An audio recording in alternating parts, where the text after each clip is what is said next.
I stood there, utterly stunned, needing quite a while to come to terms with the reality that I had somehow transmigrated into the body of Uchiha Fugaku. It felt just like being forced to swap places with a notoriously troublesome final boss right in the middle of a game. Having absorbed all of Fugaku's memories, I frowned deeply. In those recollections, the Uchiha clan was annihilated in the 56-year Konoha, and tonight there will be a gathering at the Naka Shrine. Could it be that tonight was the fateful night of the Uchiha Massacre? It was like living inside the trailer for a horror film, a chilling premonition of doom. Instinctively, I reached up and touched my eyes. Yes, I had the Mangekyo Sharingan, but the enemy had it too, 3 of them, and in fact, they even outnumbered me by 1. If it really came to blows, it would devolve into a fierce battle between masters, with no guaranteed winner. Of course, I couldn't just sit around and wait for fate to strike. It was only 2 in the afternoon.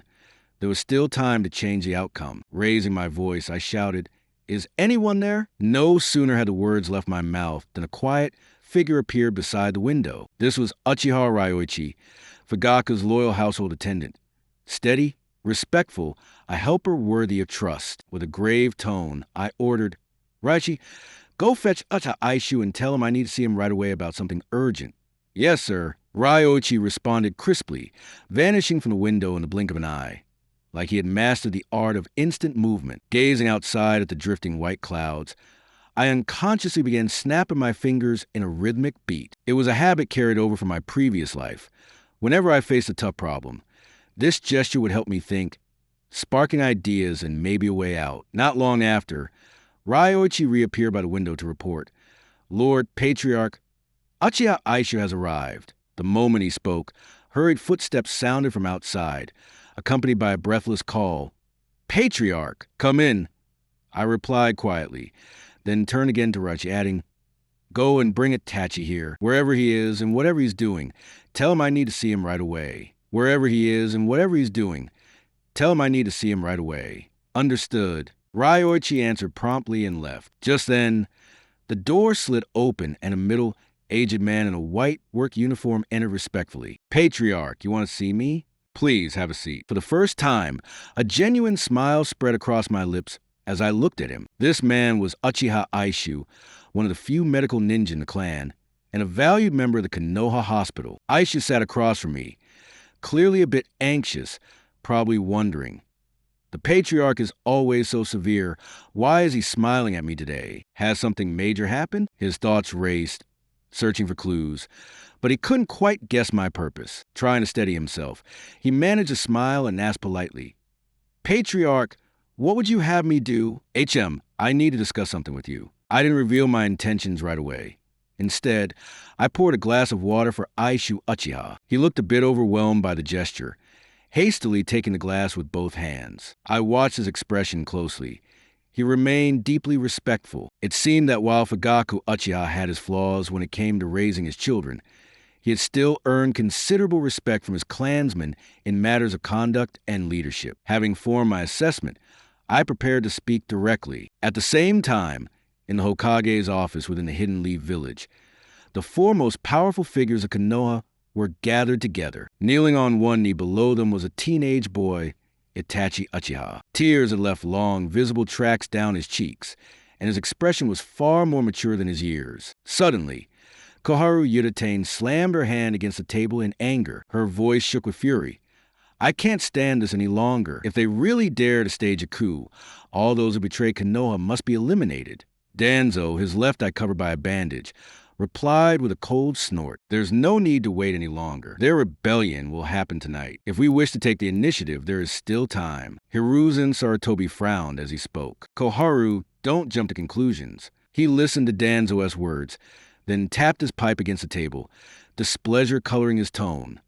"The Uchiha clan was once our ally. We cannot solve this with force so easily. Negotiation must remain our priority. We cannot solve this with force so easily. Negotiation must remain our priority." As he finished, he glanced at Itachi, offering a note of reassurance. "Il devise a solution." The deeply conflicted look on Itachi's face eased just a little upon hearing the 3rd Hokage's words. He thought to himself, "Surely the 3rd Hokage will find a way for my clan and the village to live in peace. If that happens, Shursue's fears may never come to pass. A foolproof plan, that's nothing but a pretense, Danzo observed, watching with icy detachment, his heart brimming with scorn. He had already cast his judgment on the Uchiha, seeing Hiruzen's words as little more than hypocrisy. He resolved to act that very night. With the Uchiha clan gathering together, he believed it would be the perfect opportunity. Danzo's eyes, cold and calculating, lingered on Itachi. A faint, chilling smile crept onto his lips as he began to scheme. Itachi might be turned into the perfect weapon, a blade in his hand. Just then, a knock sounded at the door. "Come in." Mito Kato Hamura, who was standing by the entrance, called out in a firm, commanding voice. An AMBU member entered swiftly, coming to stand behind Hiruzen Saratobi. He leaned in and reported softly, "Hokage-sama, someone from the Uchiha clan is outside. He says he needs to speak with Itachi Uchiha. A subtle shift came over Hiruzen Saratobi's gaze. "Itachi, a clansman is here to see you. Go and hear what he has to say. If you encounter any trouble, come back and tell me. We'll solve it together. We'll solve it together." "Yes, Lord Hokage." Although Itachi Uchiha was suspicious about someone from his clan coming to see him, he still left the room with respectful composure. As soon as he went downstairs, he saw Uchiha Raichi standing at the door. "Master Itachi, the clan leader needs to see you urgently. Please return at once." Ryoichi hurried up to say as soon as he spotted Itachi. Itachi sighed quietly in his heart and nodded silently. With Ryoichi leading the way, the two of them set off, heading back toward the Uchiha clan's compound. "Lord Clan Leader, the young master has returned. Send him in." I replied from inside the room. A flicker of complex emotion passed through Itachi's eyes. He guessed that the reason his father had summoned him once again was most likely to probe for information about the Hokage's side, an exhausting task he was weary of. In that moment, the image of the mysterious man resurfaced in his mind, and that whispering voice seemed to echo by his ear once again. Seeing Itachi lingering in the doorway, lost in thought, Ryoichi called to him softly. "Master Itachi? Master?" Startled back to reality, Itachi met Ryoichi's gaze, nodded, took a deep breath, and stepped into the room. Some time passed without the usual barrage of questions, and Itachi, surprised, looked up only to find me studying him intently. Perplexity crept into his features as he looked to me, hoping for an explanation. Expressionless, I said, "Sit here beside me." Itachi obeyed without hesitation, quietly taking the seat next to me. The room fell silent once more. Itachi was quick to notice that his father's attitude felt different today, but he was not unsettled by it. After all, serving as a bridge between his father and the village, he couldn't bring himself to betray the village's secrets. "Do you think you are strong?" I asked calmly. Itachi answered with unwavering poise. "No, father." I observed him closely, from start to finish. Itachi was a picture of respect. If I hadn't known what would happen later, it would have been nearly impossible to connect this young man with the traitorous ninja who would one day slaughter the Uchiha clan. There was no more need for words. In my eyes, Itachi had lost all value as a piece on this board. Rather than continue subtle maneuvering, a more direct approach was warranted. Without hesitation, I stated plainly, "Look up at me. Tell me, what do you see?"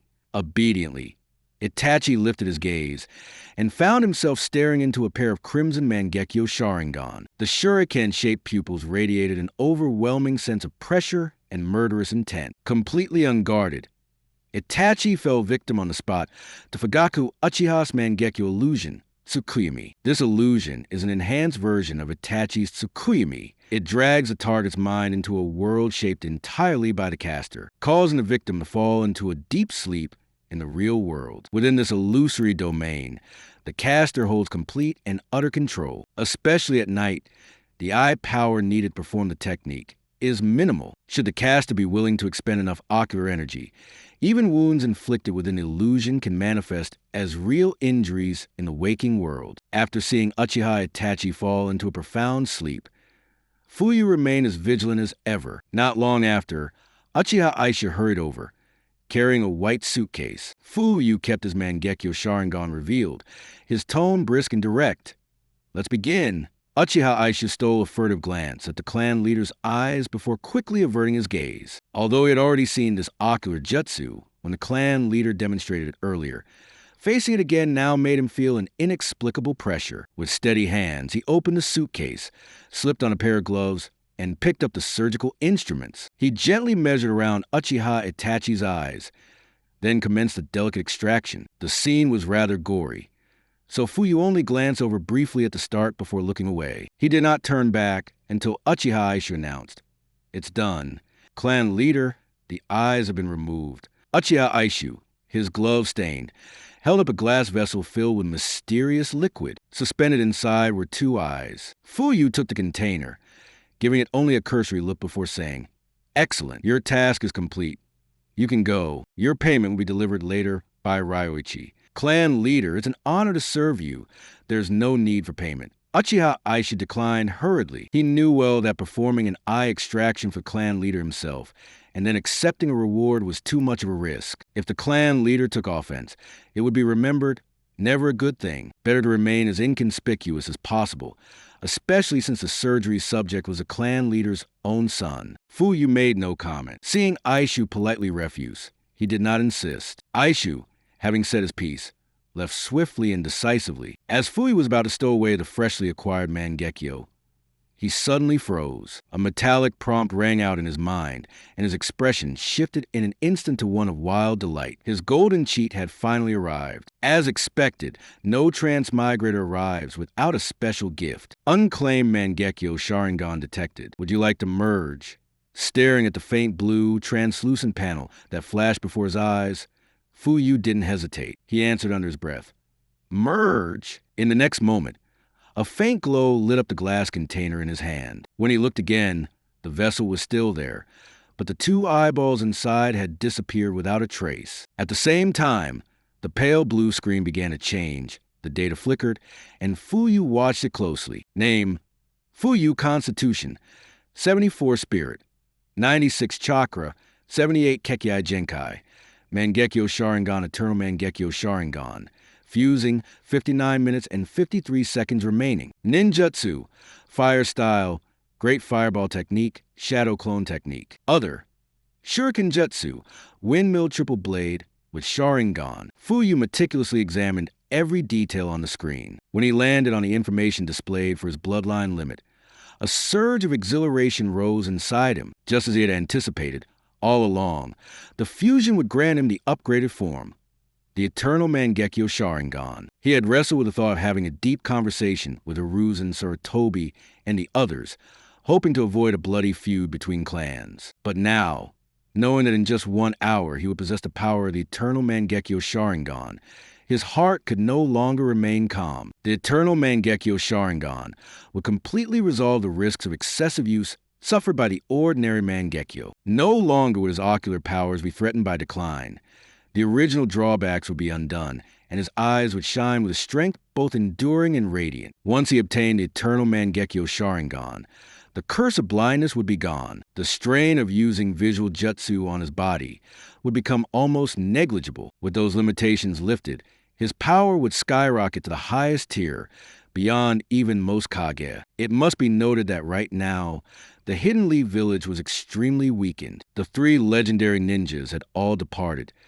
The 4th Hokage long since passed away, and the 3rd Hokage was advanced in age. The village had only Hiruzen, still barely worthy of the Kage title, while the rest were either jonin or ninjas of even lesser rank. If he remained only the bearer of the ordinary Mangekyo, any mutiny led by the Uchiha clan would be doomed. Even though only Hiruzen stood at the top, jonin were abundant in Hidden Leaf, their numbers vastly outstripping all the Uchiha combined. In his own ranks, he was the only one who just barely approached Kage level, and even then his Mangekyo came with numerous restrictions. If he forced a fight, he'd only be ground down, eventually falling victim to the village jonin. But now, everything had changed. With the Eternal Mangekyo Sharingan soon to be his, there was nothing left to fear. Even if it meant rebellion, there would be no more hesitation. He would act swiftly and decisively. A cold gleam flashed through Fuyu's eyes. In his previous life, he had read countless Naruto fanfictions and had long felt dissatisfied with the 3rd Hokage as a character. Now,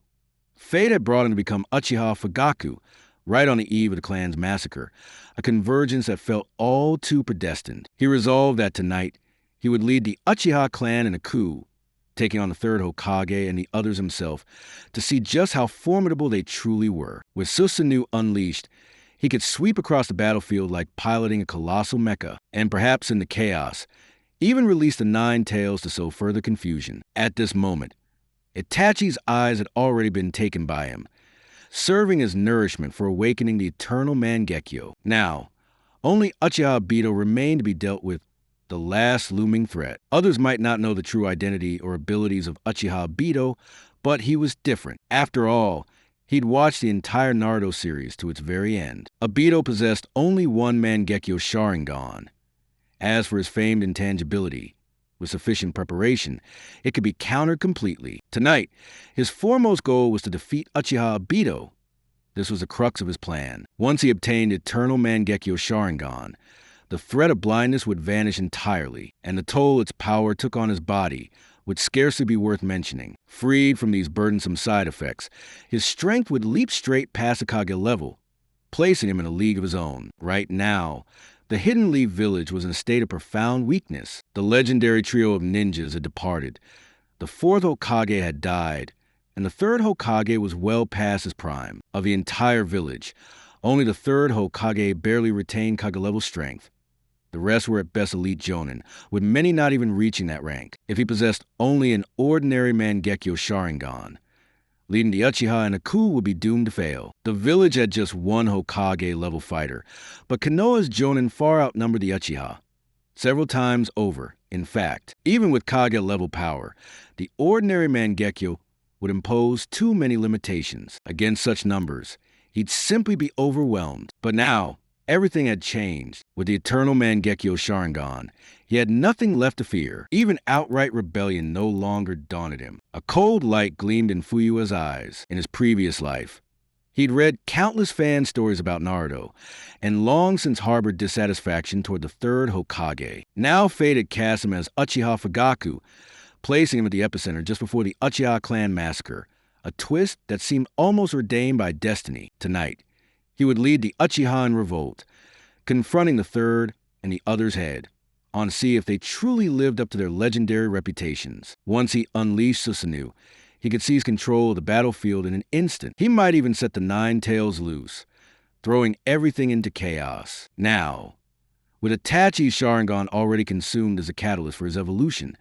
only Uchiha Obito remained in his path. Obito had to be dealt with. Others might remain ignorant of Obito's true nature, but as someone who had witnessed the entire Naruto story, he wasn't about to be fooled by Obito's intangibility. Understanding how Obito's abilities worked was enough to devise a countermeasure. Tonight, his plan was simple. First eliminate the threat of Uchiha Obito, and then reclaim Shirsue's Sharingan from Danzo. At that point, the fate of the village would be wrenched from the hands of the current leaders. His thoughts clear and unwavering, Fuyua watched the fusion progress on the system interface tick forward, second by second, and felt not a trace of pain. The system was truly extraordinary. He'd braced himself for agony as his eyes underwent their transformation, but the process proved smooth and painless, compelling him to rank the system a perfect score in his heart. It was only after this wave of excitement subsided that Fuyua turned his gaze to his son, Uchiha Itachi, still deep in slumber. He had only used Tsukuyomi once earlier to plunge Itachi Uchiha into a deep sleep, and now, with the Mangekyo Sharingan fading away, Itachi would soon wake up. Even though he had already taken both of Itachi's eyes, Fuyu dared not let his guard down. His own eyes were still in the process of evolving and merging, their true capabilities yet to be determined. To be cautious, he resolved not to use any Akira Jutsu for now. If using them somehow interfered with the fusion and led to the failure of the Eternal Mangekyo Sharingan's evolution, the consequences would be unimaginable. With that conviction set in his mind, he decided that for this crucial hour of evolution, he absolutely would not use the Mangekyo Sharingan. In fact, if possible, he would avoid using chakra altogether. He did a quick estimate. The person he was expecting should be arriving very soon. Just as the thought crossed his mind, he heard the voice of Uchiha Ryochi, the family attendant, call from near the window. "Master, the Grand Elder is here. Let him in." Fuyu replied in a low voice, glancing at the still sleeping Itachi Uchiha, a tall, imposing old man with a full mane of white hair and beard strode quickly into the room. No sooner had he entered than he spoke, already a bit impatient. Fuyu, the clan assembly hasn't started yet. What's so urgent that you needed me here? No sooner had these words left his lips than his gaze landed upon the figure lying flat on the table. When he realized it was Itachi and saw the hollow darkness where the eyes had been, his pupils contracted sharply, as if he'd witnessed something utterly beyond belief. His expression changed dramatically. He pointed with a trembling finger at the body on the table, words catching in his throat. It was a long moment before he managed to regain his composure and hurriedly asked, Fuyu, what happened to Itachi? He scrutinized Itachi closely, and sure enough, both eyes were gone. Itachi was Fuyu's own son. In this village, who would dare to lay a hand on him? As the head of the Uchiha clan, Fuyu commanded authority despite some discontent among clan members. That someone would dare harm his son and even take his Sharingan was more than just a blow to Fuyu's pride. It was a direct insult to the entire Uchiha clan. Grand Elder Itachi, whose hair almost seemed to bristle with fury. His face paled, veins bulged at his forehead and temples, his features locked in utter rage. Fuyu merely waved a hand. Quiet down. It was my doing. What? The rage drained from Uchiha Sihu's face as if doused with ice water, replaced instantly with confusion and embarrassment. A tiger doesn't eat its own cubs. Fuyu, how could you? Faced with Sihu's bewildered stare, Fuyu didn't go into details. He simply said, I'll explain everything in a moment. For now, help me seal his chakra. Seal it? He's your son, and you want to seal his chakra? Are you serious? Though doubts crowded his heart, Uchiha Sihu chose not to press further, since Fuyu promised an explanation soon. All right, he nodded and walked over to Itachi. His aged palm glowed with a pale blue chakra as he began to perform the sealing technique. His face set in concentration. Fuyu watched in silence. Among the Uchiha clan, Uchiha Sihu was the only one who understood sealing techniques. For him, sealing away Itachi's chakra was a task of no difficulty. Others might be unaware, but Fuyu knew all too well. Hidden in his adopted son's hand was still one of Shirsue's Mangekyo Sharingan. Just as he was on the verge of reaching the pinnacle of his life, preparing to launch a coup, overthrow the third Hokage, and seize the title for himself, he certainly didn't want everything to fall apart because of the powers of Kodoame Tsukumi. If not for his desire to obtain Shirsue's Mangekyo Sharingan from Itachi, he wouldn't have even bothered to call Uchiha Sihu over to seal Itachi's chakra. Wouldn't it be much simpler to just kill Itachi right away? After all, as someone who had transmigrated into this world, he felt no affection for Itachi, this so-called son. To him, killing off a famous character from an anime was nothing more than that. Yet, on one hand, he coveted Shirsue's Sharingan, and on the other, he didn't want to completely fall out with his Fugaku Identity's family. After some thought, he decided to spare Itachi's life for the time being. Not long after, Uchiha Sihu withdrew his chakra, announcing the sealing was complete. All right, now tell me, what exactly happened?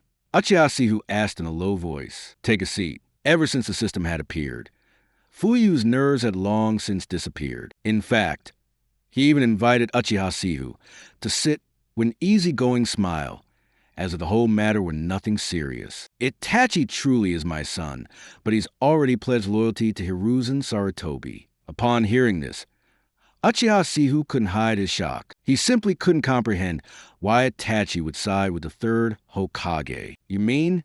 Uchiha Sihu's brow furrowed. A faint sense of unease grew in his heart. He has already revealed everything about our plans for a coup to Hiruzen Sarutobi. This sentence caused a violent tremor. Uchiha Sihu's face changed instantly. What? He sprang to his feet and began to pace anxiously around the room, cold sweat beading on his brow. This is courting disaster. Haven't I said many times that a coup is doomed to fail? And yet you just wouldn't listen. Sigh. He let out a deep sigh. Uchiha Sihu had always been an advocate for peace within the clan, staunchly opposed to the idea of a coup. Fuyu remained calm, sipping his tea. Only when Uchiha Sihu's emotions settled a bit did he continue. Elder, think carefully. How has the village treated us since the Nine Tails incident? Clinging to fanciful hopes will only drag the Uchiha clan into ruin. Uchiha Sihu looked darkly at Fuyu. Though he acknowledged what Fugaku said was true, He also knew that a coup offered little hope for survival, even though the village was seriously weakened now. A dying camel is still larger than a horse. If the Uchiha clan tried to topple a village by their own strength alone, it would be like throwing an egg at a stone. However, Fuyu offered no further explanation. He simply remarked offhandedly, "I have already awakened the eternal Mangekyo Sharingan." Uchiha Suyu's expression turned to one of utter shock, his voice trembling. The eternal Mangekyo? When he saw the look of utter disbelief on his face. Fuyu nodded with a smile. "That's right, you heard me correctly. Are you sure?" After Fuyu nodded again in confirmation, Uchiha Suyu was so overwhelmed with excitement that his whole body trembled. "May I have a look?" Uchiha Suyu pleaded earnestly. Fuyu shook his head. "Not just yet. I've just received intelligence. Konoha intends to launch a surprise attack on us during our evening assembly. This is a battle that could wipe out our clan. You must gather all the Jonin in the clan at once and move the assembly forward by an hour. We'll hold it at the Naka Shrine. When everyone is present, I will reveal these eyes." Good. To think I would live to see someone in our clan awaken the same power as Lord Madara. Uchiha Suyu, having lived a long and eventful life, was naturally familiar with some of the clan's deepest secrets. "I'll go and inform everyone right away." With this discovery, all of Uchiha Suyu's worries melted away. In his view, Konoha was already in decline. There was no one left who could rival a clansman possessing eyes like Lord Madara's. The eternal Mangekyo Sharingan. Back when Konoha was first founded, only Hashirama Senju, the god of shinobi, was a match for Lord Madara. But now, things were different, filled with excitement.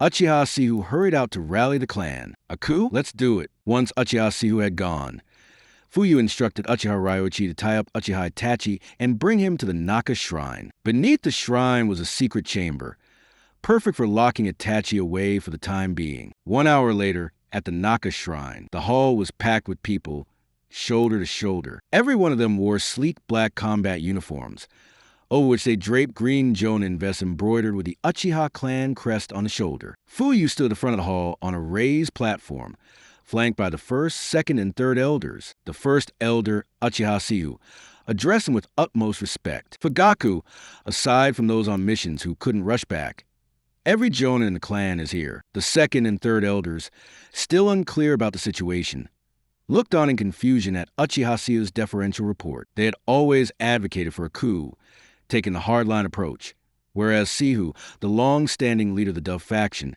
usually opposed their views. His sudden change in attitude left them baffled. Fuyu nodded, gazing down at the tightly packed gathering of Uchiha clan members, and sighed inwardly. 34 jonin, all of whom have awakened the three-tomo Sharingan. This is the true strength of the Uchiha. The crowd murmured in hushed voices, the air charged with nervous energy. Fuyu clapped his hands sharply, drawing everyone's attention to him. "Only through struggle can we achieve true peace. If we merely compromise, peace will inevitably vanish." When Fuyu spoke these words, both the second and third elders looked at him in astonishment. Was this really the same clan leader who once seemed so weak? His voice, too, brought instant silence to the assembled Uchiha. Standing before the crowd, Fuyu remained poised and unflustered as he addressed everyone. "All of you know that the Uchiha and Senju clans together founded the Hidden Leaf Village. Originally, the position of Hokage should have included a place for our Uchiha clan as well. But now, not to mention the Hokage, we have even been blamed for the Nine Tails incident. Simply because the Nine Tails was controlled by the Sharingan, the third Hokage and his supporters suspect we manipulated the beast. Harboring mistrust, they forced the Uchiha out of the village center, exiling us to this remote corner. I've even heard word that tonight, the third Hokage and his people plan to move against us, intending to wipe out our entire clan.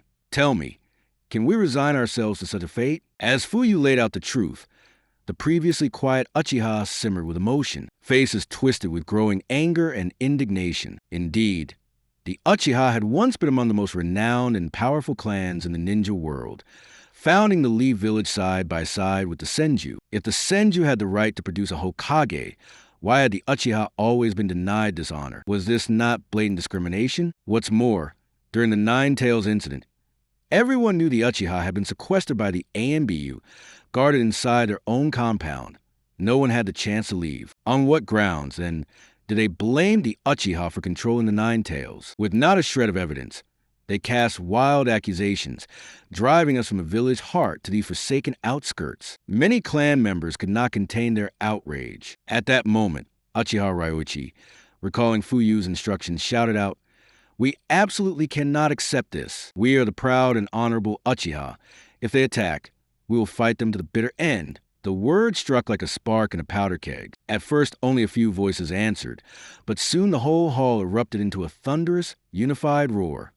"Fight! Fight! Fight!" Fuyu nodded in satisfaction, casting a look of approval at Ryuichi. Then he raised both hands, signaling everyone to quiet down. Perhaps it was his long-standing authority, but the clan quickly fell silent, awaiting Fuyu's next command. "I have awakened the Uchiha Supreme technique, the Eternal Mangekyo Sharingan." As he spoke, Fuyu activated the Eternal Mangekyo. His original pattern had featured 3 shuriken, but now, merged with Uchiha Itachi's eyes, it had transformed 6 interlocking shuriken, forming a striking hexagonal kaleidoscope. At that moment, everyone present felt the oppressive force emanating from a clan leader, a power far surpassing that of an ordinary 3-tomo Sharingan, commanding genuine respect and awe from every clansman. Even the 3 elder counselors, advanced in age, looked upon Fuyu with excitement and hope shining in their eyes.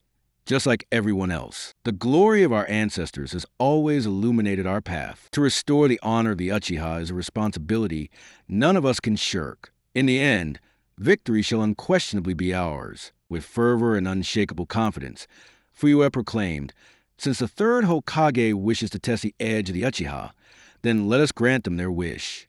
At this moment, Fuyu shouted, his voice ringing out clearly, "Let's move!" Indeed, Fuyu had no intention of waiting until nightfall to launch the attack. Taking the initiative had always been his way. Without hesitation, he strode out in front, followed closely by the 1st elder, 2nd elder, and 3rd elder, and then all the clan members who possessed the 3-tomo Sharingan. Just then, a figure swiftly approached from the distance. The 1st elder took notice, went forward to meet the newcomer, and soon returned to Fuyu's side to whisper in a low voice, "Fuyu, there's news. Danzo is currently in the Hokage building, with both the advisors and the Hokage himself." Fuyu let out a cold, contemptuous laugh. Those 4 were likely still waiting for Itachi to report back. Now that they were gathered together, this was the perfect opportunity to take them all at once. "Excellent. Everyone, set your sights on the Hokage building. Move out at full speed." With that, the entire group swept out of the Uchiha compound in an imposing procession. Far ahead and perched high on a tree outside the clan's lands, a root ninja in an umbu uniform rubbed his eyes in disbelief, startled by the sight. What exactly was the Uchiha clan planning to do? A chill ran down his spine. He knew he had to report to Lord Danzo immediately. Just as he was about to leap away, a sudden wave of disorientation washed over him through blurred vision.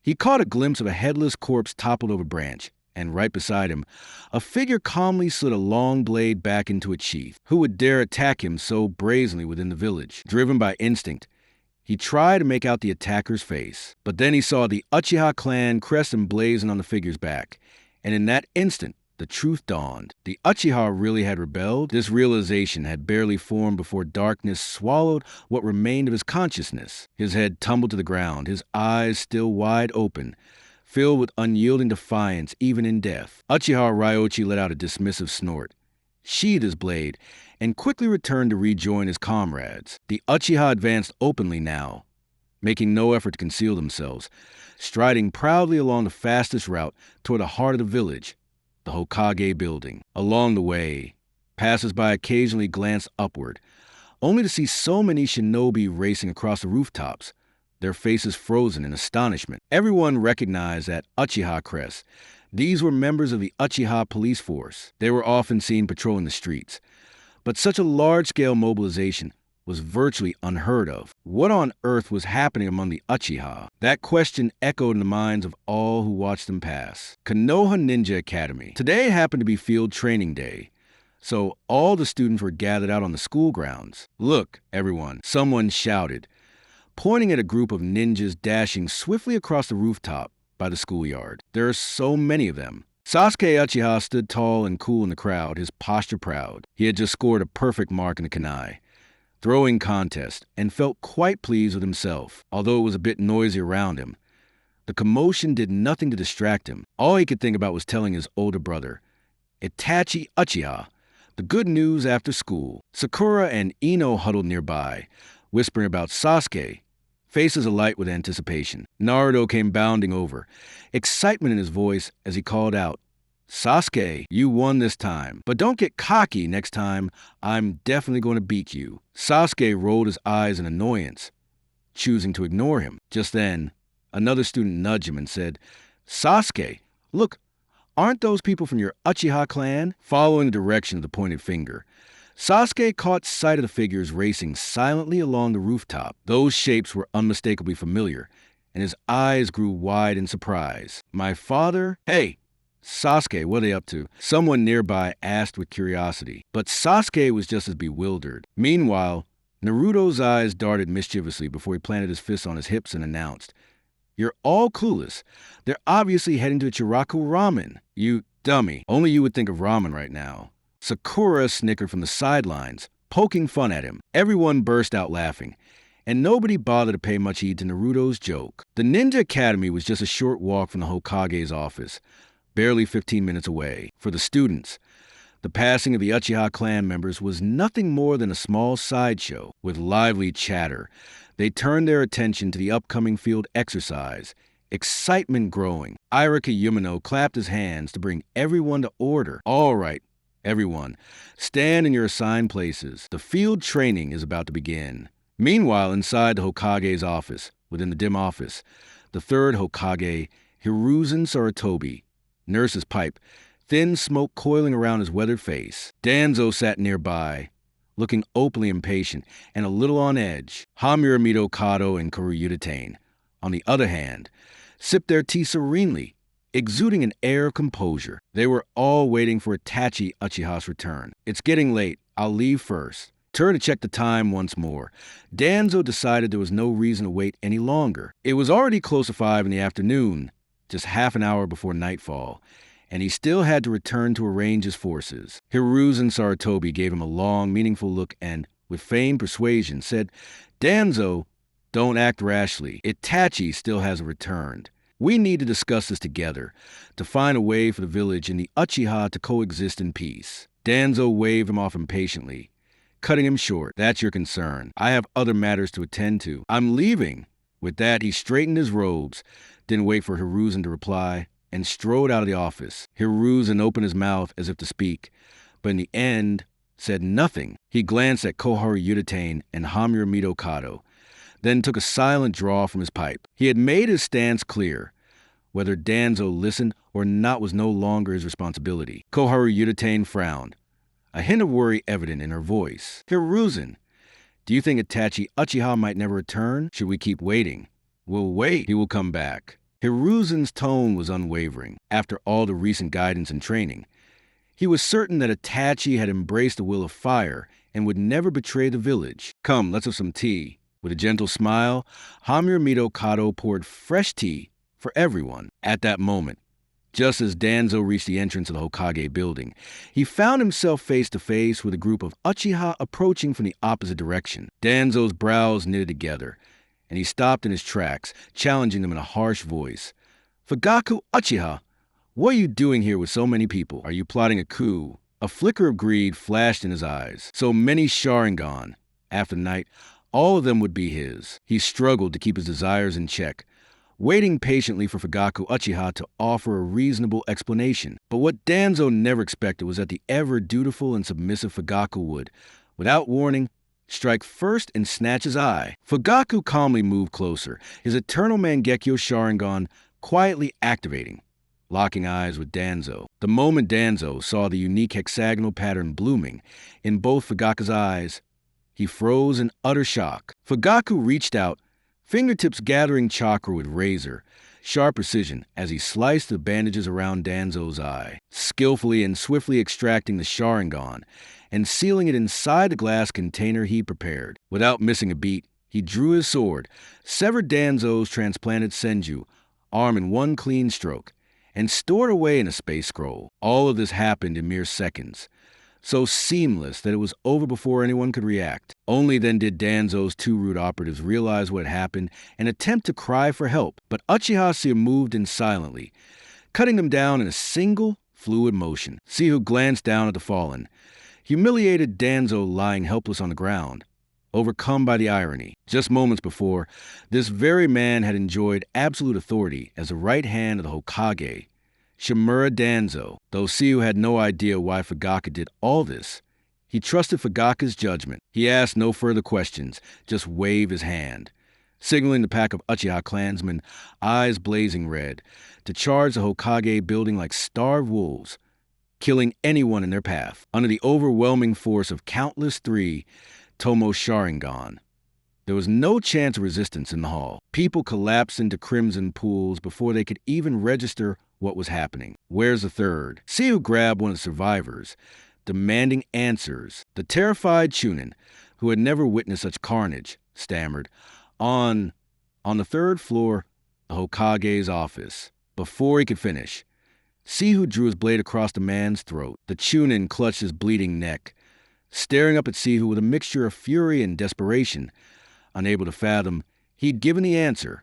So why was he still killed? Third floor, Hokage's office. What's causing all that commotion outside? Koharu Yuditane asked in confusion. Just then, the door was flung open. A ninja burst in, urgency written all over his face, and shouted, "It's bad, Lord Hokage. The Uchiha clan has risen in revolt. They're killing people on the first floor." Upon hearing this, Hiruzen Saratobi sprang to his feet, his face a mass of shock. "What did you say? Is this true?" He simply couldn't believe that the Uchiha would actually stage an outright rebellion, let alone storm into the Hokage's building and start murdering. Could it be that Itachi Uchiha let slip some information? Koharu Yuditane and Hamura Mito Kato, standing nearby, were just as stunned, struggling to take it in. Then, a piercing scream echoed from outside the door, tearing away all doubt and making the grim truth inescapable. The Uchiha clan had truly revolted. That anguished scream sent a jolt through Hiruzen. In his agitation,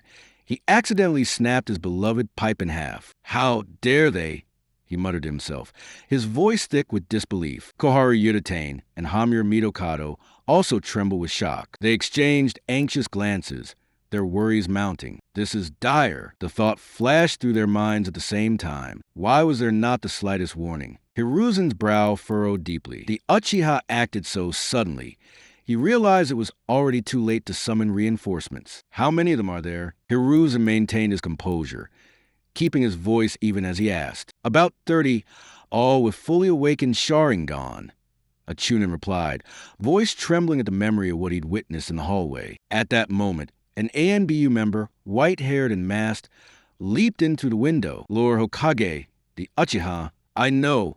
Hiruzen cut him off at once. "Gather as many allies as you can. I'll buy us time." "Yes." Kakashi Itachi responded crisply. He was in and out in a flash, so swift that the curtain still swayed where he'd entered, as though he'd never been there at all. A heavy ache throbbed in Hiruzen's head. He had always opposed Danzo's idea of using force against the Uchiha, precisely to prevent such a disaster. Now, with the Uchiha clan in open revolt, and Konoha's forces already stretched thin, how many skilled shinobi would have to be sacrificed to quell this uprising? Even if the rebellion could be suppressed, the village would be gravely weakened. Worse yet, the other great ninja villages surely wouldn't waste this golden opportunity.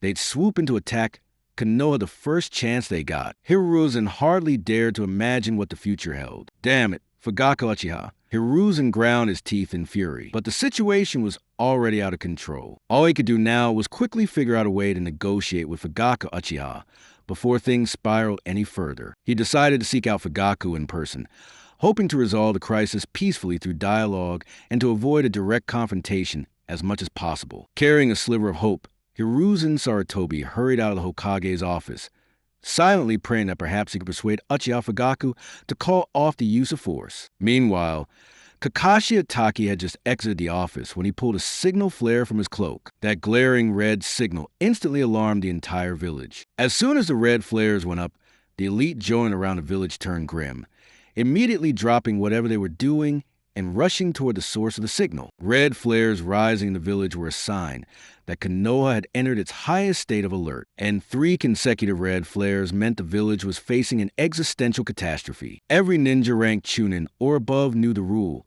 No matter where you were, the moment you saw that signal, you had to head straight to the incident location.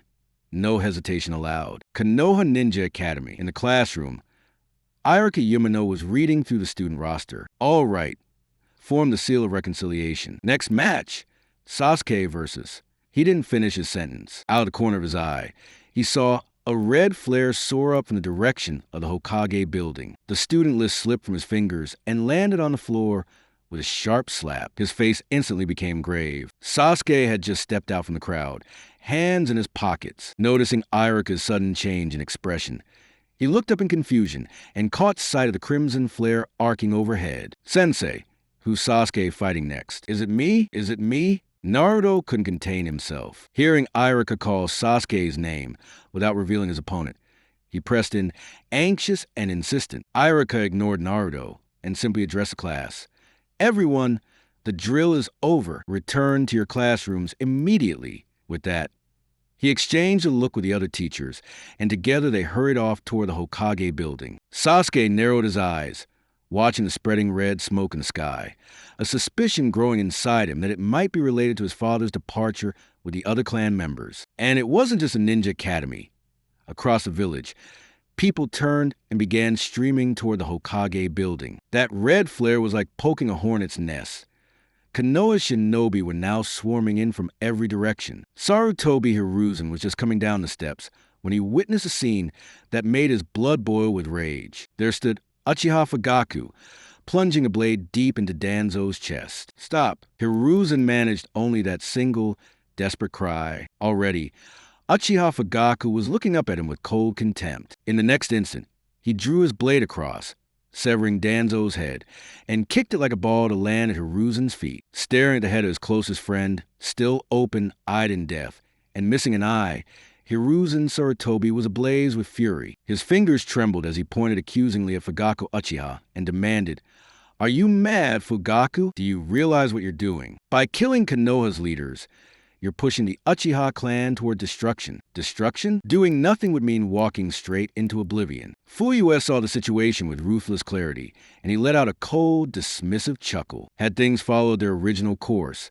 the Uchiha would have been exterminated tonight, with only Sasuke Uchiha left to bear witness to the clan's fate. Shimura Danzo murdered Shursui and stole our clan's Sharingan. The evidence is ironclad. His punishment is well-deserved. Fuyue's tone was glacial. As he finished speaking, he drew out the severed arm he'd taken earlier, slit the bandages with his blade, and tossed it at Saratobi's feet. Hiruzen glanced at it and immediately recognized Danzo's arm. Embedded in the pallid flesh were several open, 3 Tomo Sharingan eyes. Hiruzen's face darkened. He realized instantly that this was a transplanted arm, altered with Hashirama cells. He had forbidden human experimentation in the strongest terms. Yet Danzo had dared the unthinkable, not only experimenting on himself with Hashirama cells, but also grafting Uchiha eyes onto his body. As for the murder of Shursui, Hiruzen knew all too well that Danzo was fully capable of such atrocity. Hiruzen understood. Fugaku was not lying to him. You're being reckless. If you felt wrong, you could have come to me. Why take it upon yourself to murder the Hokage's advisor? Hiruzen's voice was thick with admonition. Stand down now. It's not too late to stop this. He pleaded on, hoping to avert catastrophe. Before Fuyue could respond, footsteps echoed from the stairs above. Koryudatane and Hamura Kato had finally caught up, arriving just a moment behind. Catching sight of her fallen friend's lifeless head on the floor, Koharu Udatane reeled in shock and collapsed to the ground. For a moment, she seemed intent on hiding her terror, but she forced herself back up and rushed to Fugaku, finger trembling as she screamed. "Fugaku Uchiha, this is rebellion. You killed Danzo. Have you lost your mind?" But before she could finish, Fuyue ended her life with a single stroke, beheading her then and there. With Koharu Udatane, Hamura Kato, Hiruzen Sarutobi, and Danzo all alive, There was no way Fuyue could seize control of Konoha. Only by removing every last one of them could he truly lay claim to the Hokage seat. Hamura Mitokado could only let out a strangled cry of terror. Even Hiruzen, Sarutobi's pupils, flared wide in shock. He stared into Fuyue's eyes, the cold razor, sharp gaze mirrored with mysterious, intricate patterns. In that instant, Hiruzen was transported back to years ago, back to the days when Madara Uchiha still lived. Those eyes were so very alike. When Sarutobi Hiruzen noticed Fugaku's eyes, a chill ran down his spine, his heart pounding wildly as the pressure mounted. At last, he understood the truth. No wonder Uchiha Fugaku dared act so brazenly. He possessed eyes like Uchiha Madara's, eyes both sinister and overwhelmingly powerful. The Mangekyo Sharingan. At that moment, Hiruzen's gaze was filled with deep wariness. This is bad. A cold sweat broke across Hiruzen's forehead. An ominous foreboding welled up inside him. He could sense danger closing in. Try as he might to suppress it, fear bubbled to the surface. Secretly, Hiruzen pinched the flesh of his thigh, tried to clear his head, but his legs trembled with weakness. Even on the night the Nine Tails attacked the village, he had never faced such a crushing sense of helplessness. Mitokado Hamura, seeing Uchiha Fugaku walk straight toward them, felt dread grip his heart. He called Hiruzen's name in a hoarse whisper, but saw his old friend lost in a daze, not responding at all. Helpless, he could only watch as Uchiha Fugaku raise his long blade and, with a single motion, sever Hiruzen's head. Too weak. Fuyue's lips curled into a cold smile. Now it's your turn. He turned his gaze to the last of Konoha's four elders, a faint, mocking smile on his face. He hadn't expected things to go so smoothly. Hiruzen had the trump card of the Reaper Death Seal. They could have taken each other down together. So he gave no quarter, using Tsukuyami to completely cloud Hiruzen's judgment, dispatching this formidable foe with ease. Perhaps Hiruzen died without ever realizing that he never even had a chance to unleash his ultimate technique. When Mitokado Hamura saw the demonic smile on Fugaku's face, his vision swam.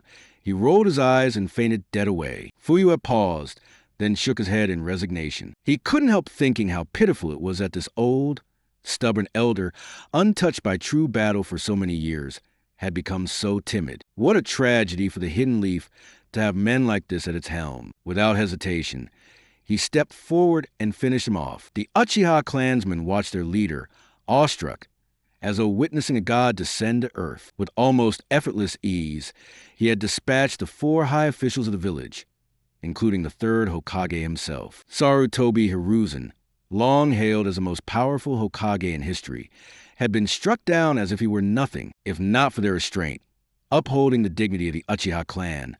They would already have erupted in jubilant celebration. In their hearts, only one thought burned bright: our clan leader invincible. All eyes blazed with fervor as they looked upon Fuyue. In this moment, even if he commanded them to charge headlong into death, not a single one would hesitate to obey. Uchiha Siu couldn't help but marvel inwardly. The third Hokage had been killed so swiftly, he hadn't even had a moment to react. Perhaps only eyes comparable to Uchiha Madara's could possess such tremendous power. Excitement surged within him, and he felt at last the era of the Uchiha clan had finally arrived. Clan leader, someone is approaching from outside. One of the Uchiha on guard duty hurried into the hall with an urgent shout. Let's go meet them. Fuyu ordered his clan members to bring the heads of the Konoha leadership, then strode toward the entrance, leading the way. The rest of the Uchiha followed closely, spirits high, eyes glowing with fervor. Stop right there. A sudden shout echoed from the direction of the stairs. Fuyu turned to see Kakashi. Kakashi stared in shock at the body sprawled on the floor. His gaze flicked to the heads clutched in the Uchiha's hands, then fixed unflinchingly on Uchiha Fugaku. He reached for his forehead protector, fingers lingering as though about to reveal his hidden left eye. Fuyu faced Kakashi's movements unflinchingly. Just as Kakashi was about to lift his forehead protector, Fuyu spoke in calm, measured tones. White Fang's death was orchestrated by Hiruzen, Sarutobi, and Danzo. Don't you want vengeance for your father?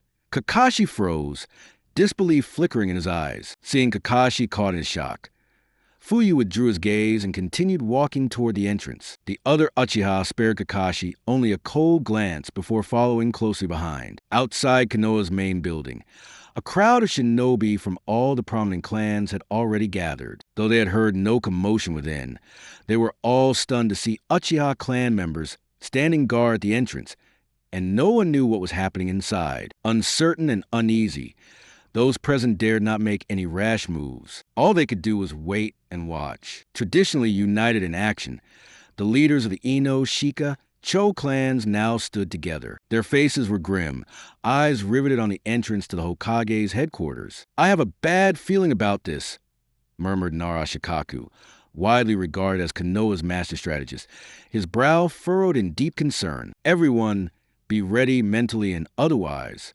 Before he could finish his warning, someone shouted, "They're coming out!" Someone's coming out. In a heartbeat, every gaze snapped toward the main entrance. Watching as figures began to emerge, Nara Shikaku narrowed his eyes, straining to see what the Uchiha were carrying. When he finally discerned the round, unmistakable shapes of severed heads, his eyes went wide in shock. A chill climbed up from his feet, reaching the base of his skull. At that very moment, Inoichi Yamanaka's face turned pale as paper. He gripped Shikaku Nara's arm tightly, his voice trembling. Shikaku, am I seeing things? Is that the Hokage's head? And those others, Danzo and the rest?" Choza Kimichi was just as stunned, his eyes blank with disbelief. Shikaku Nara let out a long, heavy sigh, his gaze awash with helplessness, shock, and a myriad of tangled emotions. He understood all too well. Upheaval was coming to the Hidden Leaf Village. The loyalists from the three great families of Ino, Shika, Cho had yet to move, when suddenly an angry shout pierced the silence. "Fugaku Uchiha! How dare you murder the Hokage? You're completely out of control."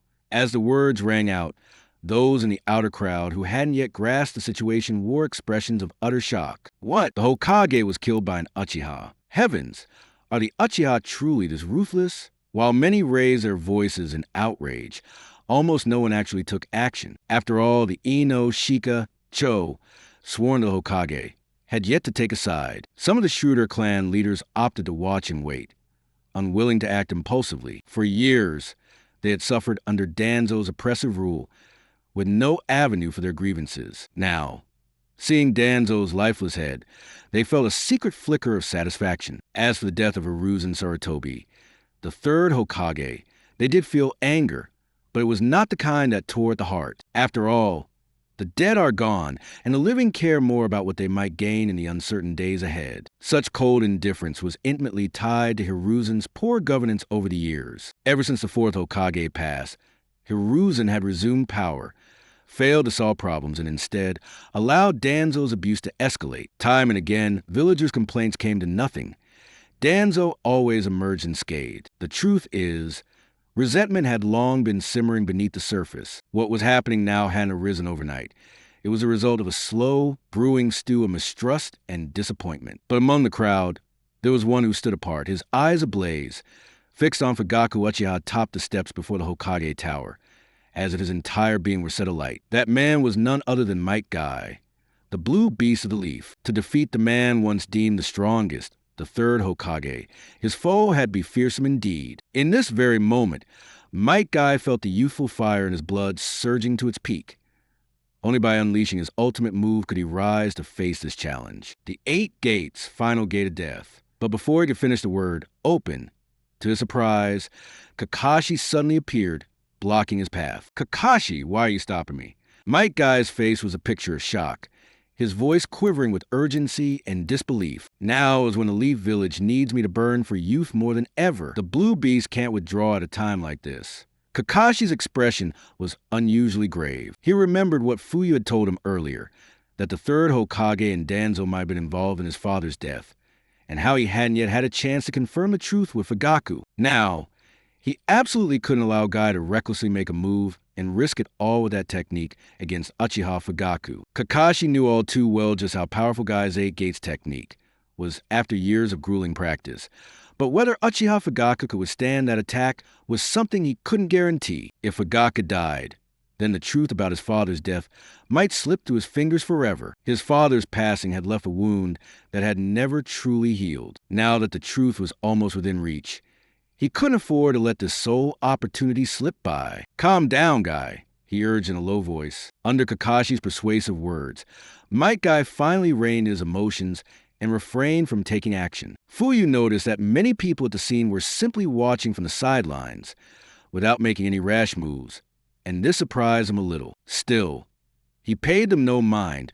Those who only dared to grumble from within the crowd weren't worth his attention. Instead, he turned his gaze toward the clan leaders of the prominent families and spoke with calm composure. "Why don't we all sit down and talk?" Shikaku Nara, who had been feeling the tension, let out a subtle sigh of relief. He knew very well that the current Hidden Leaf village couldn't withstand any further turmoil. If Uchiha Fugaku was willing to negotiate, it was certainly better than resorting to a fight. He glanced around and saw that the other clan leaders hadn't stated their positions yet. Everyone seemed to be waiting for someone to break the ice, or perhaps they were hesitant about crossing Uchiha Fugaku. After all, it was obvious to everyone that serious negotiations couldn't take place on the street. Shikaku hesitated no longer. He feared that if things dragged on, the situation might change for the worse. If Uchiha Fugaku were to suddenly change his mind, the consequences could be dire. Stepping forward, he said, "Since you suggested it, Clan Leader Fugaku, of course we can talk. What are you proposing? With everyone else outside, let's have the clan leaders from our major families go inside for a discussion." Fugaku replied plainly. Shikaku nodded and looked around at those by his side. "Shall we go together?" Hayashi Hyuga, Shibi Aburame, and Tsum Inuzuka exchanged glances for a moment before nodding their agreement. After all, with a commotion this big, nearly every available jonin in the Leaf village was present, about 100 people in all. They didn't believe the Uchiha would act rashly against them, especially as there were no serious grudges between their clans and the Uchiha. "Please, Clan Leader Fugaku," Shikaku confirmed once more. In his heart, he understood that since Fugaku had initiated the negotiation, he wouldn't act impulsively. With Shikaku taking the lead, the other clan leaders followed and walked over. "You all wait out here." Fuyu instructed the others, then gave a brief nod to Shikaku and the rest, turning and stepping into the Hokage's office building with them. Countless eyes watched intently as the clan leaders followed Fugaku Uchiha into the Hokage tower, and the tension in the air was so heavy that one might imagine even the faintest sound would echo loudly. The Uchiha, Nara, Akimichi, Yamanaka, Hyuga, Aburame, and Inuzuka clans had long been the most influential families in the Hidden Leaf village, holding sway over the village's very lifeblood. Of these, the Sarutobi and Shimura clans had once been mighty as well. Yet now, with their most important leaders gone, their influence had all but vanished. Fugaku Uchiha had proposed that the heads of the great clans participate in this crucial council, but the Sarutobi and Shimura families dared not attend. They feared that the Uchiha would seize the opportunity to strike against them, leaving them with no chance even to plead their case. Once it became clear that there was no turning back, the head of the Sarutobi clan quietly gathered his ninja and began to slip away, preparing to flee. Sarutobi Hiruzen had, for years, used his position to foster the clan's strength in secret, and the clan leader knew all about it. As long as the upper ranks of the family weren't wiped out completely, there was always hope for them to rise again, facing the Uchiha, a force even Hiruzen Sarutobi himself could not withstand. The Sarutobi clan leader knew the odds were hopeless. Escape was the only sensible option. Now, he rushed to connect with Sarutobi ninja outside the village. Among the crowd, Uchiha Ryoichi kept a close eye on members of the Sarutobi and Shimura clans. The moment he noticed the Sarutobi making their covert retreat, he immediately reported to the elderly clan leader, Uchiha Siko. According to earlier orders, both of these clans needed to be wiped out completely. Without a moment's hesitation, Uchiha Siko left 10 clan members to hold their ground and led the remaining 20 or so Uchiha, all bearing the powerful 3, Tomo Sharingan, to hunt down the Sarutobi ninja. After all, the elder fully trusted the clan leader's strength and saw little need for a large number of Uchiha to stay behind. Other ninja who encircled the Hokage tower watched warily as the Uchiha began to move. At first, they considered interfering, but then remembered that the other major clan leaders had just entered the building as well. Since it was clear that the Uchiha were not attacking the tower itself, the rest chose, for the moment, to simply observe, holding back from immediate action. Shikaku Nara, following Fugaku Uchiha into the tower's lobby, was greeted by a grisly scene.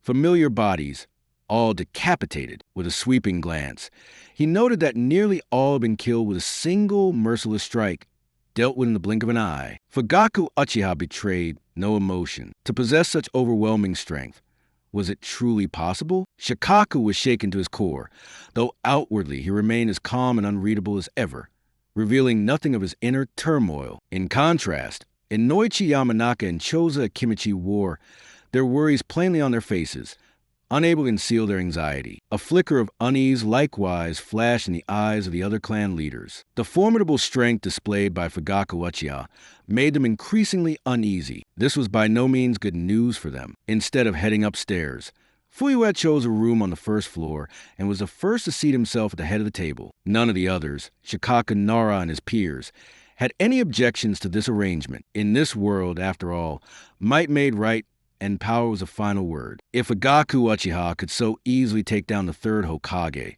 it was proof enough that he now ranked as the strongest in all of Konoha, given that the Uchiha clan was already one of the village's most influential families.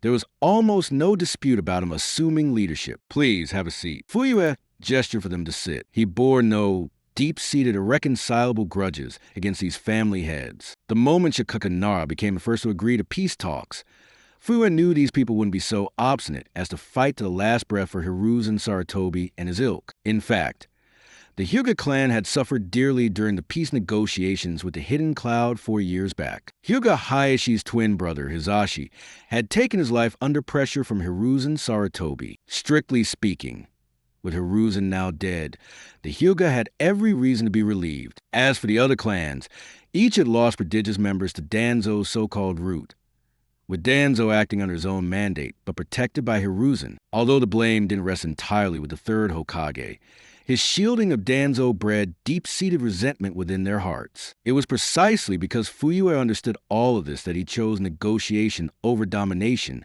or outright annihilation. Certainly, he had the power to kill every last opponent, but he saw no need for such brutality. After all, he still wished to truly experience what it meant to be Hokage. If he slaughtered all those of value before him, he'd have no one left to command. And what would be the point of becoming Hokage then? One by one, Shikaku and the others sat down, casting their attention toward Fugaku Uchiha, waiting to hear the terms he would set forth. Fuyue cleared his throat quietly and began.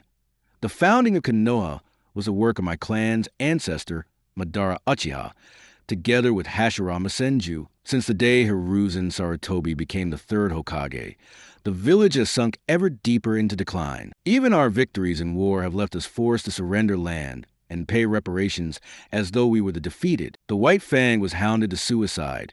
The Sannin left the village.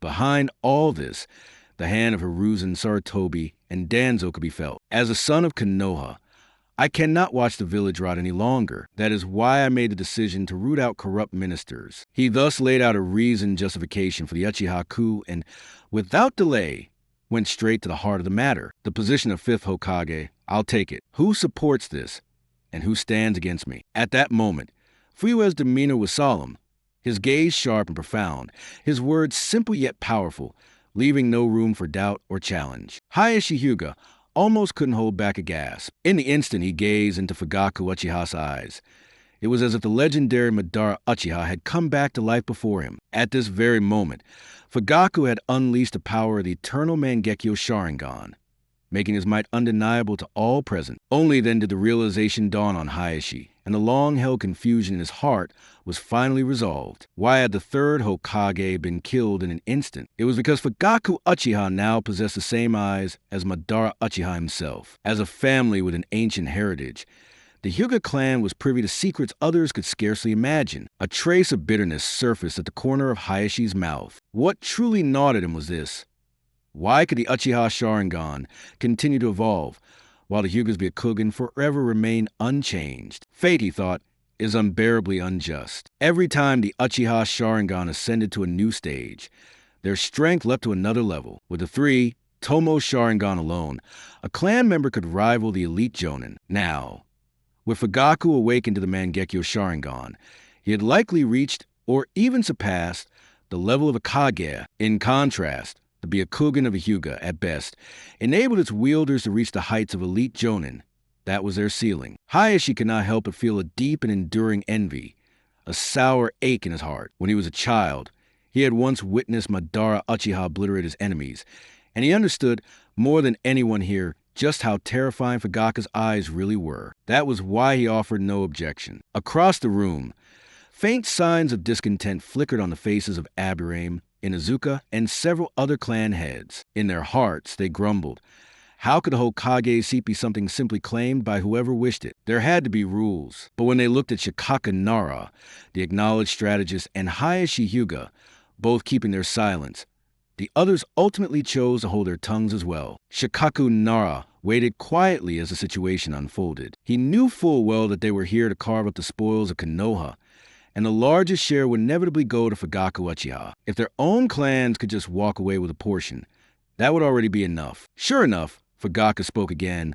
Clan head Nara, you'll serve as assistant to the Hokage. Hayashi Hyuga, you'll become Hokage's advisor. All family enterprises will remain as they are, unchanged. Aburame Shibi and Inuzuka Claw exchanged a glance, surprised by the arrangements. Was that really all? Nara as assistant to the Hokage, Hayashi as advisor in their two clans? Just a single promise that nothing would change with clan properties? Was that the sum total of it? There was a sharp gleam in Shikaku Nara's eyes, just as he had anticipated. Fugaku had given him the post of Hokage's assistant, an even more critical role than the advisor he originally hoped for. Sensing Fugaku's attempt to win him over, Shikaku did not refuse. He smiled and said, "The Ino Shika Cho alliance has no objections. The reason the Ino, Shika, Cho trio clans has always steadfastly supported the Hokage lineage, at its core, comes down to their interests being well protected. The Nara clan controls a majority of the Leaf Village's pharmaceutical industry, making them the leading dealers of medicinal herbs, a highly lucrative business. The Akimichi clan handles the village's meat trade and are also the inventors of the ration pills. As for the Yamanaka clan, their formidable spiritual strength makes them not only the backbone of intelligence work, but also responsible for the village's barrier surveillance. It's fair to say that after pledging their loyalty to the Hokage, the Ino, Shika, Cho trio gained immense benefits. Now, with the third Hokage gone and Fugaku Uchiha poised to become the next Hokage, plus being offered a seat as Hokage's aide, he really had no reason to refuse. Fuyu nodded thoughtfully. The Ino, Shika, Cho have always been closely bound, their families intermarried.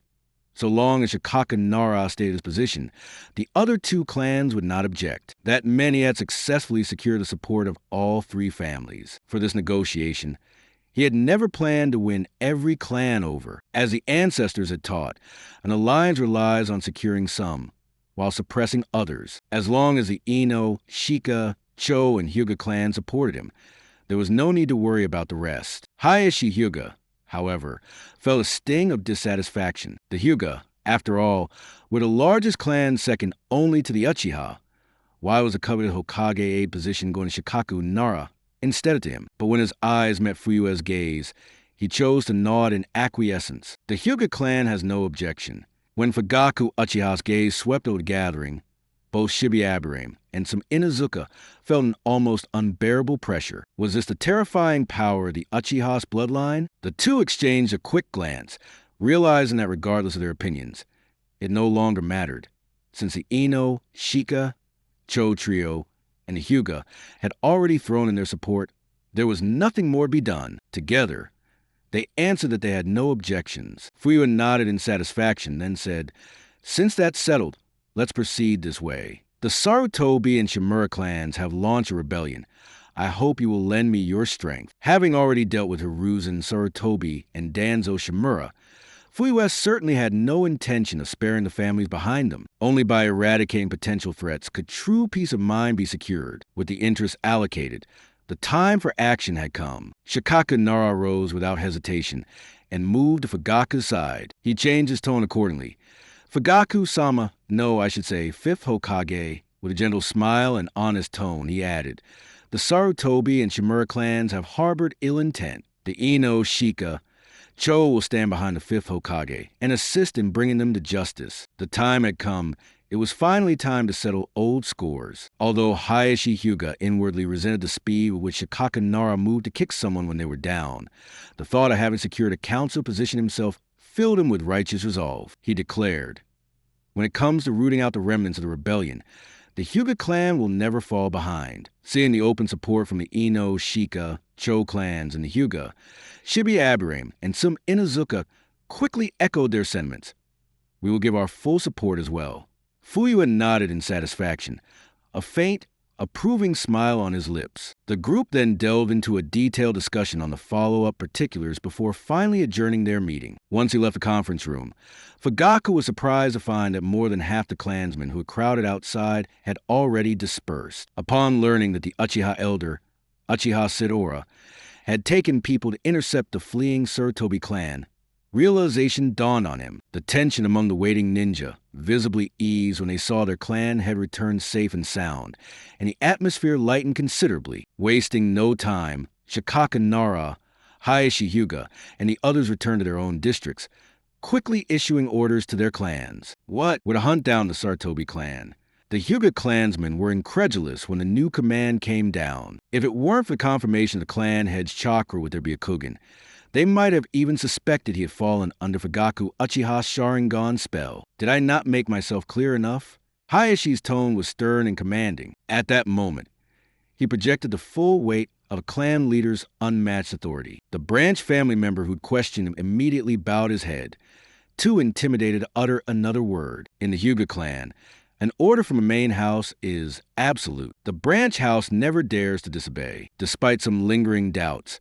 The other main house members caught Hayashi's pointed gaze and had no choice but to swallow their questions, at least for now. They decided to seek answers at a more appropriate time. The situation was much the same for the other great clans. The members of the Shimura clan barely had time to grasp what was happening before they found themselves surrounded by shinobi from the other clans. Even though they faced people from the same village, the ninja carrying out their orders did not hesitate for a moment. The clan leaders had already issued a kill on sight command. For a ninja, obedience to orders is their reason for existence, especially when the command is given directly by the clan head. Before long, all the Shimura clan shinobi had been eliminated. An uneasy silence fell over the scene. Nearby, the civilian ninja stood in stunned silence, unable to utter a word. They had believed it was the Uchiha clan who had betrayed the village and slain the third Hokage. But now, how could it be that the other great clans had joined forces in this? None of it made any sense to them. Though some wanted to intervene, they knew they were not a match for these elite shinobi from the major clans. So fear went out, and they withdrew. Once the last of the Shimura clan had been wiped out, a courageous civilian jonin finally mustered the nerve to step forward and ask Shikaku what on earth was happening. Shikaku clapped his hands together, turned to face the gathered civilian ninja, and declared loudly, Hiruzen Sarutobi grew old and senile, betraying the interests of the village and weakening Konoha's strength. Koharu Yuditane, Hamir Mido Kado, Danzo Shimura, and others supported his misdeeds, bringing harm to Konoha's ninja. For these crimes, they have received a fitting end. After careful deliberation, we have chosen clan leader Fugaku Uchiha to serve as the acting fifth Hokage. Everything that happened today must not leave this place. For now, you're all to go home. There must be no unrest. The clan leaders nodded to Fugaku Uchiha, who was standing at the gates, then quickly led their clans off toward the Saratobi and Shimura clan compounds. Once the major clans were gone, only the bewildered civilian ninja remained in the square. Although they found Shikaka Nara's explanation hard to believe, the elite ninja of the great clans far outnumbered and outmatched the civilians. Even if they were dissatisfied, there was nothing they could do. It's over. Everyone just go home. With a helpless sigh, one civilian jonin turned and left, the others slowly drifting away in his wake. Soon, the area around Hokage Tower was empty, save for the Uchiha clan members and, in the distant shadows of the street, a few ordinary residents secretly watching. Having sensed the tense atmosphere, the townsfolk were curious, eager to know what had transpired. Once the civilian ninja had dispersed, the crowd thinned out, but from such a distance, all the onlookers could see were a few bodies strewn in front of the Hokage Tower. The details were too far away to make out. At this point,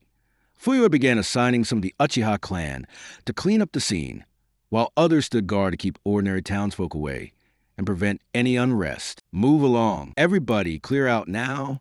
The members of the Uchiha clan warned the onlookers as they stepped in front of them, urging them to keep their distance. Heeding the patriarch's instructions, They refrained from using force. Instead, they respectfully but firmly reminded everyone to disperse without delay. The Uchiha clan had already earned a negative reputation among the villagers due to their past severity while serving in the police force, often showing little empathy, coupled with the subtle or overt influence of people like Hiruzen Sarutobi and Danzo Shimura.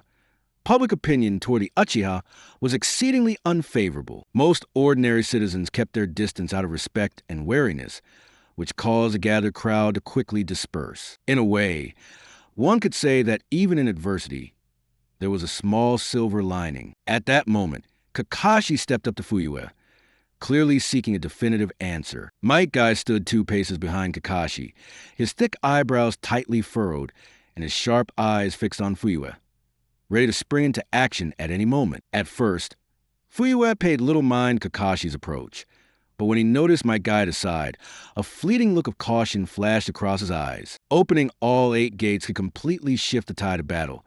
It nearly brought even Madara to defeat. Still, with mental preparation, Fuyue wasn't particularly worried about Might Guy. After all, Madara had been overflowing with confidence at his peak, burning with the desire to test his strength against a worthy opponent, which was the only reason he let Might Guy attack so freely. Fuyue was far from that he would never offer Might Guy that sort of chance. Besides, he remembered seeing a discussion online in his previous life.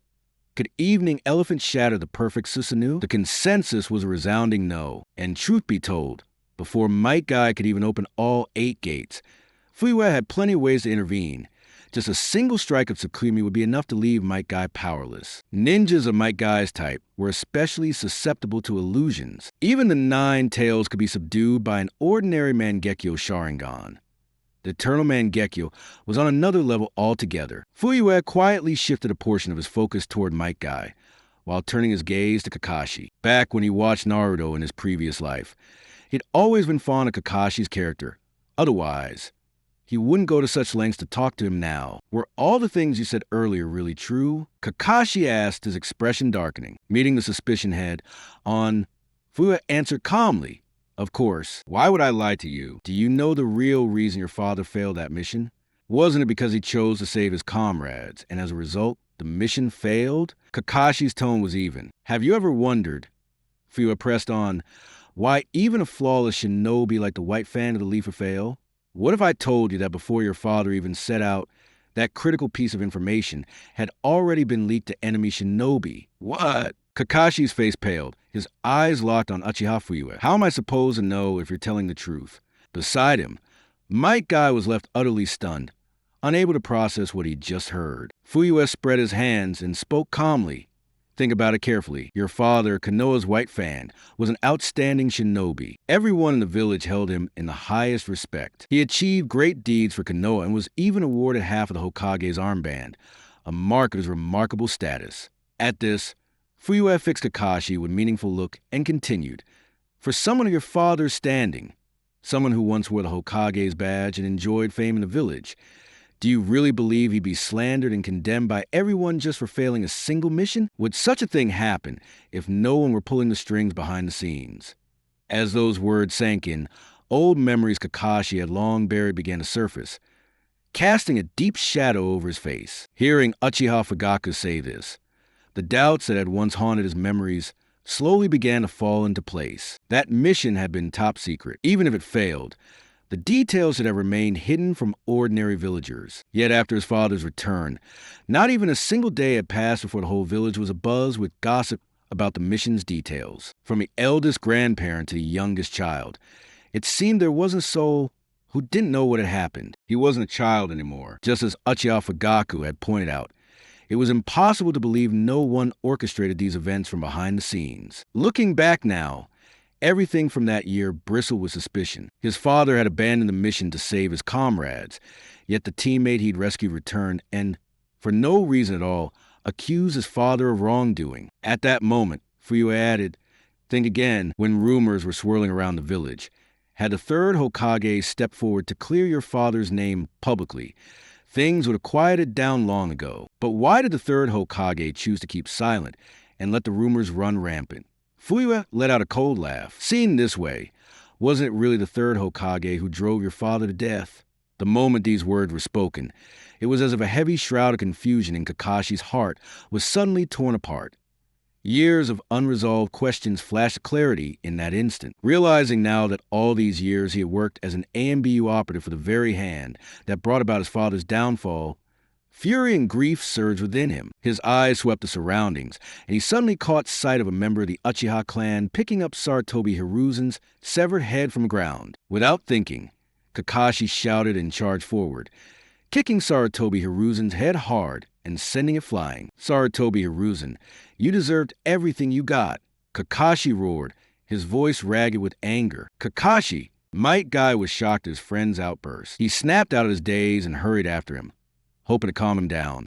But Fuyue stopped him in his tracks. Guy eyed Fuyue warily, but Fuyue just waved his hand. Let him have a moment to himself. There's nothing you can do for him right now.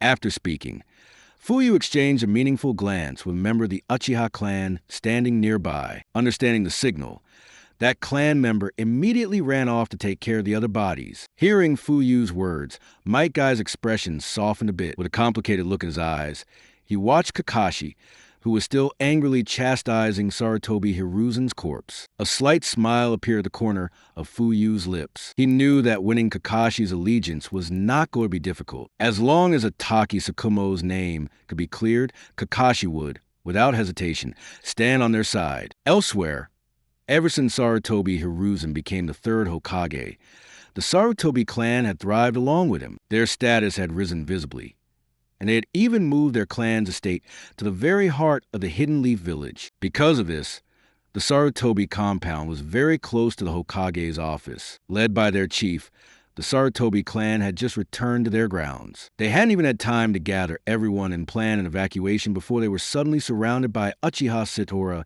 and his squad of elite ninja. The Sarutobi ninja were utterly unprepared for the onslaught and completely overpowered by the Uchiha, crumbling almost instantly under their assault. Hatred twisted across the Sarutobi chief's face. He knew that if Sarutobi Hiruzen hadn't been so concerned about the opinion of the village and dispatched most of the clan elsewhere, the Uchiha never would have gotten away with such unchecked bloodshed. But he also realized that the Uchiha had struck too quickly.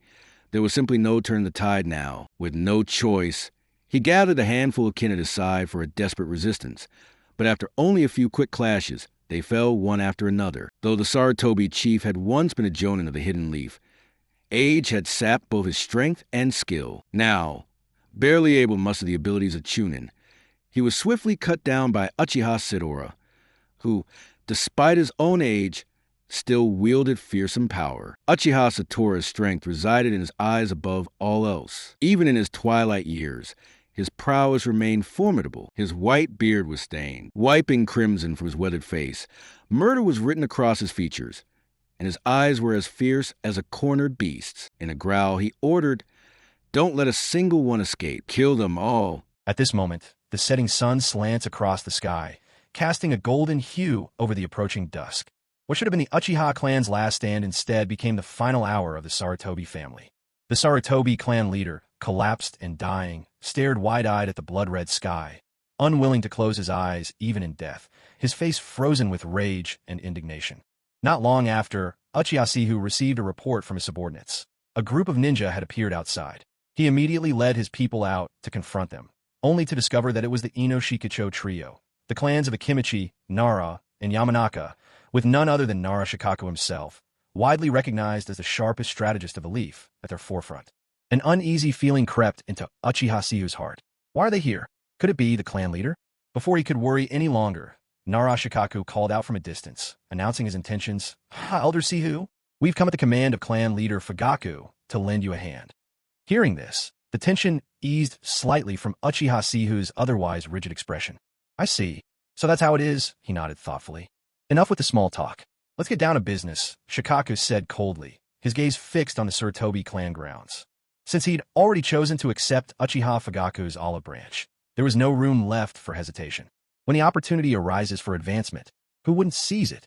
Back when Hiruzen Sarutobi was in power, Shikaku wouldn't have stood a chance at being Shadow's advisor, let alone right-hand man. It had always left him with a bitter taste. So when it came to annihilating the Sarutobi clan, he felt not the slightest trace of guilt. Yamanaka, Inoichi, and Akimichi Choza nodded to Uchiha Sihu as a greeting. then rushed ahead, leading the members of their clans into battle. They quickly joined the Uchiha ninja, helping to finish the fight and clear the aftermath. With the Inoshikacho trio in the fray, the Sarutobi clan was wiped out even more swiftly. As bodies fell one after another, a scarlet stream began snaking across the ground. Yet Nara Shikaku and Uchiha Sihu remained unflinching. Veterans of the previous shinobi wars, their hearts were as cold and hardened as fishmongers working the docks for 20 years. Such carnage no longer stirred them. Meanwhile, the Hyuga, Aburame, and Inazuka clans pounced into the Shimura clan's compound like starving wolves, striking wordlessly and with ruthless efficiency. The Shimura clan barely had time to grasp the situation. Most of their elite ninja had already raced off to where the signal flares erupted. Who are you? How dare you act so brazenly? Do you know whose territory this? Just wait till Lord Danzo hears. Before he could finish, Hayashi Hyuga flashed across the battlefield with lightning speed and struck him dead with a single palm. Enough noise, he snapped. With such distinctive Byakugan, was the man blind not to recognize him? To be asked who he was, ludicrous. The arrogance of these Shimura clan members was astonishing. Kill them all. Show no mercy. Hyuga Hayashi shouted, his anger fueling his command. Root headquarters. Aburame Ryoma, one of Danzo's most trusted lieutenants, paled in alarm. A murderous gleam flashed in his eyes as he demanded, "Are you sure this information is accurate?" Kneeling on the ground, the Root ninja spoke with a tearful face. "Absolutely true. I saw it with my own eyes." He mingled with the crowd and caught a glimpse of Lord Danzo's severed head. For a moment, he was utterly bewildered. After a brief hesitation, he decided to rush back and deliver the news. Aburame Ryoma's mind raced. In the hidden leaf village, who would dare murder Lord Danzo? It was almost unthinkable. And yet, he suddenly thought of a way to immediately confirm whether the news was true or not. He grabbed his subordinate by the jaw, removed his mask, and barked, "Open your mouth. Stick out your tongue." The Root ninja obediently did as he was told.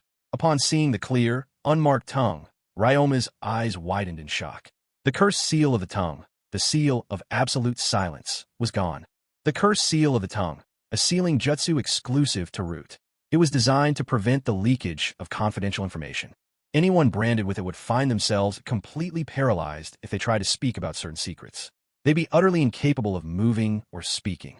Danzo had imprinted every member of Root with this seal on their tongues, binding them with an unbreakable curse, ensuring that none could reveal his secrets. And there was only one way for that seal to disappear: the caster's death.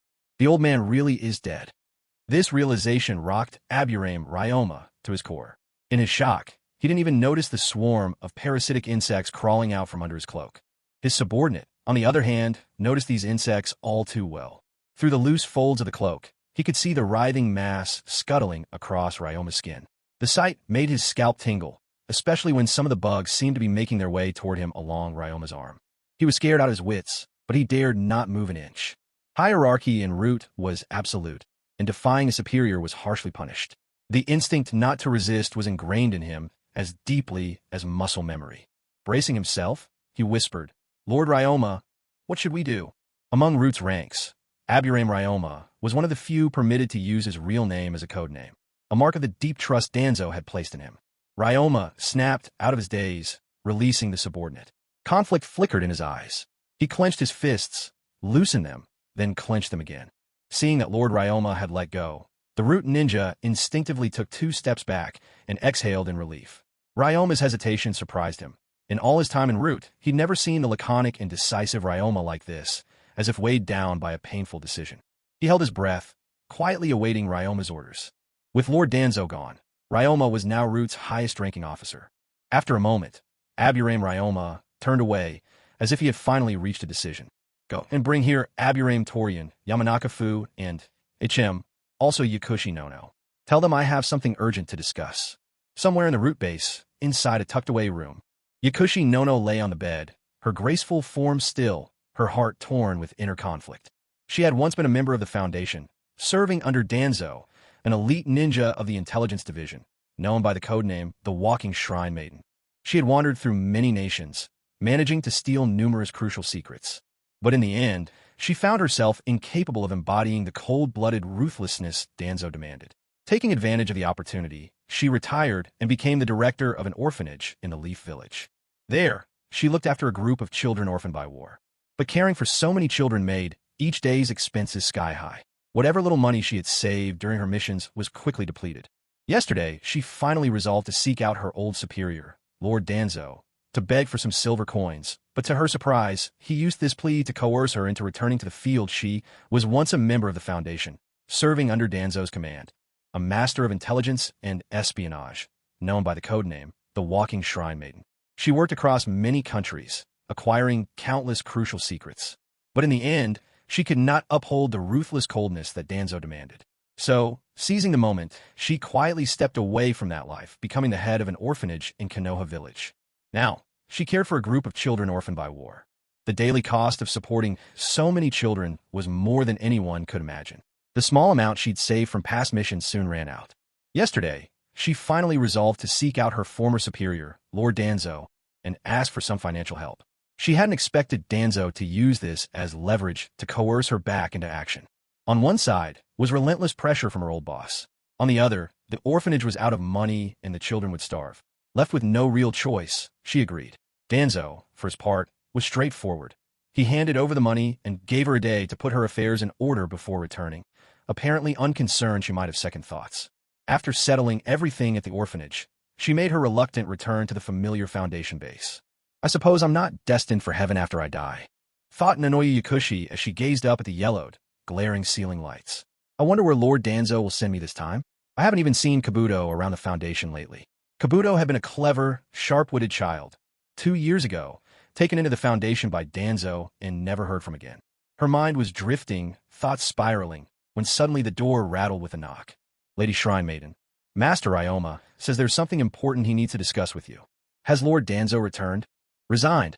Nanoyu Yakushi sat up from her bed and asked. The Foundation ninja outside hesitated for a second. Remembering Ryoma's instructions, he decided not to reveal that Danzo was dead. He only replied, "You'll know once you get there." Nanoyu noticed nothing amiss and rose to head out. When she arrived, Aburame Ryoma, Aburame Toryun, and Yamanaka Kaze were already present. Ryoma and Kaze were both highly trusted by Danzo, often tasked with sensitive, confidential missions. Toryun looked young and unfamiliar, likely having joined after her retirement. Nanoyu Yakushi guessed quietly to herself. Even before she reached the group, she heard Yamanaka Kaze's impatient voice. Ryoma, just what is this about? The Shrine Maiden's here now, you can talk. I'm busy, you know. Lord Danzo's tasks aren't finished yet. Nanoyu slipped quietly into a corner, making herself as inconspicuous as possible. She sincerely wished she could have nothing more to do with the Foundation. If she'd had any choice, she might never have set foot here again. Seeing that everyone had gathered, Ryoma didn't waste words. He dropped a bombshell straight away. Lord Danzo is dead. What? In the mountains, the expressions of Yamanaka Kaze, Yakushi Nanoyu, and Aburame Torijin changed dramatically.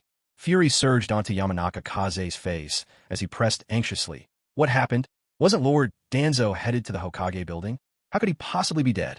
Aburame Torijin, who stood beside him, remained silent, but his eyes blazed with anger. As for Yakushi Nanoyu, after her initial shock, she immediately pulled out a mirror to check her tongue. Aburame Ryoma observed the changes in their faces. Yamanaka Kaze and Aburame Torijin's reactions were exactly as he'd expected. When Nanoyu checked the curse mark of root eradication on her tongue right away, he gave a secret nod and thought, just as I suspected.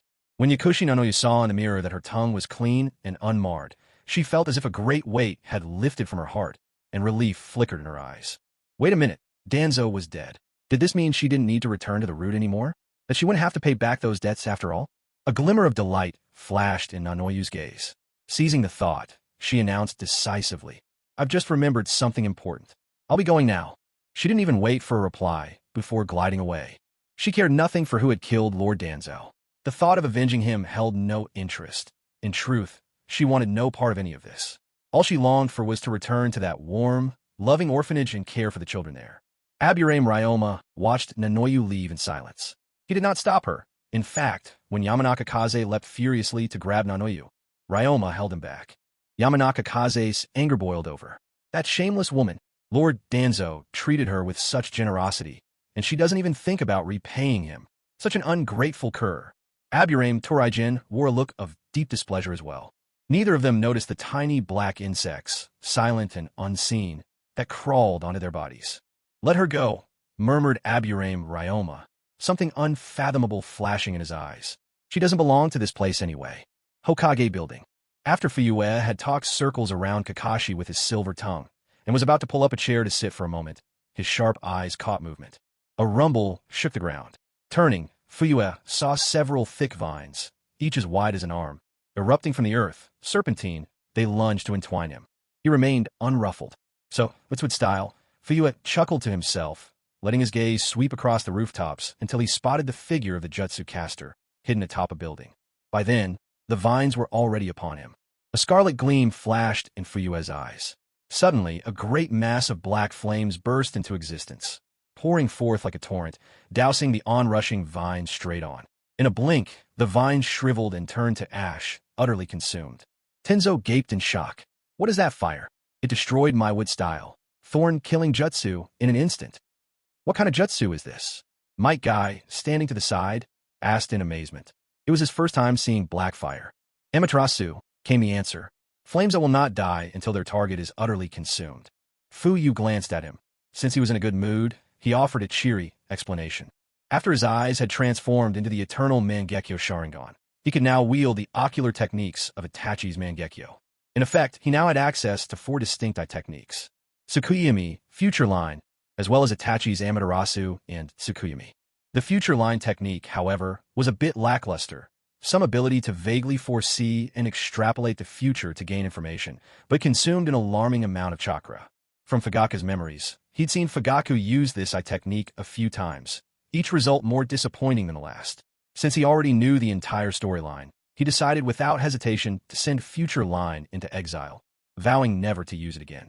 Moreover, Tsukuyumi and Itachi's Tsukuyumi essentially overlapped in function. When it came down to it, all he'd really gained was Amaterasu, better than nothing, he supposed. An inextinguishable flame? Tianzong overheard the words of the man below and was shocked to the core. Gritting his teeth, his hands wove through seals at lightning speed. He needed to see for himself if this black flame was truly the eternal fire the man claimed. If he could neutralize my thorn-killing technique, then how about this move? Wood style, Storm Lance Jutsu. With a low shout, Tianzong finished his seals, ending on the serpent sign. From his shoulders came a sudden surge, and in an instant 2 massive afterimages shot out. On closer inspection, they were actually 2 gigantic trees, rapidly reaching for Fuyu, who stood in front of the Hokage building. Fuyu narrowed his eyes. This time, he refrained from using Amaterasu. After all, those massive trees were still connected to Tianzong. If he unleashed Amaterasu now and ended up burning the boy to death, that would not do. While Yamato's wood style was nowhere near 1,000th of Hashirama Senju's strength, he was incredibly skilled when it came to building houses, and Fuyu had no wish to lose such a master builder. Since Amaterasu was off the table, he decided to use another technique. The thought flashed through his mind just as the 2 enormous trees closed in. So, did it work? Watching Uchiha Fugaku stand motionless, making no attempt to defend himself, Tianzong held his breath in anticipation. But in the very next moment, Tianzong's expression changed dramatically. A giant arm had materialized from nowhere, appearing in front of Uchiha Fugaku, effortlessly catching the 2 massive trees in its grasp. What is this? Tianzong had never seen a jutsu like this before. That enormous red arm. What on earth could it be? This was also the first time Fuyu had ever used Susanoo, and he was just as curious, carefully examining Fugaku's own version. Its color was red, just like Itachi Uchiha's Susanoo. He hadn't summoned the complete form, just manifested a single arm. The area was far too cramped. If he summoned a full Susanoo, it would surely collapse the surrounding buildings and alter the terrain. The coup had already succeeded. He had no desire to create further commotion and attract a crowd of busybodies. One arm was more than enough for defense. With a mere flicker of thought from Fuyu, Susanoo's massive hand gently tugged, pulling Tenzo, the source of the gigantic tree, down from his perch. Caught off guard in midair, Tenzo felt as if he were soaring through the sky. In the very next instant, he found himself locking eyes with a pair of Mangekyo Sharingan, an intricate hexagonal pattern swirling within. His consciousness slipped swiftly into darkness. Fuyu then released the Susanoo technique. The massive arm dissolved into points of light, drifting away. Freed from the Jinjutsu's grip, Tenzo fell heavily to the ground with a dull thud. The gigantic tree, sprouting from his shoulder, now cut off from chakra, cracked and snapped apart. Glancing briefly in Yamato's direction, Fuyu understood well enough why Yamato had attacked him. He turned away and walked over to Kakashi. At that moment, Kakashi sat motionless against the base of the wall, his eyes vacant, as if he were someone who had lost all faith and direction, a soul adrift. Fuyu looked at him with clear intrigue.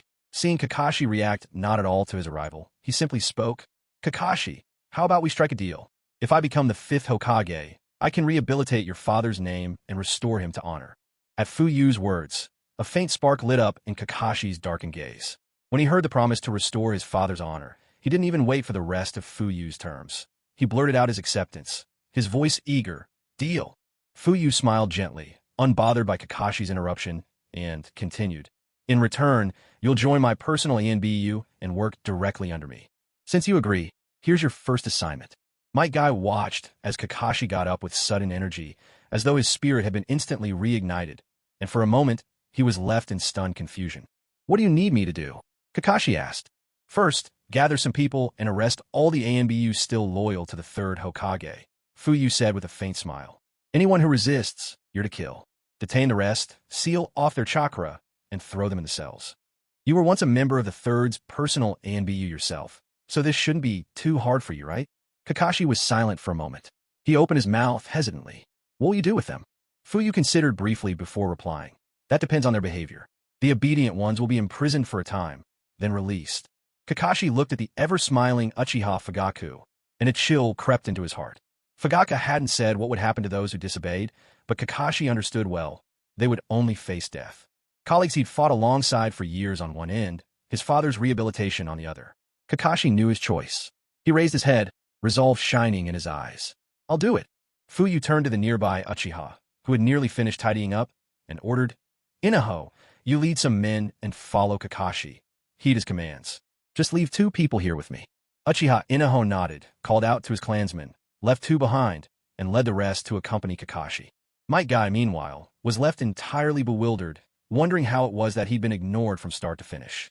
He glanced at Uchiha Fugaku, who had just found a chair and sat down, then looked at Kakashi, who turned on his heel and headed out.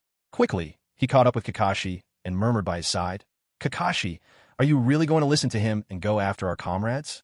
Kakashi deftly scooped up the unconscious Yamato from the ground, glanced at Might Guy, and replied, "Guy, don't you get it?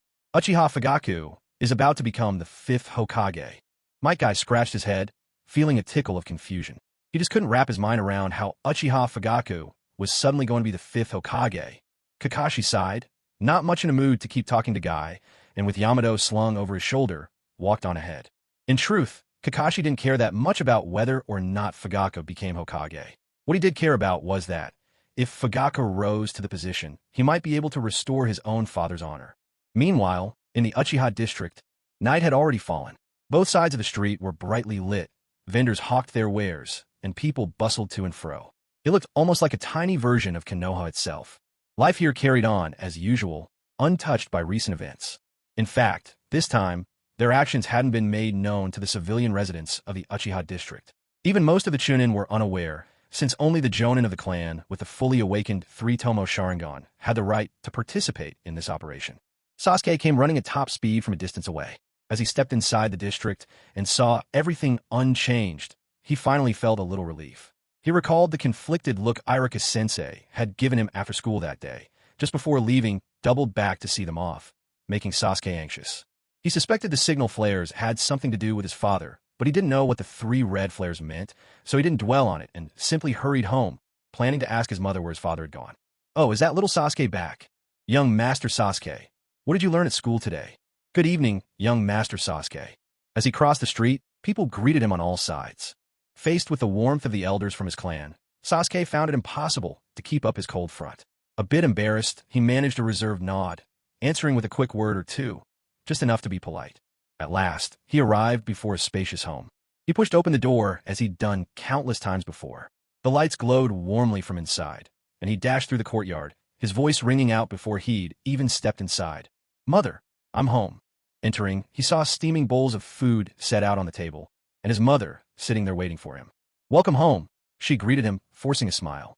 Sasuke glanced around, tossed down his school bag, and ran into the inner rooms. As expected, his father wasn't home. His older brother had been coming back late these days, so that didn't surprise him. "Mother, where did father go?"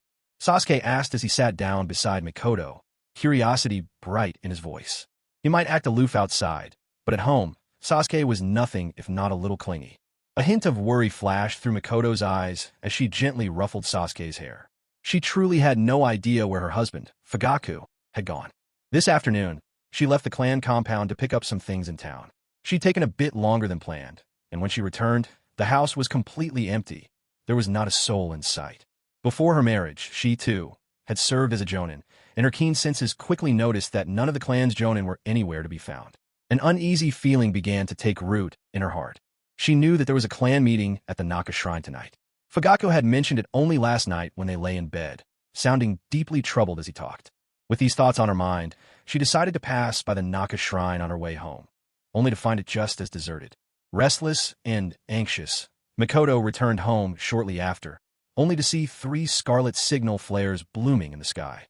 The sight of those signals made her uneasiness grow. Yet, with little else she could do, she quietly tidied up the house, prepared dinner, and waited for her husband and children to return. Night had fallen now. Sasuke had come home, but there was still no trace of her husband or Itachi. Mikoto glanced at the food laid out on the table. Any longer, and the dishes were sure to go cold. With that thought, she got up, opened the cupboard, and brought out their finest bowls and chopsticks, intending to start dinner with Sasuke. Just then, she heard Sasuke speak behind her. "Mother, I saw father at school today. He was leading a group of clansmen somewhere. Do you know what's going on?" Crash. Startled, Sasuke spun around to see fragments of shattered bowls and plates scattered across the floor. "Mother!" He had no idea what had just happened. Regaining her composure, Mikoto quickly crouched down to pick up the pieces. Her long, lustrous black hair fell around her shoulders, and her fitted dress traced a perfect silhouette as she moved. Sasuke, quick on his feet, hurried over with a broom and dustpan, gently nudging Mikoto aside. "Mother, let me take care of this." Worried, Mikoto stepped back, her gaze fixed on Sasuke as he swept the broken pieces into the dustpan. No one could tell what thoughts weighed on her mind. Outside the Hokage's office, Fuyue waited patiently, perfectly composed, for the teams led by Inoshikaicho and the Hyuga to return. They had left about half an hour ago, and it was nearly time for them to come back. With greater numbers and overwhelming strength on their side, it wouldn't take long to wipe out the Sarutobi and Shimura clans. Fuyue's eyes lingered on the brightly lit avenue ahead, his gaze deep and thoughtful. The area around the Hokage office was shrouded in darkness, a stark contrast to the bustling, illuminated streets on the other side, as if they belonged to 2 entirely different worlds. Night had truly fallen now. That brat, Obito Uchiha, might have already slipped into the village by this point. Without any ocular jutsu suited for tracking, Fuyue had no way to locate Obito Uchiha's whereabouts. He would have to wait for the Hyuga clan to return. He already knew where Obito would show up. According to the original story, Obito would wait in the woods near the Uchiha compound for Itachi to join him, and then the two would set their plan in motion, Obito helping Uchiha Itachi wipe out their clan. Right now, however, Uchiha Itachi had been left abandoned in the Naka Shrine. Eyes gouged out, chakras sealed, and Uchiha Obito was completely unaware of this. Most likely, Obito would still be waiting for Itachi in the little grove, just as planned. Of course, it's also possible that Uchiha Madara and Obito had already slipped into the Hidden Leaf village early, discovered what was really going on, and changed their plans on the fly. Who could say for sure? Maybe at this very moment, they were lurking in some shadowed corner, silently spying on him. Fuyu slowly swept his gaze around, but didn't notice anything out of the ordinary. He snapped his fingers softly, sinking into thought. At present, the so-called Konoha 4, led by Hiruzen Sarutobi, had been eliminated by his hand. The Saratobi and Shimura clans were being systematically wiped out.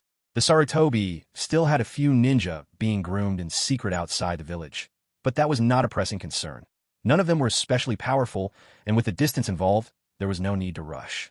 The major noble clans of the village had also thrown in their lot with him, participating in the campaign to destroy the Saratobi and Shimura clans as proof of their allegiance. Nearly all the obstacles in his path had been removed.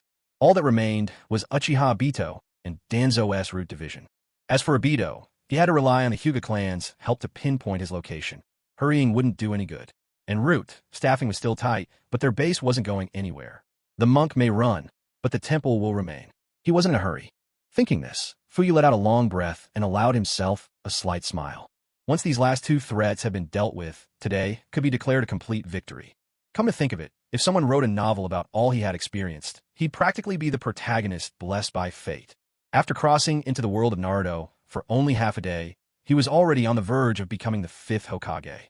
In the fan novels he'd read in his past life, The protagonists who crossed over into the Naruto universe often had it rough, starting out as nobodies, grumbling about the third Hokage while still having to play along, forging alliances with the tiger while fearing the bite.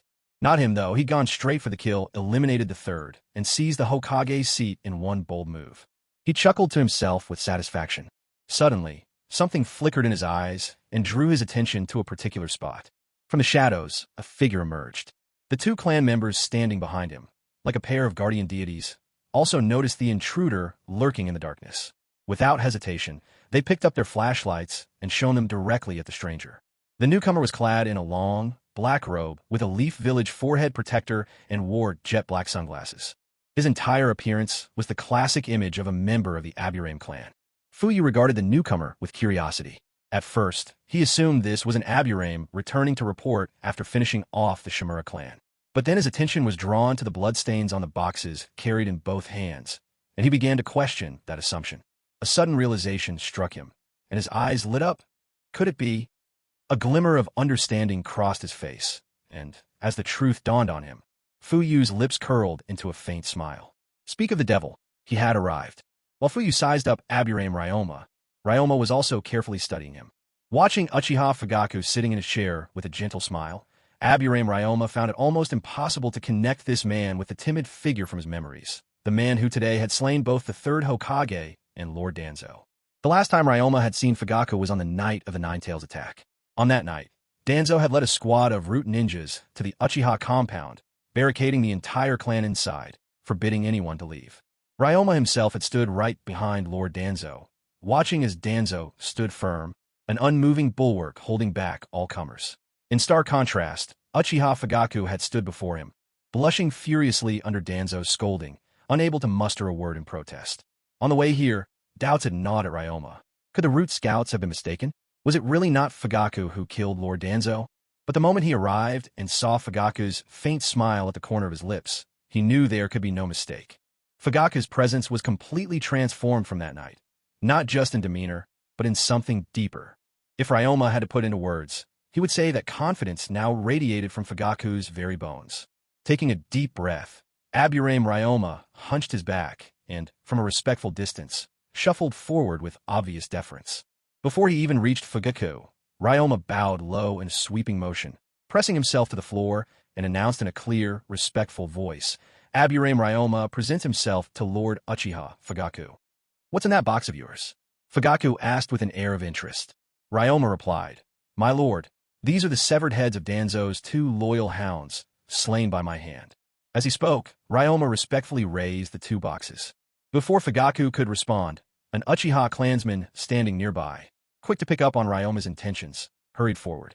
This man had stood at Fugaku's side on the night of the Nine-Tails.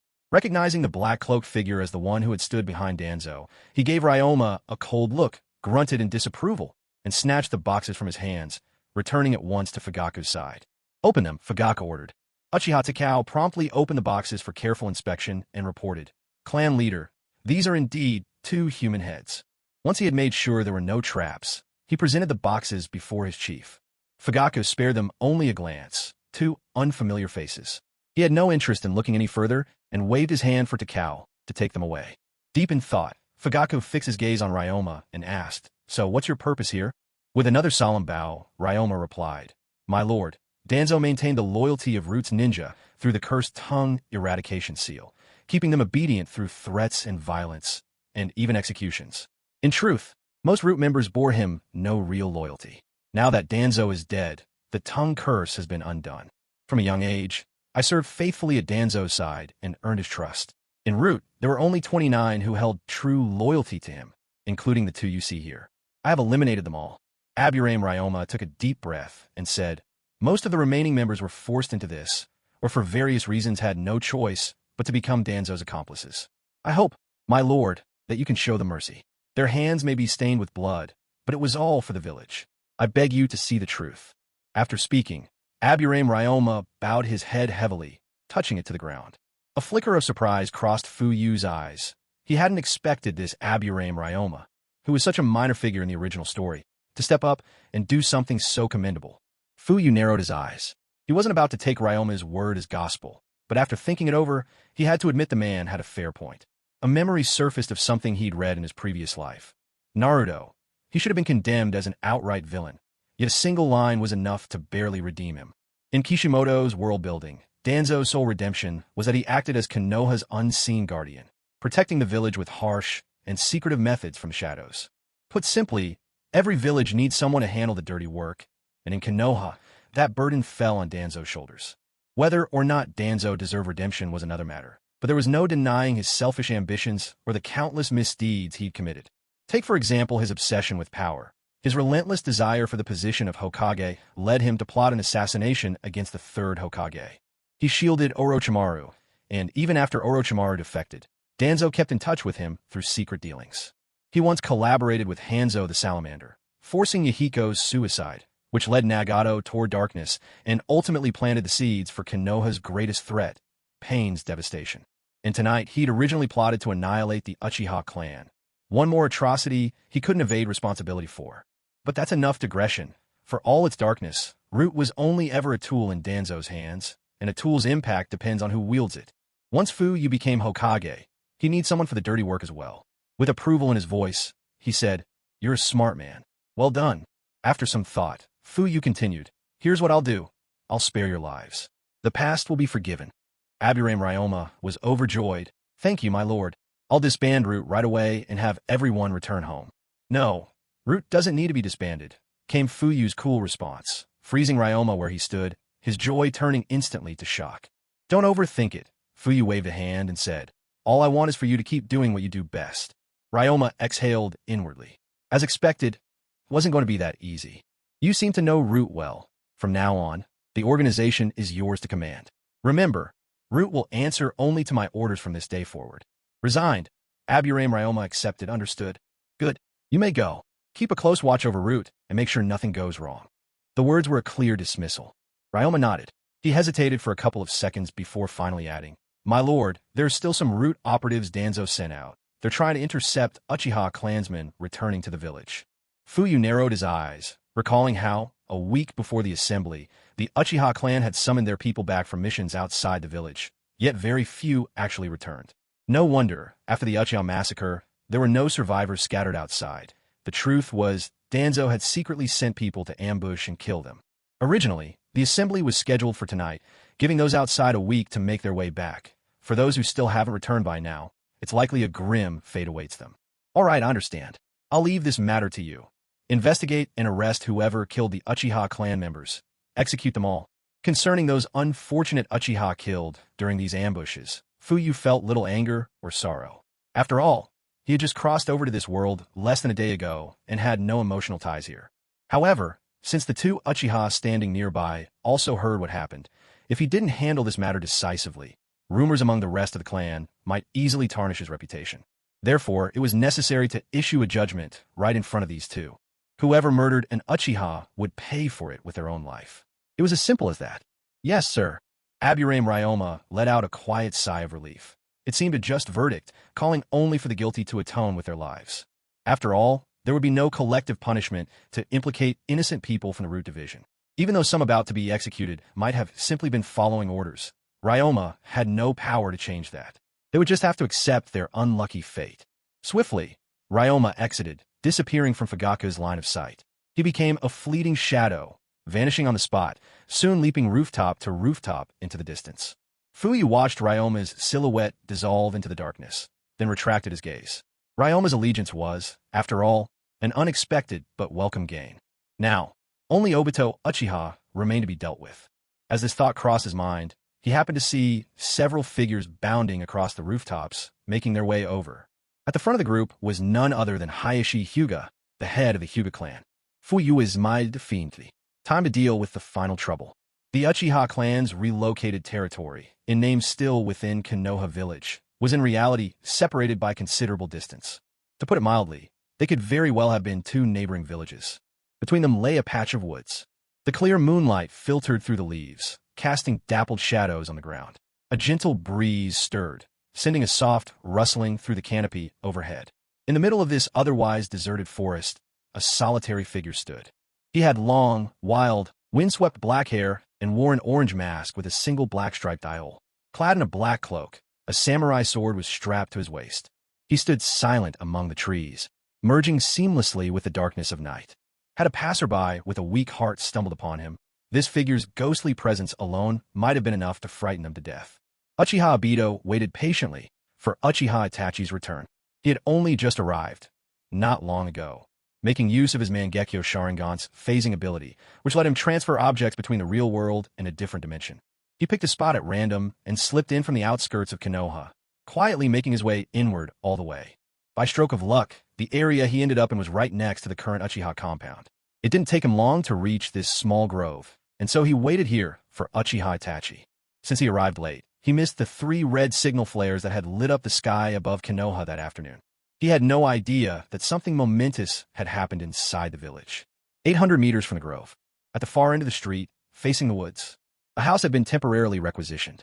The owners had been relocated next door, under the watchful eyes of the shinobi, to prevent any untimely disturbances. By the window, Hayashi Hyuga's eyes narrowed in a fierce scowl. The veins near his temples stood out in sharp relief as he activated his Byakugan. The Byakugan had 2 main abilities. First, through channeling chakra, it could drastically augment sight, allowing the user to perceive everything within a 1-kilometer radius. Second, it could penetrate objects, enabling the user to see a target's chakra networks, pressure points, bones, and the ebb and flow of chakra within. Among them, Kagaya Akatsuki was even rumored to distinguish individuals solely by the signature of their chakra. Though Hayashi was the esteemed head of the Hyuga clan and its main family, his Byakugan wasn't nearly as refined as Kagaya's. He couldn't identify people just by glancing at their chakra. All he could make out was an ominous chakra coursing through the person lurking in the woods, a presence that sent a tremor through his heart. After a moment, Hayashi released the Byakugan and turned to look at Uchiha Fugaku, who stood nearby with an icy expression. Hayashi found this man increasingly inscrutable. How could he have known someone was hiding out in those woods? And the ominous chakra, somehow strangely foreign, yet oddly familiar. He suddenly stared at Fugaku in realization. That's it. It felt just like the man in front of him. What's he spacing out for? Fuyue noticed Hayashi staring at him, lost in thought, and frowned in mild annoyance. Nearby, Narashikaku caught the awkwardness and gave a soft cough. Hayashi was jolted out of his trance. Flustered, he said, "Lord Fugaku, just as you suspected, there is indeed a person in those woods, and their strength isn't to be underestimated." Hayashi quickly debated telling Fugaku what he'd really seen. If Fugaku already knew there was someone in the woods, perhaps that person even belonged to the Uchiha clan. Their chakra signatures were so alike. Fu narrowed his eyes at the grove. From where he stood, he couldn't see a thing, certainly not Uchiha Obito. He sneered inwardly. "So, you really are here, waiting for Uchiha Itachi, are you?" "Obito. Oh, Obito, I bet you'd never guess that I've tossed Itachi down beneath the Naka shrine, would you? By now, Itachi should probably be awake, maybe still wriggling around down there like a helpless worm." Fuyue stared into the small grove, lost in thought. "So, how should I deal with that stubborn dog, Uchiha Obito?" Most of the Uchiha clan are disturbed in some way. Their chakra triggers changes in the brain, leading to extremes and obsession as symptoms. And among them, Obito is a prime example. Far too fixated, manipulated by others, twisted by darkness, going so far as to commit unspeakable acts, even killing his sensei. To be honest, Fuyue thought, Obito is beyond redemption. He's never liked this character from the start. At least he knows Obito's weaknesses, whereas Obito is entirely in the dark about him, not even realizing he's awakened the eternal Mangekyo Sharingan. If Fuyue wanted to finish Obito now, it would be almost laughably easy, but taking him out wouldn't solve the real problem. There's still Black Zetsu pulling strings behind the scenes. Given that he knows how the story unfolds, if he were to take out Obito here, who knows what that old schemer Black Zetsu might do in response? He'd lose his only advantage, knowing the plot. Fuyue found himself caught in a dilemma. If only Black Zetsu had come along too, then Fuyue could wipe him out in one shot, cut off the source of trouble, and be done with it. What a happy ending that would be. But nothing's ever that easy. Fuyue let out a quiet sigh. Nearby, Shikaka Nara, ever observant, caught the troubled look on Fuyue's face. His eyes twinkled, and he spoke. "Fifth, what's weighing on your mind? Why not share it with us? Maybe we can help brainstorm a solution together." "Fifth." Hayashi Hyuga rolled his eyes discreetly. "That sly fox, Shikaku. Fuyue isn't even Hokage yet, and you're already calling him the fifth. Shameless." Hayashi silently scoffed at Shikaku.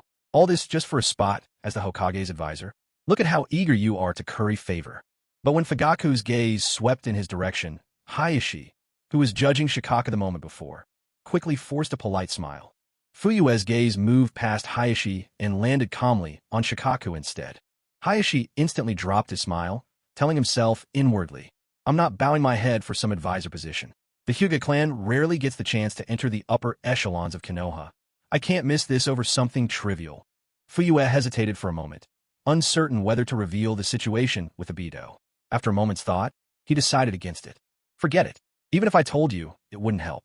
With all these people around and prying eyes everywhere, now isn't the time or place to discuss Black Zetsu. Fuyue rubbed his eyes, hardened his resolve, and made up his mind. With the power of eternal Mangekyo at my disposal, why should I fear a petty schemer like Black Zetsu? Let's do this. A steely glint flashed across Fuyue's eyes. This malignant tumor, named Uchiha Obito, simply had to be dealt with. Keeping him around would do no good. Besides, the butterfly's wings had already stirred the air. He'd altered the course of fate, so what did he have to fear now? There were few in the ninja world today who could take him head-on with his pair of eternal Mangekyo Sharingan. Even the 6 paths of pain hardly fazed him. Nagato was little more than a walking corpse these days. How long could he last? With his perfect Susanoo, Fuyu could simply wear him down. So why waste his energy on pointless worries? Since fate had brought him to the world of Naruto, he might as well write a new story for the future. Resolute, Fuyu wasted no further time. He ordered, You wait here. Don't follow me. With those words, he strode away with firm, purposeful steps, his demeanor as harmless as could be as he made his way toward the grove. Shikaka Nara and Hayashi Hyuga exchanged puzzled glances. What did you see? Shikaku broke the silence, his voice probing. He'd pieced things together. Hayashi's recent absent-mindedness, followed by that look of hesitation after he spoke. Clever as ever, Shikaku guessed the old fox must have noticed something he'd chosen to keep to himself. Hayashi withdrew his gaze from the departing figure of Uchiha Fugaku, shot Shikaku a sidelong glance, his expression stern, and said nothing. Shikaku pursed his lips, thinking, seriously, you're still trying to play your part? Isn't it a little late for that? I saw every twitch of your expression just now. Crunch, crunch. A sound came from feet treading on dead leaves. The masked figure in black, still as a statue, finally stirred. He lifted his head ever so slightly, the lone eye hole in his mask turning toward the noise. A flicker of animal-like light shone beneath that solitary aperture. So he's here? Uchiha Obito watched the newcomer in silence. No wonder I had my eye on this genius, he thought. Such immense ocular power, and it's only been half a month. How could a Sharingan have grown so much so fast? Unbelievable. The newcomer carried himself with a casual arrogance, his chakra unfurling ominously, as if he owned the space around him. To Obito, himself a Mangekyo Sharingan holder, this one was like a blazing beacon shining through the gloom of night. So dazzling, so thievesly bright. Wait, something was off. Was he taller? Bigger? Could someone's body grow this much in just half a month? Had this kid hit a growth spurt? Obito noticed the discrepancy, but didn't dwell on it. He'd infiltrated the Uchiha clan half a month ago. Apart from Itachi, the rest were deadweight, none with the talent to awaken a Mangekyo. Yet this newcomer clearly possessed Mangekyo eyes. 3 tomos worth of power could never surpass his own. But why had he activated his Mangekyo now? Had he been discovered? A wave of confusion surged in Obito Uchiha's heart, but almost immediately, he found himself inwardly admiring. No wonder I've set my sights on this genius. Such sharp instincts. No sooner had this thought surfaced than, under the moonlight, he caught sight of a pair of intricate, 6-pointed pinwheel Mangekyo eyes slowly turning. He didn't even have time to react before he was left frozen in place. Where is this? Obito suddenly found himself in an unfamiliar place, but he steadied himself and calmly surveyed his surroundings. He realized he was standing on a massive floating island. The island was utterly barren, so flat and empty that nothing could be hidden. Casting his gaze into the distance, he saw endless white surrounding the floating island, stretching out to infinity. So this is Itachi's Mangekyo technique. Obito maintained his composure as he observed everything, not only unafraid, but even a little intrigued. He knew Itachi had awakened the Mangekyo, but he had no idea what kind of ocular powers those eyes possessed. Suddenly, he froze, catching sight of a figure suspended in the sky above. This time, he saw the person's face clearly. Narrowing his eyes, his pupils shrank in shock. Are you Fugaku Uchiha? Noticing the 6-pointed pinwheel Mangekyo in Fugaku Uchiha's eyes, a wave of dread welled up inside Obito, as if something dreadful was about to happen any second. You! Consumed by nervous anxiety, Obito tried to speak, to ask a question, but the other simply gave him an eerie, twisted smile. A moment later, a sharp pain slammed into Obito's neck. The world spun violently, dragging him into darkness, as though someone pressed hands over his eyes. He couldn't see a thing. Realization flashed through Obito's mind, and at once, he activated the Uchiha clan's ultimate forbidden eye technique, one that could rewrite disadvantageous events from the recent past, erasing their occurrence, and retain only the outcomes favorable to himself as reality. The price. The Sharingan would lose its light forever. But he didn't care. The three-tomo Sharingan could always be regained. Right now, the only thing that mattered was rewinding everything. He didn't understand why it was Fugaku Uchiha who had appeared, and what unsettled him the most was that Fugaku Uchiha had also awakened the Mangekyo Sharingan. Even more astounding, Fugaku's ocular power was many times stronger than his own. What did this mean? It meant Fugaku's Mangekyo had not just recently awakened. What a hidden master Fugaku Uchiha was, to have concealed so much. 100 thoughts raced through Obito's mind in the span of a single breath. But it didn't matter. He still had a chance. Time rushed forward in an instant. Why is nothing happening? Obito, trapped in endless darkness, opened his mouth, wanting to roar, but no sound escaped. Deep in a grove of trees, Fuyu looked coldly at Obito Uchiha's severed head lying on the ground. Both of Obito's eyes had been gouged out, leaving empty, hollow sockets. His jaw opened and closed, silently mouthing what seemed to be his Anaji. Fuyu scoffed with disdain. He had already anticipated this trick. Try it again? Keep dreaming. Bang! At that moment, Uchiha Obito's headless corpse crashed heavily to the ground. Fuyu glanced at the spherical object suspended in the glass container, allowed a deep sigh, and a faint smile played across his lips. With the last nuisance, Uchiha Obito, finally dealt with, he couldn't help but start humming Hebe Tien's A Little Happiness. You were the luck I most wanted to keep. Chuckling to himself, Fuyu thoroughly checked the scene. Once he was certain Obito was truly dead, he took out a storage scroll. He stuffed Obito's severed head, the headless corpse, the single-eyed mask discarded on the floor, and the katana into the scroll without a second thought. He thought perhaps Obito's corpse might be useful for something later. Even in death, he wouldn't let this guy off easy. After storing the scroll away, Fuyu walked back with an easy, cheerful stride. With this, the crisis of the clan's doom was completely resolved. Today's events had come to a perfect end. The land of water. The Mizukage's secret chamber. A small, squat figure lay perfectly still on a bed. His name was Yagura Karatachi. Don't be fooled by his diminutive height and childlike appearance, for his status was enough to shake anyone. He was none other than the fourth Mizukage of the Hidden Mist Village, his baby face an innate trait. Despite his youthful looks, he was already a grandfather. Beyond that, he was also the second Jinchuriki of Aisabu, the Three Tails. Yagura could perfectly control the power of the tailed beast, one of only 5 in the shinobi world with such mastery. He could wield the tailed beast chakra to form a protective cloak, an ability granting him overwhelming strength in battle. By rights, he should have been an extremely powerful ninja. But fate had other plans. He encountered even more formidable foes, Pain, Konan, and Obito himself. First, Pain gravely wounded him. Then, Obito trapped him under the illusion of the Mangekyo Sharingan. From that moment onward, Yagura lived under Obito's Jinjutsu, a puppet manipulated at will. No one had ever heard of such a condition before. Though he was controlled, he could still see and hear everything. Under Obito's manipulation, the Mist Village became shrouded in darkness. Countless elite ninja defected or perished, and many clans with unique bloodlines were wiped out because of him. It was agony for Yagura, as if a blade were twisting in his heart.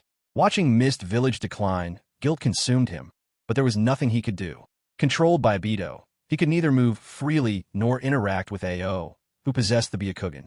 Even if someone suspected something was wrong with Yagura, there was nothing they could do. No one was a match for the formidable Mizukage. Even while under control, under Obito's manipulation, Yagura was still able to fight Zabuza Momochi, who came to assassinate him, to a standstill. Yagura Karatachi only felt darkness ahead. The future of the Hidden Mist seemed doomed to be destroyed by his own hands. But tonight, Uchiha Obito died at Fuyu's hands. Naturally, Obito's control over Yagura was broken. Feeling the grip of that control vanish and regaining command over his own body, Yagura clenched his fists in disbelief. Only after repeatedly confirming that the control was truly gone did Yagura leap from his bed. With a flying kick, he smashed open the secret chamber where Obito had hidden him for so long, letting out a raw, anguished roar. "Ah, damn you, Uchiha! Aisabu, the Three Tails, had likewise been under the sway of the Sharingan for so long. Along with Yagura's furious outcry, a torrent of beastly chakra burst forth, soaring into the sky. This terrifying surge of pressure descended across the village, prompting Meitarumi and many elite jonin to race toward Yagura's location to investigate. Could it be the Three Tails is going berserk? Panic seized everyone. The hidden mist was already struggling. If the Three Tails rampaged inside the village, the resulting destruction would be unimaginable. They all remembered the disaster of the Nine Tails rampage in the Leaf Village years ago, the terrible loss of life, the houses reduced to rubble, and the astronomical cost of rebuilding afterward. The Leaf Village was vast and powerful. Only such a place could survive those blows. But for the Mist, they were broke, truly broke. Barely a single coin remained, and even the Jonin had no idea how long their own salaries had been delayed. If not for their loyalty to the Mizukage, few could have held on for so long. As they gathered in small, anxious groups and hurried to the Mizukage Tower, they arrived only to find Yagura standing calmly in the street. He had withdrawn the beast chakra that had erupted moments before, sealing it back within himself. For the first time, Yagura appeared in public once more. Meitarumi shot a meaningful glance at Ao beside her. Ao activated his Byakugan to investigate, but the result was unexpected. He shook his head at Meitarumi. My front, that couldn't be right. By their reasoning, the Mizukage should have been under someone's control. Had they misread the situation? Or was it true that the Mizukage had simply grown old and incompetent, bumbling his way through one misstep after another? Noticing Mai's arrival, Yagura slowly exhaled. All Jonin, assemble in the office. I have an important announcement. Fifth Hokage, Shikaka Nara, spotting Fu Yu's return, hurried over to greet him. Hayashi Hyuga refused to be left behind and quickly followed. A great change was coming to the Leaf. Those who failed to see it coming were blind to the winds of fate. Uchiha Fugaku has taken the position, just as agreed.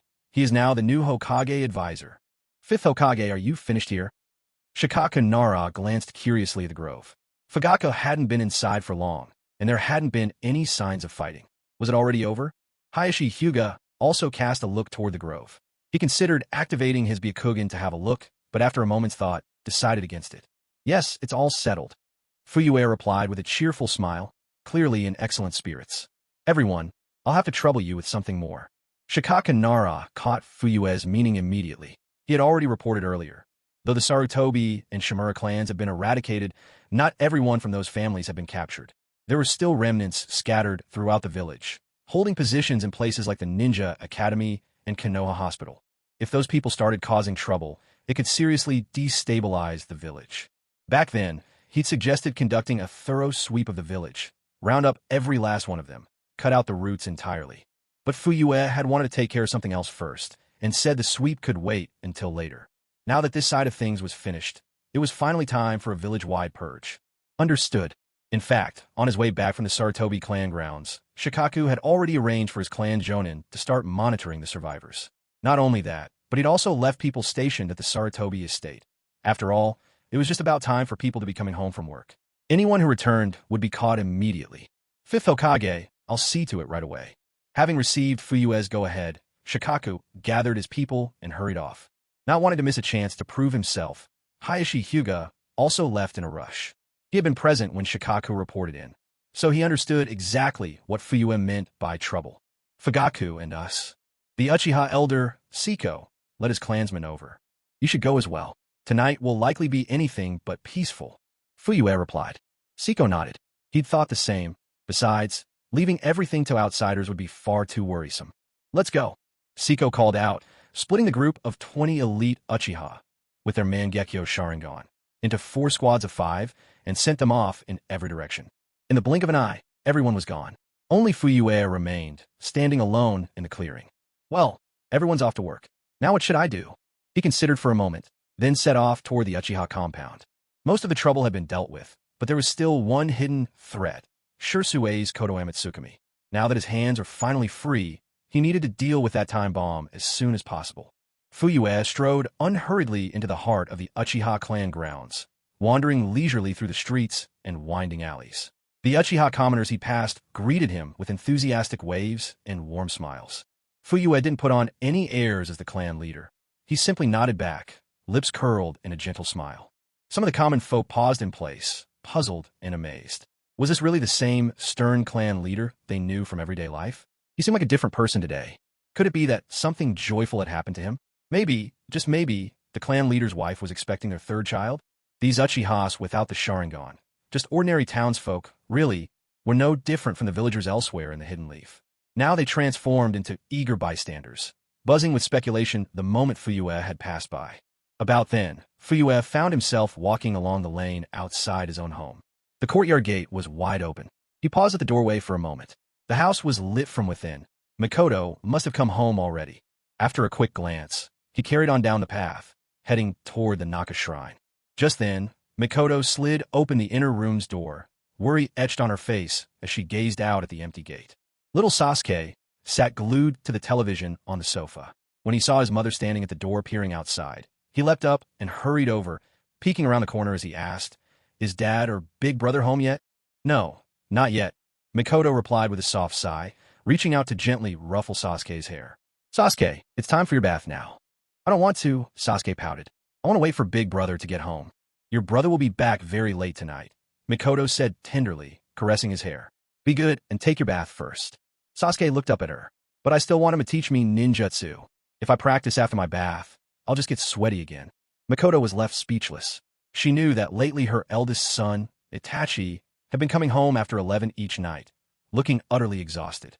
Raising her voice a little, she said firmly, "Your brother works hard and is very tired. Don't disturb him when he's trying to rest. There's no need to learn ninjutsu at night. Now go take your bath and be good." With a face full of resignation, Sasuke had no choice but to obey and shuffle off to bathe, casting her one last, plaintive look. Meanwhile, far away in the famous hot spring street of the land of hot water, groups of excited people dashed down the main avenue toward a gambling house at the end of the street. "Hurry, hurry. I hear that legendary fat cat is at the Sakura gambling den tonight. Let's go score a big payday," one called out. "I heard that she always loses. Just bet the opposite and you can't go wrong." "Is it really true?" another asked, full of anticipation. "I'm telling you, it's the gospel truth. My second brother's wife's little sister's husband was at the same table once, and every time he bet against her, he won. Not once did he lose." These men were the regulars of the Hot Springs Avenue. Not evil, but idle, lazy, and obsessed with gambling. Word had it that the big fat sheep had come to Sakura Gambling House, and everyone was so excited they could hardly wait to rush in and throw themselves on the gambling tables. After a mad dash, they soon arrived at the end of the street and burst into Sakura Gambling House. "Where's the big fat sheep? Where is she?" Panting heavily, none of them bothered to rest. Their eyes were wide as they searched the crowded room for any sign of the famed big fat sheep. "Boss, I found her." One of them, brimming with excitement, pointed urgently to a gaming table and shouted. The group leader looked over. There she was, a woman with light yellow hair tied in a ponytail, wearing a loose, sleeveless shirt, and on the back of her top was a bold character meaning gamble. There was no mistaking it. This was her, the legendary big fat sheep. The man addressed as boss could barely contain his excitement. He began to rub his hands together like a fly in anticipation, about to head over when one of his cronies cut in. "Wow, boss, she's something. What if, we try our luck in other ways?" the crony leered. As soon as the boss heard his underling talk so shamelessly and openly about his lascivious ideas, he felt a chill run down his spine. At that very moment, as if she'd overheard, the girl standing beside the big fat sheep at the gaming table turned and fixed them with a gaze as cold as frost. The icy look in her eyes made the boss's hair stand on end. He spun around decisively, grabbed the lustful crony, and without hesitation slapped him soundly across the face several times, scolding, "You reckless idiot! What kind of nonsense are you spouting? How many times have I told you to lay off that cheap liquor?" Dazed from the smacks, the crony cowered. The boss noticed out of the corner of his eye that the icy girl had turned her gaze away, emboldening him just a little. He leaned in close and warned the crony in a whisper. "Are you tired of living? Do you even know who the big fat sheep is?" In truth, the crony had no idea who she was, and shook his head vigorously. The boss spoke in hushed, mysterious tones. "Don't you spread this around, but I heard it from my second brother's little uncle's wife's husband. This big fat sheep's name is Tsunade. She's a ninja. Anyone who tries something funny with her ends up 6 feet under with grass growing on the grave."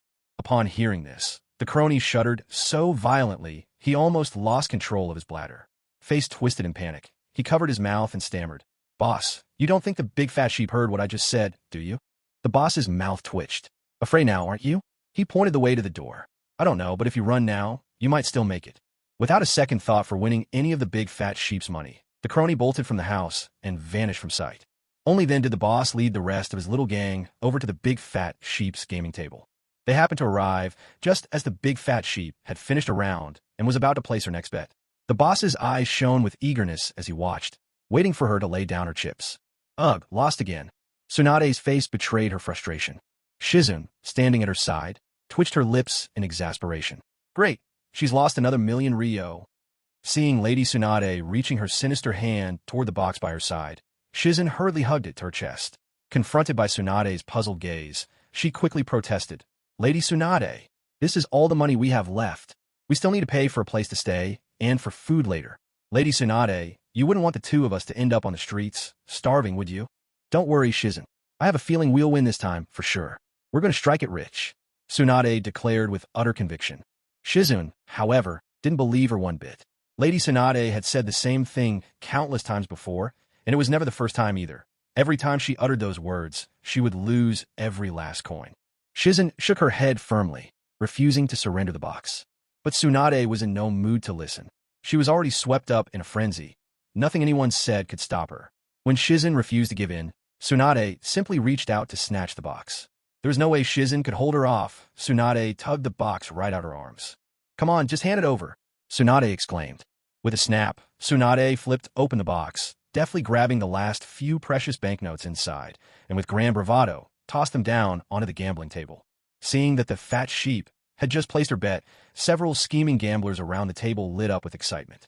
One after another, they eagerly staked their own money, betting on the opposite side of Tsunade's wager. All night, they'd been using this trick, making a good bit of silver off Tsunade. The gamblers burst into a raucous chorus, laughing and cheering, almost as if the dice hadn't even stopped rolling and they already knew their winnings were assured. Other gamblers, drawn in by the commotion and eager not to miss out, quickly threw down every last coin they had, all of them betting against Tsunade without exception. Witnessing this, Shizune cradled her forehead in distress, wondering what they'd do once their money was all gone. She definitely wasn't keen on sleeping out on the streets. Tsunade, too, looked displeased at the scene. Her pale yellow brows knit tightly together, and her rosy lips pouted in annoyance. Her cheeks, flushed slightly pink from the drink, stood out against her fair skin. This enticing picture drew more than a few hungry, involuntary gulps from the onlookers. Shizune frowned a little, but Tsunade ignored her, pounding the table and swearing, Boss, hurry up and start the round. I'm going to make these guys lose everything. I'll make them regret it. The boss, grinning from ear to ear, bellowed, Here we go. No more bets. The round is starting. No more bets. As the boss got ready to throw the dice, Tsunade's alcohol-hazed eyes locked intently on the tumbling dice, not daring to blink even once. The dice weren't even open yet, but Shizune, already anticipating the worst, began silently packing up their things, Tsunade's discarded jacket and the like. The other gamblers leaned back, looking perfectly relaxed, as if they'd already pocketed their winnings. Only Tsunade stared unblinking, possessed by a surge of conviction that this time, she really would win. And when the dice finally came to a halt and the result was revealed, Tsunade let out an ecstatic cry. I won. The boss stared at the result, momentarily stunned. Then, with a cough to clear his throat, he proclaimed, 5 sixes, a set of triples. The banker takes it all. Of course, by banker, he meant Tsunade. As soon as the result was announced, almost everyone present wore an expression of utter disbelief. Even Shizune, who had been tidying up her things, jerked her head up in shock, as if she couldn't trust her own ears. Lady Tsunade had won. How could that be possible? Yet no matter how much she rubbed her eyes, the outcome remained the same. 5 of a kind, banker wins all. In that single round, Lady Tsunade had not only made up for the 20 million she'd lost that entire afternoon, but had actually come out with 30 million in profit. Tsunade burst into triumphant laughter, propping one foot on her chair and striking a victorious pose, hands on her hips. She hadn't felt this exhilarated in a long time. Sweeping the money from the table into her case like a tornado, Tsunade let out a disdainful snort at the gamblers, who stood frozen, their eyes empty, as if she'd finally turned the tables on fate. Shizune, let's go. With a box full of cash in her arms, Tsunade called out happily to Shizune, not caring the least about the cries and protests from the gamblers behind her. Once outside the casino, a refreshing breeze blew over them, and Tsunade suddenly quieted down, while Shizune, who had been gloomy before, now chirped with excitement. My goodness, Lady Tsunade, it's like a dream. I really didn't expect you would actually win. Ha. Oh wow, so much money. Now we'll be able to stay at a luxury inn and feast on delicious food tonight. Suddenly, Shizun noticed something odd about Lady Tsunade. She snuck a few glances, a whisper of concern tickling her mind. It's so rare for Lady Tsunade to win. Why doesn't she seem happier? Not as much as I imagined. It puzzled Shizun. Tsunade was puzzled too. She couldn't quite put her finger on it, but an uneasy pressure weighed on her chest, as if something bad was about to happen. Resting her hand over her heart, she let out a quiet sigh, hoping it was just her imagination.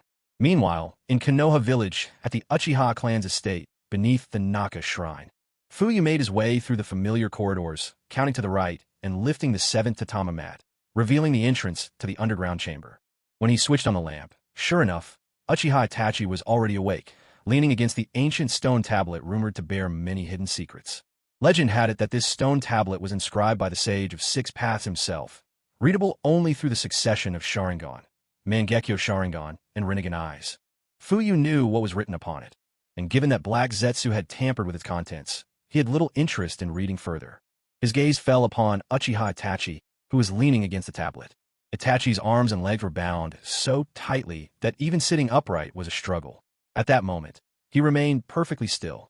Were it not for the faint rise and fall of his chest, anyone who looked at him might have mistaken him for a lifeless corpse. Uchiha Itachi's eye sockets were hollow, void of eyes, as deep and unfathomable as black holes, completely devoid of light or vitality. Yet his expression was calm, even carrying a hint of relief. "Awake, are you?" Fuyue approached him and spoke in a faint, detached voice. Seeing that Itachi made no response, Fuyue let out a soft chuckle, unconcerned, and continued, "The Uchiha clan staged a coup.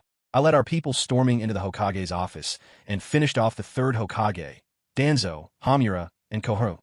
At first, hearing about the coup didn't faze Itachi. It seemed almost expected. But when he heard that his father had personally led the clan into the Hokage's office, killing not just the 3rd, but the other elders too, Itachi's composure broke. He reflexively blurted out, "Impossible." Fuyue sneered. "And why is that impossible? Old monkeys like Hiruzen, they're nothing. You think it's difficult to get rid of them? In the blink of an eye, I took them all down one by one." Itachi fell silent for a moment, then moved his lips, uncertain. "Father, you've changed. You've changed so much I no longer understand you." He always believed he knew his father well. In his view, his father was a man of authority, but plagued by indecision. As clan leader, he neither dared to defy the Hokage from above, nor could he unite the clan from below. Outwardly, he turned a blind eye to the ever-increasing pressure from the Hokage's faction, not even considering ways to resist. Inwardly, he ignored the simmering discontent stirring among his own people. He was a good father, but not a good leader. The rift between the Uchiha and the village only deepened, and his father had done nothing meaningful to change it. The Uchiha, frustrated with their lot in the village, plotted a coup to seize power. Should this rebellion break out, Konoha would descend into chaos, giving other nations an opportunity to invade, potentially leading to great war and the village's ruin. Itachi understood all too well the horrors of war. To spare the village from bloodshed, he resolved to sacrifice his own clan in exchange for peace and stability. Yet while he was still wrestling with doubt, his father had already made his move. He'd been outmaneuvered and betrayed, his eyes stolen, and was now a prisoner in this place. But what shocked Itachi most was discovering that his father possessed the Mangekyo Sharingan as well. Itachi sighed. What good does killing the Hokage do? With the Hokage dead, the village is bound to erupt into civil war. Other countries will seize the chance to invade, and Konoha will be plunged into disaster. A scornful laugh from Fuyue cut him off, still wet behind the ears. "You don't know anything." Fuyue's blunt mockery brought a flush to Itachi's cheeks. He opened his mouth, suddenly struck by a troubling thought. By rights, the village should be in chaos by now. Yet his father had time to come here to him? Could it be? The idea seemed almost impossible. There isn't any civil unrest in the village? Itachi asked in astonishment. Of course not. Fuyu grinned and said, "After I killed Konoha's F4, I was surrounded in the Hokage's office. But no one made a move against me. The Konoha shinobi had had enough of the 3rd Hokage in Danzo for years. I simply suggested we all sit down and negotiate, so they gladly agreed." A self-satisfied smile spread across Fuyu's face. Everything had gone so smoothly, even beyond his own expectations. He thought there would be a few more battles, that he'd have to put down a group of resisting shinobi at least. Konoha F4? Itachi Uchiha looked completely lost, unable to grasp this odd term at first, but then quickly pieced it together. His father must be referring to the Hokage, Danzo, and the other 2 elders. All this talk of Konoha's shinobi suffering under those four for years, and how they happily agreed to the negotiations. The more he listened, the more outlandish Itachi thought it all sounded. Was this even remotely believable? He couldn't help but interrupt. Father, are you performing some kind of comedic monologue? Fuyu rolled his eyes and replied, either way, Konoha won't fall into chaos. The talks went perfectly. I become the 5th Hokage, Shikake Nara as my advisor, Hayashi Hyuga as another counselor, and I plan to appoint the elder as an additional advisor. Listening to his father's utterly earnest account, Itachi fell silent. This was just too absurd, wasn't it? He simply couldn't believe any of this was real. Could the Uchiha coup really be this simple? Even with his father's Mangekyo Sharingan, was it really so easy to seize control? You'll see. From now on, the village hidden in the leaves will only get better. Fuyu spoke calmly. Itachi opened his mouth, wanting to say something, but the words stuck in his throat. Fuyu noticed his son's silence and didn't press further, allowing him a few minutes to digest everything, before clearing his throat and continuing, I've told you all this. If you still don't believe me, go out and see for yourself. A thought sparked in Itachi's mind. Right? He was still his father's son. Surely his father wouldn't keep him locked up forever. But my eyes. Itachi hesitated. Fuyu waved a hand dismissively. Don't bother about your own eyes. I'll arrange for you to receive a pair of triple Tomo Sharingan from the clan. At this, bitterness tugged at the corner of Itachi's mouth. But soon he let go. Right now, all he wanted was to find out whether what his father said was true. Had the village really not descended into chaos? Was it true that only the 4 elders had died? Had none of the other clans opposed them? Would the village really flourish? To be honest, if it were his old father, he'd never have believed any of it. But today, the man had once again taught him a hard lesson, making him realize just how little he truly understood. All right, triple Tomo it is. When will I get my new eyes? Itachi drew a deep breath and asked. Fuyu glanced at him and replied, anytime. We could do it right now if you're ready. But there's one condition. Fuyu licked his lips. Finally, they were getting to the heart of the matter. A look of confusion appeared on Itachi Uchiha's forehead. Prerequisite. Go ahead, Itachi said, his voice tinged with curiosity. Hand over Shirsue's eyes to me. Fuyu spoke in a low, steady tone. At those words, Itachi's expression changed instantly. But almost at once he seemed to grasp something, a bitter smile forming on his lips. So, you knew all along, father? He assumed everything he'd done had been within his father's sight. That even the Mangekyo Sharingan Shirsui had entrusted to him was no secret. Fuyu didn't answer the question, keeping his silence as if shrouded in mystery. Itachi didn't hesitate long. He agreed without fuss. Father, I suppose my chakra is sealed. I can't perform summoning jutsu right now, can I? Seeing Itachi's willingness to surrender Shirsue's Mangekyo, Fuyu felt a flicker of satisfaction in his heart. Still, he remained cautious, activating his eternal Mangekyo Sharingan at once. In theory, his eyes ranked higher than Shirsue's Mangekyo, yet whether they could withstand Koto Amatsukami was still uncertain. No one had ever tested this, neither in manga nor anime. He was uneasy. Was Itachi just putting on an obedient front, hoping Fuyu would undo the seal so he could use Shirsue's eye against him with Koto Amatsukami?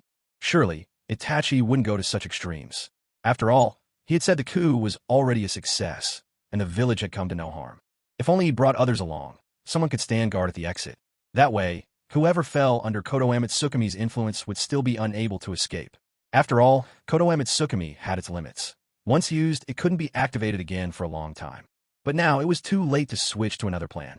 All he could do was hope the eternal Mangekyo would live up to its reputation, for it was a power above the ordinary Mangekyo. Employing the secret technique Uchiha Sidora had taught him, Fuyu dispelled the seal restraining Itachi's chakra. He also untied the ropes that bound him. Relief washed over Itachi, but he remained disoriented, his sight still gone and senses struggling to adjust. Yet as a genius of the Uchiha clan, he behaved as though he could see. He rose slowly to his feet, steady even without his eyes, standing tall without wavering. Fuyu took several paces back, his gaze sharpening, fixated upon Itachi. He was ready to unleash Susanoo at the first sign of trouble and strike Itachi down. Unaware that his so-called adoptive father was harboring murderous intent, Itachi stood rooted to the spot, slowly regulating his breath. Then, without hesitation, he bit his thumb and began to form hand seals. Fuyu watched intently. Itachi's hands moved with lightning speed, his seals blurring into afterimages. The loss of his eyes didn't hinder his technique at all. Of course, practice made perfect. Sight or no sight, his hands obeyed his will. Boar, dog, rooster, monkey, sheep. With a single, crisp sound, a puff of white smoke appeared out of thin air as Itachi Uchiha formed no hand seals. Fuyu focused intently, senses heightened, and waited in vigilance for the smoke to clear. As the haze dissipated, a large raven, its feathers dark as night, perched itself solemnly on Itachi's shoulder. Seeing this raven set Fuyu instantly on guard. But after a closer look, he finally let out a quiet sigh of relief. The raven's eyes were ordinary, unmistakably normal. It seemed Itachi hadn't transplanted Shirsue's eyes into the bird.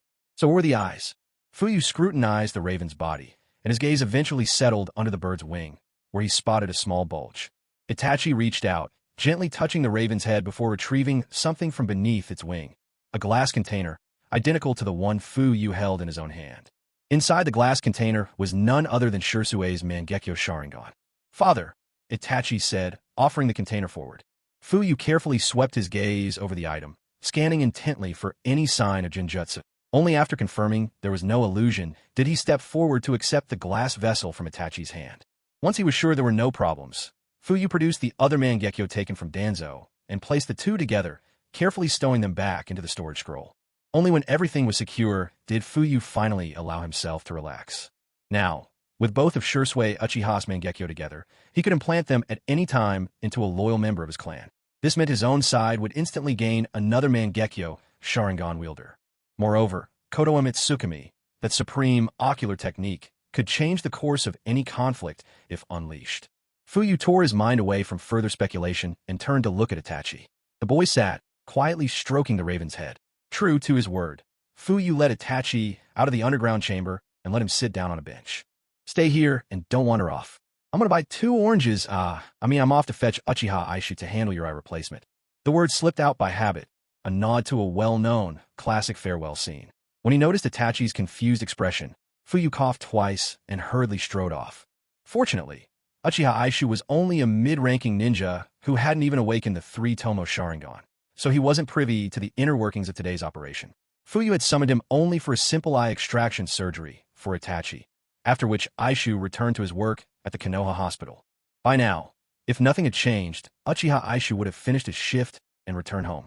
With so many members in the Uchiha clan, even as the clan head, Fuyu couldn't possibly remember everyone's address.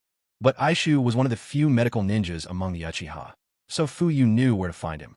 By searching through his memories, Fuyu quickly located Aisha's home address. It was an unremarkable 2-story house, a single detached family home, built in the plain wooden style similar to those in rural Japan of Fuyu's previous life. In truth, it wasn't just the Uchiha Aisha family. The majority of the houses in the Hidden Leaf Village were made of wood. Of course, the Fugaka family didn't live in a typical single-family home. Their residence was an old-style Japanese estate, distinguished by its wooden architecture, traditional design, and an interior space of over 150 square meters, occupying more than 200 square meters of land. The property included a charming Japanese-style courtyard and a kitchen garden. The whole place exuded an antique grace. This wasn't unique to the Fugaka household. Several elders of the Uchiha clan also lived in such traditional residences. At this late hour, the Uchiha Aisha home was still lit from within. Fugaka strode up and knocked on the door. 3 knocks echoed in the night. 1 light, 2 heavy, in quick succession. Moments later, someone answered from inside. "I'm coming. Please wait a moment." The voice belonged to a middle-aged woman. "Oh my Lord Clan Leader." The middle-aged woman who opened the door caught sight of the visitor and immediately bowed deeply in respect. Fugaku acknowledged her with a nod. "Is Aisha home?" "He is. I'll go call him right away." The woman bowed again, then hastily turned and hurried off in small, rapid steps.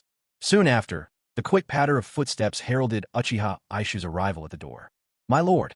Upon seeing the clan leader, Aisha bowed respectfully without hesitation. Fugaku gave him a brief, scrutinizing glance. "Put on your coat. Come with me." Aisha couldn't quite guess why the clan leader was here. A wave of unease washed over him. Was Fugaku here to settle scores? His worry showed. Without elaborating, Fugaku casually reminded him, "Get ready to implant Itachi's 3-tomo Sharingan. Don't forget your equipment." Relief visibly washed over Aisha. He nodded vigorously, then dashed inside. He didn't keep Fugaku waiting long. Soon, Aisha returned to the doorway, carrying the same white case he'd used earlier that day. This time, he didn't bother with his white lab coat. "Let's go," called Fugaku, setting off ahead. Aisha hurried after the clan leader. Before long, He realized their path wasn't leading toward the clan leader's home. Though curious, he was wise enough not to ask questions and simply followed in silence. Before they knew it, they arrived at the Naka shrine. The shrine doors stood wide open. From outside, Aisha could immediately spot Uchiha Itachi sitting upright on a bench. "Go ahead," Fugaku instructed, motioning Aisha forward to tend to Itachi's eyes. Aisha stepped inside, then glanced back. The clan leader stood outside, arms folded, making it clear he didn't intend to enter. Aisha quickly approached Uchiha Itachi. Hearing footsteps, Itachi tilted his head slightly, his empty eye sockets dark and hollow, trained toward the sound. "Father," he called softly. Aisha took in the sight without flinching. As a medic who had fought in the Great Ninja War, he had witnessed far grimmer scenes than this. He spoke softly. "Young master, I'm here to replace your eyes." Itachi Uchiha nodded, his composure unshaken as always. "Thank you for your trouble, Uncle Aisha." He could tell who it was just from a voice and recognized his identity instantly. "Well then, if you would, Uchiha Aisha glanced around and pulled over a table that looked a bit like an old-style Eight Immortals table.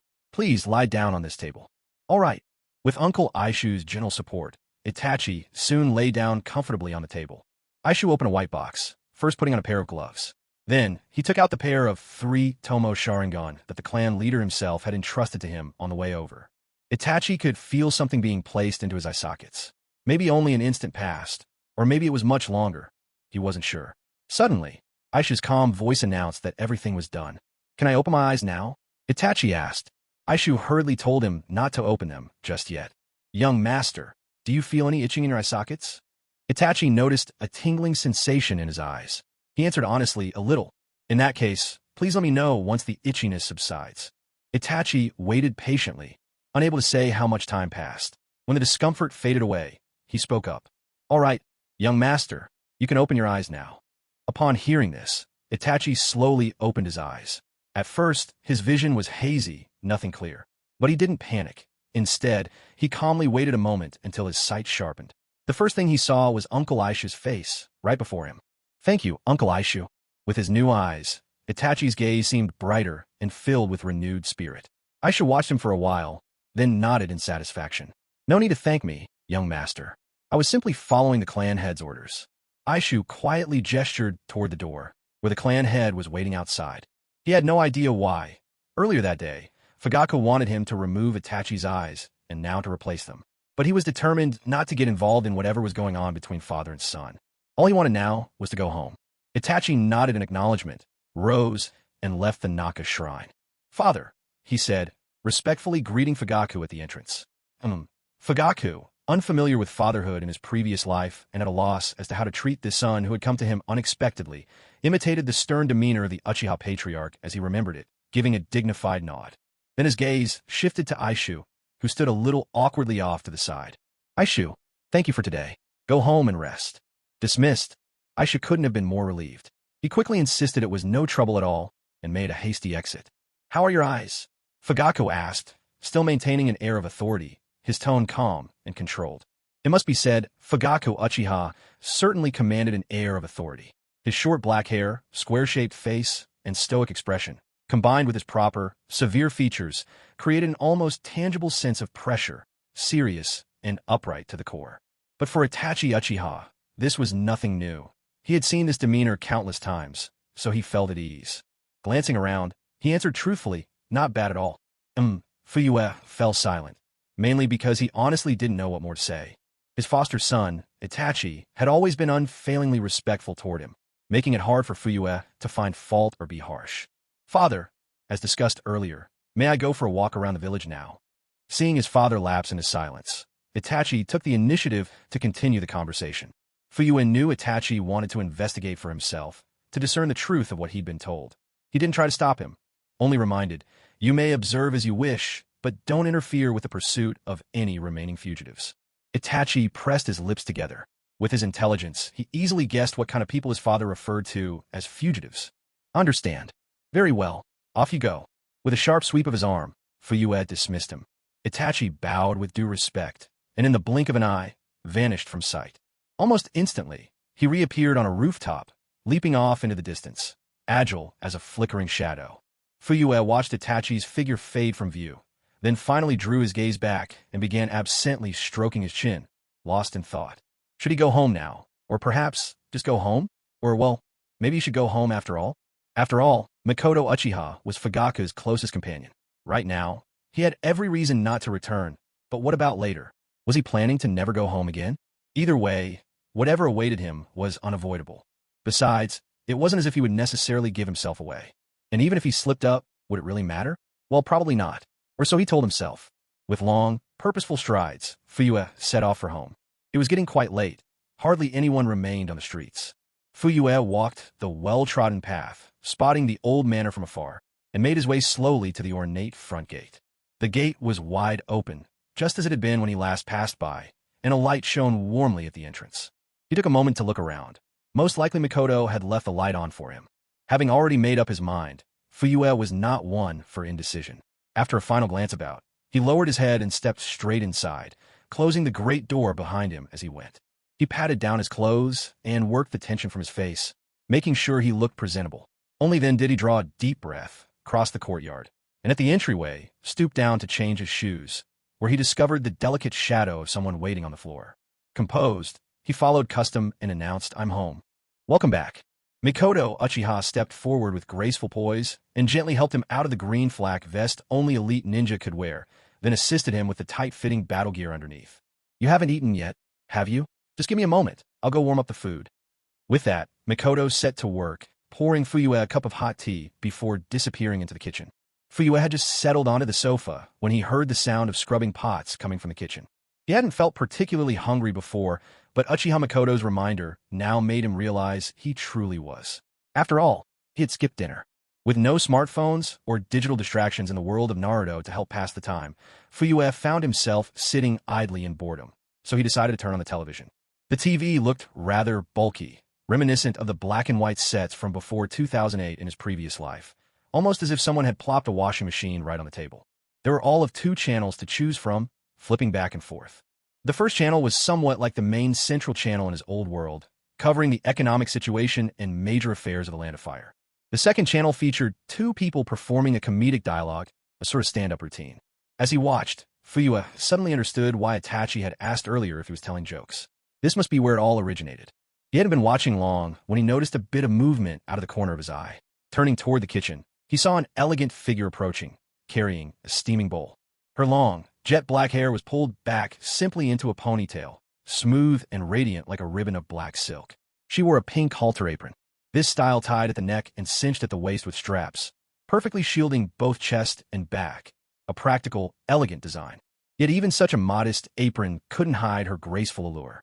Her curves, a harmonious blend of fullness and slender lines, seemed sculpted by nature's own careful hand. Her face, untouched by makeup, was no less striking than the top actresses he remembered from his previous life. Her brows were arched and willowy, her gaze gentle, and every movement radiated effortless poise and calm. So this was Uchiha Makoto, Fugaku's wife. No, from now on, she would be my wife. Fuyue stared at Uchiha Makoto, unable to look away, his mind swirling with the thought. "Come eat," she said. Catching his lingering gaze from the side, Makoto only smiled. She was well past the age for girlish shyness, and simply urged him to have his meal. Fuyue looked down to see a bowl of classic Japanese curry rice, with 2 more bowls beside it, one filled with stewed pork ribs and whole onions, the other brimming with miso soup sprinkled with fresh scallions.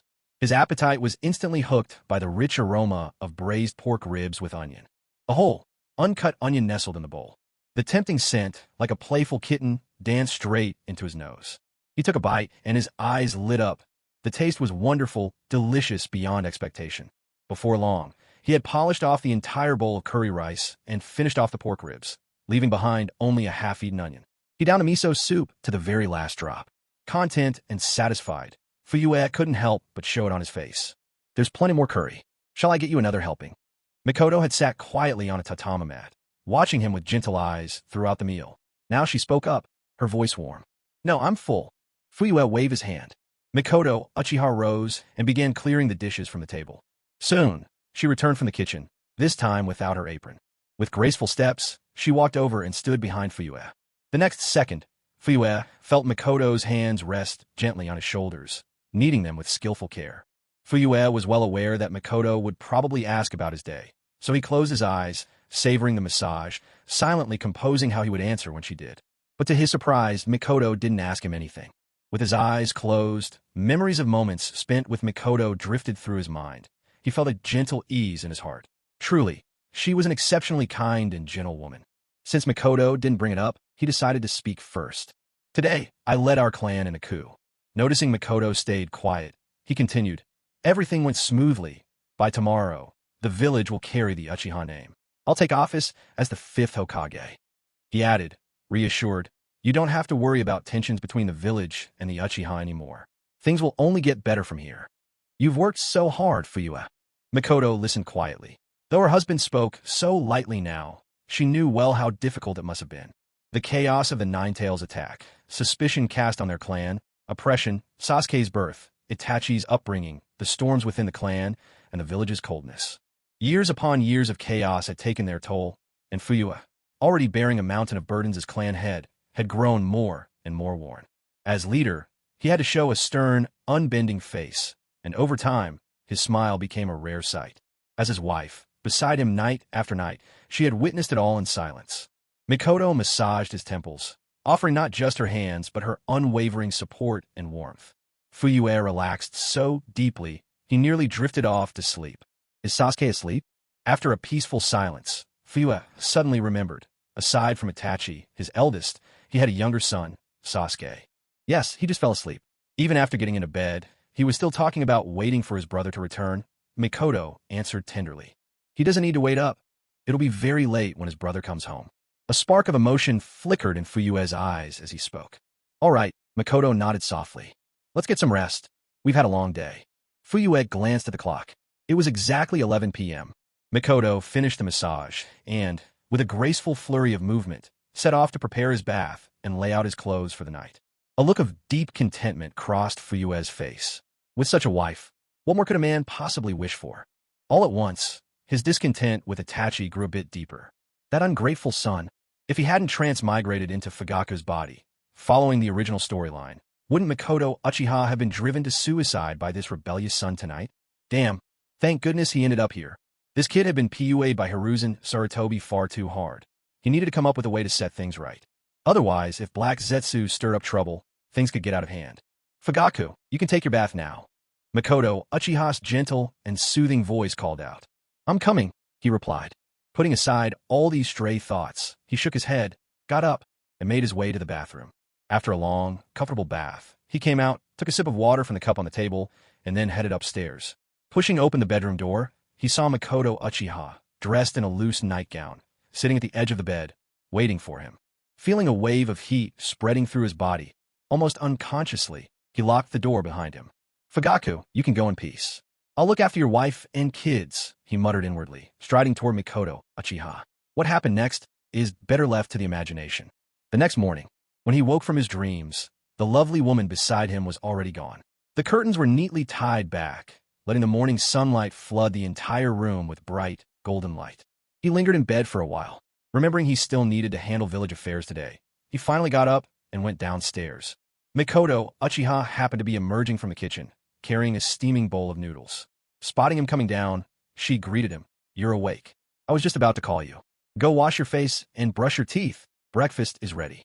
Mikoto's cheeks were glowing with color, the radiance from last night's affection making her look as if she'd been given a second youth, a sight that made him rather excited. Sensing her husband's burning gaze, Mikoto recalled his series of outlandish moves last night, making her a little unsteady on her feet. She gave him a playful slap on the arm, feigning a scold. Go get washed up, time for breakfast. He shrugged and made his way toward the bathroom.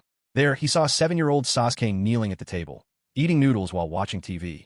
Noticing him, Sasuke cautiously greeted, Good morning, father. Fugaku had always worn a stern expression with his younger son, rarely offering praise. So Sasuke's reserved manner didn't surprise him. It was entirely consistent with the memories of their usual father-son interactions. He nodded in acknowledgement without saying much, but just as he entered the bathroom, Mikoto's voice chased after him. Sasuke, stop getting distracted.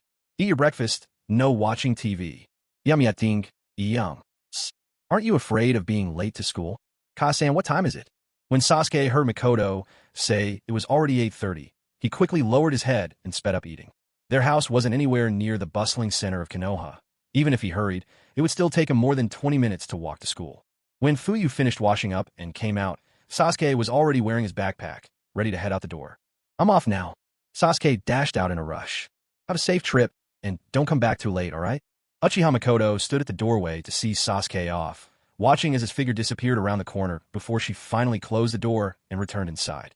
Today's breakfast was udon noodles, topped with crispy pork cutlet, soft-cooked fried eggs, chopped green onions, and more. The dish was a feast for the senses. Its color and aroma stirred the appetite, making it nearly impossible to resist picking up your chopsticks. Noticing that Fugaku was about to dig in without a word, Makoto hurriedly stopped him. Fugaku, aren't you forgetting something? Fuyu was momentarily confused, but quickly caught on. He smiled, pressed his hands together, and said, "Let's eat." It was a custom among the Japanese, one he'd almost forgotten. After breakfast, Fuyu headed straight out the door. He still didn't know exactly what had happened last night, and besides, they'd already agreed to hold a meeting in the Hokage building that morning. He hadn't even left the clan grounds when he spotted Uchiha Yatsushiro hurrying over, breaking into a bright smile the moment he saw him. Clan leader. Like Uchiha Inaho, Uchiha Yatsushiro had always been a loyal subordinate to Fugaku in his previous life. How did things go last night? Fuyu asked. I was just about to report to you, Uchiha Yatsushiro said with a small smile, quickly straightening up. After last night's operation, all the remaining conspirators have been apprehended. Unfortunately, the Konoha prison couldn't hold them all. So many had to be detained at the police headquarters. He suddenly bent at the waist in a bow. I apologize, clan leader. We should have asked for your approval before transferring the prisoners to the police building. Fuyue waved, and it's fine. It really was nothing. He wasn't bothered in the least. He had half expected a few rats to slip through Konoha's net, but to his surprise, they'd caught every last one. It just went to show, even when weakened, a fallen camel is still larger than a horse. Once Konoha mobilized its forces, it could still muster remarkable strength. Where's the Grand Elder? The Grand Elder and Chief Nara are at the Hokage building. They asked me to fetch you so you could oversee things. Let's go. Since Grand Elder Narashikaku and the others have been working through the night and hadn't rested yet, Fuyu didn't keep them waiting long. He and Uchiha Yatsushiro set off quickly and soon arrived at the Hokage building. After last night's operations, the streets outside the Hokage building were pristine. There wasn't a single trace of blood left to be seen. Inside the main hall, the scene was the same. Fresh, orderly, as though nothing had happened at all. Clan leader, they're in the first floor conference room, Uchiha Yatsushiro reminded him. They reached the conference room door. The door was ajar. Fuyu raised his hand and knocked 3 times. Without waiting for a response from inside, he pushed the door open and entered. In the meeting room, the 3 elders, Uchiha Sihu, Uchiha Shana, and another sat on the left side. Sitting beside them was Aburame Ryoma, who had pledged his allegiance the previous night. On the right side sat the clan heads, such as Narashikaku and Hyuga Hayashi, while the main seat remained empty. That seat was reserved for him. Fuyu glanced at the clearly divided seating arrangements and, without hesitating, took the main seat as was his due. Uchiha Hakadai quietly exited the room, softly closing the door behind him. Fuyu first swept his gaze over everyone. He noticed they all wore expressions of fatigue, but their eyes sparkled with alertness. Thank you all for your hard work, Fuyu said. Nonsense. Konoha is our home. It's our duty to protect it. Anyone who threatens it, we must utterly destroy. Hard work doesn't even begin to describe it, Narashikaku said with a warm smile. The other clan heads quickly voiced their agreement as well. They had long since boarded Uchiha Fugaku's ship. Having already gone this far now, with rewards close at hand, none of them wished to invite trouble at this critical moment. Fuyu gave a brief nod and cleared his throat. As agreed before, I will take the position of the 5th Hokage. Clan head Narashikaku will serve as the Hokage's assistant. Clan head Hyuga Hayashi will serve as a Hokage advisor. Uchiha Sihu will also serve as a Hokage advisor. Additionally, the Hokage's assistant will not concurrently serve as the head of the Root Division. This role will go to Aburame Ryoma. Fuyu patiently went through the arrangement once more, and the others listened just as patiently. No trace of impatience in the room. Aside from these 4 crucial positions, Fuyu also handed out other available posts to appease the rest, promotions for those in line, rewards for those who had earned them. After last night's widespread arrests, many positions throughout Konoha had been left vacant. Of course, the slots in the Hokage's Umbu stayed within his control. He had decided Kakashi would serve as captain of the Direct Division Umbu. He had no intention of letting other ninja clans place their people in the core Umbu. He replaced all the members with his own clansmen, each possessing the 3-tomo Sharingan. As for the Umbu directly loyal to Hiruzen Saratobi, Kakashi led a team to arrest them. Those only loosely connected were released immediately, while those with closer ties were detained. An hour passed. Most of the deliberations were complete, and everyone present seemed as satisfied as honored guests at a feast. The mood in the room was exuberant. So, should I pick an auspicious date to hold the Hokage succession ceremony and announce to the village that you have become the 5th Hokage? Narashikaku asked warmly. Fuyu waved his hand. No need for such formalities. I think the day after tomorrow is just right. Let's hold the ceremony then. This matter should not be delayed. Narashikaku nodded in agreement, but swiftly raised another point. Lord Fugaku, according to tradition, the Hokage succession needs the formal endorsement of the Land of Fire's government. What do you think? What he meant was that 3 days might be too rushed. Just sending someone from the Leaf Village to the Land of Fire and back would take more than 3 days. Fuyue understood this rule. It had been mentioned in the Naruto storyline. During the era of the first Hokage, Hashirama Senju, the one village, one nation system was established through an agreement with the royal family of the Land of Fire. The appointment of each Hokage required the approval of the feudal lord. To Fuyue, this was laughable. For such a powerful military organization, did the appointment of a new leader really need the nod from the feeble royal house of the Land of Fire? Wasn't that absurd? He was determined to change the situation, but not just yet. He was about to become the 5th Hokage, and there was still a mountain of issues within the village that required his attention. Just notify the Land of Fire. The appointment of the Hokage is not something for the feudal lord to meddle in, he declared with an air of unyielding confidence, bringing the matter to a decisive close. Shikaka Nara's eyes flashed with a hint of admiration. Smart as he was, he shared the same view. Perhaps the one village, one nation policy, established when Konoha was newly founded, had been suitable back then, but it was clearly outdated now. Since Hiruzen Sarutobi had barred him from the village leadership, Shikaku wasn't interested in offering advice to the old Hokage. An easy life was far more appealing than going out of his way to find trouble. But now, with Fuyue about to become the 5th Hokage, Shikaku figured it would be wise to wait and see. Would Fuyue work diligently, or prefer to take things easy? That would depend on how Fuyue performed. I understand. Shikaka nodded, showing his determination to properly handle the inauguration ceremony. Yes, I'm entrusting this to you, assistant to the Hokage, Fuyue added, a subtle smile on his lips. Very well, Lord 5th, Shikaku replied, his own smile showing genuine delight. To be granted the position of Hokage's right hand, Shikaku couldn't help feeling his clan must have ancestors smiling down on them. Who would have thought there would come a day when he'd serve as Hokage's advisor? After all, this role was second only to the Hokage, above thousands. It felt just right. The more Shikaka thought about it, the more pleased he became. Looking at Fuyue, he felt just like a mother-in-law admiring her new son-in-law. The more he saw, the more satisfied he felt. Truthfully, from this moment onward, Fuyue was already the 5th Hokage. The appointments of others took effect at once as well. The grand succession ceremony in 3 days was merely a formality, an occasion to announce the news to the unsuspecting villagers of Konoha and share it with the world. Bless my ancestors, I, Hayashi Hyuga, have also become a Hokage advisor, Hayashi thought with a solemn expression, though inwardly he was bursting with joy. As the leader of Konoha's second-largest clan after the Uchiha, the Hyuga had always kept a low profile under his direction, diligent, law-abiding, and seldom outspoken in major decisions. If the Hokage favored him, he simply raised a hand. If not, he would refrain. This, in fact, was why, even when tensions ran high between the Uchiha and Konoha, the Hyuga had always managed to remain safely above the fray. But things are different now. This is a rare opportunity. How long has it been since the Hyuga clan made a move? Thinking back to that noisy member of the Shimura clan earlier, he still felt a lingering irritation. It seemed the Hyuga had been silent for too long. It was time for their voice to be heard again. Being appointed as a Hokage advisor was a once-in-a-lifetime opportunity. The Hyuga clan must rise. Such were the heavy thoughts weighing on Hayashi Hyuga's mind. All right, that's enough for today. Everyone's tired. Go and get some rest. Fuyu stood, and together with the 3 elders of the Uchiha, escorted the other clan leaders out of the Hokage building. Afterward, he went straight to the Hokage's office on the 3rd floor. Waiting dutifully at the door was an Uchiha clansman, his Sharingan fully awakened. Seeing the clan head and the 3 elders approach, he quickly greeted them with respect. Clan leader, 1st elder, 2nd elder, 3rd elder. You've done well. Thank you for your hard work. Fuyu gave the young man a friendly pat on the shoulder by way of encouragement, then made his way into the office. The gesture left the Uchiha guard elated. He had always been part of the radical faction within the clan, supporting the idea of a coup. Now that the clan leader had led them to victory, his loyalty to Fuyu was undivided.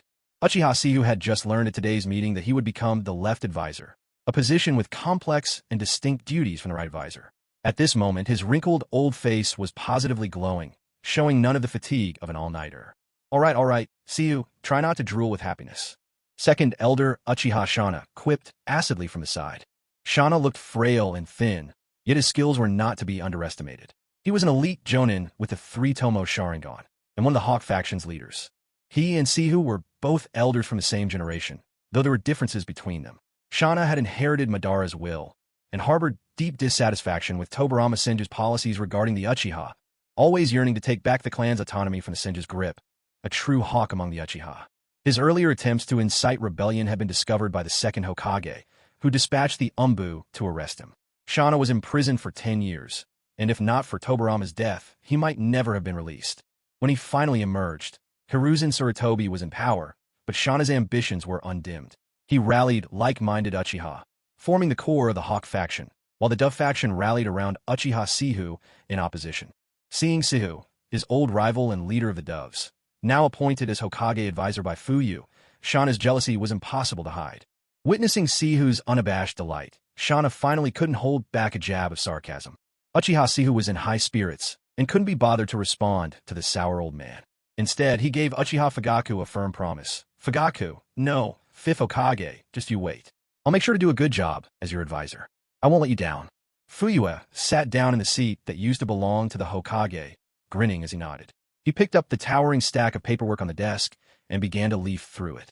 He brushed aside the less important ones, focusing only on documents of real significance. But at the moment, there wasn't anything truly pressing, so it took him less than 10 minutes to get through the whole pile. By the way, where's Itachi? He tossed the files aside and, remembering his rebellious son, asked the question with some curiosity. Uchiha Sihu paused for a moment. Wasn't Itachi supposed to be having his chakra sealed by me? Could he have snuck out of the house again? At this point, the third elder, Uchiha Masato, replied, Clan leader, Itachi came home this morning. Didn't you see him? He came home. Fuyue was taken aback. He hadn't seen Uchiha Itachi before leaving the house this morning. Then again, it was entirely possible the boy was asleep in his room. After all, he hadn't slept a wink last night. Fuyue didn't pay it much mind. He nodded, rapped his knuckles against the desk, and instructed, Third elder, take care of disbanding our police force. Ask around and see who's interested in joining the Umbu. Have them sign up with you. I want the list on my desk before noon tomorrow.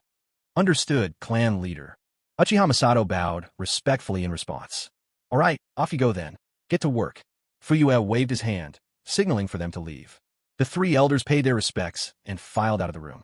Uchiha Mana, the last to leave, closed the door behind him with careful attention. Fuyue's gaze lingered for a moment. In Fugaku's memories, the 2 hawkish elders had never had much respect for him as clan leader, bossing him around more often than not. That was precisely why, after considering the options, he'd chosen Sihu rather than Mana or Masato to fill the role of Hokage's advisor. Of course, after the swift and resolute upheaval he led yesterday, not to mention its success, both second elder Uchiha Mana and third elder Uchiha Masato had undergone a remarkable shift in their attitudes toward him. He wasn't surprised by this. The Uchiha clan had always revered strength above all. There's an old saying in the clan, the strong rise, the weak fall. Fugaku himself was never just anyone, gifted from childhood, hailed as a genius among his peers, and he carved out a fierce reputation for himself in the world-shaking ninja wars. Even enemies gave him the nickname, Fierce Eyes Fugaku. Fugaku didn't become clan leader through nepotism. It was all down to strength.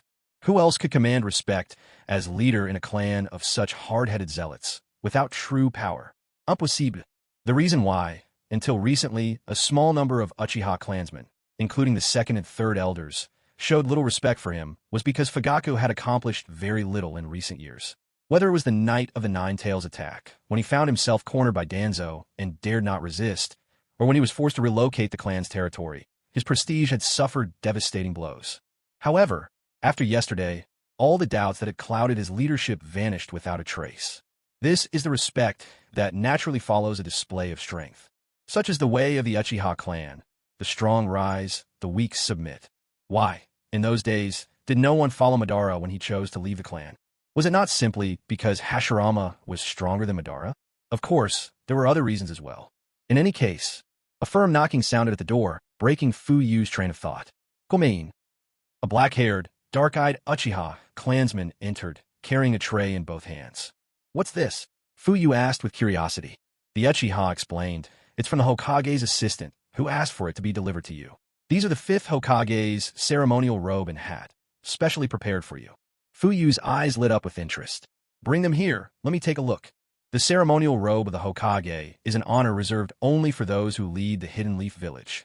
Every generation's robe is nearly identical, each thread sewn by craftsmen dedicated to this singular task.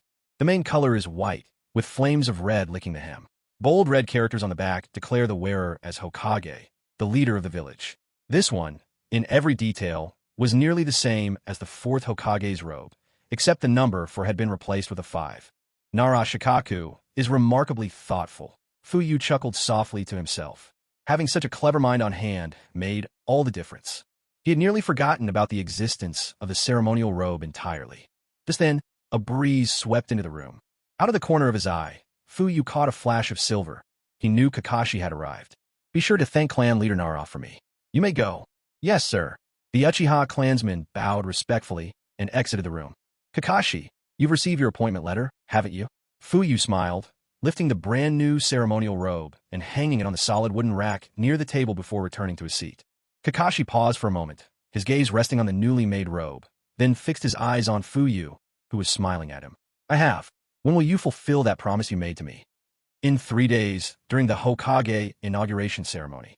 That's when I'll clear your father's name. Your father was a hero of the Leaf. He completed 27 S-rank missions, 123 A-rank missions, and countless B-rank assignments. In the Second Great Ninja War, his deeds brought great honor to the village. He should not be forgotten. The people deserve to remember his legacy."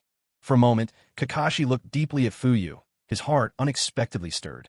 To think that, as a member of the Uchiha, he would know so much about my father. "Thank you. Truly, I have received the appointment letter, and I'll take up my post as soon as possible," Kakashi replied, his face impassive, emotions concealed beneath the surface. "Don't rush. You didn't sleep at all last night, did you? Go back and get some proper rest first," Fuyu said with a gentle smile. Kakashi didn't argue. He just nodded and slipped away through the window. After watching Kakashi leave, a flicker of thought crossed Fuyu's eyes. He considered whether he should ask Kakashi to hand over that Kimui Mangekyo right now. If he did, Obito's pair of Mangekyo would be reunited. With this, he could have 2 Kaga-level powerhouses at his disposal at any moment. Even someone like Kakashi, who doesn't have Uchiha blood, managed to unlock and wield the power of the Mangekyo. There's no need to mention what a true Uchiha could do. But for now, there was no hurry. He had just earned Kakashi's trust. If he pressed him a hand over the Mangekyo so soon, it would certainly leave Kakashi discontented. After all, that I was entrusted to Kakashi by his closest friend in his final moments. It would be perfectly understandable if Kakashi refused. Besides, Obito truly was gone. And right now, he didn't particularly need such overwhelming power.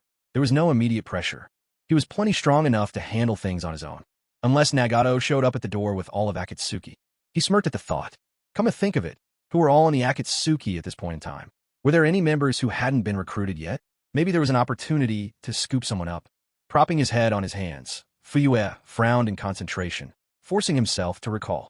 Itachi should have defected from the Leaf right after the massacre last night, under Hiruzen Sarutobi's orders, to infiltrate the Akatsuki as a spy. Kisame joined sometime after Itachi, which meant, at this moment, Kisame was probably still in the hidden mist. Kisame was lured away by Obito, who had disguised himself as Madara Uchiha, using the Moon Eye plan. The only question was whether Obito had made contact with Kisame yet.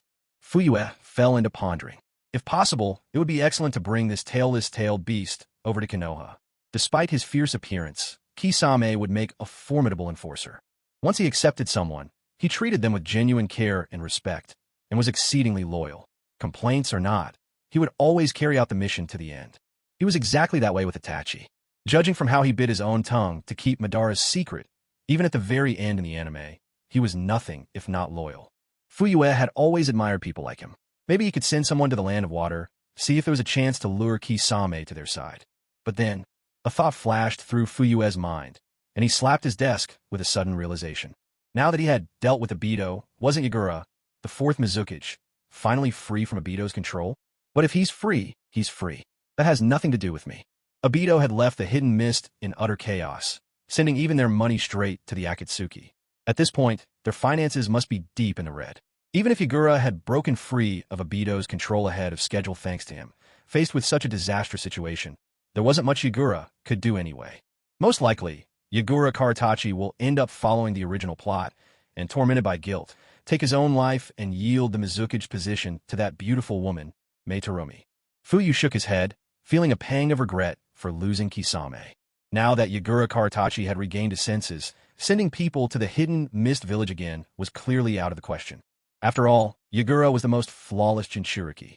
If their operation was discovered, the lives of those dispatched to recruit would be in grave danger.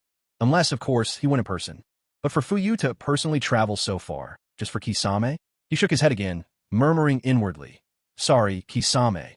I'm not that invested in you, and it's not as if you're the only option." Seizing these first 2 days after traveling to this world, while his memory was still fresh, Fuyu hurriedly pulled a notebook from the drawer and started jotting things down. He needed to use pinyin to record some of the major events from Naruto, both those that would benefit and those that might hinder him, leaving nothing out. That way, whenever he picked up the notebook in the future, a glance would bring it all back. The reason he used pinyin instead of Chinese characters was for secrecy. After all, Chinese and Japanese still share several recognizable characters. Japanese writing has its roots in Chinese script, after all, created by the Japanese based on Chinese characters. But with pinyin, it was much safer. Even if someone else saw it by accident, they would have no way to decode it. China's written language is vast and profound. Fuyu was confident in that. Once his head was down and he began to write, the afternoon slipped away in a blink. By the time Fuyu snapped back to awareness and glanced outside, dusk was closing in. He quickly set down his pen, flipped through the notebook, and saw that he'd filled 6 or 7 pages front and back. Phew, now my mind feels at ease, he muttered with satisfaction. Fuyu, quite pleased with himself, secured the notebook inside his personal storage scroll. He tucked the scroll securely next to him. And what a remarkable storage scroll it was. Not only did it contain 3 Mangekyo Sharingan, but now it also held crucial future events for the ninja world. If another transmigrator were to get their hands on this, wouldn't they have an unbeatable start?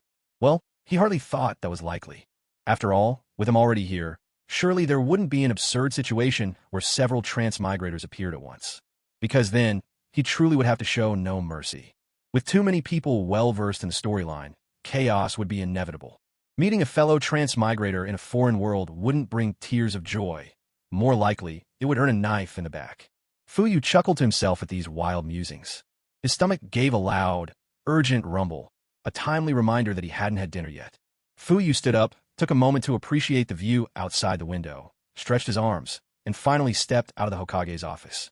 That Uchiha clansman was still standing at the door, as meticulous as ever. Fuyu patted him lightly on the shoulder. "Have you eaten yet?" The young Uchiha, his 3 Tomo Sharingan gleaming, responded with excitement. "Not yet, clan leader. Oh, I mean Hokage-sama." Fuyu let out a hearty laugh. All right, good job. You can head home now." "Yes, Lord Hokage." That clever Uchiha clansman followed Fuyu down the stairs, excitement bubbling within him. No one had sought him out all afternoon, which meant there wasn't anything urgent that required his attention. So, quite decisively, Fuyu turned toward the Uchiha compound, ready to call it a day and head home. This first day at work was truly laid back. As Fuyu strolled along at a leisurely pace, a smile lingered on his lips with the thought. Suddenly, he passed by a ramen shop and hesitated, halting his steps. It's already this late. Makoto and the others have probably eaten by now, haven't they? Should I grab a bowl of ramen before heading home? Sigh. Not having a phone really is inconvenient. Fuyu frowned, feeling the familiar frustration. The level of technology in the Hokage world really is all over the place. They've already got televisions and refrigerators. Why not just invent telephones and cell phones too? Wouldn't that make communication so much easier? You could reach someone no matter how far away they are. Determined, Fuyu made a mental note that in the future, he would definitely have to push technological advancement. Maybe he wouldn't go so far as to develop spaceships, but basic conveniences should at least be within reach. Surely, this wouldn't be too challenging for the scientists of the Land of Fire. After all, with TV sets around, producing phones shouldn't be so hard. Just throw enough money at the problem, and most likely, it would work out. See you again, Uncle Tucci. As Fuyu stood in hesitation at the ramen shop's entrance, a young, energetic voice rang out. Then, like a spark, a little figure burst out the door, colliding straight into Fuyu's legs. With a startled yelp, the boy landed on the steps. Fuyu took in the sight. A blonde-haired boy sitting on the steps, rubbing his backside with one hand and his forehead with the other, a flicker of surprise passing through his eyes. What a coincidence to run into little Naruto here. Sensing the weight of an adult's gaze, Naruto scrambled awkwardly to his feet. His words tumbled over themselves as he bowed repeatedly in apology, anxiety flashing in his eyes. Was he about to be scolded or beaten again? He was afraid that this ninja, whose face he didn't even catch, would treat him like the other villagers, cursing him as the demon fox and hitting him without rhyme or reason, even though he was the one who hadn't been watching where he was going. But the harsh rebuke or blows he feared never came. Hey there, little one. Your name is Naruto, right? Uzumaki Naruto. Startled, Naruto snapped his head up, locking eyes with the kind-faced stranger. How do you know my name, uncle? Immediately, excitement sparked in his eyes. Wait, is my name really that famous in the village? Even a ninja, uncles know about me. Looking at Naruto's brimming anticipation, Fuyu chuckled warmly. That's because I'm an old friend of your father. In fact, my wife and your mother are the best of friends. Huh? Naruto's eyes grew wide in amazement. Uncle, you actually know my parents? Ever since he could remember, he had never seen his parents. With time, he simply grew used to living alone. Of course I know you. Didn't I say I was your father's friend? Come, let's go home together. And he wants to meet you too, the man said warmly. Fueled by a sudden whim, Fuyu decided to act. After all, he had always liked Naruto back in his previous life. Otherwise, there's no way he would have watched all 720 episodes of Naruto without skipping a single one. These past 2 days, he had been too busy and hadn't had time to think about Naruto. Now that they'd run into each other, he couldn't help wanting to bring Naruto home and raise him himself. Naruto was still young, and there was plenty of time to help him develop the right sense of good and evil. To be honest, Fuyu never really appreciated Naruto's tendency to forgive his enemies at the drop of a hat, always talking things out and excusing those who hurt others. Take Obito, for example. Not only did he cause the death of Naruto's parents, he also killed his good friends. And Nagato, even worse, took the life of Naruto's mentor, Jiraiya. Yet, despite all this, Naruto chose to forgive them. When faced with enemies, one ought to repay enmity with justice and kindness with gratitude, not simply let things go so easily. Now that fate had sent him to the world of Naruto, and even made him the 5th Hokage, of course he felt compelled to help Naruto grow out of these flaws. He couldn't stand how unfairly Naruto was treated either. After all, Naruto was the son of a hero, and yet he was forced to bear such injustice. As for Hiruzen Sarutobi, the 3rd Hokage, he truly acted shamelessly. If Minato Namikaze were still alive, perhaps he would regret his decision to seal half of the Nine-Tails' power inside his own son. Kushina might have even put up a real fight, given her famously fiery temper. And there was another reason. Since Fuyu had killed Sarutobi, and with most of the Third's personal umbu captured by Kakashi, there was no one left to constantly watch Naruto. Now, arrangements needed to be made quickly for Naruto, who, after all, was the Nine-Tails Jinchuriki. Naruto, half out of habit, reached for the hand Fuyu offered. After a couple of steps, he suddenly halted. Puzzled, Fuyu looked down, only to see Naruto frozen with shock. Slowly, Naruto began to tremble as he pointed at himself, his voice full of alarm. Mister, you're not a child kidnapper, are you? Fuyu couldn't help but chuckle and shake his head. Of course not. Do I look like a kidnapper to you? Bending down slightly, Fuyu tapped the leaf symbol on his forehead protector. I'm a ninja from this village. You'd never see a ninja smuggling children, right? Naruto grumbled, but the people who kidnap kids on TV act just like this. Fuyu smiled. But have you ever seen a kidnapper wearing a Leaf Village forehead protector? Naruto shook his head. No, I guess not. Seeing that Naruto still looked unsure, Fuyu decided to play his trump card. Say, Naruto, don't you want to know who your parents are? Your mom and dad were heroes who protected the Leaf Village, you know? Fuyu's tone was gentle and full of persuasion. Naruto hesitated for a moment. Heroes, he whispered, thinking it over. In that instant, his eyes filled with determination. Yes, I want to know. Why does everyone else have a mom and dad, but he doesn't? He had long envied others, desperate to know who his parents were. He'd even asked Grandpa Hokage, but Grandpa Hokage always said he didn't know.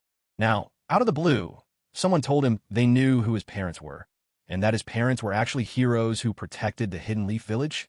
This made him unbelievably curious. He fidgeted, itching to find out the truth right away. Come home with me, and once we're there, I'll tell you everything, the man said. Well, all right, Naruto replied without hesitation. Although this uncle didn't really look like a good person, he had a gut feeling telling him that this man would never hurt him. Plans changed, and Fuyu decided to skip his meal. With Naruto in tow, he led him through the streets, a small grove, and finally back to the Uchiha clan's compound, stopping before a grand, ornate gate. We're here, Let's go inside, Fuyu said, noticing Naruto seemed a bit hesitant and spoke gently. Naruto looked up fearfully. Uncle, you're really not a kidnapper, are you? I never even knew there was such a remote place in the village, and we had to cross such a creepy little forest. A few imaginary stress lines appeared on Fuyu's forehead.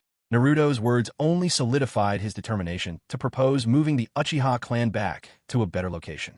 Yes, at tomorrow's meeting, he'd suggest moving immediately. The sooner, the better. Come on, we're already here. Let's go in, Fuyu urged, giving Naruto a gentle push. With no other choice, Naruto stiffened his resolve and walked in, following Fuyu through a courtyard, where he saw a light glowing in the inner room. Fuyu pushed open the door and glanced around the entryway, but didn't see Mikoto, so he called out, Mikoto, I'm back. Suddenly, the sound of hurried footsteps echoed from upstairs, followed by her cheerful voice. Welcome home. Uchiha Mikoto came down the stairs to find her husband bent over, changing his shoes. Standing beside him was a small, thin child with the look of a little beggar. With a single glance, Mikoto recognized who the child must be. Astonished, she locked eyes with Fuyu, her gaze silently questioning. Weren't we forbidden from contacting Naruto? Why'd he brought him home? When her husband gave her a quick wink, Mikoto immediately remembered. The Hokage who issued that order was gone. Now, her own husband was the Hokage. She quickly snapped out of her shock, then stepped forward warmly, kneeling down to gently pat Naruto's little head. Hello, Naruto. I was a close friend of your mother's. You can call me Aunt Mikoto. Naruto's mouth fell slightly open in disbelief. Aside from Grandpa Hokage, he had never felt such warmth from anyone before. What a kind and beautiful lady, Naruto thought. Are you really my mom's friend? Yes, I am. Then do you know where my mom is? As Naruto spoke, he glanced over at Fuyu. Uncle, didn't you say you'd tell me once I got here? Can you tell me now? Fuyu exchanged a look with Mikoto. Then, just as he was about to say the names Minato Namikaze and Kushina Uzumaki, he saw Naruto suddenly point ahead in shock, stammering, Sasuke, what are you doing here? Naruto shouted. Sasuke, who had just come out of the bathroom, wore a look of surprise. But he quickly regained his usual cool demeanor, arms folding across his chest where moments ago he had been pulling up his pants, and said, Idiot, this is my house. I should be the one asking. You, why are you here? You jerk. Naruto dashed over, immediately bickering with Sasuke. Sasuke's sudden appearance completely diverted Naruto's focus. Fuyu couldn't hide his amusement. Was this what they call the reincarnations of Indra and Ashura? The timing of their inevitable pull toward each other was truly something. Seizing the moment, Fuyu quietly explained his intention to bring Naruto home and take him into Mikoto by the entrance.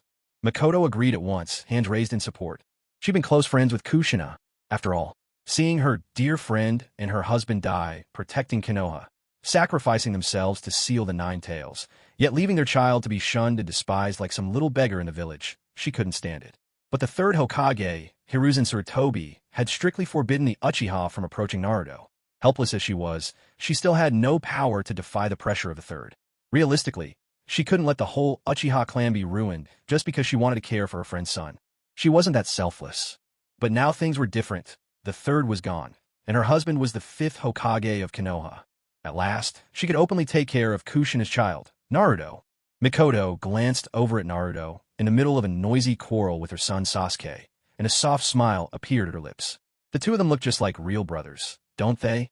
Fuyu was a little lost at that, with a figurative question mark hovering over his head. One had black hair, the other was blonde, and even had those little whisker marks. Where exactly did she see the resemblance?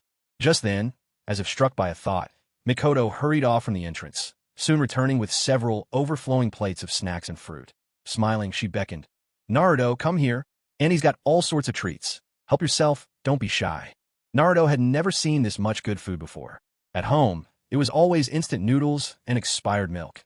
Even when he wanted to buy something tasty, the shopkeepers refused to serve him. Staring wide-eyed at the exciting array of treats, he swallowed involuntarily. Big sis, can I really have some? Hearing Naruto's address, Mikoto burst into cheerful laughter. Her eyes filled with affection as she patted Naruto's little head and scooped up a generous handful of snacks, piling them into his arms. Here you go, eat as much as you like. Don't be shy. There's plenty more delicious food at Annie's house. Naruto grinned from ear to ear, chuckling with silly delight. But Sasuke, standing to the side, wasn't happy at all. If you call my mom big sister, doesn't that make you a generation older than me? Trying to take advantage? Not a chance. With a chilly snort, Sasuke retorted, Hey, Who told you to call my mom's sister? You should call her Auntie, got it? Haven't you any manners? His words had barely left his mouth before Makoto flicked him on the forehead. Ouch! Sasuke clutched his head, looking at his mother in utter bewilderment. Sasuke. Seeing the stern look in his mother's eyes, Sasuke shrank his neck and fell silent. Only after Makoto turned and left the room did he sit at the table in a huff, shooting Naruto a vengeful look before grabbing a handful of snacks from a bowl, as if to even the score. Naruto widened his eyes, and the two immediately started bickering over the treats again. Fuyu, meanwhile, paid no mind to the squabbling children. He walked to the kitchen doorway and called to Makoto. Makoto, is there anything to eat? I haven't had dinner yet. Makoto happened to be washing a pot. Dear, have a seat. I'll get dinner ready for you right away. By the way, has Naruto eaten? Fuyue remembered Naruto had run over from Ichiraka ramen, so he'd probably eaten already. He responded absent-mindedly. I think he had ramen before he came back. But ramen, who knows how long ago that was. So Mikato decided to prepare a whole meal just for Naruto. Naruto, dinner's ready. She brought out steaming hot dishes, the aroma filling the air, her voice gentle as she called for Naruto to wash up and eat. Naruto, in the middle of trading banter with Sasuke, froze on the spot at the sight of the enticing spread before him. Big sister, can I really have this? Naruto swallowed hard, his voice unsure. Sasuke rolled his eyes again. Damn it, how many times do I have to say, stop calling her sister? Makoto just smiled warmly. Of course, this is all for you, Naruto. Off to the side, Fuyue announced, I'm starting, and dug in heartily. He planned to grab a quick bowl of ramen after coming home, but hadn't managed to, so he was starved. Then, thanks for the food. Eyes sparkling, Naruto very nearly dove right in, but Makoto stopped him. Naruto, remember to wash your hands first. You need to keep clean. All right. Naruto jumped up and hurriedly asked, where do I wash my hands? Makoto led him kindly to the bathroom. Sasuke sat there, green with envy. Glancing at Naruto's generous portion, he was sorely tempted to sneak something extra into the food, like a handful of snacks mixed right in. But when Sasuke glanced at his father, chewing contentedly with that serious air, he let the idea go, suppressing his mischief for now and only daring to entertain it in his thoughts. Very soon, Naruto came rushing back, grabbing his chopsticks and exclaiming excitedly, let's eat. With that, he began devouring his food with great gusto, the delight radiant on his face as though he was tasting some magical elixir. Makoto knelt gracefully to the side, her face full of warm smiles. Sasuke, sitting nearby, watched the scene unfold with an uneasy feeling creeping over him. And sure enough, shortly after Naruto finished eating, Makoto poured him a glass of juice with gentle care. Naruto lifted the cup and downed it in one go, juice still glistening at the corner of his lips. Makoto reached for a napkin to help him wipe his mouth, but Naruto beat her to it, wiping his mouth with his sleeve, then grinning contentedly as he announced loudly, I'm full. Thank you for the meal. Sasuke couldn't help but make a face, his disdain almost spilling over. Naruto was truly a mess, with no sense of proper manners whatsoever. Scooting a bit farther away in silent protest, Sasuke watched as Makoto lovingly patted Naruto on the head and said softly, Naruto, from now on, this will be your home. Huh, they both blurted out in confusion. My home. Naruto, as if struck by sudden thought, stopped calling Makoto big sister and hastily said, Ma'am, I already have a home. I live at No. XX, XX Street, XX Road. Suddenly, he jumped up and exclaimed, It's getting late. I have to go home, or Grandpa Hokage will scold me if he finds out. On Sasuke's side, he voiced his own displeasure. No way. I don't agree with Naruto living in our house. Makoto shot Sasuke a stern look. He shrank back, not daring to argue further, but showing his discontent, he suddenly stood up and ran upstairs. Makoto ignored him, focusing instead on Naruto, who had dashed to the entryway. Naruto hurried to the door, but then stopped, slapped his forehead as if remembering something, and turned around to run back. By the way, Auntie and Uncle, you still haven't told me. Who are my parents? Why did you say they're heroes who protected the hidden leaf? Where are they now? Makoto looked at Naruto with a gentle smile, as if she had anticipated the question all along. She glanced at Fuyue, who gave her a slight nod. So she said, All right, Auntie will tell you now. Here, have a seat. Naruto immediately sat down cross-legged in front of her. Makoto paused for a moment to gather her thoughts, then spoke. Your mother's name was Kushina Uzumaki. She had beautiful red hair, and she was very lovely, a truly beautiful woman. Naruto's round eyes widened even further, with countless questions spinning in his mind. Like, why did his mother have red hair, while his was yellow? He remembered what his classmate Shikamaru Nara said at school, that children usually take their father's surname, yet he shared his mother's surname instead. But Naruto kept all these questions to himself for now, waiting for Aunt Mikoto to continue. Mikoto hesitated for a moment, then went on, "Your father's name was Minato Namikaze. He was an incredibly bright, kind, and responsible man, as well as an outstanding ninja. His healing smile always manages to gently warm the hearts of those around him, and his optimistic, cheerful nature never fails to give the villagers hope." Naruto felt puzzled when he heard this. Why would they say he brought hope to the villagers? Mikoto's next words cleared up his confusion. "Your father is the fourth Hokage of the Hidden Leaf Village." A thunderous shock exploded in his mind. Naruto's whole face flushed bright red with excitement. "My father is the Hokage? That's amazing. So my father is really the Hokage. I knew it. I just knew it. They were all lying to me. I'm not some kid without a father. I have a dad, and he's the fourth Hokage." Naruto couldn't contain his emotions. He hopped about excitedly, unable to hold still. "When I grow up, I'll be Hokage too," he pledged with unwavering determination. Mikoto glanced with a gentle smile at her husband, who was watching TV, and nodded encouragingly. "Of course. Naruto, you have great ambition. Auntie believes you'll become Hokage one day." "Aunt Mikoto, where did my dad and mom go?" Naruto suddenly asked. Mikoto's smile froze for a moment. Naruto noticed, and his excitement slowly faded away. He was no longer a little child. He was 7 years old now. He wasn't completely ignorant of the world. Seeing the gloomy look on Naruto's face, Mikoto reached out and patted his head. "Your mom and dad had something very important to do, so they've both gone far, far away." Naruto let out a sigh of relief. So long as they weren't dead, it was okay. He smiled once more. "Then when will they be back?" "Naruto, even Annie doesn't know.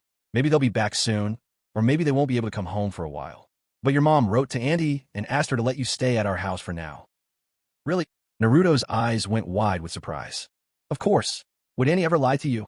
Looking at Mikoto's gentle smile, Naruto recalled the snacks and delicious meals she had shared with him before. He shook his head with conviction. "Auntie would never lie to me." "That's right. Now, Naruto, why don't you watch some TV with Uncle for a bit? I'll go get your room ready." "Okay." Naruto didn't have a single doubt and readily agreed. After Aunt Mikoto went upstairs, Naruto turned and looked at Fuyue, who was reclining lazily on the couch. Like a tiny mouse, he tiptoed over. He scratched his head and said, "Uncle, I forgot to tell you. Grandpa Hokage told me to come home early." Fuyue replied offhandedly, "Your Grandpa Hokage also had to go far away for something. No need to worry. Just settle in and make yourself at home." "Alrighty then." Naruto finally quieted down. Fuyue glanced over and saw that Naruto appeared to be watching TV, but his eyes kept darting toward the pile of snacks on the table, and he was even sneaking little gulps as if swallowing his cravings. Fuyue smiled, scooping up a handful of snacks and setting them in front of Naruto. "Go ahead, make yourself at home. Eat whatever you like, don't be shy." "Thank you, sir. You and Annie are the only people besides Grandpa Hokage who aren't afraid of me, and are actually kind to me." Touched, Naruto's eyes suddenly brimmed with tears as he spoke. "Hey, go on, eat up." Fuyue grinned and turned back to the TV. Naruto attacked the snacks with the energy of a little hamster, munching away eagerly. Before long, Mikoto came downstairs, having finished tidying up the room. Standing at the foot of the stairs, she waved to Naruto. "Naruto, come here. Annie will show you your new room." "I'm coming, Annie." Naruto's eyes lit up, and he dashed over in a flash. Upstairs on the second floor, Mikoto led Naruto into a room with a smile. This room had been empty before. She just finished setting it up to be Naruto's room. Next door was Sasuke's room. Diagonally across the hall was the master bedroom for her and Fuyue, and directly opposite was Itachi's room. At that moment, Naruto stood there staring, awestruck, like a newcomer seeing a grand manner for the first time, his mouth gaping wide enough to fit an egg. The room was twice the size of the one he'd been living in. There was a huge window draped with beautiful curtains, a gigantic bed many times bigger than his old one, a desk, chairs, and a plush carpet that felt wonderfully warm and soft underfoot. "Well, what do you think, Naruto? Do you like it?"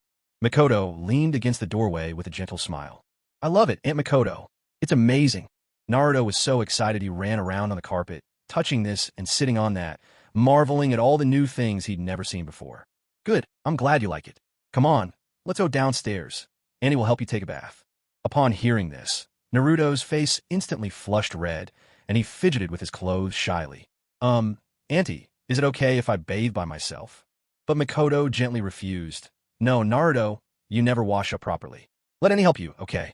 Realizing there was no escaping, Naruto could only nod, cheeks still burning. As the two of them headed downstairs, the door to the room, next to Naruto's, cracked open quietly. Sasuke peeked out, glaring at the staircase with clenched teeth. Darn it, he's really going to live here now. His bad feeling had come true. In a flash, Sasuke rushed into his brother's room across the hall. Sure enough, his brother was still lying on the bed, so Sasuke threw himself down, feeling wronged. Itachi glanced up and, seeing it was just Sasuke, let out a sigh of relief. For a second, he'd worried it was their father. That's right. He'd returned at dawn that very morning. After sitting there for hours, waiting until his father finally left the house, he climbed into bed and fell asleep, not waking until the afternoon. Even then, he didn't leave his room, but lay on his bed, lost in thought. Sasuke, what's wrong? Did something happen to upset you? Itachi's affection for his only little brother was deep. Seeing Sasuke's sullen face and wordless pout, he couldn't help but ask. Nichan Ka-san hit me. Sasuke, lip quivering, complained to his brother. Itachi ruffled Sasuke's hair gently. Oh, Ka-san hit you. It's because she wants that annoying kid to live with us. Sasuke's voice was full of resentment. That annoying kid? Itachi blinked, hiding his concern as he asked calmly, Who is it? Sasuke waved his little hands. It's the blonde boy I told you about before, Uzumaki Naruto. He's always pestering me at school. I can't stand him. Sasuke's words dripped with dislike. Naruto. Itachi's heart skipped a beat. He was one of the few who knew about Naruto's true identity as the Nine-Tails Jinchuriki. How could the Jinchuriki of the Nine-Tails be moving into their home? After the havoc wrought by the Nine-Tails, the Hokage had strictly forbidden any clan from getting close to the Jinchuriki. But then a realization dawned in his eyes. Of course, Father's coup had succeeded, and he was now the 5th Hokage. From now on, what happened in the village would be decided by Father alone. Letting Naruto move into the house wasn't so strange after all. Itachi's eyes grew thoughtful. It must be Father's way of keeping a close watch on the Jinchuriki, right? The idea persisted in Itachi's mind. The truth was Fugaku didn't have such complicated plans. He simply couldn't stand seeing Naruto live so miserably, so he brought the boy home to care for him. All right. From now on, you'll be living with Naruto, so try to get along, okay? Itachi understood that his father was serious about bringing Naruto into their home. There was nothing he could do. He could only comfort Sasuke and help him accept reality. When Sasuke saw that not even his brother was on his side, he let out a wail and ran back to his own room. Itachi could only shake his head helplessly. After hesitating a moment, he threw back his covers and left his room. Since Father hadn't come to find him, Itachi would seek out his father himself. He was desperate to know what his father's plans were for the future. The fact that Father had seized the Hokage's power in a coup couldn't stay hidden for long. The other ninja villages surely had spies stationed within Konoha. Once the lockdown was lifted that morning, those spies must have scrambled to send word back to their own villages. Once the other village leaders received the news, would they unite and invade the Land of Fire? Itachi wanted to know if his father had made preparations to face these threats. He loved the village deeply, and he couldn't bear to see it destroyed before his eyes. When Itachi went downstairs, he found his father sprawled comfortably on the sofa, watching television. On the television, a program was airing, discussing topics like the livelihood and economy of the Land of Fire. Itachi caught sight of a blonde-haired child sitting beside his father, stuffing snacks into his mouth like a little hamster. Itachi had seen the Nine-Tails Jinchuriki from a distance a few times before and knew that this was the boy Sasuke had often complained about, Naruto. Sensing Naruto's curious gaze, Itachi offered a friendly greeting. Hello, Naruto. I'm Sasuke's older brother, Itachi. Since you'll be living here from now on, we're all one family. You can call me Big Brother just like Sasuke does. Naruto hurriedly swallowed his snack, jumped to his feet with eyes shining, and answered enthusiastically, All right, Big Brother Itachi. At that moment, hearing his brother coming downstairs, Sasuke thought Itachi had come to stand up for him. He crept quietly out of his room, sneaking to the staircase to peek out. And then, just in time, he heard Naruto call out, Big Brother Itachi, and all the color drained from Sasuke's face. It felt as if the sky was falling. That infuriating Naruto. Not only would he be living in Sasuke's home, but now he was trying to steal away his beloved brother, too. That despicable, wretched little blonde brat. Sasuke couldn't hold back any longer. With hurried footsteps pounding down the stairs, he dashed over, slid to a stop, and wrapped himself around Itachi's arm, glaring daggers at Naruto. No way. You can't call him Big Brother Itachi. Only I can do that. Naruto scratched his head in confusion, unsure why Sasuke was upset. But Sasuke, Itachi told me to call him Big Brother. Why can't I? Sasuke's face turned so red it looked like he might burst. Still, Naruto dared to keep saying it. Infuriated, Sasuke cried, I just don't allow it, that's all. Naruto looked innocent, scratching his head again, truly at a loss for what he'd done to make Sasuke so mad. Catching his father's sidelong glance, Itachi sighed and ruffled Sasuke's hair reassuringly. All right, Sasuke, that's enough. Didn't I just tell you to get along well with Naruto? Just then, Mikoto finished preparing a bath and came out of the bathroom. Noticing Itachi was home, she hesitated for a moment before smiling warmly at Naruto. Naruto, the bath is ready. Come, Annie will take you. Okay. Naruto, blissfully unconcerned, quickly stripped off his ever-present orange jacket and pants, and even his socks, leaving only the green goggles on his head, and streaked off toward the bathroom in nothing but his bare skin. Watching her gently lead Naruto away, Sasuke's jealousy was so fierce he nearly ground his teeth to pieces. Why? Why is this happening? Not just Mom, not just my beloved brother. Even the bathwater is being taken by Naruto.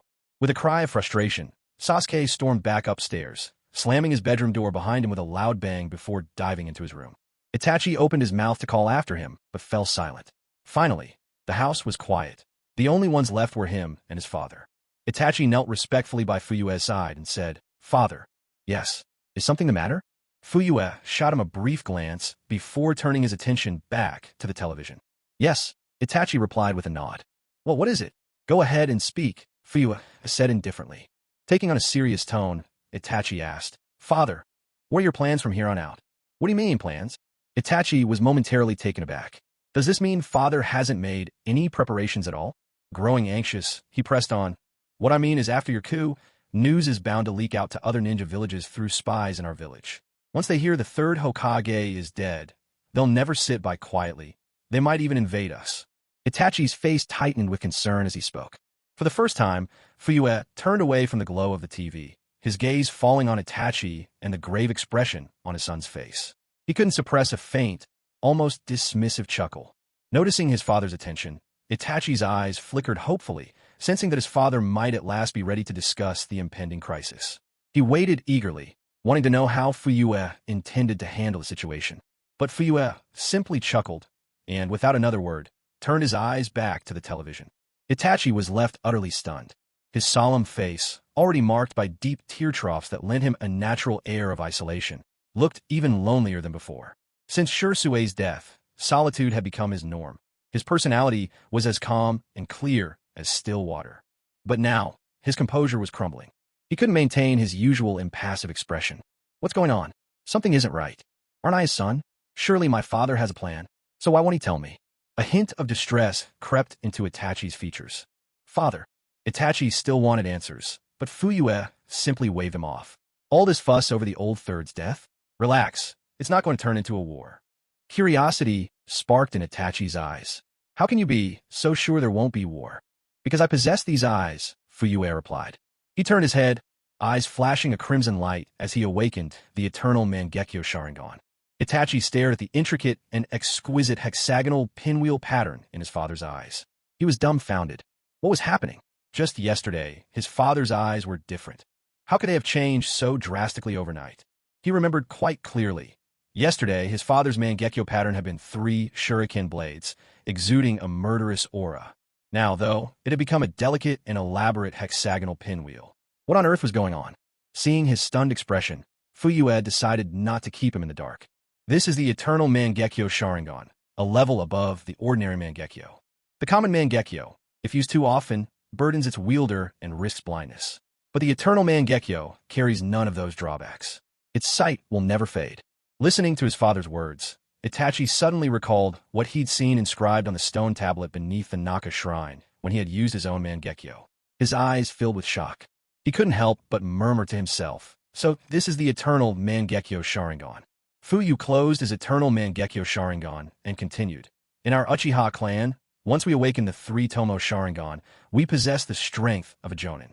With the Mangekyo, we reach the level of a Kage, and with the eternal Mangekyo, we attain power beyond even the Kage, at the very peak."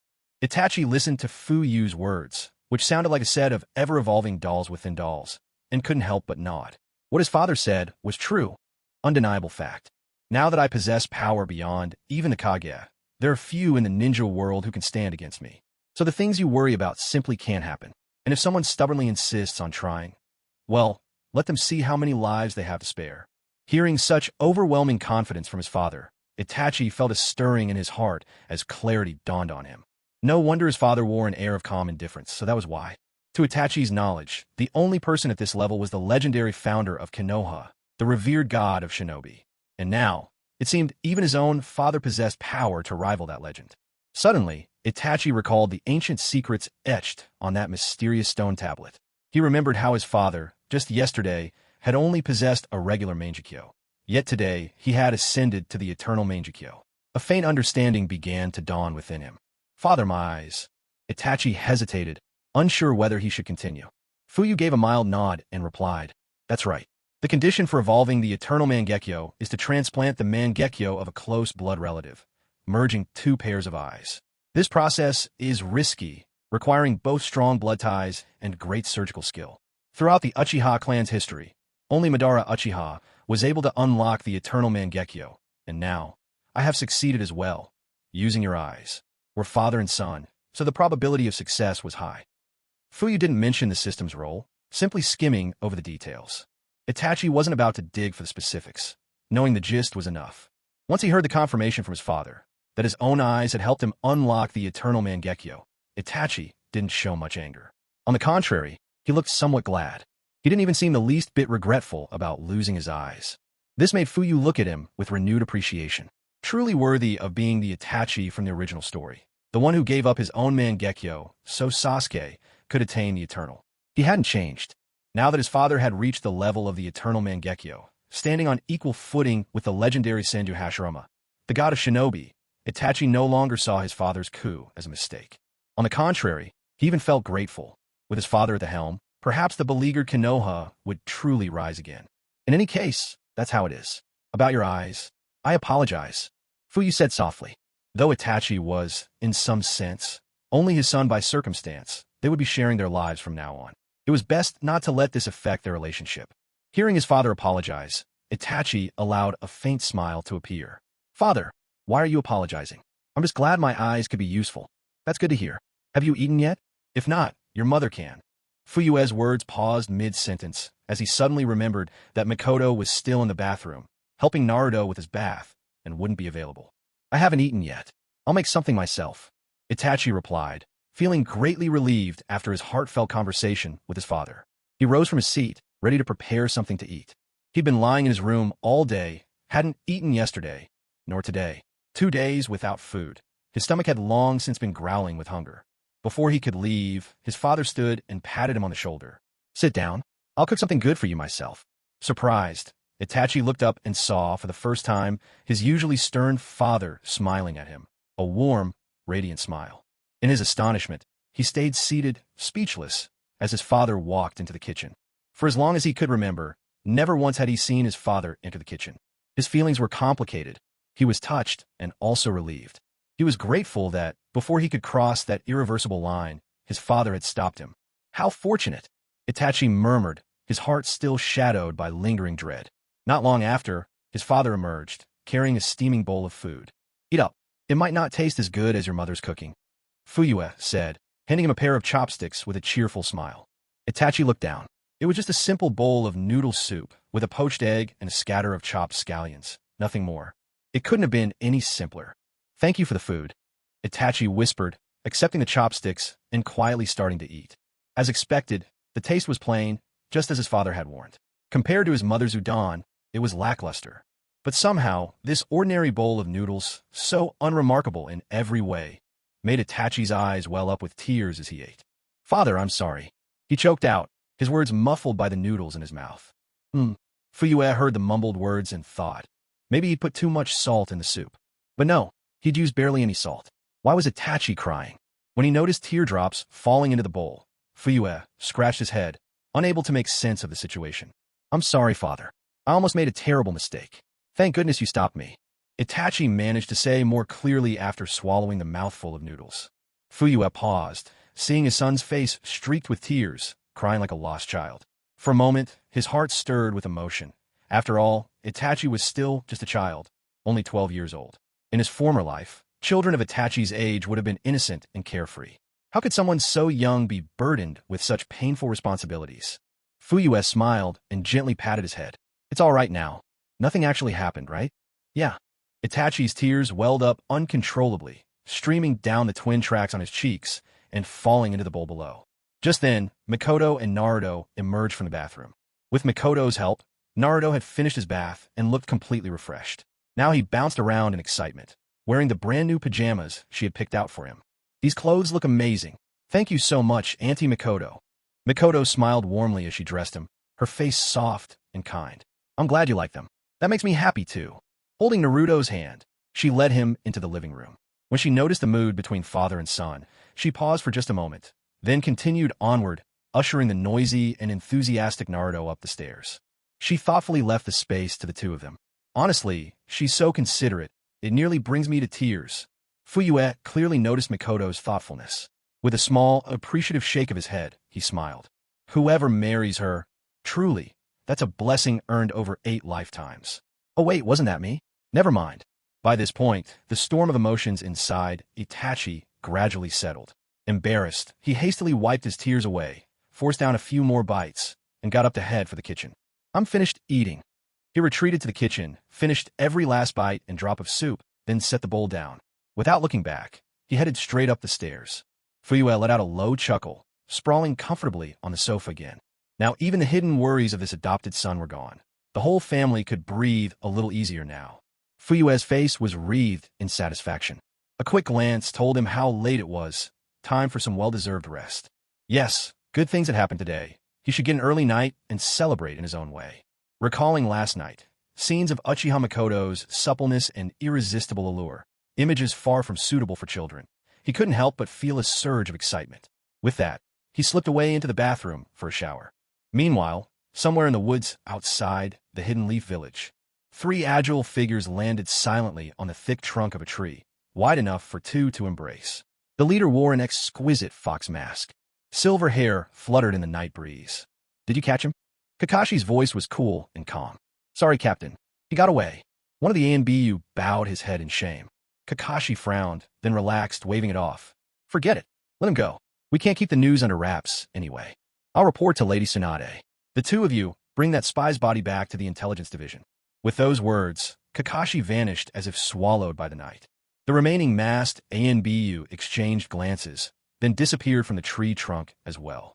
A gust of wind swept through, leaving the place as though nothing had happened, except for the bloodstain on the ground, quietly telling its own story. At the Uchiha clan estate, in the clan leader's home. 2nd floor, master bedroom. On the bed, Mikoto knocked away the mischievous hand on her chest and whispered, The children aren't even asleep yet. She shot Fuyu a flirtatious glare, full of irresistible charm. Right now, Fuyu's mind was thoroughly occupied by his second brain, and he paid no heed to anything else. It's fine. They can't hear us, he reassured her. As Fuyu was about to take things a step further, the window was suddenly rapped twice from outside. Startled, Meichin hurriedly straightened her pajamas and pulled the quilt up over herself. Interrupted at such a moment, Fuyu walked over to the window with obvious displeasure. He pulled back the curtain and saw a striking wave of silver hair fluttering in the night breeze.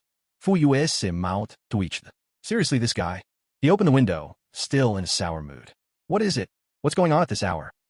Kakashi, however, seemed unfazed by Fuyu's clear annoyance. Speaking methodically, he reported, Lord Hokage, there were 3 enemy spies escaping tonight. We captured 2. They took poison and killed themselves. 1 managed to get away. Fuyu nodded and shot Kakashi a sideways glance. His look said, that's it. Kakashi's expression was unreadable. Fuyu gave in, waving his hand dismissively. All right, I get it. If 1 got away, so be it. Not a big deal. The bodies were taken to the Yamanaka clan, right? Yes, the corpses should already be at the intelligence division. In the world of the Hokage, even in death, bodies yield valuable secrets. Among all in the village, the Yamanaka clan excelled at this particular craft. Members of the Yamanaka could dominate an enemy's mind, even slipping into and reading the memories of the dead. Good, that's settled then. There's no need to report every little thing to me. Use your own judgment. Fuyu waved his hand again in dismissal. With a slight nod, Kakashi vanished from the window in an instant. Only then did Fuyu close the window, draw the curtains, and stroll back to Meichin with a mischievous grin. Seeing her husband's roguish look, Meichin gave him a playful, reproachful glance, then lifted the quilt herself. Many passages omitted. The next morning, for once, the whole Uchiha family gathered together for breakfast. They even had an extra guest, Naruto. Naruto, is that enough for you? If you want more, I can get you another helping. Mei-chin offered kindly. I'm good, really, thank you, and grinning from ear to ear, Naruto took the heaping bowl of rice, burying his face in it and eating heartily. Every now and then, he'd glance up to catch Sasuke's resentful glare, only to respond with a blank, clueless look. Sasuke could barely contain his frustration. Oomph, I'm full, he huffed. The angrier Sasuke got, the less he could eat. After just a few bites, he slammed his bowl down, grabbed his backpack from the couch, and stormed out. Naruto, seeing this, quickly shoveled a few more mouthfuls into his already full cheeks. Mumbling indistinctly through the rice, he called out, I'm full too. Thanks for the meal. Then he dashed out the door. As soon as Naruto stepped outside, he spotted Sasuke disappearing around the corner of the street. Bright-eyed, he sprinted after him. Sasuke, wait up! Naruto called, full of energy even so early in the morning. His shout caught the attention of the Uchiha civilians on the street. With so many people looking at him, Naruto suddenly felt awkward and started moving stiffly, head down, arms and legs almost tripping over each other. He was afraid these people would treat him the same as the villagers, yelling harsh words, throwing vegetable leaves or rotten eggs at him. But the scene he imagined never happened. Instead, some of the elderly even smiled and greeted him warmly. Good morning, Naruto. Heading to school.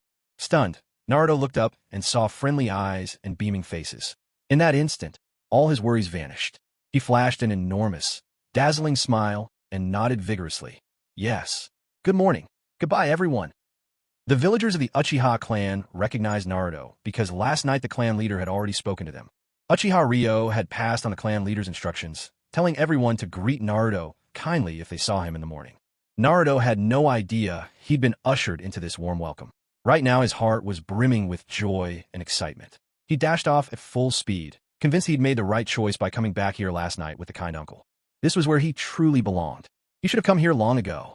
He even felt a bit regretful for not having discovered this hidden corner sooner. A slightly frightening but very kind uncle, gentle Aunt Mikoto, and the cool big brother Itachi. Everyone here was wonderful. Naruto absolutely loved this place. He felt so happy, he could almost soar. Meanwhile, at the table, Fugaku mentioned the prospect of their upcoming move. He wasn't one to believe in eating in silence or observing strict table manners. He explained that he would handle the arrangements today, and that the exact moving date would be announced once everything was set. Then he left for work. Although, as Hokage, he could arrange his own schedule freely, no longer a laborer tied to the grindstone as in his previous life. Today was only his second day as Hokage, and he couldn't afford to appear lazy. At the very least, he ought to put on a show of diligence for a while. Usually, a Hokage's workload was indeed heavy, with piles of administrative and governmental affairs waiting to be dealt with. For instance, S-rank and A-rank missions, along with a smaller portion of B-rank ones, would first be reviewed by the Hokage to decide which matters required urgent attention. If something needed dealing with right away, he'd pick capable ninjas from Konoha's ranks to assign the mission. Less pressing tasks would go to the mission department, which updated assignments daily for anyone wishing to take them. Fuyue was planning to streamline this process further. He would personally review only S-rank and above, leaving anything below a rank to be handled by his assistant. After all, a Hokage's assistant is meant to lighten the load and offer real support. Anything trivial or inconsequential, Fugaku would simply pass on to Shikaka Nara, the ever-reliable assistant Hokage. After a whole morning of revising and trimming, he found that, compared to his predecessors, his work as Hokage was much lighter. Of course, he still kept the truly important matters in his own hands. During this time, Fuyue sent someone to the old district where the Uchiha clan once lived. After the chaos of the Nine-Tails attack 7 years ago, it wasn't long before Hiruzen Sarutobi forced Fugaku Uchiha to move his clan to a remote corner of Konoha, the very place where the Uchiha now resided. As for the old district, Hiruzen quietly seized it for himself. The Sarutobi clan claimed most of the spoils, divvying up the remainder among the ninja clans of Kohor Udatain, Hamura Midokado, and Danzo Shimura. Owning such a prime piece of land in Konoha's bustling heart, these Sarutobi-affiliated families had grown rich beyond measure in recent years. But now it was time for them to give it all back. The Sarutobi and Shimura clans had been wiped out, and even the up-and-coming Udatain and Midokado clans, which hadn't been established for long, had been eliminated one after the other just 2 nights ago. Now, the old Uchiha territory stood empty once more. A few hours later, the clansmen sent to deal with the matter returned to report. Everyone unrelated to the Uchiha had been cleared out from the old district. However, it was evident that years of renovations by the Sarutobi and others had changed the old district quite a bit. This didn't surprise Fuyue in the slightest. There was no rush to move back in. He sent word to the Elder Council, instructing his advisor to handle the arrangements for relocating the clan. He guessed that the move would take at least a week, no less. But a week was nothing. Soon, he wouldn't have to travel so far to get to work every day. After all, the old Uchiha district was only a few minutes' walk from the Hokage building, remarkably close, making future commutes much easier. Besides, with most of the daily tasks now delegated, whenever he felt like slacking off, he could simply send a shadow clone to handle the office. That way, he could either stay home and relax, or use his free time for other pursuits. The future looked bright indeed. Lounging cheerfully in his chair, Fuyue planned out the good days ahead. Thanks to the arrangements made by Shikaka Nara and others these past 2 days, the death of the third Hokage hadn't affected Konoha village at all. First, the Sarutobi and Shimura clans had fallen too swiftly for chaos to spread. Second, the great noble families had all pledged their loyalty to him. And third, the support of the foundation, Root. Most of the Jonin in Konoha hailed from these powerful families. Truth be told, it was a rare feat for a common-born ninja to rise to the rank of Jonin solely through personal effort. Think about it. Children from these noble families were born into a wealth of resources, taught ninjutsu from an early age by experienced clan members, and exposed to all kinds of secret arts and techniques that ordinary ninja could never even hope to glimpse. From the moment you're born, your starting point is already different. You're left trailing far, far behind others. How can you even hope to compete? With the major clans all pledging their allegiance, the handful of ordinary Jonin left hardly make any difference at all. Their voices are too faint, almost imperceptible. Faced with Fuyue's overwhelming momentum, all they can do is go along. What choice do they have? Now that the great houses have all picked sides, what can the rest possibly do? My guy actually planned to open all 8 gates to go all out against Fuyue, but after Kakashi stopped him that day, he put those reckless thoughts on hold, for now. For the next 2 days, life in Konoha carried on as if nothing had happened. Everything ran as usual, and any thoughts Guy had of taking desperate measures faded away completely. Unless Fuyue, after seizing power, turned Konoha upside down like the 4th Mizukage did under Obito's control, even those few Jonin loyal to the village, including my guy, could endure. After all, nothing fundamental about the village seemed to have changed. It just had a new Hokage, which didn't affect their daily lives much. They figured they could live with that. Hokage-sama, about tomorrow's inauguration ceremony.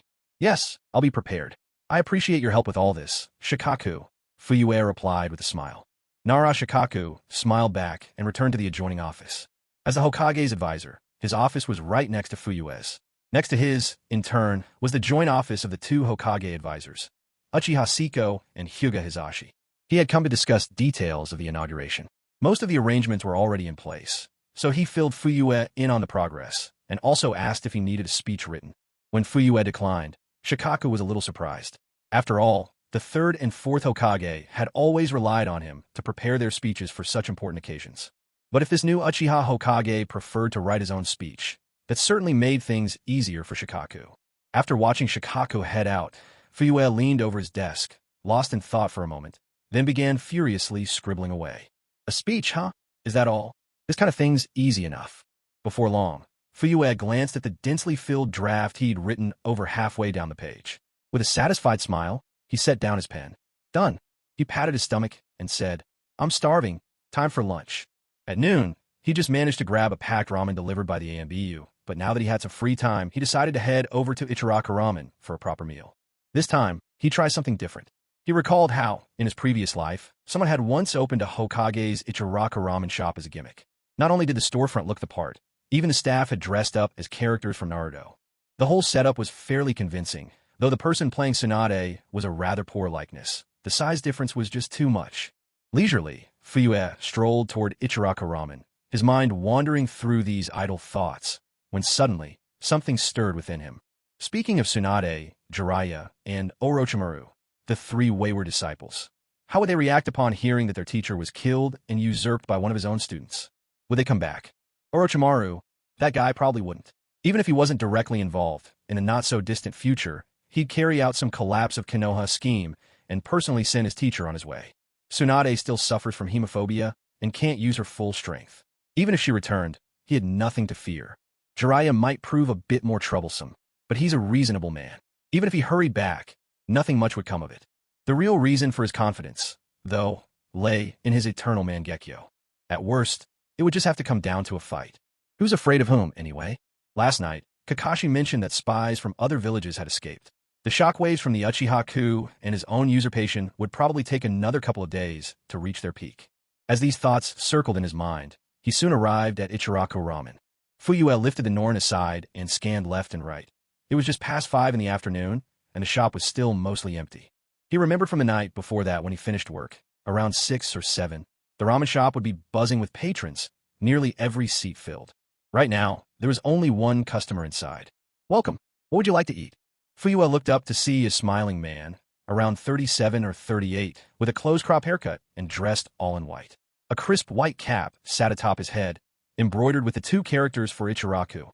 A white towel rested on his shoulder. This had to be the most mysterious man from the world of Naruto, Old Man Itachi, the ramen master. A small corner of Naruto fandom even claims that Ichiraku's owner is truly the most powerful being in the entire series, able to go toe-to-toe with Madara and kick Akatsuki around at will. Fuyue studied him closely for a moment, but didn't notice anything unusual. He couldn't sense even a trace of chakra in him. Just an ordinary person, through and through. Fuyue glanced at the menu Itachi had placed on the counter and casually picked a ramen to sample. He took his seat at the stool and quietly waited for his noodles to be made. Just then, a young girl of about 14 or 15 emerged from the kitchen out back, dressed in the same white uniform and hat as Itachi. Her identity was clear at a glance. Itachi's daughter, Ayam. Fuyue regarded her with curiosity. She had a gentle, refined beauty and a pleasant face. She was quite good-looking, but nothing out of the ordinary, certainly nowhere near as beautiful as Mikoto. After a couple of glances, Fuyue lost interest. He finished every last strand of his ramen, setting the bowl down with satisfaction. Only the savory broth remained. There was no denying it. Ichiraku's ramen truly tasted amazing. Who knew what secret ingredients Itachi used? It was a world apart from the noodle joints back in his previous life. Unimaginably better, in fact. Of course, it could also be that the ingredients in this world were simply on another level. After all, there's really no pollution around here. The technology hasn't advanced much, so all these ingredients are completely natural and untouched by anything harmful. I've paid for the noodles. Fuyue placed the payment for the noodles on the table, tapped the tabletop, and stood up. Thank you. Come again next time. The shopkeeper called out with a cheerful grin. He was just an ordinary resident of the Hidden Leaf Village. How could he know that this dignified customer standing before him was actually the 5th Hokage himself? If he did, he'd certainly be much more formal. After finishing his noodles, Fuyue returned to the Hokage office. Confirming that there was nothing else that needed his attention, he clocked out and headed home. He glanced at the time. There were just a few minutes left before the Ninja Academy let out, so he decided to swing by the Hidden Leaf Ninja Academy on his way. By the time he arrived, the school day had already ended, and quite a few children were streaming out of the grounds. A crowd of parents stood at the gate, waiting to pick up their kids. Perhaps it was perfect timing rather than a deliberate plan. He'd only been there for a minute when he spotted Sasuke and Naruto among the throngs of students. Sasuke wore a frosty expression, striding purposefully ahead, tuning out the world around him. Naruto, meanwhile, was chattering away at Sasuke's side, sometimes rushing ahead, sometimes falling behind him, talking endlessly about who knows what, but clearly unable to rein in his urge to speak. Sasuke looked like he could barely contain the urge to slap his hands over his ears, but since there were so many people around, he managed to restrain himself. Thankfully, once they reached the school gates, Naruto's voice finally trailed off, abruptly falling silent. Sasuke let out a sigh of relief, but just as the tension left his brow, the chatter snapping between the parents at the gate put the frown right back on his face. He really disliked Naruto, but did these people have to be so mean? He didn't even realize why he was feeling indignant on behalf of this annoying, loudmouth Naruto. Usually, he'd just leave straight after school, and he'd hardly ever exited the gates with Naruto by his side. This time, Naruto was following him, insisting on going home together. Sasuke was impatient, but there was nothing he could do. After all, his parents really had let Naruto move into their house. Still, he secretly decided that he'd make a run for it and get home quickly, just to shake Naruto off. Hey, you lot! Sasuke glared coldly at the group of parents whose harsh words rang out at the gate, about to tell them to shut up. But then, all of a sudden, he spotted his father in the crowd, and the words caught in his throat. A spark of delight flashed in his eyes, but he kept his cool, only quickening his pace a little as he walked over, struggling not to look awkward. Father, what are you doing here? Fuyue didn't make any show of affection, not even a pat on the head. He just stood there with his arms folded, smiling. I just finished work, and since I was passing by, I thought I can pick you up. Uncle, what a coincidence. At that, Naruto shouted out cheerfully from the side. Fuyu chuckled and gave the blonde little rascal a pat. Hey kid, how was school today?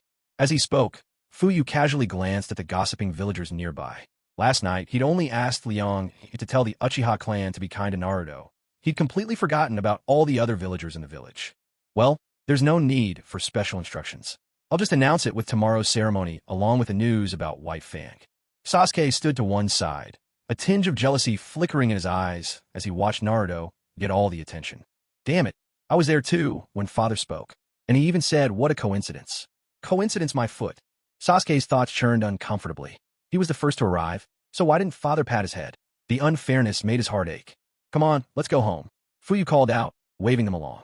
Naruto darted back and forth with boundless energy, his arms crossed behind his head as he strolled backward, rambling on about all the amusing things he'd experienced that day.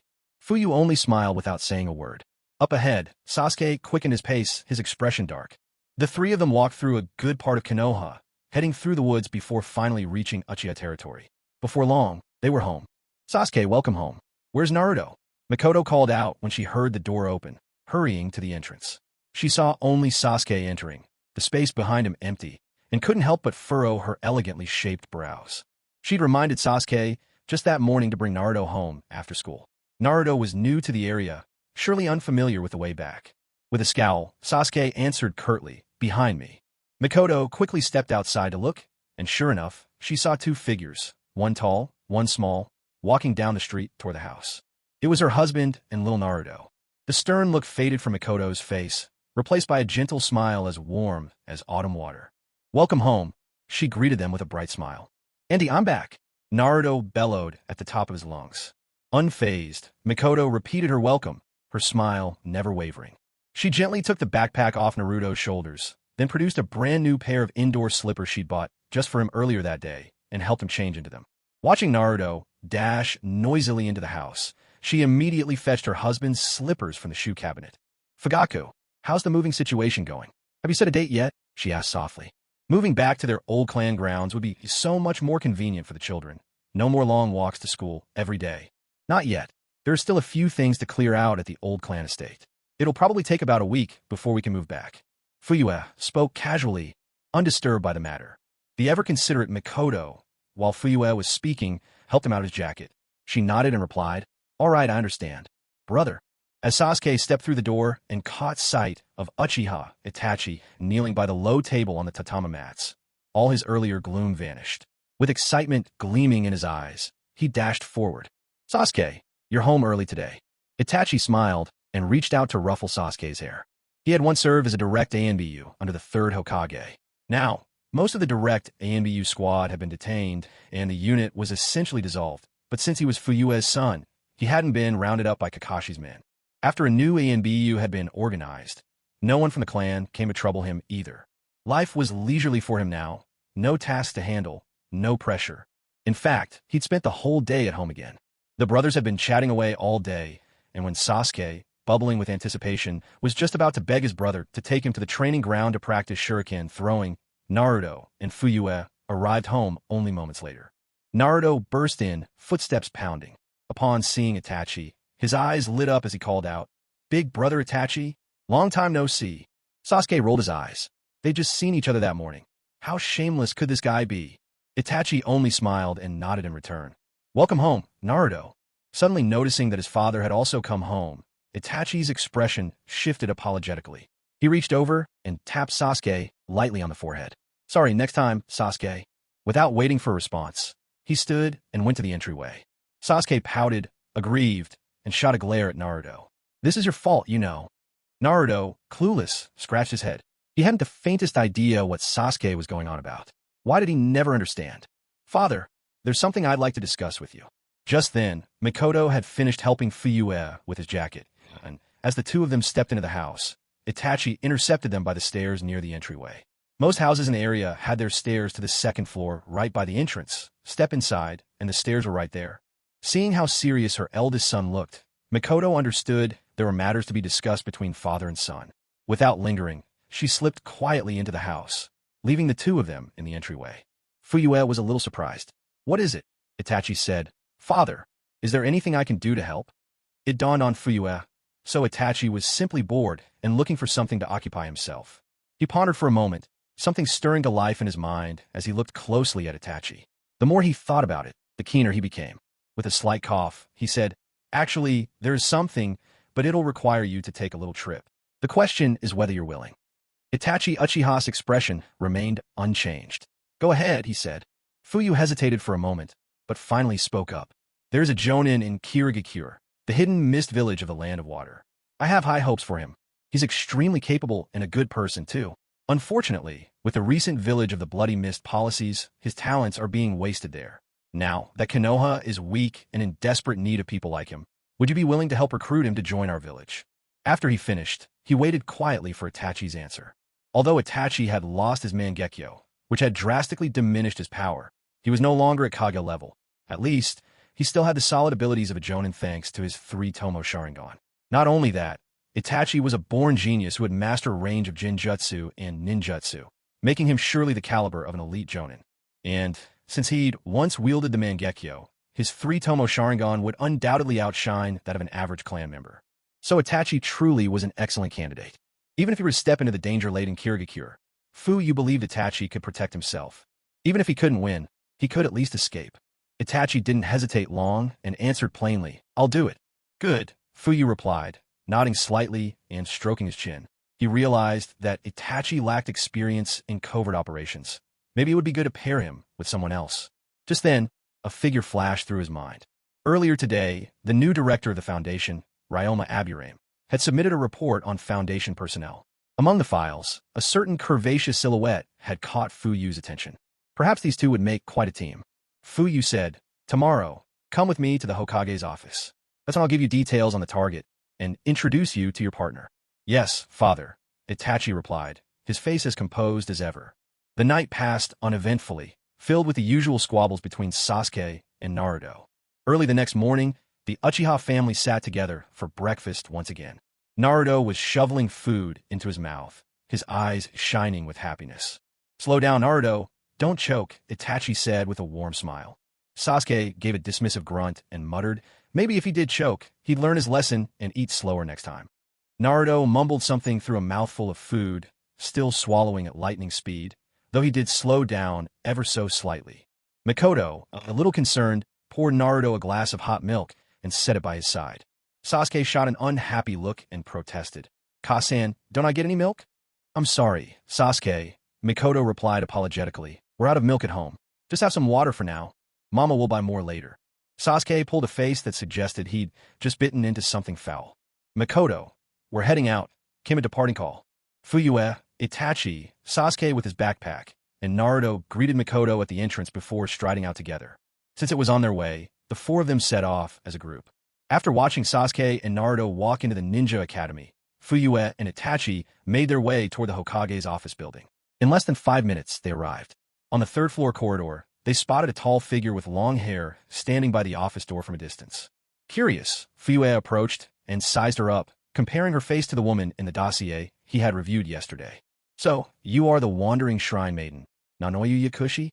Nanoyu Yakushi, who wore glasses and had a scholarly air about her, immediately realized that this commanding man before her must be the new 5th Hokage Ryoma Aburame had mentioned. She quickly bowed respectfully.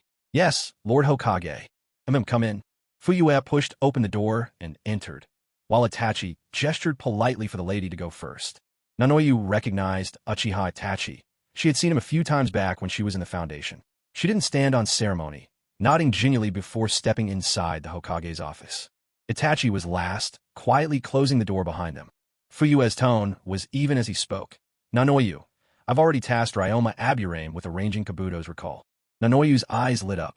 She had worried constantly about Kabuto, who was sent to an enemy nation as a spy by Danzo. At first, she felt a certain relief after Danzo died, knowing she was finally free from his hold. When Ryoma Aburame found her last night, saying the Hokage had an assignment for her, she had no choice but to accept. But when she heard the Hokage was willing to recall Kabuto, her delight was beyond words. Most of her lingering anxiety melted away. As long as Kabuto could come back safely, returning to this perilous path of ninja life didn't seem too high a price. "Thank you, Lord Hokage. Even if it costs me my life, I will do everything in my power to fulfill the task you entrust to me." Nanoyu's eyes shone with unwavering resolve as she spoke. Standing to the side, Uchiha Itachi watched impassively, his expression unreadable at her words. It's not that serious. I'm not sending you on a suicide mission, Fuyue said, waving away her dramatic thanks. Nanoyu had no trouble believing him. Unconsciously, she glanced at Itachi, standing beside her. She knew Itachi was to be her partner on this mission, and he was the son of the new Hokage. If Uchiha Itachi was involved, that meant the mission couldn't be extremely dangerous. This is the dossier on your target for this mission. Take a look. Fuyue tossed down a file. Attached was a photograph of a man with one unmistakable feature, a mouth full of sharp, shark-like teeth. It was Kisame's profile. Yakushi Nanoyu respectfully took the documents from the table with both hands, not even glancing at them before first handing them to Itachi Uchiha. Itachi Uchiha received them calmly, read them, and then passed them back to Yakushi Nanoyu. Fuyue cleared his throat and said, "This mission is classified as S rank. If there are no objections, you may set out immediately." "Yes, sir." The response rang out simultaneously. Yakushi Nanoyu and Itachi Uchiha replied in unison, promptly leaving the Hokage's office. At that moment, a member of the Umbu entered to report, "Lord Hokage, the Nara advisor says the inauguration ceremony is about to begin. Please prepare to head over." "Understood. Let's go," Fuyue replied, rising smoothly from his seat. He took a brand-new ceremonial Hokage robe and hat from the coat rack and strode out of the room. He draped the robe over his shoulders. On the back, 5 bold characters glittered, 5th Hokage. Today marked the 3rd day, the day of the Hokage inauguration ceremony. The streets were bustling, filled with people whose faces beamed with laughter and celebration. Meanwhile, the major ninja villages had also received word that Konoha had appointed a new Hokage, Tsunagakure. Inside the Kazekage's office, at the towering Wind Shadow building. "Kazekage-sama, there's big news from Konoha. That fierce-eyed Fugaku from the Uchiha clan led a revolt." The 4th Kazekage, Raza, looked up with intrigue. "Oh, so what happened? Did the old man, Sarutobi, Hiruzen manage to suppress Fugaku?" Maki swallowed nervously. "No, Fugaku succeeded. Sarutobi Hiruzen was killed. Fugaku is now the 5th Hokage." Raza shook his head.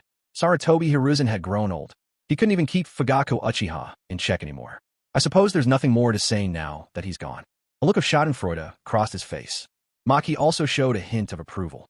Seeing the Kazekage rise and head toward the window, Maki called out hurriedly. Sand gathered at Raza's feet just as he was about to step out. He paused and asked, "Is there something else?" Maki said, "Kazekage-sama, Konoha was already quite weakened, and now, with the veteran Hokage, Saratobi gone. Shouldn't we consider?" Raza raised an eyebrow, pondered a moment, then shook his head. "Forget it. Konoha may have lost an old man, but there's been no civil strife or heavy losses. There's no advantage for us to take." Maki nodded, somewhat embarrassed but understanding. "All right, that's it for now. I have other matters to attend to." With that, sand gathered under Raza's feet again, and he leapt from the window, soaring away. The treasury of Tsunagakure was verging on deficit, and he was still busy refining gold dust to sell and support the village. Land of Earth. Inside the Tsuchikage's office at the Iwagakure administration building, a short, elderly man, yet brimming with presence, sat at the head of the room. He was the 3rd Tsuchikage, Inoki, the personal disciple of the 1st and 2nd Tsuchikage, and now the undisputed mainstay of Iwagakure. Arrayed below him was the Council of Elders. At this moment, the Council of Elders was chattering away endlessly, each discussing whether they could seize some advantage from the Hidden Leaf Village. Inoki slapped the table and declared, "Enough! Quiet down." The weight of Inoki's authority was undeniable. The elders immediately fell silent, their eyes all turning toward him. Inoki made his decision. The Leaf has only lost Hiruzen Saratobi. That alone isn't enough to seriously weaken them. We will not intervene. This meeting is over. None of the elders dared voice any objection. As they all shuffled out, a little girl came bounding in, skipping across the room. The stern, imposing Inoki, who just moments before radiated such authority, instantly softened at the sight of his granddaughter. But before he could say a word, the well-behaved child piped up, "Grandpa, can I go outside the village to play with Big Brother Deidara?" Inoki's face stiffened. "No, absolutely not. Grandpa's told you. You are not to go looking for him." Kuratsuchi asked again, "So how long does Brother Deidara have to stay outside the village? When will he be back?" Inoki let out a cold grunt. "He'll come back when he's done reflecting on his actions." Elsewhere in Iwagakure, inside a small house, a bespectacled boy read a note in his hand, a flicker of surprise momentarily lighting up his otherwise emotionless eyes. Without hesitation, he swallowed the note, his blank gaze growing livelier. Silently, he moved to the window and gazed into the distant sky. At last, he could return. He wondered quietly how the matron at the orphanage was doing and thought of his friends. The words returned immediately from a note filled him with excitement. Land of Lightning. Inside the Raikage's office at the Hidden Cloud Village. A tall, powerfully built man with dark skin paced the room, his brow deeply furrowed, as if pondering a matter of great importance. Just then, there came a knock at the door. The big man snapped his head up. Come. A tall, slender figure entered and bowed. Lord Raikage. Darui, you're here. This is intelligence. Our people rushed back from the Leaf Village. Take a look and tell me what you think. The fourth Raikage, couldn't wait. He seized a report from his desk and handed it to Darui. Darui, his skin dark and his long white hair covering his left eye, lips full, with the characters for thunder and water tattooed on his shoulders and a sword strapped to his back, took the report and read through it carefully, unable to hide his surprise. I never thought that fierce-eyed Fugaku would have the nerve to seize power. It seems one must look at an old acquaintance with new eyes every few days, Darui said in astonishment. The fourth Raikage, I waved dismissively. Uchiha Fugaku, that coward, isn't worth our concern. What I'm thinking is, could this be our chance to invade the Leaf Village?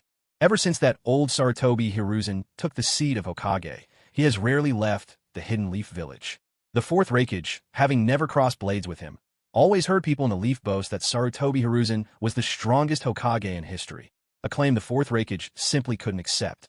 But now, hearing that Sarutobi Hiruzen was killed by Uchiha Fugaku, he couldn't help but think that the so-called strongest Hokage title was undeserved. Nothing but an empty reputation. Darui pondered for a moment, then shook his head and said, Raikage-sama, my advice is to hold our ground and not make any moves. Before Darui could finish speaking, the fourth Raikage couldn't hold back. He widened his eyes and demanded, why? Anyone else, faced with such urgency from the Raikage, would have been rattled. But as his bodyguard, Darui was already used to the fourth Raikage's impatience. He answered calmly, it's quite simple. According to the intelligence we've received so far, Uchiha Fugaku's coup has gone very smoothly. After killing the third Hokage, there hasn't been a major civil upheaval in the Leaf. Only Sarutobi Hiruzen died. The overall strength of the Hidden Leaf hasn't been greatly diminished. After some thought, Darui added, it might be best to send out a few more scouts and gather more information before we consider attacking the Leaf. All right, I understand. I'll leave this matter to you then. The fourth Raikage reluctantly agreed, some frustration lingering in his voice. Though he was hot-blooded and headstrong, he wasn't a fool. After listening to Darui's analysis, he resisted the urge to act rashly and accepted Darui's recommendation. Darui gave a nod and went to carry out his orders. 2 days passed before the Mist Village in the Land of Water, far across the ocean, received word of these events. The Mist had never placed spies inside the Leaf Village. Frankly, they were too overwhelmed by their own problems to spare anyone for such missions. After Itachi regained his senses, he issued a policy of complete isolation for the Land of Water, locking down the Mist Village entirely. He first held a conference to reveal that he had been under Genjutsu's control, and then announced his plan to abdicate in favor of anyone who could make significant achievements for the village. Facing a severe shortage of talent, he also offered amnesty and promised to recall all the exiled rogue ninja who had once fled the Mist. The news from the Leaf about the coup was brought back by one of these rogue Mist shinobi who had heard the rumors while hiding out in the Land of Fire. Now, in the Mist Water Shadow Hall conference room, everyone had gathered. Itachi rubbed his temples in frustration. Governing these past few days, the utter disarray in the Mist had left him on the brink of despair. With a huge budget deficit, depleted talent, distrust among his subordinates, and everyone living in constant fear that Yagura might revert to his old ways, he found himself utterly constrained. Hearing about the coup in the Leaf, he realized this might present them with an opportunity. However, as soon as he called a meeting to discuss it, the elder known as Genji, who shared power and rank equal to that of the Mizukage, was the first to voice his opposition. He felt that the Mist Village right now simply didn't have the strength to provoke the wealthy and powerful Leaf Village. Although the Leaf Village had lost its third Hokage, the number of their ninja had hardly diminished, and during the Uchiha clan's coup and seizure of power, Konoha hadn't suffered much impact or weakening. Most of the Mist Jonin sided with Master Gen's opinion, and in the face of that, Yagura could only give up any thought of taking advantage of the Leaf to fatten his own coffers. But the Mist Village was truly out of money. Where was he supposed to find more? One of his loyal subordinates reported that the Jonin squad's pay had been backlogged for ages. Just thinking about it made Yagura's head ache as if it would split. He truly had no idea how to deal with such a mess. Meanwhile, two strangers, neither belonging to this land, set foot on the very island that housed the Mist Village. Over in the Leaf Village, the Hokage inauguration was in full swing. The festivities spread out before the Hokage Tower, where a wooden platform had been erected. Yamato was no fool, blindly loyal or otherwise. After being persuaded by his respected senior Kakashi, he was exonerated the very next day. He even joined the new Hokage's personal AMBU squad, once again serving under his old mentor Kakashi. And it was Yamato who had built the wooden platform for the ceremony. It's worth mentioning that Fuyue had given Yamato a new name. From now on, he would be known as Yamato. Indeed, Yamato was actually his true name all along. Beneath the wooden stage, a crowd had gathered, heads jostling in anticipation. To keep the proceedings under control, Narashikaku had arranged for plenty of shills and plants throughout the audience. At key moments, they would stoke the mood with timely shouts of "Long live the Hokage," or spontaneous applause and cheers. At that very moment, Fuyue stood atop the platform, wearing the Hokage's conical hat and draped in the brand-new, freshly made 5th Hokage ceremonial cloak, speaking confidently and at length. The villagers below gazed up in solemn silence. No one could tell what thoughts churned in their hearts. But Fuyue was certain that a large portion of the people felt uneasy about his ascension to the position of 5th Hokage. Who could blame them? The Uchiha clan had made plenty of enemies among the villagers back when they were in charge of Konoha's police force. But he didn't care. No matter how reluctant these civilians might be, what trouble could they possibly cause? As for these simple-minded masses, easily swayed by rumor and hearsay, all that was needed was careful control of public opinion. In this world that revered strength above all, whoever wielded the greatest might was as good as a god. Fuyue's very appearance was imposing. Standing on that stage, the villagers scarcely dared to breathe, fearful of angering the new Hokage. After all, word had it that since the Uchiha patriarch became Hokage, quite a few had already been thrown into the Konoha prison. No one wanted to end up in that dark, dreary place. So they listened intently and obediently to Fuyue's speech, and with Shikaku's shrewdly planted supporters in the crowd, the whole inauguration unfolded with remarkable smoothness. Even overturning the charges against Tsukumo Hitaki was surprisingly easy. Many of the villagers had lived through the Second and Third Great Ninja Wars themselves. They knew full well just how formidable the White Fang of the Leaf was. Originally, with Danzo manipulating public opinion, even those who respected the White Fang didn't dare speak up for him. As time passed, no one dared mention Tsukumo Hitaki anymore. But now, things were different. With Root now loyal to Fuyue and those who'd guided public discourse nowhere to be found, the people who had always respected the White Fang found themselves overjoyed and eager to cheer and support the moment the new Hokage cleared his name. This scene rippled through the heart of Kakashi, the captain of the ANBU team, waiting off to the side. "Father, you shouldn't have left the world so easily." Learning from Fuyue that the true reason behind his father's death was pressure from Konoha's leadership, Kakashi couldn't help but feel a surge of resentment in his heart. But now, no matter how he felt, it was already far too late. His father had been gone for so many years. No amount of resentment could change that. A flash of conflicting emotions crossed his eyes, but then Kakashi composed himself and returned to his usual deadpan expression. Beside him, Yamato noticed Kakashi stifling a yawn and asked, "Senpai, are you tired? If you want, you can go and rest a bit." Kakashi cast a cool glance at his cheerful subordinate, simply patted him on the shoulder without a word. Sensing this, Yamato fell silent and instead turned his attention fully to the new Hokage's speech, his face solemn. "From today forward, you will all be witnesses, watching as our village grows stronger and better." Listening quietly for a while to this new Hokage's address, a fire lit in Yamato's eyes. It seemed that Lord Fuyue taking office as the 5th Hokage wasn't such a terrible thing after all. Moved by the 5th Hokage's ambitions and his vision for the future, Yamato found a pang of guilt welling up inside him. What a fool I am. Why did I try to assassinate the Hokage just a few days ago? What a terrible mistake. After making his brief speech, Fuyue cleared his throat and brought up Naruto's story once again. He openly announced Naruto's true identity as the hero of the Leaf and the son of the 4th Hokage. The crowd's reaction was immediate and explosive. The once quiet assembly hall turned into a noisy marketplace. "What? Are you serious? My goodness. That kid with the fox spirit. He's actually the son of that esteemed lord. Incredible. How could I behave the way I did back then? Shame on me. How could this be false? Would the 5th Lord Hokage lie to us? I trust Lord Hokage wouldn't deceive us, but why has the truth about the fox kid, the 4th son, been kept from us for so long? Who knows?" The villagers argued fiercely, voices overlapping in a commotion. Among these people, most had lost relatives or friends in the Night of the Nine Tails years ago. Because of this, they had nothing but cold stares and deep hatred for Naruto, who had long been branded as the Demon Fox. When they saw him, they couldn't help but be reminded of loved ones lost that terrible night, and time again, they scolded Naruto, taught their children to shun him, or openly avoided him. Now, upon hearing the new Hokage announce that Naruto, the so-called Demon Fox, was in fact the child of the fourth Hokage, who had bravely given his life to stop the Nine Tails rampage, their reactions were explosive. Some regretted, some felt shame, and some simply could not believe it. But most accepted the truth. After all, there was no reason for the new fifth Hokage to lie to them. When the fifth Hokage clearly explained the origins of the Demon Fox, the entire crowd was left stunned. My goodness, you mean the fourth Hokage sealed that beast into his own newborn child's body? All to save us, the people of Konoha? What a price he paid. Not only did he die sealing the Nine Tails, but he also turned his infant son into the vessel of the Demon Fox. It's because of him that any of us are still alive. And yet, after all this, is this really how we've treated his only child?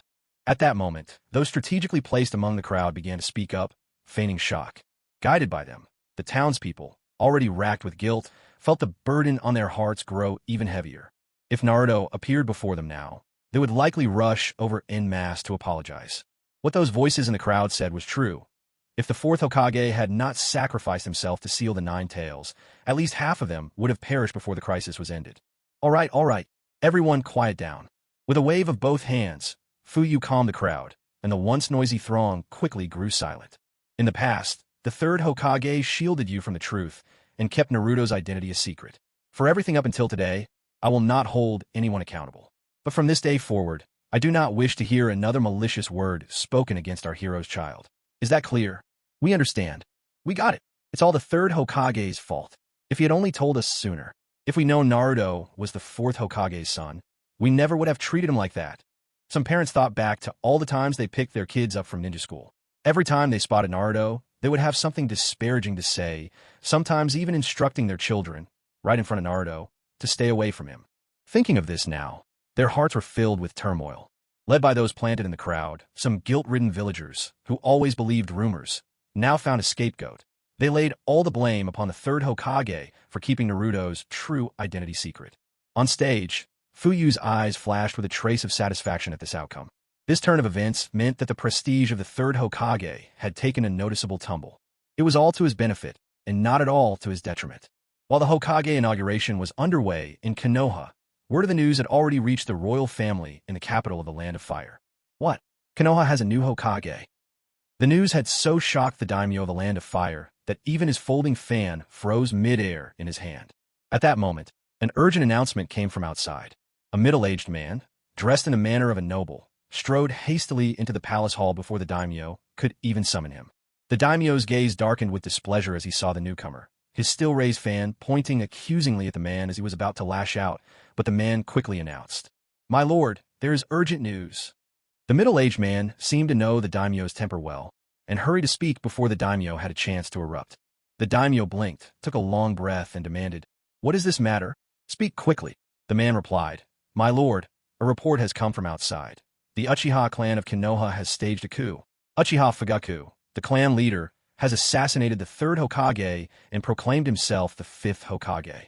A flicker of shock crossed the daimyo's face. That explained the message his shinobi had brought from Konoha about a new Hokage. It seemed they had already held the inauguration without even requesting his approval. So this new fifth Hokage was, in fact, a usurper? Standing by, a Konoha shinobi looked displeased. "Sir, you can eat carelessly, but you mustn't speak carelessly." The third Hokage failed his duties. He let his former student perform forbidden experiments on people and looted the villages for personal gain, plunging Konoha into chaos. Our clan leaders set things right. Anyone with eyes can see that. Only the old and senile third Hokage needed to step down for Konoha to have a brighter future. The middle-aged man glanced over and noticed the Uchiha crest on the shinobi's clothing, and the realization dawned on him. So this is one of the Uchiha. His heart skipped a beat.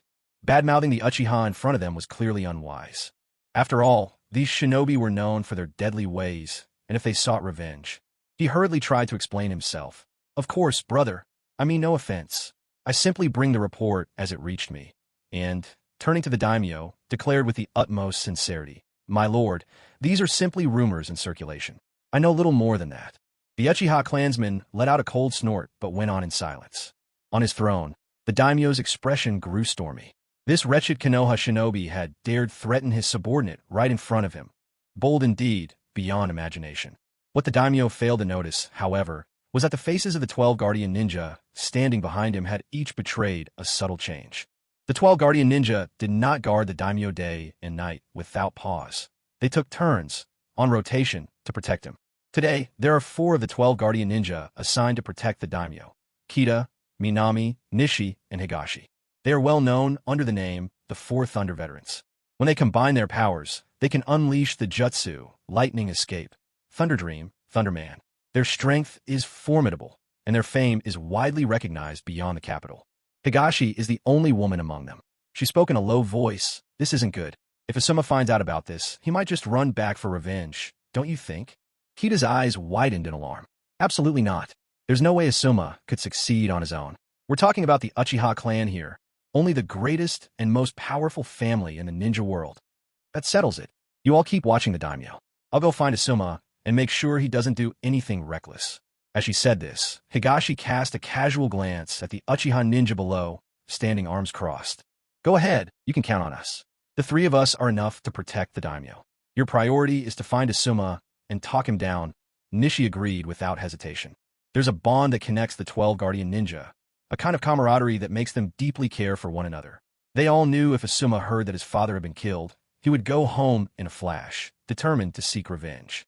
After all, even the so-called professor of jutsu, the 3rd Hokage, Hiruzen Sarutobi, had died at the hands of the Uchiha. How could Asuma possibly avenge his father alone?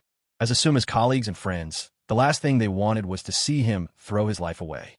Higashi nodded, and in a flicker, vanished from sight. She sprinted away from the palace in search of Asuma. It didn't take her long to find Sarutobi Asuma at their residence. The mansion had been gifted by the daimyo specifically to house the 12 guardian ninja, each of them with their own room. Standing by the window, Higashi spotted Asuma sprawled out on his bed, fast asleep. She let out a long sigh of relief. Thank goodness. Pressing her hand to her chest, Higashi thought gratefully that it was Asuma's group that had just finished their overnight shift. This was their time to rest. Because of this, Asuma hadn't yet heard the news about his father's death. With this in mind, Higashi decided not to rush in. Instead, she quietly made her way to the other rooms to wake the rest of the team. If she tried to stop Asuma alone, she might not succeed. After years working alongside him, Higashi knew better than anyone that Asuma's strength far exceeded her own. She could not trust herself to restrain him if rage overtook him. So she resolved to gather the others first, then together break the news about his father. With everyone there, they stood a much better chance of holding Asuma back. The first she went to awaken was Chiri, who lived right next to Asuma.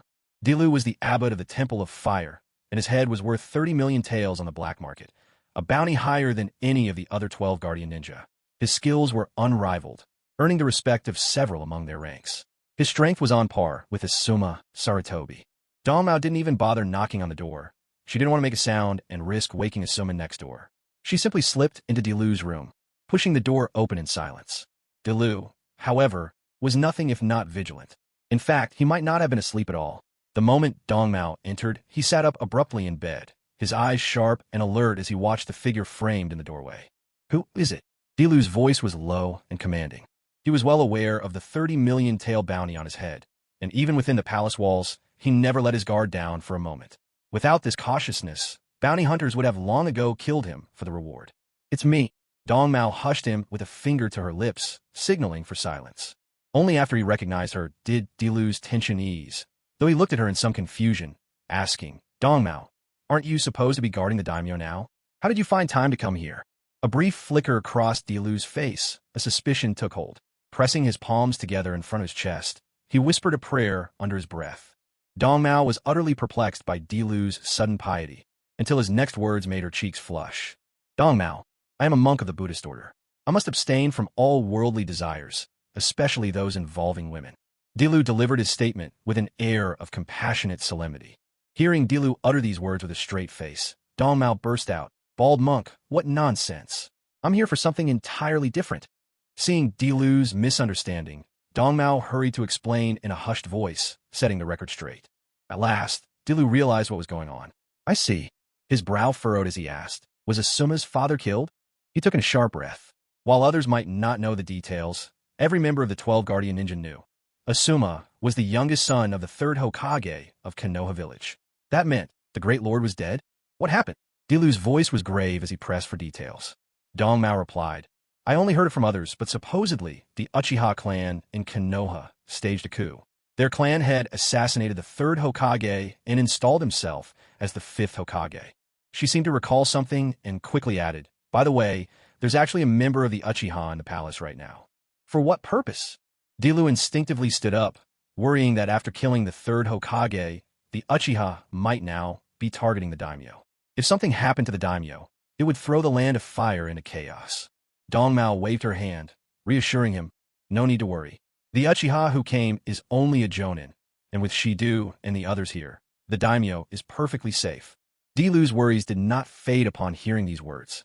Instead, he furrowed his brow and said, the Uchiha clan has a Sharingan and are masters of illusion techniques. It said that, one-on-one, Uchiha almost never lose. What about Shidu and the others? I don't think that Uchiha came here looking for trouble, Dong Mao said gravely. Right now, our main concern should be Asuma. She simply didn't believe the Uchiha would attack under the protection of Shidu and the others. And before the Uchiha left, she hadn't sensed any hint that he was about to make a move. It seemed his only purpose was to deliver a message. Well, you have a point there, Dilu admitted, stopping in his tracks. He'd been ready to rush to the palace to protect the daimyo, but once Dong Mao brought up Asuma, everything suddenly seemed much more complicated. Asuma probably doesn't know yet, does he? Dilu asked with concern. Dong Mao shook her head. I just checked. He's still in bed, fast asleep. We're not enough on our own. Let's wake up Ima and the others as well. Then we should find Asuma and fill him in. Agreed. Dong Mao nodded, and the two hurried out, carefully closing the door behind them before going to wake the rest of their companions. While they busied themselves with this, on the other side of town, the Hokage ceremony in the Hidden Leaf Village was also drawing to a close.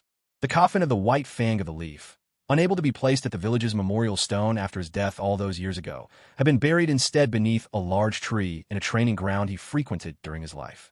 Now that White Fang's name had finally been cleared by Fuyue, his coffin had been moved to its rightful place among the honored at the memorial stone. At the Leaf Ninja Academy, the school day ended. A crowd had already gathered at the school gates, families waiting to pick up their children. At the same time, the kids began pouring out with lively chatter. Two young boys, one plump and one thin, jostled a blonde-haired child as they spat insults at him. Stupid demon fox. Stay away from us. We don't want your bad luck rubbing off on us. Their target was none other than Naruto. Naruto hadn't done anything at all. He was just about to wait for Sasuke at the school gate. Sasuke had been called to the teacher's office, and Naruto didn't know why, but he decided to wait so they could go home together. But before he even reached the school gate, he ran into these two unreasonable kids. He couldn't even recall ever doing anything to offend them. Naruto had long since gotten used to the troublemaking kids who singled him out for no reason. He wore a forlorn expression and didn't fight back. The 3rd Hokage had once advised him not to get into fights with other children. Even if he was bullied, he should endure it and tell the Hokage later. He'd handle it then. Now Naruto lived with a couple he called uncle and aunt, but he still clung to this old habit.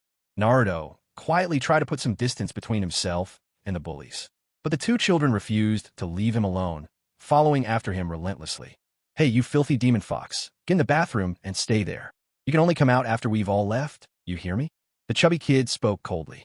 Naruto clenched his fists and lowered his head, staying silent. Seeing Naruto stay rooted to the spot, the skinny boy frowned and gave him another shove, this time sending Naruto tumbling to the ground. Before Naruto could react, two loud cries pierced the air. Ouch.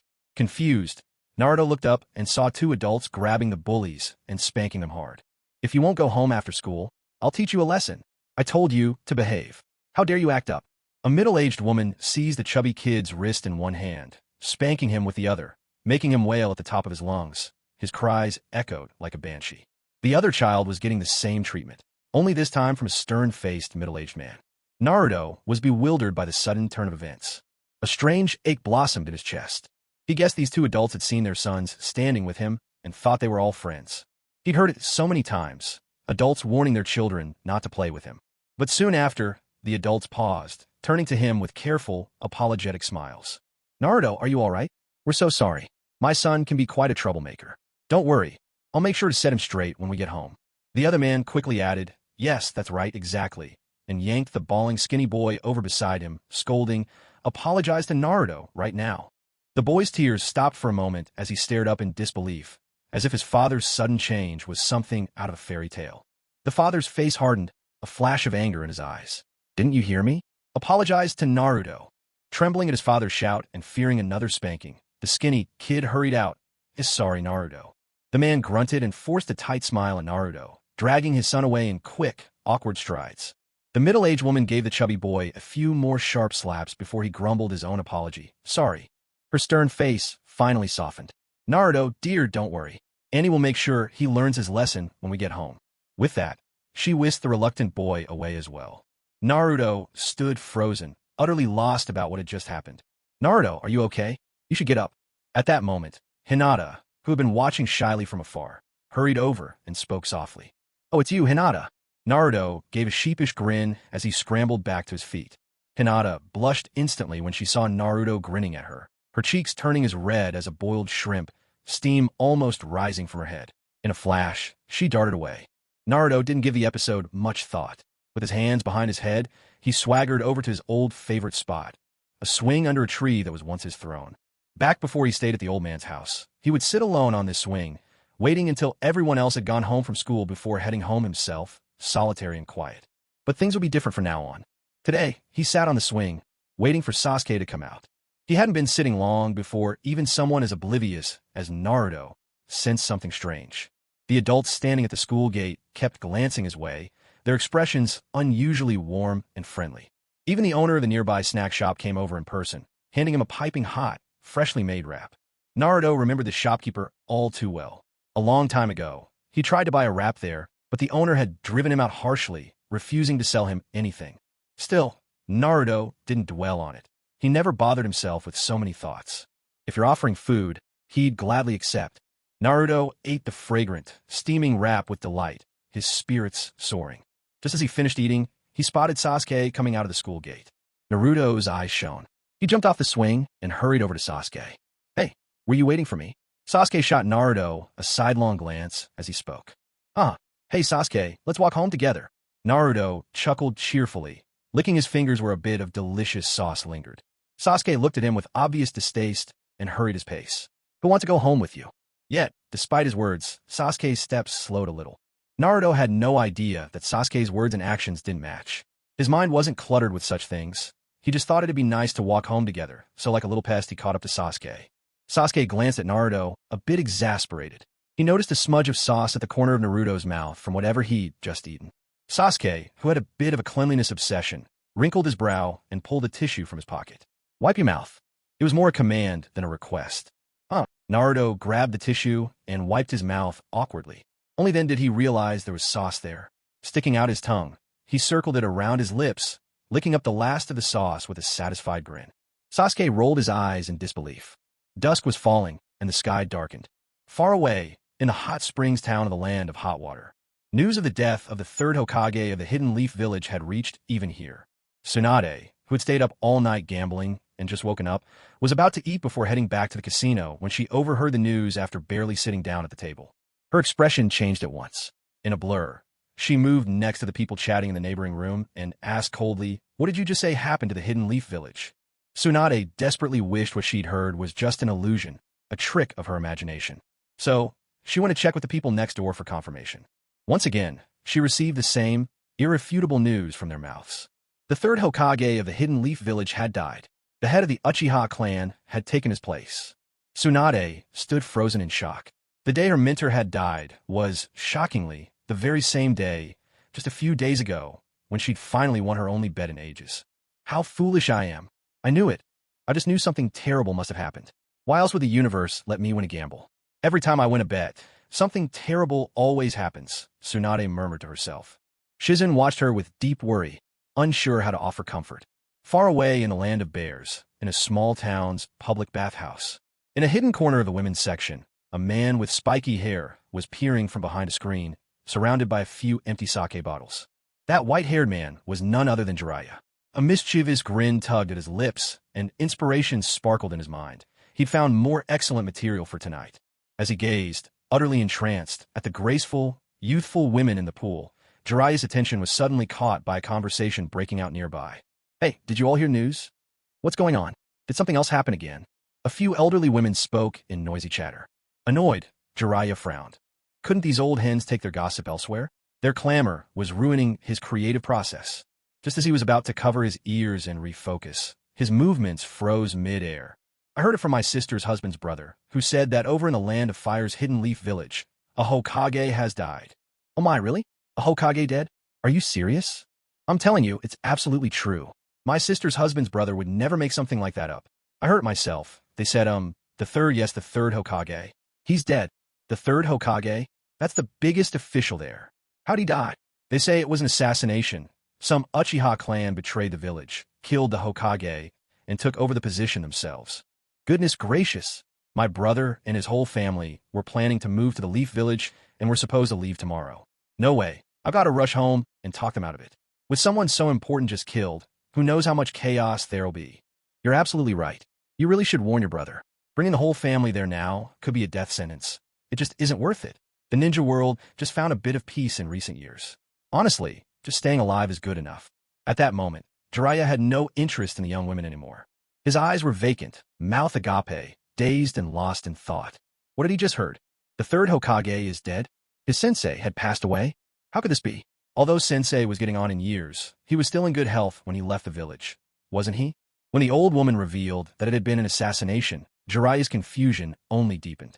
Even if his teacher's skills had declined with age, there was no way just anyone could have succeeded in killing him. As his teacher's student, Jiraiya certainly knew what he was talking about. But when he heard the old woman mention the Shiba clan, the truth clicked into place.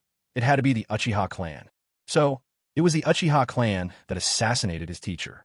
Had the simmering conflict between the village and the Uchiha finally erupted? Though Jiraiya had been away from the village for years, he was fully aware that friction between the Uchiha clan and the village had long existed.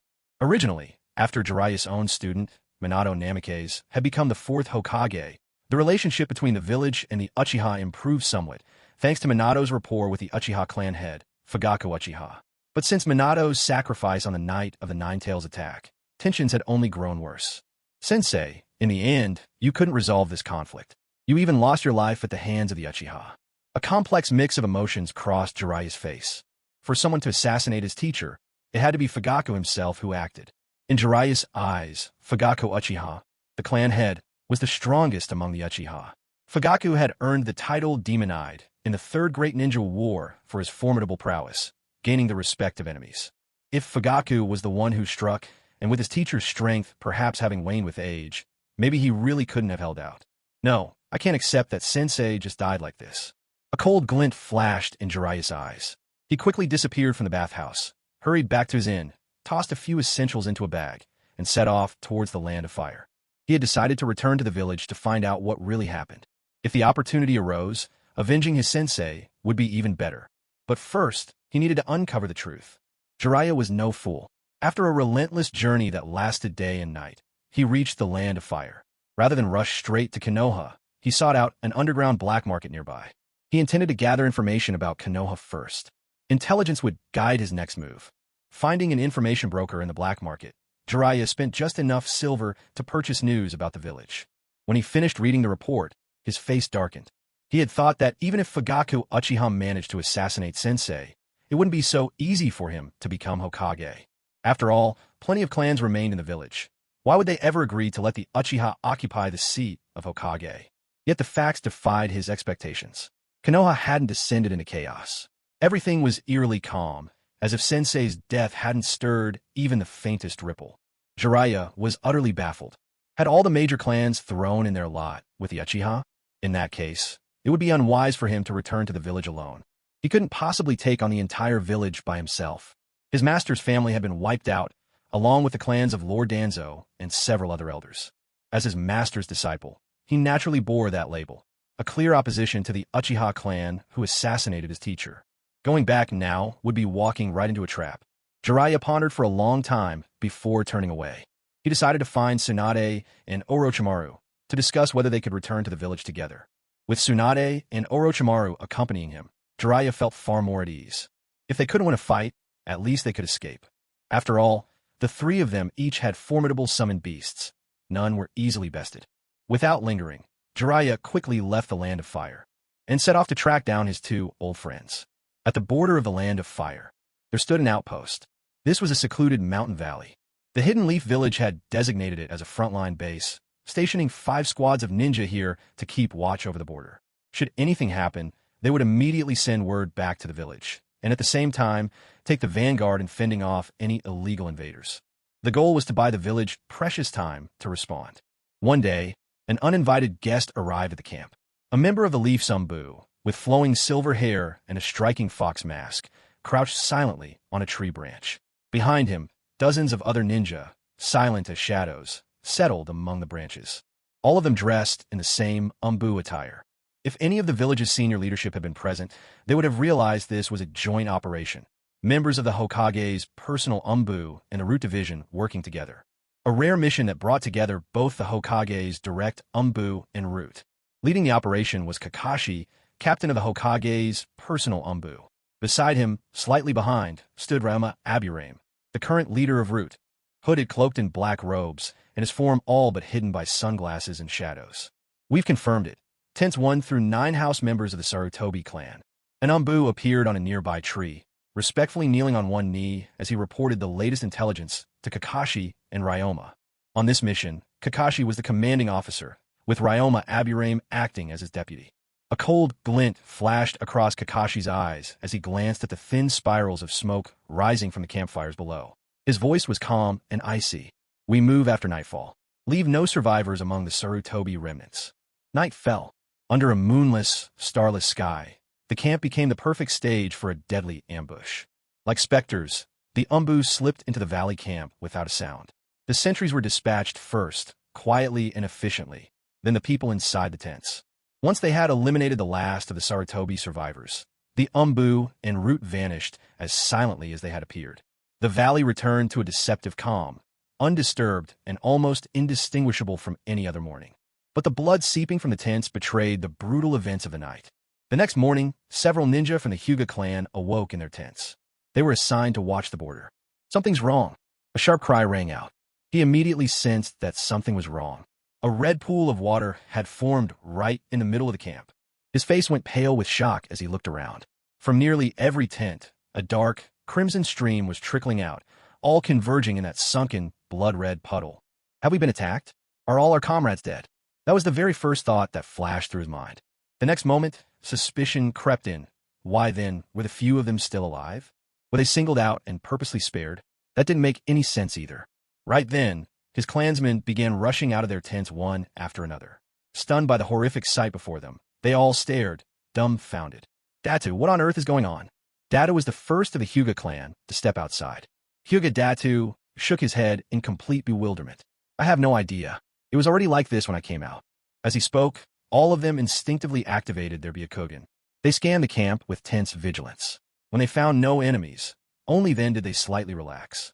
Still, a cold thread of panic began to rise in their hearts. With the Byakugan's probing gaze, they realized that only their small group remained alive in the entire encampment. Not another living soul. This encampment had held hundreds of people. Even if those hundreds were pigs instead of ninja, it would take considerable time to slaughter them all, wouldn't it? Surely, there'd have been some noise, right? Yet, not a sound had been heard last night. No one was awakened. They all slept soundly. Confronted now with this ghastly scene, the truth was unmistakable. Aside from themselves, everyone in the camp was dead. Hyuga Datu swallowed hard. This place isn't safe. We have to report back to the village immediately. We're under enemy attack. His clansmen all agreed without hesitation. But just as they were preparing to depart, they suddenly noticed a letter pinned to the wood by their tent entrance. Come here, quick. Look, there's a letter here. At once, Datu and the others turned and crowded around. What does it say? Hurry up and open it. See what's written. Fear gnawed in their hearts. After all, they were only Chunin. True, they had to be a Kugin, but compared to most other Chunin, they were hardly any stronger. And the camp had plenty of Jonin as well. If even they were killed silently, what did that mean? It meant that whoever had done this was far more formidable than them. How could a handful of Hyuga Chunin hope to stand up to such an enemy? This letter, that had to be a challenge. Even before the envelope was opened, the thought crossed all their minds. After all, to silently wipe out everyone in the camp, but leave them untouched. If that wasn't a provocation, what was? Surely, The enemy was about to declare war on Konoha. They knew too well. Most of the ninjas stationed in this camp were from the Sarutobi clan. There were quite a few unfamiliar faces, but after spending a considerable amount of time in this camp, it became clear that they were all members of the Sarutobi clan. Now that so many Sarutobi clan ninjas had been slain by the enemy, there was no way the third Hokage would let this go easily. The group at the border hadn't received updates from the village yet, and still believed the third Hokage, who was in Saratobi, was alive. But once they opened the letter, their eyes widened in shock. Turned out, the letter had been left by Kakashi of the Hokage's Oni and Bu. They all knew who Kakashi was. Kakashi was the son of the famous White Fang of the Leaf, and had shown extraordinary talent from a young age. They had even been in the same class as him. Naturally, Kakashi was no stranger to them. The letter explained that all these Sarutobi clan members were actually rogue ninjas. This revelation didn't surprise Hyuga and the others. After all, so many unfamiliar faces had suddenly appeared in the camp, all wearing leaf forehead protectors no less. Who knew where they had come from? Since Kakashi, as the Hokage's ANBU, had said so, it was likely the truth. Kakashi said a new squad is coming this afternoon to take over the camp. He wants us to tidy things up before they arrive. Hyuga Daito looked around, his face ashen, and accepted his fate. Damn it, we've only got the morning left. Let's get moving, everyone. They began clearing away the mess around them. Less than 20 li from the valley, a group of ninjas was approaching. They all shared one noticeable trait. They wore the leaf forehead protector. These were the ninjas mentioned in the letter, dispatched to take over the border camp. Led by Uchiha Hakadai, the squad consisted of members from each of the great clans, supplemented by a handful of civilian ninjas. Their new mission, to relieve the current camp and guard the border. Notably, the replacement group of ninjas included several close confidants of Hiruzen Sarutobi himself. Even though some had passed the inspection, they were still being pushed out to the frontline outposts. Meanwhile, the clan ninjas continued to serve as supervisors and overseers. It seemed that Sarutobi Hiruzen's most trusted subordinates were destined to be stuck at the border for many years to come. At this moment, Fuyu was still blissfully unaware that Jiraiya had set his sights on him. He was occupied with another matter. Hokage-sama, we captured 2 more spies in the village yesterday. According to the information department's hard work, one was from the Hidden Cloud and the other from the Hidden Stone. Narasha Kaku, Hokage's advisor, was reporting in the Hokage's office. The border remains quiet for now. It looks like the other villages are still probing for information before making any moves. But if you ask me, it's only a matter of time before someone tries something. Narashikaku delivered his conclusion. Very well. If they dare to come, we'll chop off their claws, came the calm reply. Fuyue smiled and said that he was in a good mood. Kakashi had returned last night, and the first joint mission between the direct Umbu and Naruto had gone off without a hitch. All the hidden remnants of the Sarutobi clan who had been secretly cultivated outside had been completely wiped out, removing a lingering worry from his mind. Shikakanara lingered in the office for a while before taking his leave. He had a lot on his plate these days. Fuyu watched Shikaka depart with a smile, feeling very much like a hands-off manager lately. These past few days had been rather relaxing for him. After work, it only took him a few minutes on foot to get home. Yesterday, the Uchiha clan had finally moved back to their old compound. Thanks to Yamato's efforts, the rebuilding of the old grounds had proceeded at a rapid pace. Without Yamato's help, the move might have dragged on for a full week and still not been finished. Somewhere underground, upon 2 enormous palms, illusory figures stood atop each finger. They were all clad in black cloaks embroidered with red clouds, a matching uniform, with conical hats hung with tiny wind chimes. It was a rare occasion, a full meeting of the Akatsuki. An overwhelming pressure radiated from Tendo Pain as he swept his gaze over the empty finger slot and spoke coldly. Zetsu, where is Uchiha Madara? Was he busy with this time? I said today we'd hold a meeting to decide matters crucial to Akatsuki. Zetsu, who wore the giant pitcher plant, replied with some embarrassment. He's disappeared. I can't find him anywhere. He wasn't lying. He genuinely lost track of Tobi's whereabouts. Tendo Pain frowned. Uchiha Madara was always shrouded in mystery, appearing and vanishing like a dragon, never truly revealing himself. Forget it. Loosening his furrowed brow, Tendo Pain cast his eyes over everyone standing on the fingers and said, Akatsuki is still short on manpower. We need to recruit more who can get things done. He turned to Zetsu and asked, have you found any suitable candidates lately? Zetsu answered, in Kirigakura, the land of water, I found a promising individual. Goes by the name Kisame Hashigaki, known as the tailed beast without a tail. We could bring him into the fold. Tailed beast without a tail. Tendo Pain murmured, a strange glint flickering in his eyes. Good. Konin, you and Zetsu handle this matter. Recruit that tailless beast into our organization. Understood. The slender, violet-haired figure inclined her head. At that moment, 3 travel-worn figures arrived at the gates of Konoha in the Land of Fire. Halt and show your. Standing guard at the gate, Kotetsu Hagane and Izumo Kamizuki, partners on duty, brightened up as they saw 3 figures in hooded cloaks approaching. But before Izumo could finish his words, the leader stepped forward, lowered his hood, and revealed his face. Black hair, 2 deep tear furrows down his cheeks.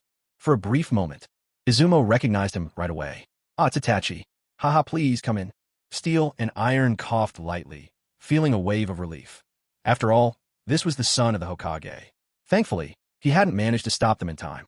With jovial enthusiasm, the brothers stepped aside to make way, greeting Itachi and his companions as they entered Konoha village. Itachi's gaze swept over them. He gave a brief nod as greeting, then led the 2 behind him straight into the village without breaking stride. Welcome to the Hidden Leaf, Kisame. They stepped onto the broad street of Konoha village, where the yellow earth had long been packed hard by countless footsteps day and night, forming an unyielding surface underfoot. It was a rare moment. Uchiha Itachi took the initiative to introduce things to Kisame Hashigaki. Yakushi Ninyu, by his side, remained silent. Wise as she was, she had already sensed the subtle respect Kisame, the much sought-after talent by the Hokage himself, had for Itachi. Since Itachi was willing to play guide, she was only too happy to let him.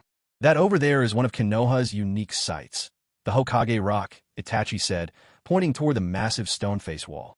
The faces carved up there, from left to right, are the first Hokage Hashirama Senju, the founder of Konoha, the second Hokage, Tobirama Senju, the third Hokage. He paused mid-sentence, a flicker of confusion crossing his eyes. The spot where the third Hokage's face should have been carved had been chiseled away. That had to be father's doing. Itachi concealed any change in expression and simply continued, the fourth Hokage, Minato Namikaze. His eyes now rested on the newly finished 5th sculpted face. And the 5th Hokage, Fugaku Uchiha. At this, Kisame slipped off his hood to reveal his true face, eyes sparkling with excitement as he gazed up at the sculpture of the 5th Hokage. That's the one, isn't it? Itachi and Yakushi Nanoyu understood his excitement.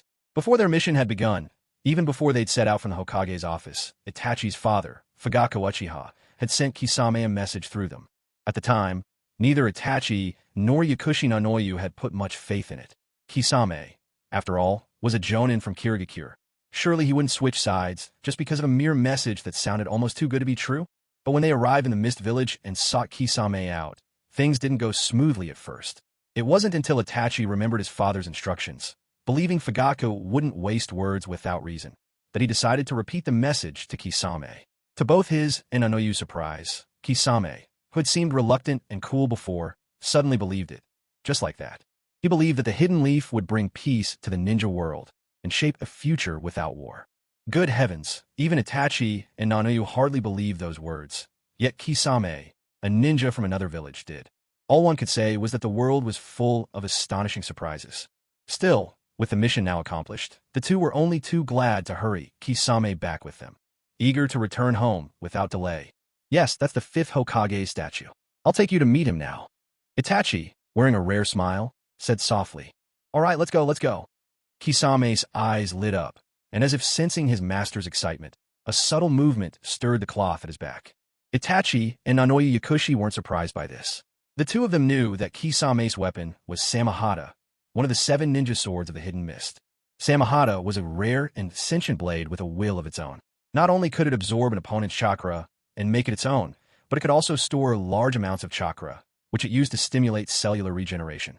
When Kisame merged with Samahata and became more like a fishman, his power increased significantly. This was information that Fuyu had shared with them before they set out. Together, Itachi, Yakushi, and Kisame made their way down the main road to the Hokage's building. Kisame's eyes glittered with curiosity as he took in the lively village. The streets bustled with people coming and going, a world away from the desolate silence of the Hidden Mist, 2 worlds as different as heaven and earth. Konoha truly lived up to its name as the leader of the 5 great ninja villages, fertile land, thriving people.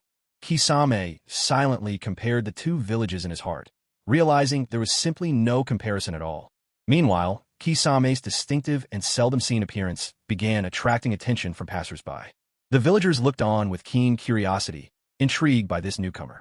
Noticing this, Nanoyu Yakushi considered suggesting that Kisame pull up his hood to avoid causing a stir, but before she could speak, Itachi addressed the situation. Kisame, the villagers mean no harm. They're just curious about you. Itachi's words were calm and even. Kisame responded with a wide, toothy grin, baring his sharp rows of teeth. A fierce display, though his words belied the look. I understand. I'm used to it. Hearing this, Nanoyu Yakushi glanced again at Kisame. Long, deep blue hair, a face, complexion, and sharp teeth reminiscent of a shark, and golden, predatory eyes. It was difficult to imagine this was a human being at all. That thought drifted through Nanoyu Yakushi's mind. Still, she was no stranger to the world's oddities. Her life as a covert agent had brought her far and wide across the shinobi world, and she'd seen more than her share of wonders and peculiarities. This didn't shock her much. If not for the hidden mist being so far across the seas and the land of water, Danzo likely would have sent her to collect intelligence there long ago. We're here. Itachi glanced at the largely unchanged Hokage building, and, for a moment, a faint smile surfaced on his lips, quickly vanishing, replaced once more by his usual unreadable, solitary expression. Let's head inside. Kisame looked up, sizing up the building, making an internal comparison to the Mizukage's headquarters. There wasn't much difference in scale, he thought, just a divergence in style. He let out a wry smile. After all, the Mizukage building was modeled after the Hidden Leaf Village's own. The three of them stepped into the main hall, which was bustling with people at this hour. Itachi casually pointed toward one particularly lively area. That's the mission department, the place where Leaf Ninjas pick up their assignments.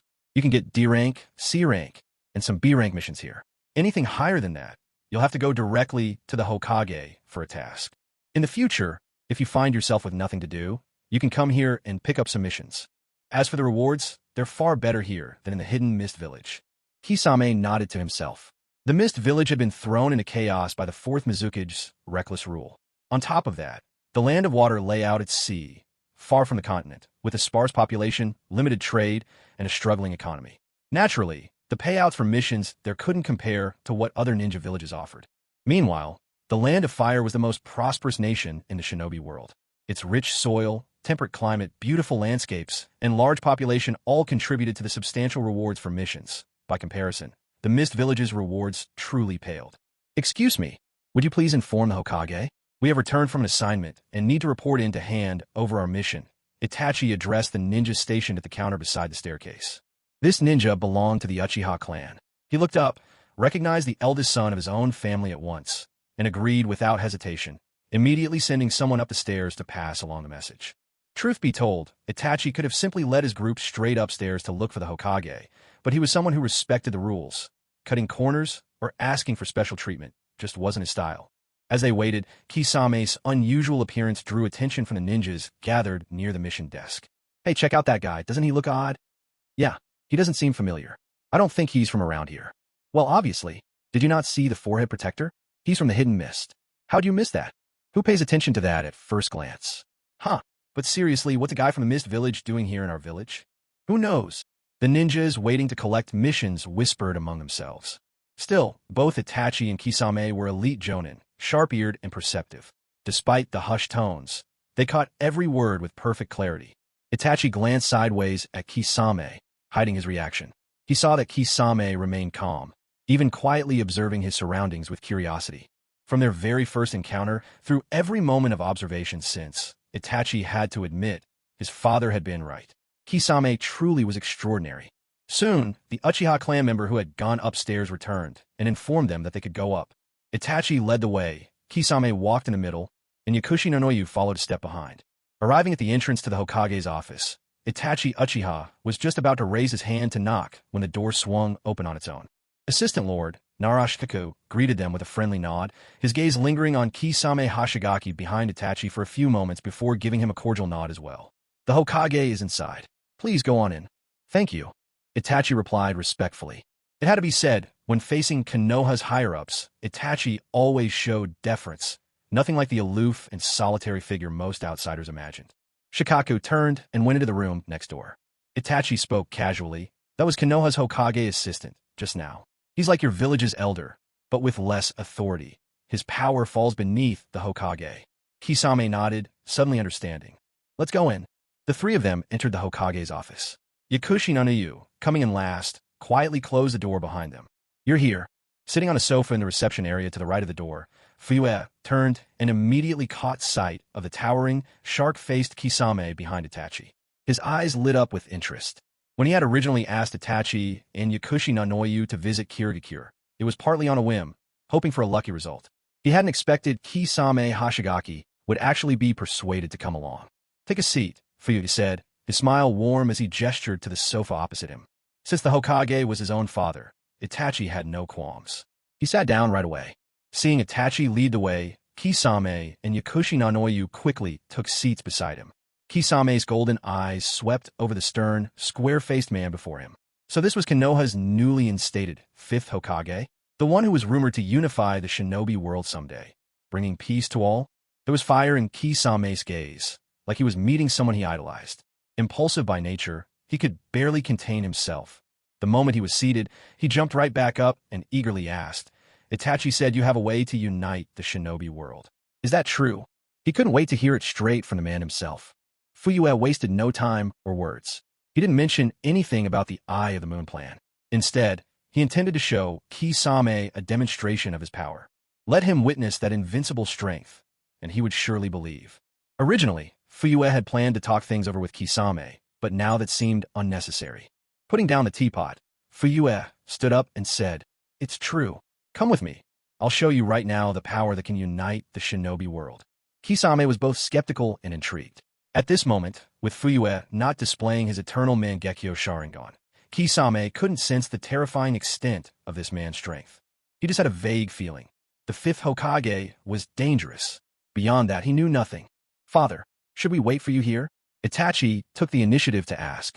Yakushi Nanoyu also sat obediently on the sofa, not moving an inch.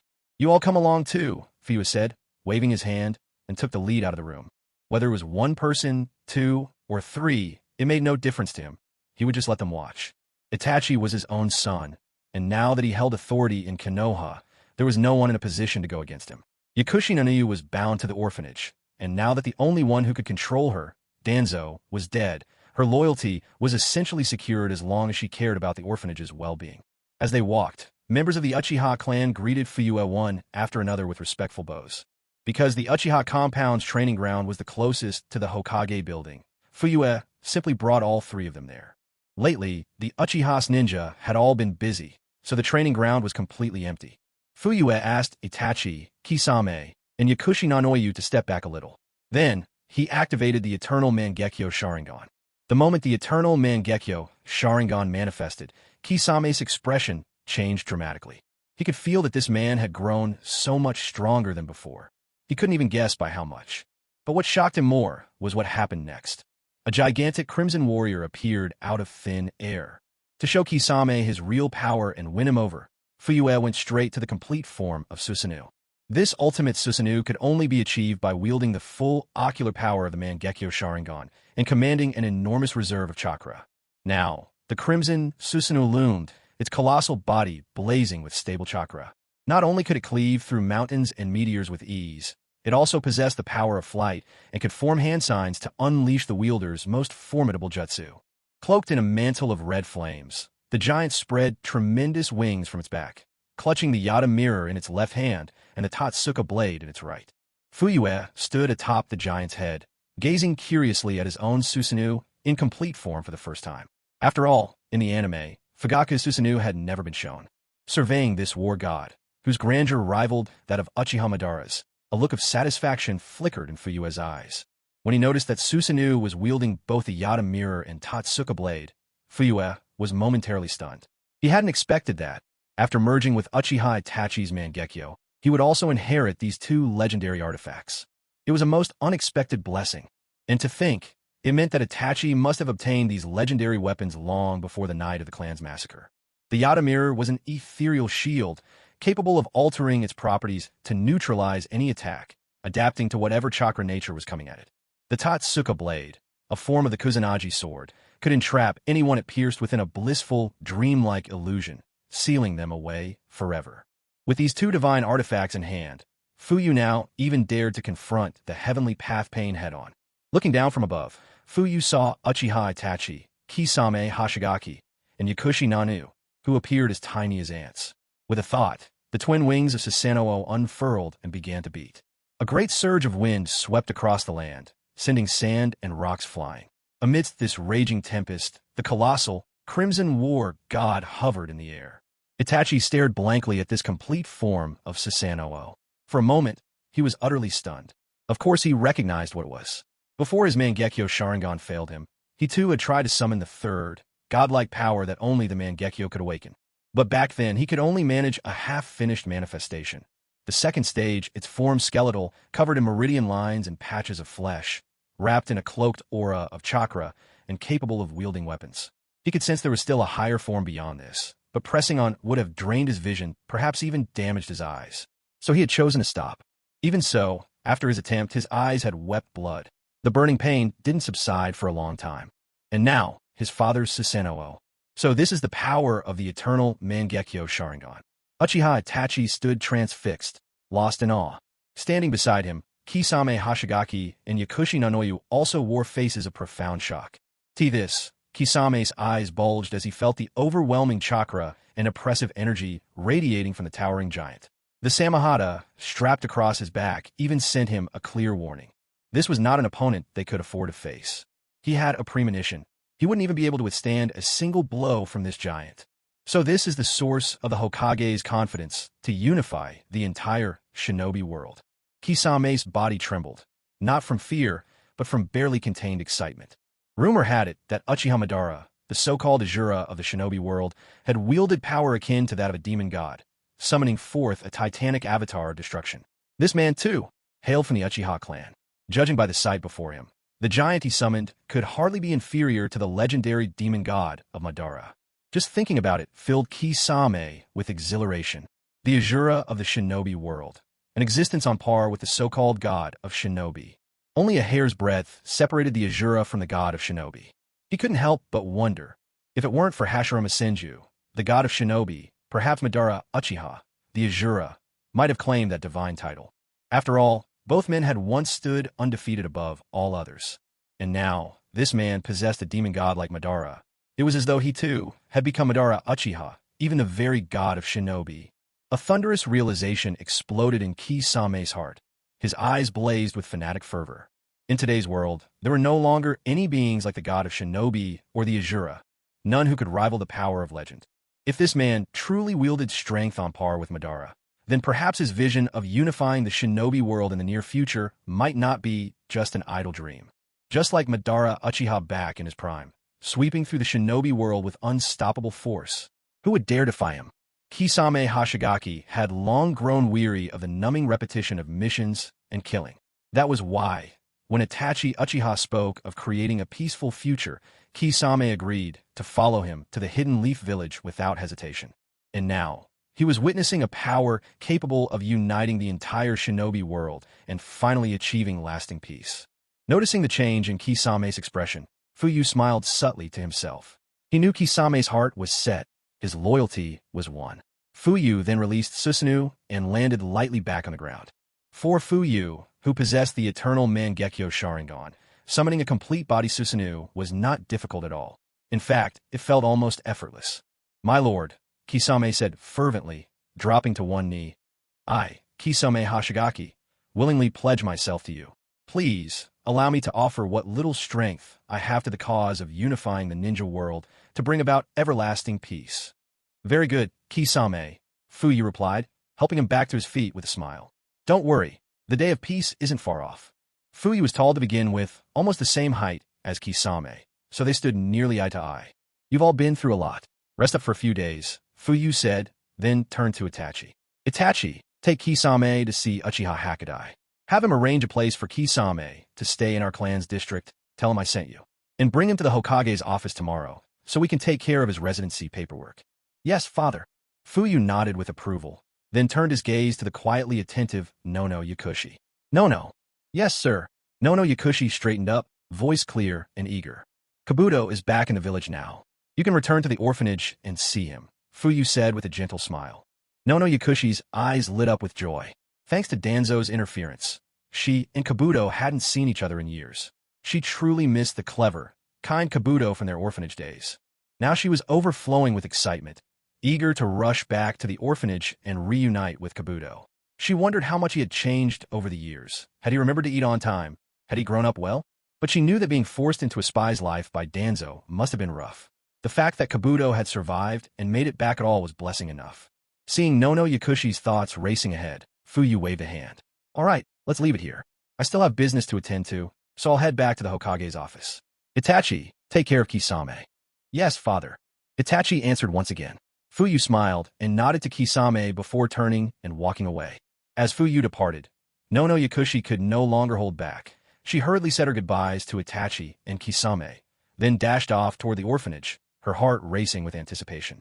Meanwhile, Kisame leaned in and asked quietly, Itachi, between the Hokage and that so-called Shura of the shinobi world, who's really the stronger? Itachi was momentarily taken aback when he heard the nickname Shura of the ninja world, but quickly realized they were talking about their ancestor, Madara Uchiha. He thought for a moment, his voice a little uncertain. I suppose it's more or less the same. Right? I think so too, Kisame replied with a gruff chuckle. Come on, I'll take you to find someone, he added. The two of them left the training ground. The appearance of Susanoo just then hadn't lasted too long or too short, and it hadn't made much noise, so hardly anyone in the village had noticed. Even if someone had caught a glimpse, it'd probably end up as nothing more than tavern gossip over drinks. Nothing serious. From the very start, Fuyu hadn't cared if Susanoo was discovered. After all, the power of the Uchiha was well documented throughout history. So even if spies in the village managed to report that he could summon Susanoo, what difference would it make? Would they suddenly have a way to deal with it? Ridiculous. A fully manifested Susanoo was only ever feared by Hashirama Senju, the god of shinobi. No one else could claim such composure. Back in those days, Madara Uchiha, the Shura of the ninja world with his eternal Mangekyo Sharingan, was so terrifying that countless heroes lost their nerve, aside from the Senju brothers, who would dare confront him directly. Meanwhile, Fuyu slipped back into the Hokage office building, returning to his idle routine. In the days since Itachi had left the village, he'd been hard at work, and his waist ached with exhaustion. So during the day, whenever he could get away with it, he'd slack off. With his elder son, Itachi, gone, only little Sasuke and Naruto were left at home, already long since tucked in a bed. Fuyu admitted that, for all his old-school stoicism, he was still helpless before Mikoto's charm. Far away in the land of hot springs, the famous, lively hot spring street was welcoming an unexpected visitor. A tall man, forehead protector emblazoned with the word oil, long white hair flowing down to his waist, red markings traced beneath his eyes. He wore a red cloak over a brown outfit, and wooden sandals dragged at his feet.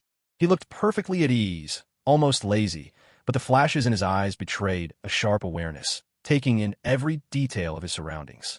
With clear purpose, he found his way to a gambling house. Raising his eyes to the sign above, Sakura Gambling Hall, from earlier inquiries, he heard rumors that Tsunade had been in this area. Given what he knew about her, he felt sure this was the place to ask. He stepped inside and approached the front desk, greeting amiably, "Hello there. Tell me, is the legendary Big Jackpot still here?" It was daytime, and the gambling hall was nearly empty. The staffer at the counter had the drowsy look of someone used to late-night shifts. Their job kept them up all hours. Hearing the visitor's question, the staffer perked up, casting him a sly glance and chuckling. "You're too late. The big jackpot's already cashed out." Jiraiya's expression remained unchanged as he pressed. "When did they leave?" The staffer replied without hesitation. "It's been days now. These past few days, quite a few outsiders have come asking about the big fat sheep. Not just the oddly dressed man in front of him. He's sporting a forehead protector with the word oil on it. Is he a ninja? But which country would use oil as a symbol?" As the staff member sized up the tall man before him, he silently griped and speculated in his heart. The hot spring street was a must-visit spot in the land of hot water, a bustling tourist haven where all sorts of people mingled and word traveled fast.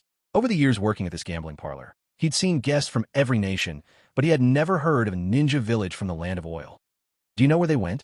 The tall man pressed on, his tone calm and unhurried. The staff member waved him off impatiently. "How should I know? We run a straight-laced business here. We don't poke around in our guests' affairs." Without betraying any emotion, the tall man murmured his thanks and left. As soon as the tall man was gone, the staff member's interrupted train of thought resumed. He pondered, and then suddenly his face changed. Wait, forehead protector with oil, white hair. A memory came rushing back. Years ago, while cleaning, he'd overheard a customer chit-chatting about someone just like this. The details lined up perfectly. Eyes wide, sleep forgotten, he stared in sudden realization. Wasn't that the legendary Jiraiya, One of the famed 3 Sannin? Well, I'll be. He'd never seen a celebrity of this stature in the flesh before. Excited, he dashed out from behind the counter, rushed out of the parlor, and scanned the crowd left and right. But that towering figure had already disappeared into the sea of people. He trudged back to the counter with a sigh, then pulled a small notebook from a drawer. On its cover, big, bold letters spelled out, "Make out paradise." Oh man, I'd hoped to get Jiraiya's autograph. What bad luck. I met him face to face and didn't even realize it. Meanwhile, after leaving the gambling hall, Jiraiya had followed leads and clues, until at last, 2 days later, he cornered Tsunade and her apprentice in a small border town at the edge of the land of hot water. "Jiraiya, what brings you here?" Tsunade, drunk, her eyes bleary and nearly closed to slits, her cheeks flushed like a ripe apple, mumbled out her words. Shizune, helpless, rose and bowed. "Lord Jiraiya, Lady Tsunade has had too much. Perhaps we could talk tomorrow instead?" Jiraiya ignored Shizune. He studied Tsunade closely, then, after a moment of heavy silence, spoke in a low, serious voice. "Tsunade, you already know about Sensei's death, don't you?" A sharp glint flickered in Tsunade's eyes, replacing her just now befuddled and slightly haunted expression. Of course, this was Tsunade, one of the Sannin, the renowned medic saint. No way would ordinary alcohol be strong enough to get her drunk. She was only as drunk as she chose to be. And Jiraiya, knowing her as well as he did, could tell she wasn't truly drunk. Understanding his intent, Tsunade sighed, straightened up, and asked, "What is it you want, Jiraiya?" Before Jiraiya could say anything, she replied irritably, "So you want to avenge our teacher? Is that why you've come to me? Hoping I'll join you?" A trace of loneliness flickered in her eyes. "But I suffer from hemophobia. I can barely use a fraction of my strength like this. There's nothing I can do for you." Jiraiya opened his mouth, but no words came out. Of course, he had forgotten all about Tsunade's fear of blood. He just rushed over in a moment of hot-headedness, thinking only to find Tsunade and Orochimaru. "Your hemophobia?" A headache crept over Jiraiya. How many years had it been? Was a knot in Tsunade's heart still not untied? This phobia, it truly... Tsunade, one of the fabled Sannin, had fallen into near uselessness because of it. A look of confusion passed through Jiraiya's eyes. If Tsunade couldn't help him, should he go to Orochimaru instead? Of course, there was still Orochimaru. Orochimaru surely wouldn't turn him away. Seeing the light grow brighter in Jiraiya's eyes with each passing moment, Tsunade sighed. "Care to sit and share a drink?" But Jiraiya shook his head decisively. "I have to go." With that, he vanished into the darkness of night without a second's hesitation. Off to find Orochimaru. Tsunade stood on the second-floor balcony of the inn, watching Jiraiya's figure disappear into the night, lost in her own thoughts. Just then, Shizune returned at the perfect moment, having just gone downstairs to buy some snacks. Spotting that only Lady Tsunade remained, she asked in puzzlement, "Oh, where did Lord Jiraiya go?" Tsunade sighed, sat down at the table, and tasted the snack Shizune had brought. "He's gone. For some reason, tonight, all those delicious treats seem to have lost their flavor." Noticing Tsunade's mood, Shizune said nothing more. Instead, she quietly poured her a drink. The next day, Tsunade and Shizune set off again. Boarding the ship for the journey home, Shizune hesitated, unsure if she should ask what she'd been holding in for so long. At last, she couldn't help herself. "Lady Tsunade, are we heading back to the land of fire?" Leaning against the railing, Tsunade squinted into the salt-tinged wind, watching a flock of seagulls soar in the distance. "That's right. It's been ages since I've been back. I suppose it's time I visited again." She murmured these words almost to herself. Konohagakure. Not long after leaving the Uchiha compound, Nono Yakushi hurried down the road toward the orphanage. She took out the photo she always carried with her, and, gazing at the young man in the picture, an unguarded smile surfaced on her lips. She was about to see Kabuto, her son she hadn't seen in years. Her heart was filled with both nerves and anticipation. Passing a food stall that sent appetizing aromas on the air, Nono paused. It had been so long since she'd seen Kabuto, and she'd spent almost a week working outside. She should bring back some treats for the children. "Could I get 30 skewers of 3-color dango, please? Oh, and 30 of these too." With a gentle smile, Nanayu Yakushi finished speaking and reached into her pocket. Her expression suddenly froze. Oh no, it seemed she didn't have quite enough money. She hadn't brought much with her when she set out for this mission. The money Danzo had set aside for the orphanage before his death was still safely stored at the orphanage. She hadn't brought any of it out with her. She'd left home with 100,000, but it was all spent on the journey to the land of water. Now, as she rummaged through her pocket, she pulled out 2 1,000-yen notes and a handful of coins worth only a few hundred yen more.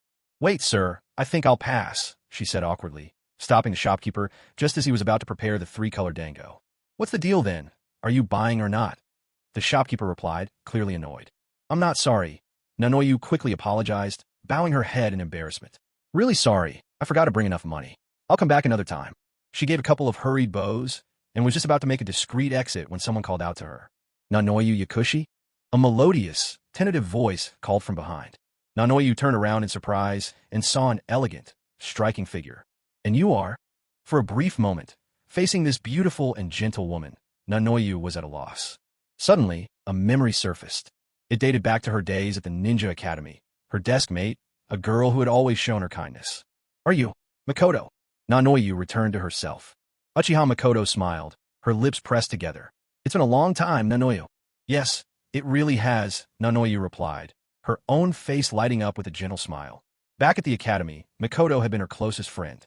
While Nanoyu was just an ordinary villager's child, Makoto came from the prominent Uchiha clan. Yet Makoto never acted superior, always treating her with warmth. But soon after, the third great ninja war broke out. Nanoyu's exceptional talent caught Danzo's eye, and she was recruited into Root. Once in the darkness of Root, their paths never crossed again. Thinking about it, after all these years, this was the first time they'd met since. And now, word had it, Makoto was the wife of the Hokage. Nanoyu's brief smile faded, replaced with a touch of restraint. The Hokage's wife. She stiffened slightly, bowing formally. "It's an honor to see you, Lady Makoto." But Uchiha Makoto paid no mind to the distance in her manner. She walked gracefully to Nanoyu's side, then pointed at the three-color dango. "Shopkeeper, she'll have everything she ordered. I'll pay for it." With that, Makoto opened her purse and counted out the money. Nanoyu kept her head down, moved by how Makoto truly hadn't changed, still the same gentle person, even now as the wife of the Hokage. She lifted her head and thanked. "Thank you, Makoto. I'll pay you back when I get home." Uchiha Makoto waved her off. "No need for that. We don't keep score between us." Then Makoto finally voiced a question that had puzzled her for years. "Back then, you left the Ninja Academy without a word. Where did you go? There wasn't a trace of you anywhere." Nanoyu Yakushi tucked a strand of hair behind her ear. "I was selected by Lord Danzo to join the Foundation. I was trained as an intelligence ninja. For years, I was out gathering information. Later, I returned to the village and became the director of an orphanage." She looked a little embarrassed. "So that's what happened." Makoto sighed. She knew what sort of person Danzo was, thanks to stories from her husband's side. "The Foundation, it was complicated. I just saw you coming from the Uchiha compound, didn't I?" Makoto asked in curiosity. Nanoyu hesitated for a moment, but then replied, "Right now, I'm working for the Hokage." Makoto wanted to ask more, but at that moment, the shop owner called out, "Ladies, your order's all packed up." Nanoyu gave Makoto an apologetic smile. "Makoto, I need to hurry home." "All right then, bye for now. Let's get together again sometime," Makoto said with a smile. Nanoyu nodded earnestly, picked up the 2 bags of snacks, and walked off, glancing back every few steps. Makoto watched as Nanoyu disappeared at the end of the street before heading to the market to buy groceries. Her husband and child would be coming home from work and school soon, so she had to get the shopping done and prepare dinner. That way, hot food would be ready for them as soon as they walked in the door. Nanoyu Yakushi made her way back to the orphanage on the edge of the village. As soon as she stepped inside, she saw all the children gathered in a circle in the courtyard, chattering excitedly. Through the group, she could just make out a teenage boy standing in the middle, and she strode over to them in delight. "Children, I'm home." At the sound of her voice, the children, big and small, rushed towards her with excited cheers. "Director, you're back. Our director is home." Some of the children were still inside the building and hadn't come out yet. A helpful kid ran in to spread the word, and soon several more came dashing out, eyes bright with anticipation. "I brought you all some tasty treats," Nanoyu announced. "There's plenty for everyone, so no fighting. Nana, you help pass them out, okay? Everyone gets 1 skewer of dango and 1 pancake each." Since she was eager to see Kabuto, Nanoyu asked a well-behaved, responsible girl to distribute the food instead of doing it herself. "Okay, director, leave it to me," the girl replied. She took the 2 big bags from Nanoyu's hands, and the children lined up obediently, patiently waiting their turn. There wasn't even a hint of squabbling. Now that her hands were free, Nanoyu Yakushi started looking for Kabuto. "Kabuto? Kabuto?" Her gaze fell on the unfamiliar boy standing in the courtyard, a flicker of confusion in her eyes. "Child, who are you?" Nanoyu studied the strange boy, her voice laced with uncertainty. He had short, silvery hair that barely reached his ears, wore glasses, and though he appeared to be around Nana's age, there was a calm, almost world-weary steadiness about him that didn't fit with his youth. Where did this boy come from? And where was Kabuto? Kabuto had been watching everything from start to finish. As he heard the other children calling this beautiful woman Director Auntie, long-dormant memories slowly emerged in his mind. Nanoyu's gentle face gradually blurred together with the image of the loving, motherly director from his deepest memories. But when Nanoyu looked at him, confusion written across her features as she failed to recognize him, Kabuto couldn't help it. A sudden ache seized his heart, and tears welled in his eyes. "Director Mom, it's me. I'm Kabuto." His lips trembled as he tried to form the words, but his emotions got the better of him, and for a moment, he simply couldn't speak. Just then, Nana, who was handing out snacks nearby, chimed in. "Director Auntie, this is Kabuto." He said his name is Yakushi Kabuto. A flash of disbelief appeared in Nanoyu's eyes. She hurriedly reached into her pocket and pulled out the cherished photo she had treasured for so many years. She compared the picture with the boy standing before her. Completely different. But the longer she looked at this young man, the more familiar he seemed. Lining up the features, memory against reality, she realized they looked almost 70% alike. Suddenly, an unsettling thought struck Nanoyu, her expression darkening. She understood now. The photograph of Yakushi Kabuto that Lord Danzo had given her all those years ago had been a lie. She didn't know why Lord Danzo had done such a thing, but she was certain he must have had some ulterior motive. For reasons she couldn't explain, a faint sense of relief blossomed in her heart, as if some hidden danger had quietly moved away from her life. Thank goodness Lord Danzo was gone now. Whatever his intentions, he would never carry them out. Nanoyu tossed the photo aside, her hands shaking. Then she opened her arms wide, a radiant smile breaking over her face. "Come here, child." Kabuto could no longer hold back. He dashed straight into the warm embrace of his director mom. Yes, this was the place of comfort he dreamed of for countless days and nights, the embrace he'd missed so deeply. "Director Mom, I'm home." He choked out the words between sobs. Nanoyu gently patted Kabuto's back, her other hand softly smoothing his hair. "You've been through so much, Kabuto. Welcome home." Back in those days, when Lord Danzo wanted to take Kabuto away from the orphanage, she was against it, but faced with overwhelming force next door, she had no choice. Danzo threatened her, saying that if Kabuto didn't go with him, he would turn his sights on the other children. Pressured and desperate, Nanoyu Yakushi had no choice but to hand Kabuto over to Danzo and his route. Thankfully, all of that is now in the past. No one would ever threaten them again. Land of Fire, the Imperial Palace, residence of the 12 Guardian Ninja. After finishing her shift at East Mao, she headed straight to Asuma Sarutobi's room, intending to relieve Sito, who had been watching over Asuma. But when she pushed open the door, she found Sito passed out cold on the bed. While the one Sito was supposed to be guarding, Asuma, was nowhere to be seen. East Mao was horrified. She rushed over and shook Sito awake. Sito groaned softly as he rubbed the back of his aching head and struggled to consciousness, his eyes growing wide with alarm as he saw East Mao's anxious face. He scanned the room in a panic, but Asuma was gone. His expression darkened as the truth set in. Asuma had taken advantage of his guard being down, knocked him unconscious, and slipped away. "Sito, where's Asuma?" East Mao pressed, unwilling to give up hope, even though she already guessed the answer. Sito's expression was grim. "He's gone." "What? How could you let him get away? Don't you know how dangerous he is right now? The entire Sarutobi clan has been wiped out. What can he possibly do on his own now?" East Mao's voice was filled with frustration and disappointment. Sito grumbled in protest. "If he wanted to escape, what could I possibly do? There's no way I could have stopped him by myself." Just as East Mao, still terribly worried, was about to argue further, a calm and steady voice came from the doorway. Dilu had arrived. "Enough, it's out of our hands." Asuma's heart was set on leaving, and there was no way we could stop him. This is his own trial to face, and we've already done everything we could. "No, I have to help him." East Mao grit her teeth, determined. She actually went to climb out the window in pursuit of Asuma, who had already left some time ago. Sito's face changed instantly, a trace of jealousy flickering in his eyes. He grabbed East Mao and growled in a low voice. "Are you crazy? Are you planning to go die alongside Asuma?" East Mao's gaze turned complicated. "Sito, aren't we both among the 12 Guardian Ninja? We're supposed to watch over each other, help each other, aren't we?" Sito snorted coldly. "We've all tried to persuade him these past few days, even took turns guarding him. But he refused to listen. He insisted on going. How could we possibly stop him? Didn't you hear, Dilu? This is his business now." At that moment, the other two of the Lightning Four arrived. Sito's eyes lit up when he saw them, and he immediately turned to them anxiously. "Bazy Nanu, hurry and talk some sense into East Mao. She wants to go help Sarutobi Asuma. Tell me that isn't nuts. Basie exclaimed. Asuma's gone?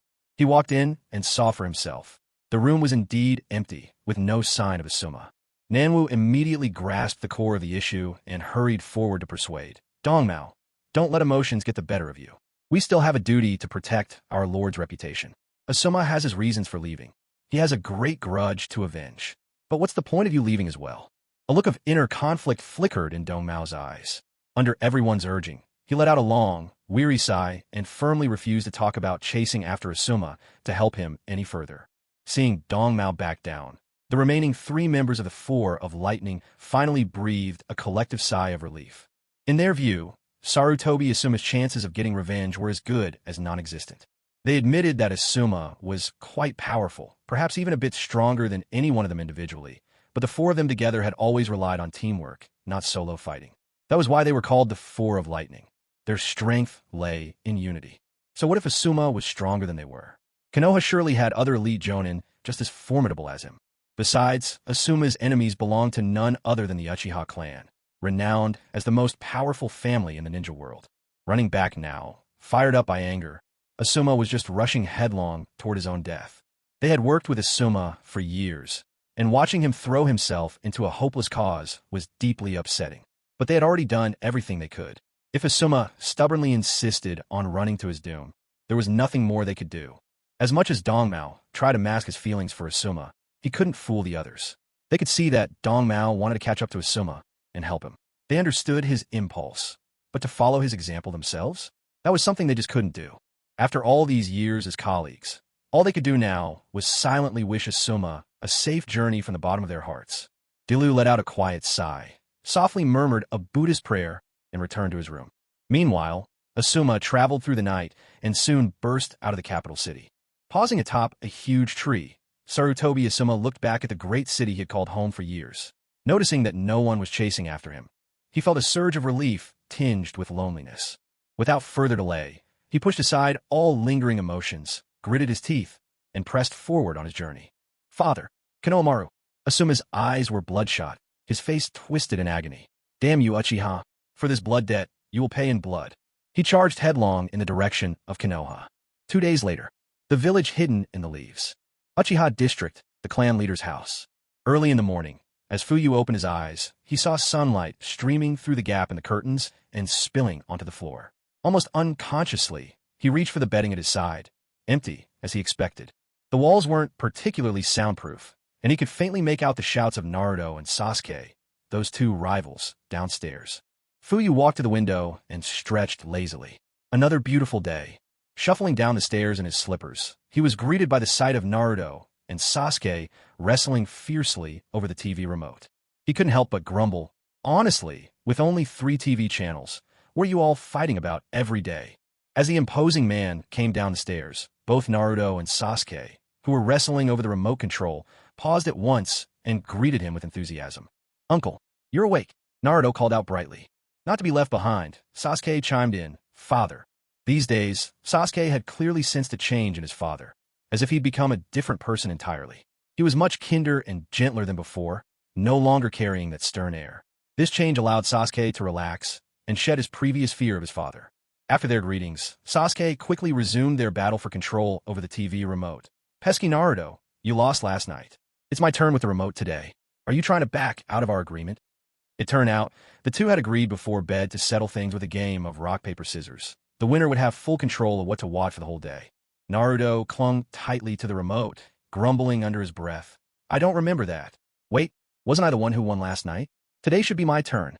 Seeing Naruto switch from pretending to forget to suddenly claiming victory, Sasuke, knowing full well he was trying to cheat, howled indignantly, Ugh, Naruto, you big dummy. Ah, these 2 troublesome kids, arguing from morning till night. They'll drive me crazy, Fuyue muttered, shaking his head in resignation and heading straight for the bathroom to brush his teeth and wash his face. He glimpsed Mikoto busying herself with breakfast in the kitchen, so he hurried up his morning routine. Sure enough, just as he finished brushing his teeth and was about to wash his face, Mikoto's voice called out from the kitchen. Dear, hurry up. Breakfast noodles are ready. All right, coming. You all go ahead and start, Fuyue called back, hastily wiping his face and striding into the living room. At the dining table, several steaming bowls of noodles awaited them. each bowl topped with a perfectly soft-boiled egg, vibrant with color and delicious aromas wafting through the air. Sasuke and Naruto sat across from one another, fully absorbed in the television, while Mikoto tidied up their school bags. No one had started eating yet. Fuyue realized they were all waiting for him, so he quickly took his place at the table. "All right, time to eat," Fuyue announced. Naruto reacted first, swiftly picking up his bowl and digging in with gusto. Sasuke shot Naruto a sideways glance, but picked up his own bowl and ate his noodles with quiet elegance. The family used to eat rice for breakfast, but Fuyue was never quite used to it. So, at his suggestion, Mikoto had started making noodles in the morning instead. They'd also always sat on their knees around the table, but that felt awkward to Fuyue, so he'd asked Yamato to bring in chairs. Somehow, kneeling just never felt quite right to him. After finishing his noodles, Fuyue sat aside with a toothpick, picking his teeth and lost in thought, until Mikoto called out, "Dear, come home a little earlier today, okay? I've invited Nanoyu over as our guest." Fuyue nodded in agreement. Last night, during their bedtime conversation, Mikoto had already told him about her relationship with Nanoyu Yakushi. It was the first time Fuyue learned that Mikoto Uchiha and Nanoyu Yakushi had been close friends during their childhood, and he was quite surprised. He never would have guessed there was a connection between the two. "All right, everyone, it's time to head out." Fuyue clapped his hands and went to the entryway to change his shoes. Sasuke and Naruto hustled after him, one right behind the other, crowding into the foyer. Mikoto hurriedly grabbed the two school bags from the sofa and caught up, fussing over Sasuke and Naruto with all sorts of reminders. Her message was simple: be good at school. Just as Fuyue opened the door, he saw Itachi Uchiha returning, his face dripping with sweat. "Father," Itachi greeted respectfully. "Ah, out training again bright and early?" Fuyue asked with a warm smile. Ever since Itachi came back, he made a habit of starting each morning with training at the clan grounds. "Yes, father," Itachi replied, and at that moment Sasuke, having just stepped out, flung himself into his brother's arms, clinging to him and chirping, "Big brother." Seeing his beloved little brother, Itachi couldn't help but show a rare, gentle smile. Right then, Naruto bounded out after Sasuke and threw his arms around Itachi as well. "Big brother Itachi," he shouted. Itachi's smile widened, and he affectionately ruffled both Sasuke's and Naruto's hair. "You too. Make sure to listen to your teachers at school. All right? Off you go now, don't be late," Itachi said, his tone kind. Naruto, boisterous as ever, challenged, "Hey, dummy Sasuke, let's race to see who gets to school first." Sasuke kept a stony face and ignored him. Feeling a bit deflated at being ignored, Naruto dropped his hands behind his back, lowered his head, and seemed lost in thought. Itachi stood by the door, watching the two small figures disappear down the street before shaking his head and stepping back inside. Hearing the door, Mikoto thought her husband or the children had forgotten something and rushed from the kitchen, only to see Itachi had returned. Smiling, Mikoto asked, "You're back. Haven't eaten yet, right?" Itachi assured her he'd already grabbed something on the way back and headed for the bathroom to take a shower. Mikoto didn't fuss over her older son. He was grown up now. There was a time she worried deeply about his well-being, but lately, things seemed to have taken a turn for the better. He no longer carried everything inside. Relieved, she went back to the kitchen to finish washing the dishes. Sasuke walked out of the Uchiha compound gates and cast a sidelong glance at Naruto, quietly surprised. What was up with that blockhead Naruto today? He'd actually managed to stay quiet for 5 whole minutes. Still, Sasuke didn't mind. Peace and quiet suited him just fine. He hoped it would last all the way to school. However, Sasuke, a sudden explosion sounded in his ears, making Sasuke shudder instinctively. When he came to his senses, he glared at Naruto, who was clutching his belly and laughing loudly. "Naruto, you idiot! Are you asking for a beating?" Sasuke clenched his fist quietly. Sensing danger, Naruto's eyes darted for a split second, and then he turned on his heel and sprinted away at once. "Get back here!" Gritting his teeth, Sasuke chased after him. That fool Naruto. Of course he couldn't possibly behave himself. They ran until they neared the school, where 2 girls were walking side by side ahead of them. Naruto's eyes lit up, and he hurried forward to greet them. "Good morning, Sakura." Sakura, with her wide forehead and pink hair, turned to see Naruto. If only it were Sasuke, she thought with a sigh. On the side, Ino said dryly, "Why didn't you greet me, Naruto?" Naruto scratched his head, grinning awkwardly. "Oh, Ino, you're here too." "Huh." Ino rolled her eyes. Suddenly, she caught sight of a new figure approaching behind Naruto, and her eyes sparkled with excitement. She nudged Sakura with her elbow. Sakura, annoyed, glanced over, but Ino whispered, "Sakura, it's Sasuke." The very next moment, Naruto yelped in pain. "Ow!" He clutched his head where a huge bump was already forming. Feeling thoroughly satisfied, Sasuke let a small smile slip, but as soon as he noticed Ino and Sakura watching, he instantly returned to his signature cool, poker-faced look. Sasuke, why'd you hit me? Naruto grumbled. That was payback for before, you idiot, Sasuke replied coolly. Sakura couldn't take her eyes off the handsome Sasuke. Her heart pounded wildly in her chest. Running into Sasuke first thing in the morning. Oh wow, my luck is incredible today. Her eyes shone as she thought this. But when Sakura noticed Naruto walking beside Sasuke, a pang of jealousy flared up inside her. That foolish Naruto. Why has he been coming to school with Sasuke every day lately? She still didn't know Naruto was living at Sasuke's house. I'll have to find a chance to ask Naruto what's really going on, she mused to herself. She glanced at Naruto, who was blithely rubbing his bump and grinning like an idiot, and suddenly noticed, had he changed somehow? He no longer wore that same old bright orange outfit he'd kept on all year. Instead, he had a nice new set of clothes. Sakura drifted into thought. Come to think of it, hadn't Naruto stopped wearing orange for a few days now? When did that start? Right, it began last week. Sakura abruptly shook her head, trying to fling away those troubling thoughts. How ridiculous. Naruto, get out of my head already. Seriously, why should I care what happens to Naruto? Whatever he does is none of my business. That's what she kept telling herself. Meanwhile, not far from them, at the end of the road stood the grand and imposing Hokage building, looming over the street. Third floor, Hokage's office. The upper echelon of the Leaf Village was gathered in full. The fifth Hokage, Fuyu, his advisor Narashikaku, and the counselors Uchiha Sihu and Hyuga Hisashi. All four of these newly instated bigwigs met early in the morning, ready to convene. Narashikaku glanced at Fuyu and, after receiving an approving nod, rose to report, Lord Hokage, the village coffers are running thin. It's been 8 days since the Fire Country's treasury last sent funds. By precedent, we should have received the money the day before yesterday, no matter the amount. He continued with his own analysis of the situation. By my reckoning, the funds ought to have arrived on the day of the Hokage's inauguration. It's probable that the message we sent to inform the Fire Country's royal family made them discontented. They're likely delaying the payment as a show of displeasure, using it to try and keep us under their thumb. Before Fuyu could respond, Uchiha Sihu exploded with anger, his hair and beard bristling like a furious lion. What? Unbelievable. The Fire Country's royal house dares such impudence? They must be tired of living, Lord Hokage.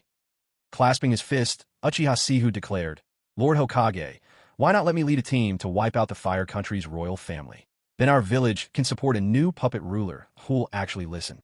The moment these words left his lips, the usually composed Hyuga Hisashi, the other advisor, was visibly shocked.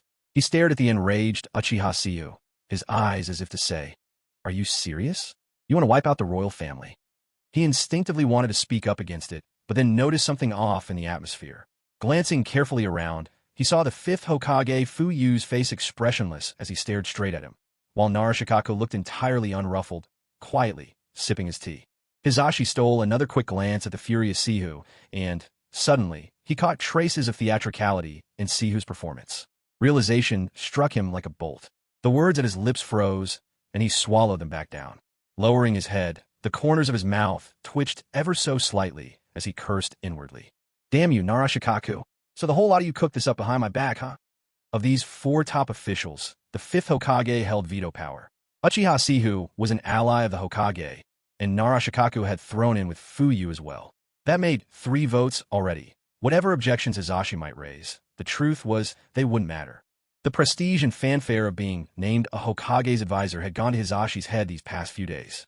Now at last he saw the reality clearly, and his mindset instantaneously shifted back to composure. Fuyu, watching Hyuga Hisashi maintain a look of utter detachment, eyes downcast as if nothing in the world concerned him, couldn't help but nearly burst out laughing. After this guy became an advisor, he started acting all high and mighty. Today, during the meeting, he really did intend to give Hayashi Hyuga a warning and had already discussed matters in advance with Shikaka Nara and Satoru Uchiha. Unexpectedly, Hayashi didn't fall for it. Judging by his attitude, it seemed he had figured things out and would be much more compliant from now on. Fuyu gave a slight cough, and Shikaku immediately understood it was his cue to speak. Sensing a trace of regretful glance from Shikaku, Hayashi couldn't help but shiver inside, cursing silently under his breath. He looked up and met the Hokage's steady gaze, his own eyes filled with firm resolve, ready to show his loyalty. He made up his mind. No matter what decision Lord Hokage makes, I'll agree. Absolutely, unreservedly agree. I will uphold the policy of aligning the Hyuga clan fully behind the Hokage. A faint look of exasperation flashed in Shikaku's eyes, but he quickly raised his voice and said, Advisor Satoru, let's not go this far. As the saying goes, diplomacy before force. Perhaps something has happened on the side of the fire daimyo. We can send someone over to ask about the situation first. At Shikaku's words, Satoru Uchiha lost all trace of his anger in an instant, putting on a respectful air. Shikaku's advice is sound. I was being too hasty, my apologies. Hayashi watched their poor acting unfold, hiding his hands as wide sleeves, grip tightening in frustration. Advisor Hayashi, what are your thoughts? Grinning, Shikaku turned to Hayashi and asked. He clenched his fists even tighter. That was what Hayashi was thinking, but he simply said aloud, no objections here. I think Shikaku's suggestion makes sense. Yes, absolutely. Lord Hokage. Shikaku respectfully turned to the fifth Hokage, Fuyu. Fuyu made a firm decision. Shikaku's suggestion is reasonable. The old saying goes, diplomacy before force. For all we know, the funding from the fire daimyo could already be en route. Let's do that then. Shikaku, send someone to the capital to see what's happening. Yes, my lord. Shikaku nodded with a cheerful smile. I agree as well, chimed in Satoru Uchiha, determined not to be left out. Yes, yes. Hayashi thought to himself, don't care what you say. I'm just going to nod along anyway. All right, let's proceed. Fuyu stood and saw the three advisors out of the Hokage's office. At the entrance of the Hidden Leaf Village, Izumo Kamizuki and Kotetsu Hagane, their breath visible in the chilly air, pushed open the massive gate. Behind them trailed a group of civilians burdened with their luggage. When the gates swung open, they revealed another crowd of similarly dressed civilians waiting outside.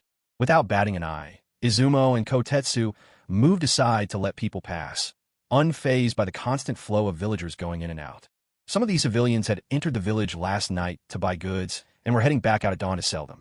Because the village hidden in the leaves is the safest place in the Land of Fire, there are many settlements, which one could also call villages, scattered around its outskirts. These people get their supplies from the Hidden Leaf and then sell them in these villages.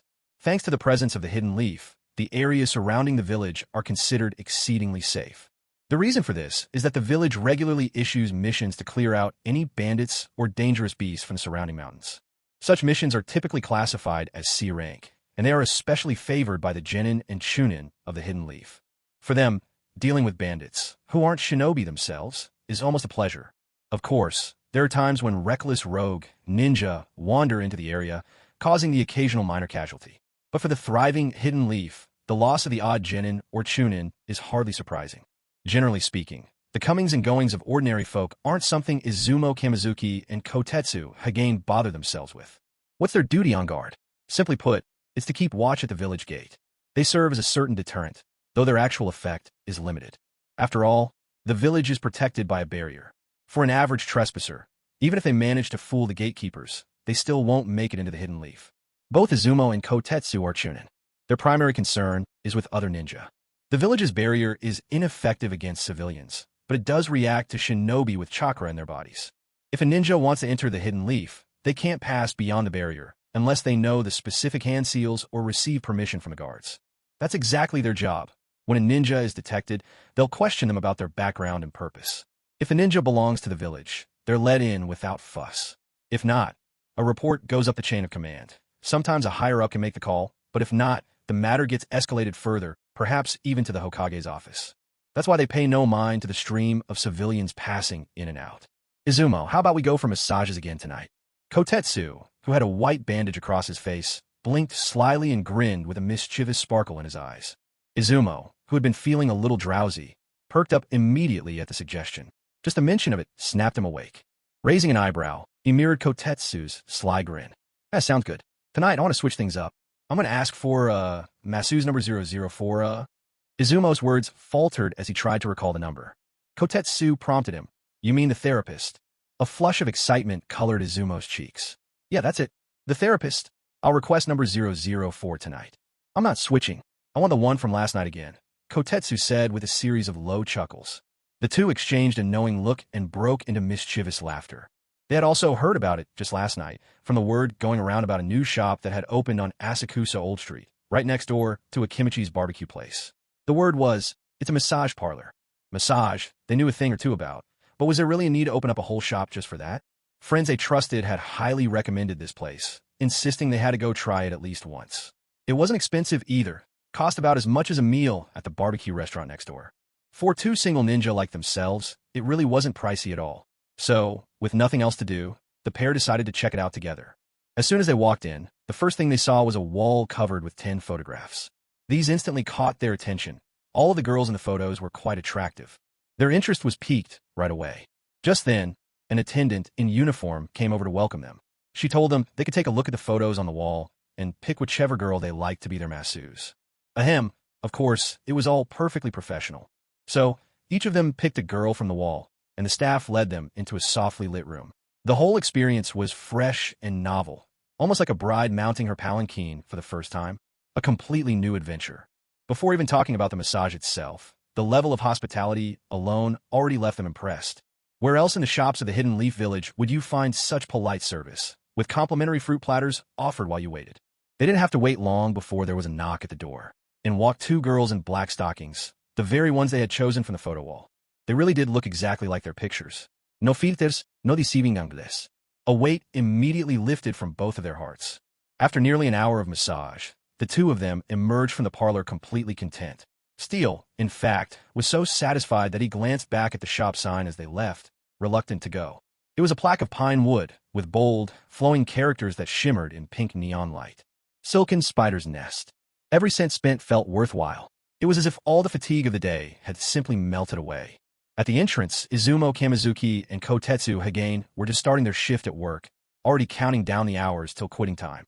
The two had agreed that after work, they'd skip heading home, go straight to Asakusa Old Street, have a feast at Akimichi's barbecue, and then head right next door to Silken Spider's Nest. What are you two whispering about? Smiling so mischievously. A crisp voice startled them both. They turned to find Yuhi Kurinai, Hei Gecko, and Yugugo Yuzuki, their old classmates. Seeing them all geared up as ninja, Kotetsu asked curiously, "Are you heading out on a mission?" Before the three could answer, Izumo interjected with a puzzled look, Hey, you're allowed to leave the village now?" At those words, the expressions of the others shifted ever so slightly. Before this, Hei Gecko had been working for the Umbu directly under the Hokage. After the 5th Hokage took office not long ago, quite a few members of that particular Umbu squad found themselves arrested, and Hei Gecko was no exception. That very evening, a few of them, old classmates, were gathering for a little get-together when in the blink of an eye, Kakashi appeared, flanked by several red-eye colleagues, and took Hei away. The suddenness left everyone shell-shocked, stunned and bewildered, not having any idea what was going on.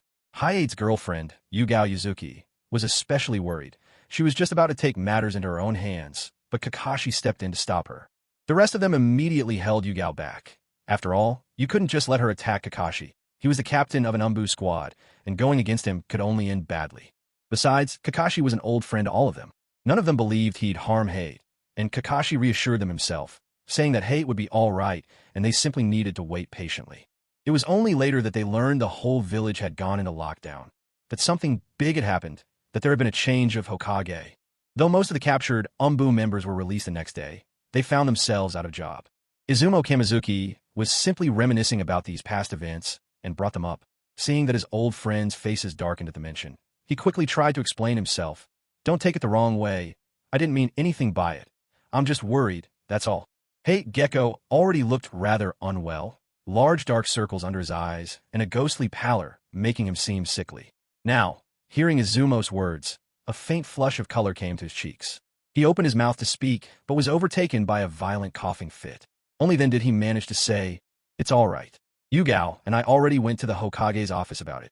At his side, Yugao Yuzuki gently rubbed her boyfriend's back, her beautiful eyes darting to glare at Izumo as she picked up the conversation. "The Hokage's assistant told us not to dwell on what happened before. We can take on missions as usual. Honestly, Kamizuki Izumo, Hei isn't a criminal. What are you trying to say? Are you suggesting we can't even leave the village now?" "Come on, Yugao," Izumo just explained himself, didn't he? He didn't mean it like that. Seeing the tension in the air, Kotetsu Hagane quickly stepped up, trying to mediate. But Yugao wouldn't let it go. Never mind old friendships. If anyone dared upset her hate, she didn't care who they were. So, what exactly is he getting at? Talking like we can't even leave the village now, is that it? Yugao was notorious for her fiery temper, a complete contrast to her striking beauty, especially when it came to matters concerning her boyfriend. That was her ultimate sore spot. At this point, Kurinai Yuhi realized she couldn't just stand by in silence. After all, Hate and Yugao had been invited by her to do this mission together. All right, Yugao, calm down. You two, Izumo. When did you ever say anything useful? Move aside, already. We need to get going on our mission. As the sun set in a wash of red, Kurenai gently soothed Yugao, her expression warm and calming. Then, with those striking crimson eyes, she shot a pointed glare at Gunma, before swiftly casting a silent plea for help toward Hate. Hate caught her glance, and immediately offered his own quiet words of comfort to his girlfriend. As for Gunma's comments, Hate didn't take them too much to heart. Sure, it left a faintly bitter taste, but they were all old classmates. No sense letting grievances fester. In this circle, they'd inevitably cross paths again. With both Kurenai and Hate urging a sense of peace, Yugao had little choice but to rein in her temper and let the matter drop. Kurenai breathed a sigh of relief, her lips curling into a smile. Come on, let's go. If we hurry, we might reach the Fire Country's capital before nightfall. Stepping aside, Gunma and Kotetsu exchanged a glance. There was a flicker of curiosity in both their eyes. Gunma couldn't hold back and asked, "So what kind of mission drags you all the way to the capital?" Kurenai shot him an unimpressed look and replied crisply, "Classified." As the three walked away, Gunma scratched his head in awkward embarrassment. Kotetsu, unable to resist needling him, let out a low, gleeful laugh. See what happens when you can't keep your mouth shut. Now you've gone and annoyed them. Gunma rolled his eyes and muttered, "Come on, I was only looking out for Hate. If the 5th Hokage decides to dig into this, who's next do you think she'll come for?" "Our next." Kotetsu paused before waving it off. "I doubt it." Anyway, he glanced around and lowered his voice. "All those umbu directly tied to the 3rd Hokage have already been dealt with, right? Anyone back in the fold now should be safe." He shot Gunma a sidelong look and continued, exasperated. "Look at Hate. He was released the very next day. Nothing's happened since. I'm telling you, you worry too much." Then, as if struck by a sudden idea, he teased, "Or maybe, just maybe, you've taken a real interest in the new Hokage? She hasn't been in office long. Already got your heart racing." Gunma blushed to the tips of his ears and snapped back, "Shut your mouth. I just don't want to get dragged into trouble. You have no idea." A brief silence fell between the two, but soon Kotetsu raised his brows, and Gunma's eyes took on a conspiratorial gleam. The pair drew close, voices dropping as they resumed their animated, secretive chatter. When their story reached its high point, their faces were alight with excitement, gestures flying. Villagers passing by couldn't help but give the pair curious looks. Some, catching sight of their whispers, seemed to suspect the worst and quicken their pace, faces twisted in discomfort as they hurried away from the gate. At the same time, near the village gate's outer wall, a squad dressed in umbu black slipped quietly from the village.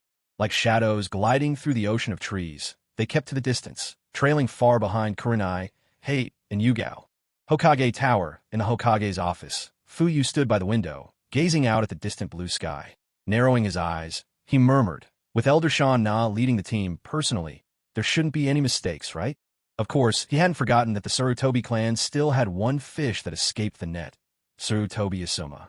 Now that his hands were free, it was only natural to address this final hidden danger. As soon as Kurenai Yuhi appeared in the capital, Asuma was bound to show himself, unable to endure any longer. That would be the day he'd meet his end. Still, it was true that the Fire Country's funding hadn't arrived. By sending Yuhi Kurenai and the other two to the capital, he also intended to give the Fire Country's royal family a warning, besides luring out Asuma. Truth be told, he'd rather wipe out the Fire Country's royal family directly, a powerless and arrogant group that dared to meddle in the appointment of Hokage. Who gave you the nerve? Was it that legendary courage everyone talks about? However, many within the village seemed to oppose taking action against the royal family.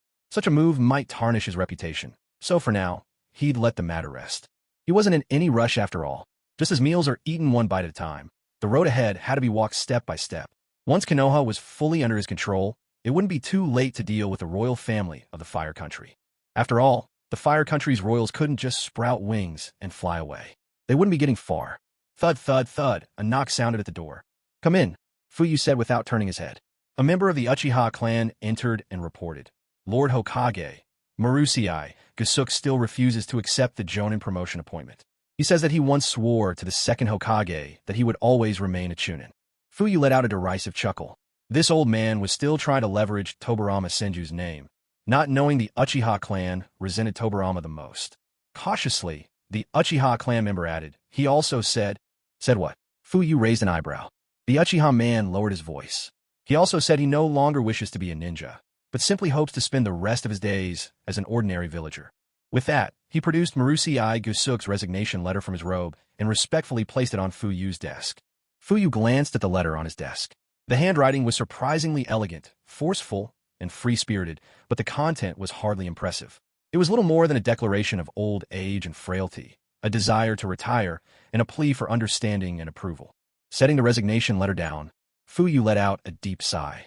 When it came to someone as low-profile as Marusei Gusuk, even Fuyu found himself at a loss for how to handle him. The reason he wanted to win over Maraboshi Kosuke was because he knew the old man's background. Though Kosuke was just a low-ranking ninja, he had lived through the administrations of the 2nd, 3rd, and 4th Hokage, a man recognized by both the 2nd and 3rd Hokage. The 3rd Hokage even wanted to promote him to Jonin, but Kosuke never accepted. The 4th once personally tended to his wounds. No one had purer roots than this old man. He possessed a steadfast will of fire, devoting his life to the Leaf Village. If he could sway Kosuke into serving him, then some of those ancient relics in the village might also be persuaded to take Uchiha's side.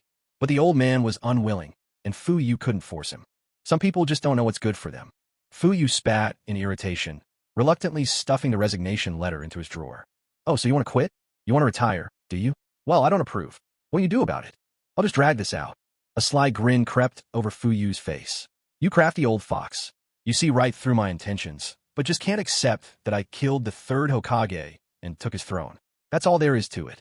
Well, that makes things simpler. You want to retire, but I won't let you. I'll just keep stalling. And as if that wasn't enough, I'll even find you something else to do.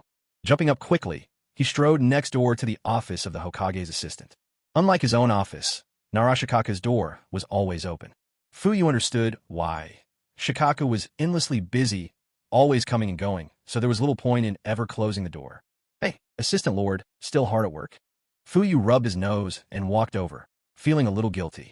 He had good reason to feel guilty, too. He spent most of his days slacking off in the office, hardly doing anything, while next-door Shikaku was running around like a spinning top. As soon as Shikaku caught sight of the Hokage, he jumped to his feet. Lord Hokage, what brings you here?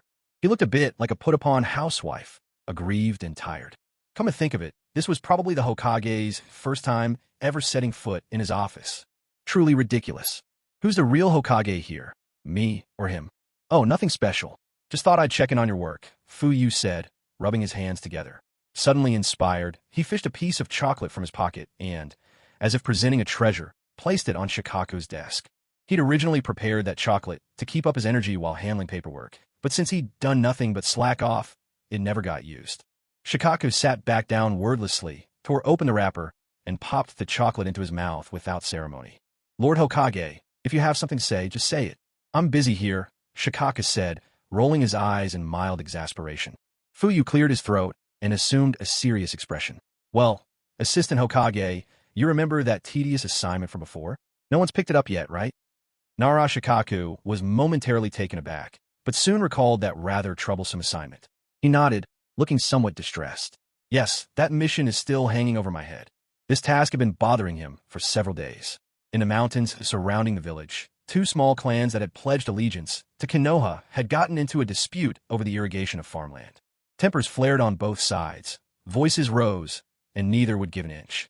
Eventually, the argument escalated into a fight among their shinobi. In the end, the mess spilled over into Konoha itself, with both clans demanding that the village uphold justice. Since a few of the clan members were Chunin, the mission had been classified as a B rank. It required someone to mediate the dispute and couldn't be assigned to a weak novice, but the problem was no strong shinobi wanted the job. The pay was low, and the journey long. In the end, the mission remained stubbornly on his desk, nobody willing to take it. Shikaku had even considered, if nobody picked it up in the next few days, he'd forcibly assign it to someone. Do you mean to say, Lord Hokage, that you have someone in mind? Shikaku's spirits lifted with hope.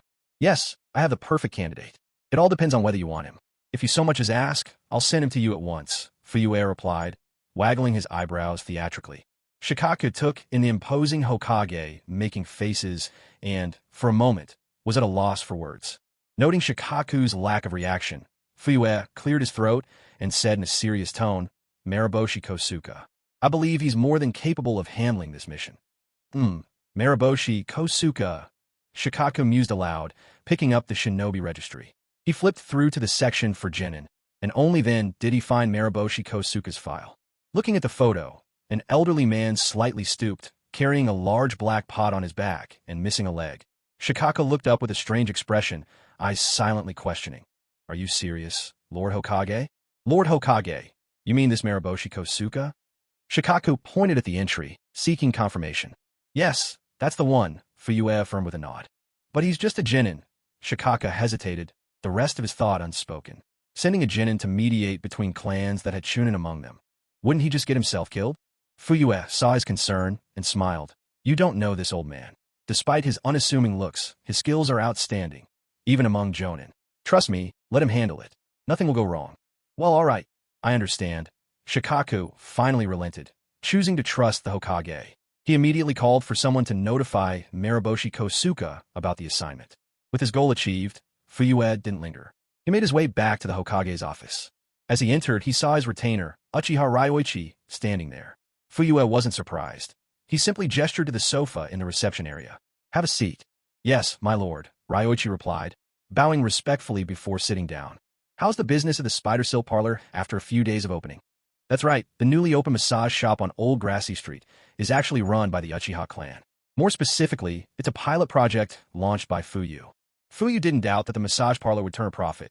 Massage parlors always have a large customer base, no matter the place. After all, certain types of clientele are found everywhere. That's exactly why he decided to open a massage shop first. If he had chosen the food business, it would have required a lot more preparation. These days, the Akimichi clan basically dominates Konoha's food industry. If Fuyu won a slice of that pie, he need not only mouth-watering dishes, but also a sizable financial investment and heavy promotion. Only then could he hope to make inroads into the market. Right now, the Uchiha clan wasn't exactly flush with cash. After all, it had been years since the Sarutobi Hiruzen forced them out to the village's outskirts. All their once prosperous properties at Konoha's center had been swallowed up by him. With revenues cut off, even the mighty Uchiha couldn't make money out of thin air. A massage parlor, though, demanded little startup cost.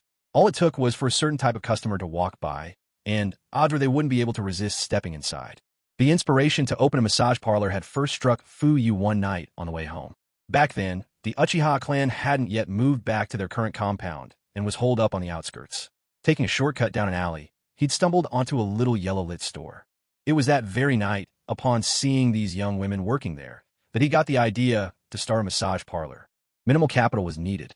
The staff was already available. With just a couple days of simple training, they could hit the ground running. It was the time of peace, and most ninja found themselves with nothing to do late into the night. Apart from eating and drinking, there were virtually no ways to pass the time. Once the massage shop earned some reputation and foot traffic picked up, it would no doubt become highly lucrative. Anticipating the clan leader's inquiry, Uchiha Ryoichi came well prepared. He immediately pulled a notebook from his chest, turned to a specific page, and respectfully handed it over. Clan leader, please have a look. I've kept a detailed record of our business over these 3 days. The number of customers per day, the number of massages given, total income, and more. Fuyu took the notebook and browsed the figures, a hint of satisfaction flashing through his eyes. Not bad. Good work. He offered a word of praise, then gave some brief instructions on store management and points of attention, before dismissing Uchiha Ryoichi. Feeling bored, Fuyu took a sip of tea and then pulled out his own notebook, the one where he recorded every major and minor plot event. He glanced through it carefully. According to his notes, the next big happenings wouldn't come for another 5 years, when Sasuke and Naruto would graduate from the Ninja Academy. The moment the story of the Hokage would truly begin. During those 5 years, not much of significance really happened. Might as well continue recruiting talent. Itachi and Yakushi Nanoyu have had a few days to rest, so it's time for them to set out again. Hoshigaki Kisame isn't doing much good just lingering in the village. Having him join Itachi and Nanoyu on their journey seems like the better use of his talents. With Kisame's addition, Itachi and Nanoyu's safety is further ensured. It was fortunate he took out Uchiha Obito in time, intercepting Kisame before Obito could lure him into Akatsuki. This unexpected success made him more interested in poaching valuable people for his own side. With Itachi's full mastery of the Sharingan and Kisame's power as an untailed beast, as long as they steer clear of any Kaga-level opponents, they can dominate anywhere they go. Deidara and Haiden both joined Akatsuki after Itachi, didn't they? He'd have Itachi's team bring back that brat Deidara first. After carefully cross-checking the plot events, Fuyu closed his notebook and stored it away in a scroll. Someone come in. At his call, the Uchiha clansman guarding outside promptly entered. Lord Hokage, go and tell Itachi he has a new mission.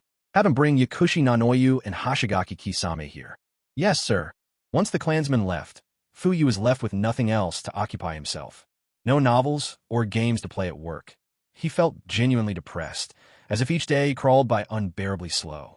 Fuyu stood by the window for a while, lost in thought, when a sudden inspiration struck him upon seeing a bookstore down on the street. And just at that moment, Kakashi arrived.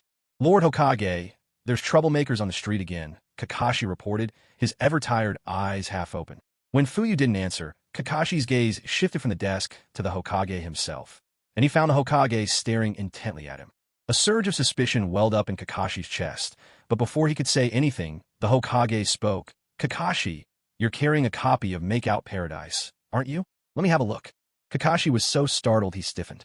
What did the Hokage mean? Did he know Kakashi was reading risque books during work hours? But that couldn't be. He never read them near the Hokage building. Unless the third Hokage's crystal ball ended up in the current Hokage's hands? A flurry of wild thoughts flashed through Kakashi's mind, but outwardly he stayed composed, his dead fish eyes showing no hint of emotion. Lord Hokage, I left the book at home. How about I go buy you a copy from the bookstore downstairs? Kakashi pointed out the window, fully aware there was a bookstore just below the Hokage's office. The Hokage, however, let out a wry chuckle. Don't pretend.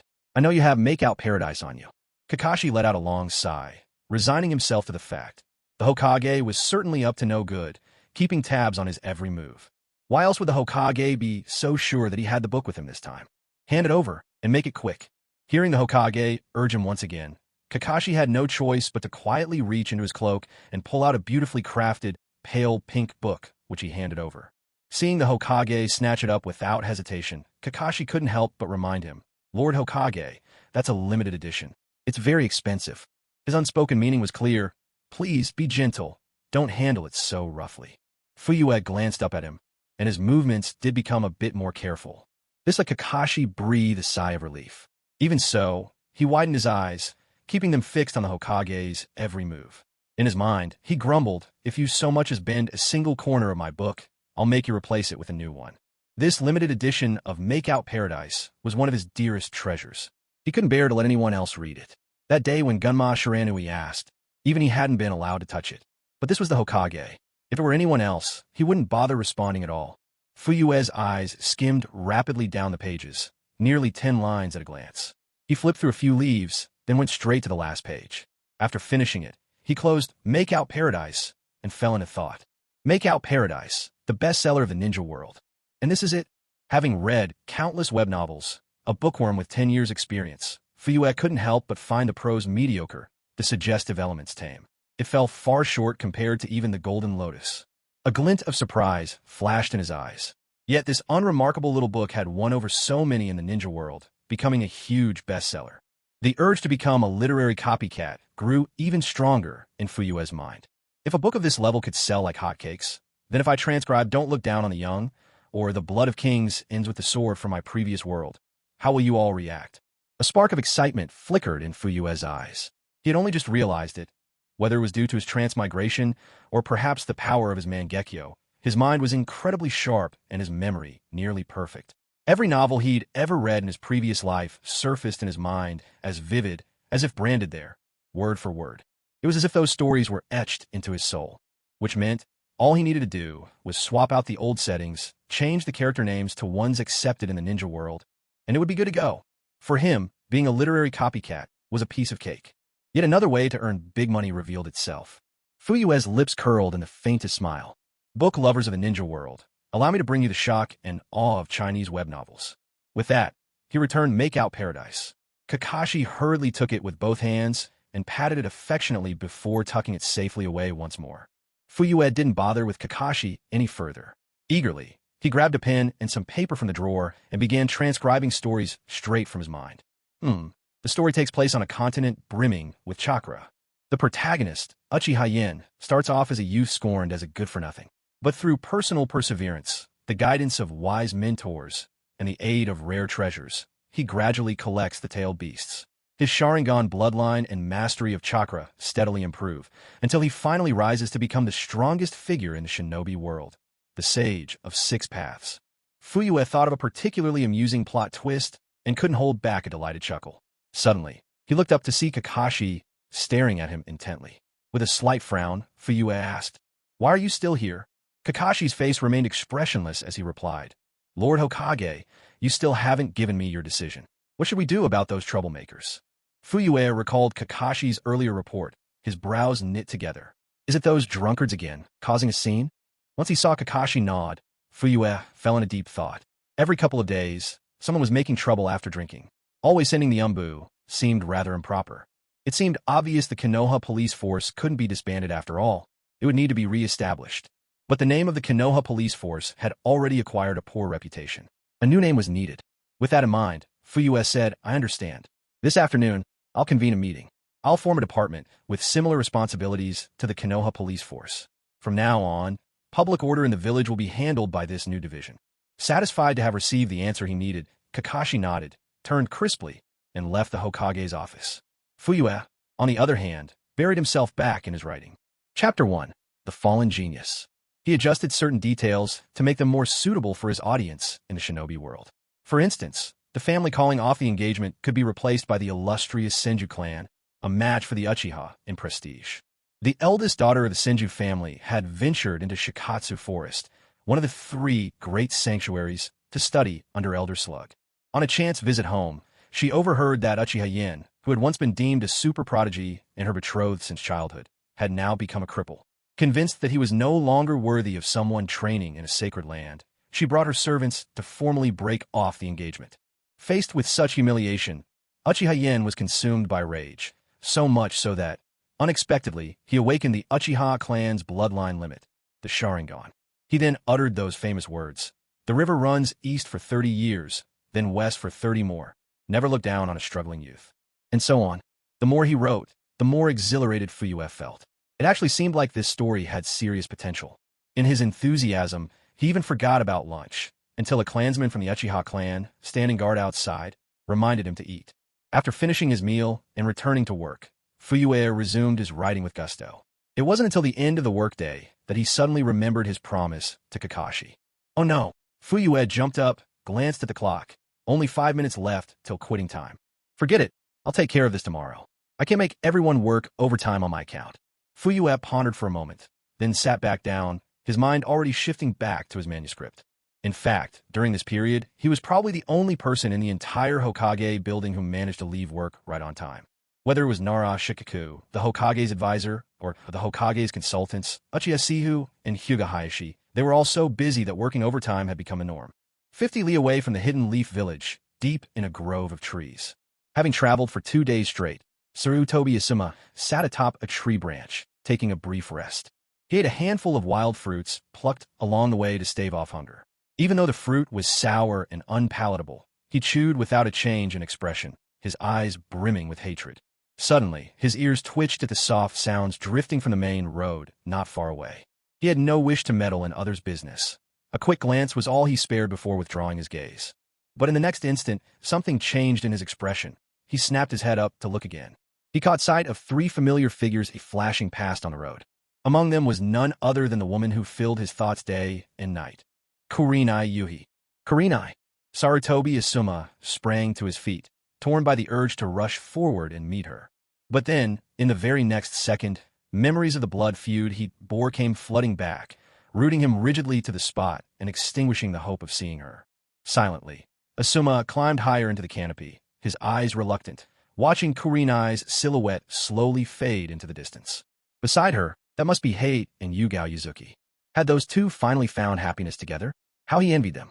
Back when Isuma left the village in a dispute with his father, Saratobi Hiruzen, Hate and Yugao had yet to announce their relationship. Now, seeing them inseparable filled him with envy. He couldn't help but wonder, if he hadn't left the village to wander the world, would he and Kurenai be together now as well?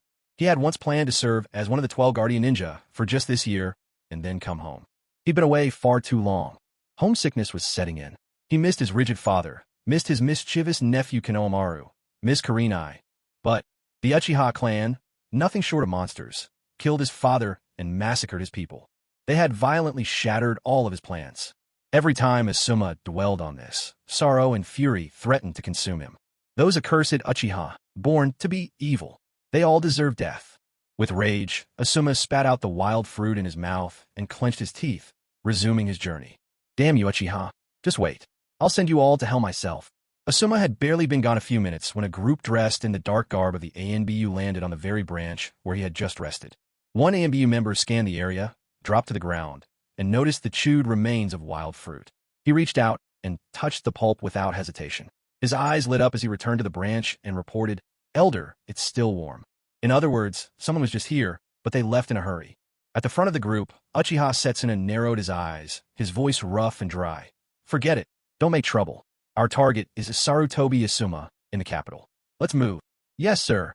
With a swift response, the group flickered out of sight, vanishing on the spot. Meanwhile, Sarutobi Asuma had no idea he had just narrowly avoided a deadly ambush. He was still focused on hurrying toward Konoha village. Having grown up there, every inch of the land around him was intimately familiar. Now that he'd returned to this territory, he knew there were only a few dozen miles left to the village gates. "Uchiha, I'm coming for you." Asuma darted through the forest, his gaze burning with hatred, looking nearly possessed. If Fuyu had been at the scene and heard Asuma's proclamation, he would have burst out laughing. "Oh, is this a challenge? You're really coming for me? This is the first time I've seen someone so eager to rush to their own doom. And you, a mere elite Jonin, surely you don't think you're invincible? I'll give you a one-on-one against an Uchiha Jonin, and let's see if you can even make it out alive." Yet here you are, thinking you can cause trouble for the Uchiha. Clearly, Sarutobi Asuma had lost all sense of reason, hell-bent on revenge with no thought for his own strength. Or perhaps, growing up as the Hokage's son had left him overly proud and careless, never taking the Uchiha seriously. Either way, as Asuma marched ever closer to his own doom, Fuyu was just getting off work. "All right, time's up. I'll write more tomorrow." He glanced at the satisfying stack of pages, smiled contentedly, then stuffed his notebook and pen into the drawer before packing up to head home for dinner. But when he arrived, he sensed that something was off in the air. Naruto, typically brimming with energy, sat on the tatami wiping tears from his eyes. Sasuke was not far away, frowning, clearly in a bad mood. Fuyu didn't think much of it. He walked over with a smile. "What's wrong? Did you two have another fight?" Naruto hung his head, saying nothing. Sasuke opened his mouth as if to retort, but, after glancing at Naruto, held his tongue. These two unlucky boys, Fuyu thought, seeing neither of them respond. He decided to wander into the kitchen, where he saw Mikoto distractedly chopping ingredients, her brow furrowed. He came up behind Mikoto and hugged her gently. "Who's made my lovely wife angry?" In a hushed tone, Mikoto replied, "Honey, remember how we told Naruto his parents had just gone far away? Today he found out they've actually passed away." Fuyu suddenly understood. So that's what it was. It's all right. There was no way we could hide it forever. Everyone in the village knows the Hokage and his wife died during the Nine-Tails attack. Fuyu spoke with a tone of reassurance, entirely unconcerned.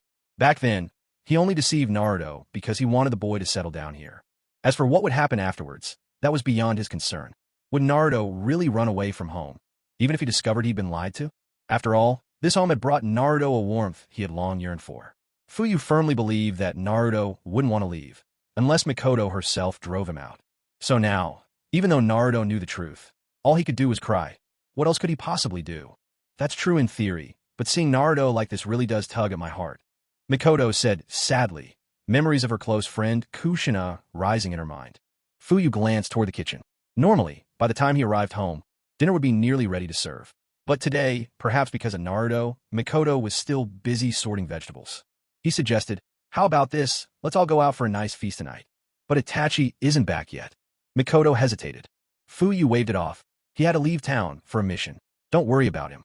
"All right, dear, could you help me untie the strings at my back?" Fuyu helped Mikoto take off her apron, and the two of them left the kitchen together. Mikoto hurried upstairs to freshen up. After all, if they were going out to eat, she needed to dress up a bit. She was the Hokage's wife, after all, and had to mind her appearance in public. Fuyu went into the living room to share the news about dinner with Naruto and Sasuke. On a normal day, just hearing this would have sent Naruto leaping for joy, bouncing around in excitement.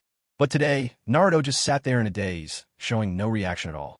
Sasuke seemed to be watching TV, but the volume was turned down low, and every now and then he glanced over at Naruto out of the corner of his eye. He always claimed to dislike Naruto the most, But right now, he seemed more concerned than anyone. Sasuke, that stubborn little tsundere. Fuyu pulled a can of snow beer from the fridge, sprawled lazily on the sofa. Mikoto would probably need a while to finish her makeup before coming downstairs, but he was in no rush, nursing his beer in leisurely contentment. Outside, the sunset poured melted gold across the sky, the evening clouds framing a perfect scene. The ancient stone walls encircling the edges of Konoha seemed even more imposing in the orange light, as though telling tales of a history stretching back through the ages. It was precisely at this moment that a ninja wearing a Konoha headband arrived at the walls. His shadow, lengthened by the setting sun, stretched towards the ramparts, almost as if it touched their summit. He had long black hair, a pointed goatee, wore a black short-sleeve shirt with his forearms wrapped in white bandages, and a white scarf at his waist emblazoned with a bold red fire crest on a black background. It was none other than Asuma Sarutobi, weary from travel, finally reaching the outer boundary of the village before nightfall. Taking only a quick look around, he immediately started weaving hand signs, attempting to open the barrier and enter the Hidden Leaf village. After several attempts, Sarutobi Asuma's face darkened as he realized there was no reaction at all from the barrier. Just as he expected, the hand seals that once opened the barrier were now useless. How could he get into the village now? Should he try the main gate? He had glanced that way from afar, spotting the same two gatekeepers as always, his old classmates, Kotetsu Hagane and Izumo Kamizuki. But he couldn't tell whether those old friends would turn him in. His real intention was to sneak in and catch Fugaku Uchiha off guard. After all, to capture the enemy, one must first strike at their leader. But if he was exposed before even entering the village, there would be no point in talking about a surprise attack at all. Asuma drew his sword, looking around in confusion, and suddenly realized that he was completely out of options. Taking the main gate was risky. He could force his way through the barrier. After all, he was one of those rare wind nature chakra users and possessed a pair of chakra blades that could refine his wind chakra to razor sharpness, making it a simple matter to slice open this barrier. But he couldn't guarantee that the Yamanaka clan, who monitored the barrier, wouldn't catch him in the act. For a moment, Asuma found himself at an impasse, caught between two equally bad choices. Meanwhile, Fuyue and his family had stepped out for the evening. Fuyue was dressed casually for home, while beside him, Mikoto Uchiha wore a flowing white kimono, her hair pinned up, graceful and elegant. Trailing behind them was a visibly dejected Naruto, with Sasuke following half a step behind. Together, they left the Uchiha compound and arrived bustling, prosperous Main Street. This was the liveliest part of Konoha village, bright with lanterns, people milling about, with lively calls and laughter echoing even into the night. Mikoto glanced back at Naruto, concern in her eyes, then quietly pulled Sasuke closer and whispered, "Sasuke, keep an eye on Naruto, all right?" For once, Sasuke didn't protest. He nodded gently to show he understood. The family strolled about, soon entering a popular restaurant bustling with patrons. This was Fuyue's first meal out since crossing to this world, so he took it seriously, ordering a generous selection of the house specialties. Seeing Fuyue attempted to order even more, Mikoto quickly intervened. "That's enough. Really, let's try these first, dear. If you order too much, it'll be a waste." Understanding her point, Fuyue relented, signaling the server they were ready. The server politely excused herself to prepare their meal. They didn't have to wait long. The first dish was served promptly. Soon after, more dishes followed, filling the table. This tastes wonderful," Mikoto said, her eyes brightening as she sampled the dish before her. Fuyue picked up a bit with his chopsticks and teased, "Not bad at all, but it's still nothing compared to my wife's cooking." Mikoto shot him a playful look, but the pleased curve of her lips made it plain she was in a very good mood. Fuyue chuckled as he ate, glancing at Naruto. He noticed that, even with so much delicious food in front of him, Naruto still seemed distracted and absent-minded. An idea struck him, so he excused himself to go to the restroom, but in truth, he used a shadow clone technique and instructed the clone to go to Ichiraka Ramen to pack up a meal. Only after watching the clone hurry out did Fuyue leisurely return to the table and resume his meal. "Hey Naruto, try this, it's pretty good," Sasuke said as he sat across from Naruto. For once, he picked up a bit of food with his chopsticks and placed it into Naruto's bowl. Yet Naruto didn't seem to appreciate the gesture. He idly stirred his chopsticks atop his rice, burying the food Sasuke gave him, before letting out a long, weary sigh. A pair of dark lines appeared on Sasuke's forehead. He thought, "I rarely offer you something, and you won't even eat it?" The complaint was on the tip of his tongue, but considering how out of sorts Naruto was today, he swallowed his words and quietly kept eating. A flicker of worry crossed Mikoto's eyes as she looked to Fuyue for help. Fuyue blinked back at her, signaling with his eyes that she should focus on her meal. Mikoto felt confused. "Is my husband cooking something up, Or is he planning to just leave things be? She sighed, then put on a warm smile, picking up a generous helping of dishes and piling them into Naruto's bowl. Naruto, these are all really delicious. Come on, have a taste, Mikoto said, her voice gentle and encouraging. Usually, when they ate at home, Naruto would have a hearty appetite, cleaning every last bit of food off the table. He wasn't like Sasuke, who could sometimes be picky and leave leftovers. Since Naruto's arrival, leftover food had become a thing of the past. It was rare to see Naruto facing a spread of wonderful food and having no appetite at all. It made her heart ache. She couldn't help but feel a pang of regret. Why had she gone along with her husband's plan to lie to Naruto in the first place? Most people in the village knew the truth about the fourth Hokage and his wife's sacrifice. Anybody could have guessed that it wouldn't be possible to hide it from Naruto forever. So sooner or later, he was bound to hear it from someone else. With a helpless sigh, Mikoto watched Naruto's lifeless demeanor. It's the bitter fruit they'd sown. Now, they had no choice but to swallow it. At this moment, Naruto was also deeply conflicted. On one hand, the people who had cared for him the most, his beloved uncle and aunt, had been deceiving him. That's right. During these days, his uncle and aunt had come to mean even more to him than the Hokage. He thought of them as his closest, most important figures. He'd heard from Shikamaru's family that the deception from his uncle and aunt was what people called a white lie. But he couldn't say why. He just felt so uneasy inside. So his mom and dad were actually gone. He'd also found out that the demon fox who caused their deaths was the very one sealed inside himself. He didn't quite understand what a seal was just yet, but what baffled him even more was, why did the demon fox that killed his parents have to be sealed away inside him? If the Ninetales was sealed inside my body, how am I supposed to avenge my parents? So it turned out that everything Naruto knew about his parents' death was just bits and pieces picked up from others. All he'd been told was that the Hokage and his wife had been killed by the Ninetales. He knew nothing of what came after. Not that his father Minato had sealed the beast within him with his own hands, nor the painful love that underpinned that decision. Naruto wasn't truly a fool. In fact, more than anyone, he could sense the genuine care and kindness Aunt Mikoto showed him. He wanted to be cheerful, to sit at the table and smile as he ate, but it felt impossible to control his own body. He simply couldn't smile, nor did he have any appetite. His stomach suddenly let out a loud grumble. He realized just how hungry he was, staring at the beautifully presented food in his bowl. But still, he had no desire to eat.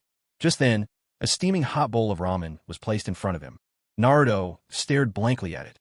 5 tender slices of chashu pork were arranged in a half-moon, surrounded by bamboo shoots, black fungus, narutomaki, and sheets of seaweed, and crowned with half a soft-boiled egg revealing its golden yolk. Sprinkled generously on top was a scattering of chopped green onions. It was his favorite, tonkatsu chashu ramen. The familiar aroma flooded his senses, and Naruto swallowed hard without even realizing it. It smelled fantastic. A powerful wave of hunger hit him all at once, and Naruto could no longer resist. He stirred the noodles with his chopsticks and immediately began to devour them. He opened his mouth wide, as if he wanted to swallow the whole universe. The noodles vanished into his mouth in one swift swoop, so fast that Mikoto and Sasuke, whose worried eyes were still fixed on him, could hardly react. Naruto's cheeks puffed out round like he was hiding 2 little tennis balls, and as he chewed, he made loud, satisfying smacking sounds. Mikoto and Sasuke exchanged an instinctive glance, both breaking into relieved smiles. It felt as if the Naruto they knew had finally come back. For you couldn't help but think. Even the simplest bowl of Ichiraka ramen could work wonders for Naruto. It really was the cure for all ills. In just a short while, Naruto picked up his bowl and gulped down the last of the broth, setting it down with only a hint of embarrassment on his face. Mikoto had already anticipated this. She reached out, gently, using a napkin to wipe the oil from the corners of Naruto's mouth. At first, Naruto instinctively flinched, but seeing the warmth in Mikoto's eyes, he stayed still and let her clean his mouth. Sasuke gave a little huff. He really hadn't expected Naruto to love ramen this much. There was so much delicious food on the table, and none of it made any difference. But the moment ramen appeared, Naruto turned into a ravenous wolf. He remembered how, before Naruto lived in his house, he would always go on about how ramen was the best. He thought back to that time when his father led the clan past the ninja academy, and Naruto had joked that they were all off to eat ramen. It drew laughter from everyone at the time. Mikoto noticed that Naruto seemed to hesitate, as if he wanted to say something but stopped himself. Smiling, she asked, "What's the matter, Naruto?" Naruto hesitated for a moment, but in the end, his hunger got the better of him. I still want to eat. Instinctively, Mikoto glanced at the head of the family, Fuyu. By this time, Fuyu was just about done eating as well. He simply said, "Then let's head over to Ichiraka Ramen and keep eating. Looks like none of you really got to eat much." The truth was Mikoto and Sasuke were both a little distracted. They hadn't eaten much themselves because they were so worried about Naruto. Gently, Mikoto took Naruto's hand in hers. "Come on, Naruto, let's go get some ramen." Naruto flashed a beaming smile and nodded enthusiastically. "It really is you and Auntie who treat me the best," Naruto said emotionally. Mikoto was taken aback for a moment, but then she too broke into a warm smile, reaching out to tousle Naruto's hair. "Let's go, time for noodles." After Fuyu paid the bill at the front, the group set off for Ichiraka Ramen. Ichiraka Ramen was on the same street, not far at all. After just a short walk, they found themselves at the shop's door. They had arrived at the perfect moment. 3 seats had just become available. "You all go ahead and eat. I'm already full," Fuyu told them, encouraging everyone to grab the seats before they were taken by someone else. It was Mikoto's first time eating ramen in a little local shop like this, and she took a keen interest in studying the menu. The menu was filled with all kinds of ramen. The tonkatsu chashu ramen that Naruto had just eaten was near the top of the list, a sign of its popularity. "Hey, old man," Naruto called excitedly as Tucci stepped out from behind the counter. "This is the aunt and uncle who treat me the best. We came for ramen." At first, Tucci was taken aback by Naruto's enthusiasm, but then he recognized the boy and broke out in a cheerful smile. "Oh, is that so? Welcome. So what would you like to eat?" "Old man, I'll have my usual. Make it a large." "All right, you got it." Tucci nodded with a grin. His gaze then shifted to Naruto's aunt, and for a brief moment, he was stunned. Such a graceful, beautiful woman. But Tucci quickly recovered, smiling as he asked, "And what about you, Naruto's aunt? What would you like? And you too, young man?" Sasuke had no trouble making up his mind and ordered a ramen different from Naruto's at random. "I'll try the tonkatsu chashu ramen as well. Just a regular size," Mikoto said, curious to taste the dish. After all, Naruto had looked so happy eating it earlier. While they settled in to order, Fuyu had just stepped outside and lit a cigarette. He'd barely taken a few puffs when an ANBU operative appeared in front of him. "Lord Hokage." The masked agent bowed and reported promptly, "Lord Hokage, Asuma Saratobi has been captured." For a fleeting moment, Fuyu's relaxed expression was replaced by confusion. "What's going on? Didn't the second elder and the others just set out today? It should take at least a few days to reach the capital of the Land of Fire. How did things happen so quickly?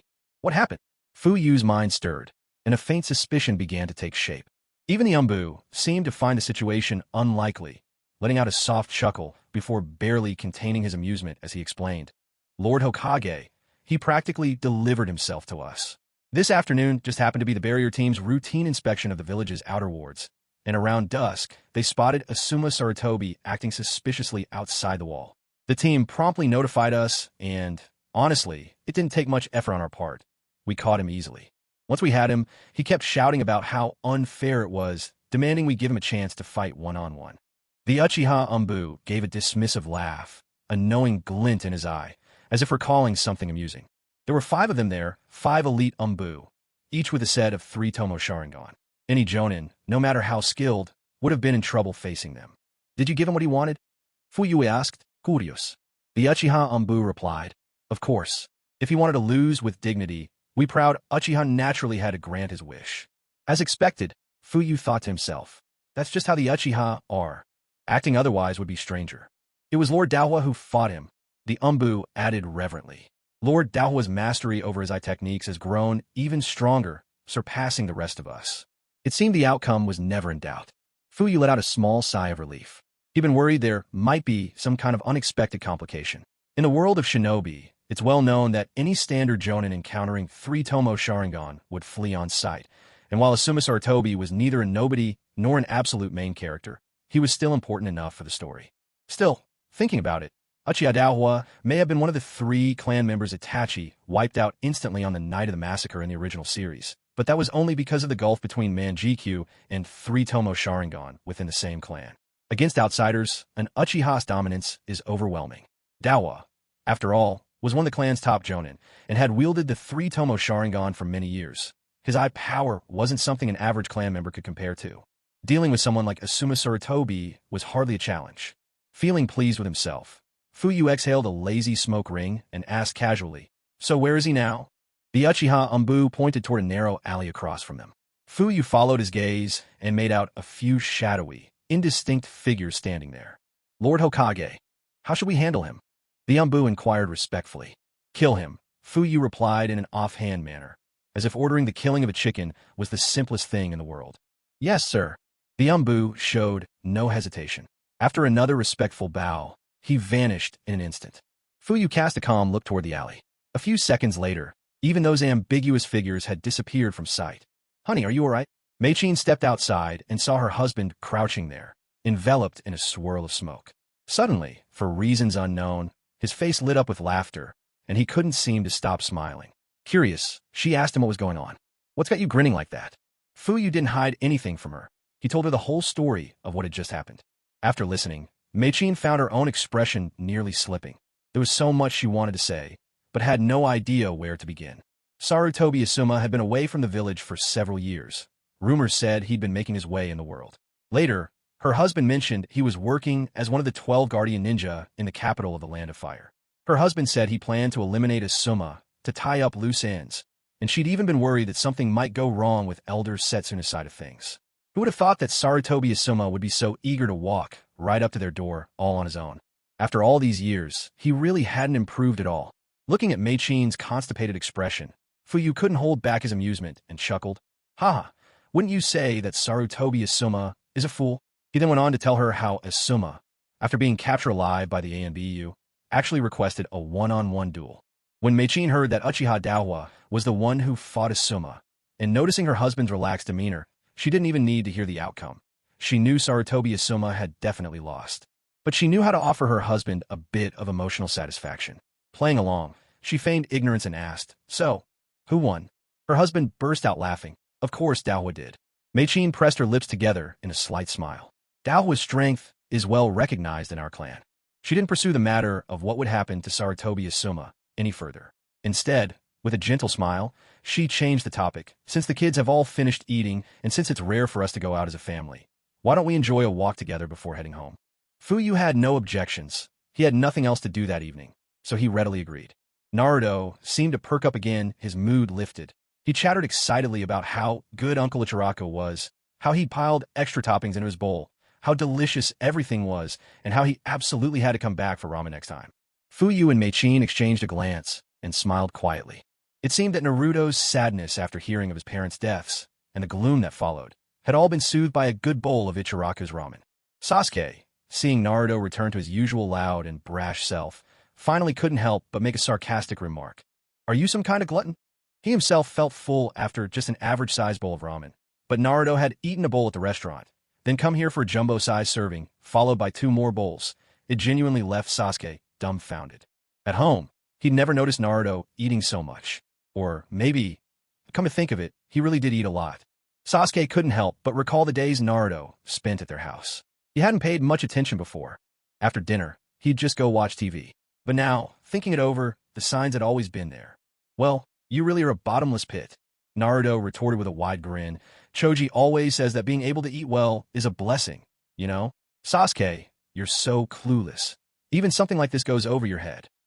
With his arms folded across his chest, Naruto tilted his head back and shot Sasuke a sidelong glance, putting on an exaggerated air of indifference.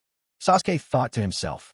Back in school, the only ones who ever bothered to talk to Naruto were Shikamaru Nara and Choji Akimichi, and ever since then, Naruto never missed a chance to mention those two. Just as Sasuke was about to say something, Naruto suddenly called out joyfully and darted forward in a flash. Sakura! Sakura, who was out for an after-dinner stroll with her mother, felt a twinge of annoyance when she realized it was Naruto. Of all people, why did she have to run into him now?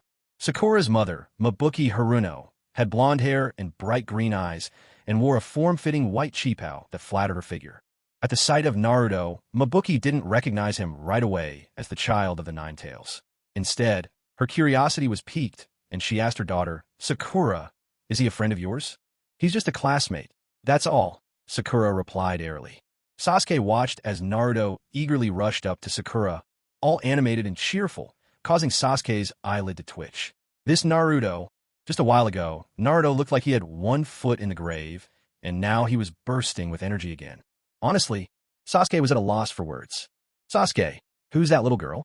Mikoto, turning her head, noticed Naruto waving his arms and chatting animatedly with a pink-haired girl, and her eyes immediately gleamed with curiosity. I think she's a girl that Naruto likes. Makoto's eyes sparkled with interest. Naruto liked a girl? What's her name? Sakura, Sasuke answered truthfully. Seeing the look on his mother's face, he could already guess what would happen next. And sure enough, the very next moment, he saw his mother making her way toward them. Sasuke pursed his lips and trailed reluctantly after her. Meanwhile, Mabuki had just learned from her daughter who the blonde boy was. In the sunlight, she took a closer look and spotted the whisker marks on his cheeks. So it really was that boy, Naruto, the child of the Nine Tails. Or rather, nowadays, the child of a hero. Although the Hokage had forbidden anyone from insulting or ostracizing Naruto, and had revealed his true identity to all, 7 years of hatred against the Nine Tails still simmered quietly in the hearts of many villagers. But the Haruno family were ordinary citizens, with no relatives lost during the Nine Tails rampage years ago. Even after realizing the boy in front of her was Naruto, Mabuki felt no prejudice against him. At that moment, Makoto approached with a warm smile and bowed politely. Hello. Thank you for taking care of Naruto. Mabuki, seeing a woman as graceful and radiant as a white blossom wrapped in a kimono, was momentarily taken aback. Unsure of the situation but eager to be respectful, she quickly bowed in return. Oh no, the pleasure's all ours. And you are? Mabuki was puzzled. She said, my Naruto? Wasn't Naruto an orphan? His parents had died in the Nine Tails disaster. So who was this woman? Mabuki was sure she'd never seen this lady before. She looked completely unfamiliar. Could this be a relative of Naruto's, appearing out of nowhere? Oh, I almost forgot to introduce myself. I'm Naruto's aunt, Mikoto Uchiha. Mikoto Uchiha spoke with a gentle smile, curling at her lips. Uchiha? Haruno Mabuki's heart skipped a beat. Wasn't that the clan of the Hokage himself? She straightened up immediately, not daring to be disrespectful. Hello. I'm Sakura's mother, Haruno Mabuki. Oh, Sasuke. Sakura's eyes lit up when she saw Sasuke, following behind Mikoto. The indifference she'd shown just moments ago vanished in an instant. Practically glowing with excitement, she hurried over to greet him. Sasuke, what a coincidence. Are you out for a walk with your mother too? This was the first time Sakura had ever seen Sasuke out at night. Usually, she only caught glimpses of him at school. Now, her excitement was impossible to conceal. Sasuke glanced at the enthusiastic Sakura, responding with just a faint HM, arms folded, maintaining his cool, aloof demeanor, saying nothing more. It felt as though fate had just reversed the roles. Moments ago, Naruto had been chattering endlessly to Sakura, who could only muster an indifferent reply. Now it was Sakura doing the chattering before Sasuke, while Sasuke brushed her off with the same indifference. Naruto, am I just a clown here? Seeing this scene, Fuyue couldn't help but chuckle quietly, silently mourning for Naruto in his heart. Poor Naruto. Sakura is beyond your reach. It's better to let go early. Hinata is your true love. Indeed, Fuyue was firmly on the side of Naruto and Hinata. He never cared much for Sakura. Mikoto, noticing Naruto's crestfallen expression, glanced at Sakura and Sasuke and instantly understood how things stood. Mikoto. Oh, Hokage. At that moment, Haruno Mabuki finally realized who the tall man standing behind Mikoto Uchiha was. Fuyue was wearing his everyday clothes now, which made it easier for her to recognize the Hokage. She quickly bowed respectfully. Fuyue waved a hand, signaling her to relax. Still, Haruno Mabuki felt nervous. It was the first time she had ever been this close to the Hokage, making her both anxious and just a little excited. Ahem, Mikoto, why don't we head into the shop for a look around? The new place has been open for a few days now. You mentioned wanting to check it out, didn't you? Fuyue, noticing Naruto's sadness building again like a rising tide, made the suggestion. Naruto had just barely managed to lift his spirits with some ramen at Ichiraku. If he relapsed now because of Sakura once again, it would be a real shame. Fuyue also didn't want Mikoto to fret over Naruto. Frowning too often, after all, leads to wrinkles. Mikoto nodded briskly in agreement. Mama Haruno, we'll be taking our leave now. Haruno Mabuki, now understanding that Mikoto was the Hokage's wife, bowed again with great respect. Of course, madam. Please take care. As she spoke, she hurriedly called out to Sakura in a whisper, anxious and urgent. Sakura, Sakura. Come along now, dear. Haruno Yahani gave Mikoto Uchiha an apologetic smile and quickly went over to pull Sakura aside, gently pressing her head down in a respectful bow. Mikoto nodded her acknowledgement, her manner calm, then took Sasuke and Naruto by the hand, following after her husband. After bidding farewell to Yahani and Sakura, the family began making their way toward Asakusa's main street. Naruto lagged behind, reluctant to leave, glancing back every few steps. But Sakura's eyes remained fixed on Sasuke the entire time. It was only after they rounded a corner and Sakura was out of sight that Naruto finally stopped looking back, letting out a long, heavy sigh. This little one, what's with all the sighing at his age? He sounds just like a little old man, Makoto said with a note of disapproval. A little while later, we're here. This is the place, Fuyue said, pointing out a storefront to Makoto. This was the new shop he told her about. A promising business for the future, Spider's Silk Den. Makoto looked up curiously at the sign, glowing with a hint of suggestive pink. She quickly leaned in to whisper into Fuyue's ear, Dear, are you sure this place is reputable? Sasuke and Naruto are still here. Don't corrupt the kids. Fuyue replied with confidence. Don't worry, Makoto. I already told you. It's a proper establishment, really. They're just kids, it'll be fine. I'm not so sure about this. Maybe we should just go somewhere else for a stroll. Makoto still hesitated, unsure. But watching the steady stream of people coming and going at the entrance, and seeing how popular Spider's Silk Den seemed, just as her husband had claimed, her curiosity was piqued. Oh, come on. Since we're already here, why don't you go in and try the massage services, Makoto? Let Sasuke and Naruto head home for now, Fuyue suggested. Over the past few nights, she'd heard her husband touting the shop's virtues before bed, and she had to admit she was intrigued. She glanced down at Sasuke and Naruto, clearly tempted. Sasuke just shrugged and put his hands behind his head. Kasan, you should go check it out. I'm feeling a bit tired from walking. I'd rather just head home. Suddenly, Naruto perked up with renewed energy and stretched out the words. No way. Sasuke, you're tired already? He flexed his biceps, striking a pose to show off his strength, and shot Sasuke a sidelong, mocking glance. I'm not tired at all. Sasuke twitched at the corners of his mouth, half exasperated. You idiot, he said with feigned indifference. Besides, if we go home now, we might bump into Sakura on the way. Let's go. Home. Naruto burst out excitedly, grabbing Sasuke's arm and setting off immediately. After a few steps, something occurred to him, and he twisted around, calling out loudly, Auntie, Uncle, we're heading home first. Then he prodded the dawdling Sasuke, hurrying him along. Pick up the pace, Sasuke. You're slower than a snail.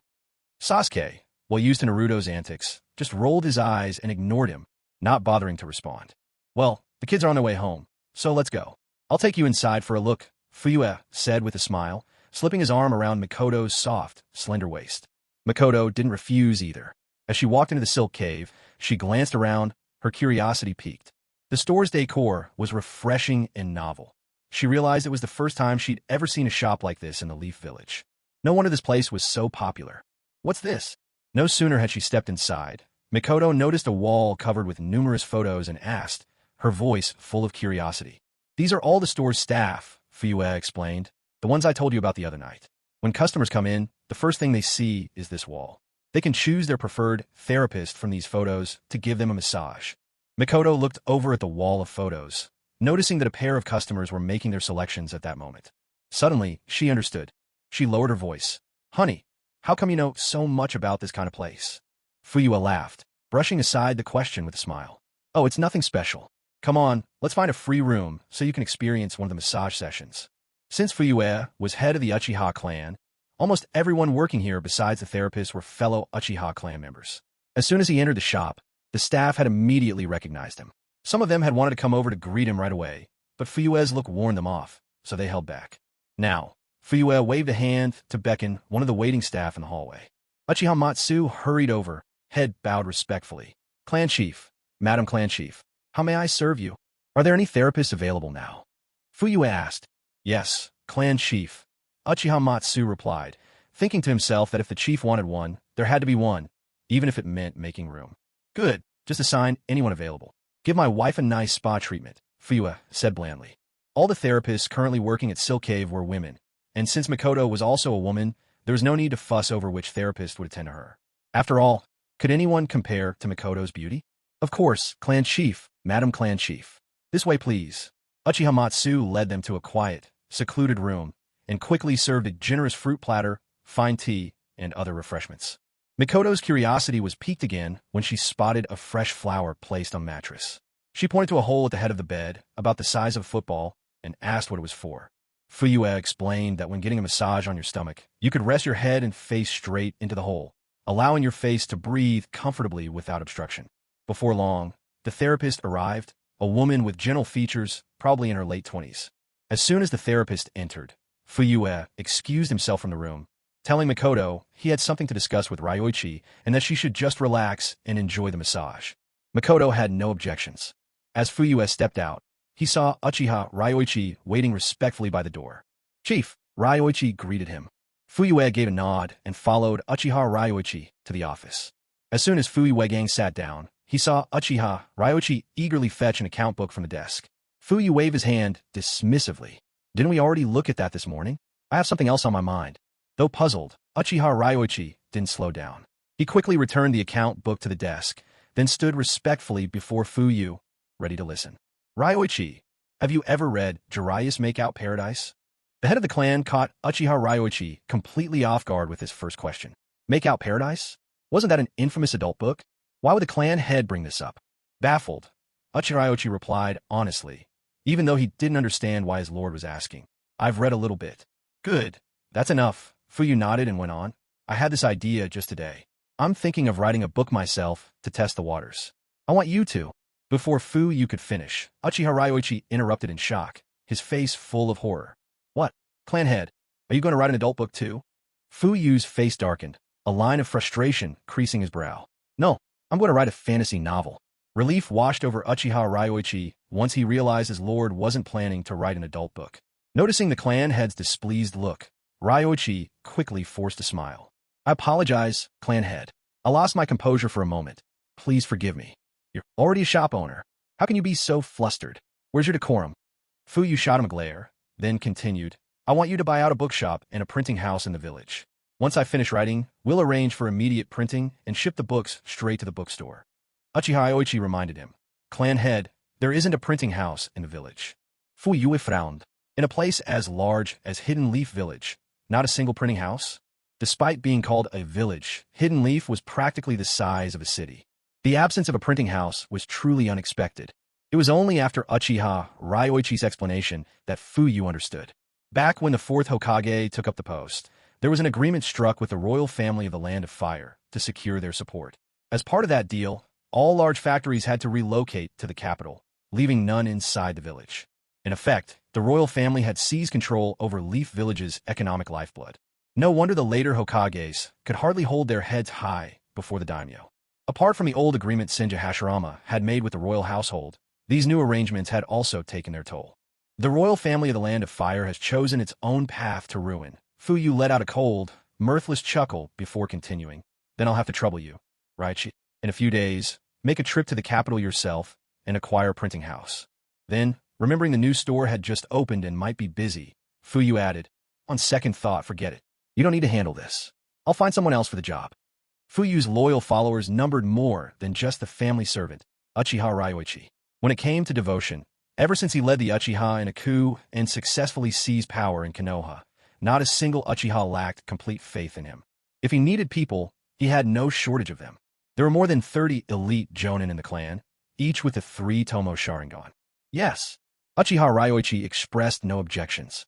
Whatever instructions the clan head gave, he followed without question. In a room not far from the office, Izumo Kimizuki and Kotetsu Hagane, a pair of close friends, lay back in massage chairs, eyes on the television, occasionally popping a grape into their mouths. They looked thoroughly relaxed, at ease, and utterly comfortable. "Hey, Izumo, I think I just saw the Hokage. Am I seeing things?" Kotetsu said, sounding a bit puzzled. Without even looking up, Izumo brushed it off. "You must be imagining things. There's no way the Hokage would show up in a place like this." He let out a sigh of satisfaction as the foot masseur kneaded his feet. "That feels so good. Amazing, honestly."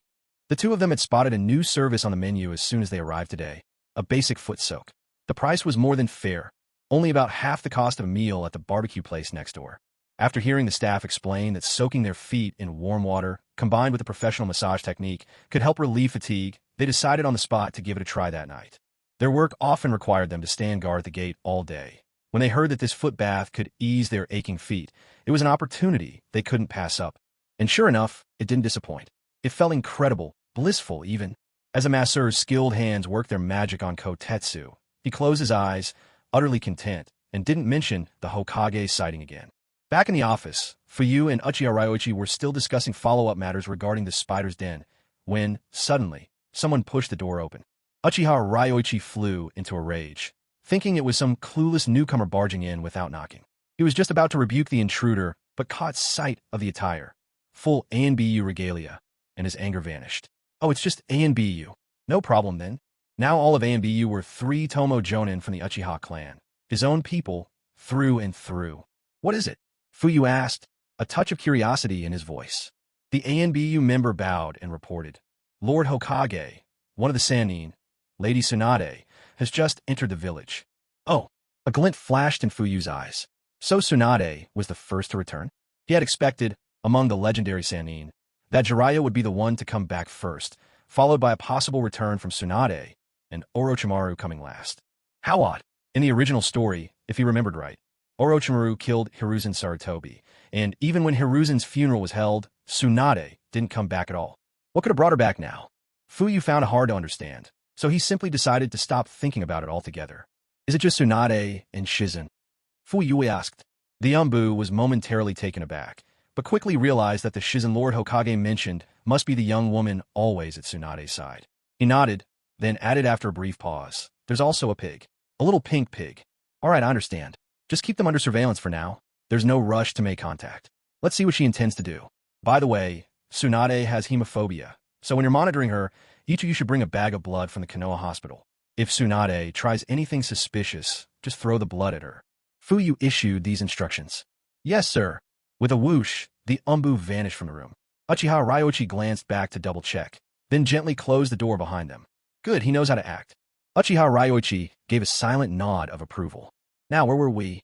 Fuyu took a sip of his tea and asked, You were just saying that it's strictly forbidden for the staff to act out of line toward the customers, such as insulting or hitting them. Uchiha Ryoichi quickly ran through the earlier conversation in his mind and promptly replied. Right, Fuyu nodded seriously. Insulting a customer is absolutely forbidden. Starting tomorrow, before the staff begin their shifts, you'll need to assemble everyone for a quick meeting. Remind them of the rules of Ponzi Cave. Anyone who can't follow them, tell them to leave. There's no shortage of qualified people who can take their place. Yes, understood. Uchiha Ryoichi agreed with a nod. Meanwhile, elsewhere on a busy street, Tsunade was strolling leisurely, her mood relaxed, showing none of the tension you'd expect from someone returning to settle scores. Shizen followed closely behind, holding the little pig in her arms and keeping half a step back, her demeanor that of a loyal sidekick. It's worth mentioning that, thanks to the convenience of space scrolls, ninja didn't need to carry bundles of luggage when traveling. All their belongings fit neatly inside, freeing their hands and making journeys effortless. It's so much livelier here than before. With her short hair and youthful, innocent face, Shizen took in everything on the bustling street. She could still recall the time she'd left the village at Tsunade's side. That was just after the Third Great Ninja War had ended, and the village was anything but prosperous. Everywhere felt bleak and desolate. The war had shattered countless families, leaving many without fathers or sons. 7 years had passed. Everything had changed. No matter how hard things became, time would eventually smooth away even the deepest scars. Silently, Shizen reflected on this in her heart. Shizen, hurry up. Suddenly, Tsunade's voice, loud as ever, called out.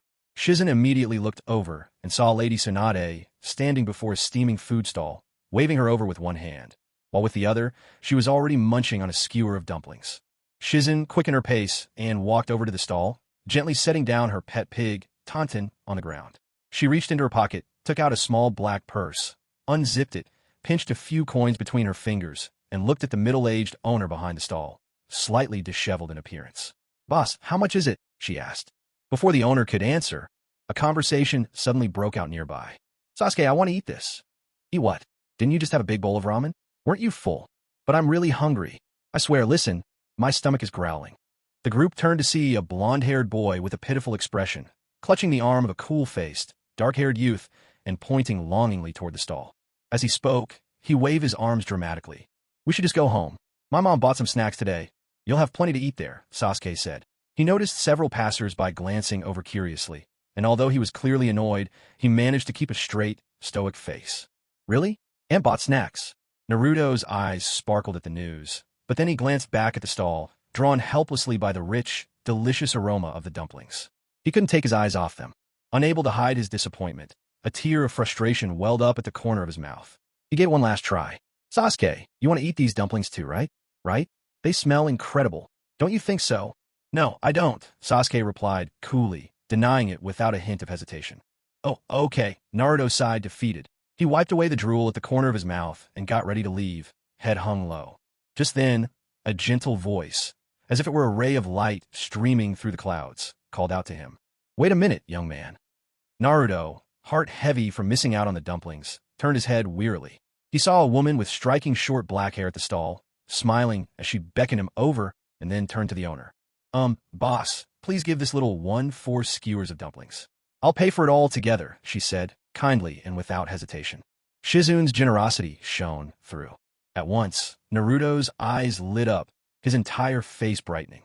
He dashed up the stall so quickly that he nearly bumped into Taunton, who was crouched by Shizun's feet. Startled by Naruto's sudden rush, Taunton squealed and scurried behind Shizun for safety. Spotting Taunton, Naruto's eyes sparkled with curiosity. But first, he turned to thank the kind woman who had bought him the dumplings. "Miss, you're really beautiful." Shizun, just finishing her payment and putting away her purse, heard Naruto's words and laughed, reaching out to gently ruffle his hair. "Thank you. And you're a very handsome boy, too." Naruto pointed excitedly at Taunton, who was peeking shyly out from behind Shizun. "Miss, is that your friend? Is it wearing a pearl necklace? That's so cool." Smiling, Shizun bent down and scooped up Taunton, lifting her comfortably under the arms so Naruto could get a better look. "What do you think? Isn't she awesome?" Shizun said, obviously proud. Taunton's outfit had been meticulously put together, and now, hearing someone praise Taunton, she couldn't help but feel elated. Sasuke slid his hands into his pockets and took a few lazy steps forward, positioning himself behind Naruto. He happened to overhear the conversation and instinctively glanced at Shizun, who was holding up Taunton. In her arms was a little pink pig about the size of a pet dog. Around what could barely be called a neck hung a string of pearls, each one the size of a dumpling. The pig wore a deep red outfit, resulting in an odd, somewhat mismatched appearance. Sasuke's lips twitched with amusement. Is this what they call cool? Apparently, there are women out there who think just like Naruto. With a decisive but subtle move, Sasuke took a few discreet steps back. He had no desire to be infected by the antics of Naruto and this foolish woman. "Big sis, you seem unfamiliar to me. I don't think I've seen you in the village before," Naruto asked between bites of dango, genuine curiosity in his eyes. "And do you know me, miss?" he added, noticing that the black-haired sister was accompanied by a blonde woman with an impressive bust, who had been watching him intently. Shizun smiled at Naruto's question. "It's been 7 years since I last came back to the village. It's perfectly normal that you've never seen me before." Chewing on a mouthful of dango, Naruto mumbled, "Big sis, what's your name? I'll be sure to repay you for your immense kindness today." Shizun gave a soft smile. "You're quite an interesting child, but there's no need to repay me. My name is Shizun, and this is Taunton, the ninja pig. What about you?" With that, Shizun lifted Taunton's hoof, making it look like the little pig was waving in greeting. At that, Naruto quickly swallowed his mouthful and broke into a radiant, wide grin. "My name is Naruto Uzumaki, and one day, I'll become Hokage." His words rang with earnest conviction, as if his destined path truly led straight to the title of Hokage. A flicker of surprise passed across Shizun's face. Beside her, Tsunade stood with her hands on her hips, munching her dango. Her expression wavered. As she looked at Naruto, with his confident gaze and beaming smile, a memory surfaced, someone she once knew, whose face now softly overlapped with his. "Don't worry about me, big sis. I'm definitely Hokage material. Trust me, I can handle the battlefield." Naruto's determination was unwavering. She remembered her beloved younger brother, Nawaki, smiling just like that, declaring his dream to become Hokage. Not long after, word came from the front lines that he had perished, caught in an explosion trap. Nawaki. Tsunade's eyes were laced with emotion. Unconsciously, her soft hand pressed to her chest as her slender fingers traced the crystal pendant she wore. Only Sasuke looked on with a cold mask, his indifference clear. He'd lost count of how many times Naruto had made that same declaration. He remembered that ominous night when Naruto had learned from his father that the fourth Hokage was his dad. Ever since, Naruto never let a day go by without talking about his dream, to the point Sasuke's ears almost grew calluses from hearing it. Brat, you're not even a ninja yet. Quit making such grand proclamations." Naruto's words stirred up Tsunade's memories of those grief-stricken days, drawing her mind back to the tragic fate of her younger brother, Nawaki. Reflexively, she couldn't help but let out a mocking retort. Naruto glanced upward and realized it was the big sister, with the striking figure beside Shizun, who had spoken. He felt no embarrassment. Scratching the goggles on his forehead, he grinned cheerfully and said, "I'm already studying at the Ninja Academy.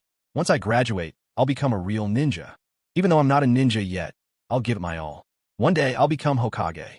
Just then, Sasuke spoke up from the side. Naruto, let's go home.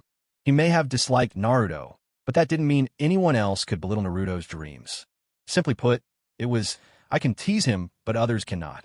After spending time together, even if he was reluctant to admit it, Naruto had already become a part of his family. Okay, Naruto responded enthusiastically, then turned to thank Shizen once more before making a dash off. Shizen hurriedly called him back. Quickly taking a few sticks of dango from Tsunade, Shizen smiled as she stuffed them into Naruto's hands. Naruto, do your best at school, all right? I can't wait for the day you become Hokage. Naruto's eyes lit up. He nodded with determination. I will, Shizune. Naruto, Sasuke called again from not far away. Coming, Naruto replied, waving with all his might to the sister who had treated him to sweets before spinning around and rushing to catch up with Sasuke. Shizen watched Naruto running off into the distance, still turning back to flash her a giant smile, which made her laugh despite herself. Lady Tsunade, Naruto really is an interesting child. She stroked Taunton playfully, but when she looked up, she noticed that Lady Tsunade was eyeing her with unmistakable annoyance. Realizing her mistake, Shizen awkwardly smiled and hurriedly turned to the shopkeeper. Shopkeeper, another 4 sticks. No, make that 10 sticks of dango. Only then did Tsunade let her off the hook. Using my dango to buy favor, huh? We'll see about that. With the dango in hand, Tsunade simply said, let's go.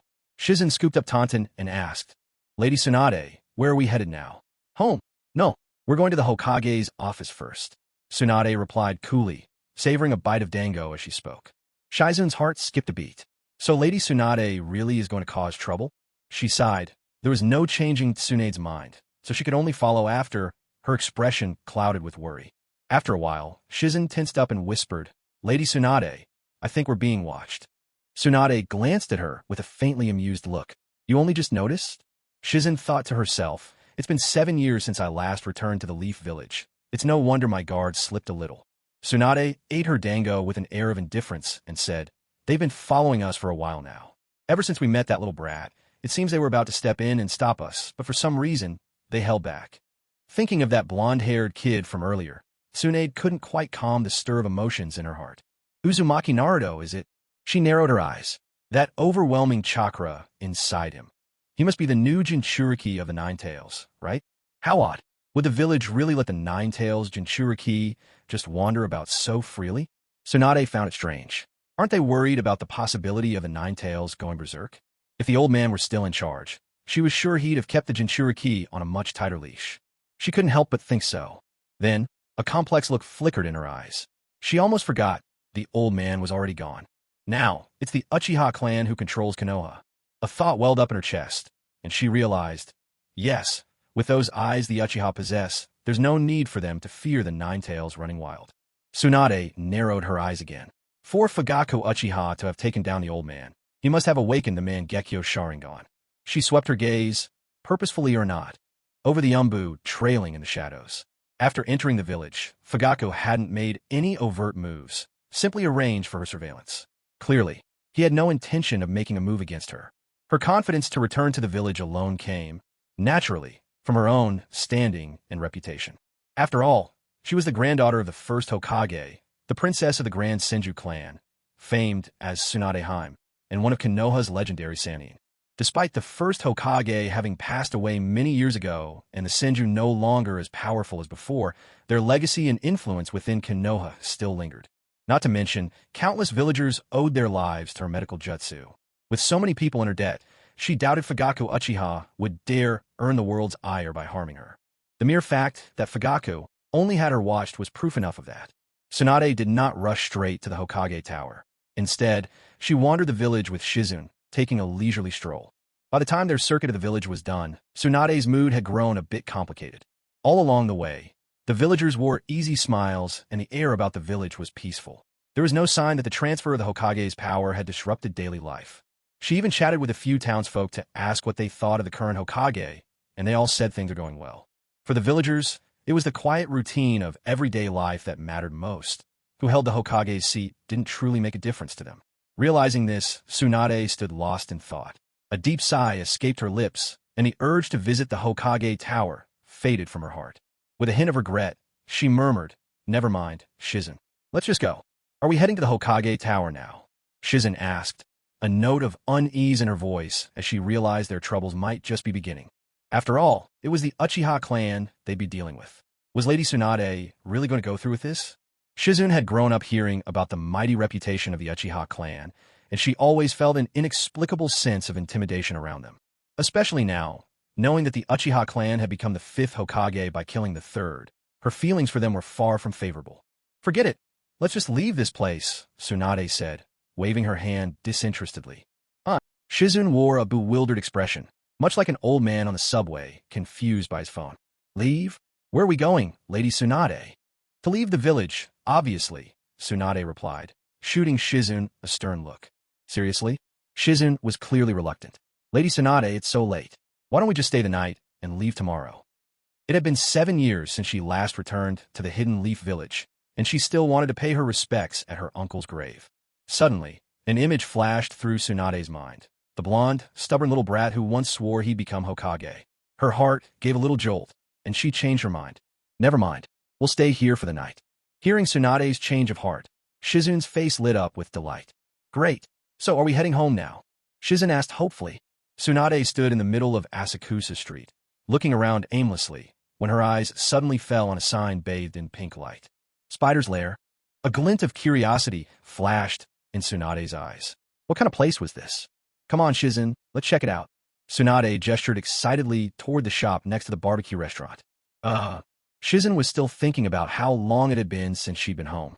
The place was probably covered in dust by now. If they started cleaning now, she might even finish before bedtime. But it looked like Tsunade-sama wasn't done having fun yet. All right, I guess, she sighed in resignation. Shizune glanced at the upscale shop front next to the barbecue place. The place looked extravagant and expensive. She couldn't help but sigh as she patted her nearly empty wallet, already preparing herself for another costly outing. Just then, Tsunade's eyes narrowed slightly. At the shop entrance, 3 masked umbu appeared out of nowhere. One silently slipped inside, while the other 2 stationed themselves at the door, blocking the way. What's this? Is your shop open only for some and not others? Tsunade crossed her arms, her voice turning cold. Just wait a moment. One of the umbu replied impassively. And why should we wait? What's the reason? Tsunade smirked, her tone mocking. I'll count to 5. If you're still here by the time I'm done, I'll make you disappear myself. Hearing Tsunade's bold threat, the 2 umbu exchanged glances.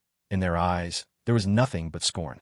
Others might fear one of the fabled 3 Sannin, but the proud Uchiha certainly did not. Wait a minute. A flicker of surprise crossed Tsunade's eyes as she caught sight of a faint red glow through the eye holes of their masks. 2 pairs of Sharingan, each with 3 tomo. No wonder these 2 umbu felt confident enough to block her path. They were elite jonin of the Uchiha clan. Uchiha Fugaku truly was arrogant. He even used members of his own clan with 3 tomo Sharingan as his umbu. But just 2 Uchiha with 3 tomo each? Did they really have such a low opinion of her? A chill passed through Tsunade's eyes. She hadn't come to make trouble. She simply wanted to have a look inside this spider's den and see what the place was about. She'd ignored the umbu surveillance up until now, but blocking her from entering this establishment. What was the meaning behind that? Had it been so long since her last display of force that people had forgotten the legendary name of the Sannin? Just 2 with 3 tomo?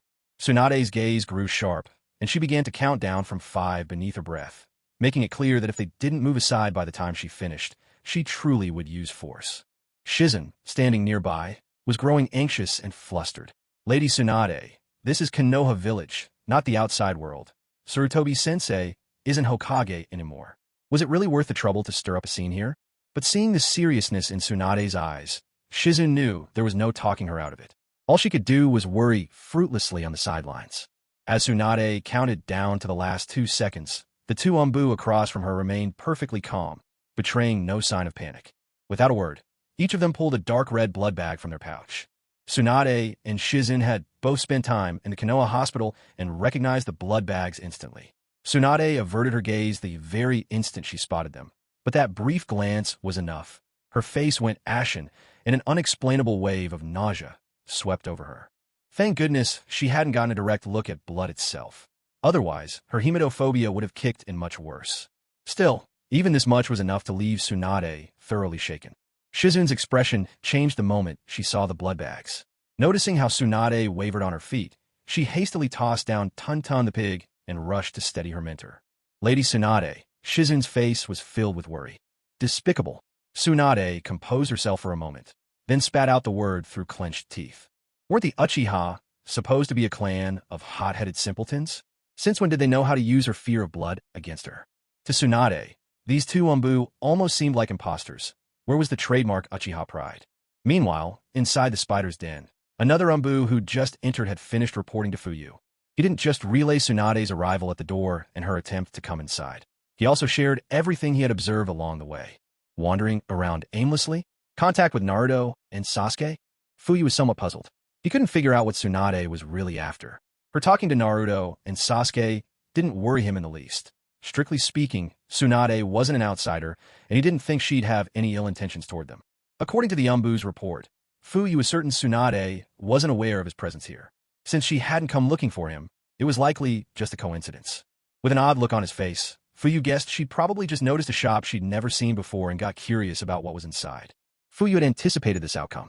Waving his hand, he said, "Go tell them not to stop her. Let her do as she wishes, but don't let it slip that I'm here too." "Yes, sir."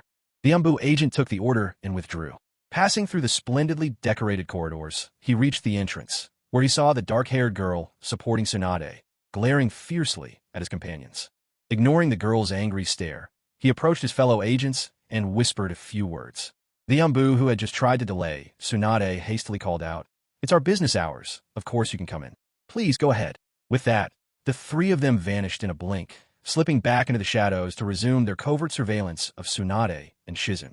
Tsunade, now feeling much better, eyed the cryptic Umbu agents with exasperation. "Lady Tsunade, why don't we just skip this and head home for some rest?" Shizun suggested. "No, today, I have to see for myself what they're trying to hide." Blocked by the Umbu earlier, Tsunade's pride had been bruised when her threat to make them vanish in 5 seconds had fallen flat. Now, frustration and irritation burned in her chest. The defiance in her heart had been set alight. "If they don't want me to see, then I insist on seeing." With that, she shook off Shizun's hand and strode determinedly into the establishment. Shizun watched the fuming Tsunade go and sighed, quickly scooping up Taunton at her feet and hurrying after her. The moment Tsunade entered, she was greeted by a beaming man dressed as a service attendant. "Welcome to Pan Sidong. We offer basic foot baths and massage spa services.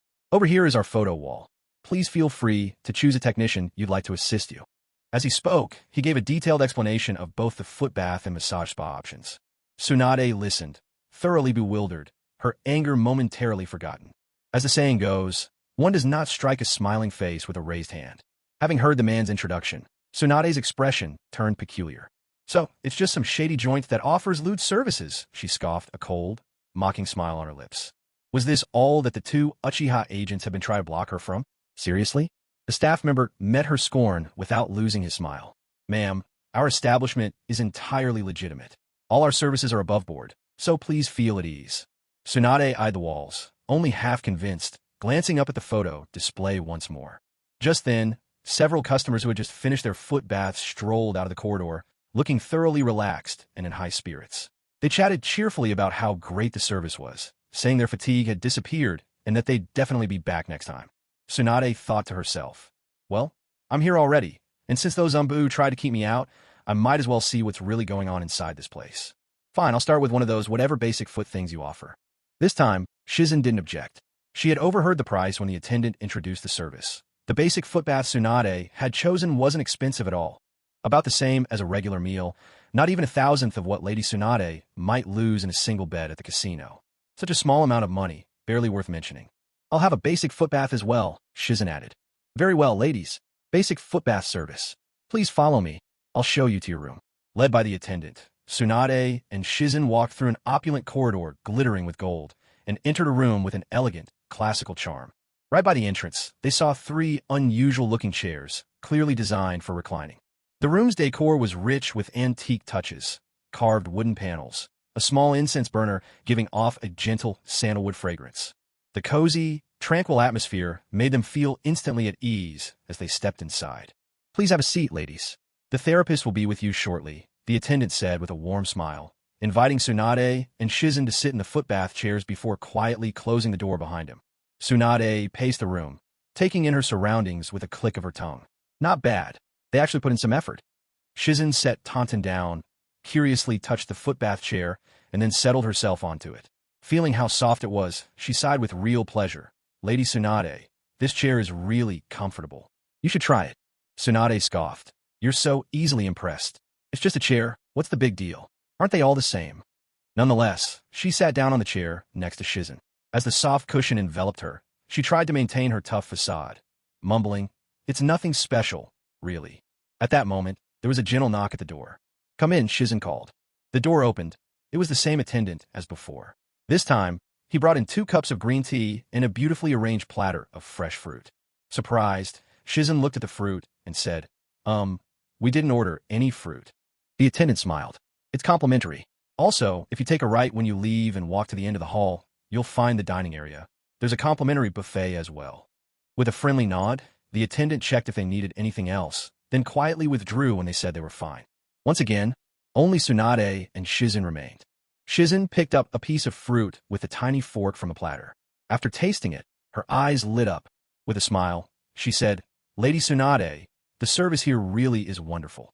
Tsunade shrugged with a trace of skepticism. "Who knows? Maybe it's all just for show.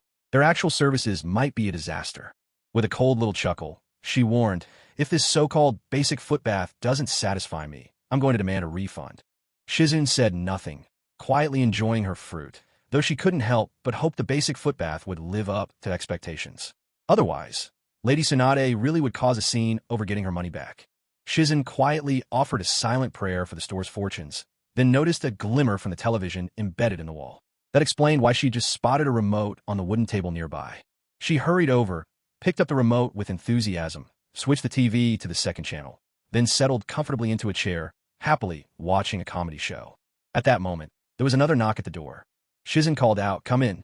This time, 2 women entered, both dressed in matching uniforms. Their faces were vaguely familiar. They were the same women whose photos she'd seen earlier on the display wall, the spa technicians. "Hello, honored guest. Technician number 005 is delighted to serve you today." "Hello, honored guest. Technician number 007 is delighted to serve you today." Both women, pleasant-looking and smiling warmly, bowed in greeting as soon as they entered. Tsunade simply observed from the side, saying nothing, while Shizen smiled and nodded. "All right, please begin." The 2 technicians then skillfully retrieved 2 large buckets from a cupboard and lined them with white plastic bags. While Tsunade and Shizen began to enjoy a basic foot soak, elsewhere Mikoto was finishing up her spa treatment. After changing and tidying up, she left the building with Fuyu, heading home. "Honey, that spa was really relaxing. My neck feels loose, and my shoulders don't ache at all." On the way back, Mikoto, excited by her first spa experience, was eager to share her impressions with Fuyu. Fuyu responded with a chuckle, occasionally chiming in with a word or two. Before long, they arrived back at their home in the Uchiha compound. Still changing shoes in the entryway, they overheard Sasuke in the living room call out, "Super big idiot." Mikoto was in a great mood and simply let it slide, smiling as she watched Naruto and Sasuke bickering playfully. Fuyu, too, couldn't help but smile at the cozy scene, his wife, children, and a warm home, everyone together beneath one roof. This was the essence of family. It felt wonderful. Meanwhile, 100 miles outside of Konoha, 3 figures raced through the woods when suddenly, one of them paused and sneezed. Uchiha, Itachi, muttered to himself, wondering who might be talking about him behind his back. As an accomplished ninja, he was rarely ever unwell. What could have caused him to sneeze? He shook his head, tightened his cloak, then became a fleeting shadow as he continued pursuing his companions. Inside Pan's Silk Cavern, in a restaurant, right at the entrance, a water feature caught the eye. A petite waterfall. Clear water streamed down from a hidden spout, filling the air with the soothing sound of trickling water. It was well past 11 p.m. now, the restaurant's busiest hour. Tsunade and Shizen sat in a corner, and Shizen marveled at how nearly every table was full. "Lady Tsunade, this place is really popular. I think there are even more people here than at the barbecue place next door," she whispered. Tsunade, ever forthright, replied, "Well, the food is free here. Of course it's more crowded than next door." Mute thought to herself that while getting something for free was one thing, the service here was truly exceptional. They had just finished soaking their feet, and Tsunade happened to be hungry. With the idea that you shouldn't pass up something free, Tsunade dragged Mute, who was ready to go home, along with her. "Hello, ladies, your beef noodles and dumplings are ready." "At last. I'm starving," Tsunade muttered, rubbing her stomach, yet she stayed seated without moving. Mute, on the other hand, automatically got up and walked over quickly. When she reached the counter, she saw that the beef noodles and dumplings had both been thoughtfully arranged on a tray. This small gesture made Mute's impression of the restaurant rise even further. "Hey miss, you'd better take these in 2 trips. don't spill anything, the chef called out kindly, seeing that the girl intended to carry both trays at once. The noodles and dumplings were fresh out of the kitchen and piping hot. It wouldn't do for her to get burnt. Mute smiled at the chef, but with steady hands, she picked up both trays and turned to walk back to Tsunade. A flicker of surprise crossed the chef's eyes. So, the girl was a ninja after all. He was an Uchiha, a chunin who had supplied meals for his squad during the war. When the war ended, he opened this restaurant within the clan district, beloved for his excellent cooking skills by young and old alike. The Ponzi Cave Buffet had just opened, and it was hard to find chefs on short notice. Yesterday, Uchiha Ryoichi had asked him to lend a hand for a couple of days.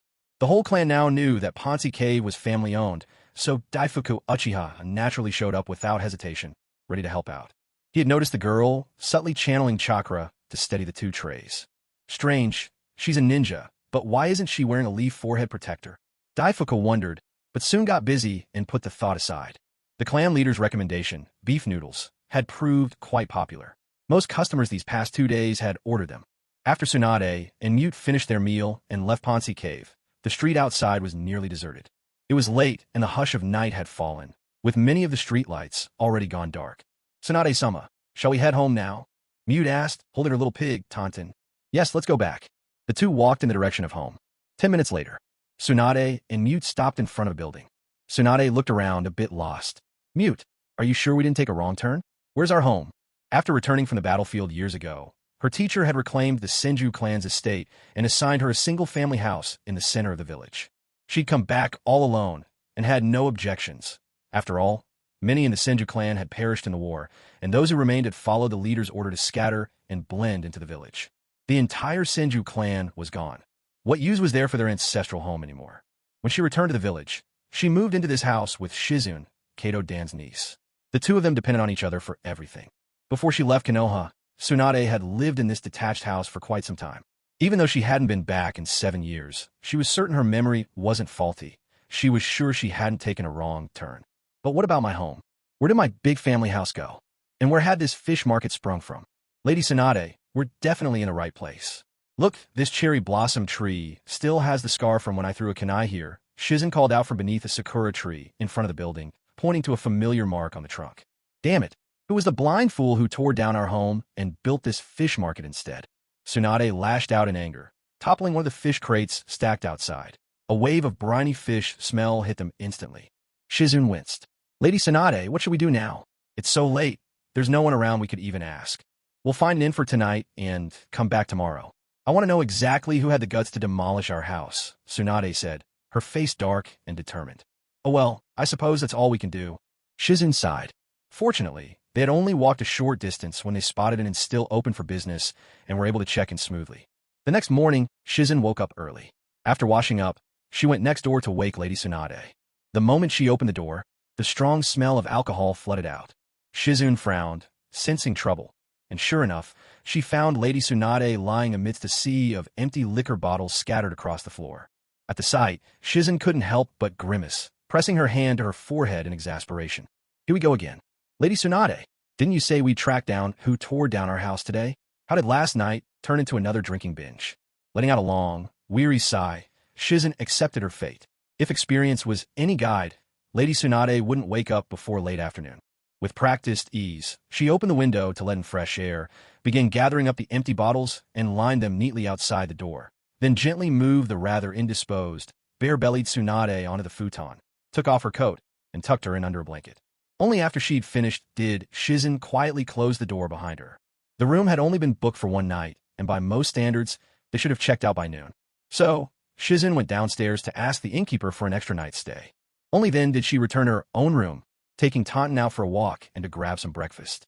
As she stepped out of the inn, Taunton in tow, they passed by last night's fish market, now open and bustling with people. Shizun observed carefully and realized that this seafood market was indeed built right where Lady Tsunade's house used to stand. It wasn't just Lady Tsunade's home that had been torn down. Even the old izakaya next door was gone. Most of the other buildings were still there, but after 7 years, they had all changed quite a bit. She could understand why the izakaya had closed. After all, even when she and Lady Tsunade still lived in the village, business there was never very good. Its shutting down seemed only natural. But why did they have to demolish Lady Tsunade's house too? Shizun just couldn't figure it out. Didn't those who tore it down know that it was Lady Tsunade's home? She had left so many things there, priceless mementos full of memories. The more she thought about it, the angrier she became. She almost went by herself to ask about it, but managed to stop just in time at the entrance to the seafood market. Never mind. I'll wait until Lady Tsunade comes. If I go by myself, and something happens, she might not be happy afterward. Letting out a heavy sigh to release her pent-up frustration, Shizen turned and walked away. She stopped by a Baozi shop, bought a basket of soup dumplings and some soy milk, then picked up 5 big pork buns for Tun-Tun. Leading Tun-Tun by her side, she found a quiet corner to sit down. Just as she bit into her first soup dumpling, a lively, familiar voice caught her ear. "Sasuke, today I'll beat you in training for sure." Looking up, she saw a blond boy with a backpack at the shop's entrance, the same boy she'd seen last night, and next to him stood that aloof, black-haired youth from before. It's Naruto, she thought, recalling their brief encounter the night before. Shizen smiled inwardly, but didn't go over to say hello. Instead, she just watched from afar, eating her dumplings slowly and calmly. The black-haired boy seemed to sense someone watching him. He turned her way, his lips moving as he said something. A split second later, Naruto jerked his head to look in her direction. Naruto's gaze darted around the room before landing on her, and his eyes lit up with delight. "Hey, isn't that big sis Shizen?" He called out in surprise, then dashed inside, positively brimming with excitement. Shizen gave him a warm smile. "Hello, Naruto. We meet again. Are you on your way to school?" "That's right. Shizen sis, let me tell you, today we've got live combat training. I lost to Sasuke last time, but this time for sure I'll win." Naruto's grin was brimming with confidence, as if victory was already his. "Oh, isn't that Tun-Tun?" Naruto finally noticed the plump ninja pig munching pork buns under the table, and his eyes widened in amazement. Tun-Tun can really eat. Tun-Tun seemed to understand him and grumbled a short protest. "Shizen sis, I think Tun-Tun actually understand what I'm saying." Naruto looked shocked, his eyes round with wonder. Shizen smiled and said, "Tun-Tun is a ninja pig, you know. Not only can she understand what you say, but she can also perform ninja techniques." "What?" Naruto stared in shock, utterly unable to believe it. Tun-Tun could do ninjutsu too? He still hadn't mastered even the most basic transformation jutsu yet. So hearing Shizen say that even a pig could do ninjutsu felt like something straight out of a fairy tale. "Shizen, you must be kidding me. How could Tun-Tun, a pig, possibly know ninjutsu?" Naruto chuckled, convinced Shizen was pulling his leg. "Naruto! Hey Naruto, where are you?" Just then Fuyue's voice rang out. Shizen was about to have Tun-Tun show off a skill for Naruto when she heard him call, "Uncle's calling me. I'll be right back." With that, he dashed off like the wind. "Naruto, do you want something to eat?" Fuyue saw Naruto running out of the steamed bun shop and didn't bother asking what he'd been up to. Instead, he just asked what he wanted for breakfast. They hadn't had breakfast at home today. Mikoto, for once, had slept in, so the 3 men of the house were left to get breakfast out. Naruto glanced around, then finally asked for 3 fried dough sticks and 3 big meat buns. Fuyue paid for breakfast for both kids, and the group got moving. Sasuke saw Naruto about to head back into the bun shop and called out, "Why are you going back? We need to get to school. Just give me a sec." Naruto rushed back into the bun shop in a whirlwind and ran up to Shizen. "Shizen, we have a sparring session at school this morning. Do you want to come watch me beat Sasuke?" Naruto scratched his head, grinning sheepishly. He'd taken quite a liking to this sisterly figure who'd bought him dango last night. He rarely got a chance for actual training matches, and today was his perfect chance to seek revenge on Sasuke. He wanted Shizen to come and see it for herself. "This morning? Sure, I'd love to." Shizen thought for a moment, then readily agreed. After all, Lady Tsunade wouldn't wake until the afternoon. She had time to wander by the Ninja Academy. The academy. She hadn't been back there in ages. She remembered back then, before she even graduated, she'd been sent straight to the battlefield. Most of her classmates never made a home and would forever rest on those dangerous lands. She'd almost been among them. If Lady Tsunade hadn't arrived in time to save her, she'd have shared their fate. Instead, she'd been brought under Tsunade's wing and given the slim chance to survive that blood-soaked hell. "It's a promise then." Naruto grinned and ran off with that silly, bright smile of his. "Ah, it really has been ages since I was back in the village. So many memories." Shizen shook her head, letting all her melancholy drift away. Tun-Tun nudged at her leg, and Shizen looked down. Finished eating so quickly, she promptly bought 3 big vegetable buns and tossed in a Tun-Tun. Meanwhile, Fuyue arrived at the Hokage's office. He didn't forget the matter he promised Kakashi yesterday, so he sent someone to inform the Hokage's assistant, the 2 advisors, and the heads of each department to gather for a meeting in the conference room in half an hour. As the saying goes, hold a small meeting for big matters, a big meeting for small matters, and no meeting when it really counts. After receiving the notification, The department heads began arriving at the meeting room on the first floor ahead of time. There was Kakashi, who, as the Umbu captain, actually exercised the authority of a minister, Uchiha Masato, the head of the mission department, otherwise known as the third elder of the Uchiha clan. Also present was Uchiha Shana, head of the intelligence department, who was the second elder of the Uchiha. Intelligence and missions had always been of the highest priority in the village, so naturally, Fuyu wouldn't give up these critical positions, but had arranged for his own trusted people to take them. As for the other positions, he had distributed them to others. For example, Suzuki Nara, the head of the medical department, who was the younger brother of Nara Shikaku, assistant to the Hokage, and a jonin of the Nara clan, famous for his proficiency with shadow imitation jutsu.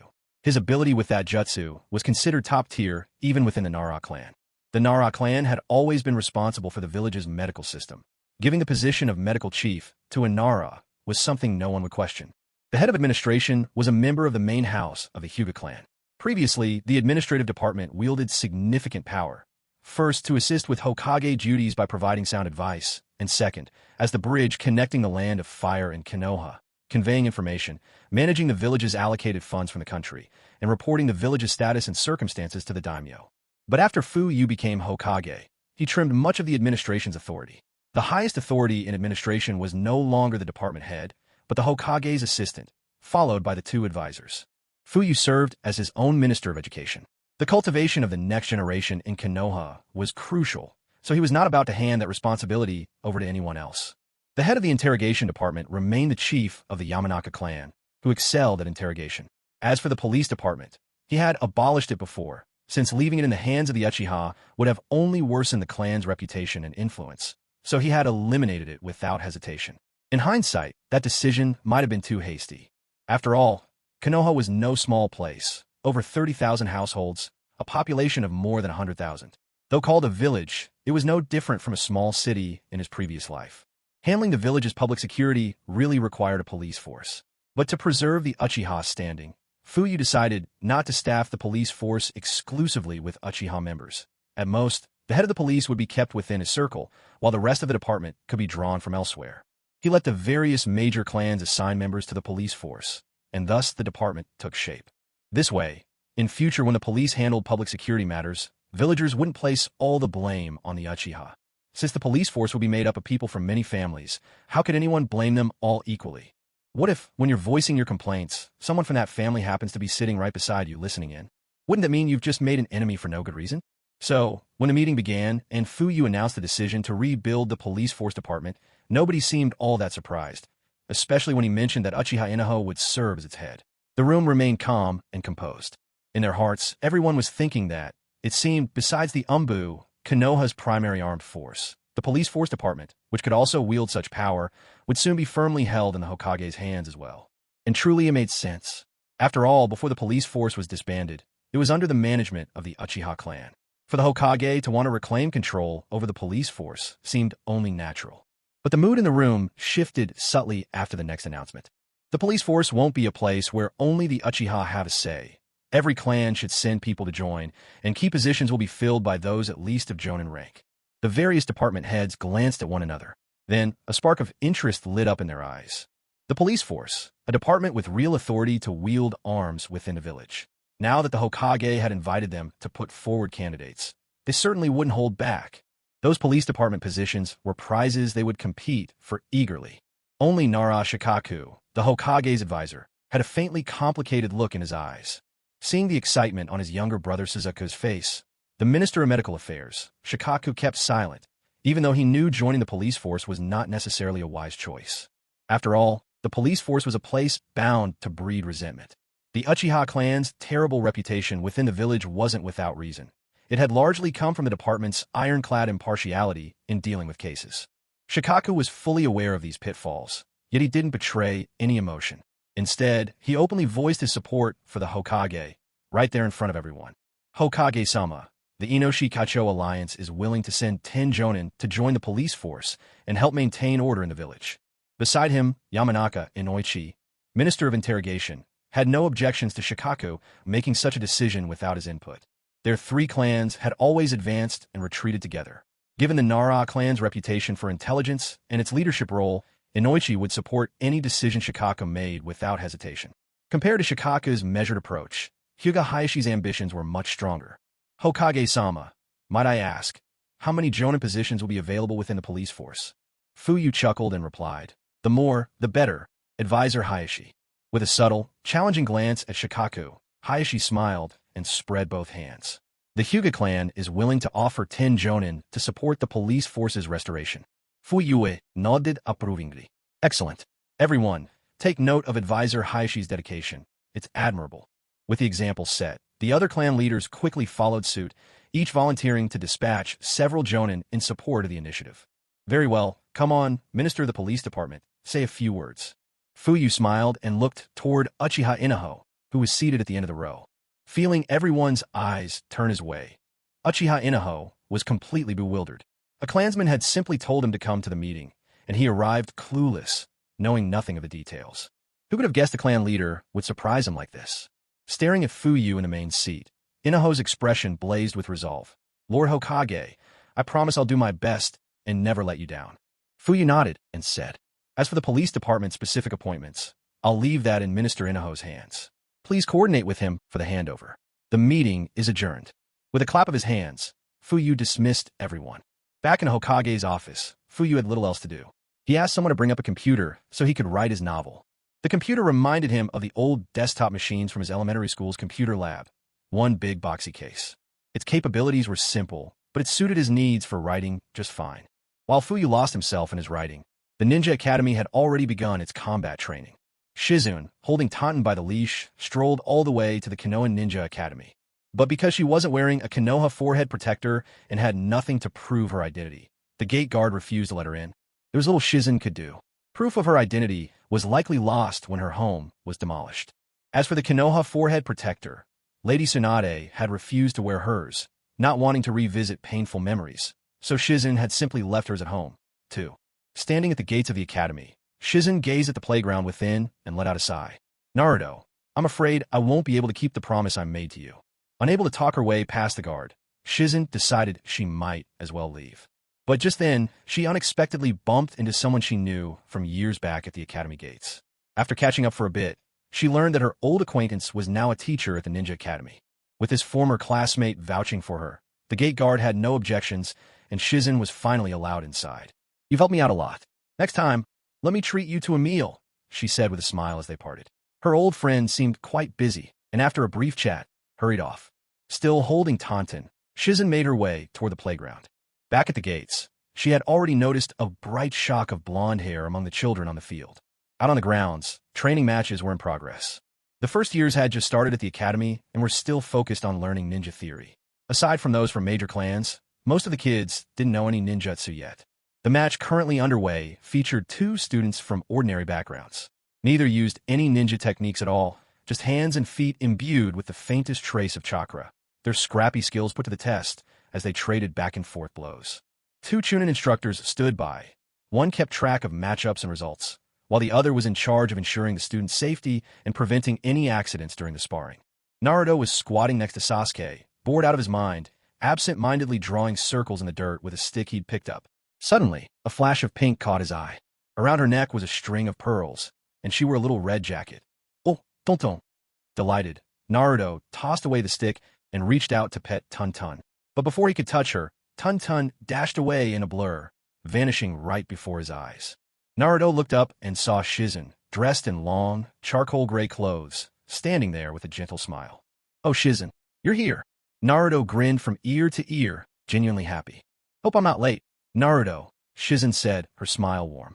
Not at all. Not at all. It's not my turn yet, Naruto replied, then let out a long sigh. Seeing Shizune's puzzled look, he explained, but it's a shame. Sasuke's already matched up against someone else, so I won't get a chance to fight him myself. He wore an expression full of regret. Shizune chuckled softly. So that's all it was, she thought. Standing nearby, Sasuke heard Naruto's words and simply curled his lip, saying nothing. Sakura, unable to hide her admiration for Sasuke, was standing beside him with Ino. When she heard what Naruto said, she leapt forward, unable to hold back, and cried, Don't get ahead of yourself. Naruto, I remember last time you lost to Sasuke in the kunai throwing contest, didn't you? Ino, though also admiring Sasuke, was much more composed than Sakura. She simply looked on quietly without saying a word. Naruto protested. That was just bad luck. I hadn't eaten that day, so I didn't have the strength to throw straight. Otherwise, I definitely would have won. Sakura scoffed. Oh, please, Naruto. Stop making excuses. You're always bringing up the rear. Admit it, you'll never be as good as Sasuke. Sasuke's the best. Her eyes sparkled with infatuation as she gazed at Sasuke. Listening to Sakura belittle Naruto again and again, Sasuke knew she was just trying to praise him, but hearing it didn't make him happy. In fact, he frowned, feeling vaguely irritated. Sakura's voice went on and on. When we did the class-wide ninjutsu target practice, you had the lowest score. You're always at the bottom in training, too. I don't know where you get the nerve to even think about challenging Sasuke. Sasuke glanced at the crestfallen Naruto and, with a furrowed brow, said, That's enough. Let's just drop it. Shizune watched all this, a knowing look in her eyes, thinking to herself, Is this what they call youth? How nostalgic. If only I were that young again. With a gentle smile, Shizune patted Naruto's shoulder and gave him a big thumbs up. Do your best in the match, Naruto. I'm cheering for you. With newfound resolve, Naruto declared, You got it, Shizune. I'll give my all.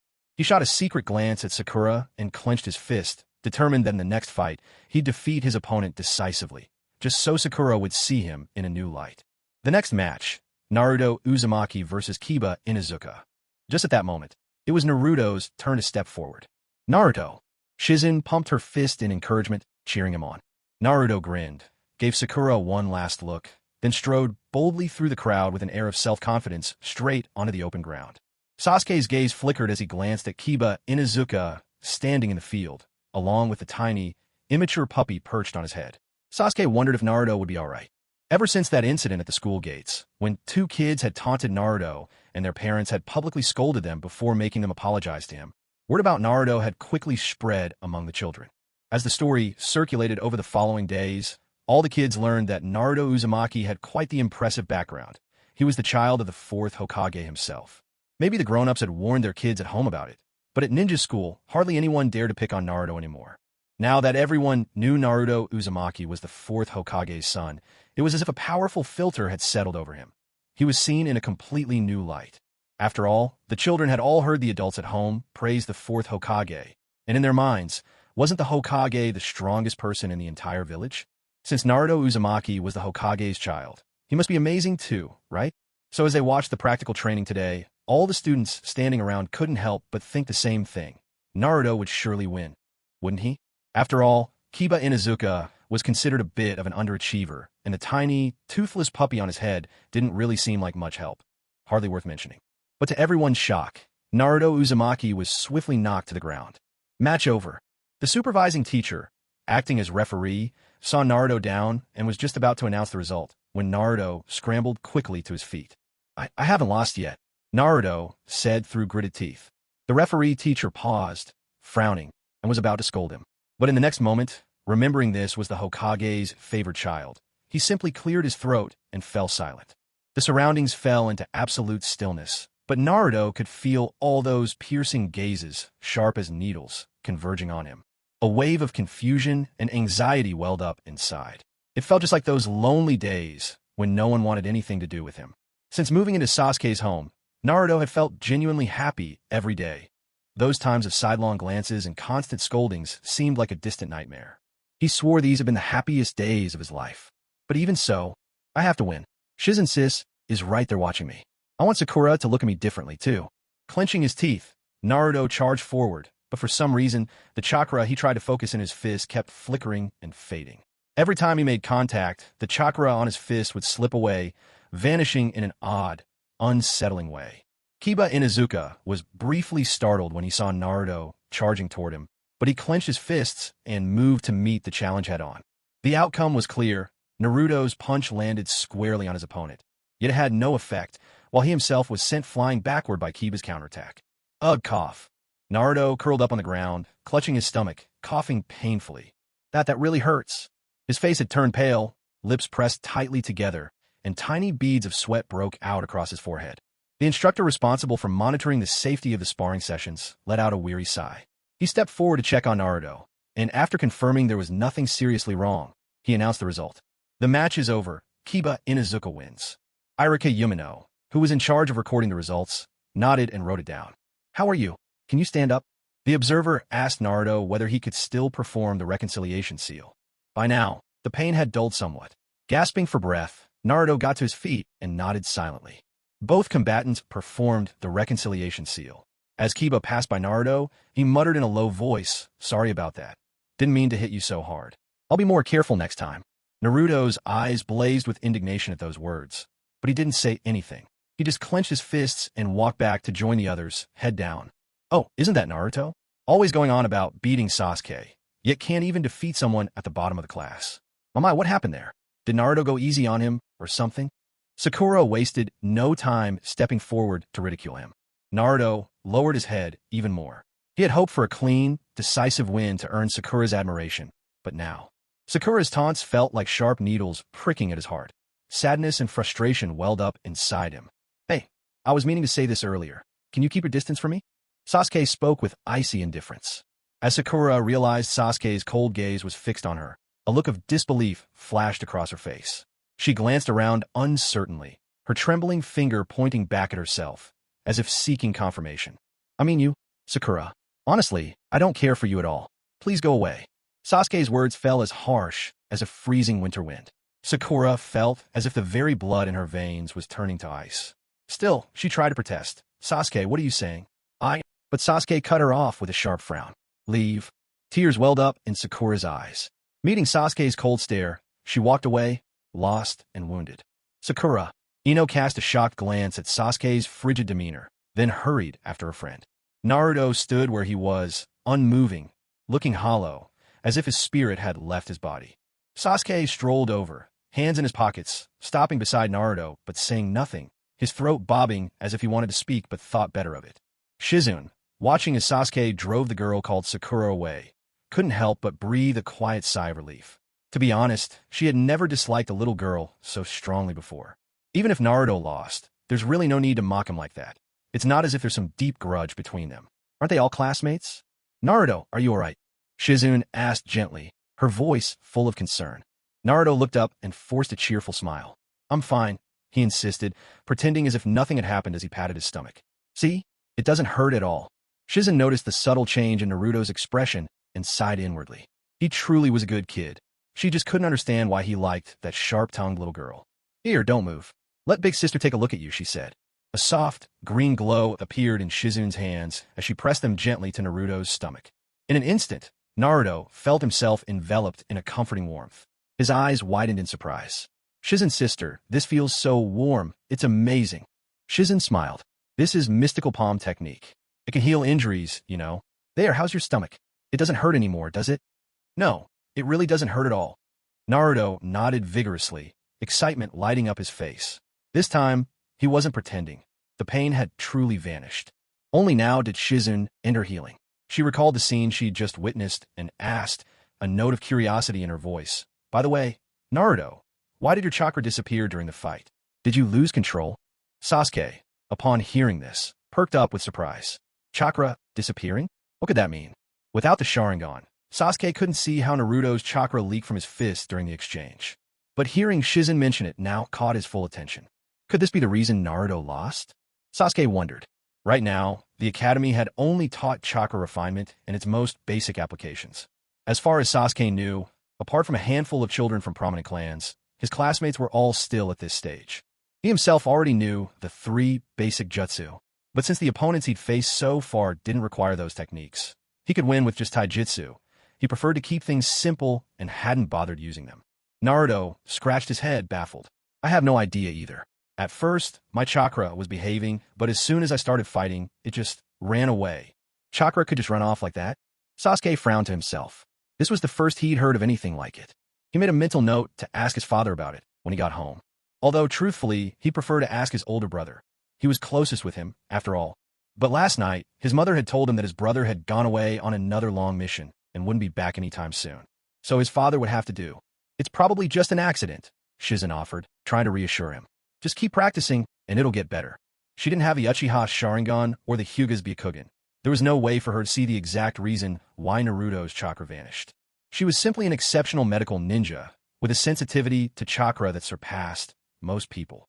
So the only reasonable conclusion was that Naruto's difficulties came from his lack of mastery over chakra control. "Yeah, I'll work hard in my training. I won't lose to anyone ever again." Naruto made this vow quietly, to himself. The feeling of being mocked by a girl he liked today was honestly unbearable.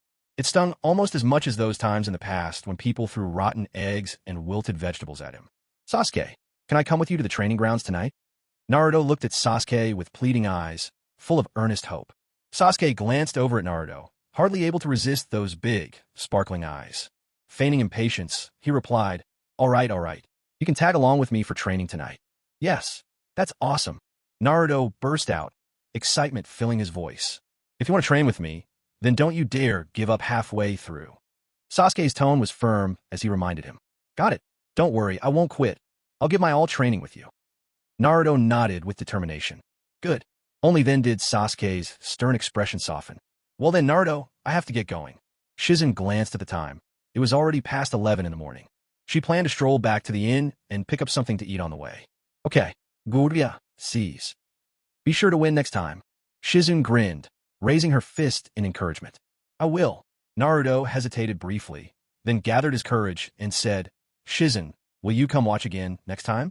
I promise I'll win next time. He looked utterly sincere. I probably won't be able to make it next time. I'll be leaving the Hidden Leaf today, actually. Lady Tsunade had said last night they'd only stay for one night, and Shizen remembered well. What? Shizen, you're leaving? Where are you going? Naruto's face fell in shock, and he quickly pressed her for answers. Shizen was so kind and beautiful. Truth be told, he already hated to see her go. If she really left the village, it might be a long time before he saw her again. I don't know yet. We could end up anywhere, other countries, maybe. Shizen began to tell Naruto about the fascinating world beyond the Hidden Leaf, famous sights across distant lands, places of wonder and beauty. Naruto listened in rapt amazement, completely enchanted. He wished he could go with Shizen right then and there. Wow, that sounds incredible. You even get to soak in hot springs? Could I go with you too? Naruto asked, full of hope and excitement. Before Shizen could answer, Sasuke cut in, Idiot, of course you can't. Avow, man. Naruto's face fell in disappointment. Shizen just laughed, reaching out to ruffle Naruto's hair. His soft, blonde hair felt wonderful to the touch. She smiled and said, Naruto, when you grow up? No, when you graduate from school and become a ninja, you'll be able to go wherever you want. Really? Naruto's eyes lit up. He counted on his fingers and exclaimed, In 5 more years. But just as quickly, the excitement faded from his eyes. He let out a deep sigh. 5 more years before I could be a ninja. That feels so far away. It's only 5 years. The time will fly by before you know it. Shizen patted Naruto's shoulder. All right, I really have to go now. Be sure to study hard at school. With a call to Taunton, Shizen waved goodbye to Naruto and left. Naruto waved enthusiastically, watching Shizen and Taunton until their figures disappeared at the gate of the ninja school. Only then did he reluctantly look away. Ah, Shizen is such a wonderful person. Yeah, she really is, Sasuke echoed, for once agreeing. See? Right? She's a good person, isn't she? Even a little excited, Naruto tried to savor Sasuke's rare agreement with him. But Sasuke, as Naruto almost leaned right up against him, pushed him away with an expression of mild distaste. You're filthy. Look at you covered in dust. Don't get near me. Naruto glanced down. Sure enough, his clothes were smudged with gray dust and marked with several dirty footprints. Oh no! Only now did Naruto notice. He immediately started brushing himself off, clapping at his clothes for quite a while until most of the dirt was gone. Though no matter how hard he tried, a couple of stubborn marks just wouldn't come off. With a worried look, Naruto turned to Sasuke for help. Sasuke, what should I do? I can't get these stains out. Sasuke gave it a casual glance and shrugged. If it won't come out, then it won't come out. Don't worry about it. It's not a big deal. Still, Naruto looked uneasy. He was worried Annie back home would be upset when she saw it. Sasuke sighed. Taking advantage of Naruto being distracted, he quietly grabbed a handful of dirt from the ground and rubbed it onto his own clothes, leaving a visible mark. Then he patted it convincingly. Look, I've got one too. He pointed to the white stain on his own clothes for Naruto to see. The moment Naruto realized they both had dirty spots, he burst out laughing. Sasuke, you're in trouble now. You messed up your clothes, and he's totally going to scold you when you get home. Sasuke rolled his eyes, finally understanding why Naruto had been so anxious. It was all because of the fear of being scolded by his mother for dirty clothes. You really are an idiot, Sasuke said, shaking his head with a look of exasperation that was impossible to put into words. If only he'd known Naruto's worry was about his mother's reaction, he never would have bothered getting his own clothes dirty just to make him feel better. Totally unnecessary. Given how gentle his mother was, she would never scold Naruto. If anything, lately, the way she cared for Naruto made Sasuke secretly, almost painfully, jealous. Huh? You're the idiot. Dummy Sasuke. Naruto stood with his hands on his hips, staring wide-eyed in a clueless, goofy manner. He had absolutely no idea what was going on. Sasuke simply turned his gaze away, deciding that ignoring Naruto was the best way to preserve his peace of mind. But Naruto, never one to give up easily, squeezed himself right back into Sasuke's line of sight. If Sasuke looked left, Naruto would shuffle left. If Sasuke glanced right, Naruto would dart to the right. He wore an expression that shouted, "I won't stop until you admit you're the idiot here." Sasuke was at a loss for words. Eventually, he just closed his eyes entirely. Now Naruto was stumped, scratching his head in place, uncertain how to proceed. On the other side of the crowd, Sakura sat dabbing a hair at tears, quietly sobbing. Inside, her heart felt like it was caught in a storm of emotions, a mix of bitterness, sadness, and confusion. She simply couldn't understand. All she'd wanted was to stand up for Sasuke, so why did he tell her to go away? She remembered it clearly. Long ago, Sasuke had even announced in public that he disliked Naruto. She wasn't the only one who'd heard it. Ino, Shikamaru, and Choji had all been there too. "Sakura, don't cry anymore." Ino, having watched in silence for a while, finally offered a gentle word of comfort. After all, the two of them are best friends, closer than sisters. Seeing Sakura in such pain, Ino couldn't help but feel heartbroken herself. Choking back her sobs, Sakura turned to Ino for confirmation. "Ino, Sasuke said he hated Naruto, didn't he?" Huh? Ino looked completely baffled. When had Sasuke ever said that? She couldn't recall at all. Seeing the confusion on Ino's face, Sakura prompted her. "It was before, back when school first started." Sakura frowned. How could you forget even the things Sasuke said? At first, Ino couldn't remember, but with Sakura's reminder, a flash of realization crossed her eyes. Still, hadn't Sasuke only asked Naruto to keep his distance back then? He'd never actually said he hated him. Ino racked her memory, casting a peculiar glance at Sakura. "You must be remembering it wrong. Sasuke just asked Naruto not to get so close. He never said anything about hating him." Sakura didn't notice Ino's strange look, and between sniffles she continued, "You can't even remember what Sasuke said. You really don't deserve to like him." Ino thought to herself, all right. I'm not as obsessed as you, anyway. I just admire Sasuke's good looks. He's like a white lotus flower. Beautiful, to be admired from afar, not to be disturbed." But Ino knew better than say these things out loud. With Sakura's fiery temper, if she dared to, there'd be no friendship left between them. She wanted to say a few more words to comfort her, but the teacher called her name at that very moment. It was her turn for the practical training. "Sakura, the teacher's calling me. I have to go up." You sigh.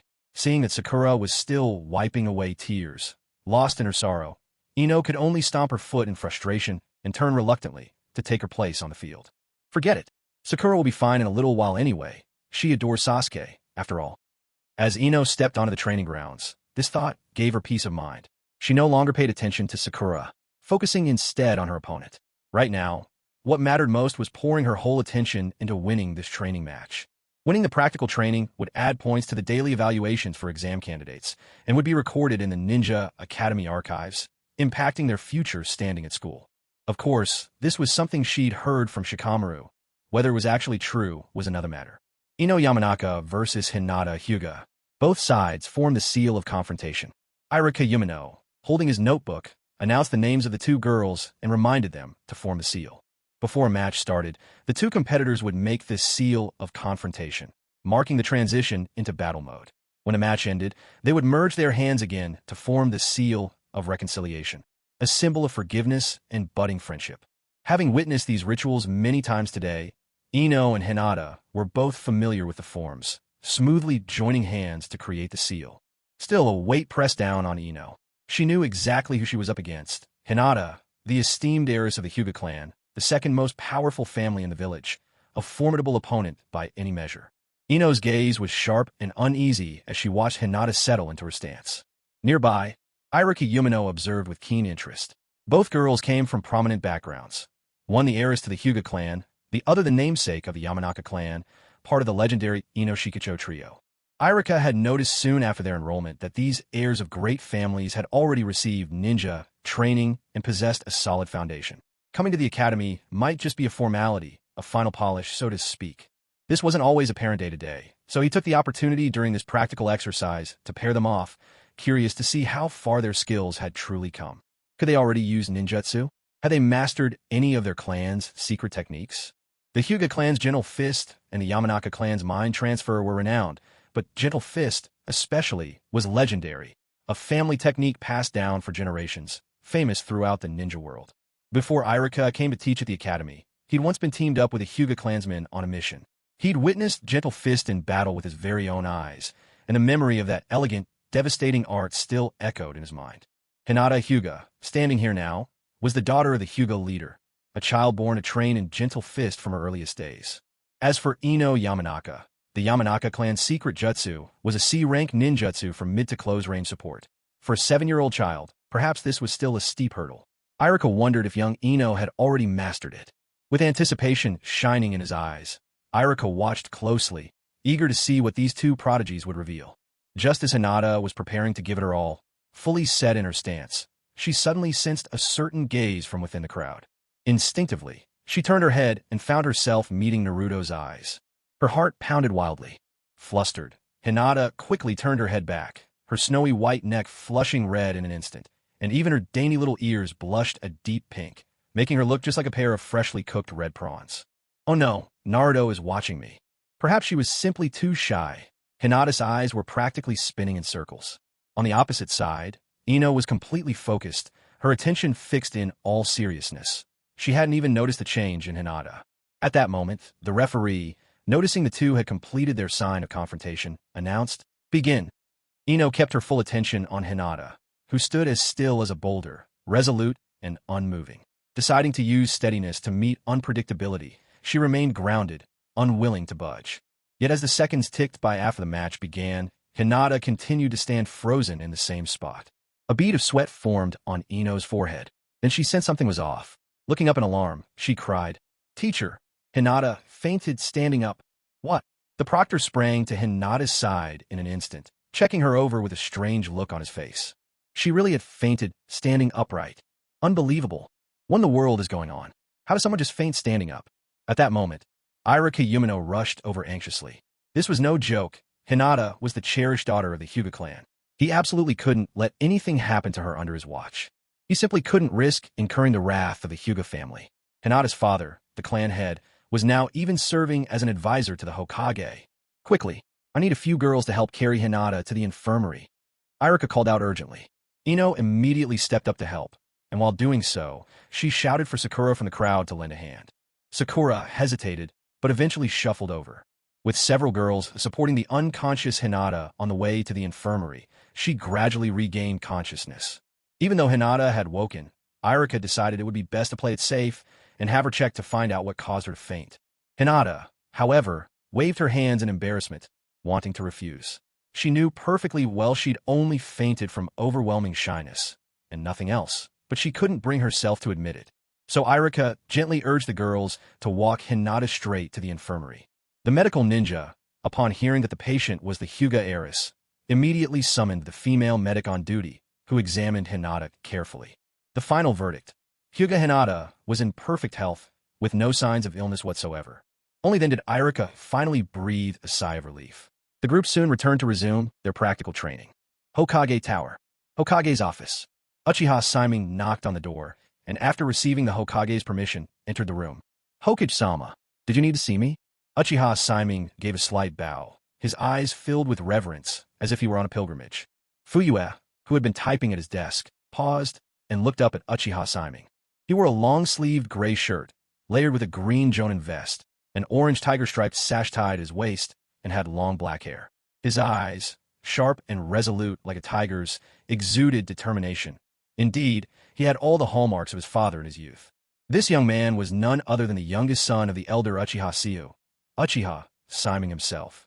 By the end of the Third Shinobi World War, he had taken to the battlefield at 16. Within less than half a year, the trauma of losing his teammates had catalyzed the awakening of his three-tomo Sharingan, making him one of the most outstanding among the younger generation. After the meeting, Fuyue had mentioned a need to the elder, and the elder promptly sent his most beloved son to assist him. "I do have something for you to handle." Fuyue gestured him over, and Uchiha Siming quickly obliged. "Take a look at this novel I wrote." Fuyue opened a document. Uchiha Siming glanced at it. The longer he read, the more absorbed he became, utterly captivated until the very last word. Then suddenly, it ended. He snapped back to reality. "Hokage-sama, You wrote this novel? Uchiha Simon exclaimed in awe. It's incredible. Your prose flows like drifting clouds and running water. Natural, effortless. Every word reveals exceptional talent and deep wisdom. Each sentence seems to carry a kind of magic, drawing the reader in. All right, enough. I didn't call you here just to shower me with praise. Fuyue interrupted him with a laugh, cutting off his torrent of compliments. Uchiha Simon protested, a little aggrieved. I'm not just flattering you. Every word I said is true. Curiosity getting the better of him, he asked, but there are some things I'm really curious about. Go ahead, Fuyue replied, quite pleased with the praise, leaning back in his chair with a hearty smile. Is this novel based on the Uchiha clan? This Uchiha Yin character? That's right, Fuyue nodded, smiling. The world harbors a certain fear of the Uchiha. I want to give them something different to think about. A look of realization crossed Uchiha Simon's face.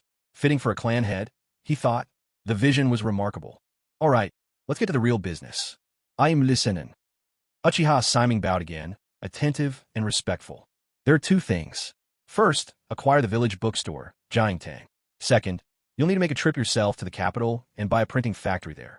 Once I finish writing my novel, we'll be able to print it directly. We'll make an initial batch and test the waters by putting them in Jiangtang here in the village.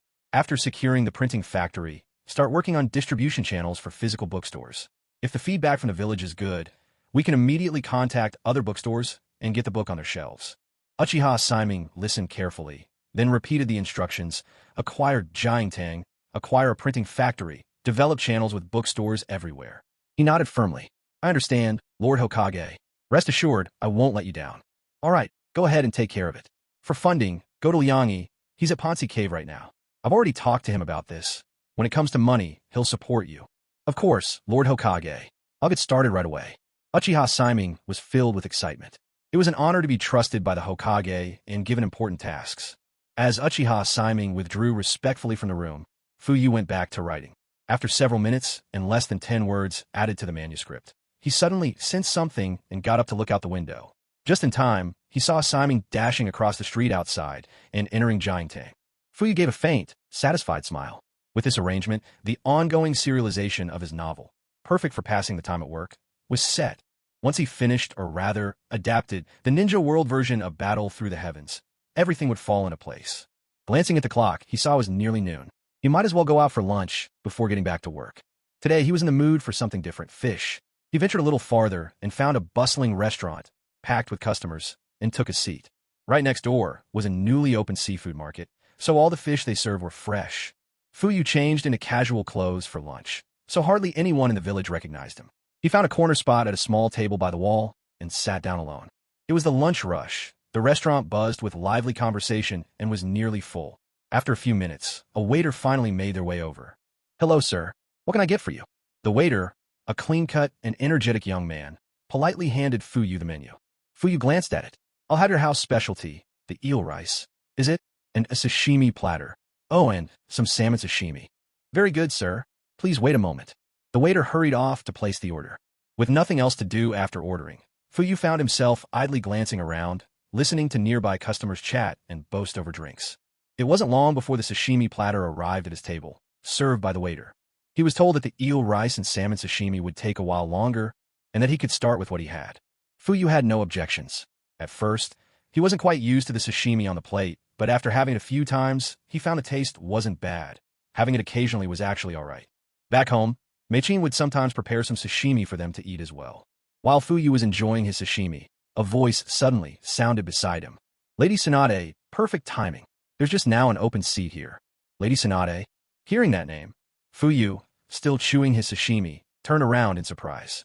He saw the back of a woman with pale, yellow twin ponytails sitting down with her back to him.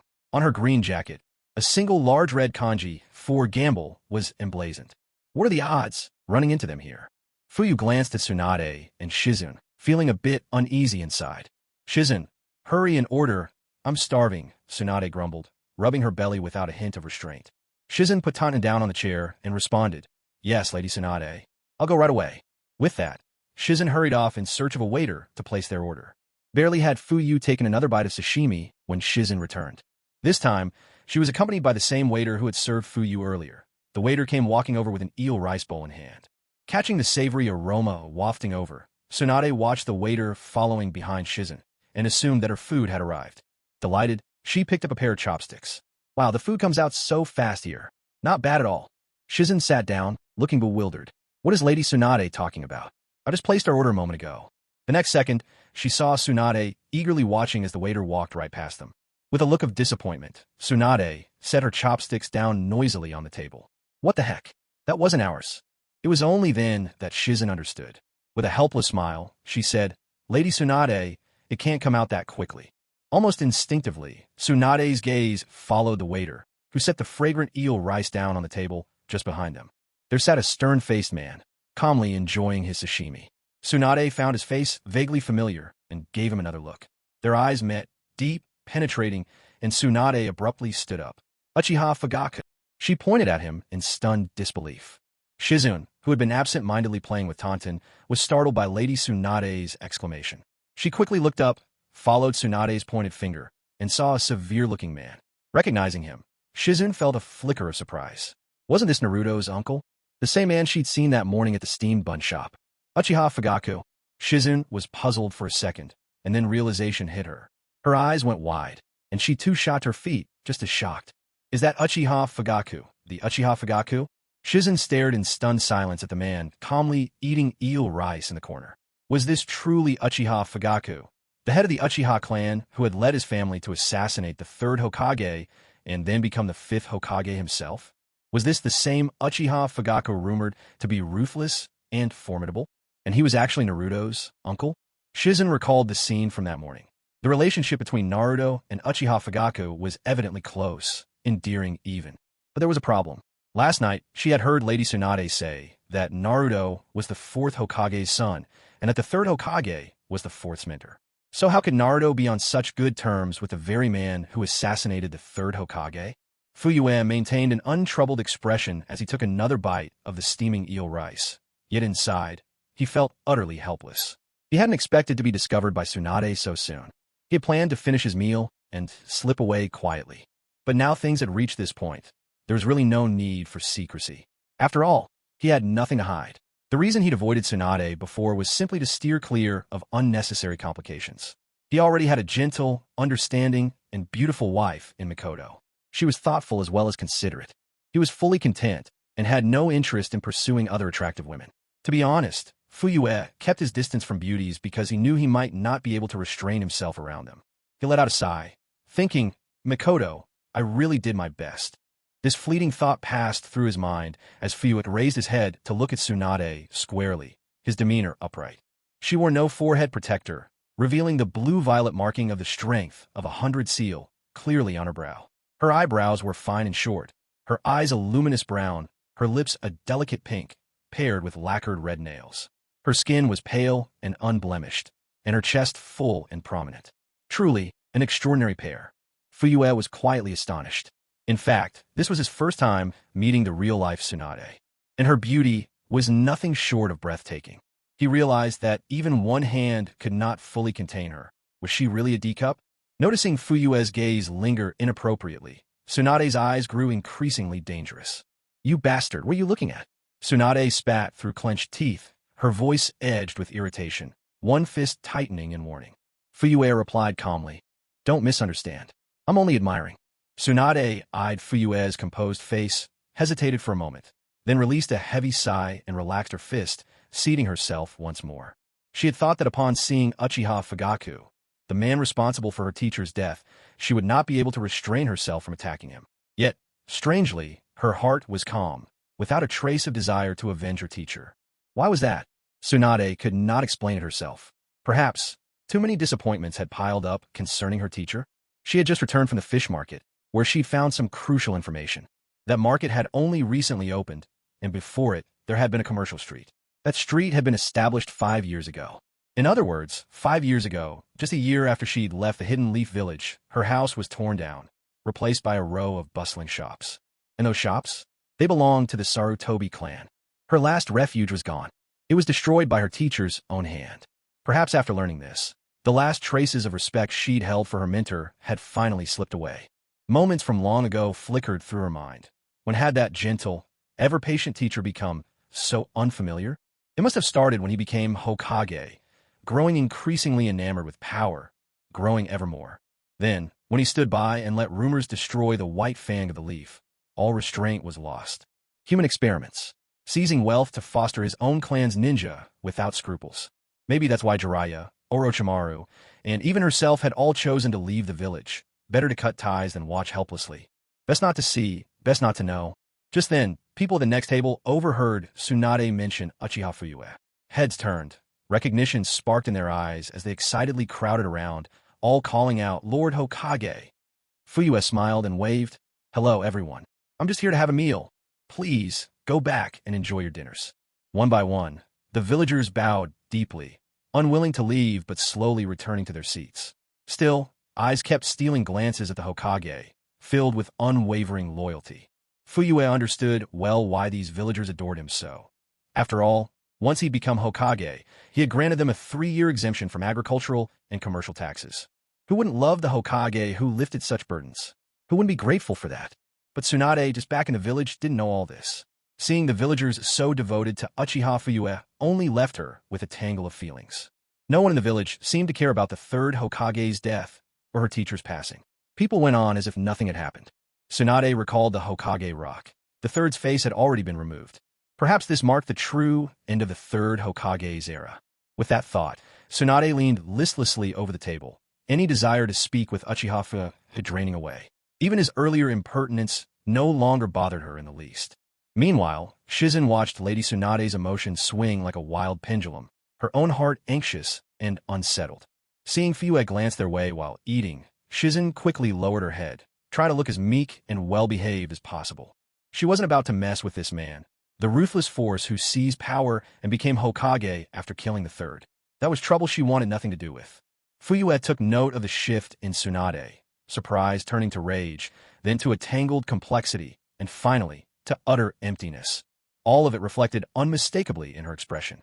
He seemed to have recalled something, letting out a soft chuckle. "Third Hokage. Oh, third Hokage. Can you see this for where you are now? Even your own disciple Tsunade has turned her back on everything you stood for. What a fitting end. You really had it coming." Fuyue mused quietly. Since Tsunade had already arrived, and by the look of her, she had no intention of holding anyone accountable. She carried herself with the air of someone who'd simply given up. So, should Tsunade stay or not? According to Kakashi's latest report, spies from other villages had already been released. It wouldn't be long before waves of probing missions came from the other shinobi villages. He was planning to pick a village and go straight for the jugular.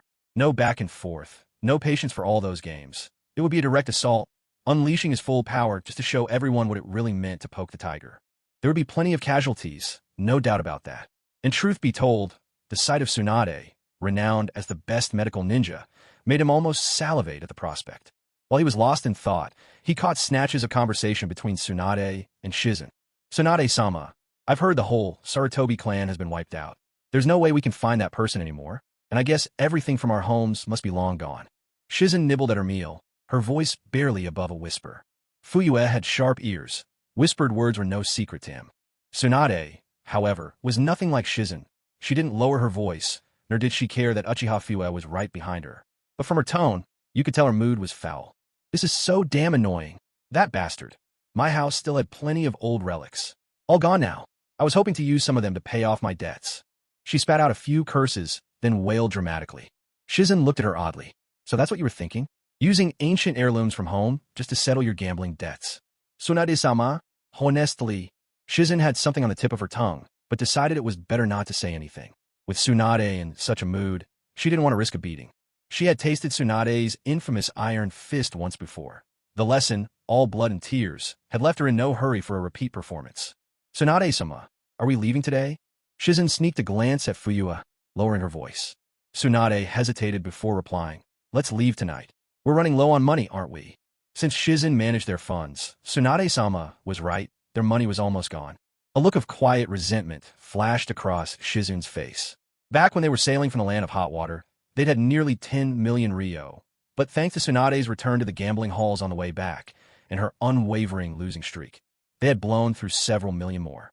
She finally realized that the one time Tsunade-sama had won tens of millions was probably the only stroke of gambling luck she'd ever see in her life.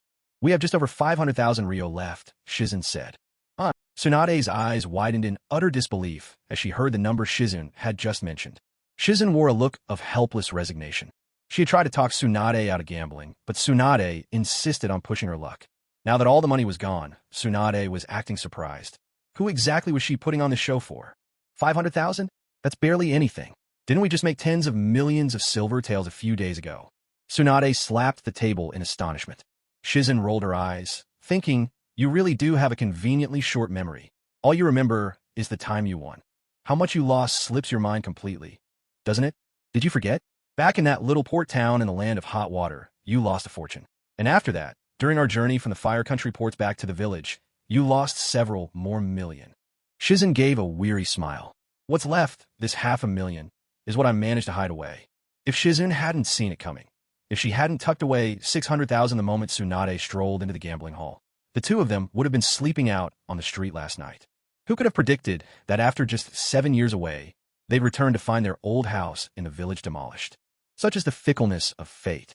Yes, they had just over 600,000 left, but last night Tsunade had gone on a shopping spree, eating, buying, spending without a care, and then capped it off with a foot massage at that Spider Sill parlor, splurging nearly a third of their savings. Thankfully, the parlor offered unlimited snacks, at least sparing them the cost of dinner. Really? Is that so?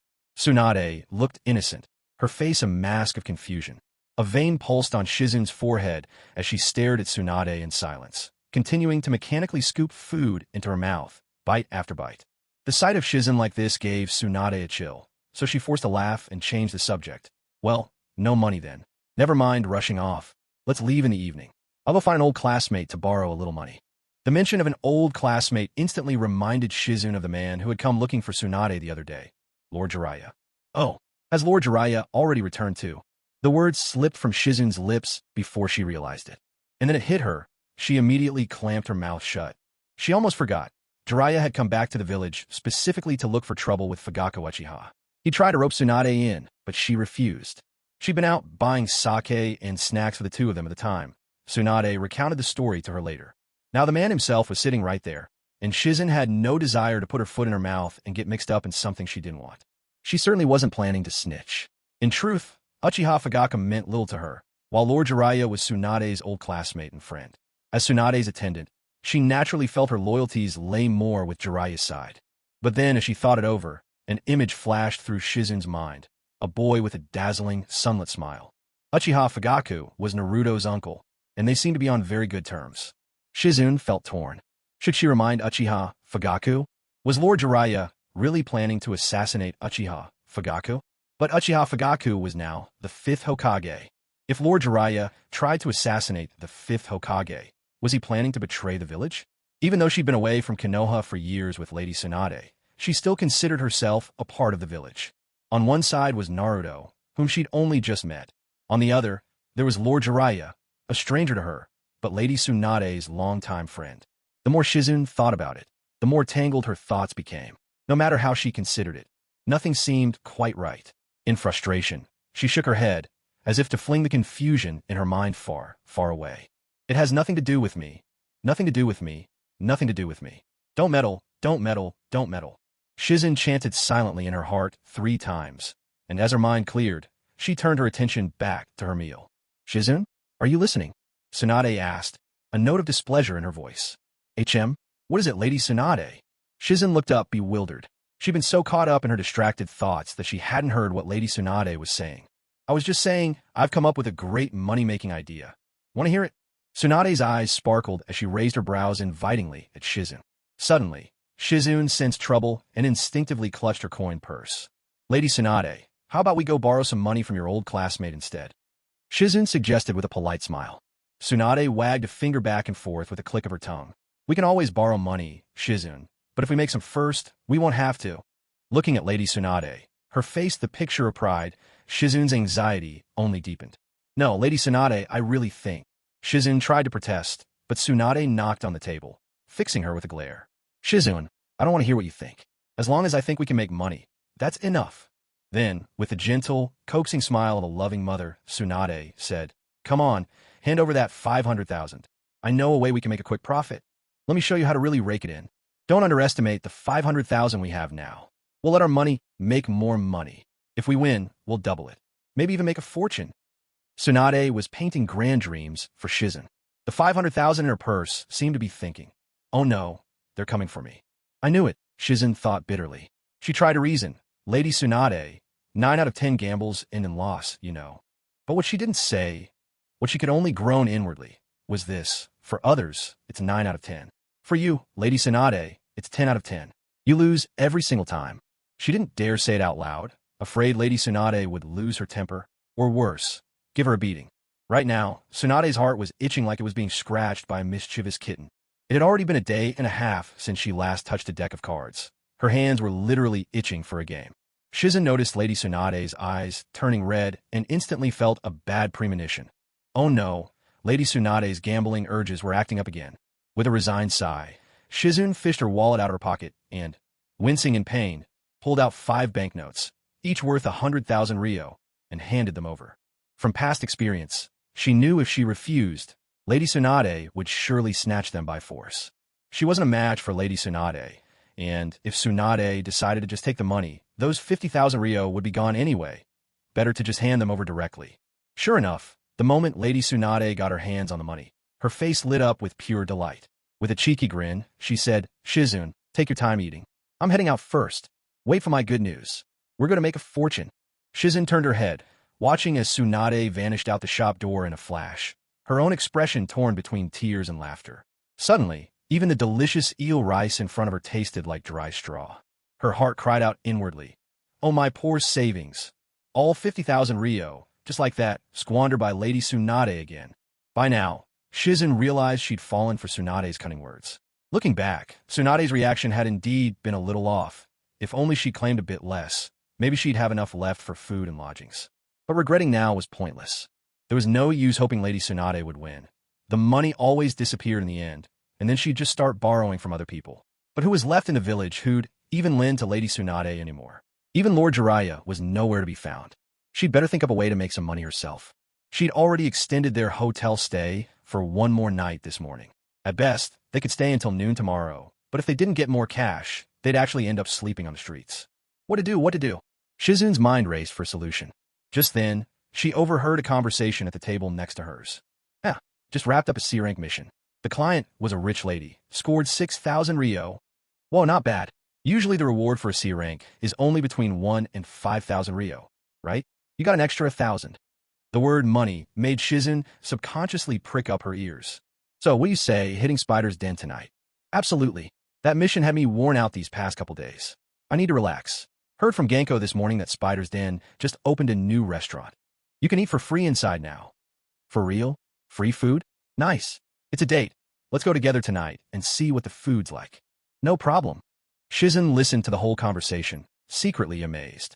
Are C-rank missions really paying that much these days? Even the usual reward was already 1 to 5,000 ryo. The reward for a C-rank mission 7 years ago was barely anything. It's gone up a lot since then. Shizen felt herself relax a little at that thought. Well, it made sense. 7 years had passed. Of course the mission pay had increased. What hasn't gotten more expensive these days? Her gaze drifted to the next table, where 2 middle-aged men sat, both wearing Konoha forehead protectors. An idea sparked her mind. That's right, my status as a ninja should still be valid. I can head over to the Hokage Tower, pick up a mission, and earn some money. Shizen felt genuinely tempted. She knew that when you felt the urge to act, it was better to follow it. She started eating faster, even nudging Tun, who was busy devouring his own meal under the table, urging him to hurry up. Before long, Shizen finished her food, swiftly picked up Tun, and headed out the restaurant door. Meanwhile, Fuyue had finished eating too, though he wasn't in any rush. He kept a steady pace from start to finish. With a heavy heart, he made his way back to the Hokage Tower. The conversation between Tsunade and Shizen earlier had revealed quite a bit to him. It seems Tsunade and Shizen were planning to leave the Hidden Leaf Village tonight. But the most important takeaway was that Tsunade and Shizen appear to be broke. Just 500,000 ryo? And Tsunade had gambled it away. No one understood Tsunade better than Fuyue. With her luck at gambling, their last 500,000 was surely as good as gone, which meant they didn't even have money for travel expenses now. The house they'd lived in within the village had apparently been demolished by the Saratobi clan, leaving the 2 women homeless. He summoned the ANBU assigned to keep watch on Tsunade and discovered that the 2 of them had spent last night in an inn. Once Tsunade lost that last 500,000, they would be left penniless.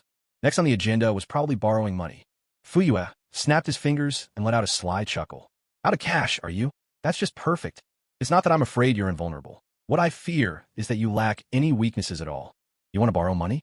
Have you asked my permission? With that, Fuyue called in the ANBU and ordered them to inform Tsunade's acquaintances in the village, especially her old classmates, not to lend her any money. The ANBU were puzzled, but followed the directive to the letter. The ANBU squad carefully mapped out Tsunade's network in the leaf, then split up and paid each person a visit, delivering the Hokage's order. It was made clear this was an order, not a request or a mere notification. Meanwhile, Tsunade, unaware that her way out had just been cut off by Fuyue, had already made it halfway across the village. She walked into a familiar gambling den, clutching her remaining $500,000 with delight, and happily claimed a seat at one of the tables. This place still had the same feel as she remembered. She even recalled how, as a child, her grandfather used to set her on his shoulders and bring her here to gamble. That was when she first became entwined with these houses of luck. A single word, gamble, had come to define her whole life. While Tsunade was settling in at the gambling table, Shizen was already at the Hokage Tower. She'd spent her last coins to complete the necessary paperwork, reclaiming her own Konoha forehead protector.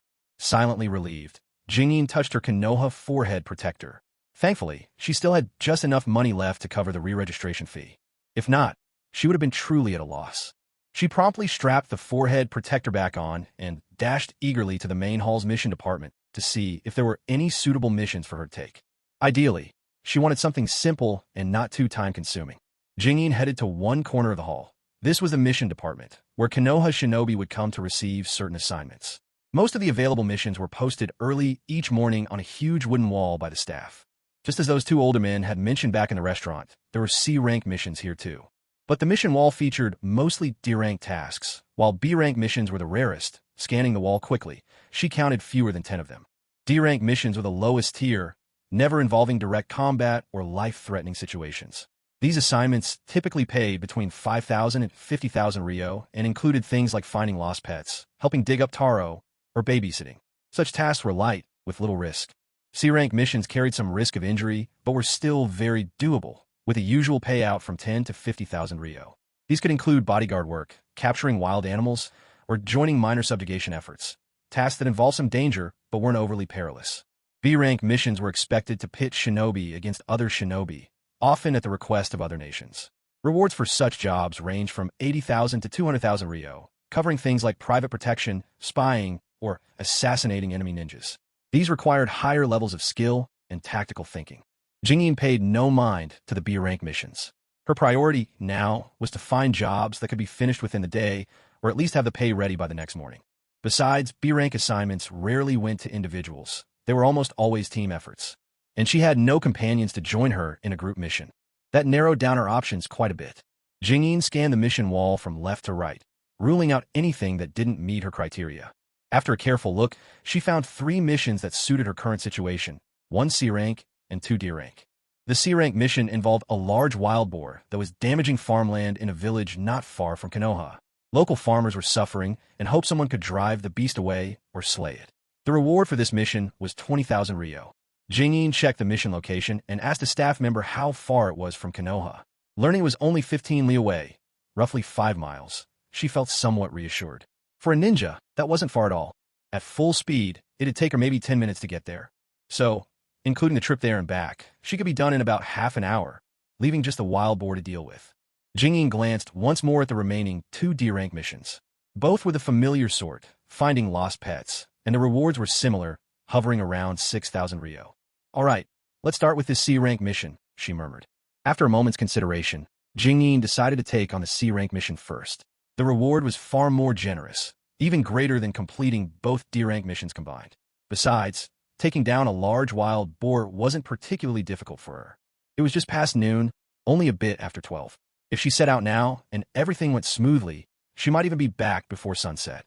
And if those 2 D-rank missions were still available by then, she could tackle them as well.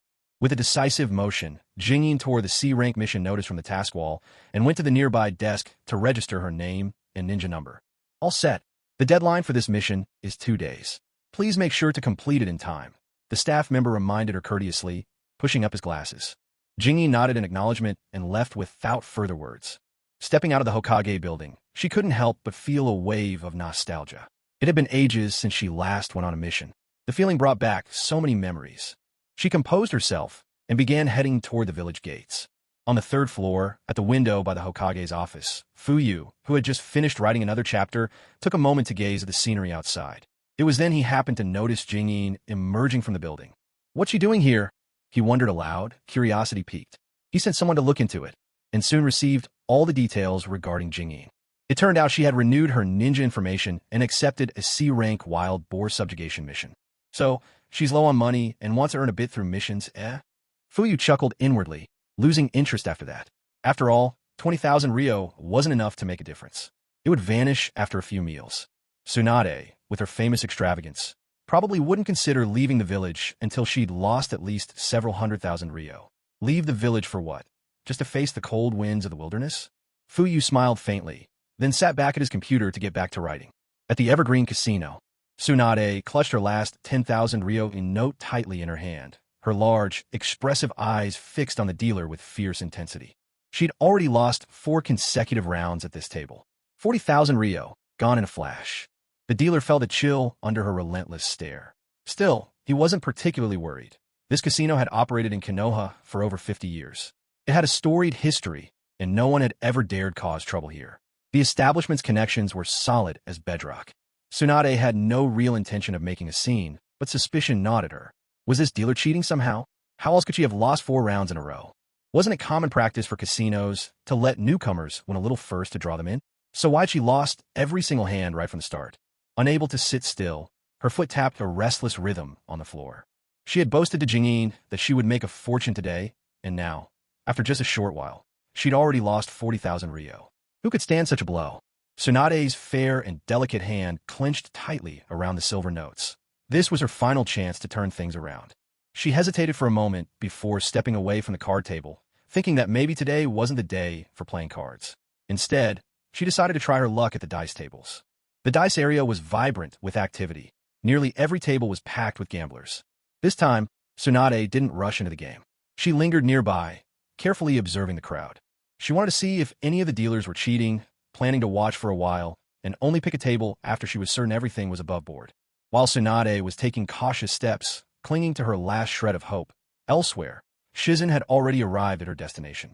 Before her stood a small village nestled at the foot of a mountain. It was already past 1 in the afternoon, and many farmers were out working in the fields. Shizen paused to survey the scene. Sure enough, she spotted signs of destruction in the farmlands near the forest, proof that wild beasts had caused trouble. Judging by the traces, the wild boar that had been causing havoc was indeed a formidable one. The farmers in the fields noticed the stranger in the village and immediately saw the Leaf Village headband on the young woman's brow. Quickly, they went to fetch the village chief, the person held in the highest regard by all. After all, it was the village chief himself who had traveled to Konoha to post the request to deal with the wild boar. Shizen stood at the forest's edge for only a short moment before she saw an elderly man with a full head of white hair hurrying over, supported by several villagers. "May I ask, are you a ninja from the Leaf Village?" The old chief, his eyes clouded with age, glanced at Shizune and was just about to kneel in reverence. Shizune hurriedly stopped him. She couldn't possibly accept such a gesture from someone of his age. "Please, sir, there's no need for that." She explained that she had indeed come as the ninja from Konoha to deal with the wild boar, but quickly noticed the doubt and worry on the faces of the chief and his companions.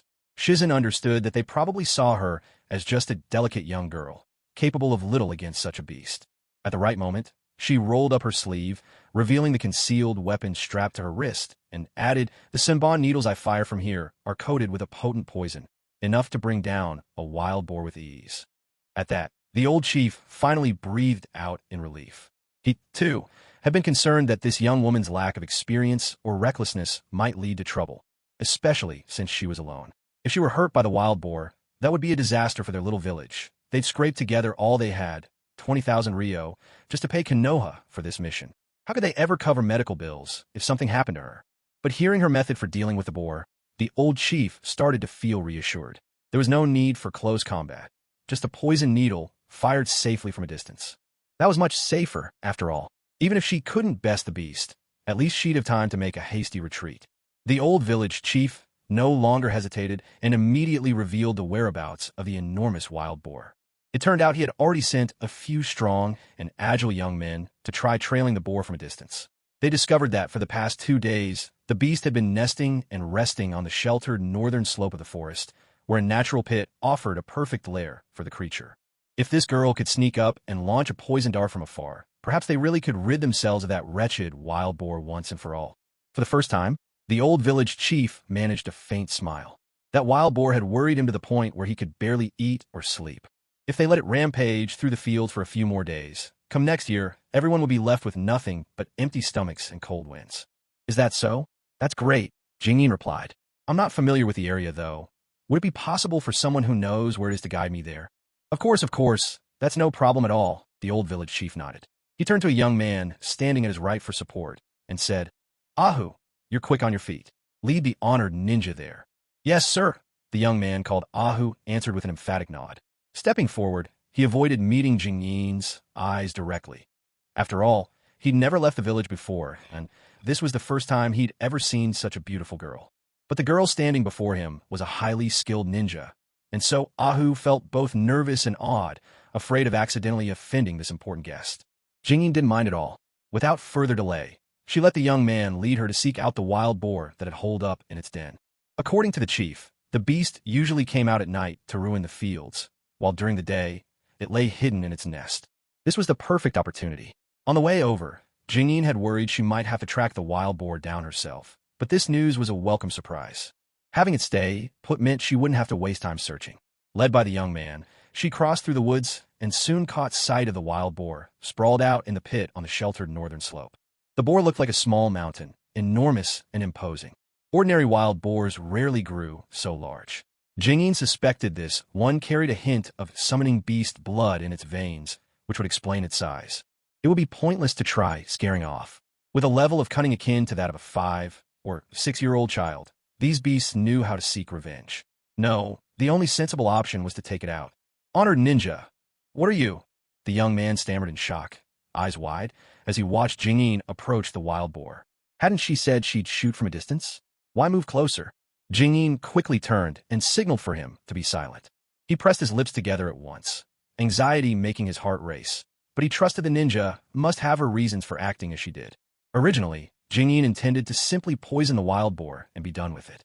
But when she thought of the children she'd just seen, pale-faced and thin, she changed her mind at the last minute. This little village had already lost much of its grain to the rampage of that huge wild boar. By next year, their harvest would certainly decrease, and those children were likely to go hungry.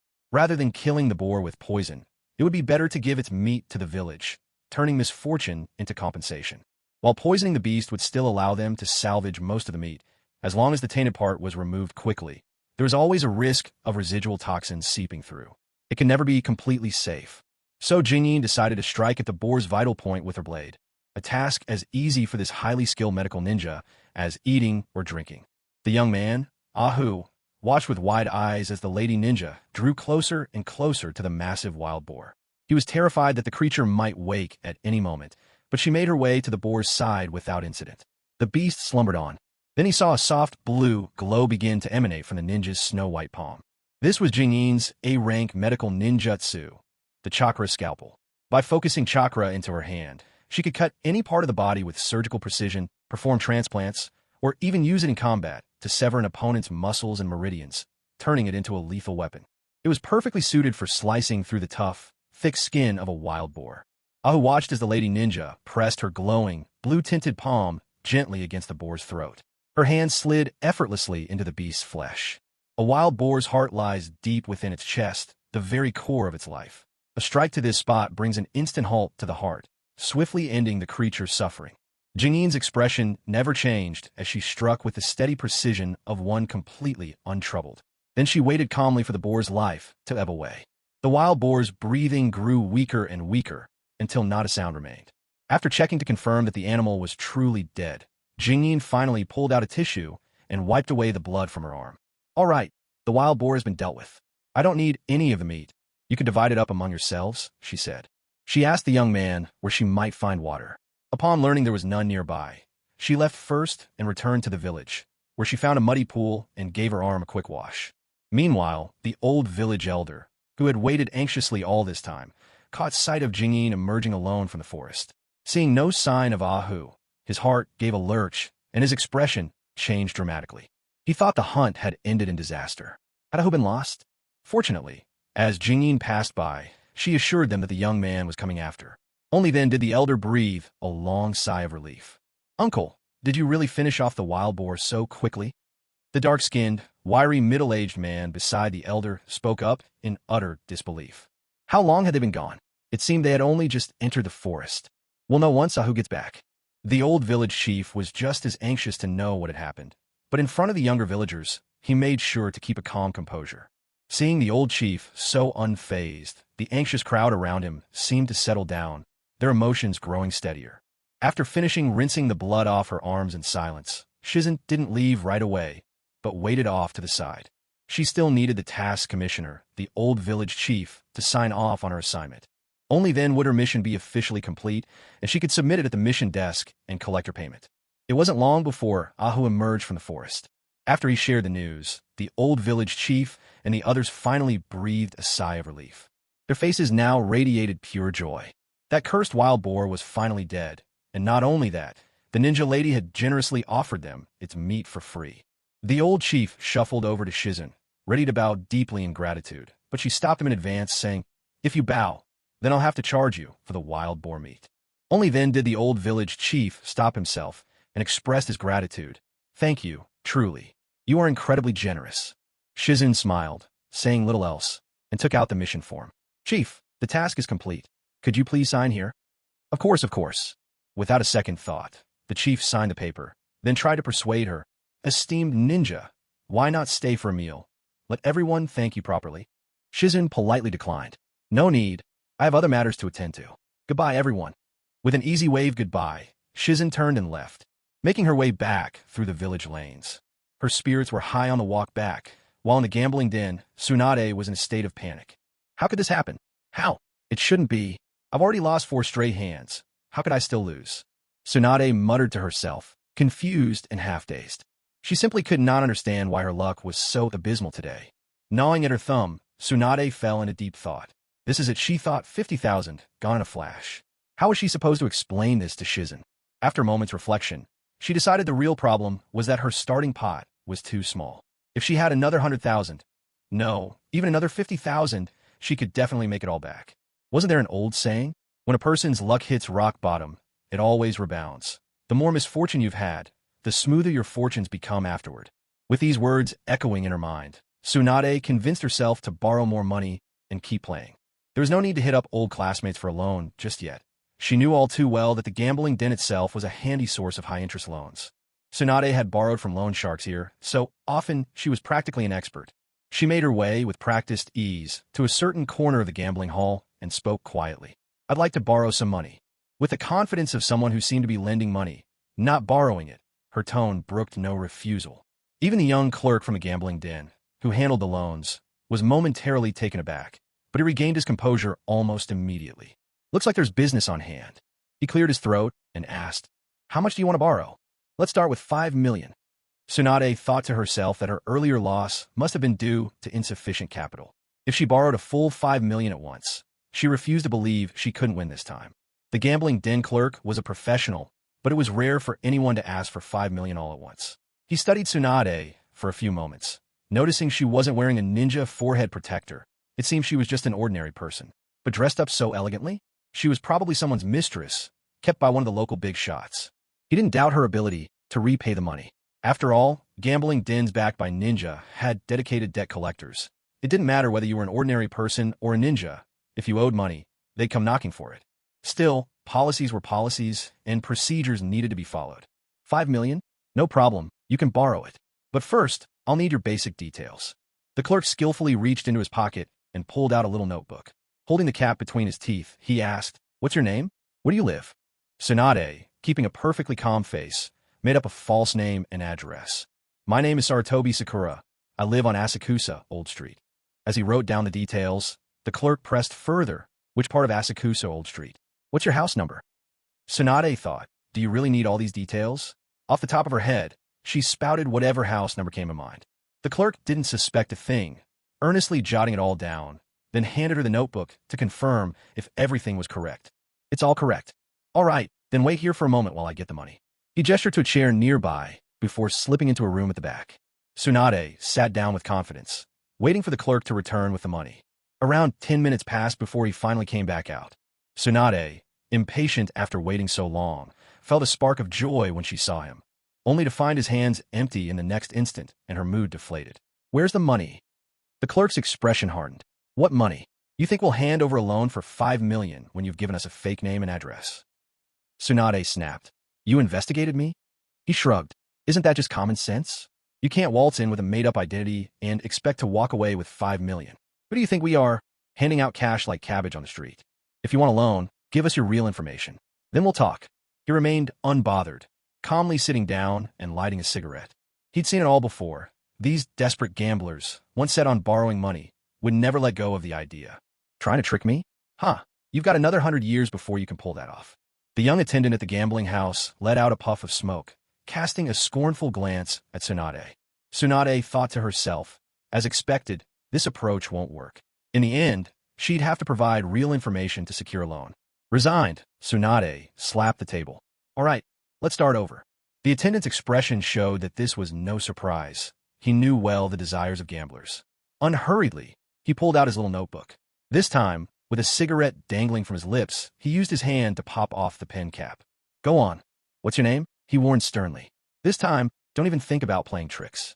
We'll check your identity before lending you a coin. All right, Tsunade replied, waving her hand impatiently. My name is Tsunade, one of the legendary Sannin of a leaf. You can check my profile at the Hokage's office. With her chin held high, Tsunade declared her name with full confidence. The attendant froze in his motions, looking up in shock. Wait, what did you say your name was? Tsunade, she repeated. At once, his expression changed. He snapped his notebook shut and waved her off. Tsunade, you say? Sorry, not lending, not a chance. Tsunade was dumbfounded. Not lending? Why not? I haven't lied to you. In this village, no one would dare pretend to be me. She assumed the attendant simply didn't believe she was truly Tsunade of the legendary Sannin. You don't believe me? Fine. Come with me to the Hokage's office. They have my picture on file. Trying to grab the attendant to drag him along, Tsunade hoped to prove her identity. But he recoiled as if dodging a viper. No, not interested. You won't get a loan here. Try somewhere else. Tsunade was baffled. What's this all about? Had her reputation for not repaying debts spread throughout the village already? Tsunade let out a weary sigh. So troublesome. But what could she do? If the gambling house wouldn't lend her money, she couldn't very well steal it. Could she? After asking again and again, she found the attendant truly wouldn't budge. No matter how she pressed, he wouldn't say why. In the end, all Tsunade could do was leave the gambling house, frustrated. Stepping outside, Tsunade glanced at the clock. Past 3 o'clock already. Who else can I borrow money from? She pondered quietly, when suddenly it struck her. She hardly had any old classmates left in the village. Of those who'd fought beside her in the rain battlefield, only she, Jiraiya, and Orochimaru had survived. It was after that battle the title Legendary Sannin became notorious throughout the land. As she reflected on the aimless years that had passed, Tsunade realized that, aside from Jiraiya, Orochimaru, and Shizen, there was no one left she could turn to for a loan. Tsunade heaved a deep sigh. She hesitated a moment, then suddenly remembered her former subordinates from her days as director of Konoha Hospital. Maybe I could borrow a little from him? An emergency is an emergency, after all. For once, she had a target in mind for borrowing money. Without delay, Tsunade hurried off toward Konoha Hospital. When she arrived at the Konoha Hospital, Tsunade began searching for her old subordinates. But after 7 years, most of the faces had changed. She managed to find only a few people she once knew. Unfortunately, even these few could only shake their heads and say they didn't have any money to lend. What could she do? She had no choice but to leave. By the time all this running around was over, it was already past 6 in the evening. Night had set in. Tsunade crouched by the roadside, feeling a rare sense of defeat. This was her first time realizing how difficult it could be to borrow money. In the past, all she had to do was reveal her identity, and crowds of people would be more than willing to lend her whatever she needed. Her name, Tsunade, was known far and wide across the ninja world. There wasn't a soul who hadn't heard of her. So why didn't her reputation work in her own village? The thought left Tsunade bewildered. Meanwhile, the very person responsible for her current predicament, Fuyu, was sprawled comfortably on his tatami mat at home, savoring the relaxing massage his wife Mikoto was giving him. With his eyes closed, Fuyu felt so relaxed. It It was as if his soul was about to drift out of his body. "Honey, your massage skills are fantastic," he murmured. "I think you could train those therapists at the shop." Makoto couldn't help but smile at her husband's praise. The corners of her mouth lifted in delight. "I'm just an amateur, really. How could I compare to the professionals?" she replied, modest as ever. "Fuyuichakold. Professional? They only train for a few days, that's all." Makoto's eyes widened in surprise. Just a few days of training, and they're already that popular? There are always crowds at Pan-Sidong. They're just bored, that's all. A new novelty pops up in the village, and everyone wants to check it out. It's just curiosity, Fuyu mused. But if the therapist's skills don't improve, I bet business will drop off pretty quickly. Makoto nodded thoughtfully. She could tell her husband was considering further training for the therapists at Pan-Sidong to raise their massage techniques to the next level. Enough about that. Where's Sasuke and Naruto? Fuyue asked, genuinely surprised. It was unusual to come home after work without hearing the two of them squabbling, as usual. They weren't even around at dinner time. "Oh, those two? They're at the training field right now," Makoto said with a stifled laugh. "What's gotten into them?" Fuyue asked, puzzled. He remembered that when Itachi was home, Sasuke would follow him to the training field to practice. But these days, when Itachi wasn't around, Sasuke was far more relaxed, sometimes going to practice, sometimes not. Ever since Naruto started living with them, Sasuke had gone from practicing occasionally to hardly ever. Almost every day, the two boys were at home roughhousing, wrestling over the TV, or stirring up trouble, getting completely carried away. Makoto explained, apparently, the kids had combat training at school today. Naruto lost. As soon as they got home, neither of them bothered with dinner. They just dropped their bags and dashed to the training field. Fuyue nodded in understanding. So that's what happened. Makoto tentatively said, "Dear, Naruto has been with us for some time now. When you plan to start teaching him some ninjutsu? His basics are really poor. He doesn't even know the transformation, clone, or substitution techniques, while Sasuke already knows them. If Naruto starts working on his foundation now, there's still time for him to catch up." Makoto felt a pang of guilt toward the child of her dearest friend. After all these years, she could only stand by and watch as her best friend's child was bullied and insulted by the villagers, if she herself had done nothing to help. If Kushina ever found out, she would surely reproach her for it. Well, that's true. The Ninja Academy doesn't really teach them much of anything. Hearing Makoto's words, Fuyue suddenly recalled that even the textbooks at Konoha's Ninja Academy might need sorting out. That sly old fox, Hiruzen Sarutobi. During his time as Hokage, he had slipped plenty of self-serving lies into the Academy's curriculum. It was all designed to brainwash young Konoha ninja from the very start. Claims such as himself being the mightiest Hokage and the like. What a joke. Children who didn't know any better would surely take those textbooks, specially tailored by Hiruzen, as the absolute truth. To speak plainly, with the first and second Hokages as shining examples, how could the title of strongest possibly pass to someone like Hiruzen Sarutobi? He was, at best, a slightly more capable Jonin leader-level shinobi. Nothing more. It's even questionable whether he could defeat the third Raikage in a fair fight. All those slogans about, where the leaves dance, so too does the fire burn on. The fire will continue to light the village, urging new leaves to sprout. That principle was first proposed by Hashirama Senju, the first Hokage, to stress that the old generation should protect and, if needed, sacrifice themselves for the new generation of ninja. Tobirama Senju truly lived up to that ideal, sacrificing himself and securing a safe retreat for people like Hiruzen Sarutobi. But honestly, if Tobirama could see what Konoha would turn into under Hiruzen and Danzo, would he still have chosen to sacrifice himself for them? Knowing Tobirama's temperament, he'd probably have cleaned house instead. That thought made Fuyue chuckle to himself. That old fox Hiruzen, his own teacher, Tobirama Senju, held true to the will of fire until his dying breath. But what did Hiruzen do? During the Third Great Ninja War, Konoha was already at the brink of disaster. At the Battle of Canopy Bridge, the enemy had literally reached Konoha's doorstep. Konoha was outnumbered on all fronts. There were so few ninja that even ungraduated academy students were pressed into service and rushed onto the battlefield as genin or even chunin. And where was he? Hiruzen sat calmly in the rear, orchestrating everything from the safety of Konoha, never once stepping onto the battlefield himself. Is this supposed to be the inheritor of the will of fire? Where's that promise of the old generation protecting and, if necessary, sacrificing themselves for the young?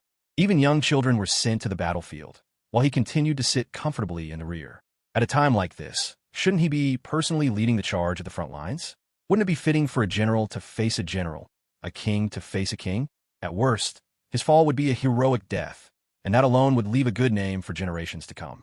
Look at the third Reikage. Look at the third Tsuchikage. Didn't both of them personally command their troops in battle? They're all the third of their lines. Yet clearly, not all thirds are created equal. My love, are you listening to me? Deep in thought, Fuyu was suddenly drawn back by Mikoto's gentle voice at his ear. Ah, yes, I'm listening. What's the matter? Fuyu returned to himself and asked. Mikoto didn't mind that her husband had been lost in his own world. As she continued to gently massage his shoulders, she spoke softly. I was saying, what should we do about Naruto?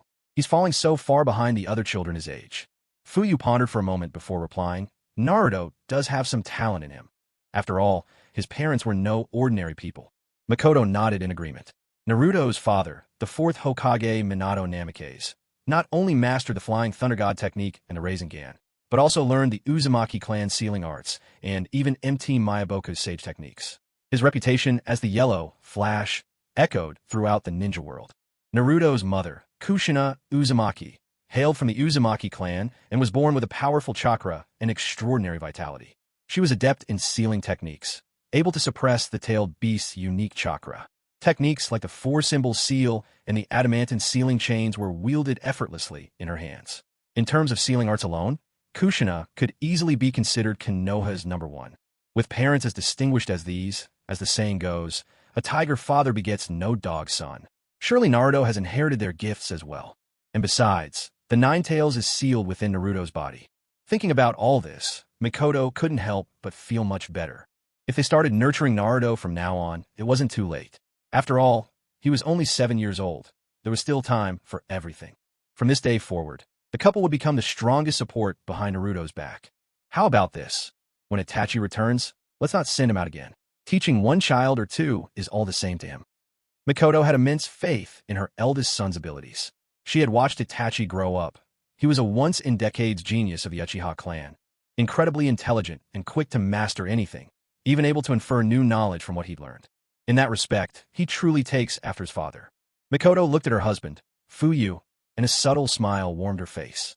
After all, when her husband was young, the clan once called him a once-in-decades true genius as well. Like father, like son, a tiger's child will never be a mere dog. Mikoto thought to herself with a sense of pride and admiration. When will Itachi be back? She asked, her curiosity piqued. Fuyu thought for a moment. If all goes well, he should return within a week or so. Mikoto nodded. Well, a week isn't very long. She could accept that. Before Itachi comes back, I'll teach Naruto some basics like walking on water, climbing trees, that sort of thing. Mikoto said with a gentle smile. Do as you like. Fuyue replied indifferently. As the couple chatted, sounds came from the entrance hall. It was Sasuke and Naruto returning from the training field. I'm home, Naruto called out in a perfectly normal voice. I'm home. Sasuke's shout was loud enough to echo through the house. Well, welcome back, you two. Mikoto greeted them warmly, her smile full of motherly affection. She glanced over at Sasuke and Naruto. They were both sweating profusely. Are you hungry? If you want to eat, there's hot rice in the cooker. As for the dishes, just heat them up in the microwave and they'll be ready in no time. Naruto's eyes lit up at the mention of food. He clutched his stomach, just about to say he was starving, when Sasuke spoke first. I'll take a bath before I eat. Naruto hesitated for a moment. He thought to himself, he'd learned so much useful stuff from Sasuke tonight. If he wanted to get stronger, he'd have to stay on good terms with him. So, despite his hunger, he said, then I'll take a bath too. Sasuke, let's go together. With his usual carefreeness, Naruto followed behind Sasuke, ready to head into the bathroom together. Sasuke's expression changed abruptly. He blocked the doorway. No way. I'm going first. After I'm done, you can have your turn. With that, Sasuke slid the wooden bathroom door shut with a firm thud. Naruto thought to himself, well, you're the one who doesn't want to bathe together. Guess I'll eat first then. Grinning from ear to ear, Naruto dashed into the kitchen, pulled out a bowl, and heaped it high with steaming rice. Seeing Naruto run into the kitchen, Mikoto stood up and began placing the dishes into the microwave to heat them. Wow, Aunt Mikoto, we're having this for dinner tonight. Naruto's eyes sparkled with excitement as he gazed at the food in the microwave. Mikoto laughed. That's right. I made your favorite dishes, Naruto. How about you finish eating before going back to your training? All right. Naruto really wanted to nod right away, but then he remembered his plan to train with Sasuke, so he hesitated for a moment. What's wrong, Naruto? You need to keep good eating habits, you know. Only with a full stomach will you have the energy to train, am I right? Mikoto's voice was gentle but earnest. Okay, Auntie, I understand. That's a good boy. Mikoto beamed as she took the hot dishes from the microwave and set them on the table. Naruto immediately sat at the table with his overflowing bowl of rice and started eating with gusto. Once the last dish was served, Mikoto sat down beside Naruto. Naruto was so focused on eating, he didn't even notice Mikoto had sat next to him until she spoke up. Naruto, who was it that you lost to in today's practical training at school? Mikoto asked curiously. I think his name was Kiba Inuzuka. That guy with the little dog hat on his head. Images of Kiba Inuzuka, with his distinctive facial markings and his little dog on his head, flashed through Naruto's mind as he described him. So you want to go to the training grounds with Sasuke and practice together, is that right? Yeah. Naruto nodded emphatically, his mouth still full, making his words a bit muffled. I want to beat that guy. That's wonderful. So Naruto has a goal now? Mikoto smiled as she said this. A little embarrassed, Naruto grinned sheepishly. Then, suddenly putting down his chopsticks, he waved his arms in excitement. Auntie, this is the first time I realize Sasuke is so amazing. Mikoto asked in surprise. Is that so? And what's so amazing about Sasuke? Naruto exaggerated his expression, waggling his eyebrows and stretching out both hands wide as if to show off. He boomed so loudly you could hear him from the bathroom. He can turn into a log. Oh, that's the body replacement technique, Mikoto said with a gentle smile. Exactly. Naruto started counting on his fingers. There's the body replacement technique, and 2 others. We just learned them at school the other day. Irika-sensei taught us these, but it's odd. I can't remember the other 2 right now. Naruto scratched his head, his clear eyes sparkling with that familiar goofy innocence. Thankfully, Mikoto quickly supplied the answer. The body replacement technique, the clone technique, and the transformation technique, together, they're called the 3 basic techniques. Yes, Auntie, that's exactly what I was trying to say. Over by the bathroom door, Sasuke finished his bath and gripped the door handle, hesitating for a while without opening it. Hearing Naruto singing his praises, Sasuke actually felt quite pleased inside. He eavesdropped for a bit, but as soon as he noticed Naruto and his mother's conversation shifting to talk about his older brother, he flung open the door and dashed out in a flash. Naruto, when your big brother Itachi comes back in a few days, how about letting him teach you some ninja techniques? Naruto's eyes went wide, and he nodded eagerly. Yes, please. Yes. Mikoto had barely begun to smile before Sasuke shot out of the bathroom like a bolt, his voice ringing out, I don't agree. Mikoto's lovely brows knit just slightly. Sasuke, what is it this time? Brother can only teach me. Sasuke muttered. This child. It's all because Itachi spoils him too much, Mikoto thought, feeling a bit helpless. Still, she and her husband had already agreed on this, and she wasn't about to change their decision just because of Sasuke's stubbornness. Faced with Sasuke's tantrum, Mikoto pulled out her trump card at once. Sasuke, your father and I have already discussed this. If you don't agree, you'll have to bring it up with your father yourself.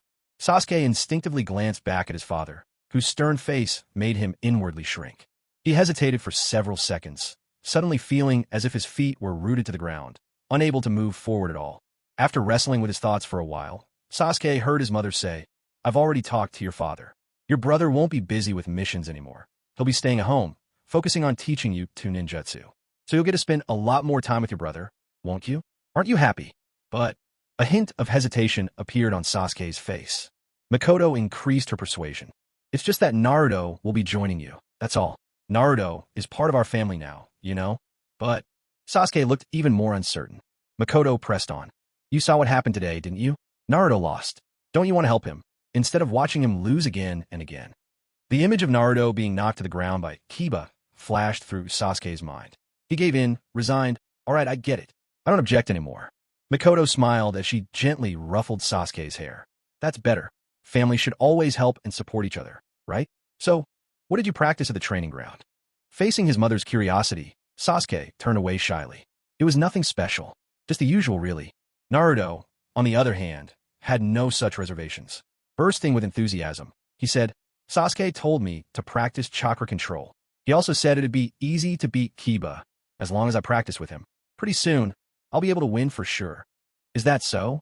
Our little Sasuke is really stepping up as a big brother. Mikoto covered her mouth to stifle a laugh.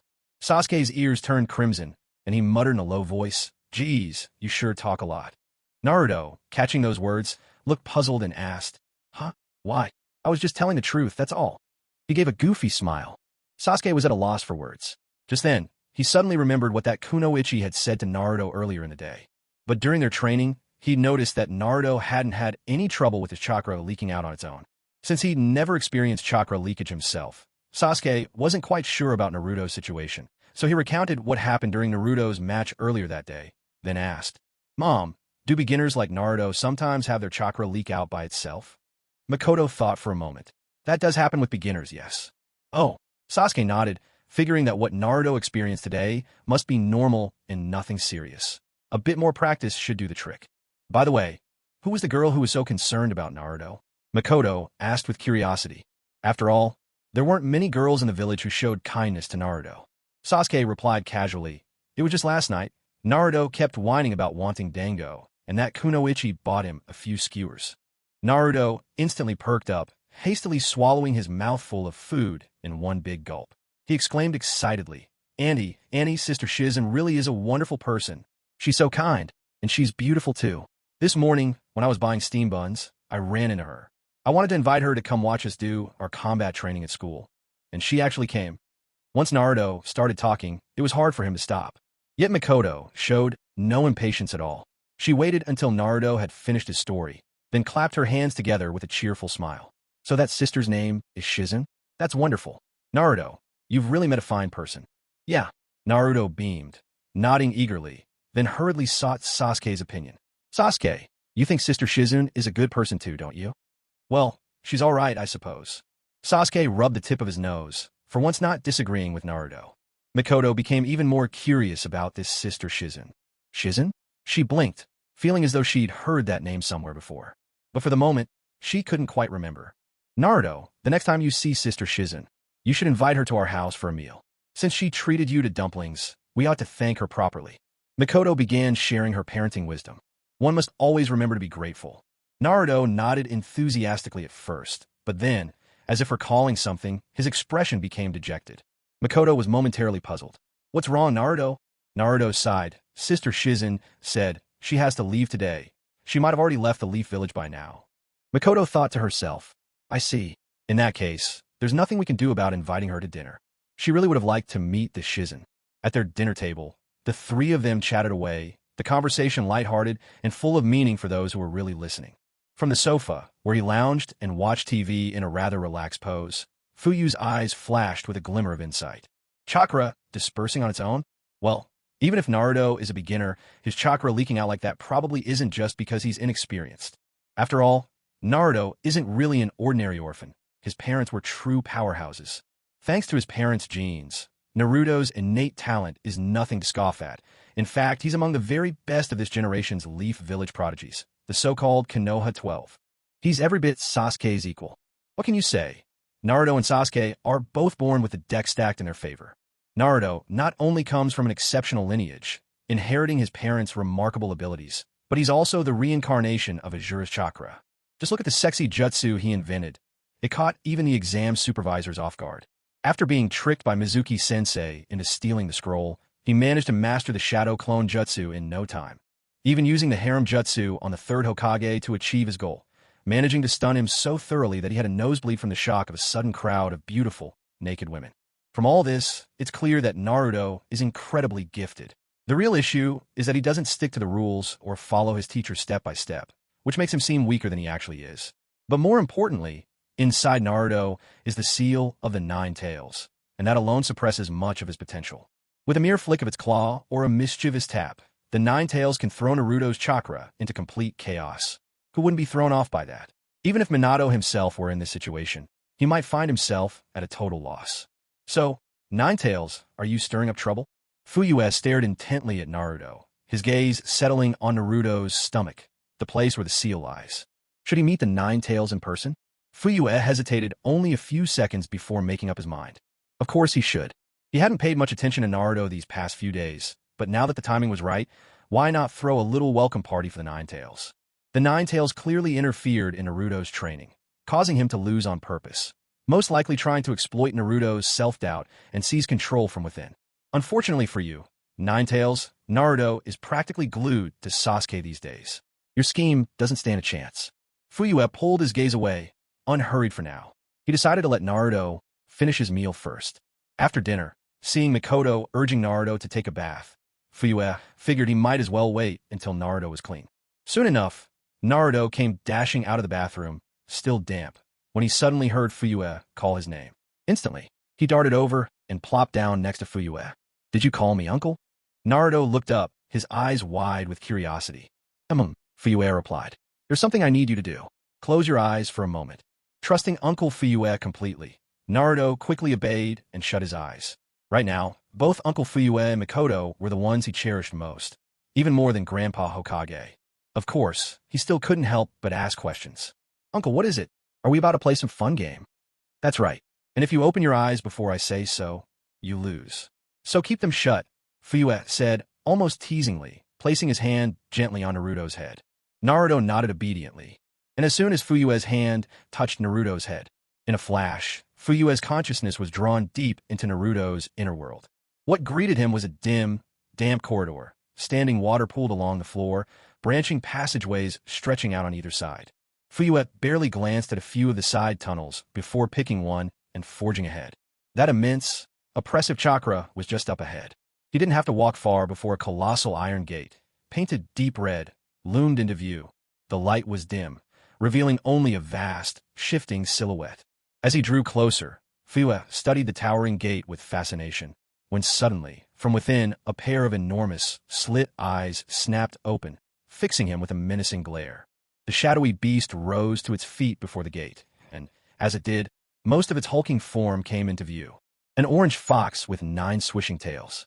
So this is the 9 tails? Up close, it really does have a touch of majesty. This was Fuyue's first encounter with the 9 tails. The shock he felt as the creature from his anime memories took on flesh and form before his eyes was overwhelming.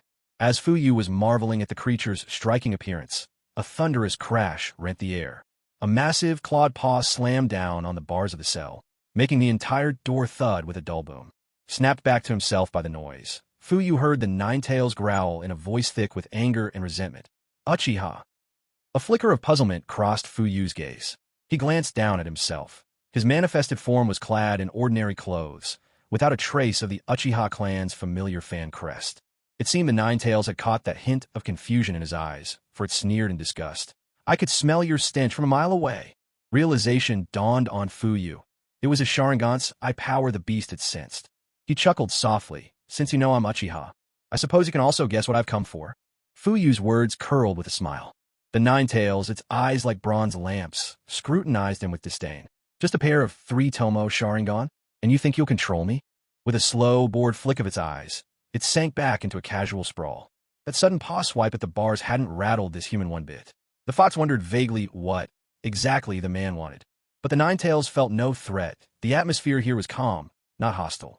It had endured a millennium of war, hatred, and betrayal, becoming the very embodiment of resentment. The deeper you feel, the sharper the pain and hatred, the more attuned you become to malice. Yet, since this man walked in, not a single trace of ill will toward it had arisen. Only a cool, rational presence. That was what piqued the fox's interest. The last 2 Uchiha had met had both been utterly deranged. Why was this one so different? Still, they all had that same air of arrogance. A pair of mere 3 Tomo Sharingan. And this one dared come negotiate with it? Of course the 9 tails understood what Fuyue was here for. Wasn't it just about interfering with that brat's chakra today? It was curious. What exactly was this man going to propose? It didn't matter. There was no way the 9 tails would give up its ambition to manipulate Naruto. As long as it could coax the boy into tearing off that sealing charm, there'd be a chance to break free from this accursed prison. So as far as this Uchiha was concerned, the 9 tails treated him as little more than a temporary amusement. Not missing a beat at the fox's nonchalance, Fuyue smiled and said, "Kurama, how about we strike a deal?" A flash of shock crossed the 9 tails fox's face, who had initially looked indifferent. It stared intently through the cell bars at the smiling man outside. "Where did you hear that name?" The 9 tails bared its fangs and asked in a menacing tone. "It seems I'd better show you something, or you won't talk to me properly." Fuyue spoke with a casual tone, and as he did, the pattern in his eyes shifted from the 3 Tomo Sharingan to a new design. "Kurama, it's our first meeting. Standing before you now is the head of the Uchiha clan and the 5th Hokage of the Hidden Leaf Village, Uchiha Fugaku." Fuyue said this with a smile. The 9 tails stared in shocked disbelief as the 3 Tomo in the man's eyes spun and merged, transforming into a 6-bladed shuriken windmill pattern. An overwhelming, ominous force radiated outward, and the 9 tails felt a surge of that all-too-familiar and dreaded sensation from the past, a fear it had known under another's domination. The Mangekyo Sharingan? No, is that an even higher form of the Mangekyo? The great fox visibly shuddered, its ears pricked up, eyes narrowing, tail standing on end. With a sudden motion, it nearly leapt off the ground. Instinctively lowering its body, it backed away from the cell door, dread etched in its every movement. The Mangekyo had always been its nemesis, especially now, faced with something beyond even the ordinary Mangekyo. This was a higher-level Mangekyo. That realization made its fear only greater. It vividly remembered being wrenched from its host and forced into bondage under just an ordinary pair of Mangekyo eyes. The memory was raw, how the Uchiha had dangled freedom before it, only to snatch it away again. Of all those it bore a grudge against, its hatred ran deepest, not for the fourth Hokage who sealed it, but for the Uchiha who enslaved it. The Nine Tails was rattled for a moment, but then sensed the man bore no malice. Only then did it feel some relief. Wanting to mask the fear it had just shown, the Nine Tails growled fiercely. "What's your connection to the Uchiha who controlled me 7 years ago?" "Oh, you mean that guy? I've already killed him." Fuyue spread his hands, smiling as he spoke. A flicker of confusion passed through the Nine Tails' eyes. Killed? It was no fool to swallow such words easily. It scoffed. "How easily you say that. He was Uchiha just like you. Would you really kill one of your own?" From the man's earlier introduction, the Nine Tails already knew it was facing the head of the Uchiha clan. Would a clan leader really kill a fellow Mangekyo wielder of his own blood? Only a fool would do such a thing. That man was a traitor to the Uchiha, Fuyue replied unconcernedly. He caused me no end of trouble. Killing him was getting off lightly, really. As he spoke, a thought stirred in his mind. He shaped his ocular power, projecting scenes before the Nine Tails, fragmented pieces of memory playing out in the air, as vivid as a movie reflected onto an invisible screen. This was the world within Naruto's mind, the very projection of his inner self, and with his consciousness fully immersed, he could accomplish such feats. The Nine Tails cast a few looks and instantly recognized the masked, black-robed man as the one who had once manipulated him. When he saw that same man decapitated by the figure before him, a fleeting thrill of satisfaction shot through the Nine Tails' heart. He then watched as the man packed the body away into a ninja scroll, and with that, the memory fragment came to an end. Having witnessed it, the Nine Tails felt considerably relieved, though he remained obstinate and scoffed. "Humph. Who knows if this isn't some illusion you've deliberately conjured up?" Fuyu did not argue, but instead said, "I remember you can borrow Naruto's perspective and sense everything he sees and hears from the outside. Can't you? He even knows that."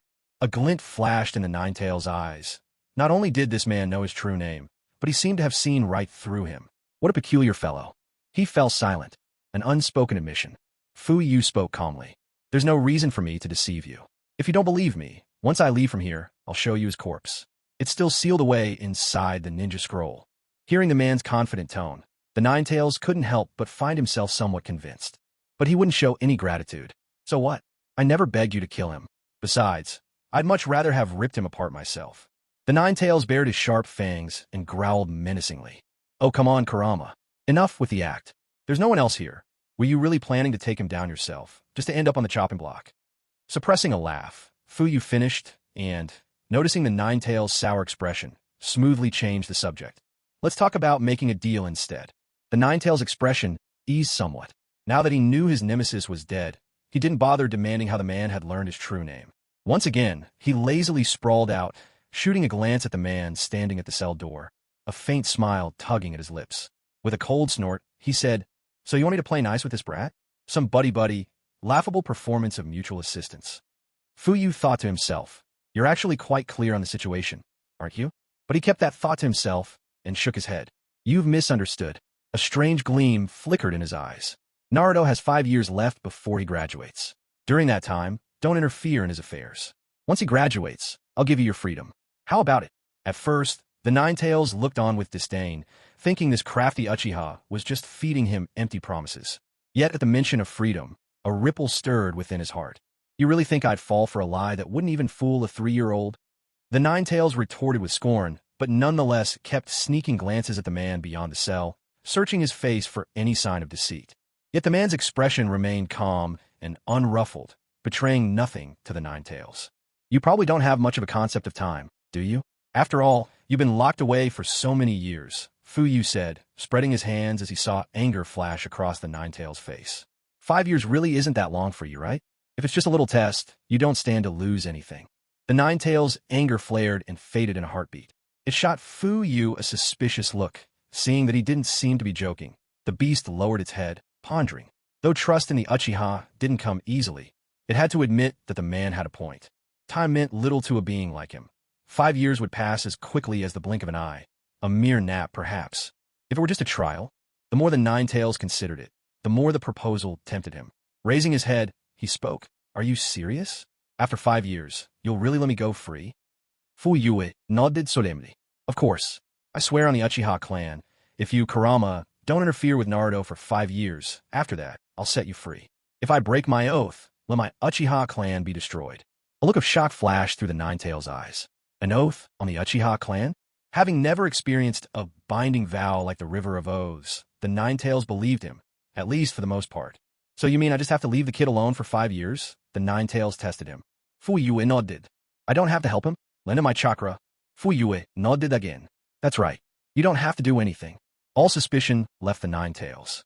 If he simply remained passive, then in 5 years, he'd be free once more. 5 years was hardly anything. What harm was there in giving it a try? The Nine-Tails' expression grew serious. Very well. You have a deal. Excellent. It's settled then. As the Nine-Tails watched the man break into a smile, he felt a vaguely unsettling sensation. Though no malice radiated from the man, something about him felt off. The man's smile made the beast a little uneasy. Now that we've struck our bargain, you could be on your way. With a sudden change in tone, the Nine-Tails began ushering his guest out. Fu Yu didn't linger. There was nothing left to see. He cast the Nine-Tails a final, meaningful glance before his consciousness withdrew from Naruto's inner world. I said I'd free you after 5 years, but I never specified which you I meant. Isn't the half sealed within Minato also you? With that wry thought in mind, Fu Yu opened his eyes, smiling. But in truth, he would keep his promise. He would release the Nine-Tails within Naruto after 5 years. Then, he'd simply seal the other half, the one within Minato, back into Naruto. As for Minato, who still remains in the Shinigami's belly, all it takes is for someone to visit the land of whirlpools within the next 5 years, retrieve the Death God mask from the ruined shrine, and then release the Reaper Death Seal to free Minato's soul. After that, reviving Minato with Edo Tensei would allow them to obtain the half of the Nine-Tails sealed within him. After all, even after losing the Nine-Tails, Minato wouldn't die again in his Edo Tensei form. These 5 years would be Naruto's time to grow. Even if he doesn't manage to reach Jonin-level strength, becoming a Chunin should be more than feasible. It's not as if Naruto, like in the original story, would be left to drift aimlessly at the Ninja Academy. Now, with Itachi's guidance and no more interference from the Nine-Tails, if Naruto couldn't make significant progress in 5 years, he truly would be a hopeless case. But is Naruto hopeless? Of course not. To be honest, Fu Yu was quite eager to see what Naruto would become after enjoying the same starting line and abundant resources as the children from the powerful clans. How would he grow after 5 years? Would his natural talent erupt, stunning all of Konoha, or would he end up perpetually at the bottom of the class, just like in the original story? Naruto, let me look forward to you. Fu Yu glanced at Naruto, who obediently kept his eyes closed, though his little fingers were wiggling non-stop. A smile crept onto his face. All right, Naruto, you can open your eyes now. Fu Yu ruffled the boy's hair, his eyes gleaming with fondness. Little Naruto really was an adorable child. Uncle, I didn't peek at all. I've won this game fair and square 5 times in a row. Naruto declared victoriously, hands on his hips, his laughter filling the room. Sasuke was watching TV, but when he heard Naruto's words, he couldn't help shooting him an exasperated look. Fine, you win. Fu Yu chuckled, taking a milk candy from the table and handing it to Naruto. With his uncle's personal acknowledgement, Naruto's pride swelled even more. Noticing Sasuke's eye roll, Naruto darted over, popped the candy into his mouth right in front of Sasuke, and boasted, Hey Sasuke, you're just jealous that I won, aren't you? When Sasuke ignored him, Naruto pressed on. Let's settle this like men. A staring contest. Whoever looks away first loses. A mischievous grin spread over his face. Ha! And the loser carries the winner's backpack to school tomorrow. Ridiculous. Sasuke crossed his arms and, completely unimpressed, pushed Naruto away. Move, you're blocking the TV. Naruto just scoffed and plopped down nearby, quickly getting absorbed in the program with a look of pure contentment. This happy, easy atmosphere was the kind of blissful dream he had so often yearned for through countless lonely days and nights. Whenever he found himself lying all alone on that cold, unwelcoming bed, restless in the deep silence of the night, he would try to imagine himself with a warm and loving family. In moments like this, he'd comfort himself with the hope of soon dreaming such a dream. As he chewed on a piece of sweet, creamy milk candy, Naruto felt his heart grow just as sweet. In the old streets of Asakusa, at the entrance to a small alley, Tsunade sighed, catching sight of the steady stream of people going in and out of the shop across from her, a place called the Spider Silk Parlor. She couldn't help but feel a bit surprised. This place really is booming. So many people just for a foot bath. Her mind drifted back to her own experience, soaking her feet there the night before. The memory tempted her. The comfort she felt had been truly delightful. But Tsunade patted her empty pockets and sighed again. No money, when you don't have a single coin to your name. Even a hero is rendered powerless. This was the first time Tsunade truly tasted how painful it was to be broke. So hungry, Tsunade heard her own stomach rumble and couldn't help but rub it absent-mindedly. No money for food. Maybe I should just go back to the inn? A flicker of hesitation appeared in her eyes. She really didn't want to return just yet. After boasting so proudly when she took money from Shizen that afternoon, showing up empty-handed now, she had no idea how she'd face Shizen. With a burst of frustration, Tsunade pinched a chip of stone from the wall and crushed it to powder, her gaze drifting, then suddenly fixing. There on the ground beside her, quietly scattered, were a few bills. Tsunade froze for a second, instinctively glancing around. When she saw that no one else had noticed, she swiftly bent over to pick them up. She gathered all the bills from the ground, checked the area one last time, and when she was sure there was nothing left, finally took a proper look at what she'd found. One bill worth 10,000, another for 5,000, for at 1,000 each, and a handful of 500 Ryo notes. She counted up the money in her hands, her eyes shining with excitement. I hit the jackpot, picked up 20,000 Ryo for free. Suddenly, a faint sound came from behind her. In a heartbeat, Tsunade stuffed the bills deep into her blouse and spun around, alert for danger. It was only a black cat slipping over the eaves. Tsunade let out a long breath of relief. She'd thought the person who dropped the money had come back to claim it. Time to make a quick exit. Retrieving the bills she had stuffed in her collar in her panic, Tsunade tucked them into her pocket and hurried out of the alley.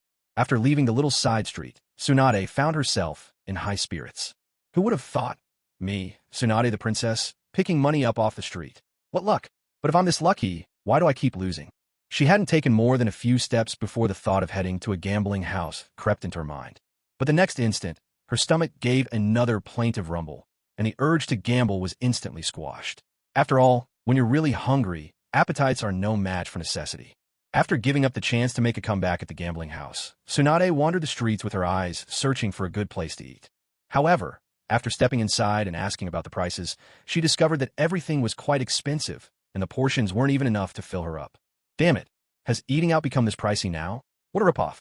Grumbling under her breath, Tsunade walked out of yet another restaurant, clearly dissatisfied. In the past, no matter what she did, whether staying at an inn or having a meal, Shizen always handled the bill.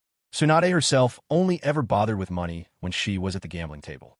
Typically, she would wager hundreds of thousands, even millions, treating money as nothing more than a fleeting thing. After all, whenever she ran out, all she needed was the name, Lady Tsunade, and money would come her way from wherever she went. Sometimes, people even came running to her with money, begging her to cure them. Those wealthy individuals seeking her medical skills would often offer vast sums, millions or even tens of millions, so Tsunade never truly grasped the importance of money. But today, she genuinely tasted defeat.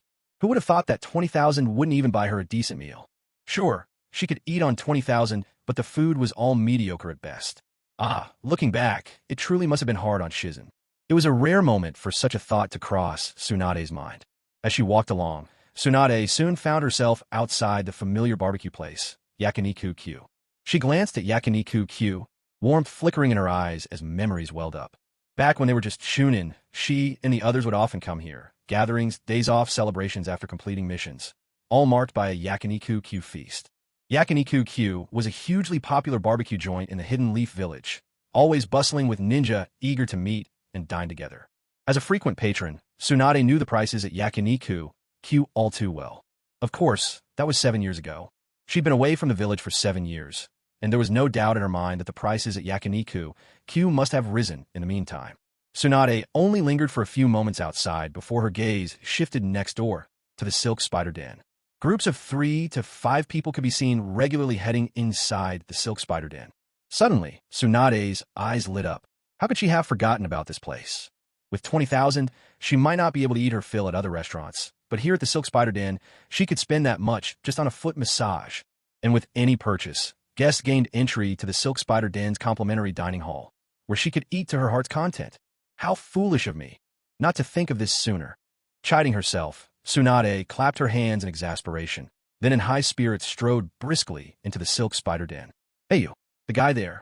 As soon as she walked through the entrance and reached the lobby, Tsunade ignored the crowd gathered around the photo wall and headed straight to a staff member. Welcome, honored guest, to the Silk Spider Denver.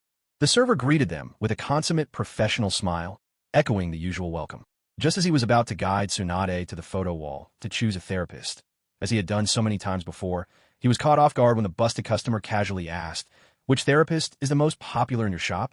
The server paused, swallowing back the words that had almost reached his lips, and replied, "That would be therapist number 006. Tsunade asked again, "Is she serving someone right now?" Assuming Tsunade wanted to book this particular therapist, the server didn't even need to check the schedule to know that 006 was certainly busy. Among all the therapists, number 006 was undoubtedly the most skilled and attractive. Almost every guest chose her as soon as she started her shift, so much so that there was never enough of her to go around. She went from one appointment to the next, barely getting a moment to catch her breath. The staff all kept close tabs on number 006's availability. He nodded first, then apologized. "I'm sorry, ma'am. Therapist 006 is indeed with a client right now. It'll be about half an hour before she's done. May I suggest choosing another therapist for you in the meantime?" He thought to himself that no customer would be willing to wait half an hour, even to try out their most popular therapist. There had been others who specifically asked for 006 before, but once they heard about the wait, they all changed their minds and picked someone else. With a polite smile, the server assumed the matter was settled and expected the lady to move on to another choice. But the next moment, Tsunade only smiled, waved a hand, and said, "No, I'll wait. I want her. Just arrange a room for me." The server couldn't help but feel bewildered. Someone was actually willing to wait half an hour just for a service by therapist 006? But you're not even a man. What's attracting you so much to 006? Despite feeling that something was odd, the server, drawing on his thorough training, let none of these thoughts show on his face. He only smiled as sincerely as ever and nodded. "Of course, ma'am. Please come this way." He didn't press the issue. If a customer wanted to wait that long for the experience, it was his job to make them comfortable. Just this morning, Master Ryoichi had reminded them in the staff meeting, customers are like gods.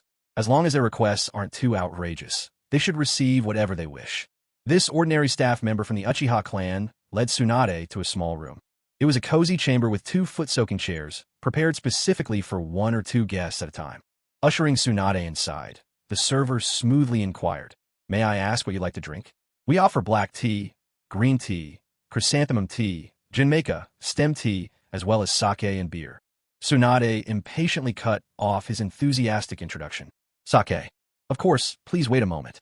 The waiter was just about to leave the room when he noticed the guest walking toward him. He paused, thinking perhaps the guest wanted to ask him something, but the lady simply said, "Don't mind me. I'll just go eat at the restaurant first. That number 6 masseuse you mentioned, she's available in half an hour, right?" Yes, that's correct." The waiter nodded. "All right, I'll go get something to eat then. Waiting around for nothing is just too dull." With a muttered complaint, Tsunade stepped outside, glancing down the hallway in both directions. As she tried to recall the way to the restaurant, she heard the waiter respectfully call out behind her, "The restaurant is straight ahead on your left. Walk to the end, then turn right, and then left again." "Got it." Soon, Tsunade arrived at the complimentary dining hall inside the Silken Web Grotto. There weren't many people in the restaurant. Tsunade found an empty spot and sat down, waiting until the line at the food counter died down before heading over to order. This time, she decided not to get beef noodles. She wanted to try something different. Since it would take the chef a while to prepare her meal, Tsunade helped herself to some small pastries and snacks to stave off her hunger. While Tsunade was feasting away, Shizen had finished buying supper and was waiting in their hotel room for Lady Tsunade to return. Her mission hadn't ended until after 5:40 that afternoon, and she'd hurried back with food in hand, only to find the room empty and no sign of Lady Tsunade. So she waited and waited some more, stepping outside several times to check, but still Tsunade didn't return.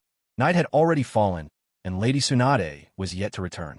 Truthfully, Shizen wasn't overly worried about Lady Tsunade. Their village was safe enough, but she couldn't help feeling puzzled. Lady Tsunade had said they would leave tonight, so what was keeping her? After coming back from that little mountain village in the afternoon, Shizen had gone to the Hokage building to file her mission report. With the employer's signature, she smoothly claimed the reward for the wild boar subjugation mission. A few D-rank missions had not yet been picked up by anyone else, so she took care of those as well. It wasn't too hard to find the small animals, as long as you knew the general area. By using shadow clone jutsu and splitting up, the jobs got done, though it did take extra time. After finishing the D-rank missions around 5:40, she came back with dinner, thinking Lady Tsunade must be hungry from waiting. As for Lady Tsunade's talk of recouping their losses and striking it rich, honestly, Shizen didn't hold out much hope.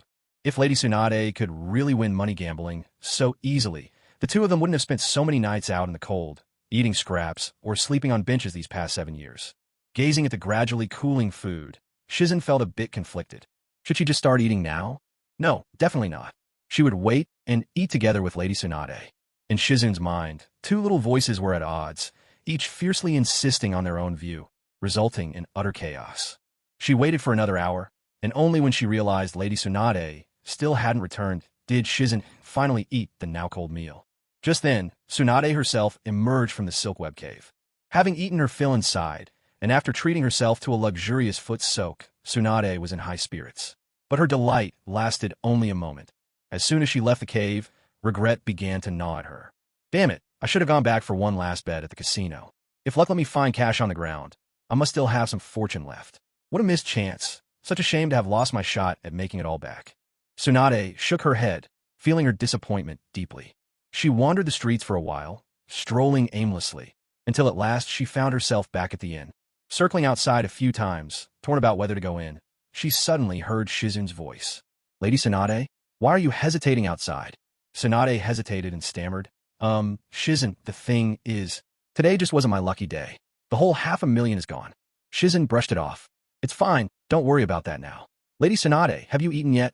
Seeing how Shizen didn't show the slightest blame, Tsunade's face softened with emotion. Shizen, you're such a good person. With that, Tsunade hugged her tightly. Shizen found herself almost winded by the sudden embrace and quickly struggled free. Lady Tsunade, have you eaten? If not, why don't we go get some food first? Tsunade was too embarrassed to admit she'd already eaten, so she simply kept silent and let the silence speak for itself. Then it dawned on her, and she asked, puzzled, Wait, Shizen, didn't you run out of money? How can we afford dinner? A glimmer of hope flashed in Tsunade's eyes. If Shizen still has funds. All that guilt Tsunade felt a moment before completely vanished, replaced by eager anticipation. Shizen shook her head. There was only $500,000 left before, but you used it all up. The money I have now is from the missions I completed this afternoon. It's not much, though, barely enough to cover our meals and lodgings for a few days. Tsunade nodded in realization. That's how it is. Surprised, she hadn't expected Shizen to have gone out to work on missions. So how did it go? It's been ages since you took any missions. How did it feel to be back in action? Tsunade grinned, genuinely curious. Shizen gave a slight smile. It was all right, nothing special.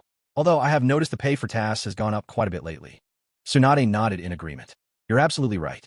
Even the prices at restaurants have shot up. Shizen paused. Restaurants? Tsunade hurried to explain. Remember the grilled eel rice we had for lunch today? Wasn't it pricey? Back in our day, eel rice used to be cheap. Shizen uttered a soft, oh, then continued. Well, Lady Tsunade, if you haven't eaten yet, shall we go grab a bite? She gestured toward the restaurant just beside the inn as she spoke. Tsunade touched her nose, unsure of how to respond. She had left the Spider Lily restaurant with a full stomach, and she was still feeling a bit stuffed even now. But since Shizen was being so thoughtful, it would have been rude to refuse. So Tsunade simply nodded and decided to force herself to eat a little more, despite the discomfort. When they entered the restaurant, and Tsunade noticed that Shizen had only ordered a meal for one, she hurriedly asked, Shizen, aren't you eating? Only then did Shizen explain. She'd already bought dinner earlier, but since Lady Tsunade hadn't come back, she'd waited a long time. In the end, she ended up finishing both their portions, and now her own stomach was a bit too full as well. Oh, Tsunade felt a bit embarrassed and shut her mouth. So Shizen had waited for her to come home for dinner and probably ended up eating cold leftovers. Meanwhile, she herself had been enjoying her time at the Spider Lily restaurant without a care. What a terrible master she was. Tsunade's heart tightened with guilt, and there was a deep tenderness in her eyes when she looked at Shizen. When I win big at the casino, I swear I'll make sure you have a feast every single day, she silently promised herself. Come on, Lady Tsunade, your food is here. Eat while it's hot. Once you're done, we could be on our way. Shizen spoke as the waiter placed the hot dishes in front of them. Just as Tsunade was taking a pair of chopsticks from the holder, she paused, puzzled. Head out? What do you mean, head out? Shizen laughed. Lady Tsunade, you only talked about it at noon. Did you already forget? Tsunade asked, confused. Remind me, what did I say? You said we'd be leaving the village tonight. Tsunade suddenly remembered. Oh, you meant that. Her gaze drifted to the food in front of her. Just then, the waiter finished serving and Tsunade cleared her throat. Let's eat first. We'll talk about everything else after dinner. Shizen looked at her, a flicker of suspicion in her eyes. Something felt off. Tsunade didn't seem all that eager to leave anymore. She was stalling. Normally, they'd have been out the door in a whirlwind, ready to hit the road. Not like this, delaying, pushing things back from today to tomorrow, and from tomorrow to the evening. So, Lady Tsunade, did you manage to borrow any money from your old classmates? Shizen was genuinely curious. It would seriously affect the quality of their life once they left the village. Her own mission pay wasn't much, enough for a few meals and a couple of nights at the inn, but it would run out quickly. If Lady Tsunade had been able to borrow some, things would definitely be easier. Tsunade let out a sigh. After being gone for so many years, my memory's all muddled.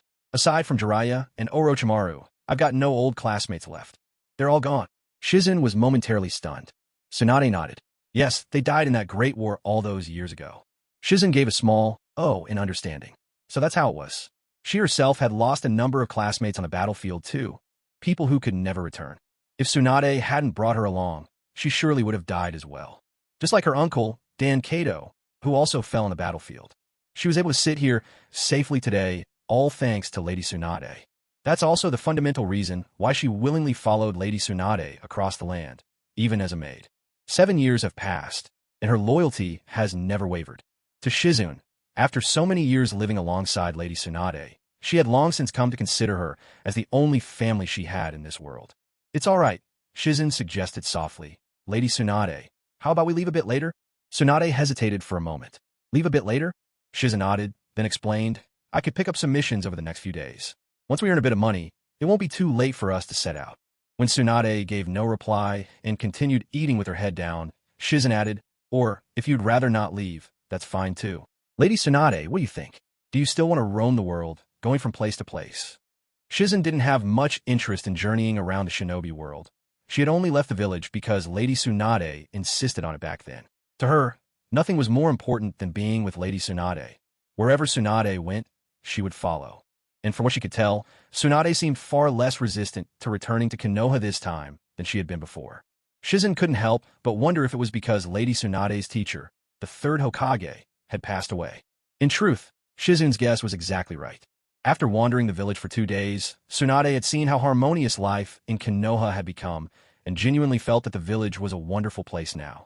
Tsunade pretended to consider Shizen's suggestion for a few seconds, then readily agreed. All right, let's stay a few more days, shall we? Shizen nodded eagerly. Yes, yes. Tsunade gave a brisk nod. Since they'd be staying in the village for a while, it wouldn't do to continue living in an inn. She slapped her chopsticks down on the table decisively and declared, I'm going to find Fugaku Uchiha right now and make him give us a house as compensation. Shizen was taken aback.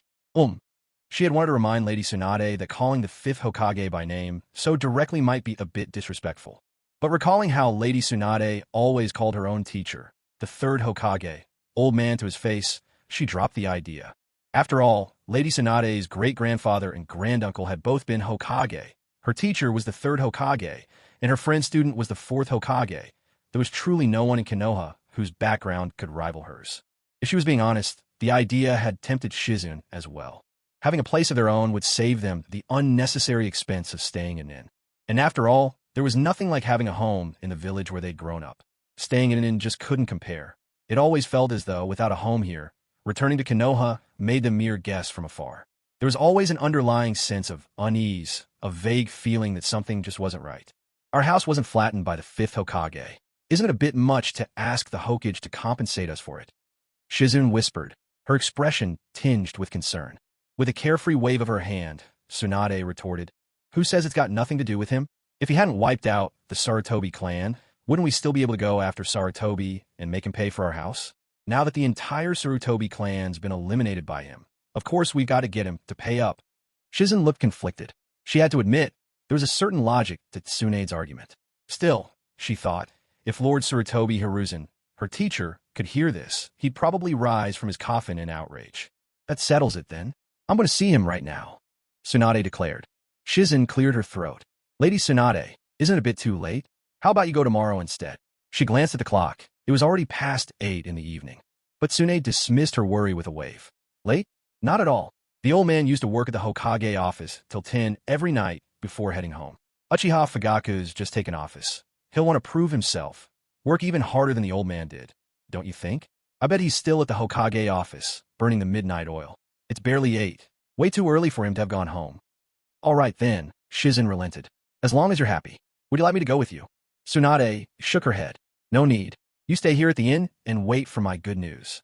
A smile crept across her face. This time, I'm determined to make Uchiha Fugaku compensate us with a big house in a prime location. Shizen wasn't so particular. She felt that as long as they got a house big enough for the two of them, it'd be fine. But seeing the bright, eager smile on Tsunade's face, Shizen couldn't bear to dampen her spirit. I just hope it all goes smoothly for Lady Tsunade, she thought, sending up a silent prayer for her. The thought of soon claiming a grand new house had Tsunade eating at double speed. She finished her meal in a flash, clearing the plates as if a storm had swept through. You'd hardly guess Tsunade had already eaten before coming out. After dinner, the two of them left the restaurant and parted ways at the entrance. Well then, Shizen, you can head back. Wait for my good news. Tsunade waved, set her hands on her hips, and strode off toward the Hokage office. Shizen watched Tsunade's figure disappear at the corner of the street, then shook her head and went back to the inn. 10 minutes later, at the Hokage office, Tsunade found herself blocked at the front door. A ninja on guard spoke sternly. This is after hours for the mission department. No entry for unauthorized personnel. Unimpressed, Tsunade replied. I'm not here for a mission. I'm here to see Uchiha Fugaku. The guard's face darkened. Who was this woman, daring to call the clan leader by name so brazenly? Such audacity. With frosty indifference, he said, Move along. The Hokage isn't here. Tsunade stood rooted to the spot, arms crossed, her brows furrowed as she said, What do you mean, not here? Move aside. I want to see Fugaku Uchiha. The guard gave her a subtle look, and without a sound, his eyes shifted into the three-tomo Sharingan. His voice grew cold. I told you, the Hokage isn't here. Seeing that he looked ready to fight at the drop of a hat, Tsunade pursed her lips. So typical of the Uchiha, none of them ever seemed to understand plain words. She wasn't afraid of a brawl, but after last time, when those two Uchiha ENBU pulled out blood bags just to nauseate her, she developed a bit of a psychological block. What if this guy whipped out a blood bag too? Would she faint or not? If she fainted, it would be humiliating. She, Tsunade of the Sannin, couldn't bear that kind of disgrace. She shot a fierce glare at the stubborn Uchiha, then huffed and made to leave, when suddenly a surprised voice called out from behind. Tsunade-sama. Tsunade turned around and saw a man dressed in Hokage's attire, his hair tied back in a ponytail. There was a trace of uncertainty on his face. Narashikaku recognized her. It really was Tsunade-sama, and hurried over, excitement in his steps. Tsunade-sama, it really is you. It's been so long. Seeing his eager face, Tsunade suddenly recollected, you're Narashikaku? Shikaku was more than 10 years her junior, but she'd heard of him during the wars. This young man had come up with many strategic ideas that brought about quite a few victories. His intellect was said to surpass even his father's. That's me. I'm surprised you still remember me, Shikaku said, moved. Ever since he was a child, he'd often heard stories in the village about the extraordinary missions achieved by the third Hokage's 3 pupils. Once he grew up and joined the war himself, he had witnessed with his own eyes how the 3 were acknowledged as the legendary Sannin by a demigod. Since then, Tsunade's name had blazed across the world, and among the Sannin, as the sole woman both fierce and beautiful, he deeply admired her. Looks like you're the Hokage's aide now. Seems Fugaku Uchiha has a sharp eye. Tsunade chuckled, clapping Shikaku's shoulder, obvious admiration in her gaze. Oh, not at all. It's only because the Hokage trusts me, Shikaku replied modestly. The Uchiha on guard, seeing that obnoxious woman chatting so happily with the Hokage's aide, felt a pang of irritation, gave a disdainful snort, deactivated his Sharingan, and stood to the side, refusing to look at them. Even if she knew the aide, that was no excuse to be disrespectful to the Hokage. He thought to himself, what a shame. If this woman had dared to lay a hand on him, he could have arrested her for insubordination and thrown her in jail to let her taste the consequences of offending the Hokage. But regretfully, she just didn't have the nerve. The Uchiha standing guardside and shook his head, clearly feeling it was a real shame. What? Fugaku Uchiha actually left work for the day. Tsunade exclaimed in astonishment. She had thought that the Uchiha by the door was simply making excuses, trying to keep her out, She never imagined he'd been telling the truth all along. Tsunade trusted that Shikaka Nara was unlikely to deceive her, which meant that Fugaku Uchiha really had called a day. She bit her lip in frustration, a look of exasperation on her face. What on earth was Fugaku up to? How did he manage to become Hokage and still avoid working late? It was barely past 8 in the evening. When Shikaku whispered that the Hokage had left promptly at 6, Tsunade was utterly dumbfounded. Unbelievable. Truly unbelievable. So, you finish work at 6 on the dot? Is Hokage really such an easy job for you? Shikaka left it at that, not saying much more. After all, he had been promoted by the 5th Hokage herself to serve as her advisor, and he couldn't risk making mistakes. He simply shared with Lady Tsunade the Hokage's usual quitting time. It wasn't exactly a secret. Others could have found out with a little effort, so telling Tsunade was harmless. Lady Tsunade, have you had dinner? How about I treat you to a quick meal? Shikaku offered with a gentle, amiable smile. Tsunade's first instinct was to nod at the invitation, but then she remembered how full she was and hurriedly shook her head. Maybe next time, I'd better get going now. With that, she made a swift exit, eager to avoid anyone pressing her to eat. She was simply too full to take another bite. Since Fugaku Uchiha wasn't around, there was no reason for her to linger. Passing by the Uchiha clan grounds, Tsunade glanced at the guards at the gate. After considering it for a moment, she decided not to approach.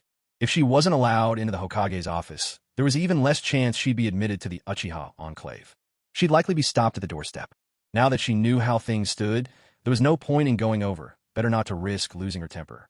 Those cursed Uchiha had started carrying packets of blood around just to keep her in check, always keeping them at hand. Who could possibly withstand that? With her hemophobia, she certainly couldn't cope. That settles it. Time to slip away. Tsunade dashed back to the inn without delay. Shizen had already spotted Tsunade from a window and hurried downstairs to greet her. Lady Tsunade, how did it go? Do we have a place to stay now? Shizen reasoned that if they had secured accommodations, they could buy cleaning supplies right away, air the rooms out, and move in the next day. But Tsunade's reply left her a bit disappointed. No, not yet. Fugaku Uchiha clocks out at 6 and goes straight home. Honestly, he's a disgrace among Hokage. Thinking of her own grandfather and granduncle, as well as her teacher, Tsunade recalled how all of them devoted themselves tirelessly to the role of Hokage, never going home before midnight. Unlike Fugaku Uchiha, who seemed to delight in getting off work each day by 6. He really couldn't be bothered to put in any extra hours. It's fine. We can go during the day tomorrow. It's all the same. Although she felt a twinge of disappointment, Shizen quickly feigned indifference to offer a comforting reply. Yeah, I suppose we'll just have to wait for tomorrow. Tsunade grumbled. The Uchiha clan these days act like they own the place. I just tried to enter the Hokage building, and they wouldn't even let me in, left me standing outside like a fool. So annoying. If I told them who I am, it'd keep you up all night worrying. Shizen's expression grew odd. The Uchiha clan had their own standing now. Their chief was the Hokage himself. Even if Tsunade revealed her identity, it probably wouldn't shock them at all. But she was clever enough not to contradict Lady Tsunade. She kept her thoughts to herself, avoiding any risk of offending her mistress. Let's head back and get some rest. It's getting late. Shizen checked the time. It was already past 9, so she spoke up. Back to the room, then. After a day like this, I need a hot bath to unwind. Tsunade rubbed her tired shoulders, dragging her heavy burdens wearily and wearing a somewhat troubled expression. Those two were really too much. She was starting to think she might need surgery to cut them down to size. Just walking upright every day left her thoroughly exhausted. If only Shizen could have heard Tsunade's silent complaints, she would surely have teased. My lady, you really don't know how lucky you are? There are plenty of women out there who'd trade anything for an A-cup, and here you are complaining. Uchiha clan grounds, head family residence. Wife, is it my turn for a bath? Fuyue noticed Mikoto coming down the stairs from the 2nd floor. He got up from the floor, adjusted his pants, and walked over to her with a cheerful grin. That's right, dear. I've already run your bath water. I was just about to call you. Mikoto had just come down, still holding Fuyue's clothes. My wife is the best. Fuyue planted a quick kiss on Mikoto's cheek. She nudged him away, glanced at their 2 children, enthralled by the TV, and said in a low voice, the kids are right here. So what? I'm just kissing my own wife. Fuyue beamed, giving Mikoto's other cheek a matching peck. Mikoto muttered, you never act properly, shot him a sidelong look, and shoved the clothes into his hands. Hurry up and take your bath. By the time Fuyue finished bathing and returned to the living room, Naruto and Sasuke were nowhere to be seen. Mikoto sat cross-legged on the tatama mat, folding laundry. They've gone to bed? Mikoto nodded, Then why don't we head to bed too? Fuyue suggested with a mischievous smile. Noticing the telltale bulge beneath his clothing, Mikoto blushed and whispered, "Let me just finish folding these first." Fuyue glanced at the small remaining pile, agreed readily, grabbed a pillow to prop behind his head, and lay back to watch TV. Television programs were extremely scarce, even though the comedy talk shows were quite good. After watching them for a while, a sense of visual fatigue would inevitably creep in. On another channel, news from the Land of Fire was repeated incessantly, offering nothing of real interest. Fuyu couldn't help but muse to himself. When Shiri Hong and the other two return, if they fail to request subsidies from the Land of Fire, then it might be time to eliminate the current royal family altogether. If they know what's good for them, they might survive a little longer. If not, then after this, it's simply time to say goodbye. He didn't have to wait long before Mikoto quietly walked over to his side and whispered, "I'm going back to my room first." Fuyu watched as Mikoto hurried upstairs as if fleeing, her hips gently swaying, causing a surge of heat in his lower belly. He couldn't suppress a chuckle. Mikoto was already the mother of 2 children, and yet she still maintained the shy charm of an innocent maiden. But then again, that was not a bad thing at all. After all, the women in this world were so much better than those of his previous life. Mikoto was gentle, considerate, graceful yet unpretentious, a true model of a good wife. Fuyu sprang up from his seat, switched off the television, and paused a few seconds at the light switch. Then, with the room plunged into darkness, he dashed upstairs like a sprinter in a 100-meter race, as if something was chasing him from behind. Once he entered the bedroom and closed the door, peace finally returned to him. It almost felt like all that fluster had been just an illusion. Even though Fuyu now possessed the highest outward strength in the ninja world, some habits from his past life clung to him, not easily shaken off. It's a bit like graduating from technical college, leaving home to work in a strange city, and on one lonely night you, still single, somehow find yourself watching those risque movies from Japan. Can you really resist rewarding yourself with a personal indulgence then? If you can hold back, then just ignore what I said. After all, you're not Fuyu. Everyone is different. "Honey, here I come," Fuyu called out with a cheerful laugh as he pounced. Mikoto, now in her sleek nightwear, whispered a gentle reminder. "Keep it down. Don't wake the kids." She had just checked. Both Sasuke and Naruto were fast asleep. Naruto, especially, was sleeping so soundly, he must have been having a wonderful dream because he let out a couple of silly giggles. Fuyu slipped under the covers, beginning in earnest what he liked to call his baby-making project. Mikoto was still young, and he wanted a child of his own. Watching Mikoto carry the pregnancy, seeing the child born and grow, experiencing it all himself, would be completely different. Although Itachi and Sasuke were the biological sons of this body's previous occupant, to him now, they weren't children he had witnessed growing up from the very start. So it was only natural that he felt a subtle sense of detachment. Of course, having another child wouldn't change the fact that half of its bloodline would still come from this body's predecessor, but Fuyu simply wanted to savor the experience of being a father. Bloodlines aren't important. This body is mine now, so what's left that I can't accept? I am Fugaku, and Fugaku is me. Accompanied by a stifled, mosquito-like hum, the night quietly slipped away. The sun rose in the east, and warm sunlight spilled across the earth. In the Uchiha compound, the largest of the ancient mansions, the curtains of the best room on the second floor were whisked open. Sunlight poured in, competing to flood the dim room, and in an instant, the bedroom was bright and filled with life. On the bed, Fuyu, who was sleeping in just his underwear, suddenly seemed to sense something and open his eyes. "Mikoto, what time is it now?" With a yawn and sleepy eyes, Fuyu asked Mikoto, who was pulling open the window. After watering the fields the night before, Mikoto looked radiant, as if she were glowing with vitality. Smiling, Mikoto replied, "Dear, it's time to get up. It's already 9 minutes past 8. 8:09. Fuyu closed his eyes again. "Let me sleep a little longer. Wake me up in 20 minutes, okay? Aren't you going to have breakfast?" Pulling out the clothes Fuyu was to wear that day and laying them by the bed, Mikoto gently asked her question. No, I'll skip it. I'll just grab some buns on the way," Fuyu mumbled as he pulled the covers over his face. Mikoto shook her head with a small smile and left the room. Downstairs, she tucked a warm bottle of milk and a tea egg into each of Naruto and Sasuke's school bags. Glancing at Naruto and Sasuke as they bickered with each other, Mikoto clapped her hands and reminded them, "Kids, no talking during breakfast, okay?" After Mikoto sent Sasuke and Naruto out the door, far away, over 1,000 miles from the Hidden Leaf Village in the Land of Earth. This region of rocky, towering mountains welcomed 3 figures, each clad in high-collared coats. The trio didn't linger, but swiftly set off in the direction of Iwagakure. Before they departed, they had received reliable information from Kabuto, the adopted son of Nanoyu, the pharmacist. Their target, Deidara, had been exiled from the village by the third Tsuchikage, Inoki, for causing trouble, and was now living outside the village. Their destination was a rocky mountain just beyond the village. Originally, Itachi wanted to bring Kabuto along, but Nanoyu firmly disagreed, and Itachi had to give up on that plan. This region was nothing like the Land of Fire. Everything here was bare, stony mountains, where it was all too easy to get lost.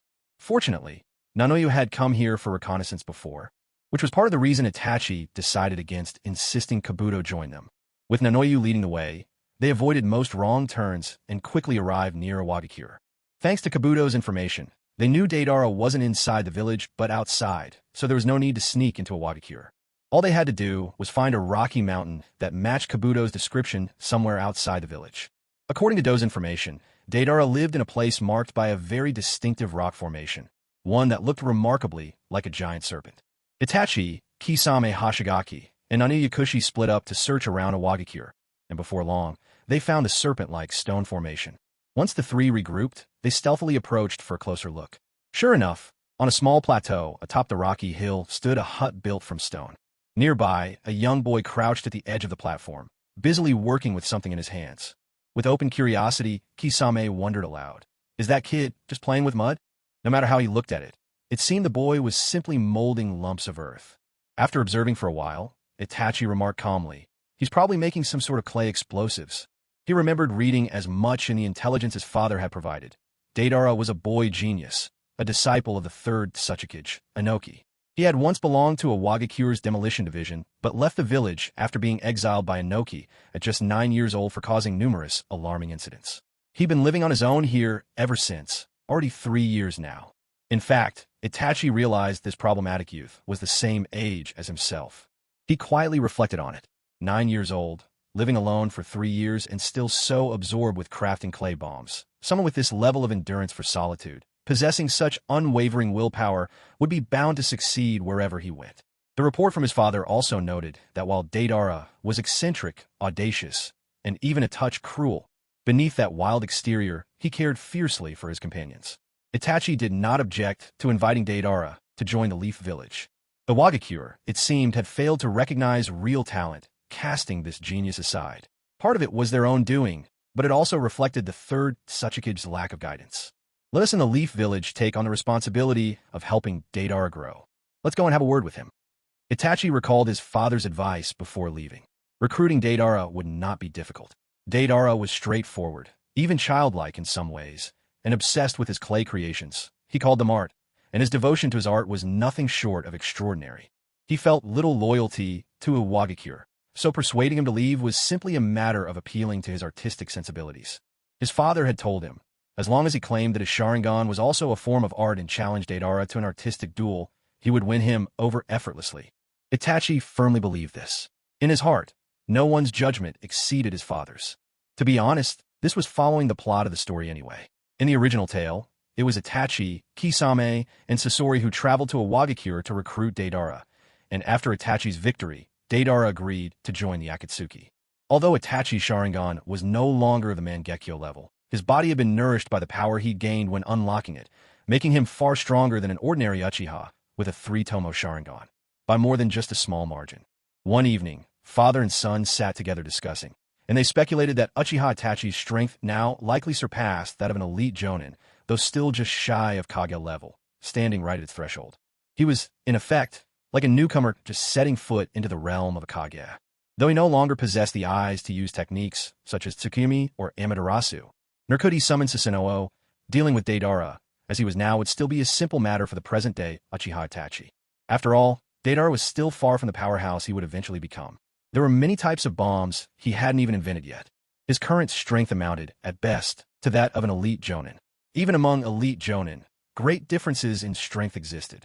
Take Itachi with his 3-tomo Sharingan and compare him with Deidara, for example. Itachi, Kisame Hashigaki, and Nono Yakushi ascended the rocky platform and arrived before a stone house. Deidara noticed the 3 strangers. After just a brief glance, he dismissed them and returned to molding clay in his hands, fully absorbed in shaping a newly imagined piece of art, a giant bird. This inspiration had struck him earlier that morning as he awoke, lying in bed and gazing out the window, watching birds soar across the sky. He wondered if he could craft a truly massive bird, Couldn't he use it as a flying mount? He pictured himself soaring through the sky atop his grand creation. There was nothing cooler than that. This was his art. Once his giant bird was complete, he simply had to ride it into the village to show that old geezer his latest masterpiece. In truth, he was just bored living out here and wanted to show off in the village for a bit. Since Inoki wouldn't allow him into the village, he figured flying overhead surely wouldn't count as trespassing. They couldn't claim the sky above belonged to the village, could they? There was more than a little rebelliousness toward Inoki fueling Deidara's giant bird ambition. And so, with these motivations combined, the giant bird came to life. "Who are you people? Move along, move along. You're blocking my sunlight. Get lost." Noticing the three stretching shadows, Deidara looked up, displeasure clear in both his voice and expression. Kisame eyed the boy with a natural fall of striking golden hair, a short braid tied at the end. Despite Deidara's prim and proper appearance, the moment he opened his mouth, his true nature came out. He was the same age as Mr. Itachi. Yet, how could there be such a difference between them? So Kisame grumbled inwardly. He glanced sidelong at Nono Yakushi, who blinked knowingly at Kisame. Immediately understanding that the traveling Miko shared his thoughts, Kisame couldn't help but break into a wide grin. No matter how many times Yakushi Naniu saw Kisame Hashigaki, she was convinced he wasn't human. Surely, he must belong to another race, something like a merman. "We heard there's art here. We sought you out especially to see it for ourselves." Uchiha Itachi paid no mind to Deidara's rudeness. His reply was calm and unhurried. "Art." At that uncommon word, suddenly spoken by the man opposite, Deidara's expression changed in an instant. Deidara leapt to his feet, excitement brimming over. "You understand art too?" Itachi nodded serenely. "Of course. My Sharingan is art." As he spoke, Itachi opened his eyes, revealing the three-tomo Sharingan, his gaze steady as he displayed them for his audience. "This is my Kekkei Genkai, the Sharingan. What do you think? Isn't it beautiful? I believe it's a one-of-a-kind masterpiece." It was hard to say which part provoked Deidara, but in a heartbeat, the excitement faded from his features, replaced by a deep frown. "You call that art?" Deidara retorted with a cold laugh. "How ridiculous! Only my explosions are true art." With delicate care, Deidara set down the huge clay bird he had been holding. He pressed his fists together before abruptly flinging his hands apart, uttering a sharp bang as he did so. Boom! The ultimate beauty is found only in a fleeting burst. Deidara's smile twisted, a hint of mania lurking in its edges. Kisame exchanged a glance with Yakushi Nanoyu. This was exactly like the Hokage's intel described him. A troublesome young man, through and through. Well then, let's see how Itachi decides to deal with him. Both of them now turned their attention toward Uchiha Itachi. "So, you really don't think my Sharingan is art?" Itachi asked quietly. A flicker of hesitation passed through Deidara's eyes. Encountering someone who understood his passion was rare, and he wasn't eager to scare this man away. He rubbed his nose, saying, "Well, if I'm being generous, I suppose your technique could sort of be considered art, but it doesn't compare to my explosive art. Mine is the most exquisite in existence." Deidara reiterated his point with emphasis. A subtle gleam flashed in Itachi's eyes. "You say your explosive art is the greatest? I don't believe it. Don't believe me?"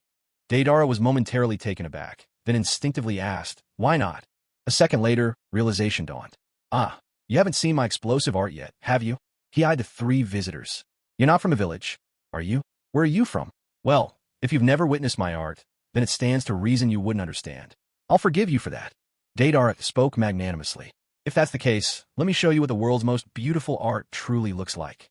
With that, he produced a lump of clay from his pocket, pressing it into the palm of his right hand. Itachi's eyes narrowed slightly. If one looked closely, they'd see that Deidara's hand concealed a strange mouth, lined with teeth and a writhing tongue. It was exactly as father described.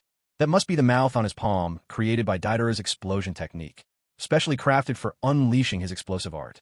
Before long, the mouth in his hand spat out a lump of white clay. With clear excitement painted on his face, Deidara kneaded the clay a few times with both hands, and in no time, two lifelike spiders appeared. Deidara tossed the spiders to the ground, his face beaming with excitement. Clasping his hands together to form a seal, he called out, "Hey, watch closely, all of you." In just a few seconds, Deidara finished weaving his signs. A moment later, with a puff of white smoke, the clay spiders burst apart, each splitting into an even greater number of smaller spiders.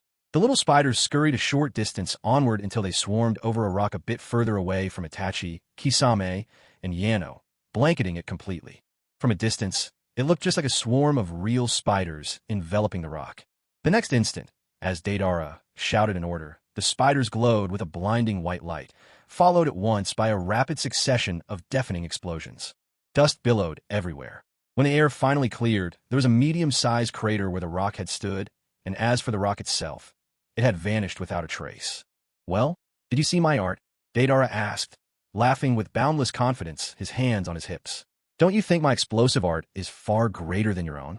Itachi raised a brow and shook his head. "I'll admit, your art is impressive, but I still believe my Sharingan is the greatest art in the world." "What?" Deidara was stunned. He never imagined this guy would be so stubborn. After witnessing the brilliance of his explosive creation, he still refused to acknowledge its beauty. Deidara's face darkened. "You're blind. My explosive art is the strongest in the world," he argued heatedly. Seizing the moment, Itachi proposed, "Why don't we settle it with a contest? Let's see whose art truly reigns supreme." Sure enough, Deidara, unwilling to admit his art was inferior, took the bait at once. "Fine, let's have a match." Deidara had never faced a ninja of the Uchiha clan before. Without ever experiencing the power of the Sharingan firsthand, he remained convinced that his art was peerless. Even knowing his opponent wielded the Sharingan, Deidara showed not the slightest hint of fear. When Itachi heard Deidara's eager agreement, a smile flickered at the corner of his lips as he strode forward. Deidara was already slipping into a competitive mindset, coolly taking more clay from his pouch, ready at any moment to feed it to the mouth in his palm for shaping more explosive creations. "Has the challenge started already?" Deidara eyed Itachi, who was walking closer, and asked. Itachi shook his head. "Wait a moment. Before we begin, I have a few questions I'd like to ask you." Deidara could hardly wait to start the fight. He wanted nothing more than to defeat this arrogant guy and make him admit that explosive art was the most beautiful and supreme form of art. Growing impatient, he urged, "If you've got any questions, hurry up and ask." Uchiha Itachi feigned ignorance and asked, "Who are you? Why do you live alone on such a remote mountain?" Deidara didn't think much about it and shrugged. "That's none of your business, is it?" In truth, he simply didn't want to tell him the embarrassing story of being driven out by that old, stubborn third Suchikage. It was humiliating. After all, just a moment ago he'd been boasting about the unmatched beauty of his explosive art. How could he admit to being exiled from his village by the Suchikage?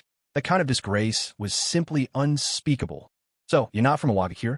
Itachi pressed. Deidara never felt much allegiance to a Wagakure. If he had, he wouldn't have caused a string of terrifying incidents in the village when he was just 9 years old. The last of those incidents resulted in several casualties, and the pressure forced the third Suchikage to drive out his beloved disciple, Deidara. But Deidara seemed utterly unconcerned. "Well, I am, but I'm not. It's all the same to me. Anyway, this has nothing to do with our match, does it? Let's just get on with it, shall we?" Impatience colored Deidara's tone. Itachi's eyes glimmered slightly. "Fighting like this isn't interesting enough. Why don't we raise the stakes?" "Stakes? What kind of stakes?" Deidara hadn't really talked to anyone for over 3 years, aside from the occasional visit from that little brat Kuratsuchi who came to play. So, his social senses were a bit dulled, and he didn't quite catch on. Itachi clarified, "The loser won't just admit the winner's art is the strongest. They'll also have to work for the winner." Deidara wasn't stupid. He eyed Itachi warily. Work? For how long? Though he didn't believe his art could lose, he still wanted to make things clear. Actually, he happened to be shorthanded for his research on giant birds. If someone could pitch in, it would make things much easier, like digging for clay, for example. He could send this guy to do it. And there was lunch and dinner too. The idea began to grow on Deidara. Itachi pretended to consider for a moment, then suggested, "How about this? There's no set time limit. The loser will work for the winner until their art surpasses the winner's. What do you think? Good. Excellent. That's settled." "Yeah." Deidara couldn't help but clap for this idea. Every sentence revolved around art, and it suited his tastes perfectly. Looking at Itachi, Deidara's eyes were filled with admiration. Itachi let out a quiet laugh. "Very well. In that case, let's begin right away. I'll have my companions count down from 3, and once they're done, our contest will officially start. How does that sound?" Deidara let out a chuckle. "No problem." Itachi shot Kisame a look. Kisame nodded. He held a fair amount of respect for Mr. Itachi's strength. After all, they'd had a brief clash back in the Hidden Mist Village. Even though it was just a simple test, Itachi's deep power was unmistakable. He figured that dealing with this troublemaking boy shouldn't pose any real challenge. 3, 2, 1, begin. Kisame counted down, and as the last word rang out, he shouted for them to start. Yet Uchiha Itachi remained rooted to the spot, completely motionless, calmly watching Deidara from across the way. Deidara didn't move either, but he'd already stuffed some clay into the mouths on his palms, which were now chewing vigorously. This guy? He really thinks I'm nothing, doesn't he? Seeing his opponent stand there without so much as a twitch, with that composed expression, Deidara felt a surge of irritation. Still, his hands were steady. He coolly molded 4 spiders from the clay, tossed them into the air, and clapped his hands in a sign. Instantly, the 4 spiders multiplied into countless tiny ones, tumbling to the ground and scuttling swiftly toward Uchiha Itachi, blanketing the earth as they advanced. It was as if Deidara was reenacting the fate of that massive boulder just moments before. He pulled another lump of clay from somewhere and popped it into the mouth on his palm, just in case. The little spiders neared their mark, yet that man still hadn't reacted, not a hint of fear on his face. Deidara hesitated for the briefest moment, then a savage grin curled his lips. Fine, fine, you arrogant fool. If you get blown to bits, you'll have no one but yourself to blame. And after you die, I'll put your friends to work for me. In the blink of an eye, the swarm of spiders swarmed over. Now's the time. Deidara formed a single-handed sign, sharply barking detonate. At his command, the sea of tiny spiders wrapped around the man in the high-collared cloak suddenly flared with a brief, blinding light. Then, one after another, explosions thundered and echoed. Deidara stared, eyes gleaming with a cruel smile. Yet the gruesome scene he had imagined, the man's body blasted to bloody pieces, did not unfold. Instead, what shattered into dust was a massive boulder, raining fragments onto the ground. Deidara's eyes went wide. When did that happen? He never saw the man form a sign for a jutsu. So how did he manage to escape? All at once, he remembered those eyes, the stories that hidden village shinobi told in passing about the Sharingan. Did that mean he'd fallen under a genjutsu? When did it happen? Deidara's expression darkened. Suddenly, he bit down on the tip of his tongue, desperate to jolt himself free from the illusion. A sharp pain stabbed his tongue, and true enough, the genjutsu shattered. The world spun before his eyes, and in the next instant, he realized he was lying flat on his back. Stunned, Deidara scrambled to his feet, only to find that man standing right over him, a kunai pressed to Deidara's throat. You lost. Uchiha Itachi spoke, his tone flat and unyielding. Deidara was momentarily dazed. Had he really lost just like that? He couldn't even figure out when exactly he had fallen under his opponent's genjutsu. If this had been a battle of life and death, there was no doubt he would already be dead. Your art. Deidara, acknowledge it. Accepting his loss with dignity, Deidara admitted defeat. At the same time, deep inside, he made a silent vow to rigorously train his left eye, to strengthen it until he could resist the Sharingan's illusions. As agreed, come with us now. Itachi gave Deidara a glance, putting his shuriken away. Deidara made no fuss. He didn't even spare a last look at the stone house where he'd lived for 3 years. He simply fell in line behind Itachi, but curiosity got the better of him, and he asked, "Where are we going?" Itachi did not hide anything and answered truthfully, "The Hidden Leaf Village." Deidara muttered to himself, "That's so far away." But then a glimmer of excitement flickered in his eyes, and he said eagerly, "Hey, wait a sec, just a sec. I got something special that's almost finished. We can use my giant clay bird to fly to the Leaf Village. What do you think?" He pointed excitedly to the clay model of the great bird on the ground, his face alight with enthusiasm. This way, he thought, he could accomplish 2 things at once. Finish developing his giant bird, and also avoid such a long trek. After thinking it over, Itachi agreed. If things were truly as Deidara claimed, then why not take the easier route? And so, Itachi, Kisame, and Yakushi Nanoyu decided to wait there for the time being. According to Deidara, it would only take a day or 2 to complete the giant bird. Once it was ready, they could all fly straight back to the Leaf Village, cutting their travel time dramatically. Itachi was especially intrigued by Deidara's claim that the bird could carry multiple people. If this giant bird could be mass-produced, it could have a massive impact on the Leaf Village. As far as he knew, Leaf didn't have any flying jutsu, not a single one that came to mind. He recalled that day when his father displayed the so-called perfect form of Susanoo, that it seemed could fly. Still, before his father had attained the eternal Mangekyo Sharingan, there wasn't a single person in the Leaf who could fly. From what he knew, there were very few in the entire ninja world with the power of flight. Currently, the 3rd Tsuchikage of Iwagakure was one of them. Iwagakure did have a flight technique. It was called the technique of light and heavy rock or something like that. That technique was shrouded in secrecy. The Leaf Village had tried to steal it by infiltration, but their efforts ended in failure. A real shame, truly. But now, with the prospect of this giant bird, they could form an aerial unit. With mastery of the skies, Leaf Village could strike or withdraw at will. The initiative would be entirely theirs.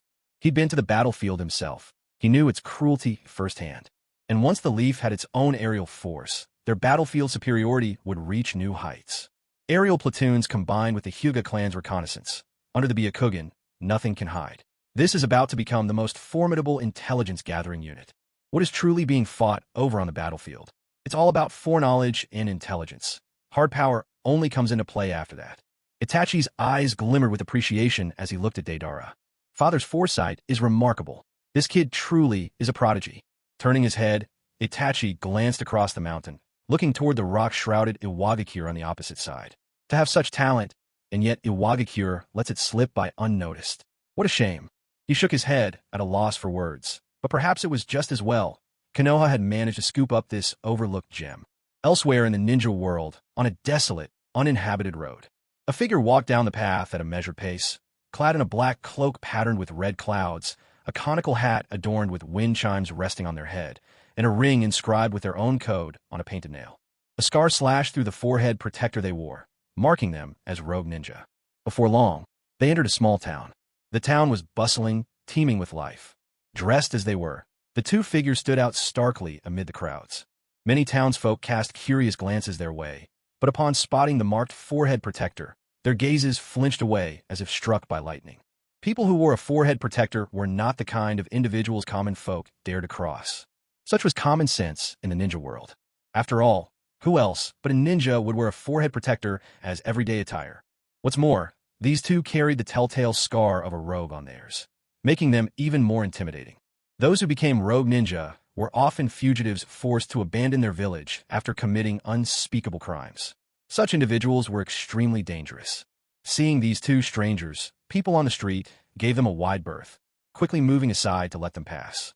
One of the two had long black hair, golden slit-pupil eyes, purple eyeshadow extending to his nose, pallid skin, and wore blue-green tomo-patterned earrings. This was none other than Orochimaru, the one Jiraiya had scoured the earth to find.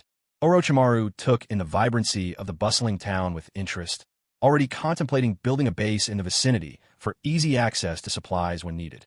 Walking beside him was a much shorter, grotesque-looking ninja, whose voice was rasping as he spoke. This way. It seemed that Sasori had been here before. As if following an old routine, he led Orochimaru skillfully through winding streets and alleys until they arrived at a deserted house.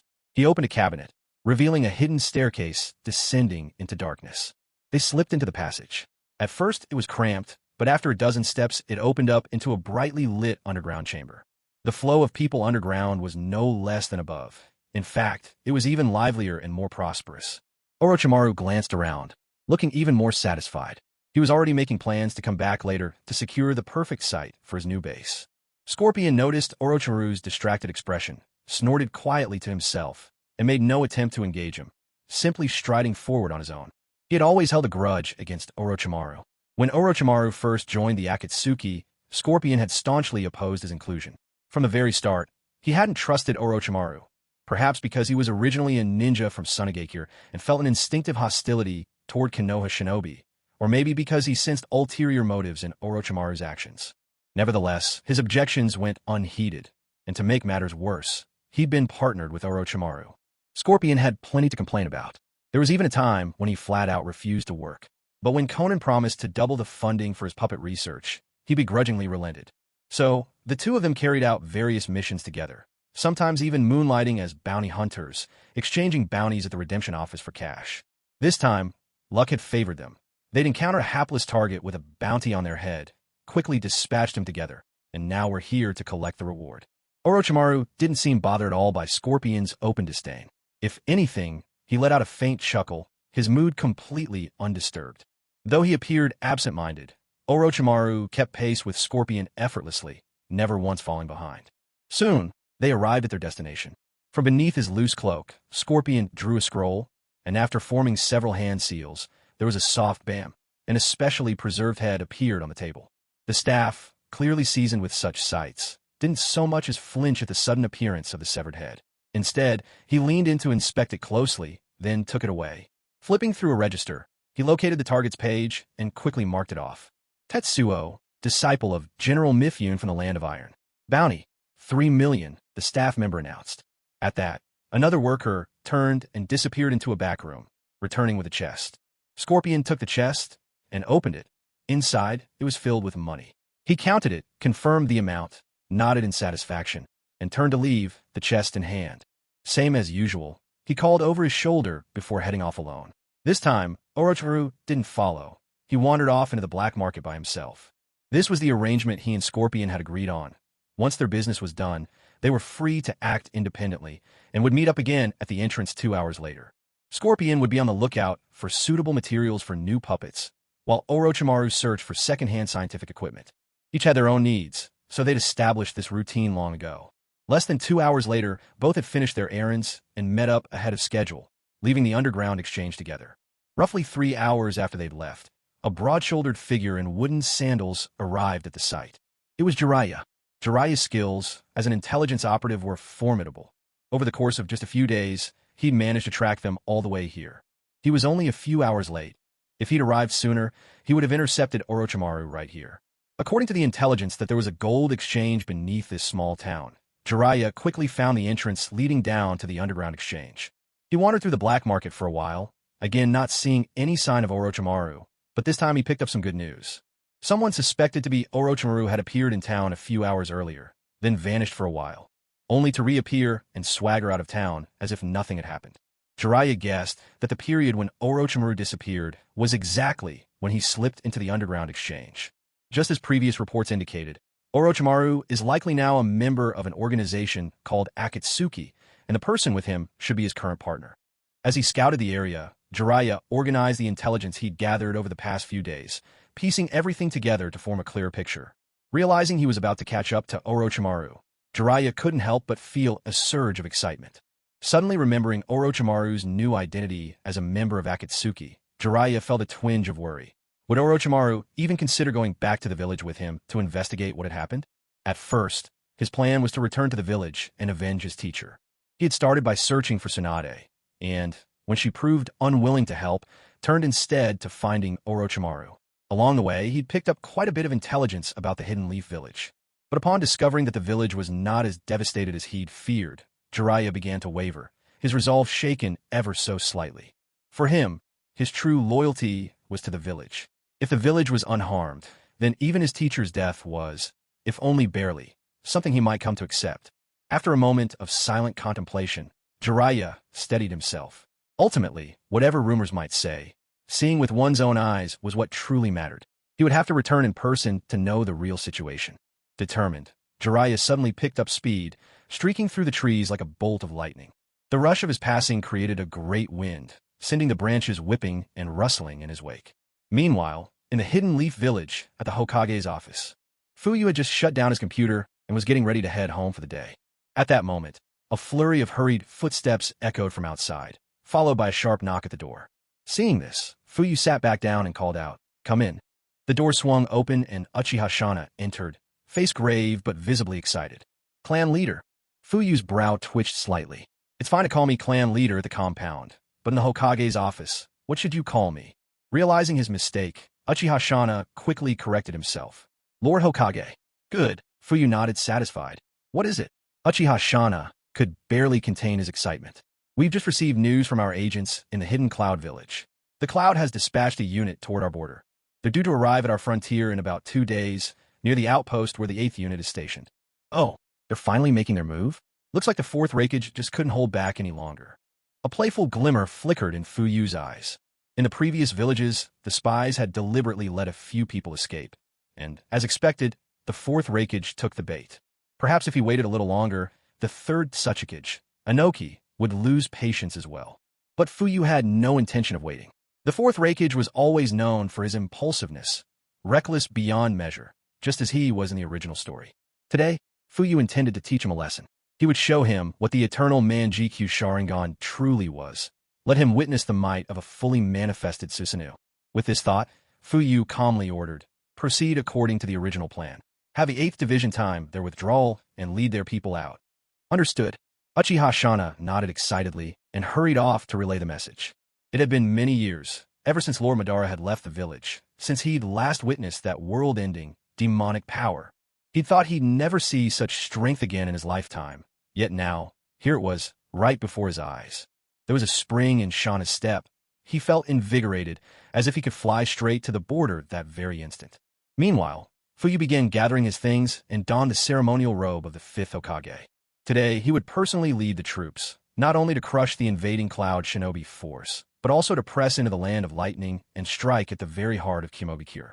As the ancients used to say, a campaign must have just cause, meaning any punitive expedition must be justified. His ascension to 5th Hokage was rooted in the assassination of the 3rd. His position was anything but stable. Konoha was terribly weakened in these times. For him to be named 5th Hokage and immediately launch a war on another hidden village, apart from his own Uchiha clan, who else would follow him? You claim to wield the eternal Mangekyo, to stand shoulder to shoulder with Uchiha Madara, but who would truly believe you? Even if they accepted he possessed that kind of power, would the village's shinobi truly be willing to risk their lives in battle by his side? This was no game. Once on the battlefield, a single misstep could mean death. That's why having just cause was absolutely vital for Fuyu. A single slip, and his prestige would be utterly destroyed. But if he had legitimate grounds, say Kimogakure taking the initiative to invade, then there would be no need for pretense. He could simply lead the charge to the front lines, sweeping aside all resistance. With the merit and victories earned in battle, Konoha's shinobi would witness Fuyu's might, and who among them wouldn't eagerly follow him into the fray? Opportunities for glory and advancement did not come every day. Having put on the ceremonial robe and straightened his attire, Fuyu strode out of the Hokage's office. For small matters, you hold a big meeting. For big matters, a small meeting will do. But for the gravest matters, no meetings at all. Before the troops assembled, he needed to have a private meeting with his right-hand aide and the 2 Hokage advisors, just to inform them of his plans. After all, he would be leading the expedition into the Land of Lightning. There was no keeping such a mission from the high command. Once he set out, it would fall to his aide, Nara Shikaku, to hold the rear and keep the home front steady. Among the Hokage's advisors, one seat was held by a member of the Uchiha clan. The Uchiha clan elder, Uchiha Sihu, had known about these matters long beforehand, so he needed only to inform Shikaka Nara and Hayashi Hyuga. As for what came next, that would be Shikaka Nara's responsibility, to calm the other clan leaders. All that really mattered was bringing back news of a decisive victory. After that, he could launch a direct assault, striking straight at the heart of the enemy. They would storm into the hidden cloud village of the Land of Lightning and claim the spoils of victory. By seizing the resources of the hidden cloud, the Leaf Village would flourish even further. This way, there would be no need to wait for financial support from the Land of Fire. Instead, they would secure an overwhelming victory by conquering the Land of Lightning in one bold move. A few minutes later, inside the Hokage's advisory office, when Fukuyu revealed the news, even someone as composed as Shikaka Nara was momentarily stunned, and Hayashi Hyuga looked absolutely shocked. Only Uchiha Seo, who had learned the truth in advance, remained calm and composed, showing little change in his expression. Shikaka Nara glanced at Fukuyu, and after a brief moment of reflection, he found his composure again and spoke. "Are you confident?" Fukuyu nodded, brimming with confidence. "Absolutely." Seeing such unwavering certainty in Fukuyu's eyes, and recalling how he had eliminated the 3rd Hokage, Sarutobi Hiruzen, with lightning speed, Shikaka Nara decided to trust him. He exhaled a heavy breath, his gaze turning resolute, even allowing a faint smile to appear. "All right, I will do everything I can to keep the village stable. You don't have to worry about what's behind you." This was exactly what Fukuyu had been waiting for. He smiled and replied, "I won't be taking the ANBU with me. 30 elite Uchiha with a 3-tomo Sharingan will be at your command. Should anyone cause trouble." Fukuyu arched an eyebrow, but left the threat unspoken. He trusted that Shikaku would understand his meaning. Shikaku felt a jolt of surprise. He hadn't expected Fukuyu to leave even these 30 Uchiha behind. Was the power of the Mangekyo Sharingan truly so overwhelming? After all, the 4th Reikage was hardly a simple opponent. But since he had chosen to trust the 5th Hokage, he would not hesitate or second-guess. He nodded crisply and replied with nothing but a firm, "Good. Kakashi, your task is to cooperate with the Hokage's advisor and work alongside the Konoha military police to keep order in the village." From behind Fukuyu, a figure with distinct white hair and clad in ANBU attire stepped forward and answered, "Understood." Hayashi Hyuga, seeing that Fukuyu was truly heading out to deal with the Cloud Village, hesitated. But recalling his younger brother's blood feud, his eyes reddened and he pleaded, "Lord Hokage, may I accompany you?" He had always thought his brother's death would go unavenged. After all, the ones responsible were the Hidden Cloud, the most powerful village at present, and the former 3rd Hokage had been complicit as well. Although it was never spoken aloud, everyone understood all too well. Had his brother not volunteered to die instead, the one who killed the Cloud Envoy would have been executed himself. This is also the reason why, after Fugaku Uchiha launched a coup and killed the third Hokage, the Hyuga clan remained silent and simply observed from the sidelines. Deep down, Hayashi Hyuga had long harbored resentment against the third Hokage, but he simply lacked the means for revenge. Now that Fugaku Uchiha had killed the third Hokage for him, Hayashi even found himself secretly rejoicing and applauding the deed in his heart. And now, the fifth Hokage brought news. The Cloud Village was invading. Not only that, he intended to personally lead the troops to the front lines. And from the way the fifth Hokage spoke, it seemed he planned to go even further, bringing the fight to the Land of Lightning and striking directly at the heart of Cloud Village. But did the fifth Hokage truly have the power to pull this off? Hayashi wasn't certain, but he was willing to take a gamble, to put his faith in the fifth Hokage, just this once. This was a once-in-a-lifetime chance for revenge. He was prepared to stake his own life, to lay it all on the line. Had the other main family members of the Hyuga clan been present, they would have surely tried to stop him the moment they heard Hayashi's words. After all, the Hyuga had established a strict rule long ago. The main family must not set foot on the battlefield. This rule was forged in blood, born of hard lessons from battles past. Once on the battlefield, a branch head of the Hyuga main family had fallen in combat against Mist Village. His body was taken by the Mist Ninja, marking the sole occasion in history when the secret of the Hyuga bloodline, the Byakugan, had fallen into an outsider's hands. Because of the cage bird seal placed on the branch family, a member's white eye would be destroyed at the moment of death, meant to guard against their power being exposed if captured. But the main family is not subject to this safeguard. Since then, the Hyuga clan convened an emergency council and, with the Hokage's tacit approval, the ruling was made. Never again would a Hyuga main family member go to the front lines. Upon hearing Hayashi's declaration, a flicker of surprise flashed through Fuyu's eyes. He hadn't expected Hayashi to suddenly seek involvement in such a dangerous matter. He glanced at Hayashi and saw the resolve etched all over his face.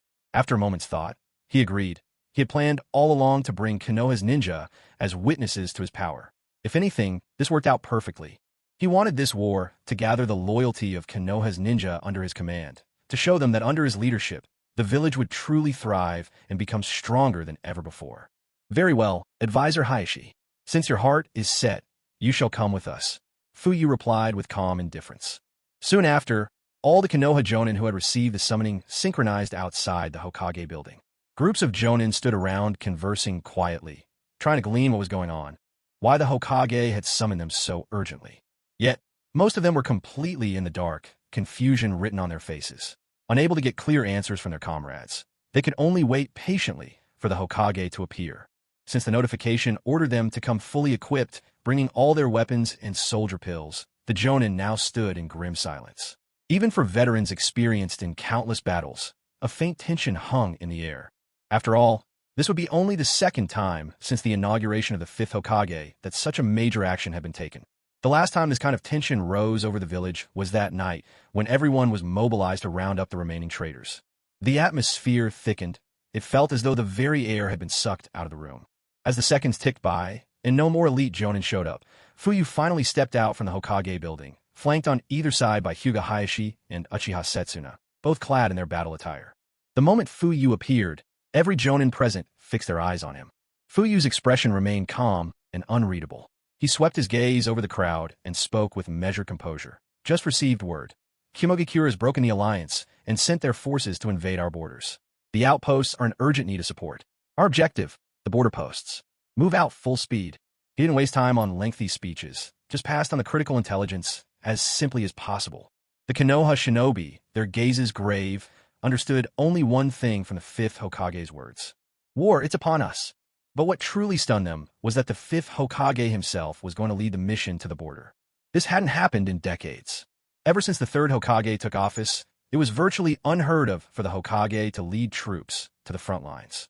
Back when the fourth Hokage was appointed, there had been hope he'd do so. After all, before becoming Hokage, the fourth was an active force at the front, fighting alongside them.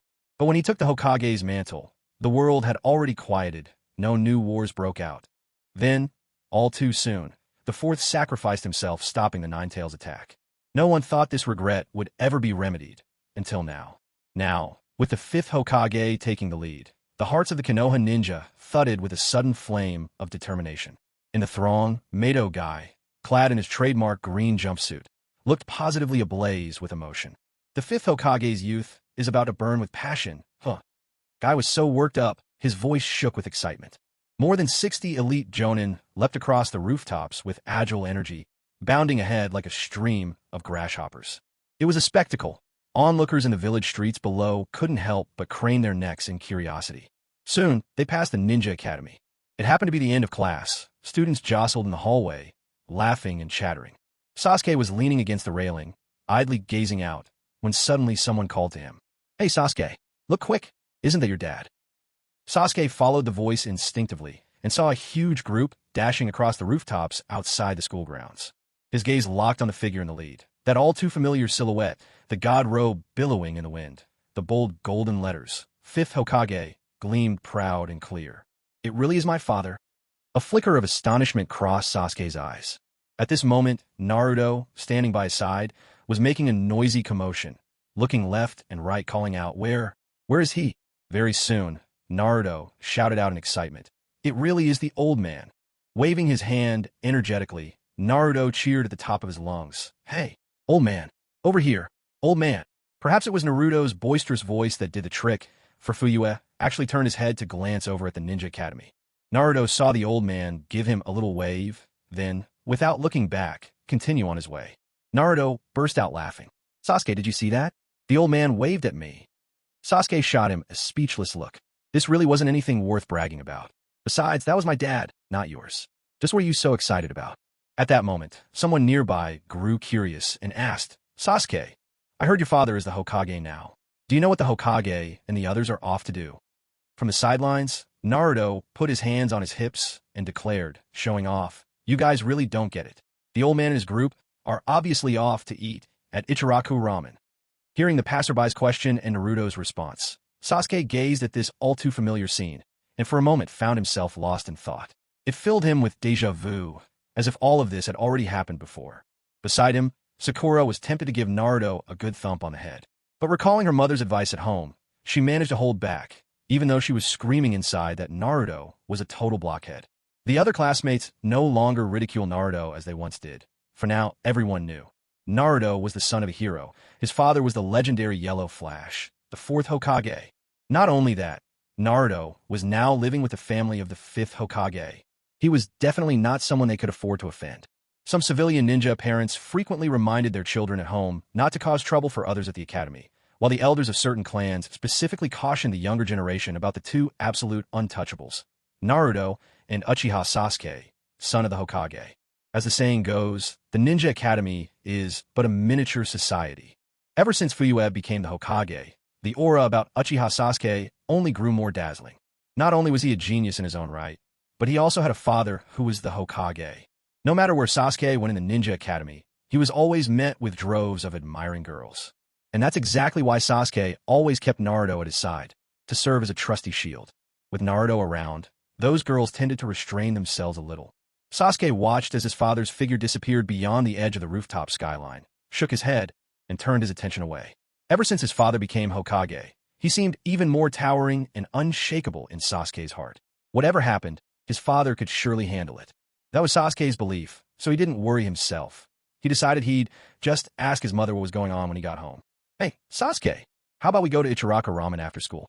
Naruto wiped the drool from the corner of his mouth, his eyes shining with anticipation as he made the suggestion. He could almost catch a whiff of the rich aroma of tonkatsu ramen in the air. Sasuke looked at him with exasperation. "Are you an idiot? My mom's making dinner at home. Why would you want ramen?" Reminded by Sasuke, Naruto snapped back to reality. He scratched his head and offered an awkward chuckle. "I was just kidding." Sasuke shot him a sidelong glance, deciding not to call out his obvious craving. As they joked around, Fuyue, accompanied by his newly assembled team, had just stepped out of the gates of the Hidden Leaf Village. Scanning his surroundings, Fuyue immediately spotted a striking figure leaning casually against the wall. Her eye-catching assets made her hard to miss. Fuyue signaled for the team to pause and calmly approached her. "So, have you made up your mind?" Tsunade didn't answer his question directly. Instead, she gave him a studious once-over, her tone laced with playful irony. "The fifth Hokage, going to the front lines in person, what nerve. Are you really serious?" She added mockingly. "Marching on the Hidden Cloud Village, huh? Bold words. Just don't get carried away and drag the leaf down with you. Not long before, Tsunade had just returned to her inn from the Hokage's office, sharing the good news with Shizune that Fuyue had compensated her with an apartment in the bustling heart of Konoha. But hardly had she finished when the ANBU arrived, bringing word that the hidden cloud had invaded, and the Hokage himself intended to lead the charge to the front lines and attack the hidden cloud stronghold. Even someone as world-wise as Tsunade was taken aback by the ANBU's message. Did he really think Hidden Cloud was that easy to conquer? After all, although the third Reikage had died, his successor, the fourth Reikage, was no weakling. On top of that, there was the formidable Jinchuriki of the Eight Tails, and together they formed a fearsome duo known throughout the shinobi world, the AB combo. Back in the day, this young pair had risen to fame on the battlefield and proved to be a real headache for their enemies. If not for the Yellow Flash, Minato Namikaze, keeping them at bay, who knows how many Leaf Ninja would have fallen on the battlefield against the Cloud. To Tsunade, it all seemed straightforward. She figured that ever since Uchiha Fuyue killed his master, he'd become convinced all the Kage were pushovers, letting arrogance cloud his judgment. But Fuyue paid no mind to Tsunade's mocking tone. He simply said, "No need for extra words. Since you're here, I take it the terms I offered are acceptable to you." Seeing his unwavering expression, Tsunade gave a cold snort. "What you promised isn't enough. I want an additional 3%. Fuyue's gaze flickered for a moment, but he didn't bother to negotiate. "Fine, an extra 3%. Let's go." Tsunade was quietly stunned. She hadn't expected Fuyue to agree so readily. 3% was no small matter.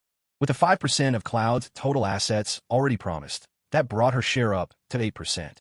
In recent years, Hidden Cloud Village has reaped enormous benefits from the wars, accumulating wealth from the conflict, and, in one leap, rising to become the foremost among the 5 great villages, a ninja village now openly recognized as the strongest in terms of power. Konoha Village played its part in this outcome as well. After all, Hidden Cloud had come knocking on Konoha's door time and again, extracting compensations, and the Hokage, so timid and yielding, agreed to hand over a massive sum each time. If only the Hokage had been bold and proactive like Fugaku Uchiha, perhaps Hidden Cloud wouldn't be this arrogant now. Tsunade gave her head a shake, as if to toss out the chaotic tangle of thoughts crowding her mind, and then she quickened her pace to catch up with Fuyue. Returning to the assembled crowd with Fuyue, Tsunade swept her gaze over the group and instantly recognized many familiar faces, people who had, at one time or another, received her medical treatment. Many in the crowd, upon noticing Tsunade's arrival, wore expressions of surprise before breaking into friendly smiles and greeting her warmly. "Lady Tsunade, it's been a long time, Lady Tsunade. 7 years. How has your health been?" Faced with these friendly greetings, Tsunade nodded a little awkwardly, not quite sure how to respond. Fuyue cleared his throat to interrupt the wave of greetings, drawing everyone's attention as he clapped his hands. "This is Tsunade, you all know her. Let's skip the small talk. Tsunade will be joining us as a medical ninja. You've got 1 minute to check your gear." On hearing that Tsunade would be accompanying them, many showed looks of astonishment, followed by relief and happiness. They all knew that Tsunade's medical skills were unmatched. With her present, their safety was as assured as it could be. Even a grave injury could see a ninja back on their feet and full of life again in just a few days under Tsunade's care. Seeing the mood greatly improved, Fuyue's eyes glinted with a trace of satisfaction. This, after all, was why he'd had Tsunade brought here, to settle the nerves of his troops. The fighting hadn't even begun yet, and these Konoha shinobi had no idea just how powerful he truly was.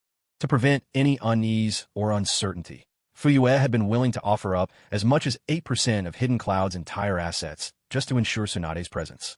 "Move out!" With a commanding sweep of his arm, Fuyue surged forward, leading the charge, and the Konoha ninja followed right on his heels. Tsunade drew a deep breath and joined them. She hadn't brought Shizun along this time. Facing Hidden Cloud was simply too risky. With her hemophobia unresolved, Tsunade didn't trust herself to keep Shizun safe. In fact, she couldn't guarantee she wouldn't become a liability herself, and the idea of dragging Shizun into danger was unbearable. So she hadn't even told Shizun about agreeing to accompany Fuyue to the front lines. She just said she had something to take care of, and then left. Thankfully, Shizun hadn't pressed for answers, something that brought Tsunade a measure of relief. Watching the stream of figures dashing ahead, Tsunade's gaze eventually settled on the one at the very front. The bold, gold-embroidered characters declaring 5th Hokage caught her eye, and Tsunade's heart filled with a complicated mix of emotions. "I hope you truly have the strength you claim. Otherwise, the whole of Konoha will be buried with you," Tsunade silently muttered to herself. These more than 60 ninja were the core of Konoha's fighting force. Almost all the elite jonin whose names she could recall were gathered here. If they lost this battle, disaster would befall the village. They would be swallowed whole by the Cloud Village. Konoha was the legacy of her grandfather's life's work. She couldn't bear to see it destroyed. That was the main reason she agreed to join Fuyue. Money alone could never have swayed her. But even then, the question of whether they could actually defeat the Cloud was still up in the air. Fuyue was offering her a share worth 8% of the entire Cloud Village's assets. Wasn't that just wishful thinking? It was like not even knowing whether it would rain tomorrow and already having someone run to you and say, "Hey, it's definitely going to rain tomorrow, so help me dig up the dikes in my fields, will you?" So, does he think he can predict the future, absolutely certain of victory? Or does he just possess such overwhelming confidence, convinced he'll defeat the Fourth Raikage and the Eight Tails Jinchuriki? Tsunade shook her head. She had long known the Uchiha clan was arrogant, never taking others seriously. She'd heard it since childhood from her great-uncle, stories about the innate wickedness of the Uchiha clan. Having grown up surrounded by such talk, she too harbored quite a few prejudices against the Uchiha. Still, with her grandfather's more level-headed influence, things evened out. Between her grandfather and great-uncle, Tsunade always preferred her grandfather's view. So she kept her distance from the Uchiha, never interfering but never associating closely, either. Lost in thought, Tsunade barely noticed the end-of-day bustle as the Konoha Ninja Academy students poured out into the streets. As they passed Ichiraku Ramen, Naruto could hardly tear himself away, his mouth watering from the inviting aroma drifting out from the shop. Sasuke couldn't watch any longer and tugged Naruto's backpack, hurrying him along. But Naruto simply swallowed and said, "Sasuke, do you want to eat ramen? How about we go home, and you tell Annie you're really craving it?" Sasuke's face darkened as he flatly refused. "No, I don't want ramen." Naruto sighed, clearly disappointed. "That's too bad, really," he lamented. Sasuke stared at him, exasperated. "Enough about ramen. Let's hurry home. After dinner, we're going to the training field. Don't you want to get stronger?" At those words, Naruto immediately straightened up. He wiped his mouth and replied, solemnly, "Of course I do." Struggling free from Sasuke's grip, he rushed ahead a few steps and turned to urge, "Come on, Sasuke. Hurry up, you're too slow." Sasuke could only sigh in resignation, several irritated lines crossing his brow, but he quickened his pace in silence. Together, the two cut across the streets and made their way toward the Uchiha compound. By then, night had fallen. Lights glowed from every window, illuminating the darkness. As they passed by the clan's training grounds, Sasuke glanced inside and saw that it was empty. He quietly let out a sigh of relief, hoping that no one would be there later when they returned. Unlike Naruto, Sasuke did not particularly enjoy interacting with people he wasn't familiar with. Before long, they arrived home. Naruto excitedly burst through the door and shouted as he swapped his shoes, "Auntie, we're home." Makoto poked her head out from the kitchen, smiling. "Welcome back. You must be hungry, right? We'll have dinner once your uncle gets back, but if you're starving, have some fruit to tide you over." "Okay." Naruto tossed his school bag onto the sofa and hurried to the table to grab an apple, taking a big bite. Sasuke, who had followed behind and just finished changing his shoes, walked toward the kitchen with a puzzled look. "That's strange. Didn't Dad leave with some people? Maybe Mom doesn't know yet." "Mom, I think Dad might not be back for a while." Sasuke entered the kitchen and filled Makoto in on his father, leaving with a group when school let out. Makoto nodded, unconcerned. "That sounds about right. Your father probably has a last-minute mission. We can start dinner without him." Sasuke set the table and asked Naruto to help bring out the dishes. Sasuke carried the bowls and chopsticks out of the kitchen, only to find Naruto sitting cross-legged on the tatami, already glued to the TV. "Naruto, come help with the dishes," Sasuke called as he set down the tableware. "Coming." Naruto sprang up and dashed toward the kitchen. "Is Uncle back yet?" Naruto craned his neck, peering into the entryway, and asked, "Your uncle will probably be a bit late tonight. Let's eat first." Mikato replied with a smile as she transferred food from the pot to serving bowls. "Oh, okay." Naruto nodded, suddenly understanding. He picked up one bowl in one hand, and with his pinkies supporting his second bowl, managed to carry a third as well, 3 bowls in total. Just in case, Sasuke quickly stepped aside to let Naruto pass, hoping to avoid any accidents. After all, there was that one time. Despite being able to handle 2 bowls, Naruto wanted to carry 3. Naturally, all 3 ended up on the floor, and Mom had to cook everything all over again. Sasuke picked up the remaining 2 bowls of miso soup and followed. Once Naruto had set down his load, Sasuke commented, "Why are you carrying 3 bowls again? Didn't last time teach you anything?" Naruto mumbled, "Nothing's going to happen. Last time was because you suddenly got in my way." Seeing Naruto refuse to take responsibility and shift the blame, Sasuke snorted. Then, eyes glinting with mischief, he said, "Before tonight's training, you're running 3 laps around the training grounds." "What?" Naruto's face immediately fell. "Running laps again?" Seeing this, Sasuke couldn't help but feel delighted. He hummed in satisfaction, saying, "Of course, running laps builds your stamina." Fine. As soon as Mikoto stepped out, she saw the scene before her and covered her mouth with a soft laugh. "Naruto, you'll have to go running laps later, so eat a bit more now. You'll need the energy." "Sure thing, Auntie. I'm going to eat 10 big bowls of rice today," Naruto declared with great gusto. Sasuke instinctively glanced at the rice cooker and pursed his lips. 10 bowls? They'd be lucky if there were even 10 bowls in total. Mikoto simply smiled in response and pressed down a few extra times as she served rice to Naruto. After finishing their meal, Naruto and Sasuke were eager to rush out to the training grounds. But Mikoto stopped them, saying they should let their food settle first. So, the 2 boys lingered at home for another half hour. It was then that Uchiha Ryoichi arrived, having received word from the clan Zanbu. He relayed the patriarch's message to the lady of the house, word for word, before taking his leave. After all, things were always busy at the Spider Cave as evening approached. The message Fugaku had left for Mikoto was, in truth, nothing complex.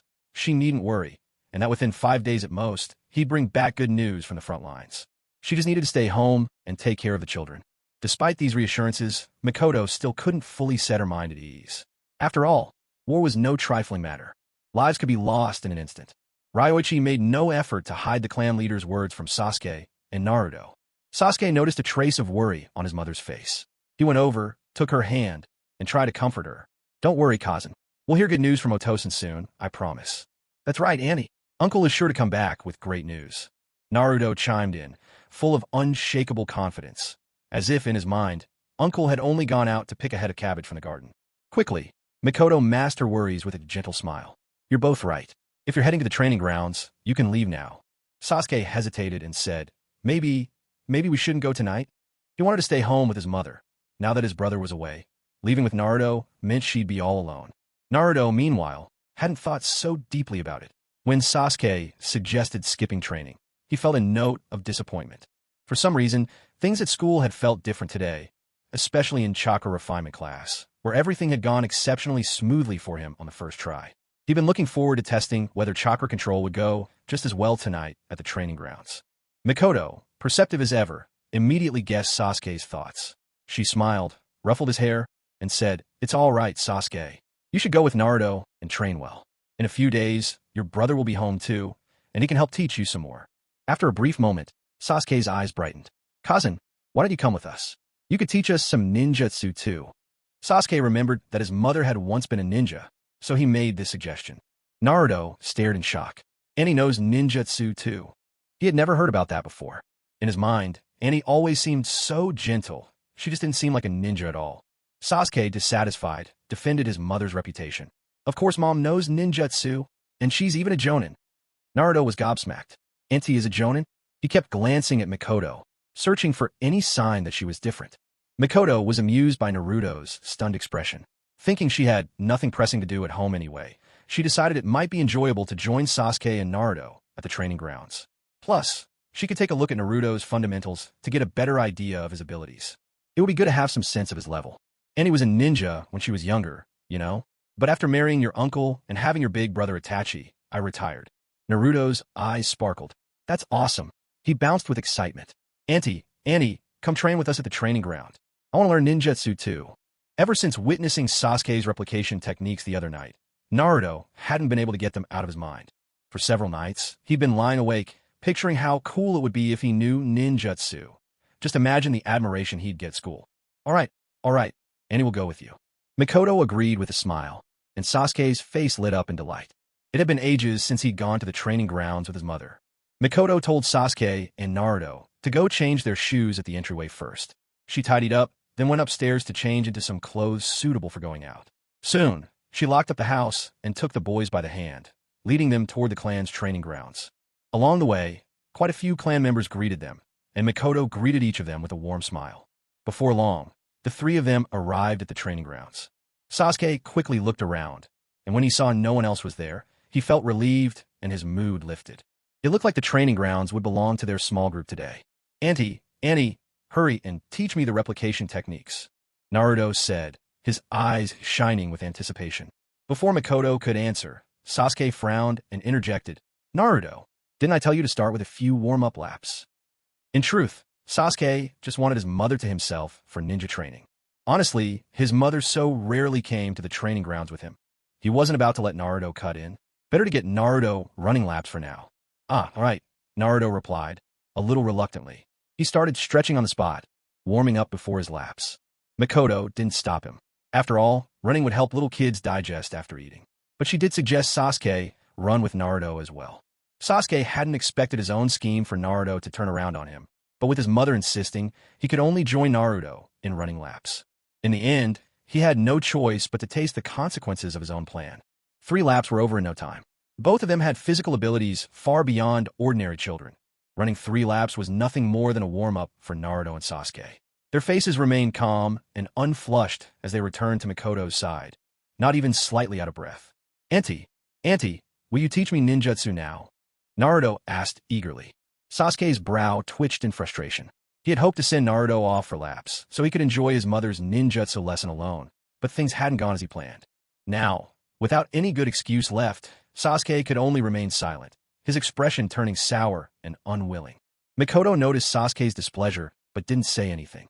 She smiled and said, before teaching you ninjutsu, Naruto, why don't you show me how you refine your chakra first? You too, Sasuke. Sasuke's expression quickly brightened, a hint of a smile appearing as he began to focus on refining his chakra. After both boys finished, Makoto was surprised to see that Naruto's speed was only slightly slower than Sasuke's. She realized that with a few corrections to their technique, they could both become even faster at refining chakra. Sasuke himself was surprised. Only recently, Naruto was as slow as a turtle at this, yet tonight he'd suddenly managed to keep up? He was baffled. Could it be that, after just a few nights of practice, Naruto had improved this much? Was Naruto actually a hidden genius? Sasuke shook his head with a wry smile. How could that be possible? Naruto was always at the bottom of their class at school, after all. While Sasuke was deep in thought, he heard his mother's voice. Naruto, when refining chakra, try not to move your hand so much. Here, let me show you. Watching his mother's patient guidance, a flicker of jealousy flashed through Sasuke's eyes. Auntie, you're so kind. No one ever told me this before. If only I'd known, I wouldn't have made those mistakes. Naruto faithfully committed every word of advice to memory. Hearing him say that, Sasuke suddenly felt sorry for Naruto. The envy in his eyes faded as he recalled Naruto's lonely days before coming to their home. With a quiet sigh, Sasuke thought, let him enjoy my mom's teaching for a while. I won't fight with him over it. Makoto comforted Naruto by gently patting his little head, then turned to Sasuke and praised him. Sasuke, your chakra refining technique is perfect. There's nothing you need to change, just keep it up. Sasuke scratched his head shyly, feeling a warm blush creep over his cheeks. Being praised by his mother felt wonderful. Suddenly, Sasuke caught Naruto making a funny face at him. He cleared his throat and put his cool, serious expression back on. Naruto laughed. Sasuke, you look hilarious just now. Whatever. Sasuke grumbled, crossing his arms and putting on an air of indifference. Makoto clapped her hands. All right then, Naruto, next, and it will teach you the 3 basic jutsu. Are you ready? Naruto's eyes lit up. That sounds great, I'd love to. So, Naruto, which one would you like to learn? Makoto asked with a smile. Naruto, a little puzzled, asked, can't I just learn all of them? Sasuke snorted with a smirk. With that brain of yours, you really think you can handle learning them all? Makoto gently scolded, hey Sasuke, don't say that about Naruto. You two should get along like real brothers. Sasuke huffed and quickly denied it. Who's brothers with him? Naruto raised his hand eagerly. I want to be the big brother. He stood with his hands on Naruto's eyes lit up. Yes, I'd like that.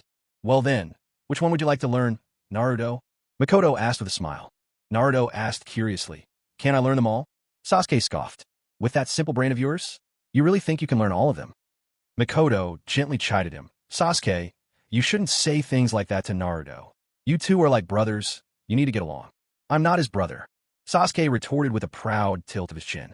Naruto raised his hand. I want to be the older brother, he announced, placing his hands on his hips as he looked smugly at Sasuke. Sasuke, once I master the transformation jutsu, if anyone bullies you, just tell me.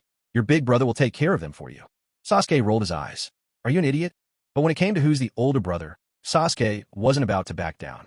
He insisted, I'm older than you, so I'm the big brother here. No, I'm the big brother. Naruto shot back, just as determined. He had no intention of being the younger one. Mikoto shook her head helplessly and decided to tempt Naruto with the subject at hand.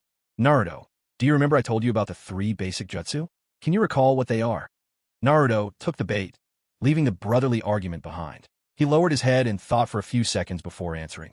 There's the clone jutsu, the substitution jutsu, and the transformation jutsu. So, which one would you like to learn first? Naruto replied seriously. Which one will help me win in the next training battle?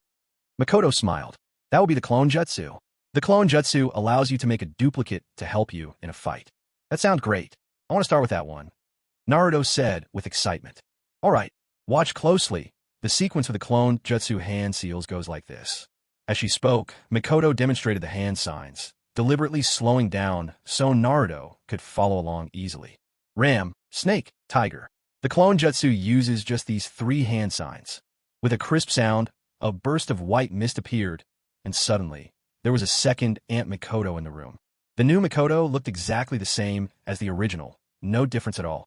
Well, Naruto, did you memorize those 3 hand signs? Mikoto dispelled her duplicate with a thought, and it vanished with another sharp sound. Naruto nodded enthusiastically. Auntie, I've got it memorized. All right, now give it a try yourself. Okay. Naruto answered eagerly, forming the hand signs with focused determination. As he worked, he quietly muttered, Ram, snake, tiger. Mikoto watched intently, not blinking once. Naruto's hand seals were slow, but precise. He hadn't made a single mistake. Slowness was something he could improve with practice. After completing the 3 hand signs, Naruto sensed a surge of chakra from within.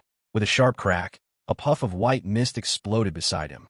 As the mist cleared, there stood a perfect clone, an exact copy of Naruto himself.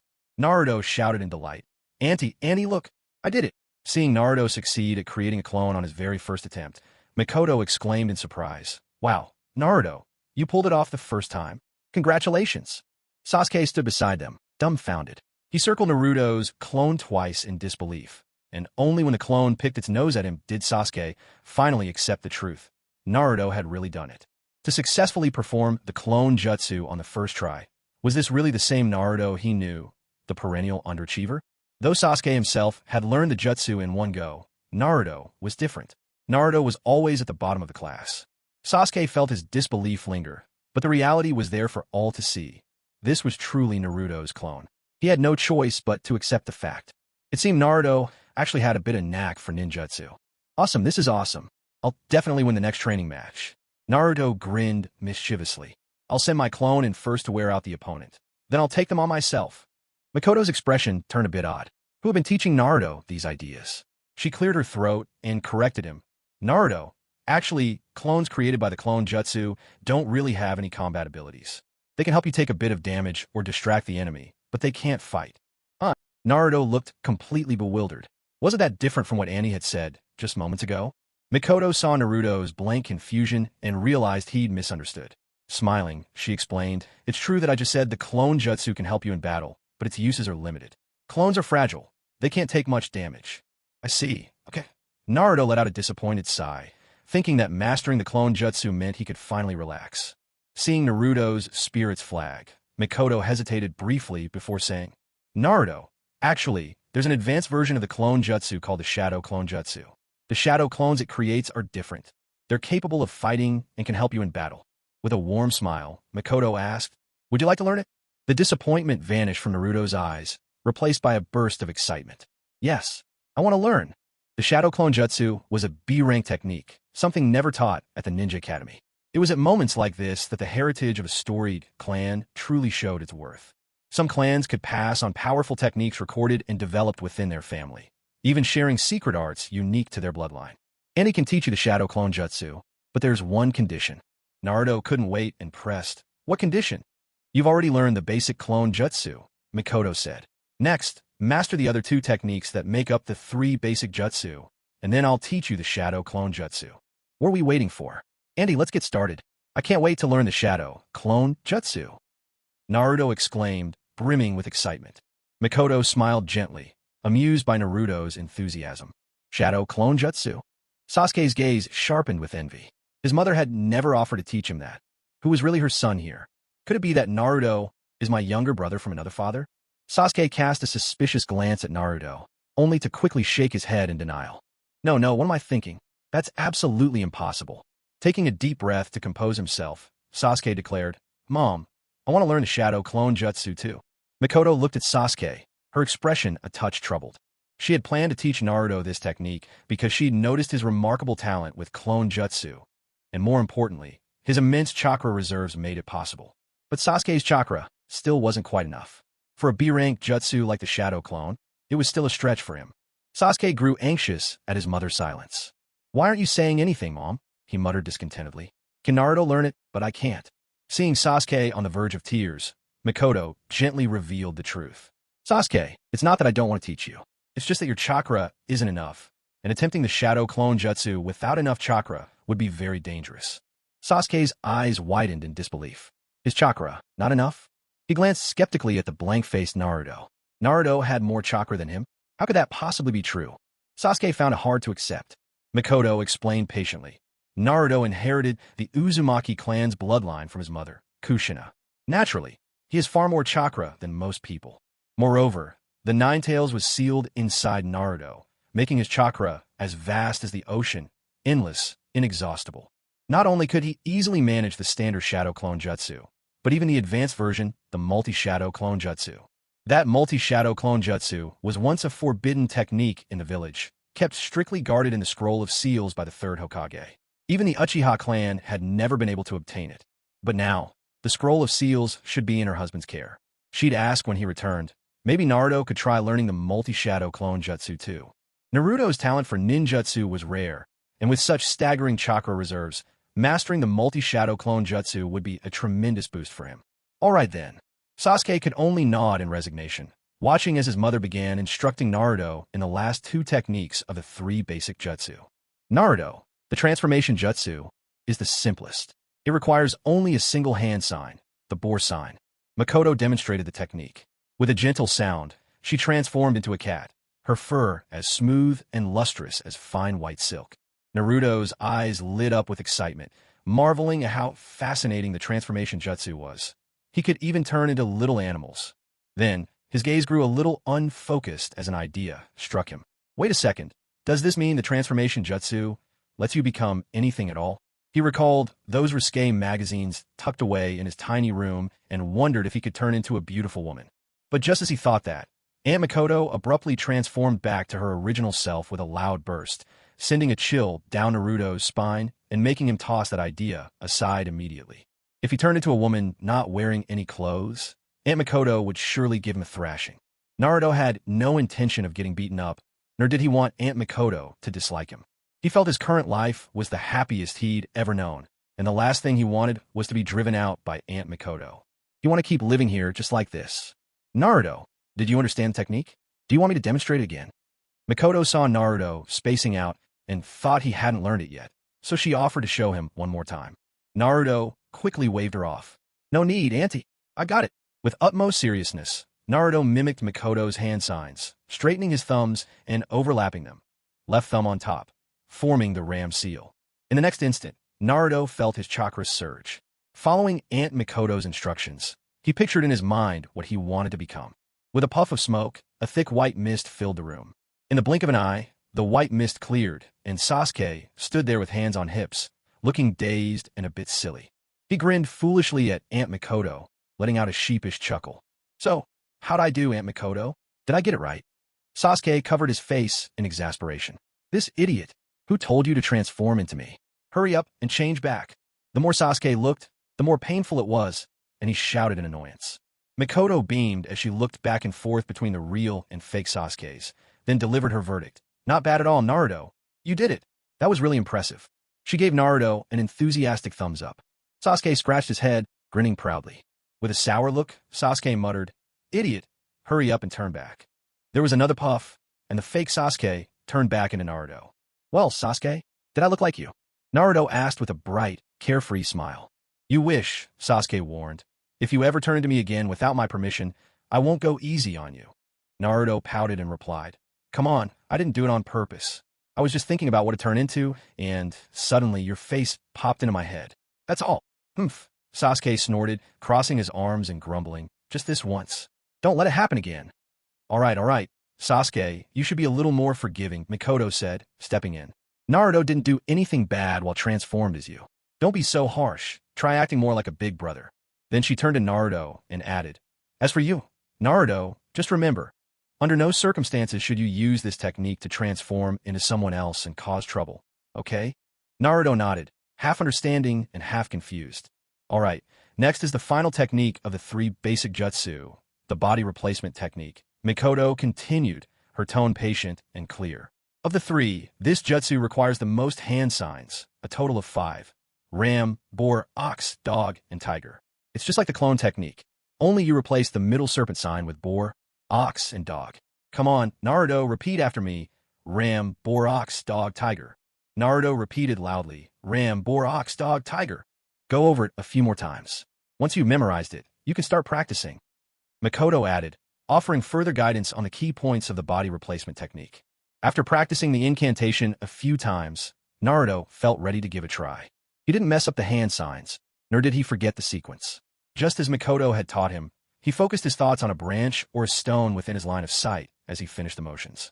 He chose an old, broken tree branch several meters away. As his chakra surged, there was a sudden whoosh. A whirlwind of motion overtook him. The world spun, and in the blink of an eye, Naruto found himself standing several meters away, far from Mikoto and Sasuke. Back where Naruto had just been standing, the broken tree branch now lay in his place. Stunned, Naruto looked around in delight, realizing the spot he now occupied was exactly where the branch used to be. Exhilarated, he dashed over to Mikoto. Andy, this body replacement technique is amazing. Way more fun than the transformation or clone techniques. Mikoto ruffled Naruto's hair, smiling warmly. Very good. You did an excellent job, Naruto. Seeing how excited Naruto was, Mikoto couldn't help but wonder if he'd inherited his father's talent. Maybe he could one day master the Flying Thunder God technique, just like his father. Of course, the body replacement technique only swaps one's position within a limited range. It wasn't enough to truly reveal Naruto's aptitude for space-time ninjutsu. The prerequisites for learning the Flying Thunder God technique could be summed up in several points. First, one needed a natural talent for space-time ninjutsu. The technique itself is a high-level space-time jutsu. Naruto's own father, Minato Namikaze, possessed an extraordinary knack for it. Whether Naruto had inherited such talent remained to be seen. So far, it seemed Naruto's aptitude for ninjutsu was quite good. He managed to pick up all 3 basic techniques almost instantly. The second requirement, chakra reserves.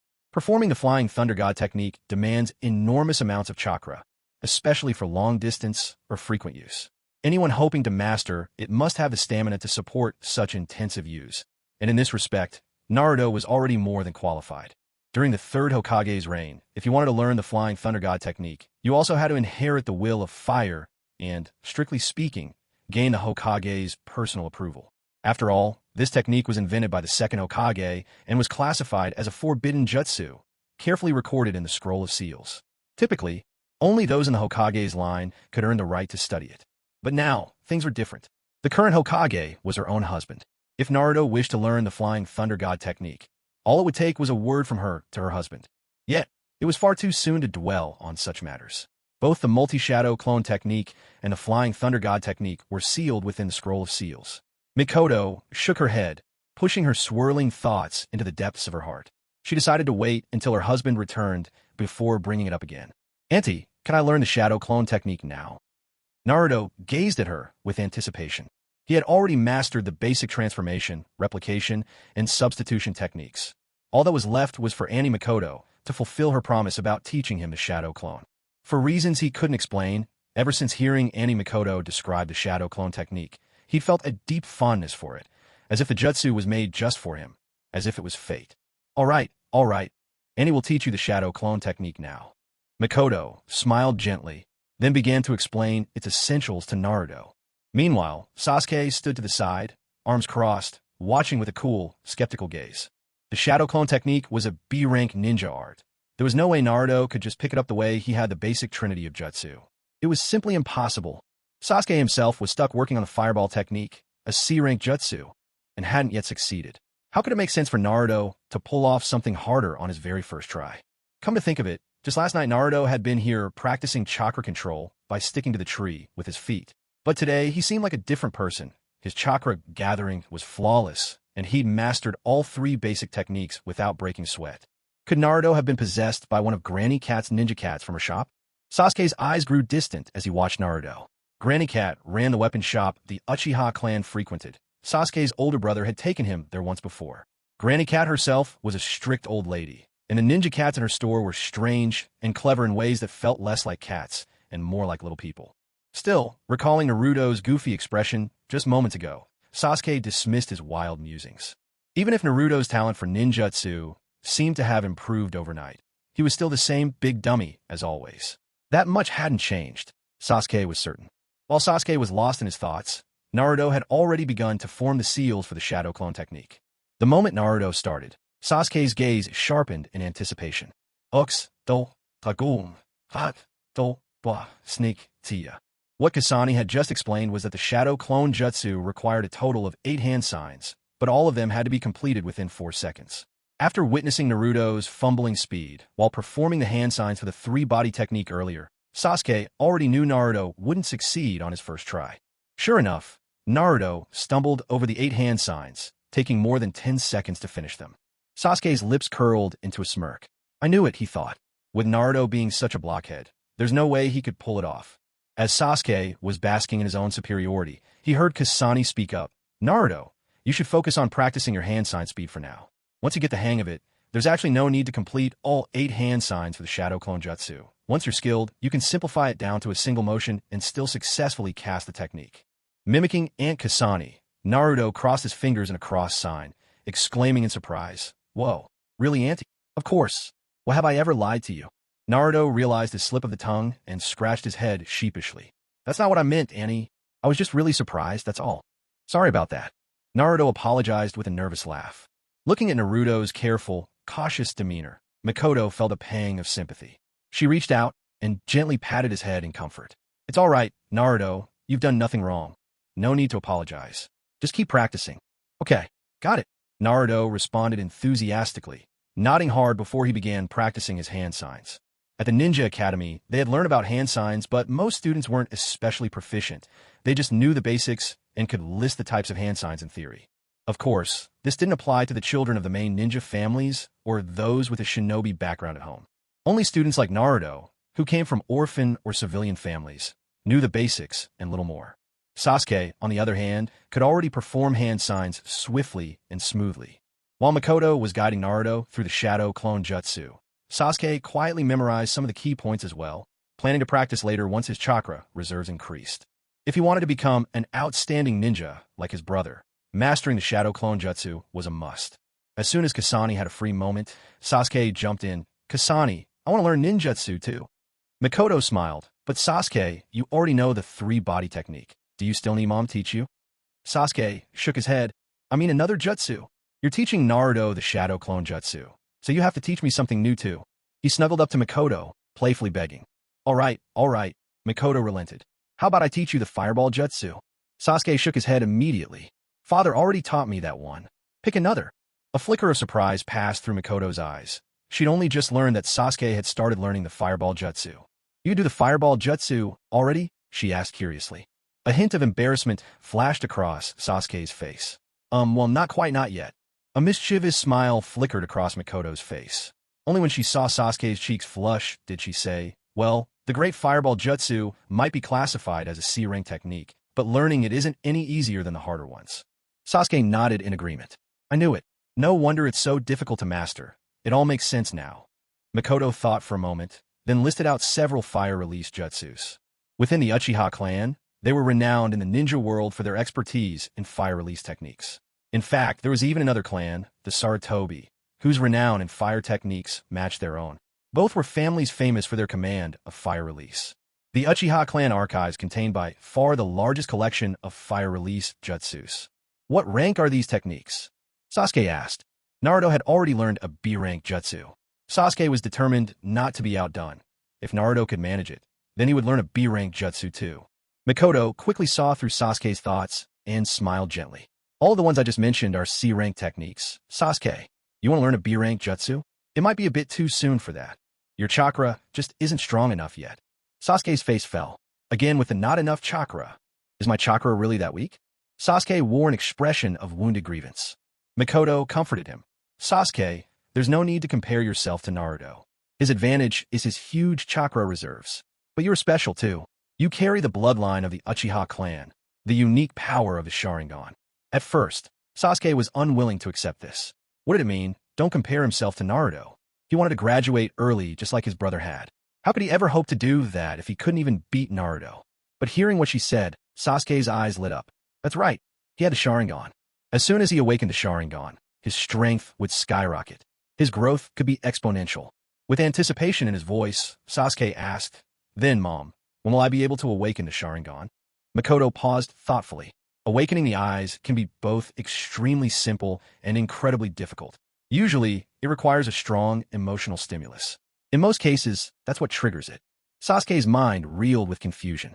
Strong emotional stimulus? What does that even mean? He honestly couldn't quite grasp it. Wearing a solemn face, Sasuke fell silent, deep in thought. After a while, he suddenly looked up and asked, "Then, Mom, how did you awaken your Sharingan?" At this question, even Naruto quietly stopped what he was doing, perked up, and gazed at Mikoto with curiosity.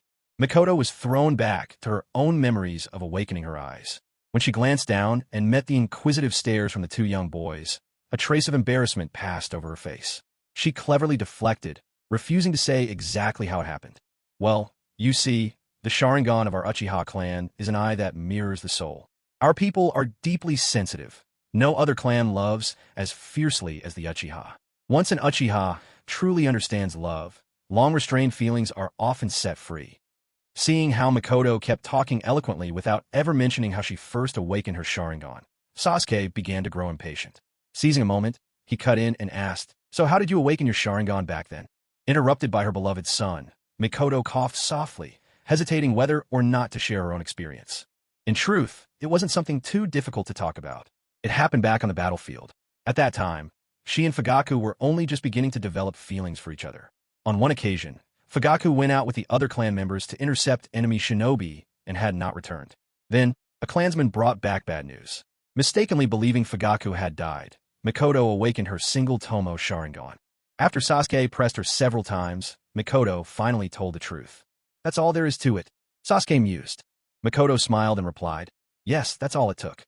"So, Mom, you awakened your Sharingan because you thought Dad had died?" Sasuke muttered to himself, and suddenly his eyes lit up. "If I think Dad has died, does that mean I could awaken my Sharingan too?" Mikoto gave him a look, as if to say, "What a dutiful son you are. Your father is out there leading the front lines, and here you are cursing him dead."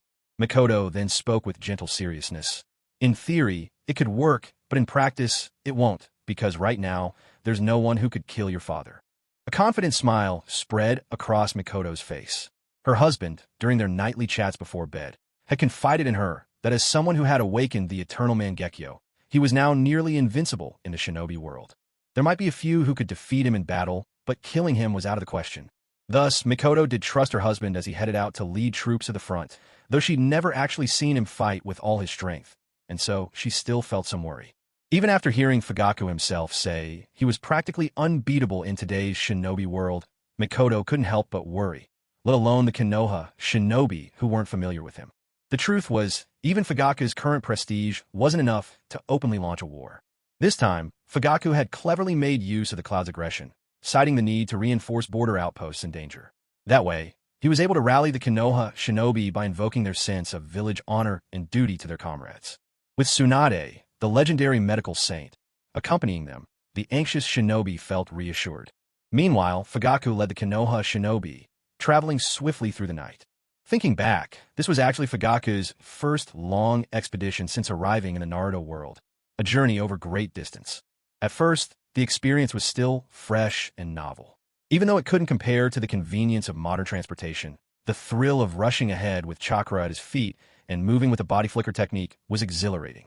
The cool night wind brushing his face, the soft rush of wind in his ears, everything combined to lift his spirits.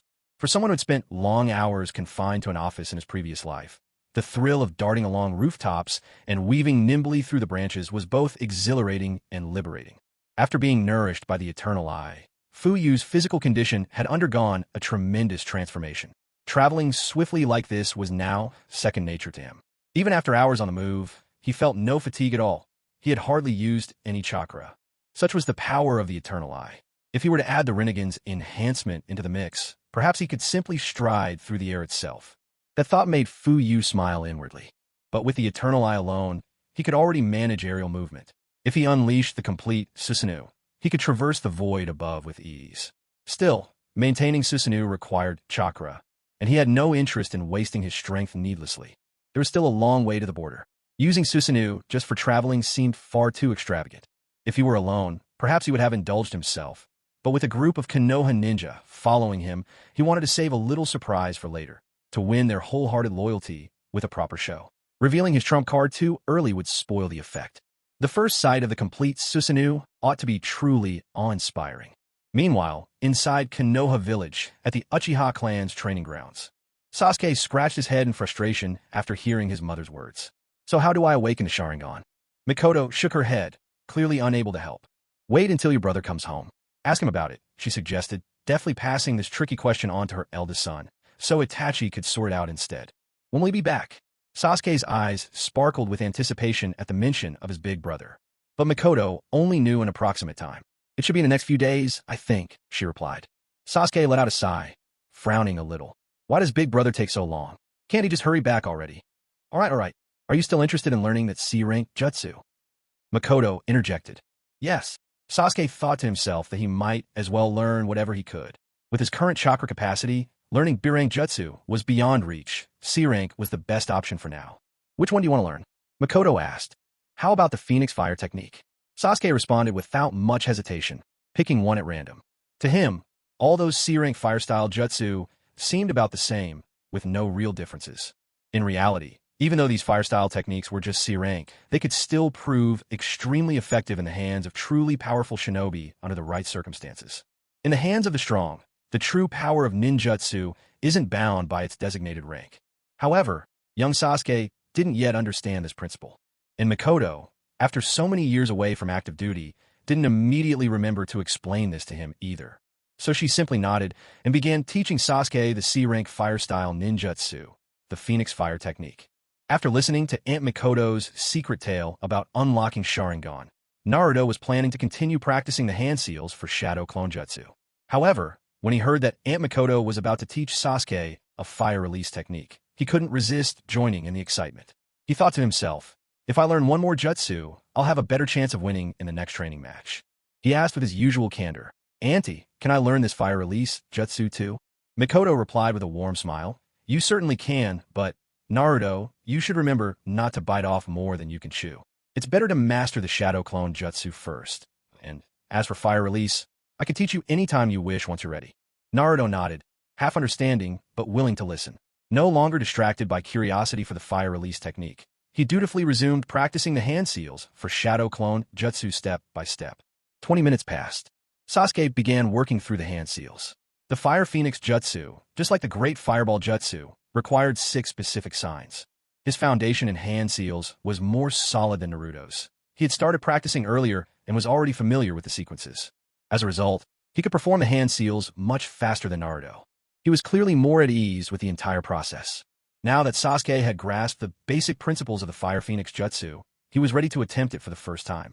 Rat, tiger, dog, ox, hare, tiger. While forming the hand seals, Sasuke recited the sequence inwardly, determined not to make a mistake.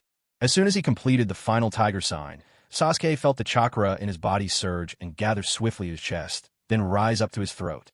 A fierce heat spread through his throat. Sasuke's face tensed with a trace of anxiety. Instinctively, he opened his mouth, and a faint wisp of smoke slipped out. But that was all. The chakra he had summoned suddenly ebbed away, like a wave receding from shore.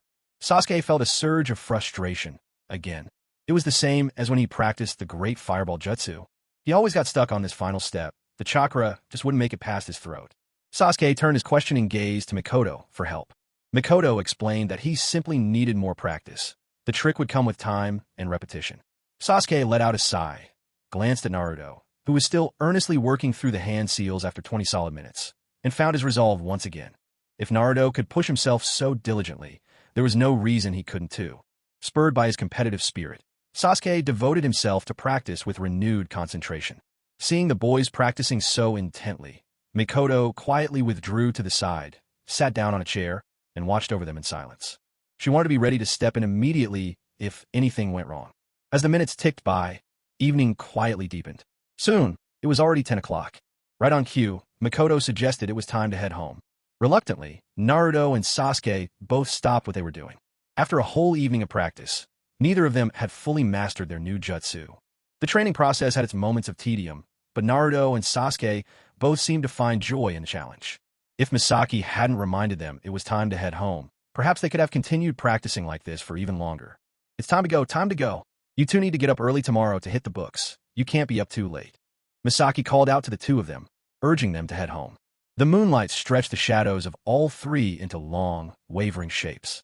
Far from the hidden leaf, 1,000 miles away, in an unnamed forest, two figures halted mid-step. From beneath Scorpion's cloak, the enormous tail of a scorpion slipped out restlessly, swaying lifelike from side to side. Scorpion spoke coolly. There's a tail. Do you want to be the one to check it out, or shall I? Orochimaru sensed a familiar presence and licked his lips, his tongue flickering out. An old friend of mine has come. I'll go pay him a visit. Listening to Orochimaru's raspy voice, a flicker of disdain passed through Scorpion's eyes. Don't keep me waiting too long, Scorpion said coldly. But Orochimaru merely chuckled, unconcerned, and strode away into the darkness. When he turned his head, Orochimaru's smile faded, his eyes glinting coldly for a moment. He was like a viper, thoughts hidden deep, impossible to read, his true intentions coiled and inscrutable. In Orochimaru's eyes, Scorpion was nothing but a puppeteer, a sideshow shinobi hardly worth the bravado he showed before such a seasoned master. If not for his curiosity about the Akatsuki leader's eyes and the generous research funds the organization now provided him every month, Orochimaru would have killed his companion long ago and left Akatsuki behind. Orochimaru masked the coldness in his eyes, coming to a halt beneath a towering tree. He looked up at the thick trunk above and smiled. There, standing in the boughs, was a broad-shouldered silhouette. It's been a long time, Jiraiya, Orochimaru called with a smile. Jiraiya leapt down from the tree and landed before Orochimaru. As he studied his old friend's new attire, a black cloak embroidered with red clouds, a wide-brimmed hat adorned with tinkling wind chimes, his gaze finally settled on the slashed Konoha forehead protector resting on Orochimaru's brow. A complex expression crept across Jiraiya's face. It's been a while, Orochimaru, Jiraiya said. His lips moved as if he wanted to say more, but in the end, he lapsed into silence. Originally, he planned to drag Orochimaru straight back to the village as soon as he found him. But now, seeing Orochimaru dressed like this, his intentions shifted before he could speak them aloud. What he intended to say stuck in his throat. Seeing the complicated turmoil on Jiraiya's face, Orochimaru smiled and teased. So, are you here to persuade me to come home? Jiraiya's voice was grave. I suppose you know, then. Orochimaru replied indifferently. About our teacher being killed? He tapped his fingernail absent-mindedly and said with a careless smile, that guy, Fugaku Uchiha, actually dared to assassinate our teacher. That really was beyond my expectations. I never thought he had the guts to start a coup, much less succeed. In his mind, Fugaku Uchiha had always been a timid man, and the Uchiha clan he led was bound, sooner or later, to be devoured by their teacher and Danzo, with nothing left to their name. Yet to his surprise, when the next news about the Uchiha clan reached him, it was already that Fugaku had succeeded in his coup and taken the seat as the 5th Hokage. Upon hearing that their teacher had been assassinated, Orochimaru felt little sadness deep down. In fact, he harbored a secret thought, one that might seem downright treacherous in the eyes of others. Though not yet fully formed, he had genuinely considered it. The truth was their teacher had grown old and muddled. As a student, he wished the teacher could have had an ending befitting a heroic shinobi, not one of a pitiful, power-corrupted man stubbornly clinging to the Hokage's seat in his twilight years. He had once intended to offer his teacher a dignified end himself. Only, someone else acted before he could. But perhaps it was for the best, for at least he wouldn't go down in history as a teacher killer. That label would have been hard to live with. Jiraiya's heart sank as he saw Orochimaru's nonchalant demeanor. His hopes had been faint from the start. After all, Orochimaru was driven from the village by their teacher and branded a rogue ninja by his very hands. Jiraiya understood why Orochimaru would hold resentment and bitterness toward their teacher. Yet Jiraiya had never disagreed with the teacher's decision. After all, Orochimaru had conducted those abominable human experiments within the village. Once exposed, the villagers could no longer tolerate his presence, and his subsequent exile was a fate Orochimaru had brought upon himself. There was no one else to blame. In truth, Jiraiya believed that the teacher had actually shown mercy in the end. When he and the others cornered Orochimaru, they had every chance to capture him and bring him to justice.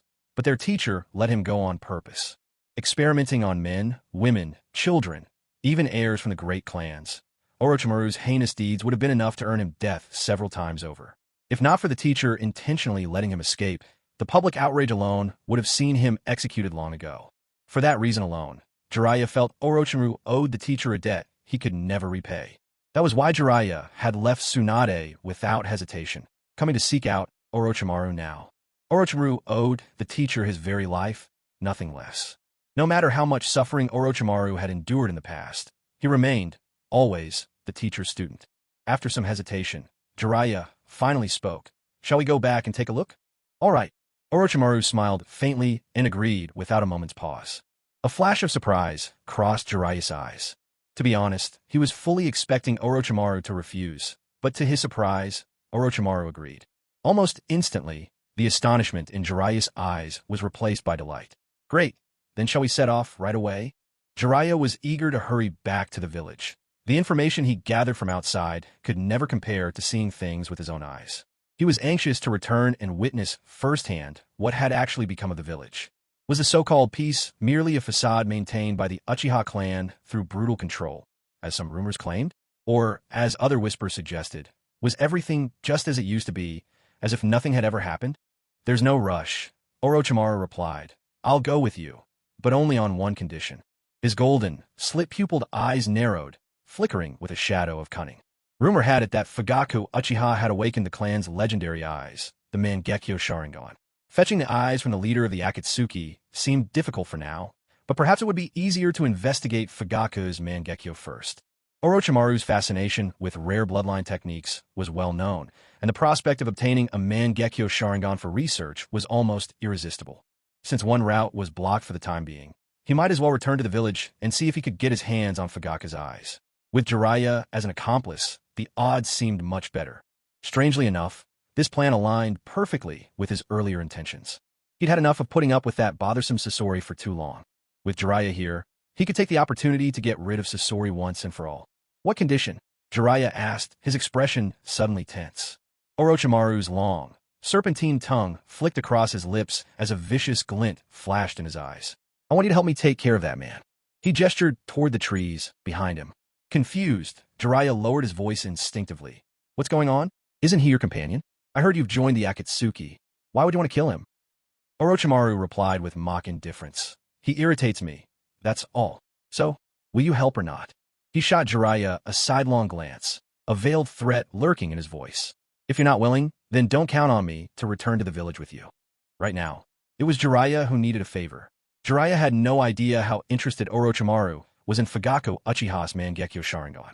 With intentions hidden, Orochimaru could manipulate Jiraiya with little effort. Jiraiya lapsed into silent thought. While tracking Orochimaru, he discovered that the latter had joined a little-known organization, and in the process, Jiraiya managed to collect some intelligence on Akatsuki. From what Jiraiya had learned, Akatsuki was an illegal mercenary group, instigating small wars and then monopolizing the contracts from minor nations at cutthroat prices, a surefire way to amass wealth. He didn't hesitate for long. Jiraiya nodded his agreement. All right, I'll help you. After all, if the group's members were all villains, eliminating one was an act of justice. Killing such a man weighed nothing on Jiraiya's conscience. Perhaps, if we kill this guy, we might save countless innocent people from disaster. Orochimaru's lips curled slightly, his raspy voice laced with a cold edge. Excellent. No need to delay. Let's act now. It's been quite a while since we joined forces. You haven't forgotten how, I hope. Jiraiya nodded, as if it were only natural. Of course I haven't forgotten, he replied, before his expression shifted to one of puzzled uncertainty. But is your companion really that formidable? You actually need both of us to fight together. After all, the two of them had long been recognized as veteran Kage-level powers. There were very few in the shinobi world whose strength warranted their combined efforts, and surely, this could not be some nameless nobody. He had only glanced from afar just now, and Orochimaru's companion looked like a hunched old man. Jiraiya couldn't recall such a figure among the known shinobi.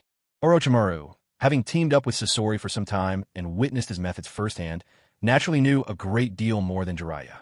A trace of wariness flickered in Orochimaru's eyes. He's from Sunagakure, and he possesses a Kazekage puppet. The instant Orochimaru shared this secret, Jiraiya's face changed. A Kazekage puppet. A long-ago incident sprang to his mind. The mysterious disappearance of Tsunagekyu's third Kazekage, the event that triggered the outbreak of the Third Great Ninja War. Jiraiya's gaze grew grave, anxiety tugging at his features. You mean the Kazekage puppet he wields is actually the third Kazekage, who vanished all those years ago? Orochimaru didn't give a direct answer, but his meaning was more than clear. After all, there are only a handful of Kazekage from Tsunagakure. Aside from the missing third Kazekage, the first and second were accounted for. There had been no unusual reports about them.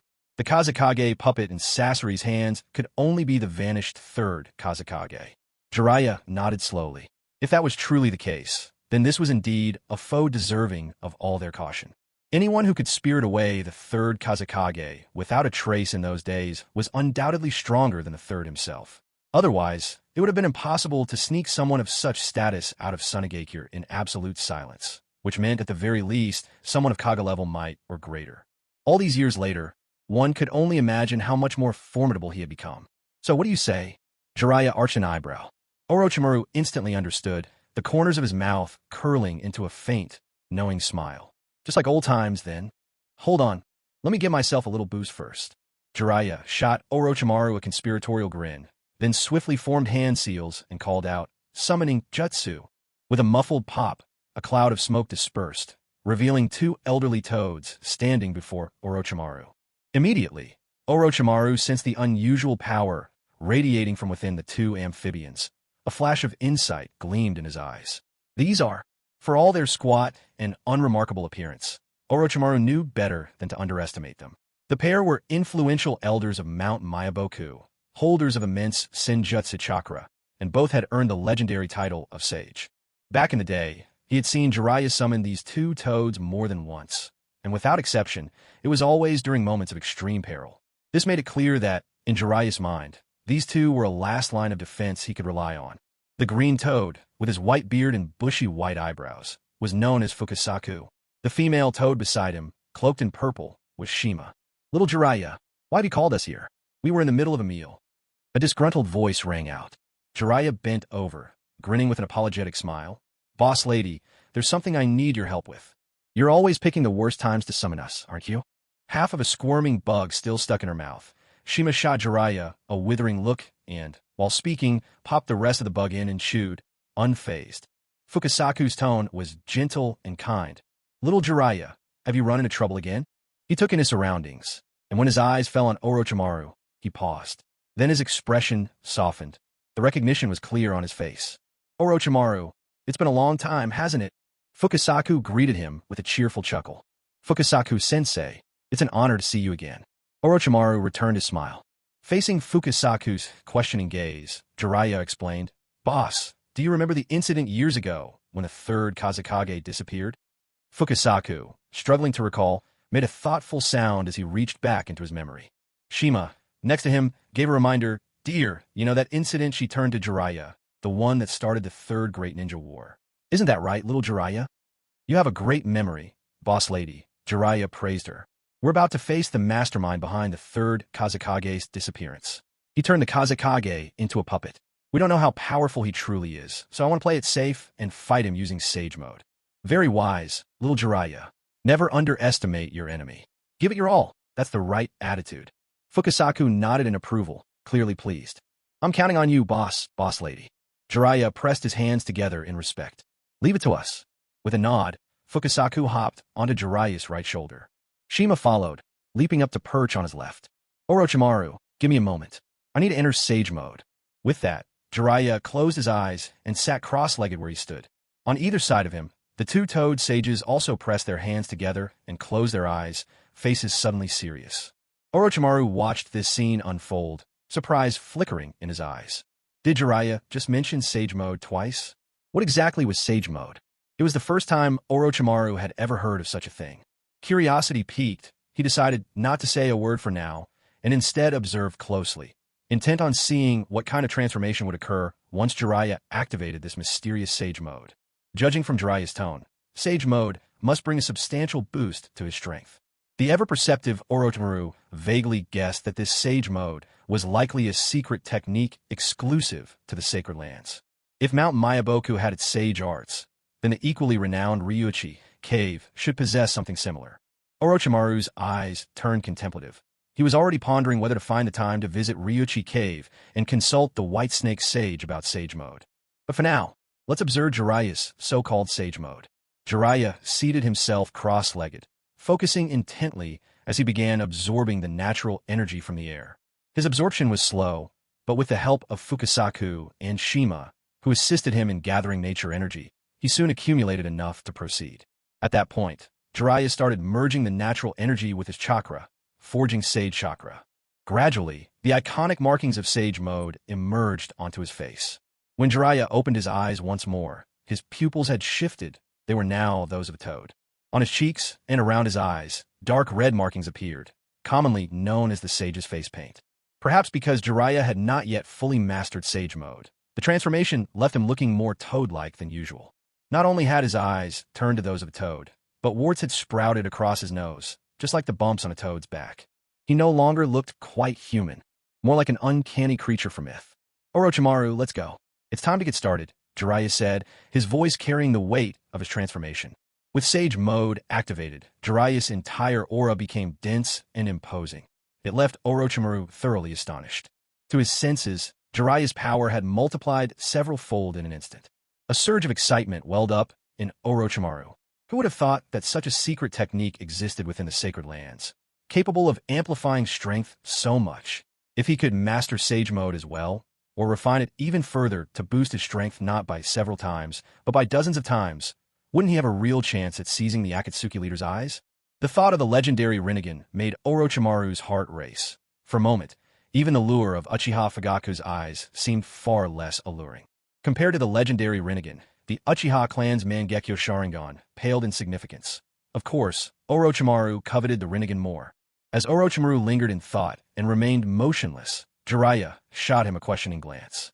Orochimaru snapped back to reality, his intense gaze softening as he fell in step beside Jiraiya. As they made their way forward, Orochimaru tried probing for more information about Sage Mode. Jiraiya, how long can you maintain this Sage Mode? Jiraiya didn't try to conceal anything.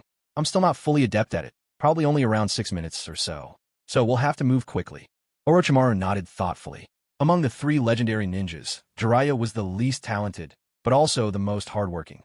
He could only maintain Sage Mode for about 6 minutes, which meant, even with mastery, he likely wouldn't be able to hold it for much longer. Orochimaru mused that he'd have to refine this technique himself. But that was a concern for another day. For now, it was best to deal with Sasori first. Quickening his pace, Orochimaru let bright, colorful snakes slip from his sleeves, slithering in waves toward the direction where Sasori stood. Night hung silently over the woods. At some point, a drifting cloud had hidden the crescent moon, sinking the forest into utter darkness. Sasori remained motionless, gripping a puppet arm in his hand. Suddenly, he caught a hint of movement from across the way. He lifted his head in irritation. Too slow, Orochimaru. You. Before he could finish, a white, lightning-fast tendril of viscous substance shot out, binding him tight. A sharp female voice called from behind a tree. I've got him, darling. Even before the deep, steady reply had fully sounded, a surging jet of water, powerful enough to slice through solid stone, blasted out from behind the tree. The water torrent followed instantly behind the gleaming white tentacle, closing the distance in a blink. Sasori's pupils shrank with a burst of icy dread.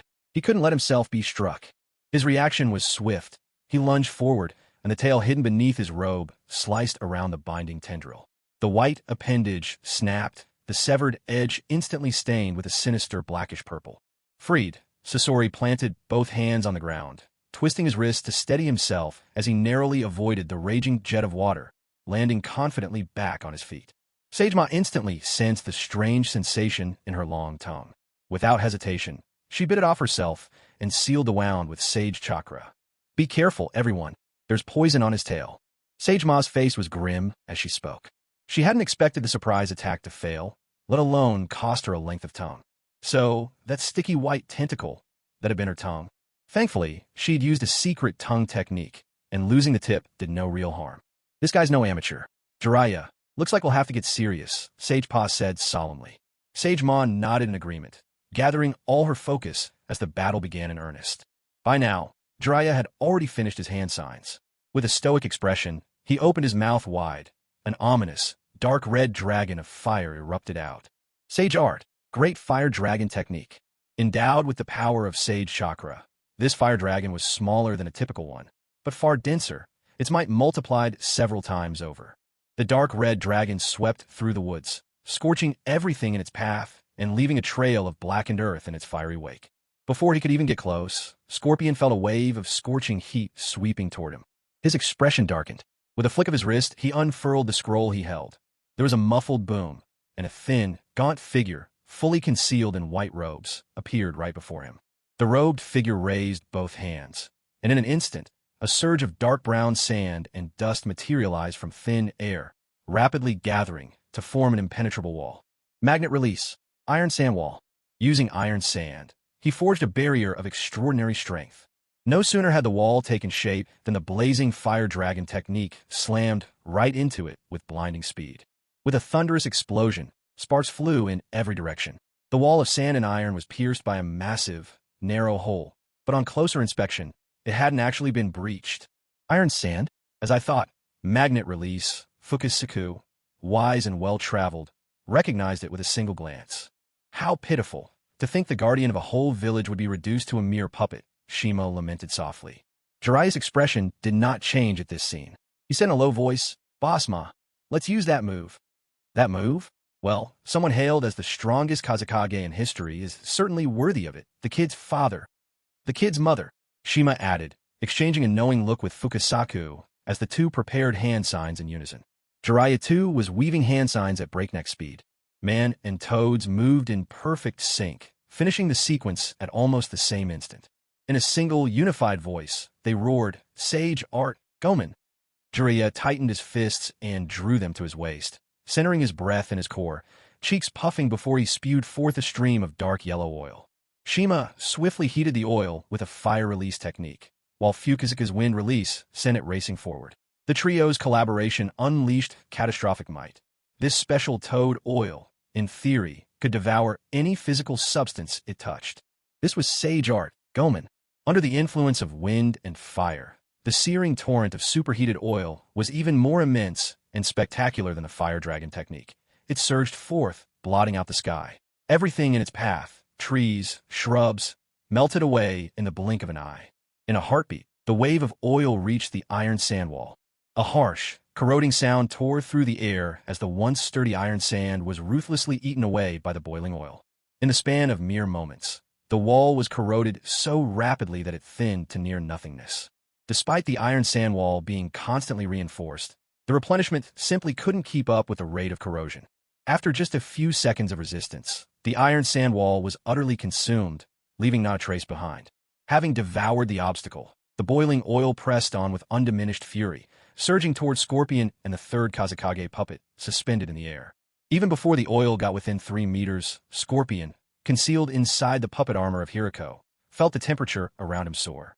The fire dragon technique from before hadn't caused anything like this. One could imagine how fearsome the heat of this boiling oil truly was. Its power was not to be underestimated. You must never take a head-on. With a slight movement of his fingers, the third Kazekage puppet hovering before him instantly shot to his side, soaring upward with him into the air. His intention was clear, to escape this attack by flying into the sky. However, just as he made his move, a great shadow descended from above. Hidden shadow, snake hands, bathed in firelight as dazzling as daylight. All shadows cast aside, Sasori immediately recognized the technique at a single glance. So many serpents, unmistakable in their threat. Sasori's eyes widened in fury. Orochimaru, I knew it was your doing. Are you planning to betray the organization? Orochimaru paid him no heed, focusing only on channeling chakra, making the serpents of his hidden shadow, snake hands swell to monstrous size. The giant snakes hissed downward with lightning speed. Caught off guard, Sasori could only command the third Kazekage puppet to form an iron sand wall to encase them both. They were swallowed whole by the serpents a heartbeat later. Before Sasori could struggle free, a flood of boiling oil was already pouring down. Blazing and turbulent, the boiling oil, enhanced by wind release, engulfed everything in its path in an instant, burying the snake's head, along with the iron sand wall it had swallowed, beneath a smoldering tide. Orochimaru seized the moment to sever the right arm extending with hidden shadow, snake hands. With a flicker, he vanished from the spot, leaving only a block of wood to fall into the seething oil below, consumed with a sizzle and gone without a trace. Submerged and overwhelmed, the serpent's head, trapping the iron sand wall, let out a muffled, agonized cry before disappearing beneath the flood of oil. Orochimaru stood on a nearby tree branch, face expressionless as that cry echoed in the night. Below, Jiraiya was still spewing more boiling oil, with the support of Lord Fukasaku and Lady Shima's wind and fire releases, pouring an endless surge into the melting, collapsing pit ahead. Through Orochimaru's gaze, one could see the iron sand wall hastily conjured by the third Kazekage puppet being rapidly corroded, holes opening in its defenses and revealing the puppet and Sasori within.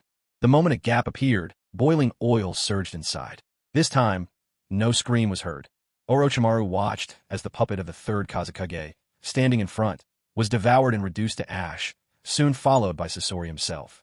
Suddenly, a flicker in Orochimaru's eyes betrayed a hint of surprise, quickly suppressed as realization dawned. Sasori's flesh was dissolved by the boiling oil, but there were no white bones. Looking closely, Orochimaru saw that Sasori had been encased in another puppet, his true self hidden within. No wonder he always appeared so bizarre. He'd been wearing a puppet all along. Soon, even that outer shell was consumed by boiling oil, and Orochimaru finally laid eyes on Sasori's real form. He looked like a mere child. From his senses, Orochimaru could tell Sasori's life force was gone.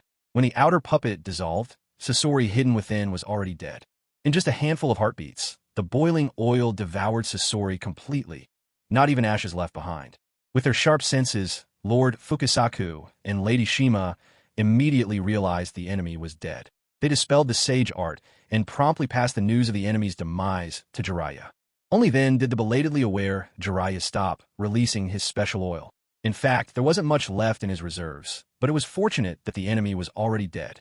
Before heading back to the Hidden Leaf Village, he would have to make a stop at Mount Mayaboku to replenish his stock of special oil. Once he returned to the village, there was a good chance he would run into conflict with Fugaku Uchiha. He needed to be prepared for anything.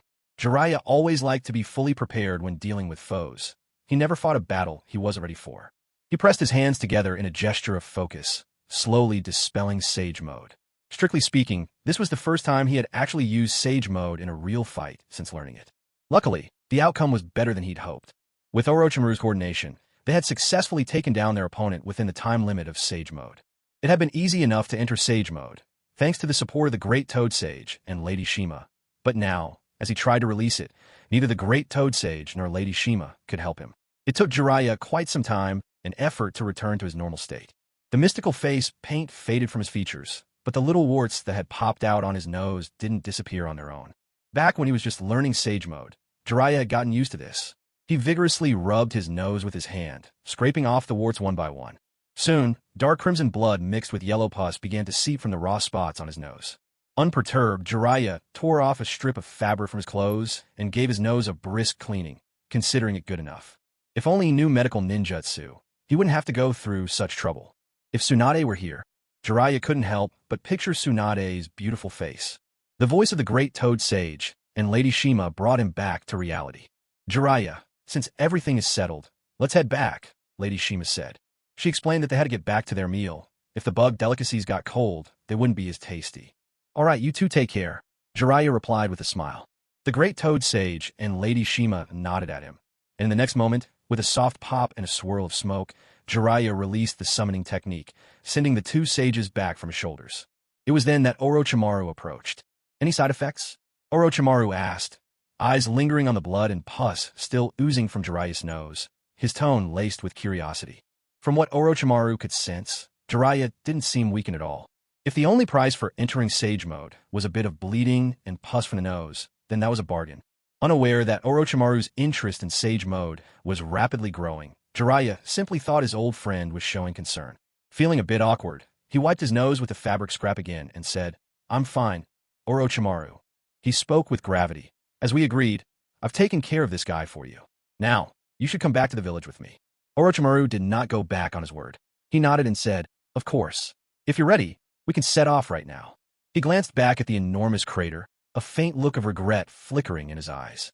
If only he'd learned about Sage Mode earlier, perhaps he wouldn't have chosen to betray the Akatsuki so hastily. After all, the funding provided by Akatsuki was hard to resist. But now the die had been cast, and Sasori had already been killed by him and Jiraiya. The Akatsuki organization would probably catch on before long. Orochimaru thought it over and decided to let things be. The Rinnegan, the Akatsuki leader's eyes, could wait until he'd had time to master Sage Mode at Ryuchi Cave.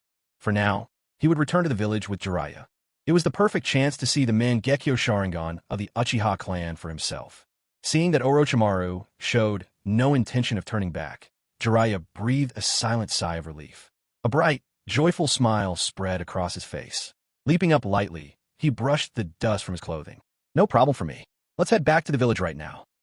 A sharp gleam flashed in Jiraiya's eyes. He was determined to find out whether the rumors about the village spreading outside were true or not. At the border of the Land of Fire, within Konoha's outpost, inside the single-person tent of Uchiha Hakadai, Hakadai had yet to rest. He sat cross-legged, calmly gathering chakra in meditation. Suddenly, sensing something amiss, he opened his eyes. With a sharp pop, his summoning beast, a ninja cat, appeared before him.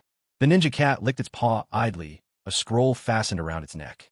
Hakadai's expression turned serious. He unfastened the scroll and opened it to read.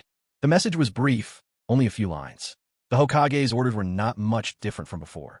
He was to withdraw at just the right moment, and make sure to sacrifice a few of the more troublesome shinobi loyal to the third Hokage.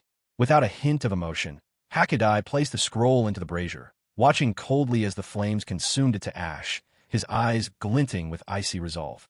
He was already considering which troublemakers to send off on a patrol. In 2 days, when the Kumogakure forces arrived, they would happen to run into them. That way, those troublesome shinobi would run straight into the raiding force from the cloud. Given their pride and arrogance, the Cloud Ninja would surely eliminate the patrol to keep their secret, since their true goal was to wipe out the outpost undetected, breach the Land of Fire, and only negotiate with Konoha after establishing their advantage.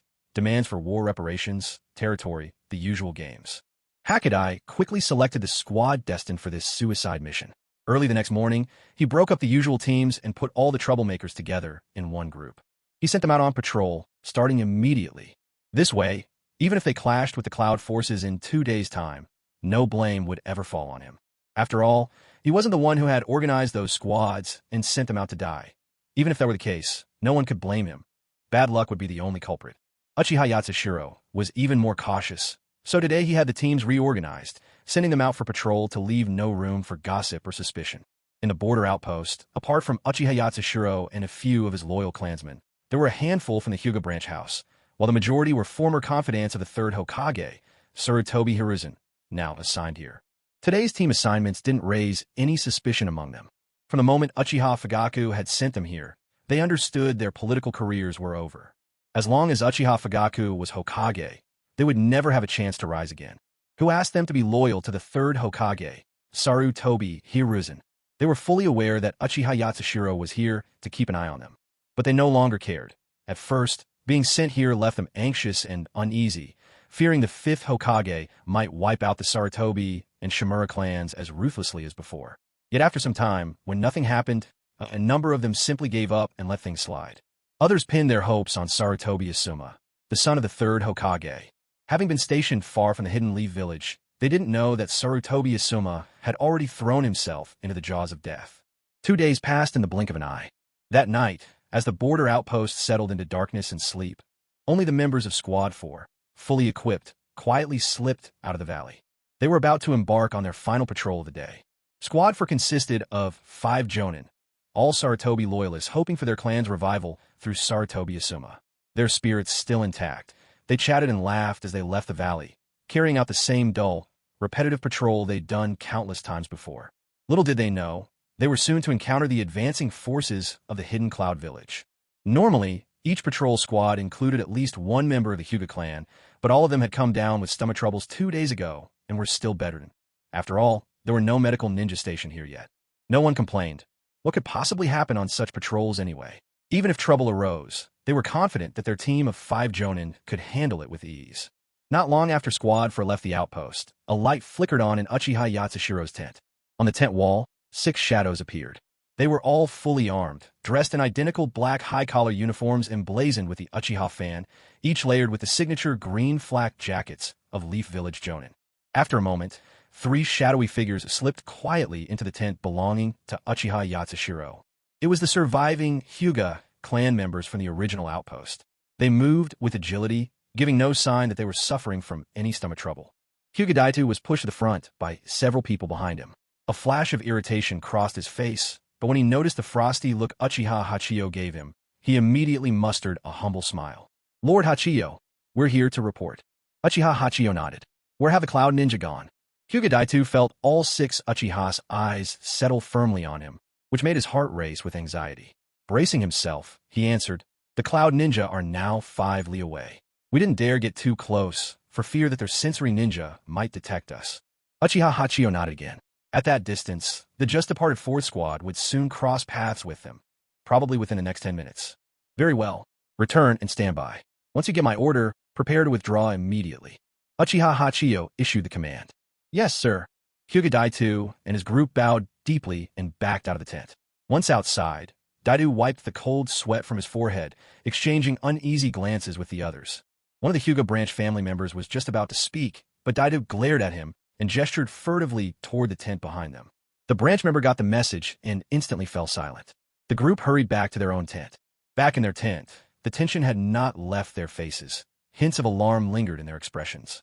Daitu, why do you think Lord Hachiyo is keeping all of this from them? The Cloud Ninja are practically right on our doorstep. A branch family member couldn't hold his question back any longer. Daitu shot him a stern look, warning, quiet. Don't ask so many questions. Our duty is simply to follow the clan leader's orders, to do as Lord Hachiyo instructs us. Everything else is none of our concern. Don't go digging for answers. Daitu's right. Mind your curiosity, will you? The others in the tent quickly chimed in their agreement. Meanwhile, deep in the woods, 5 li from the outpost, a dense mass of Cloud Village ninja pressed forward, faces grim and resolute. At their front strode a dark-skinned, towering hulk of a man, his white cloak thrown over sinewy muscles that gleamed in the dim light, a broad belt strapped across his waist. Are we there yet? He asked casually, his deep voice resonant. A Cloud Ninja at his side answered immediately. Lord Reikage, we're still 5 li from the Konoha outpost. The 4th Reikage, nodded, his voice booming like a great bell. Everyone, pick up the pace. Tonight we raise the outpost and sleep in a real inn in the town. Yes, sir. The Cloud Ninjas replied in unison, their voices ringing with excitement. For the past 2 days, every rest had been on the hard ground along the road. At the mention of staying at a town inn, their faces lit up with anticipation. Not far from them, in the shadowy woods, 5 figures raised their heads in silent alert. They each wore a Konoha forehead protector on their foreheads. This was none other than the 4th squad out on patrol. It sounds like there's something going on over there. Trusted follower 8 glanced toward the spot where the Cloud-hidden ninja were concealed. That area also happened to fall right within their patrol range. Let's go take a look. With just a few brief words, the group quickly made up their minds and quietly made their way toward the commotion. Dalu was a member of the Cloud-hidden reconnaissance team, a competent Chunin. It was his first time setting foot in the Land of Fire and his very first combat mission. Understandably, excitement got the better of him, and he rushed ahead, inadvertently slipping beyond the sensory range of his team's sensor ninja. His fellow scouts, battle-hardened from numerous sorties, didn't make such a rookie mistake. They each proceeded gingerly, staying close within their sensory perimeter, carefully probing forward and marking any traps left behind by the enemy. Suddenly, Dalu sensed something was wrong. The silence in the air was uncanny. No sooner had vigilance flashed across his face, and he readied himself to retreat, than it was already too late. 2 figures appeared atop a branch directly in front of him. Sensing a threat, Dalu jerked his head around to look back, and sure enough, 3 more figures blocked his path from behind. The 5 figures cut off all avenue of escape. As a trained scout, Dalu instantly recognized the green vests of Konoha Jonin on each of their backs. 5 Jonin. Anyone else in his shoes would no doubt be quaking with fear. Dalu, on the other hand, remained perfectly composed. It was as if he were the one who had captured these Konoha ninja, not the other way around. An uneasy feeling welled up inside passerby. Hey, how did this guy get all the way out here? He sized Dalu up and down, saw no forehead protector or anything else that could confirm an identity. With furrowed brows, he asked, "Who are you?" "Captain, there's no need to waste time talking with him. Let's just take him in and interrogate him. We'll get our answers soon enough. Anyone sneaking across the border in the dead of night is probably a spy from some village." Passerby B grinned, already counting this capture in his list of achievements. At the outpost, there happened to be a member of the Yamanaka clan, experts in extracting information. Once they brought this kid back for questioning, there was no doubt they'd learned something useful. Whoever he was, crossing the border at night was suspicious enough. What normal person would sneak across the border in the dark? You're right. Passerby B, you bring him back. The rest of us will keep patrolling, see if he has any accomplices. Passerby readily agreed to the proposal. With an interrogator from the Yamanaka clan on duty at the outpost, there was no sense wasting further effort here. Their job was simply to bring him in. Leave it to me, Captain. Grinning from ear to ear, Passerby B stepped forward, producing a length of rope from who knows where. Kid, I suggest you behave yourself if you want to avoid a beating, the second passerby warned. Darui did not resist. He knew that, as a chunin, there was no way he could do anything under the noses of 5 jonin. So he cooperatively offered up his hands and let the second passerby tie him up. Seeing Darui's compliance, the passerby nodded in satisfaction. As he secured the half-grown boy, he scratched his head as if deep in thought, but then, without warning, struck Darui with a karate chop, knocking him out cold. Darui had no chance to fight back. Just as his face was about to hit the ground, the second passerby deftly grabbed him by the collar, stopping his fall. Effortlessly hoisting Darui over his shoulder, the second passerby announced, "Well then, I'll be waiting for you all back at camp." The first passerby waved him off. They only had a short stretch of their patrol left, and it really didn't matter whether the others stayed or not. With no hesitation, the second passerby walked away. The first passerby paused, glancing in the direction the boy had come from, realizing it was the same direction from which that recent commotion had arisen. For reasons he couldn't quite grasp, the unease that had just faded now crept up on him again. The pitch-dark, dense forest ahead radiated a chilling, ominous feeling, giving him a sense that something was wrong. "Let's head that way and take a look," the first passerby said, pointing out the path the boy had taken. He knew he wouldn't be at ease unless they went to investigate. So the first passerby led the remaining 3 of the 4-person squad onward with their patrol. Meanwhile, not long after Darui was taken away, deep in the nearby woods, the censor ninja, Kamuto, hurried to report to Lord 4th Reikage. "Reikage-sama, we've lost contact with Scout Darui. I haven't sensed his chakra for 5 minutes now. We may have been discovered by the hidden leaf." The 4th Reikage was not surprised. After all, they were getting close to Konoha's outpost at the border. For the hidden leaf, not to notice would be the odd thing. He liked taking advantage of the leaf, but he had to admit, aside from their own hidden cloud ninjas, the ninjas of the hidden leaf were the strongest single combatants among the 5 villages. Leaf ninjas could really hold their own. Back in the 3rd Great Ninja War, he and Killer Bee were just fresh-faced kids, newly paired up as the AB combo when they ran into that blonde guy. He was a real handful. That guy later became the 4th Hokage of the Leaf, someone worthy of being called a rival, just like himself, with the strength to match. It's just that the blonde's life was cut short. He got himself killed early by his own village's tailed beast. How absurd. Could anything like that ever happen in the cloud? Absolutely not. Killer Bee had mastered the 8 tails ages ago. He never had to worry about any trouble with the tailed beasts. Not only that, the hidden cloud could actually let the tailed beasts loose on the battlefield. Unlike other villages that guarded their tailed beasts as if they were priceless treasures, never allowing their Jinchuriki to take even a step outside the village. This was one of the very reasons why their great hidden cloud village could rise to surpass Konoha and become the foremost shinobi village in the world. They truly owed it to the foresight of the 3rd Reikage. Back then, he sent people to take part in the destruction of the Uzumaki clan, gaining a trove of sealing techniques. Through research, they crafted sealing methods unique to the hidden cloud, so now, the tailed beast could be harnessed for the village's benefit. Everyone, stay alert. We should be making contact with Konoha's shinobi very soon. The 4th Reikage's experience told him that Konoha's ninja would appear at any moment. Perhaps, even now, they were lurking not far away, watching from the shadows. With sharp eyes, the 4th Reikage swept his gaze across the dense forest.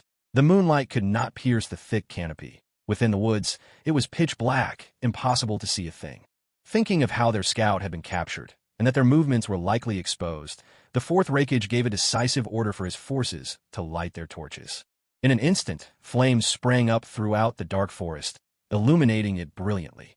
Though he believed that every warrior of the hidden cloud was made of sterner stuff, he was well aware of Konoha's strange secret techniques, those that could invade the mind and seize intelligence. So he held no hope for secrecy. Since they had already been discovered, he opted for an open, head-on confrontation.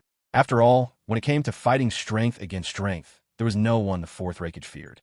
About 1,000 meters away, in the mountain above the woods where the hidden cloud ninja were moving, Team 4 paused on the branches overhead.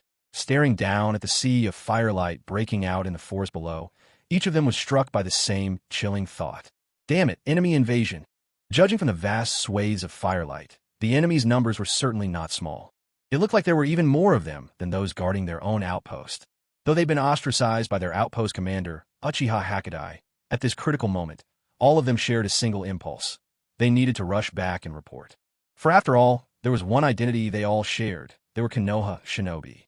When it came to the great crisis of an enemy invasion, they knew exactly where their priorities lay. Quarrels and disputes were one thing behind closed doors, but when the enemy arrived, they would all stand as one.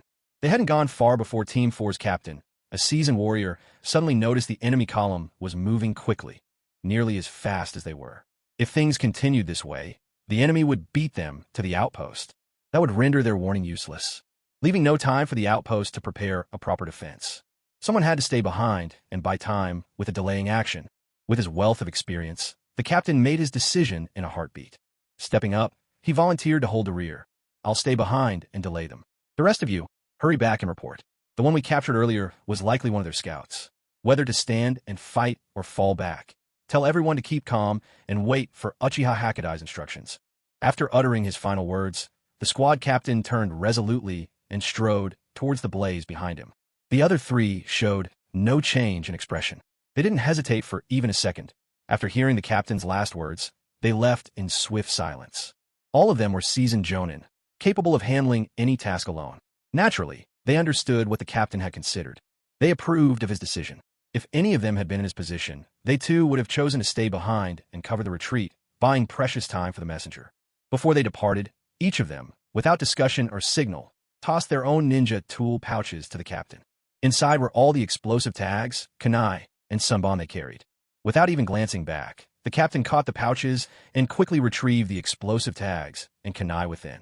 He hurried to a spot well suited for an ambush and set up traps using the explosive tags. With so many enemies approaching, it was certain they would have sensory ninjas among them. The traps, set up so hastily, would likely be discovered. They wouldn't make much difference, but it was better to do something than nothing at all.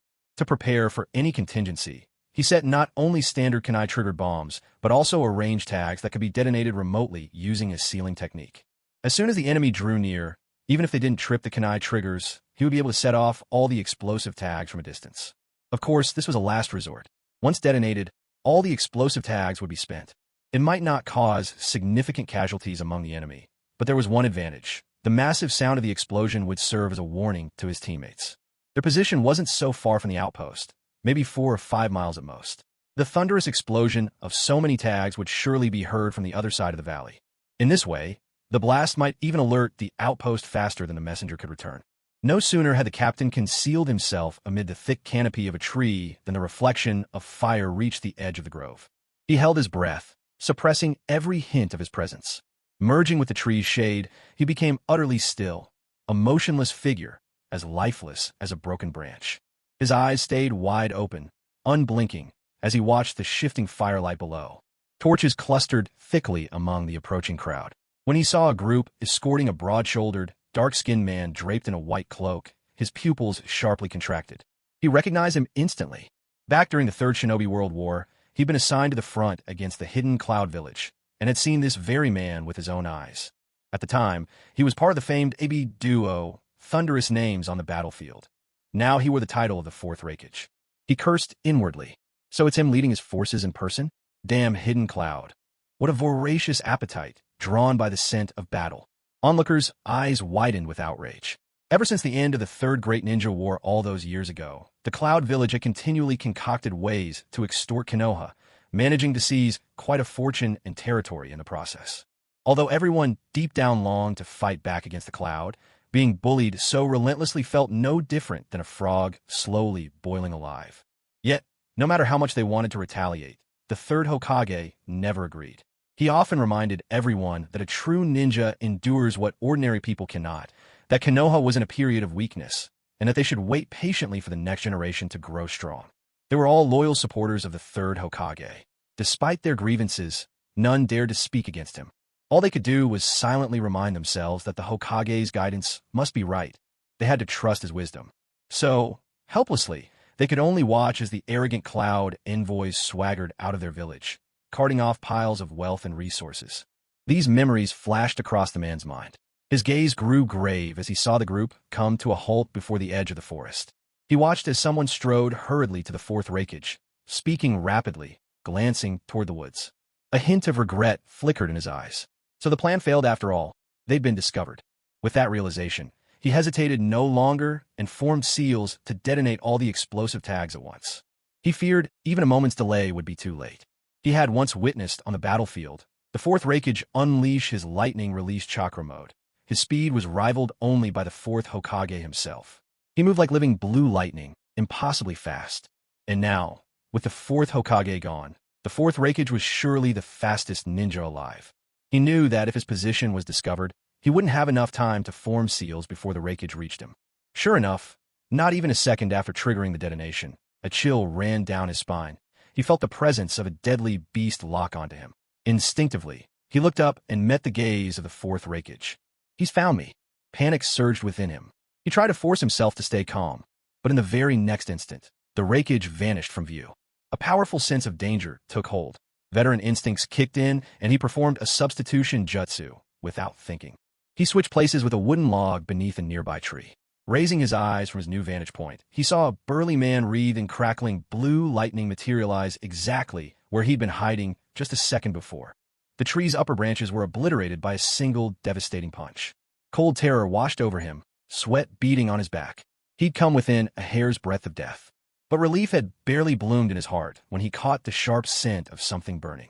An instant later, pain lanced through his neck. Only then did he realize a massive hand had seized him by the throat. It was the fourth Reikage. Too fast. He'd suspected as much, but facing the Reikage up close, he found himself utterly unable to react. As expected, he truly deserves his reputation as the fastest shinobi in the ninja world after the fourth Hokage. A sharp, searing pain shot through his neck, and a wave of bitterness and sorrow welled up in his heart. He realized that his opponent had likely held back. Otherwise, that single move would have snapped his neck. With his throat gripped tightly, he understood fully what fate awaited him. Still, he refused to give in without a fight. Ignoring the pain in his neck, he struggled to form hand signs.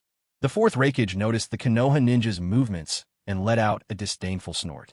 With a flash of lightning blazing around him, the fourth Reikage struck, and the man's arms fell limply to his sides, utterly powerless. Despair surged from deep within him. The gap between them was simply too vast. He hadn't even managed to see his opponent's movements before both his arms were broken. But just at that moment, the explosive tags finally began to detonate. A fierce barrage of explosions erupted, their thunderous roar filling his ears as flashes of blazing fire tore through the air. The sky thundered as blasts rang out in relentless succession. He felt a faint sense of relief. At least he'd managed to set off the explosive tags as planned. If nothing else, he had fulfilled his final duty. Although he hadn't been able to successfully delay the advance of the hidden cloud shinobi, he had at least given it his all. After all, who could blame him for running into the monstrous fourth Reikage leading the charge in person? It wasn't just him. Even the whole of Team 4 put together wouldn't be able to kick up much of a storm here. The fourth Reikage was a true beast.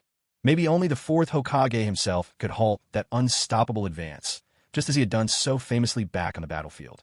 "Look at what I've caught," a little bug, the fourth Reikage said.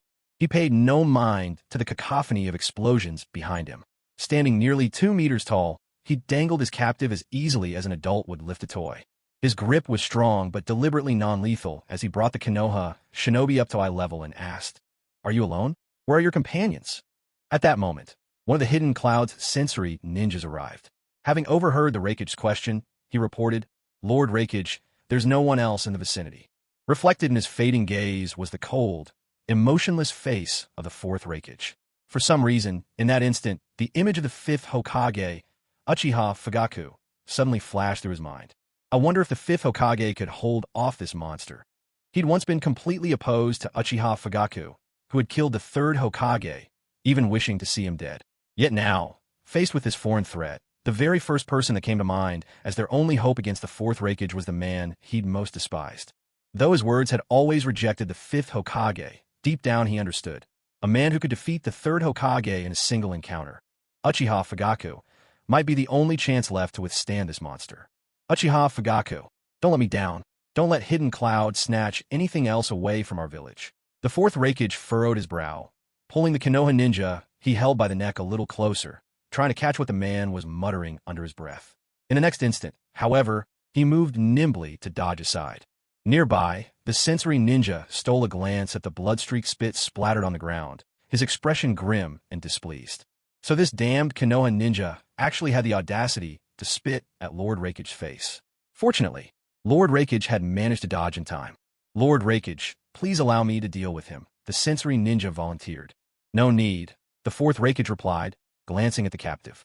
Far from flying into a rage, there was even a flash of admiration in his eyes. "I respect those who show backbone. Are you truly not going to talk?" The captive let out a cold, mirthless chuckle. He could feel the sharp, biting pain around his neck. Every breath sent a fresh wave of agony through the wounded spot, making speech nearly impossible.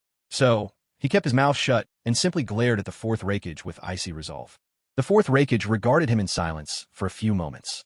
Once he was certain the man would say no more, he finally said, "What a pity. To honor your resolve, I'll grant you a swift end." With that, the fourth Raikage tightened his grip. A sharp, decisive crack rang out as he snapped the captive's neck. This time, the captive didn't even register the pain. Death claimed him instantly. The fourth Raikage discarded the corpse with casual indifference, casting a look ahead at the forest, now ravaged and chaotic from the earlier explosion. His face betrayed no emotion as he shouted, "Move out!"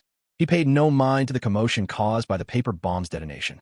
So what if their arrival had been exposed a little early? He'd already steeled himself for the possibility that Konoha might discover them in advance. Now, things were simply out in the open.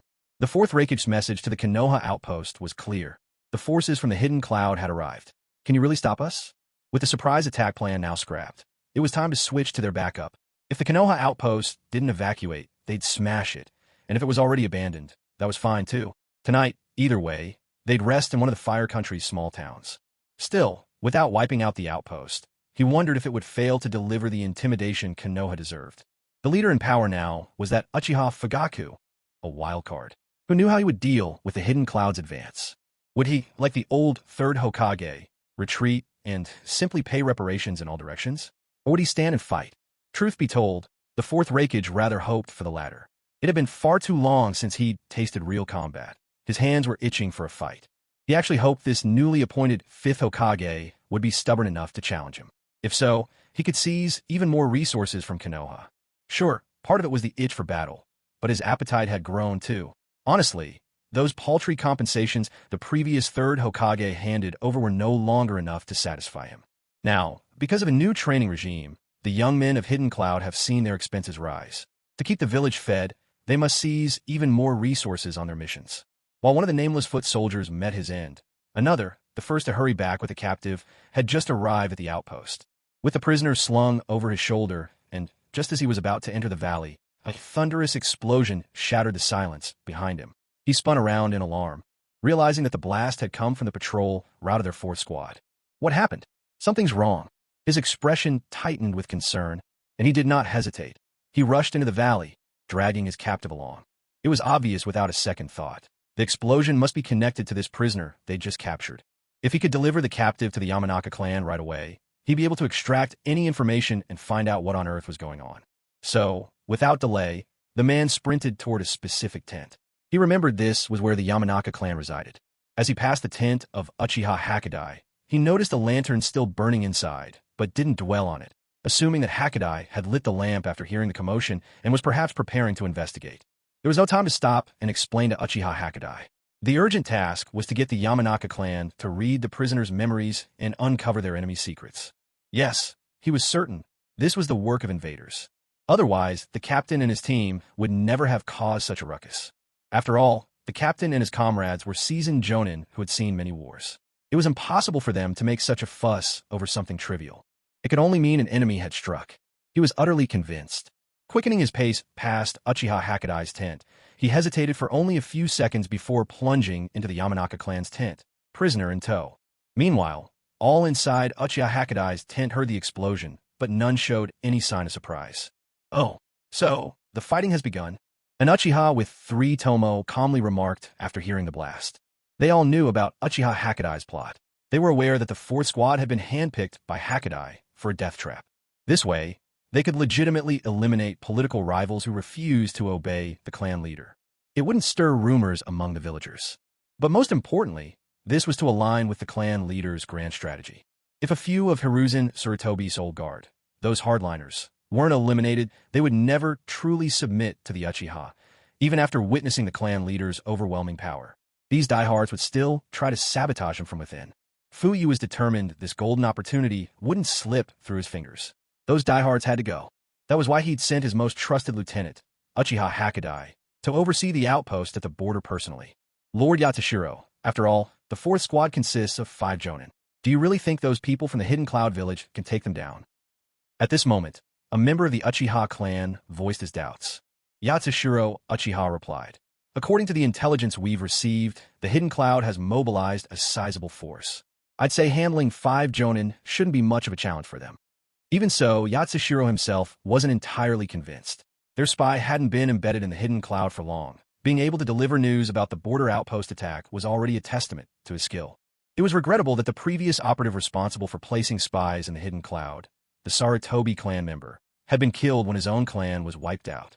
The arrangement with the Hidden Cloud infiltrators was one-way contact only, designed to ensure their safety. The more people who knew, the greater the risk of exposure. Yet this method had its flaw. If the handler in Konoha died unexpectedly, the spies could easily lose contact. And so, when Sarutobi, the handler in charge of the Hidden Cloud agents, was killed, all communications between Konoha and their spies inside the Hidden Cloud village were abruptly cut off. Among those spies, someone had even managed to infiltrate the Raikage Tower, attaining a fairly high rank. Unfortunately, without timely updates, they'd been forced into a passive stance, aware a cloud unit was coming, but with no idea who was leading it. Let's just hope the Hidden Cloud aren't all a bunch of hopeless fools. Uchiha Masato murmured quietly. It doesn't matter. However many they can take down, it's to our advantage. Even if a few manage to escape back, we'll arrange for them to cover our retreat later anyway. Yatsushiro said, his tone icy. From the very beginning, he never intended a straightforward retreat. His plan was to clash with the Hidden Cloud at the border while pulling back gradually, letting the outpost experience defeat. Once the clan leader arrived to swiftly rout the pursuing Cloud Ninja, surely the survivors would worship the clan head as a hero. If these people were willing to submit to their clan leader's command, then opposition within Konoha would all but disappear. With more loyal hands, their range of influence and what they could achieve would expand rapidly. But then, something happened that Yatsushiro had never predicted. Inside the tent of the Yamanaka clan, a few people held their breath, watching as Yamanaka performed a secret technique over the young man lying on the ground. It was the same captive that the so-called passerby had carried back earlier. Yamanaka was using his clan technique to dive deep into the prisoner's mind and extract his memories. This method was generally reserved for situations where no progress could be made through interrogation. After all, this kind of memory extraction was usually performed on the dead. Attempting it on someone still alive risked turning the person into a mindless husk, lost to the world forever. But now, judging for what the other passerby said, the situation seemed to be turning grim. There was no time for slow interrogation. Urged on by the passerby, Yamanaka quickly cast his secret technique on the captive, no longer caring whether this might permanently dull or break the prisoner's mind. Intelligence was the highest priority. Because the captive was unconscious, Yu's secret technique worked flawlessly, encountering no resistance. Soon, he dove deep into the recesses of the prisoner's mind, preparing to sift through his memories. Yu filtered out the irrelevant memories, focusing exclusively on the most recent events. Useless sheep? Useless sheep? Bypassing these fragments, he swiftly arrived at a memory. The Hidden Cloud Village had begun to mobilize its shinobi for an expedition. Yamanaka-Yu's spirits tightened with anticipation. He had reached the crucial memory at last. He concentrated, scanning carefully. The more he saw, the more alarmed he became. The Hidden Cloud was sending an unexpectedly large force into the Land of Fire. Was this real? Were they actually planning a major offensive? Or was it, like before, merely saber-rattling at the border, trying to intimidate while sending a delegation to the Hidden Leaf to make outrageous demands? Yet none of the previous standoffs saw the Hidden Cloud actually crossing into the Land of Fire, not to mention openly attacking border outposts. The passerby had just said it seemed their fourth squad had already clashed with the enemy, hadn't he? And Yu himself had heard the explosions in the distance. From the commotion, this clearly was no minor skirmish. In other words, the fourth squad had already engaged the Hidden Cloud forces. Yamanaka silently mourned for them. The number of adversaries this time was no small matter. From a scout's memories, he saw that just the number of jonin alone was at least 30, not to mention 10 or so special jonin, and close to 90 chunin and genin accompanying the force. The number of high-ranking fighters was easily 10 times that of the fourth squad, and the total count approached 100. If surrounded, the situation would be dire indeed. Even a well-defended outpost would stand little chance against such numbers. Most likely, they'd face total annihilation. Fortunately, the 4th squad had discovered the invasion ahead of time. You felt a surge of relief. By dodging a hidden cloud ambush, the initiative was still theirs. Now, they had precious time to decide whether to fight or retreat. But there was no time for mourning. You had to continue rifling through the captive's memories, squeezing out every bit of intelligence he could. The most crucial thing was finding out who was leading this expedition. This information could decide whether they should resist or fall back. A single top-tier fighter could tip the scales of the battlefield. Take, for instance, the legendary A and B duo from the Hidden Cloud. One was the current 4th Reikage, the other, a perfect Jinchuriki capable of unleashing the full power of the 8 Tails. Either one leading the force would be far more than a match for any border outpost. They were simply not foes to provoke. It was as if he was watching a sped-up film. Thanks to the secret techniques of the Yamanaka clan, Yamano could perceive events at many times their normal pace, and before long, he had a clear view of the commander leading the troops in a battle. At the head of this marching force stood a burly man, tall and well-built, his bronze skin draped in a white cloak. He had pale blonde hair, and when he turned his head, Yamano saw his face clearly, and his heart nearly stopped beating. That face was one he would never forget. In the past, during the Third Great Ninja War, he had been assigned to a battlefield against the Hidden Cloud Village. Back then, his team had crossed paths with a not-yet-famous duo known as A and B. It was like ants stumbling across elephants. They never even had a chance to fight back. One of them, an odd-looking figure in sunglasses who rapped strange verses, had been terrifyingly powerful. Wielding several swords, he'd cleave through Yu's teammates as easily as slicing vegetables, leaving only Yu himself seconds away from death. If not for the timely arrival of the 4th Hokage, who managed to rescue him, he'd have been finished by that strange man's blade. It was only later, after the A and B duo's notoriety spread across the ninja world, having slain countless powerful Leaf Shinobi, that he learned the full truth. Those two terrifying men were indeed the infamous A and B. The one who hadn't struck was named A, while the strange man who had massacred his friends was Killer B, the Jinchuriki of the 8 Tails from the Hidden Cloud. The 4th Reikage himself is leading the charge.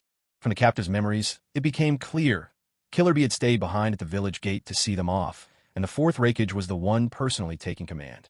Yamano snapped out of his trance and abruptly ended the secret technique. As he opened his eyes with a somber expression, the bystander anxiously pressed for news. What did you see? Who are the enemy? Yamano hurriedly sprang to his feet. There's no time to explain. Follow me quickly. We need to see Lord Hakadai right now. Without another word, he dashed out of the tent. The bystander and the others inside the tent hurried to chase after him. Moving in swift succession, they all rushed into Uchiha Hakadai's tent shortly thereafter. Seeing the group burst in like a flock of startled birds, with Yamano at their head, face flushed with anxiety, Uchiha Hakadai's eyes narrowed as he feigned ignorance. What's going on? He asked calmly. Yamano spoke urgently. It's bad news, Lord Hakadai. The Hidden Cloud Shinobi are upon us. Uchiha Hakadai looked unfazed, his tone cool as he answered, Don't panic. They're just Cloud Shinobi. How many of them are coming? But Yamano's next words wiped away every trace of composure on Hakadai's face. Over 100. And at their head is the 4th Reikage. What? Uchiha Hakadai's expression changed dramatically. He shot to his feet, a look of alarm and uncertainty flashing across his face. The 4th Reikage himself leading the force? That was far beyond anything he'd expected. If the 4th Reikage was commanding the attack personally, then every part of their previous plan would have to be scrapped, because none of them could possibly withstand the 4th Reikage. If they stuck to their original plan, fighting while retreating, they probably wouldn't last even a quarter of an hour, let alone hold out until the clan had arrived. Although the clan head had already set out early to rush to their aid, it was clear that the people from the Hidden Cloud Village were moving even faster. After all, by the time they received the message, the Hidden Cloud had already set out some time ago. According to their estimates, after the Hidden Cloud reached the outpost, the clan head would still need about an hour before he could meet them halfway. But now, they couldn't even hold out for a quarter of an hour, never mind a whole hour. So the option of fighting while retreating was out of the question. His goal was to ensure that at least the majority of the outpost members survived. Sacrificing a small number was acceptable, but if they chose to fight while retreating, it was almost certain they'd all be wiped out. That would go completely against the clan head's original intention. So Uchiha Yatsuyo decisively changed the plan. He abandoned the idea of fighting while retreating and instead chose to lead everyone in a full, direct withdrawal, avoiding the enemy's fiercest assault. The 4th Reikage was not someone they could handle. Only the clan head could deal with him. He had absolute faith that the clan head was stronger than the fourth Reikage. To be precise, he trusted in the power of the Mangekyo Sharingan. Growing up listening to the legendary deeds of Lord Madara Uchiha, he understood just how fearsome the eternal Mangekyo Sharingan could be.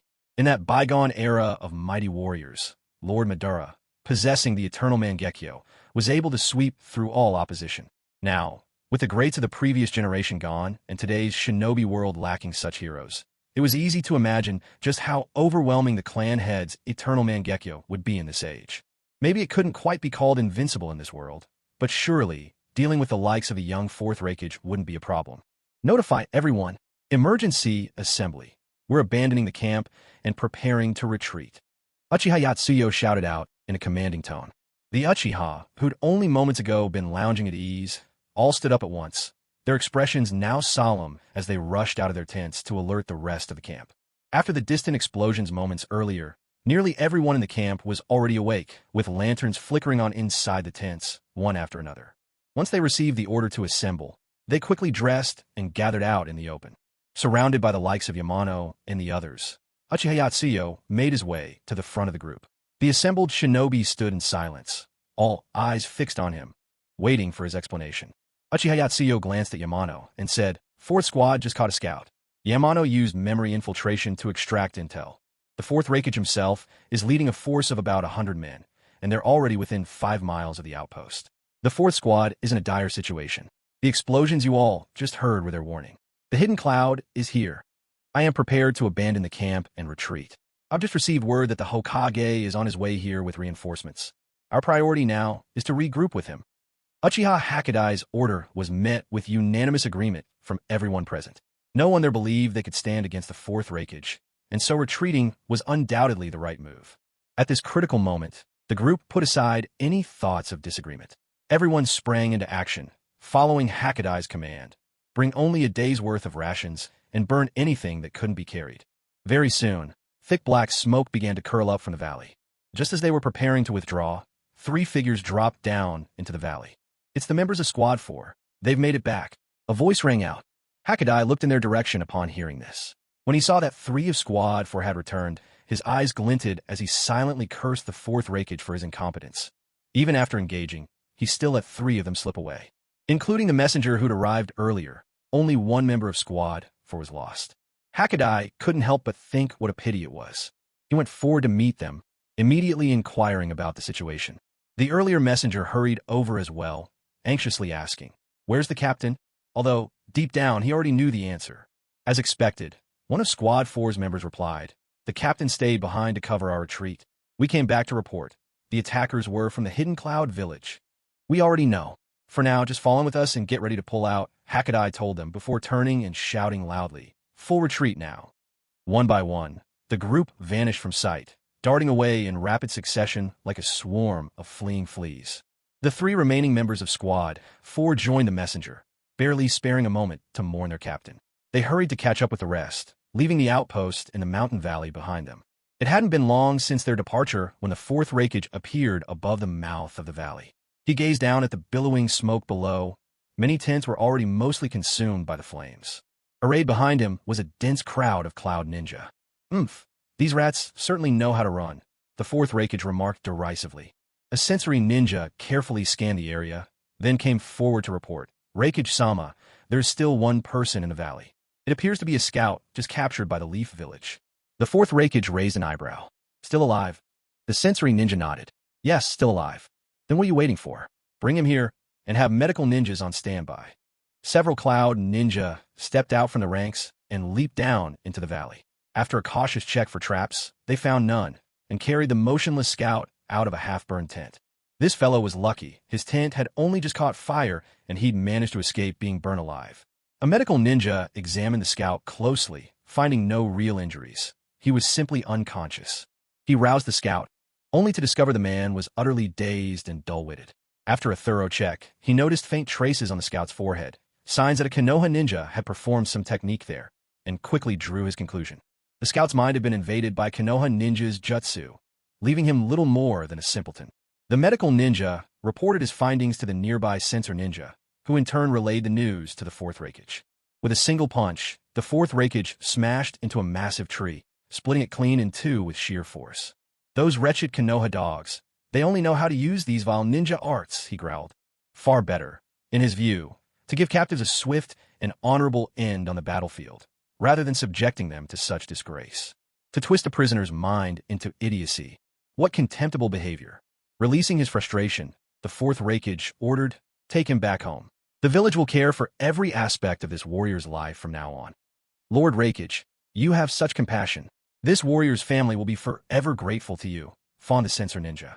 The fourth Reikage merely waved him off, eyes blazing. "I was planning to let them go, but I've changed my mind. Chase down that enemy force. Don't stop until every last one of them is destroyed." "Yes, sir," the Cloud Ninjas responded in unison. They had seen firsthand the blank look left on the scout's face, and their agreement with the fourth Reikage was unanimous. Konoha was infamous for creating these despicable jutsu. Couldn't they just fight with honor on the battlefield? Under the fourth Reikage's command, the Cloud Ninjas began pursuing the Konoha ninja retreat. But after only a short distance, the fourth Reikage grew impatient with their sluggish pace. Lightning crackled around him as he activated his lightning release chakra mode and surged ahead alone. Yet none of the Cloud Ninjas felt uneasy about their leader leaving them behind. In the hidden Cloud Village, strength spoke louder than anything, and they all admired those who possessed it. After all, the fourth Reikage had stood against rampaging tailed beasts, single-handedly severed the eighth tailed beast's left horn, and was, without question, the village's greatest hero. Compared to the fourth Hokage of Konoha, killed by one of his village's own tailed beasts, the fourth Reikage, who could overpower such monsters, was clearly superior. Their previous idol had been the third Reikage, the man who, when facing 30,000 stone ninja, chose to fight to the bitter end, holding the line for 3 days and nights until he fell from exhaustion. Upon the third Reikage sacrifice, the fourth Reikage rose to take his place. And so, not a single one of them worried for their leader charging ahead alone. In their eyes, with someone so formidable as the fourth Reikage, not an enemy in the world could hope to threaten him. Even the legendary Yellow Flash, who once might have given him pause, had long since died. Now, there was simply no one left in Konoha who could stand in his way. As the fourth Reikage surged onward to give chase alone, meanwhile, less than 50 li away, another group moved swiftly through a dense forest. At the front strode a man whose imposing face radiated authority. Behind him, his Hokage cloak fluttered with every step, billowing in the wind. The 5 gilded characters declaring fifth Hokage seemed almost to shine, a beacon in the night. This was none other than Fuyue, the fifth Hokage of the Hidden Leaf Village. Directly behind him walked a strikingly attractive woman, her figure unmistakable and commanding attention, followed by a line of Konoha shinobi, each wearing grave expressions as they pressed on in silence. Just then, a lean Uchiha ninja overtook Tsunade, moving up to fall in step behind Fuyue. "Hokage-sama, I've made contact with the eighth." Uchiha Shana's hoarse voice carried through the darkness. "How is it on his end?" Fuyue glanced back at Tsunade, almost absent-mindedly, but a flicker in his gaze relayed a silent message to Shana. Without warning, he quickened his pace, leaving Tsunade a dozen meters behind. Catching the signal, Uchiha Shana sped up as well, refusing to fall behind, closely tailing the Hokage. Tsunade was caught off guard, a hint of suspicion flickering across her face. She understood, however, that the two were about to discuss something she was not meant to hear. Choosing discretion, she maintained her speed and let them pull further ahead. "So, they've contacted the eighth?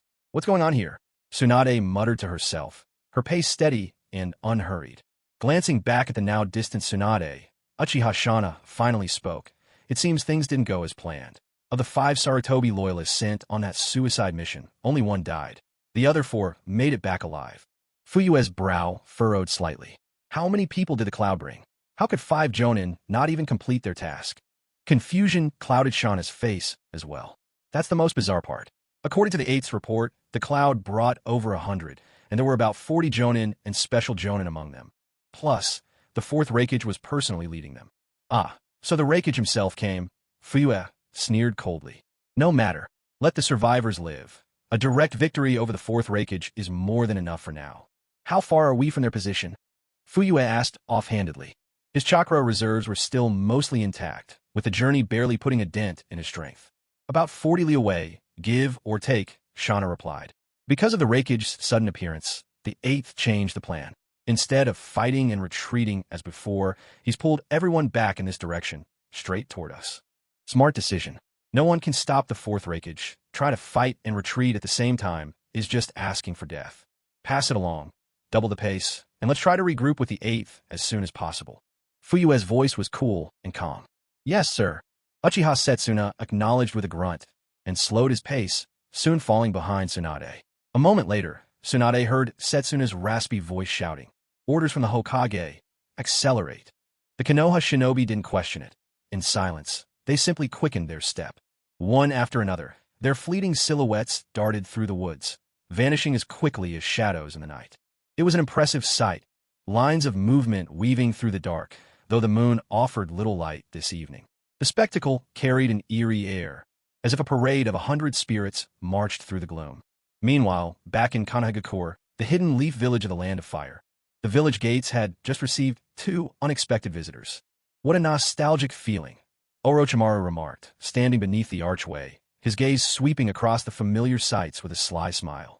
Jiraiya, standing beside him, wore a composed expression as he looked at the village gate, his eyes sharp as arrowheads.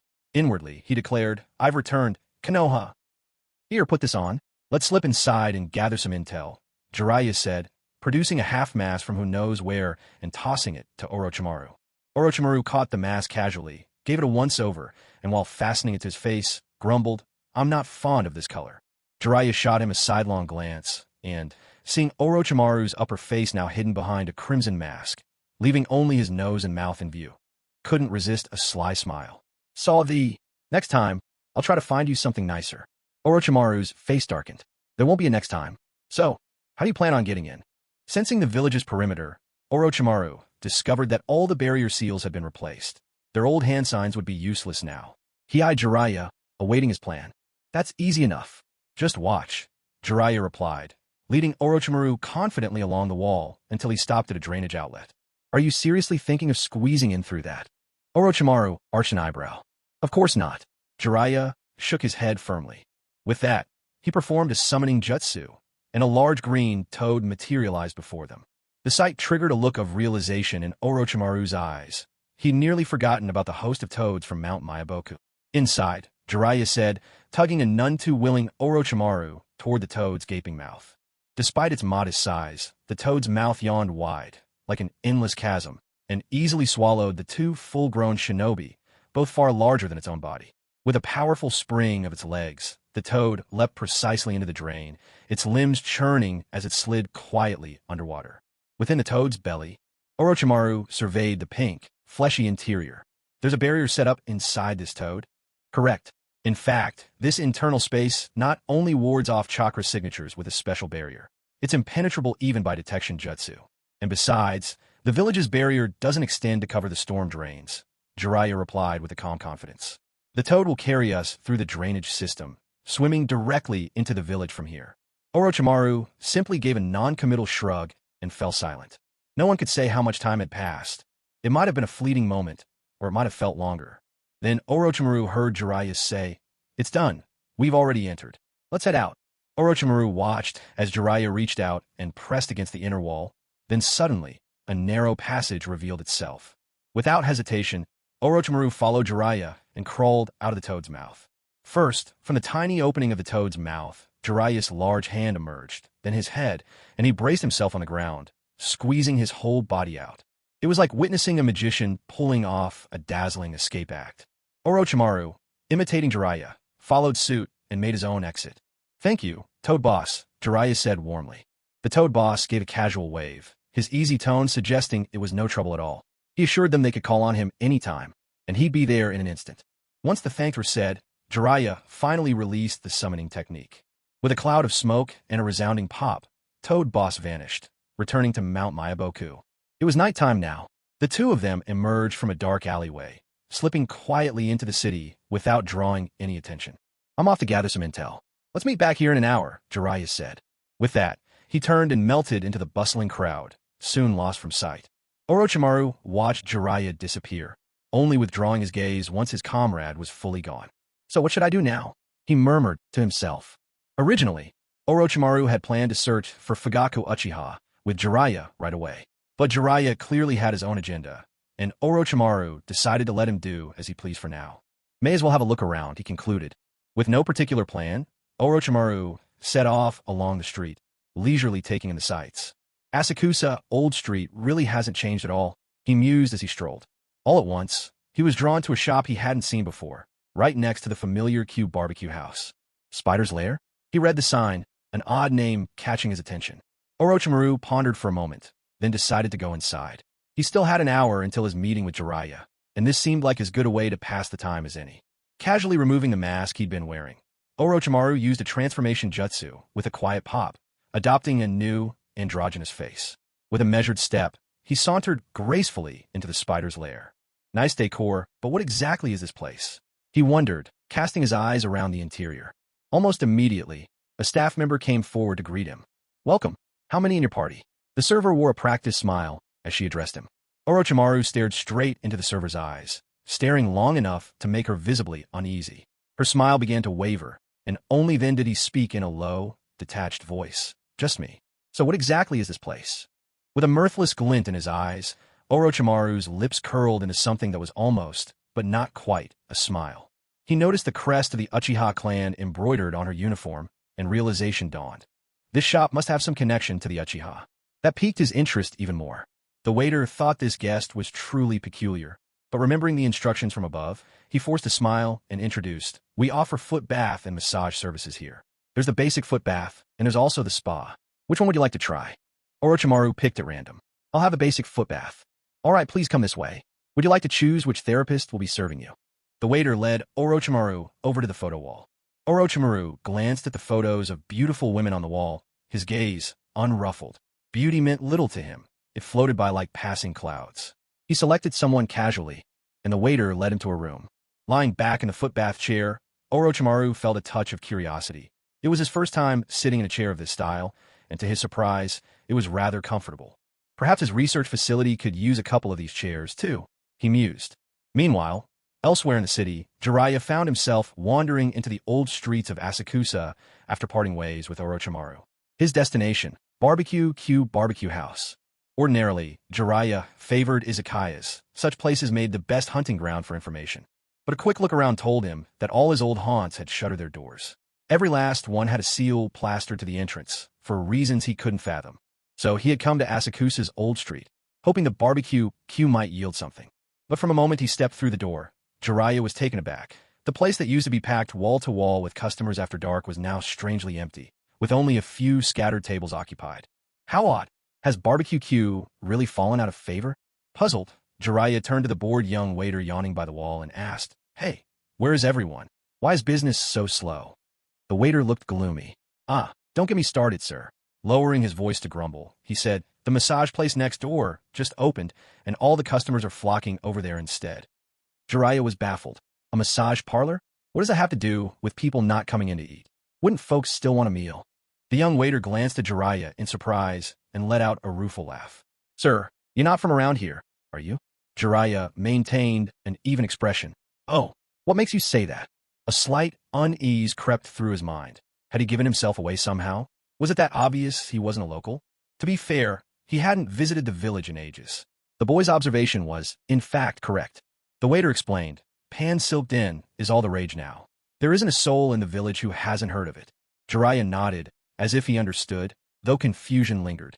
Wasn't it just a massage parlor? What made Pan-silked in such a hit? "You still haven't answered my question." The waiter let out a sigh and said, "It's that Pan-Sea Cave. They opened a free restaurant next door.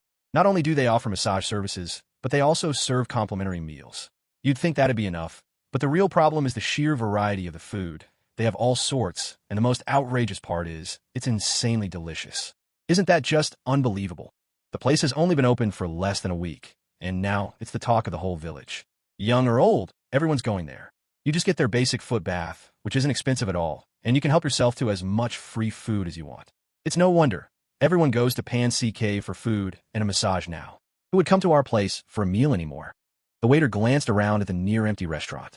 Now, only a few old regulars who are used to our grilled meat still come. But honestly, after eating, most of them probably head over next door for a massage anyway. Hearing all this, Jiraiya's eyebrows climbed in surprise. How could a massage parlor have such a pull on people? What kind of magic did their service have? Suddenly, Jiraiya remembered catching a glimpse of the sign as he came in, noticing it gave off a strange pink glow. Something clicked in his mind. Could it be that kind of place? Jiraiya swallowed unconsciously. He coughed, then leaned in and quietly asked, does the massage parlor next door offer those kind of services? Shooting the waiter a knowing look, Jiraiya waggled his eyebrows. The waiter understood instantly, shaking his head. No, nothing like that. Everything there is completely above board. But, well, their services are a little different. Like for the foot baths. Who would have thought simple foot washing could feel so incredible? Once you try it, you can't forget it. Before you know it, you're itching to go again every couple of days. As he talked, a dreamy look crept over the waiter's face, and he chuckled softly, savoring the memory. Jiraiya eyed him suspiciously. This guy has probably gone for the full massage and foot wash experience himself. Waiter, over here, a dozen bottles of soju. A customer called out from across the room. Quickly turning to answer, the waiter shouted, coming. Then he looked back at Jiraiya and said, sorry, sir, I'll have to talk with you later. He rushed off to fetch a dozen bottles of soju, squeezing past Jiraiya and hurrying to deliver them to the waiting guests. This wagyu beef is fantastic. Bring us 10 more plates. Of course, right away, the waiter replied, bowing as he eagerly took their order. Jiraiya watched as the waiter dashed about, glancing at the handful of lively tables. With so few customers left, he thought, what intel could I even hope to gather here? Stepping out of Q grill meat, Jiraiya's gaze shifted next door. Right then, he caught sight of groups of villagers pouring into Pan Sea Cave, chatting and laughing as they went inside. A thought struck Jiraiya. If Pan Sea Cave is this popular, there must be plenty of people inside. Maybe, just maybe, he could pick up something useful in there. Without further hesitation, he straightened his back, strode across, and walked boldly into Pan Sea Cave. The moment Jiraiya walked in, he immediately sensed a stark contrast from the treatment he had just received at the Q barbecue restaurant. A waitress approached him with a radiant smile, almost like a blooming flower. Welcome, handsome. How many people are in your party? She greeted, her tone lively and inviting. The server was a young woman, with an appealing figure that happened to match Jiraiya's preferences perfectly. Instinctively, his gaze drifted downward for a moment before he gave a strategic cough. I heard meals here are free. Is that true? He asked. Her smile didn't fade as she replied. Yes, handsome. As long as you're getting a service done in our shop, you can eat at the free restaurant. Large portions, delicious dishes, and all you can eat. You'll definitely want more. Being called handsome over and over was enough to make Jiraiya feel nearly giddy, the corners of his mouth curving upward. Really? And what kind of services do you offer here? Let's see. He trailed off as he rummaged through his nearly empty pockets, recalling he hadn't picked up his manuscript payment lately, having been busy searching for Orochimaru these last few days. He quickly changed his tack, asking, what's the cheapest service you have? Still beaming, the waitress didn't miss a beat. Our least expensive service is ear cleaning, just 5,000 ryo. It was the first time Jiraiya had ever heard the term, and he was intrigued. Ear cleaning? What's that about? She delivered her explanation as if she had recited it 1,000 times before. Ear cleaning gives your ear canals a thorough cleanse, improving your hearing, easing stress, and offering a unique sense of relaxation. Here, our specialists use their expert techniques to gently clean earwax, keep your ear canals healthy, and improve microcirculation in the area for a truly comforting experience. Jiraiya nodded in understanding, so it literally meant cleaning ears. For a second, he had wondered if it was some strange service where they stepped on your ears. Slipping his hand into his pocket, he rubbed the precious few coins left and did a quick calculation in his mind. 5,000 ryo. Huh, he mused, then broke into a broad, generous grin. All right, sign me up for the ear cleaning. Great, handsome. Please follow me. I'll show you to your room, she chirped. Jiraiya didn't move just yet, pausing to ask, mind if I eat first and then get the ear cleaning? He put on a sheepish grin and patted his stomach. Haven't had dinner. I'm starving. Of course, no problem at all, she replied cheerfully. Here's what we'll do. I'll take you to your room first, and then to the restaurant. Once you're done eating, you can return to your room, and if you press the bell, our technician will be right with you. Jiraiya couldn't help but be impressed. Wow, it's really that modern? All right, let's do it your way, he said, following the waitress. Strolling after the young woman, his gait casual and carefree, Jiraiya couldn't help but marvel at the opulent surroundings. It felt as though he'd stepped into a grand palace, just like Granny Lou's first look at the legendary Grand View Garden. This place must have cost a fortune to decorate, right? Even in the land of soup, you wouldn't find a shop as fine as this one. The Spider's Den was the first establishment Jiraiya had seen that was so ornately and splendidly adorned. After being led to a room by an attendant, Jiraiya politely declined her offer to escort him further, asking instead for directions to the restaurant, and decided to make his own way there. Before heading over, he took a stroll around the shop, taking in the surroundings before finally moving toward the restaurant. Once inside, he found the restaurant bustling, every table nearly packed with people. Jiraiya was taken aback. This was supposed to be a massage parlor? He almost believed it was a bustling eatery instead. He wandered about and finally pulled out a chair at a table that wasn't quite full. As he sat down, he glanced at the man seated at the same table, finding him oddly familiar. Yet the face itself was a stranger's. He was certain he'd never met the man before. Still, there was something about him that struck a familiar chord. Jiraiya fixed his gaze on this delicate-featured man. "And you are?" Orochimaru eyed the masked Jiraiya warily, a strange look on his face, and released just a trace of chakra. "It's me." Sensing the chakra, Jiraiya's eyes went wide in surprise. "Orochi." Before he could finish, he caught himself, instantly lowering his voice and glancing around to make sure no one was paying attention. He whispered, "What are you doing here?" Orochimaru raised an eyebrow. "I could ask you the same question." Jiraiya replied in a tone of righteous seriousness, "I'm here gathering intelligence." Orochimaru shot him a sideways look. "Gathering intelligence in a massage parlor?" Jiraiya, utterly unabashed, replied, "What's wrong with that? This place is packed with all kinds. Makes it perfect for information gathering. Then I'm just here to kill some time." Having said that, Orochimaru dipped his head and slurped another mouthful of hearty beef noodles, pausing to dab at his mouth with a napkin, moving with a certain refined elegance.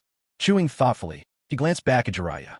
Gazing at Orochimaru enjoying his food, Jiraiya craned his neck, catching the aroma, and suddenly realized just how hungry he was.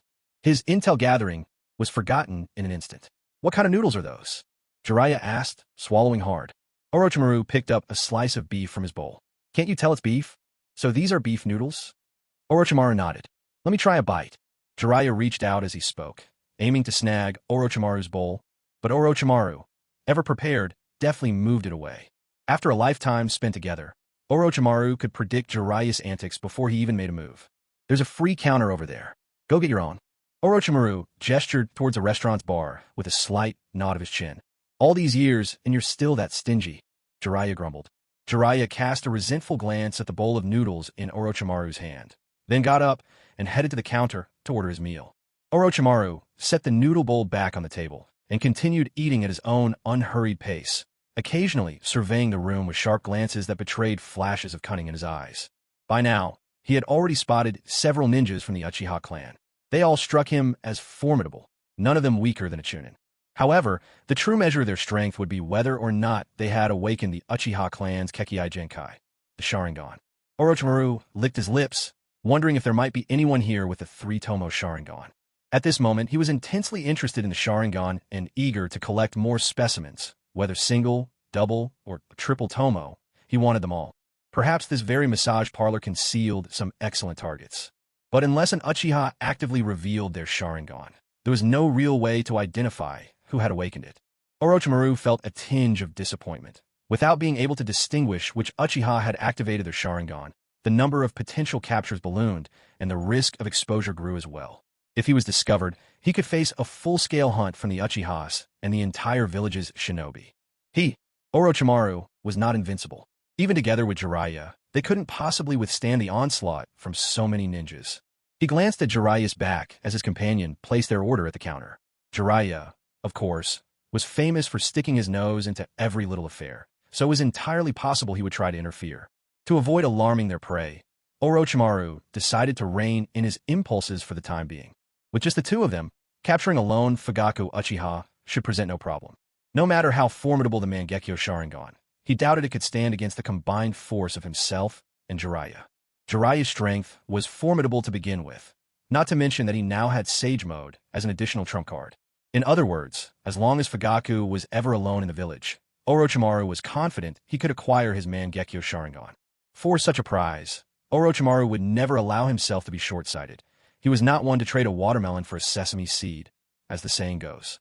Perhaps, if things went smoothly and they managed to eliminate Fugaku quickly, he could even return here later, or be bold enough to sneak right into the Uchiha compound and snatch up a few more pairs of eyes.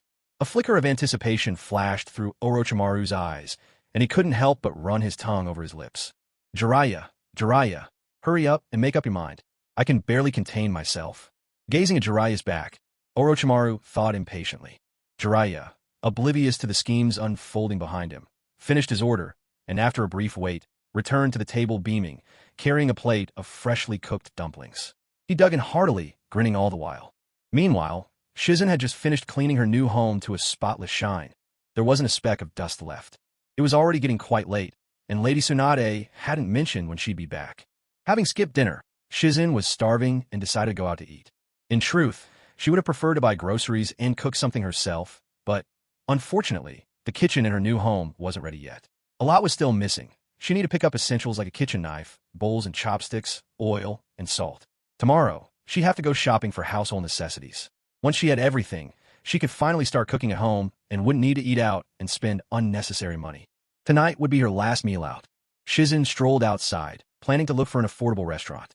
Just as she was about to step into one, she glanced inside and noticed the prices for dishes posted on the wall. Suddenly, a thought struck her, making her pause in her tracks. These prices. A quick realization flashed in Shizen's eyes. If she remembered correctly, a meal at this restaurant actually cost more than the cheapest ear cleaning service at the spider's lair. And here, one meal might not even be enough to fill her up. If she went to the spider's lair and booked an ear cleaning session, she'd spend less, and she'd be able to eat as much as she wanted for free at their restaurant. The food there was not only unlimited but also delicious. So, why not just go to the spider's lair? With her mind made up, Shizen changed direction and headed there instead. The old Asakusa Street was close to her new home, thanks to Lady Tsunade securing such a conveniently located place right in the bustling heart of Konoha. In no time, Shizen arrived at the spider's lair. She'd already been there once before, so she entered confidently. Before the attendant could greet her, she simply said she wanted an ear cleaning session. Once the attendant showed her to a small room, Shizen asked if she could eat first and have her session afterwards. The attendant agreed happily and informed her that the rooms now had a new button. Press it whenever she was ready, and someone would come to assist her. As soon as the attendant left, Shizen also stepped out, with a helpful staff member waiting at the door to point her in the direction of the free dining area. After bidding this kind-hearted young lady farewell, Shizen, in high spirits, made her way toward the complimentary restaurant. Strolling down the opulent corridor, she couldn't help but notice that every room she passed was occupied. With service this good, it's no wonder you're doing such booming business. Shizen's lips curved into a satisfied smile. Suddenly, though, she wondered, were there others like her, booking the cheapest service just to enjoy a good meal here? If there were too many people taking advantage like this, could the spider's lair even make a profit? Perhaps it might even be losing money. Doing a quick calculation in her mind, Shizen realized that running this free restaurant must cost a pretty penny. Thinking along these lines, Shizen couldn't help but feel a tinge of guilt pricking at her conscience. But in the next moment, her stomach rumbled loudly, chasing away all her unease. Shizen shook her head, deciding to set her worries aside for now. First things first, she needed to fill her belly. After a few days of completing missions and making a good sum of money, perhaps she could splash out on the most expensive services as a way to make it up to herself. Turning a corner, Shizen could see that the free cafeteria was just ahead. Her gaze swept forward to the bar counter, and then, quite suddenly, she froze in place. A tall figure with white hair stood at the bar, turned slightly away from the door. Even though he wore a mask over his face, Shizen recognized him in an instant. Lord Jiraiya? Shizen clapped a hand over her mouth in shock, instinctively stepping back behind the corner. Did Lord Jiraiya really come? A look of anxiety twisted across Shizen's face. Just a few days ago, while she'd been enjoying onagi rice in that seafood shop, she had run into the fifth Hokage, and this very issue had crossed her mind. If Lord Jiraiya was planning to seek revenge against the Hokage, should she warn the Hokage about it? But then she got busy with missions and money-making, and promptly forgot all about it. Now, seeing Lord Jiraiya again brought the whole matter sharply back into focus. If Lord Jiraiya was here, odds were that Lord Orochimaru must be here as well, right? Shizen remembered quite clearly. Lady Tsunade had told her that after Jiraiya's proposal was refused, he'd gone off to look for Lord Orochimaru. Peeking cautiously around the corner, Shizen studied the restaurant across the way. Unfortunately, because of the awkward angle from the corridor, she couldn't see the whole dining area. Only the bar counter and a few chairs in the hallway were visible. Before long, Lord Jiraiya took his food from the counter and walked off, disappearing from her field of vision. Shizen clenched her small hands together, torn by indecision and concern. What lay before her now was a question. Should she report this to the Hokage or not?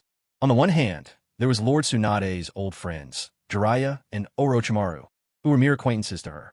On the other, there was the fifth Hokage, who, just today, had gifted her and Tsunade an elegant new home in Konoha's Prime District. She didn't hesitate for long. A decision formed quickly in her mind. Without missing a beat, she turned and strode away, as if steeling herself with the resolve of a true inheritor of the will of fire. Hurrying toward the Hokage's office, Shizen suddenly remembered something Lady Tsunade had grumbled about when she'd gotten home last night. The Hokage never worked overtime, but always left the office on the dot. That meant the Hokage was probably at home at this hour. Clear-headed now, Shizen rushed toward the Uchiha district. Meanwhile, Jiraiya remained completely unaware that his secret infiltration of Konoha was about to be exposed by Shizen. In the restaurant, Jiraiya was blissfully unaware of anything outside his meal, devouring his food with gusto, while 5 or 6 spotless bowls had already stacked up on the table. To be honest, the food served at this massage parlor was absolutely delicious, so fragrant, so satisfying. And unlike the gourmet meals he'd sampled in many corners of the world, this place's fare carried the unmistakable taste of home. This is fantastic. Boss, bring me another helping. After polishing off every last grain of rice, Jiraiya tossed his empty bowl into the stack and cheerfully called toward the chef at the counter. The chef showed not the slightest sign of impatience. With a broad, beaming smile, he replied, coming right up. To him, a customer who ate heartily, ordered seconds, and clearly enjoyed each bite was the highest praise of his craft, and that sense of fulfillment spurred him to work even harder. Once Jiraiya was full from both food and drink, he reclined contentedly in his chair, using a toothpick provided on the table to leisurely pick his teeth, showing not a hint of urgency about gathering intelligence. Orochimaru finally lost patience. Aren't you going to scout for information? When do we get started? What's the rush? Jiraiya answered with a hum, rubbing his round stomach in satisfaction. I just finished eating. Let me rest a bit. Collecting information will be a breeze. Work and wait. Orochimaru could only stare speechless. At that very moment, outside the Hidden Leaf Village, a large bird soared across the night sky. If you looked closely, you'd notice several figures sitting on the bird's back. Closer still, it was clear the bird's wings barely moved, yet glided along effortlessly and steadily. Zooming in to the bird's back, under the pale moonlight, a young man stood at the nape of the bird's neck. He wore a pale, washed-out shirt riddled with holes and topped with a high-collared black robe. His hair shimmered dark gold, with his left eye concealed by his bangs, which draped down to his cheek. A distinctive little braid jutted up from the crown of his head, while longer hair cascaded down his back, hidden inside his clothes. Curious, the boy peered down at the fast-approaching Hidden Leaf Village below. This was his first journey far from home, his first time coming to the Land of Fire, and the very first glimpse he'd had of the Leaf Village by night. Beneath a sea of stars, the village's lights stretched toward the horizon like a living poem. Starlight sparkled overhead. Lanterns glimmered beneath his feet. Having spent 3 years atop a rocky mountain, even for a boy as free-spirited and unconventional as he was, the breathtaking beauty of this scene left him stunned and speechless, lost in reverie for a long while. Just then, another boy approached, his face marked by 2 deep tear lines. After admiring the scene for a moment, he pointed toward the majestic mountain carved with faces and explained, "That's our village's most iconic landmark, the Hokage Rock. The faces up there, the likenesses of every Hokage in our village's history. It's a lot like your village's Tsuchikage Rock, where the likenesses of the Tsuchikage are carved to honor the line of leaders. So, from now on, I'll be working here." Deidara snapped out of his thoughts, sounding a bit glum. Working for the ninjas of the Hidden Leaf Village. Does that count as defecting from his own village? Only now did the image of the elderly leader's stern face flash through Deidara's mind, making him grumble inwardly with unease. "All right, we're here. Let's land." Itachi pointed to a spot at the heart of the village, the very center of the Hidden Leaf, the Uchiha clan's territory. He was planning to have the giant bird land right inside the clan grounds, saving them the trouble of coming in through the main gate. Fine. Deidara's doubts came and went quickly. He tossed thoughts of the old man to the back of his mind and agreed offhand, steering his beloved bird downward for the descent. Meanwhile, Shizen had arrived at the entrance to the Uchiha clan's compound. Just as she was about to head inside, she was stopped by a clan member standing guard. "Hey, stop. What do you want?" The Uchiha stood in her way, nose tilted arrogantly upward. Since the clan's recent resurgence, it had to be said, some Uchiha had really started to act full of themselves. Speaking to others with their noses in the air had become quite normal. Of course, this kind of attitude was mainly found among the lower-ranked ninja of the Uchiha. Most of the elite members served as umbu by Fugaku's side and behaved quite normally. I have something urgent to discuss with the Hokage. Can you let me in?" "No, it's fine if I wait here, too. Please, could you just let the Hokage know? I have something important to tell him." It was Shizen's first time serving as a messenger, and she was noticeably nervous, her expression rather stiff. The Uchiha with his nose in the air glanced at her, and, seeing her reserved manner, began to wonder what this was about. So late at night, what business could she possibly have with the Hokage? Still, since it involved the Hokage, the guard didn't dare delay. He asked in a stern voice, "What's your name?" Shizen quickly replied, "My name is Shizen." Then she remembered the Hokage might not recognize her, and hurried to add, "I'm Lady Tsunade's attendant. I have something very, very urgent I must tell the Hokage." The Uchiha guard was familiar with the legendary name of Tsunade, and was visibly surprised, assuming Lady Tsunade had sent her on pressing business for the clan leader. All the more reason not to delay. He replied briskly, "Wait here. I'll go inform the Hokage at once." Shizen's good looks had certainly worked in her favor. Had it been a random man at the gate, the Uchiha guard would probably have brushed him off before even asking his name. "Who are you? You think you can just see the Hokage? Got an appointment? No? Then get lost. You stay here and keep watch. I'll go tell the Hokage." The Uchiha guard said this to his companion before hurrying away. Shizen paced back and forth, anxious and quietly tempted to give up and leave. But then she thought, since she'd already come all this way, she was here now, after all, and that Uchiha had already gone ahead to report her arrival. There was no backing out, even if she wanted to. "It's all right, Shizen. You did the right thing. Don't be afraid." Shizen recalled everything she'd seen and experienced in the village over the past few days. Everything felt so harmonious and peaceful. She had even teamed up with a few kind-hearted ninja for several group missions, earning quite a bit of money in the process. If the person who brought all this, the fifth Hokage, were assassinated by Lord Jiraiya, she couldn't imagine what would become of Konoha after that. Thinking of this, Shizen forcibly suppressed her urge to withdraw and patiently waited for the Hokage to arrive. It wasn't long before she caught sight, from a distance, of two figures hurrying down the road towards the main gate. "They're here." Shizen breathed a sigh of relief. But as the two figures drew closer and she realized the person behind the gatekeeper was a woman, a feeling of unease involuntarily crept into her heart. Why is it a woman? Where's the Hokage? The returning Uchiha genin seemed to pick up on her thoughts and explained, "The Hokage isn't here. This is the Hokage's wife. Whatever important matter you have, you can speak to her as you would the Hokage."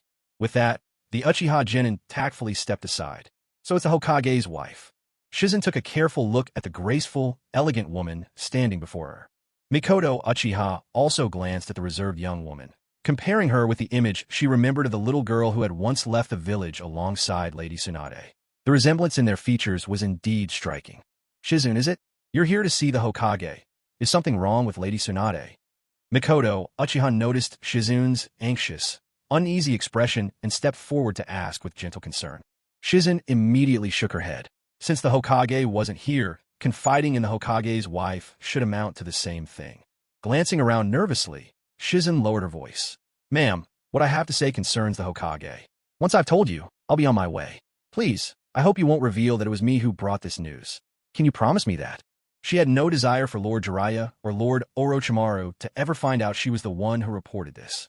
She planned to keep this secret buried in her heart, telling no one else. Not even Lady Tsunade, since this was entirely her own decision.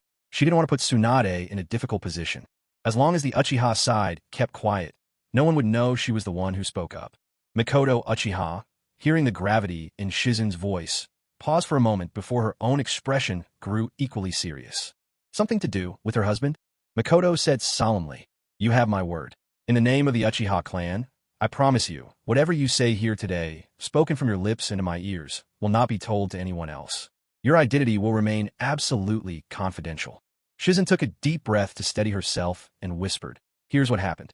Earlier, Lord Jiraiya sought out Lady Tsunade, hoping she would join him in returning to the village to avenge the third Hokage." She noticed a brief change in Mikoto Uchiha's expression and quickly continued. Of course, Lady Tsunade refused Lord Jiraiya's request outright, turning him down on the spot. As Mikoto's expression eased, Shizen went on. "After that, Lord Jiraiya went to seek out Lord Orochimaru. Just now, in the free dining hall at Spider Sill Cavern, I caught sight of Lord Jiraiya. I didn't see Lord Orochimaru, but I assume he's here too.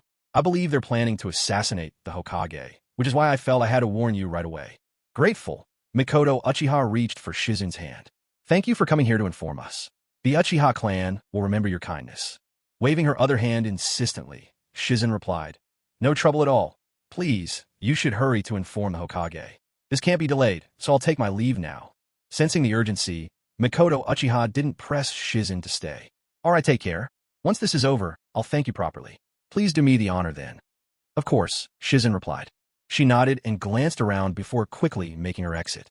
When she was some distance away, Shizen couldn't help but turn a glance back at the gates of the Uchiha compound. Hand pressed to her chest.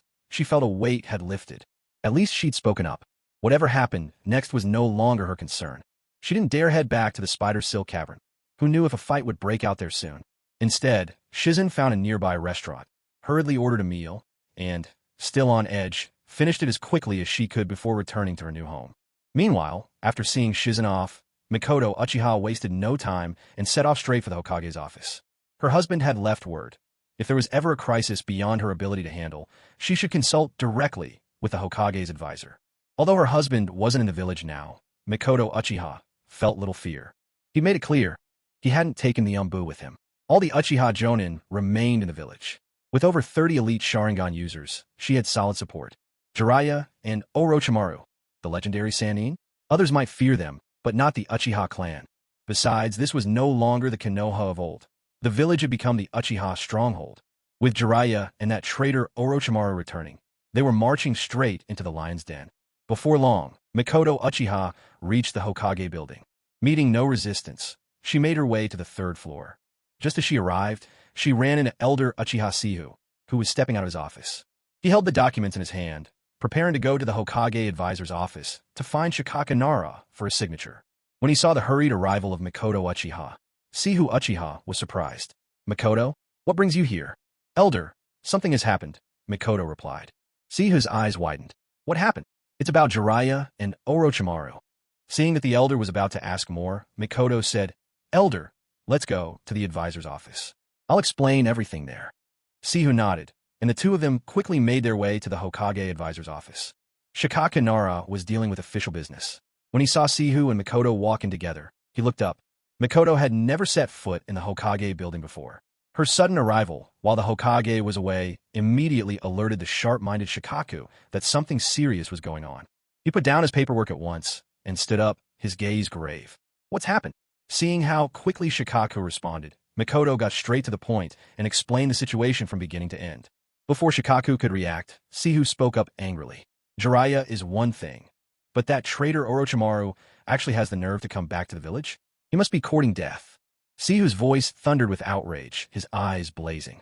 Advisor, let's gather everyone we can and capture Jiraiya and Orochimaru right away. Shikaku remained composed. Advisor Sihu, please, let's not be hasty. He turned to Mikoto for confirmation. Lady Mikoto, where did you learn this news? Can you vouch for truth? A flicker of hesitation passed through Mikoto's eyes. Both Jiraiya and Orochimaru were well-known ninja, and not wanting to alert them, she hadn't sent anyone to investigate after learning the news. Instead, she'd come here once. After a moment's hesitation, Mikoto decided to trust Shizen just this once. She nodded. I can confirm it, because the web cave is one of the Uchiha clan's properties. One of our people saw Jiraiya and Orochimaru there. A sharp glint flashed in Shikaku's eyes. Then how did you know Jiraiya and Orochimaru returned to the village to assassinate the Hokage? Well, faced with Shikaku's probing, Mikoto felt awkward. She'd promised Shizen not to reveal anything to others, and now she didn't know what to say. Sihu frowned. Advisor Nara, what are you implying? His voice grew cold. Jiraiya and Orochimaru were both Sarutobi Hiruzen students. It stands to reason they'd come back for revenge. Do we need another reason? If you're unwilling to send people, then the Uchiha clan will handle it ourselves. Hearing the elder speak up for her, Mikoto felt a small sense of relief. Or do you mean to protect Jiraiya and Orochimaru? A sharp glint flickered in Uchiha Sihu's eyes. Nara Shikaku quickly replied, Advisor Sihu, I have no such intention. I'm only concerned that other villages might take advantage of the situation. After all, the Hokage is currently absent and entrusted the village to me, so I must proceed with caution. Seeing the sincerity in Shikaku's words, the sternness in Uchiha Sihu's expression eased a little. Uchiha Mikoto also offered an explanation. That's right. I only heard it from someone else.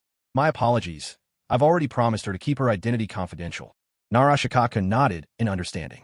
He could also tell that Mikoto was being evasive, and this seemed to confirm his suspicions. After a moment's thought, he said, Since you say Jiraiya and Orochimaru are targeting the Hokage, there's no need for us to act rashly. We can wait and observe for now. Seeing the confusion on the faces of Sihu and Mikoto, Shikaku clarified. Both Jiraiya and Orochimaru are formidable. Any attempt to take them down would inevitably come with casualties. If their goal is the Hokage, they're bound to wait for the Hokage to reappear before making a move. And with the Hokage outside the village, how would they even stage an assassination?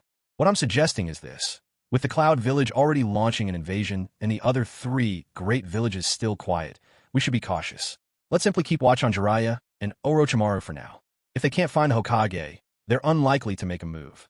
All we need to do is station some people within the Uchiha compound, just in case they vent their frustration on the Uchiha when they fail to locate the Hokage.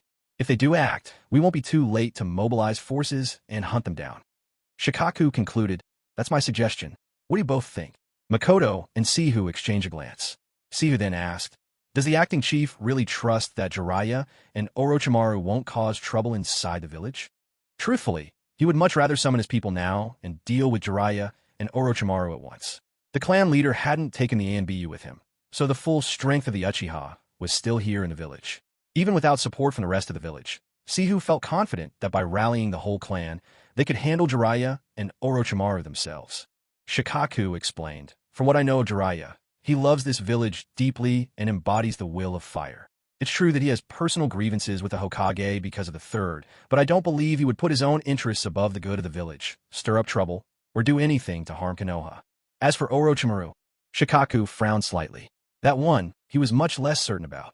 After all, Orochimaru had a history of conducting human experiments within the village. He was capable of anything. That was someone who truly needed to be guarded against. I just mentioned as well, with our current strength, we can indeed handle Jiraiya and Orochimaru, but there will inevitably be casualties. Right now, Lord Hokage is at the border driving back the invasion from the Hidden Cloud. Given how uncertain the situation is with the other villages, I believe our priority should be preserving our forces, avoiding unnecessary losses. Shikaka Nara insisted on this point. "All right, we'll do as you say," Uchiha Sihu replied, resignation in his voice. "After all, Lord Hokage entrusted the village to you. You make the decisions." Makoto Uchiha added, "Advisor Nara, Fugaka left a message saying that if there is any trouble, we should consult with you. We trust your judgment. Just proceed as you see fit. The Uchiha will fully cooperate with you." Seeing that both Sihu and Makoto Uchiha agreed with him, Shikaka Nara broke into a relieved smile. "Thank you both for your trust. Rest assured, I have promised Lord Hokage that I will not let anything happen to the village.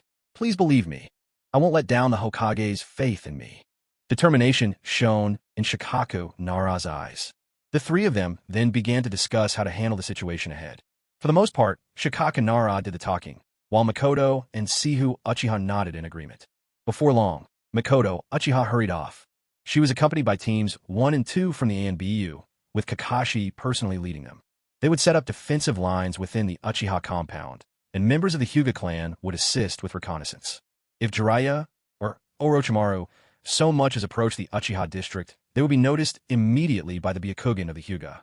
Meanwhile, Shikaka Nara led the remaining ANBU Team 3, accompanied by Hayashi Hyuga and Sihu Uchiha, heading to Spider's Den to meet Jiraiya and Orochimaru. His plan was to lay all cards on the table with Jiraiya and Orochimaru, openly telling them that Lord Hokage was not in the village. Since Jiraiya had come to confront the Hokage, then the only thing to do was to direct him to the border, where the Hokage was now. Let him seek his retribution there.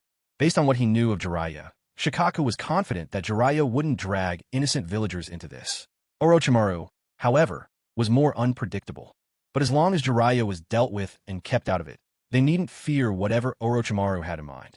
Shikaku glanced at the 10 ANBU operatives behind him, feeling it wasn't quite enough to face the infamous Sannin. He decided to call on the elite jonin of the Ino-Shikicho trio, inviting them to join the mission. With such a formidable group at his back, Shikaku finally felt at ease. A large contingent set off toward the old Asakusa district. At the same time, as Makoto Uchiha was returning to the Uchiha compound, Deidara landed smoothly in the training grounds, piloting a giant bird. It was spacious there, a perfect spot for his landing. The great bird, lifelike and full of spirit, lowered its body.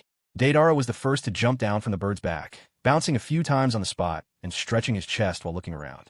Itachi, Yakushi Nanoyu, and Kisame Hashigaki also leaped down from the bird's back one after another. "Let's go. We'll meet with the Hokage first," Itachi said, leading the group toward his own home.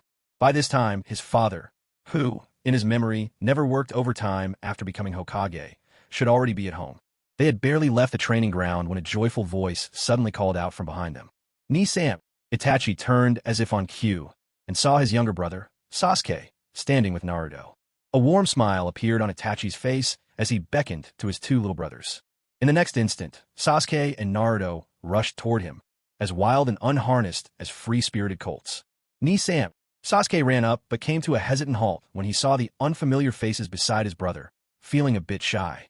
Naruto, on the other hand, dashed right past Sasuke, skillfully weaving around Kisame and Deidara, and threw his arms around Itachi's leg. "Itachi and I, you're finally back. Where did you go? Was it somewhere fun?" Naruto asked, his eyes brimming with curiosity. Itachi gently ruffled Naruto's hair with a smile. "I went somewhere far away," he replied, tracing a circle in the air with both hands. "There were so many bare, rocky mountains. Wow, I've never seen a place like that. I want to visit those rocky mountains too," Naruto said longingly. He'd heard from Shizen before that there was a whole world of wonderful things outside, and he'd been yearning to see it all for himself. "Sorry, Naruto. Maybe next time," Itachi chuckled, giving Naruto's head another gentle pat. Sasuke's eyes widened. "Darn that, Naruto. Wasn't that my special privilege? That gesture of brotherly affection was supposed to be for me and me alone." Fueled by jealousy, Sasuke forgot all about being shy around strangers. He barged in, hugging Itachi's other leg and burying his head into his brother. "Ni-san, you promised to teach me some ninjutsu last time. Why not now? Let's go to the training ground, okay?" Sasuke looked up at him with eager anticipation. A trace of hesitation crossed Itachi's face. "Sorry, Sasuke. Your brother has things to take care of right now." When Sasuke's face fell in disappointment, Itachi realized he really had let his little brother down too often lately. Feeling a pang of guilt, he amended, "How about this, Sasuke? You and Naruto wait for me at the training ground. I'll meet you there after I see father." Finally hearing the promised words from his brother, a glimmer of happiness lit up Sasuke's eyes. But then he quickly added, "Ni-san, father isn't home, you know." Itachi blinked in surprise. Was the sun rising in the west? Since when did father stay at the office so late? But before he could say more, Naruto chimed in with the next surprise. "Uncle's gone on a long trip too." Naruto muttered. These past few days, the old man hasn't been home. Not seeing him around, to be honest, Naruto has been feeling a little lonely. Off on a long trip? A sense of unease crept into Itachi Uchiha's heart, and he quickly asked, "Sasuke, what happened?" Sasuke scratched his head. "I'm not really sure, but Mom should know. You can go home and ask her." Itachi had always been afraid that the other villages might take advantage of Konoha's weakened state and attack. So now that it seemed their father had left the village, something major must be going on. At this point, he couldn't be bothered to continue teaching his younger brother ninja techniques. Right now, all he wanted was to find out exactly what had happened. "Sorry, Sasuke. I might not be able to make it to the training grounds later. You and Naruto train well together. Next time I'll—" Mid-sentence, Itachi beckoned to the others, preparing to leave. Just then, he caught sight of his mother approaching from the main entrance to the clan compound. Itachi's eyes brightened, and before he could walk over, he noticed a number of masked Umbu following behind Mikoto Uchiha, led by none other than silver-haired Kakashi. A chill ran down Itachi's spine, but he felt a flicker of relief. He had returned just in time, it seemed. He'd barely set foot back home, and already the village was in the midst of some crisis. He hurried forward. "Mom." After listening to Shikaku Nara's analysis, most of Mikoto Uchiha's fears had dissipated. Now, her bigger worry was for Sasuke and Naruto, who'd been left back at the clan compound. When she'd left, those two boys had been training as usual at the grounds. If Jiraiya or Orochimaru had set their sights on them, things could get very dangerous. She'd rushed back, never expecting to also run into her eldest son. "Itachi, you're back at just the right time." A flash of gladness sparkled in Mikoto's eyes. With her eldest at her side, she felt much more at ease. At that moment, Kakashi signaled with a wave, and the Umbu, alert as ever, scattered in all directions like the wind. These were all jonin from the Uchiha clan. Returning to the clan grounds was like coming home, and in no time at all, they'd set up a tight perimeter, watchful guards stationed every few paces. Even without support from the Hyuga, they were confident that not a soul could slip through this iron wall of defense. 20 Uchiha with the 3 Tomo Sharingan was no laughing matter. Even a Kage-level fighter would have to shed more than a little blood to make it past them. Itachi approached, noting that the Umbu had already dispersed. He quickly asked, "Mom, what happened?" "Sasuke told me father left the village. Is another village attacking?" His face was grave, weighed down with anxiety. Mikoto replied, Don't worry, let me explain everything. Seeing how calm his mother was, Itachi realized that perhaps things weren't quite as dire as he'd feared. But just now, he was reminded of the previous scene. So many members of the Umbu and their clansmen had returned. What on earth had happened that required so many people to return to the clan grounds? At this moment, Mikoto Uchiha began to explain the situation. Here's what happened. 2 days ago, spies from the Hidden Cloud village sent word that the village had dispatched a large force to attack our border outpost. Your father was worried the outpost wouldn't hold, so he personally led a team to reinforce them. So what's the situation now? Itachi Uchiha asked with a furrowed brow. Could it be that the people from Hidden Cloud had somehow bypassed father and reached the outskirts of the village? What situation are you talking about? Mikoto was caught off guard for a moment. There was no news back from the front lines. She had no idea what had become of Fugaku. Itachi continued, puzzled. Why have all the jonin from our clan come back? Oh, you mean that? Mikoto clarified. Actually, Jiraiya and Orochimaru, 2 of the legendary Sannin, have returned. They're the students of the 3rd Hokage, Hiruzen Sarutobi. Word is, they've come back for revenge against your father. Right now, they're in Spider Cave. That's why I just went to the Hokage's office to ask the Grand Elder and Nara's advisor for help. Nara's suggestion is to have the Umbu protect the Uchiha compound so that Jiraiya and Orochimaru can't attack us unexpectedly. Jiraiya and Orochimaru, 2 of the Sannin. The realization dawned on Itachi. By the time he was 4 and on the battlefield, both of them had already become commanding generals, famous and awe-inspiring. With such formidable power, it made sense that the senior jonin of the clan were needed back home. Still, Itachi was perplexed. If we already know their whereabouts, why not strike first? Mikoto replied. That's what the Grand Elder thought, but Nara's advisor objected. He said sure, we could fight, but there would be casualties. Besides, aside from the Hidden Cloud, the movements of the other villages are still unclear right now. His advice, preserve our strength above all else and avoid any unnecessary battles. After all, with your father away from the village, even if they want their revenge, they won't find him. To keep them from lashing out at the Uchiha when they can't find your father, the Umbu were called back to defend us. Itachi nodded. This approach might seem cautious, but given the current situation, it was certainly the best possible response. He knew Jiraiya as well, a remarkable Konoha ninja, driven by a deep love for the village and the will of fire. What a pity, he thought, such an outstanding ninja of Konoha, yet now standing opposed to his father. They were all Konoha shinobi. How wonderful it would be if they could unite to protect the village together. Itachi let out a soft sigh. In the next instant, his face grew solemn. Mother, let me help too. Anyone who tried to harm the village, he would never forgive. This is also the will of Sure Sway, to protect the peace of the Leaf Village. Uchiha Mikoto nodded with a gentle smile and said, All right, you go speak with Captain Kakashi. I'll take Sasuke and Naruto home first. Understand. Uchiha Itachi nodded and looked respectfully at Kakashi, standing nearby. Kakashi senpai, I'm sorry to trouble you once again. Meanwhile, Shikaka Nara and his companions had arrived at Spider's Den. Since their visit was secret, Spider's Den hadn't received any advance notice and was conducting business as usual. Groups of people came and went in 2s and 3s, just like any normal day. Shikaku wore a grave expression as he asked, Takuma, how is it? Did you spot them? Standing beside him was Takuma Hyuga, still youthful in appearance, his pale eyes sharp and focused as his Byakugan scanned the inside of the Spider's Den. Just a moment, sir. Takuma slowly swept his gaze across the building, then suddenly stopped, his expression turning serious. There they are, those enormous chakra signatures. It must be Jiraiya and Orochimaru. Back when the 3rd Hokage was alive, they would always address Jiraiya respectfully as Lord Jiraiya, but now, with the 3rd gone, they felt no need for such formality. Now, they simply referred to him by name. Good, Shikaka said, his eyes flashing with resolve. 5 of you, come inside with us. The rest of you stay outside. If a fight breaks out, then follow us in. Both were senior figures in the village, one a Hokage's aide, the other a Hokage advisor. Unlike Koharu and Hamura, whose strength had diminished over the years, they were both still elite jonin.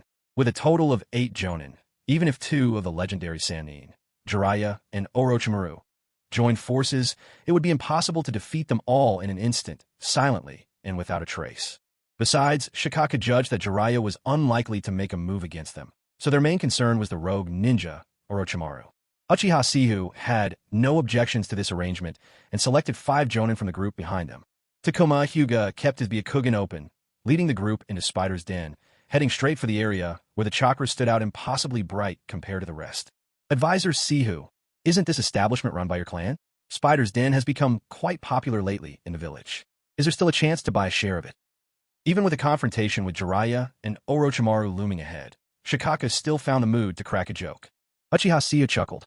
You flatter me, Shikaku. It was just some juniors in the clan trying their hand at a little business. Who'd have guessed they'd actually pull it off? If you really want in, I'll have him get in touch with you. Shikaka grinned and waved it off. No need. I'm already swamped keeping up with the family's medicinal business. Just then Takuma spoke up. I can see them now. They're in a restaurant just ahead. Both Shikaku and Sihu immediately put their smiles away, their faces turning solemn as they prepared for what was to come. The group entered the bustling restaurant, and Tokima Hyuga nodded toward two figures seated inside. At first glance, Shikanara could tell that the tall, white-haired man wearing a mask was unmistakably Jiraiya.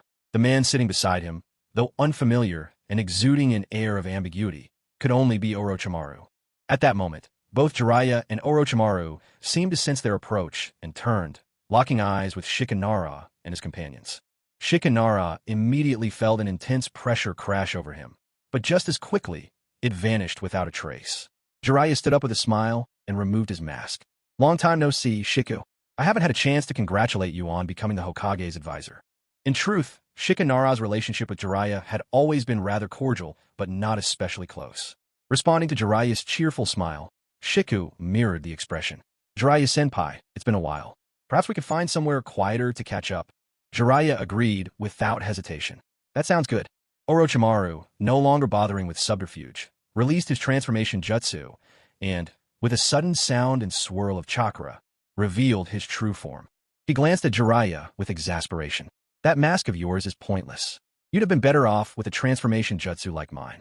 Now, look, we've been discovered. Jiraiya was quick to deflect blame. Nonsense. It wasn't me. For all you know, you're the one who gave us away. The two bantered back and forth as they followed Shikanara and the others out of the restaurant to a vacant room next door. Moments earlier, Sihu Uchiha had summoned the head of Pan-Sil Pavilion, Ryoichi Uchiha, who swiftly cleared out a room for their use. Forgive us for not being better hosts, since your visit was unexpected, Shikanara said with an amiable smile. Jiraiya's smile had faded. How did you manage to find us? He asked, his tone more serious now. He was certain that he'd entered the village cautiously, making it nearly impossible for anyone to detect him. Shikanara didn't answer the question directly. Instead, he got right to the point. Jiraiya-senpai, let's not beat around the bush. You're here for the Hokage, aren't you? Before Jiraiya could reply, Shiku continued. To be honest, the Hokage isn't in the village right now. 2 days ago, we received word from our spies in the Hidden Cloud. Their forces ambushed our border outpost. The Hokage has personally led a team to reinforce our defenses. A sharp gleam flashed in Jiraiya's eyes, and Orochimaru's brows knitted into a frown. He had come all this way with Jiraiya for one reason. The Mangekyo Sharingan of Fugaku Uchiha. And now, he's being told that Fugaku Uchiha isn't even here? Is the fifth Hokage so timid?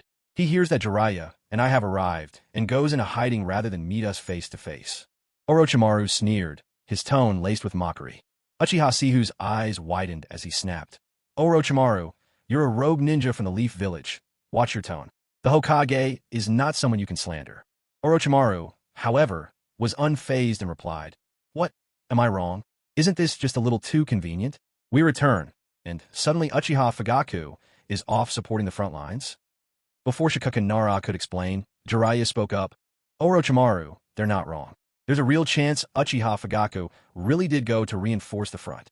Not long ago, after finishing his meal and taking a break, Jiraiya happened to run into a few old friends at a restaurant. He seized the chance to chat with them and gleaned some fresh information. These old friends didn't hide anything from him. Instead, they told him everything they knew. Although no one knew the Hokage's exact movements, it was clear that quite a few Jonin had been called away. They'd been missing for 2 days already. When he compared those rumors with what Shikaku had just revealed, Jiraiya felt almost certain, 90% sure, of the truth.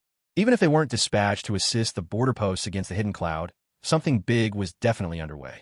After all, ordinary missions would never require so many Jonin to be mobilized. A fleeting hint of surprise crossed Shikaku's eyes. It seemed Jiraiya had already managed to gather the intelligence he needed. As expected from Jiraiya, his skill at gathering information was impressive, but at the same time, it suggested that some rats still scurried about the village, not yet rooted out. Even with Jiraiya's talents, it shouldn't have been so quick to learn about the Hokage's plans. Someone had to be leaking information. Shikaku quietly took note, resolving to investigate this later and find out exactly who was betraying the village from within. Orochimaru's eyes flickered. So Fugaku really wasn't in the village? Was this entire trip for nothing? Since Uchiha Fugaku was gone, Orochimaru decided he might as well take a little interest for now. He thought to himself. Later, he would sneak into the Uchiha clan's quarters to collect a few eyes, and next time, maybe rope Jiraiya into coming back to the village and help him capture Fugaku's Mangekyo Sharingan. Right now, the village is in a crisis, Shikaka said. Jiraiya, you're still a leaf ninja. I hope you'll put the greater good first. Jiraiya answered in a solemn tone. You can count on me for that. More than anyone, I want the village to be safe. Whoever dares threaten the peace here, I won't let them get away with it. As Jiraiya spoke, Orochimaru's eyes narrowed slightly. Something felt off. Was his ally about to become his enemy? Noticing Jiraiya shoot him a glance, Orochimaru's expression darkened. He had a strong hunch that Jiraiya's words were meant for him. Damn it, hadn't this guy just gone out to gather information and take a walk? Could it be that he had met with Shikaku earlier, before this? Jiraiya's attitude was now unmistakably clear. He looked as though he had no intention of causing any commotion in the village, and it seemed he even wanted to keep a close watch on Orochimaru, ensuring he wouldn't try anything reckless. This made things rather complicated. It seemed their ally might have been swayed to the other side. Orochimaru felt a stab of frustration at this turn of events. Senior Jiraiya is right.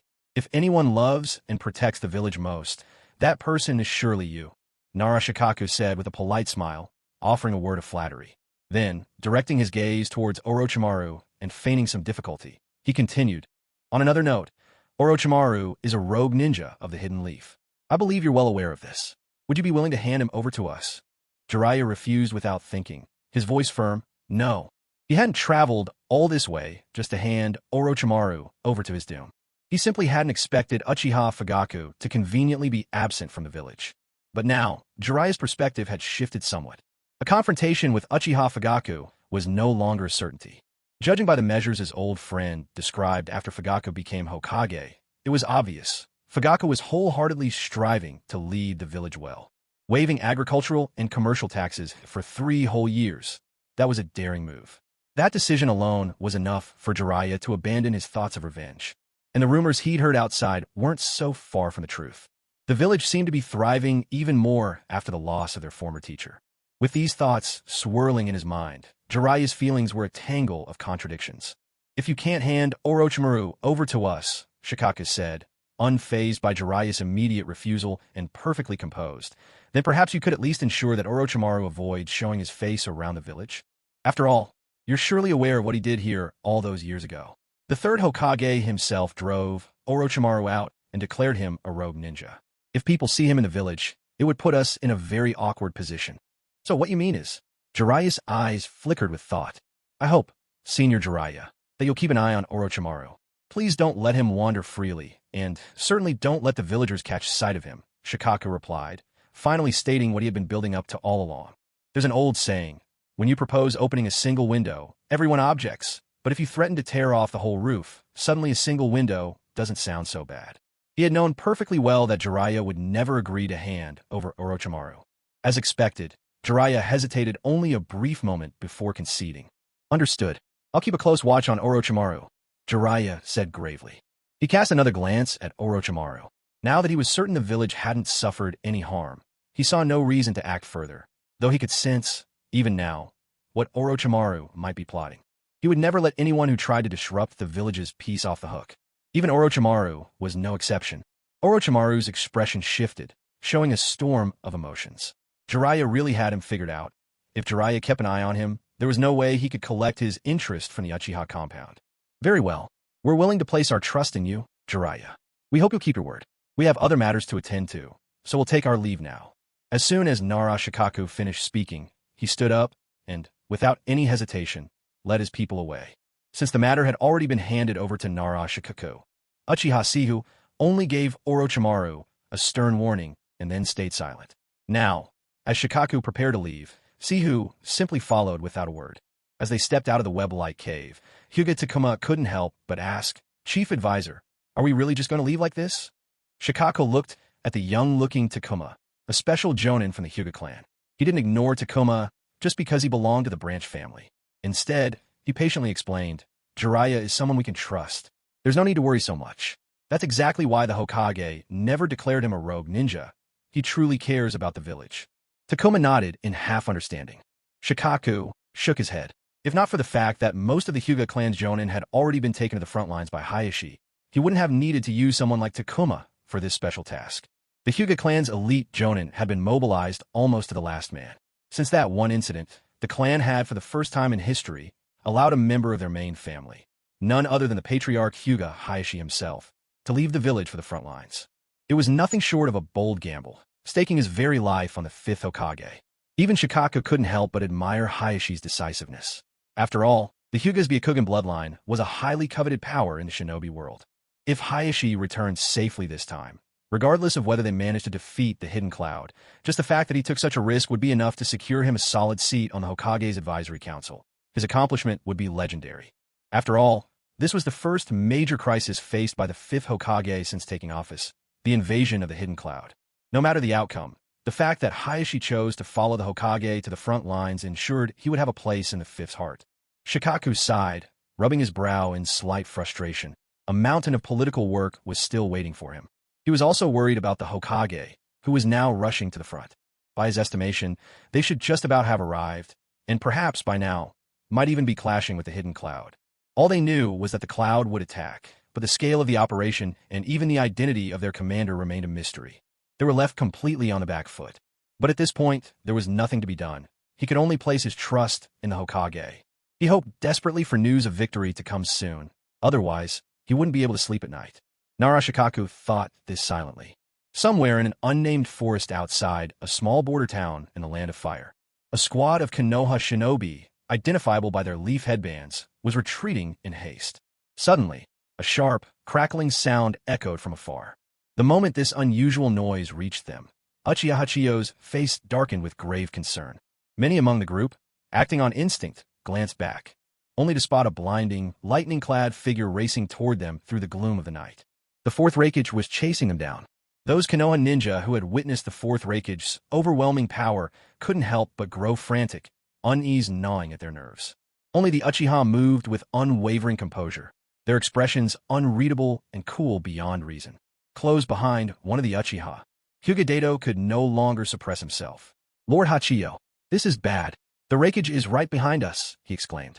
He risked a quick glance backward, and when he saw that living bolt of lightning closing the distance so rapidly, his heartbeat pounded in his chest, breath tight in his throat, sweat slicking his palms. Uchiha Hachiyo took in the panicked faces of the Konoha shinobi with a single sweeping gaze. Instead of worry, a glimmer of satisfaction appeared in his eyes. "Fear is good. That's exactly what I hoped for. As long as you're afraid." Uchiha Hachiyo thought to himself. "The more scared you all are, the more you'll be awestruck when our clan leader appears as the savior. Won't you simply kneel in immediate allegiance?" His own calm, in truth, had less to do with nerve and more with the fact that he'd just finished communicating with the clan leader. The leader was already close by. A matter of minutes. Konoha's own jonin were among their number, and they weren't about to become easy prey. He simply couldn't believe the fourth Reikage was so invincible that he could wipe them out entirely in just a few minutes.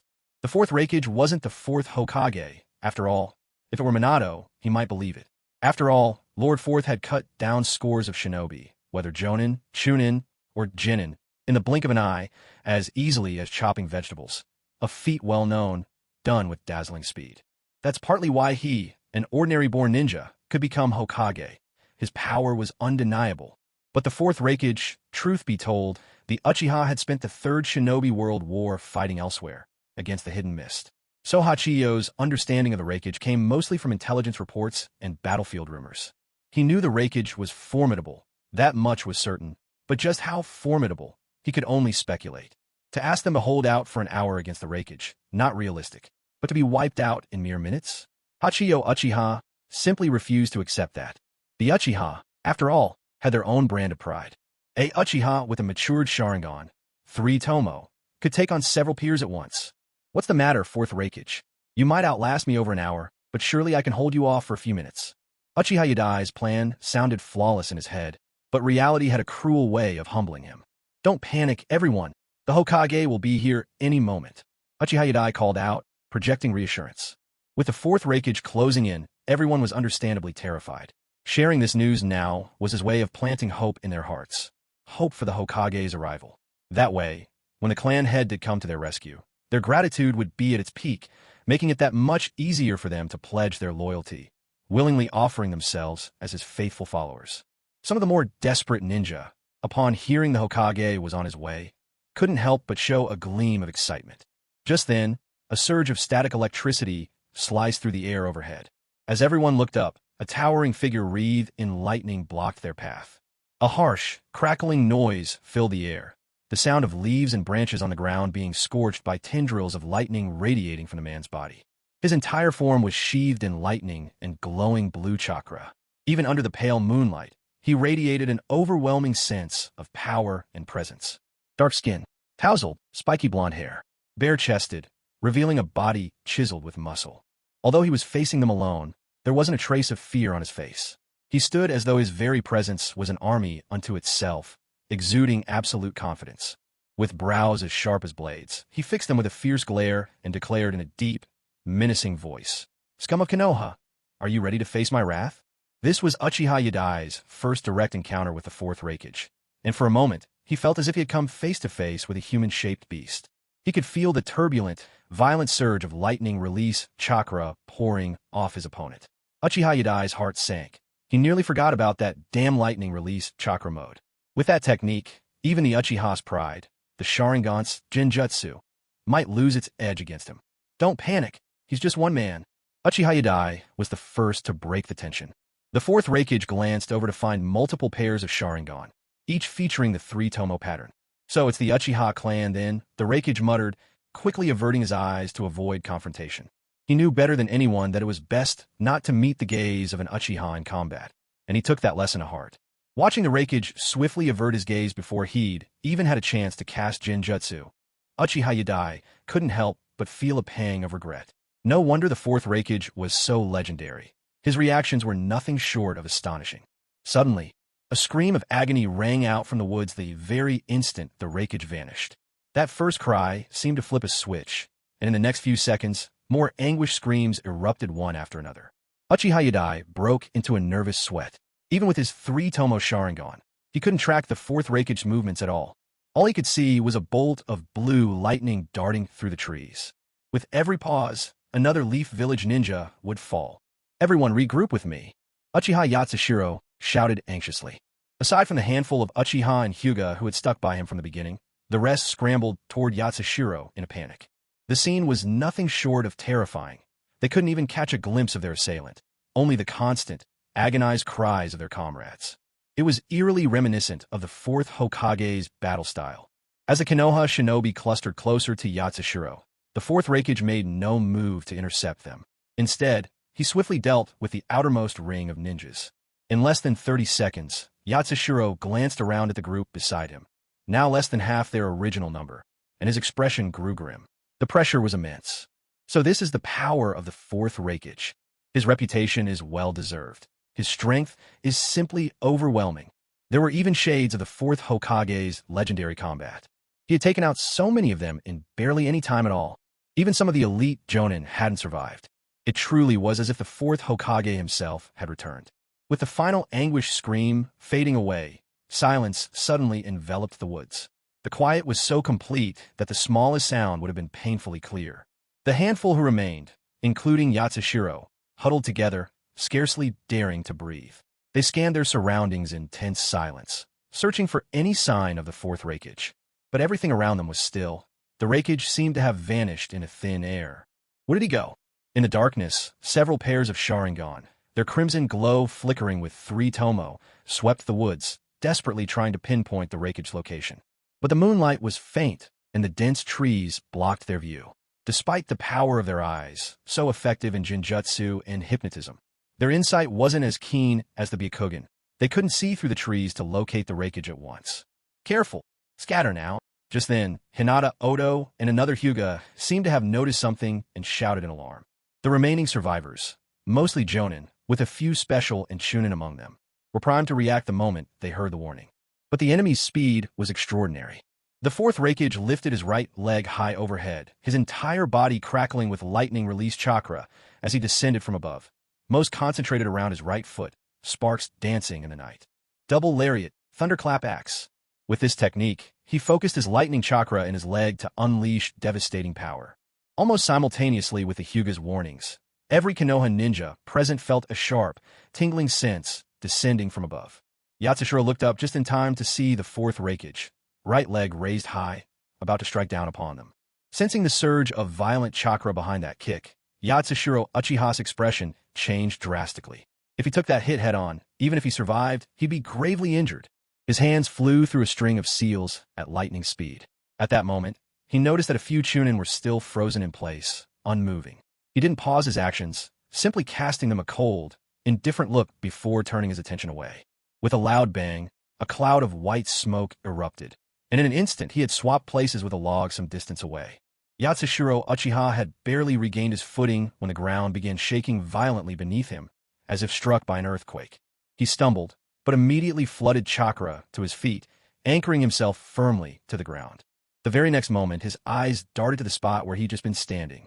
All he saw was a billowing cloud of dust, as though a meteor had struck the earth. Several massive trees had been toppled, broken clean in half, and the ground was fractured like a spider's web, with a vast, gaping crater at the center. A bead of cold sweat slid down Yatsushiro Uchiha's forehead. Such terrifying, destructive power. Through the keen perception of his Sharingan, he could make out only a single chakra signature moving within the dust, fourth Reikage, which meant that the Chunin, the ones who hadn't managed to escape in time, were already dead. Yatsushiro felt no remorse.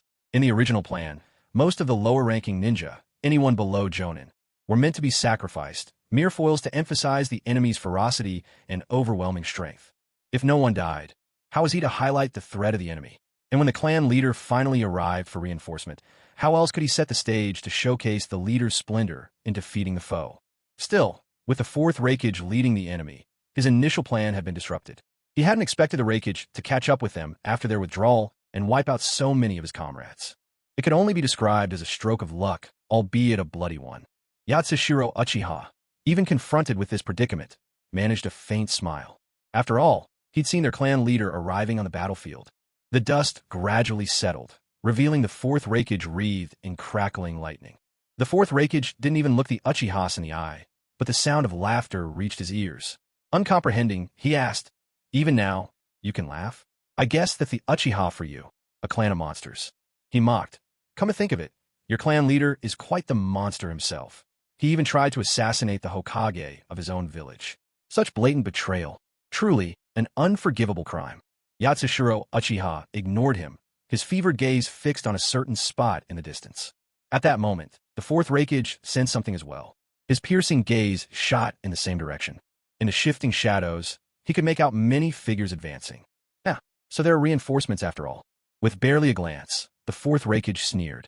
But when his eyes landed on the lead figure clad in the ceremonial cloak, a spark of keen interest flashed in his eyes, and a knowing smile played at his lips. Well, now things are getting interesting. The fourth Reikage threw back his head and laughed heartily to the sky. Your Kage has finally stepped onto the battlefield. Uchiha Fugaku, you truly are a monster. With his arms crossed over his chest, the fourth Reikage watched the advancing enemy with a cold, steely gaze, moving ahead to join the handful who had managed to survive his onslaught. Just then, a commotion rose behind him, the sound of countless footsteps closing in. His own forces from the hidden cloud had finally caught up with him, albeit a bit late. Or perhaps, it was the perfect timing after all. Clan leader, the surviving Uchiha from the 8th generation, along with a few remaining clan members, shouted out his title, their faces flushed with excitement and fervor. Fuyue nodded slightly in response, his eyes fixed on the towering figure opposite him, crackling with lightning. That must be the fourth Reikage, he thought, his eternal Mangekyo Sharingan wide open. He had already heard the thunderous noise a moment ago, and as he approached the battlefield, he had activated his eternal eyes in advance. Better to be prepared than sorry. The fourth Reikage was alarmingly fast, and Fuyue was ready at any moment to summon his Susanoo to shield himself, determined not to fall prey to any sneak attacks. Hokage-sama. Hyuga Dato and another clansman from the Hyuga had survived, thanks to their quick reflexes in dodging. Now, seeing the Hokage arrive, they couldn't contain their excitement. But as soon as they spotted their own clan leader standing behind the Hokage, shock overtook them. C'est Hyuga Dato's eyes widened in disbelief. He rubbed his eyes hard, but the scene before him did not change. His clan leader indeed stood just behind the Hokage. Hyuga Hisashi, however, paid no heed to his two kinsmen. His gaze was locked onto the towering figure across the field. It was this very fourth Reikage who, years ago, sent people to abduct his precious daughter. That incident had almost driven him to despair, if not for his intervention. If Sarutobi Hiruzen was an accomplice in that tragedy, then the fourth Reikage was its true instigator. It was the fourth Reikage who had caused the death of his brother, Hisashi. And so, when fierce enemies meet face to face, Hyuga Hayashi's expression was consumed by rage. If it weren't for the Reikage's formidable reputation, he would have stormed forward long ago, seeking vengeance with all his might. But upon taking in the battered and scarred battlefield, Hayashi forced himself to calm down quickly. Arrived just a step too late. My apologies, everyone. Fuyue let out a sigh, his tone feigning remorse. Uchiha 8th generation was quick to reply, Hokage-sama, you must avenge us. The enemy moved in too swiftly. We simply couldn't withstand them. In the end, only a few of us survived. At those words, the dozens of Konoha shinobi standing behind Fuyue glanced at the battered, exhausted Uchiha survivors, their hearts filled with silent dread. Weren't there that many stationed at the border outpost? And now, only a handful remained? Many of the Konoha Jonin, veterans of past skirmishes on the Hidden Cloud front, grew grim.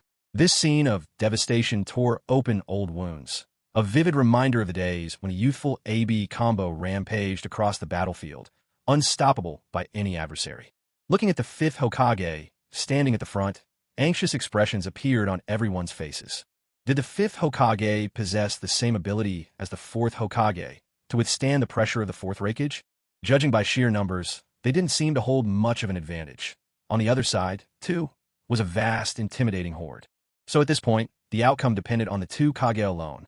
Whichever village's Kage proved stronger would have a much easier path to victory.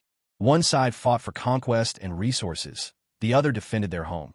Both stood their ground, unable to retreat for different reasons. Damn you, Cloud Shinobi! Let Konoha's proud blue beast, Mad Guy, show you what we're made of. Might Guy shouted in fury, looking at the bodies of comrades scattered all over the battlefield. Uchiha Hakadai quickly stepped in to hold him back. He wasn't truly aware of Guy's strength, but he didn't want him to rush in recklessly and get defeated by the fourth Reikage in an instant, shattering their troops' morale. Calm down. The enemy is powerful. Trust in the Hokage. Uchiha Hakadai said solemnly. Guy, hearing this, glanced over at the Hokage and remembered Kakashi's warning before they set out.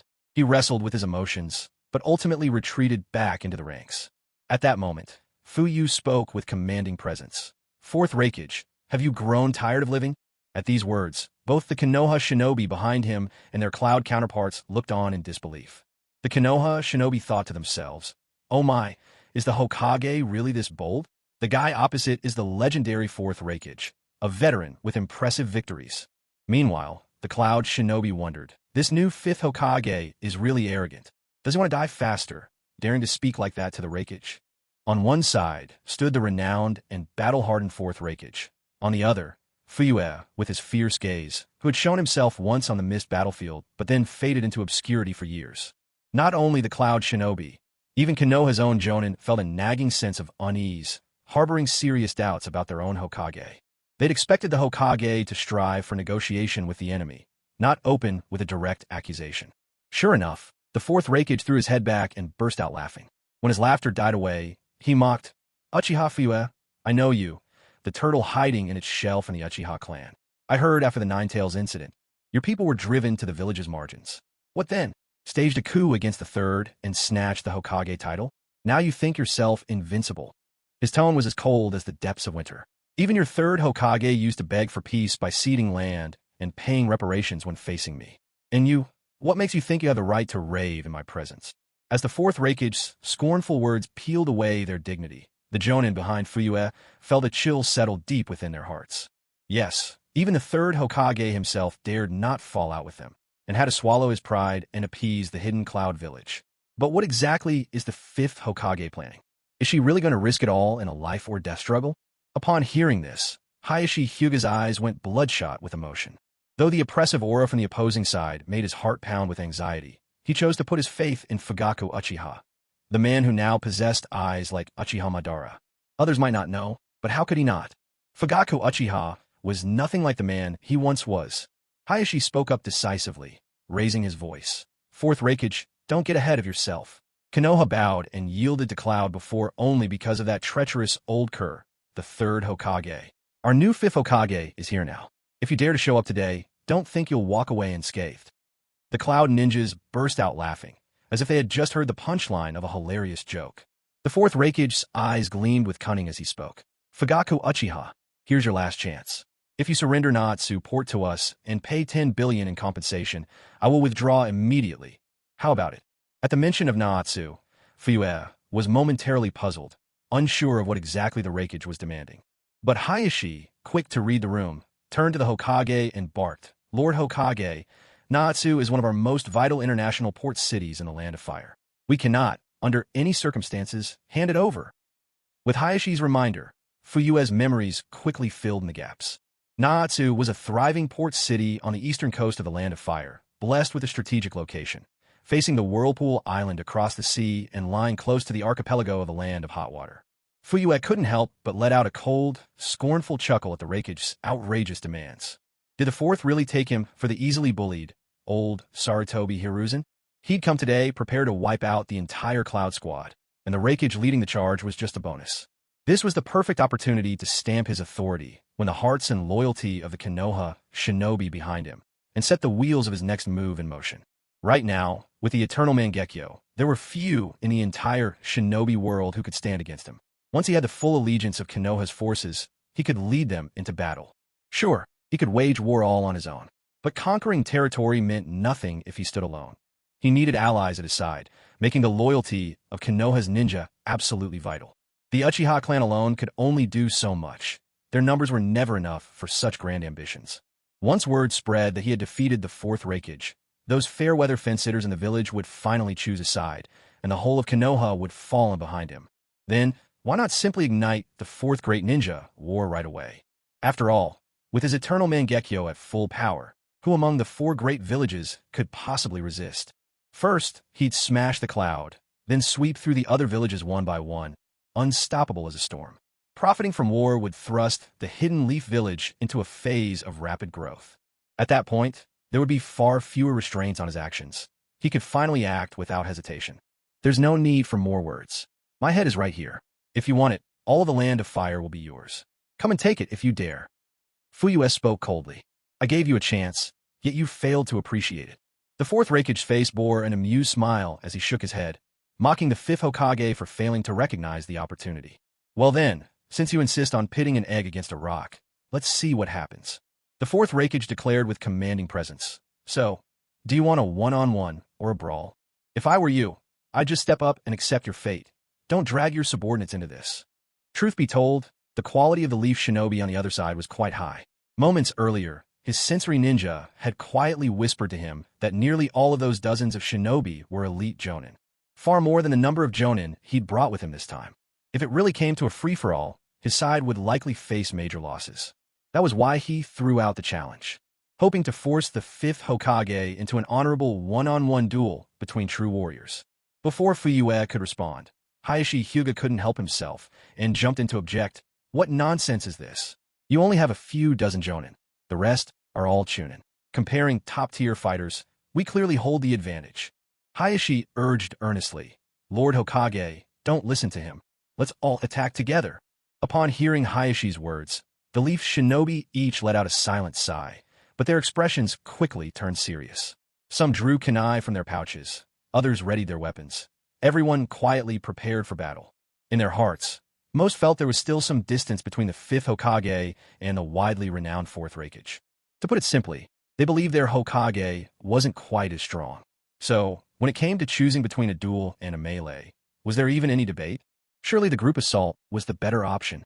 With a looming confrontation against the fourth Raikage, a heavy sense of pressure pressed down on every Leaf Shinobi. This stress only intensified after seeing the carnage around them. The ground littered with bodies, many bearing familiar faces, once village jonin with power not much different from their own. And yet, even they had fallen to the fourth Raikage. His strength was plain as day. But then, the next words from their Hokage left them stunned. No need. Since the fourth Raikage wants a one-on-one, I'll grant him this small wish. All of you, fall back a kilometer so you're out of harm's way. Fuyue replied calmly. Uchiha Hakadai, well aware that his clan leader possessed the divine power, shouted loudly. Lord Hokage has issued an order. Everyone, fall back 1,000 meters. Hyuga Hayashi was inwardly startled. Although he was puzzled by the Hokage's intentions, he chose to obey without question, retreating with Uchiha Hakadai and urging the Konoha shinobi to fall back along the road they had come. The fourth Reikage, seeing Uchiha Fugaka taking the bait and instructing his own men to withdraw a full kilometer, did the same, commanding, "You all fall back 1,000 meters too." When it came to Uchiha Fugaku, the Reikage was fully confident in his ability to defeat him. With his proud nature, he had no interest in resorting to underhanded tactics. He intended to claim victory in an open and honorable fight. He wanted Uchiha Fugaku to feel true fear, to face the devastating gap between their abilities, and to suffer a crushing defeat at his own hands, witnessed by his subordinates. As soon as the fourth Reikage finished speaking, Fuyue glanced back at Hayashi and the others. Only after confirming they had retreated a safe distance did he relax his mind and let his will flow freely. In an instant, crimson chakra erupted from within, cloaking him as though he had been set ablaze with fiery blood. The blood-red chakra surged like a tidal wave. A gleaming, colossal ribcage materialized, swiftly swelling with illusory muscle. In a matter of seconds, the half-formed skeleton gained flesh and blood, its two massive hands pressing into the earth as though it were clawing its way out from the ground. Its lower half manifested inch by inch, and as it rose to its full height, it donned jet-black Tengu armor from head to toe. In its left hand, it wielded an ancient, red-glowing round shield. In its right, a red-gold gourd from which flames poured forth. From its back unfolded a pair of enormous wings eclipsing even the tallest mountains, a war god standing tall upon the mortal world. Fuyue folded his arms across his chest, standing at the very heart of the fully realized Susanoo, encased in an iridescent pentagonal prism. He lifted his gaze, the crescent moon above seeming close enough to touch. While looking down, the fourth Reikage appeared puny as a speck of dust. What is that? Even someone as mighty as the fourth Reikage was dumbfounded at the sight of this towering, mountain-sized giant. This had to be cheating. Was it even possible for a human to wield such power? The Reikage did his best to quell the deep foreboding rising in his chest, forcing himself to bluster. Humph, this must be one of the Uchiha clan's Sharingan illusions, right? Don't think conjuring up something that big can scare me. Believing he had arrived at the truth, the fourth Reikage regained his composure. Since the enemy was ready, it was time to act. Without further hesitation, he performed the body flicker jutsu, vanishing in a flash of blue lightning.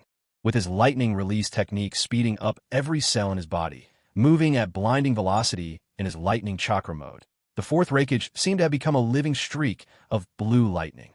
The Konoha forces, having retreated a full kilometer, had just turned to look back when they saw, in the spot where their Hokage had once stood, an awe-inspiring giant. Witnessing this crimson giant, towering over 100 meters tall and looming like a living mountain, the Konoha shinobi couldn't help but gasp in disbelief. What is that? Did the Reikage from the village hidden in the clouds summon this monster? Most of these elite jonin from the Hidden Leaf village had never witnessed Madara Uchiha Susanoo, for Madara had already left the village long before they were even born. They were from entirely different eras. As for those who had seen Susanoo, or at least knew what it was, some had returned to the earth, while others had grown frail with age. None of them were present here. Only a handful of Uchiha wore looks of fervent excitement, whispering to themselves in awe. The power of a god. This is the power of a god. Even Hayashi Hyuga, who knew of Susanoo, felt a profound shock upon witnessing it with his own eyes. Knowing was one thing, but seeing it unfold right before you was utterly overwhelming. This colossus, towering over 100 meters tall, struck Hayashi Hyuga speechless. He could find no words that could capture the feeling at this moment. It was as if a demon god had descended upon the earth. This was not something that should exist in the world of humans. He heard Uchiha Yatsuyo beside him, murmuring about a god's power, and couldn't help but feel the same. No wonder people called this the might of the gods. Such power was simply beyond human reach. Where's Lord Hokage? The Hokage is gone. A Konoha ninja shouted out anxiously. But then, a sharp-eyed ninja spotted the Hokage within the crystalline pentagon on the giant's brow and cried out, voice trembling with excitement. I see Lord Hokage. He's right on the giant's forehead. This giant was summoned by the Hokage. Upon learning that the giant was the Hokage's doing, many of the Leaf Ninjas felt their tension ease considerably. Their despair quickly faded. After all, this giant looked far too formidable to be their enemy. Perhaps the Hokage had a chance to win. Hope welled up in their hearts, and expectation flickered in their eyes. A similar scene was unfolding among the Cloud Shinobi. When they saw the towering giant, the camp was thrown into uproar and confusion. But it wasn't long before things quieted down, for they placed their faith in their own powerful Reikage. The giant was indeed massive, but tailed beasts were sometimes nearly as titanic, and their Reikage had subdued tailed beasts many times, even severing one of their horns. Even faced with a colossus greater than any tailed beast, they still firmly believed that the Reikage would prevail, just as he had overpowered the tailed beast before. The Reikage has vanished. A Konoha ninja cried out in alarm. Most of the Konoha shinobi were filled with worry, fearing that their Hokage might come under attack. But the few Uchiha among them were brimming with self-assured pride. Having witnessed the divine might of their clan leader, each wore the look of someone certain of victory, as if triumph was already in their grasp. Hayashi Hyuga, knowing firsthand the terror of Susanoo, could not bring himself to worry too much. The fourth Reikage moved in a flash, and in the blink of an eye, he was upon the complete Susanoo. Leaping through the air, he stared at the colossal feat before him, a ruthless glint flickering in his eyes. Lightning release. Lariat dance of the 1,000 generations. A surge of lightning chakra concentrated into a searing current around his hand. With a low, focused shout, the fourth Reikage raised his blade-like hand and dove downward, aiming to bring his might down upon the giant with a powerful strike. He had once used this very technique to slice off the left horn of the eight tails single-handedly. Today, he planned to repeat that feat. Fuyu did not move at all. He simply watched coldly from above. The crackle of electricity sliced through the air, ringing out in a piercing shriek. The next instant, the Reikage's electrified right hand crashed down onto Susanoo's foot with a blinding flash. His hand struck home, but something was wrong. A disturbing sensation shot through the Reikage's hand. He immediately realized this was bad. Though he'd hit his mark, it had no effect whatsoever. An ugly look twisted the Reikage's face. He glanced at the spot where he'd struck, and sure enough, not even the faintest mark could be seen. Solid as bedrock. That defense was monstrous beyond belief. Fuyu looked down, seeing that the Reikage's blazing attack hadn't even scratched Susanoo, and a scornful smile touched his lips. Trying to chop apart my complete Susanoo with a hand strike? Who put you up to this? Are you here for comic relief? Countless spectators stared unblinking at the spectacle, and when they saw that the Reikage's attack hadn't even dented the giant, a collective gasp swept through the crowd. Hinata Hayashi, eyes fierce and Byakugan open, saw the truth even more clearly than most. The Reikage's blow hadn't made the slightest impact. Not a single pale line marred the surface. Hayashi's expression grew bewildered. All that fuss, all he managed was to stir up trouble. He didn't even scratch the Hokage's defense. He had thought the Reikage was some unstoppable force, but this was all he could do? It turned out the Mangekyo Sharingan was truly in a league of its own. Hayashi, in his heart, felt nothing short of envious and jealous. If only the Byakugan of the Hyuga clan could wield such overwhelming power one day. Longing welled up in Hayashi's chest. He desperately wished that, within his lifetime, he might witness the Byakugan's evolution. As for the Reikage, he was feeling a growing sense of dread. The lariat dance of the 1,000 generations, which once sliced off the eight tails horn, hadn't even broken the giant's outer shell. And that also meant something worse. This giant couldn't possibly be an illusion. No Genjutsu could offer such a solid, physical sensation. He had been careful from the start, never meeting Uchiha Fugaku's gaze, and the raging lightning chakra within him was perfectly normal. There was no sign he'd fallen to Fugaku's Sharingan Genjutsu. This meant the giant was real. The Reikage couldn't help but lift his head, gazing up at the giant whose summit was lost to sight, and anxiety surged within him like a rising tide. But he was not ready to give up. If the lariat dance was useless, what about this next move? Lightning surged and crackled around all four fingers as he prepared to thrust forward at lightning speed. As the number of fingers used decreases, he sequentially unleashes the four-finger hell stab, the three-finger hell stab, the two-finger hell stab, and finally the one-finger hell stab. When only a single finger is used, the power of this technique reaches its absolute peak. This was a secret ultimate move developed by his father, a source of pride, known as the strongest spear. Can you withstand the so-called strongest spear? The hell stab? Hell stab, four-finger thrust. The fourth Reikage's face contorted with ferocity as he growled through gritted teeth. The veins and arteries on his neck swelled with surging blood, threatening to burst. A blinding blue light exploded from his right hand, dazzling like a miniature sun, so intense that no one could look directly at it.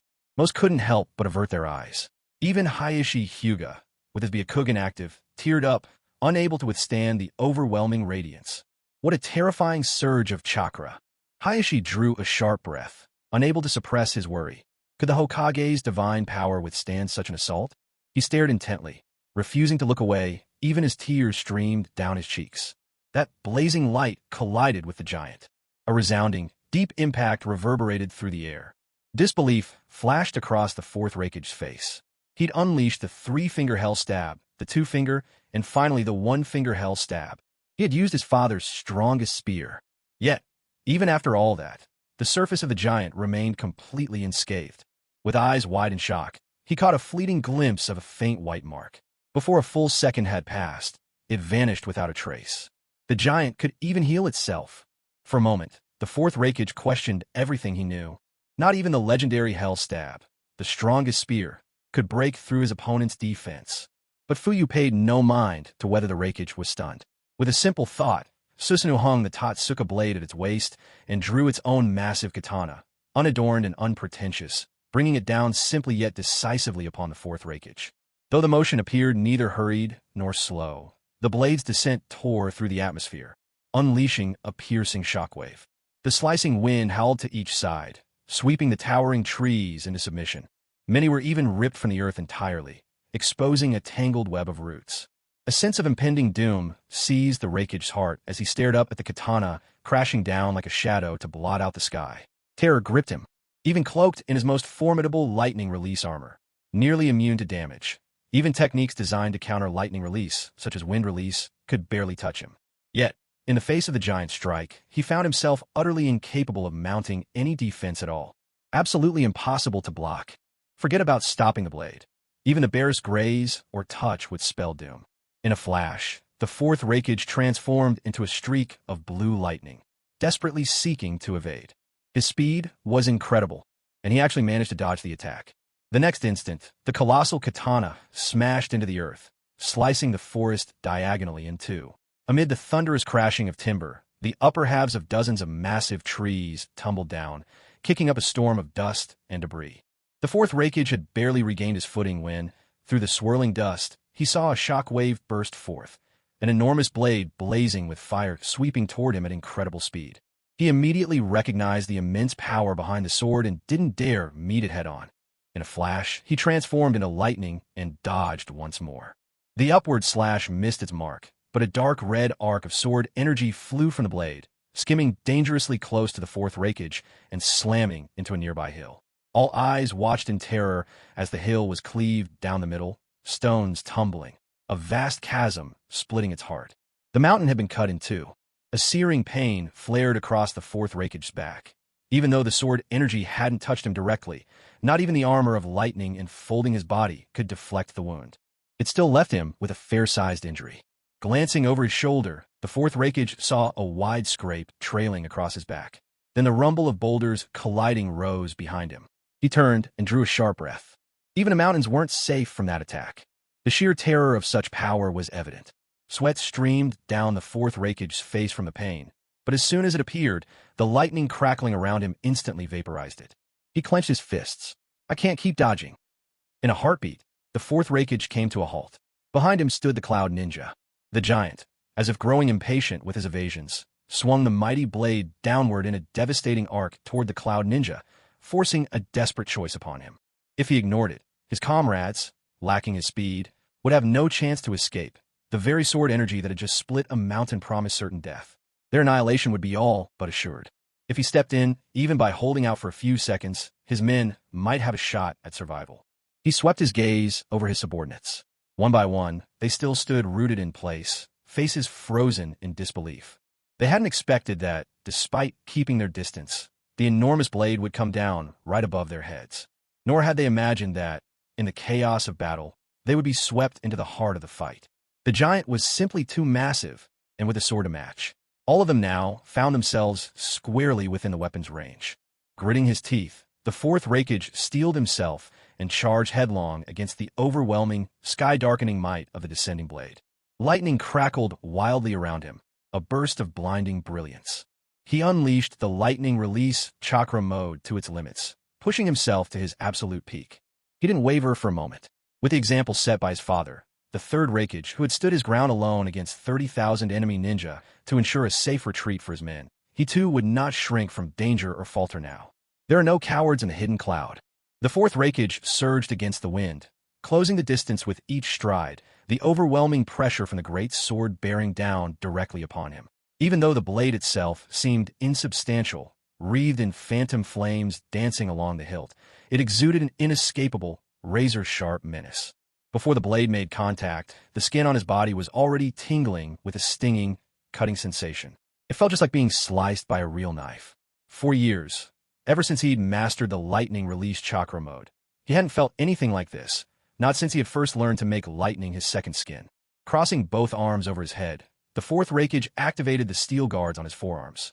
From within each sprang tiny metal pillars, crackling with electricity as he pushed their power to its highest potential. These were specialized chakra weapons, forged from rare materials, designed both to conduct electricity and to amplify the force of his lightning release to its limit, virtually unbreakable. His father had entrusted him with these gauntlets during the Third Great Ninja War, and since then, he had faced countless opponents with their protection. No weapon had ever managed to leave a scratch. Not even when facing the terrifying power of tailed beasts had these gauntlets suffered any damage. But now, after surviving 1,000 trials, the steel arm guards shattered under the great sword stroke, collapsing in less than a heartbeat. It was as if he were made of nothing but soft tofu, the blade gliding through him effortlessly, slicing through both weapon and flesh in a single, decisive strike. An abrupt numbness shot through his hands. All sensation vanished, and his arms became strange and alien, no longer his own. With an instinctive twist, he tried to shift his body out of harm's way, but a powerful blow struck his shoulder the very next instant. Even though he reacted as swiftly as humanly possible, gathering every scrap of chakra to reinforce his shoulder, it was futile. Like his hands, his shoulder went numb, and then, in the blink of an eye, half his body was left paralyzed. All of this happened in a matter of seconds. The world spun and reeled. The fourth Reikage found himself launched high into the air, flung away like a battered toy ball. Blood scattered through the sky, hot and vivid, spattering the ground. Some of it vaporized into a red mist before it even hit the earth. The Reikage's vaunted lightning armor, once his pride and shield, shattered utterly beneath just a casual swing of the great sword wielded by Susanoo. The Konoha shinobi watching the battle gasped in disbelief. They saw the giant bring down his blade and send the charging fourth Reikage flying with a single blow. Hyuga Hayashi, observing with his Byakugan, took in every detail. A flush of shock and disbelief colored his face as he watched the fourth Reikage lose both wrists, both hands sliced off before his eyes. If the Reikage hadn't twisted at the last second, the descending strike, originally aimed for the top of his head, would have cleaved him straight down the middle. Even so, to lose both hands and have his entire right arm severed at the shoulder was a staggering outcome in itself. And this battle was nothing less than a one-sided rout. It was just like an adult beating up an 8-year-old child. With effortless ease, each casual swipe sent the enemy scrambling in panic. The fourth Reikage didn't even dare to take any attacks head-on. He could only dodge, weaving back and forth in desperation. Truly worthy of being the fifth Hokage, who possesses the same eyes as the feared Shura of the ninja world. Divine power, so utterly terrifying. In his heart, Hayashi Hyuga became even more determined to follow Fugaku Uchiha no matter where it led. With Fugaku Uchiha's overwhelming strength, as long as he clung tightly to Fugaku's coattails, how could the Hyuga clan not rise to greatness? Under the stunned gaze of all, the fourth Reikage was sent flying like a blue ball. Trees snapped in half as his body crashed through them, clouds of dust billowing for hundreds of meters before his speed finally slowed. At last, he slammed to a halt against the cliffside. On this side of the battlefield, the Leaf shinobi watching burst into excited cheers. Only Tsunade, standing to the side, felt dizzy and faint, nausea rising in her chest. She had just caught sight of the bloody rain falling through the air, and in that split second, her hemophobia was triggered. Even so, her mood was nothing short of ecstatic. That scene she had witnessed just now was too satisfying for words. The fight with the fourth Reikage wasn't even a contest. It was utter domination. Fugaku Uchiha's power had far surpassed her expectations. She guessed that Fugaku wasn't just someone who had awakened the Mangekyo Sharingan. He must have reached a level beyond it. She remembered her great-granduncle once mentioning that this was likely the eternal Mangekyo Sharingan, an even higher form above the Mangekyo. With it, just like Uchiha Madara in Legends, he could summon this formidable warrior avatar, towering several hundred meters tall, Susanoo. Even if her great-granduncle were to return to life, he probably couldn't do anything about Fugaku Uchiha. As for her great-grandfather, perhaps he would have stood a chance against Fugaku. After all, he possessed would release and could summon a wooden giant equally colossal. Fugaku Uchiha was now essentially a second coming of Uchiha Madara. Amid her joy, Tsunade was suddenly seized by a sense of unease. Her great-granduncle had warned her. The Uchiha were a clan born with darkness in their hearts. After so many years in hiding, Fugaku Uchiha had now gained power equal to Madara's. First, Fugaku launched a coup and seized the Hokage's seat from her teacher. Now, he led the village's jonin to the front lines himself and in one decisive blow, crushed the fourth Raikage. So, would they really, just as Fugaku declared, march on the Hidden Cloud village next? Fugaku had promised her 8% of the entire wealth of the Hidden Cloud. How much money would that be? Was she about to strike it rich? At that thought, Tsunade's nausea mysteriously eased, replaced by a surge of well-being. She felt a rush of excitement course through her entire being. Her cheeks, much like Hayashi's earlier, flushed with an unnatural, feverish glow. Hayashi's excitement came from witnessing a breathtaking battle. Hers? The thrill of imagining all that money. With that much money in hand, she would instantly become outrageously rich, one of the wealthiest women alive. She could even pay off all those old gambling debts in one go.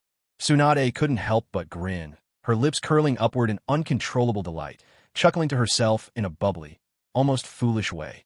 She really had made the right call coming here this time. Now, the only thing filling her mind was that tantalizing 8%. Whatever worries she'd had before were pushed out completely, forgotten in a heartbeat. Meanwhile, thanks to the fourth Raikage buying them a critical moment, the Cloud Ninja, who had managed to scatter and keep their distance, now witnessed everything. Every one of their faces twisted in utter shock and rage. Lord Raikage! Cries of alarm echoed out as several ninja rushed frantically toward the dust cloud where the fourth Raikage had been sent flying. Some, gritting their teeth, produced kunai and explosive tags, attacking the giant in a desperate attempt to buy their comrades time to rescue their leader. Fuyu stood expressionless, gazing down from the crystalline pentagon within the forehead of his complete body, Susanoo. He paid no mind to the storm of kunai and paper bombs hurled his way by the Cloud Ninja. To Susanoo, such attacks were nothing, barely a tickle, let alone a threat. The blast couldn't even scratch the surface. Fuyu made Susanoo take a few giant strides, each step so enormous it easily carried him past the Cloud Ninja, scrambling to reach the fallen Raikage, bringing him right to the base of the mountainside where the fourth Raikage had come to rest. What would be a cliff dozens of meters high, for an ordinary person didn't even reach Susanoo's waist. Fuyu glanced down at the swirling cloud of dust where nothing could be seen, then controlled Susanoo to blow a mighty gust from its mouth. In an instant, the blinding haze scattered, swept away by a roaring wind, and the world below was laid bare. There, sprawled helpless and soaked in blood at the bottom of the cliff, the fourth Raikage lay unconscious in the hollow of a crater. He was missing his right arm, both hands empty, his bare torso covered in a web of wounds, branches still jutting from many of them. Most horrifying of all, a branch as thick as an arm had pierced clean through his right chest, both ends stained crimson. His legs were twisted beneath him at unnatural angles, the bones inside clearly shattered beyond repair. How miserable! Fuyu shook his head. Despite uttering sympathy, a flash of excitement danced in his eyes. This was only the second time he'd called forth the full might of Susanoo since arriving in the world of Naruto, and the first time he'd used it in true battle. The results were nothing short of overwhelming. With a single casual strike, he had cleaved mountains apart and brought low a first-tier Kage, a feat that compared to most seemed as effortless as playing a game. One blow, instant victory. It almost felt like cheating, an unbeatable force that nothing seemed able to stop. What's more, it had barely drained his chakra. Fuyu cast a glance at the Cloud Ninja in the forest below, who from up here looked as small and scurrying as ants. Then with deft control, sent a blade of energy slashing through the air with Susanoo's gigantic sword. A dark red blade, aura, vast enough to blot out the sun, burst forth from the great sword. When it crashed into the forest, it was as if an atomic bomb had been dropped, erupting with a deafening explosion. Many Cloud Ninja didn't even have time to scream before they were wiped out by the slash. Nothing remained of their bodies, not even a trace. The few Cloud Ninjas who survived on the outskirts broke down completely, horror spreading across their faces. They watched as their comrades were shredded by shards of stone flying from nowhere, turned into little more than sieves right before their eyes. In their hearts, they wanted desperately to save Lord Raikage, but their feet seemed rooted to the spot, They simply couldn't move. Some glanced down, only to realize their legs were gone. Yet they felt no pain, only a strange sense of unreality, as if none of this could possibly be happening. It wasn't until they touched the gushing blood at the base of their thighs that the true agony crashed over them. The surviving few, those who had narrowly escaped harm, took one look at the nightmarish scene, the carnage around them, and their faces went utterly pale. They turned and fled in a panic, screaming in terror, not even noticing as their ninja tool pouches fell away. Those Cloud ninjas who had earlier braved an attack on Susanoo now arrived, only to witness this horrific scene. Another wave of blade-shaped shockwaves swept forward, striking down more than half the wounded and the would-be rescuers at the front. The force blasted an enormous crater into the once thick forest. Raising their heads, they stared up at a gigantic, armored figure dressed like a warrior of legend. A Tengu looming so high its head disappeared into the sky. A crushing sense of powerlessness welled up within every heart. This was simply beyond their ability to resist. From a distance, they saw a swirling cloud of dust whipped away by a gale exhale from the giant's lungs, revealing the battered, unconscious fourth Reikage slumped at the bottom of the crater. When they caught sight of his ravaged form, despair etched itself into every face. Even the fourth Reikage hadn't survived more than a few exchanges, reduced to a broken and senseless state with a single strike. And as for the rest of them, a single blow nearly wiped them out entirely. Fuyue watched as yet another wave of Cloud ninjas approached. Without hesitation, Susanoo swung his sword twice, unleashing twin arcs of devastating energy. The slashes moved too quickly to see, gone in the blink of an eye. The Cloud ninjas scattered, each trying to save themselves with every jutsu they knew, but the sheer breadth of destruction was too great. Whether they tried the body replacement technique or the earth concealment, none of them escaped in time. The forest looked as if a meteor shower had plowed through it. Hardly a single tree remained intact, the ground strewn with debris. With the pests finally swept away, Fuyue let his gaze fall once more on the fourth Reikage in the pit at the base of the cliff, who remained deeply unconscious. Without a moment's hesitation, Susanoo lifted one colossal foot. The few surviving Cloud ninjas on the outer rim looked on in horror as that mighty foot came crashing down toward the fallen fourth Reikage. No, stop! One of the Cloud ninjas broke down, screaming in desperation. Nevertheless, Susanoo's enormous foot did not hesitate for a moment before stamping down with a thunderous force. Everyone standing on this land felt the tremor radiating from beneath their feet. When the giant brought his foot down, the earth itself seemed to quake. Susanoo's foot ground into the ground as if crushing an insect, making absolutely sure nothing was left before finally lifting away. When Fuyu looked back at the spot, he saw an even deeper, wider crater where the impact had landed. The previous depression was completely swallowed up, the earth sunk down so far that not a trace of the fourth Reikage could be seen. Nothing remained within that giant footprint but earth and stone.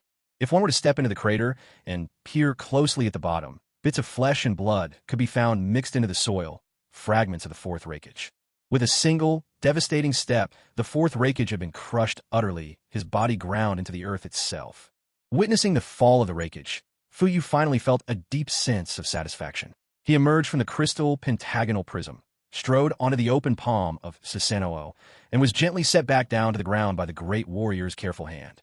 Once his feet touched the earth again, Fuyu released the complete form of Susanoo. The vast, crimson martial god that had blotted out the sky dissolved into countless twinkling red lights, scattering and fading into the air. In the blink of an eye, the giant was gone. The moment the Hokage returned to solid ground, the distant Konoha shinobi, who had been watching with bated breath, rushed forward, their excitement and admiration plain to see. Members of the Uchiha clan were the first to arrive, swiftly followed by Hayashi Hyuga and Tsunade. Curious, Fuyu leapt into the massive crater to see for himself. He found what appeared to be remains of the fourth Reikage, definitive proof that the man had perished under Susanoo's foot. Only then did he climb back out to level ground. His inspection complete, there was no chance the fourth Reikage had escaped, not after that crushing blow. No sooner had he left the crater than the Konoha shinobi gathered around him. Clan leader, the glory of Susanoo's battle form is beyond inspiring. It's absolutely awe-inspiring, exclaimed Uchiha Shana, the second elder, his voice filled with enthusiasm. Several of the Uchiha's 8th generation chimed in, faces alight with admiration. Not to miss the opportunity, Hayashi Hyuga quickly added his own praise, following closely behind. Hokage-sama, your strength is unmatched. Witnessing your invincible form moved us deeply. Under your leadership, Konoha will surely rise to greatness once more, Hayashi declared with unwavering conviction. Fuyu merely smiled and nodded. All right, enough with the flattery. Elder Shana, have your people spread the word to all of Konoha. Uchiha Shana agreed immediately, calling forth one of his own. Most of the intelligence operatives had unique ways to send messages swiftly across vast distances, ensuring the news would reach home in no time. The one Shana summoned was a man in his early 40s. He stepped forward, notepad and pen at the ready, gazing at Fuyu with clear admiration. Hokage-sama, how should I compose this message? He asked expectantly. Fuyu pondered for a few seconds before speaking. Just report the truth. Say that I killed the fourth Raikage on the spot, and the invading Cloud Ninja have been repelled. As the saying goes, a country cannot go a day without a ruler, and a family cannot go a day without a head. Now that the Cloud Village has lost their fourth Raikage, this is the perfect time to strike back. Next, I will take the lead and guide you in launching a counteroffensive against the Cloud Village. Have an Nara support team send more people here, and bring plenty of storage scrolls. When we conquer the Cloud Village, we will bring all their resources and wealth back home. Fuyue's tone was filled with bold arrogance, as if the Cloud Village was already nothing more than a helpless lamb awaiting its fate. Yet after witnessing the previous battle, not a single leaf ninja present harbored the slightest doubt. Lord Hokage had just demonstrated an unfathomable, invincible might.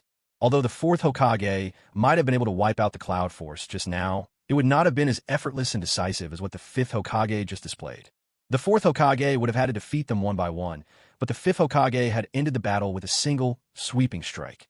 During earlier battles, the fourth Hokage and the fourth Raikage had always been evenly matched, unable to determine a victor. Yet just now, the fifth Hokage brought the fourth Raikage to his knees with one decisive blow. It was clear in everyone's hearts who truly stood above the rest. Invincible, unmatched, expectant light shone on their faces, each and every one of them. To launch a counterattack against the Cloud Village. Back in the days when the third Hokage led them, none of them would even have dared to imagine uttering these words. Some of the Leaf Ninja, driven by curiosity, moved to the edge of the crater and peered down, eager to see what had become of the fourth Raikage. Fuyu paid them no mind. Turning to the intelligence officer, he said, "That's the gist of it. Organize the message in your own words and send it back to the village." The intelligence officer gave a solemn nod. Understood. He immediately set about recording the news, pen swiftly gliding over the paper. Fuyu continued his orders. Leave a few people behind to clean up the battlefield. Burn all enemy corpses to prevent disease outbreaks, and carefully collect the bodies of our own for a proper burial back in a village. Also, leave a small squad, including a Hyuga ninja. Some of the Cloud Ninja managed to escape earlier, and I don't want them circling back to attack us unexpectedly. I understand, Lord Hokage. Please allow me to organize those staying behind. Hyuga Hayashi volunteered, taking the responsibility upon himself. After a few minutes, Hayashi had finalized the squad. 5 in total, an Uchiha Jonin, a Hyuga Jonin, and 3 regular Jonin. Since only a few Cloud Ninja had escaped, this lineup was more than capable of handling any stragglers who might appear. All right, let's move out. Our destination, the hidden Cloud Village in the Land of Lightning. Fuyue's voice rang out as he once again led the way at the front. The other Leaf Ninjas followed close behind, faces alight with excitement and determination. Back in the Leaf Village, Hokage Tower, the Hokage's assistant office. Shikaka Nara had just finished another round of paperwork. Glancing at the clock, he saw it was already 11 at night. Only then did he allow himself to stop, squeezing his eyes shut as he massaged the bridge of his nose. He summoned an agent from the Umbu and asked, "What's the situation with Jiraiya and Orochimaru?" The Umbu replied, "Reporting, sir. Everything is normal with Jiraiya and Orochimaru. They haven't left the spider's lair and remain inside." Relieved by this answer, Shikaka Nara let out a slow breath. His main worry was that Orochimaru and Jiraiya would cause trouble in the Uchiha district. If that happened and a fight broke out, they'd have no choice but to intervene. Thankfully, Jiraiya still knew when to draw the line. He hadn't made things difficult. It seemed, just like in the past, Jiraiya's loyalty to the village never changed. Even though his own mentor had been killed by the 5th Hokage, Jiraiya kept his cool, refusing to let anger cloud his judgment or drag the Uchiha clan into trouble. After taking a short break, Shikaku resumed handling the next stack of files. He also asked the Umbu to swing by his home and bring his bedding, letting his family know he wouldn't be returning that night. Originally, he planned to work overtime until around midnight before heading home. But with the whole Jiraiya and Orochimaru situation, he didn't want to take any chances. He'd just stay at the office for the night. By holding down the fort at Hokage Tower, he could be ready to handle any emergency the moment it sprang up. The Yambu had barely left when someone else knocked at the door. Without looking up, Shikaka said, "Come in." His office door was always open. "Advisor, I have good news." The person who entered burst in, unable to hold back a triumphant shout. Shikaku lifted his head with practiced calm, recognizing the newcomer as one of the intelligence staff, Inoichi Yamanaka. "What's the good news?" Shikaku asked, expectation flickering in his eyes. He half suspected it must be some update from the Hokage. "It's huge news. Here, see for yourself." Inoichi handed him the report, barely able to contain his excitement. Taking the envelope from Inoichi, Shikaku hesitated for a moment, eyeing the man's elated expression. What on earth was this news that warranted so much suspense? Unable to stand the suspense himself, Shikaku tore open the envelope. The moment he saw the first line, his eyes widened in shock. The fourth Reikage had been killed by the Hokage. He instinctively rubbed his eyes and looked again, but there was no mistake. Right there, in clear black and white, it stated, "The fourth Reikage was slain on the spot by the Hokage. The cloud-hidden forces routed and scattered, only a handful escaping with their lives." The more he read, the more breathless with amazement Shikaka became. This was a battle result that would shake the world. Since the death of the third Reikage on the battlefield, this was the fall of yet another Kage away from home. The report gave only a brief account of the battle between the fifth Hokage and the fourth Reikage, just a single, simple sentence. The fifth Hokage summoned the Celestial Warrior, a giant standing several hundred meters tall, and with one strike gravely wounded the fourth Reikage, finishing him off beneath its foot. As Shikaka Nara recalled the Hokage's confident assurances before leaving the village, the certainty in his voice, he was filled with a heady sense of exhilaration. The fifth Hokage truly delivered on his word. Even the renowned and formidable fourth Reikage had been taken down. Suppressing his excitement, Shikaku read further. When he saw that the Hokage now planned to lead an assault on the hidden cloud village itself, a surge of unease welled up in his chest. After all, he hadn't witnessed the scene of the fifth Hokage's battle. He couldn't help but wonder if the Hokage might be acting too boldly, even recklessly. It was a monumental feat to defeat the fourth Reikage and rout the cloud forces, averting this crisis of invasion. But mounting a counterattack on the hidden cloud village was something else entirely. In fact, since the Third Great Ninja War, the hidden cloud had arguably been its greatest beneficiary, suffering only the loss of the third Reikage. In contrast, the hidden stone paid a heavy price in casualties, and the Leaf Village, despite facing many enemies, lost many of its own and never truly recovered. On top of that, the Cloud Village had extorted great sums of wealth from the Leaf, and after years of rebuilding, their strength had likely grown much further. So far, the Cloud Village had lost only the fourth Reikage and about 100 men, barely a scratch for a force with such deep reserves. It was important to remember, too, the village still had the Jinchuriki of both the Eight Tails and the Two Tails, not to mention scores of other powerful ninja.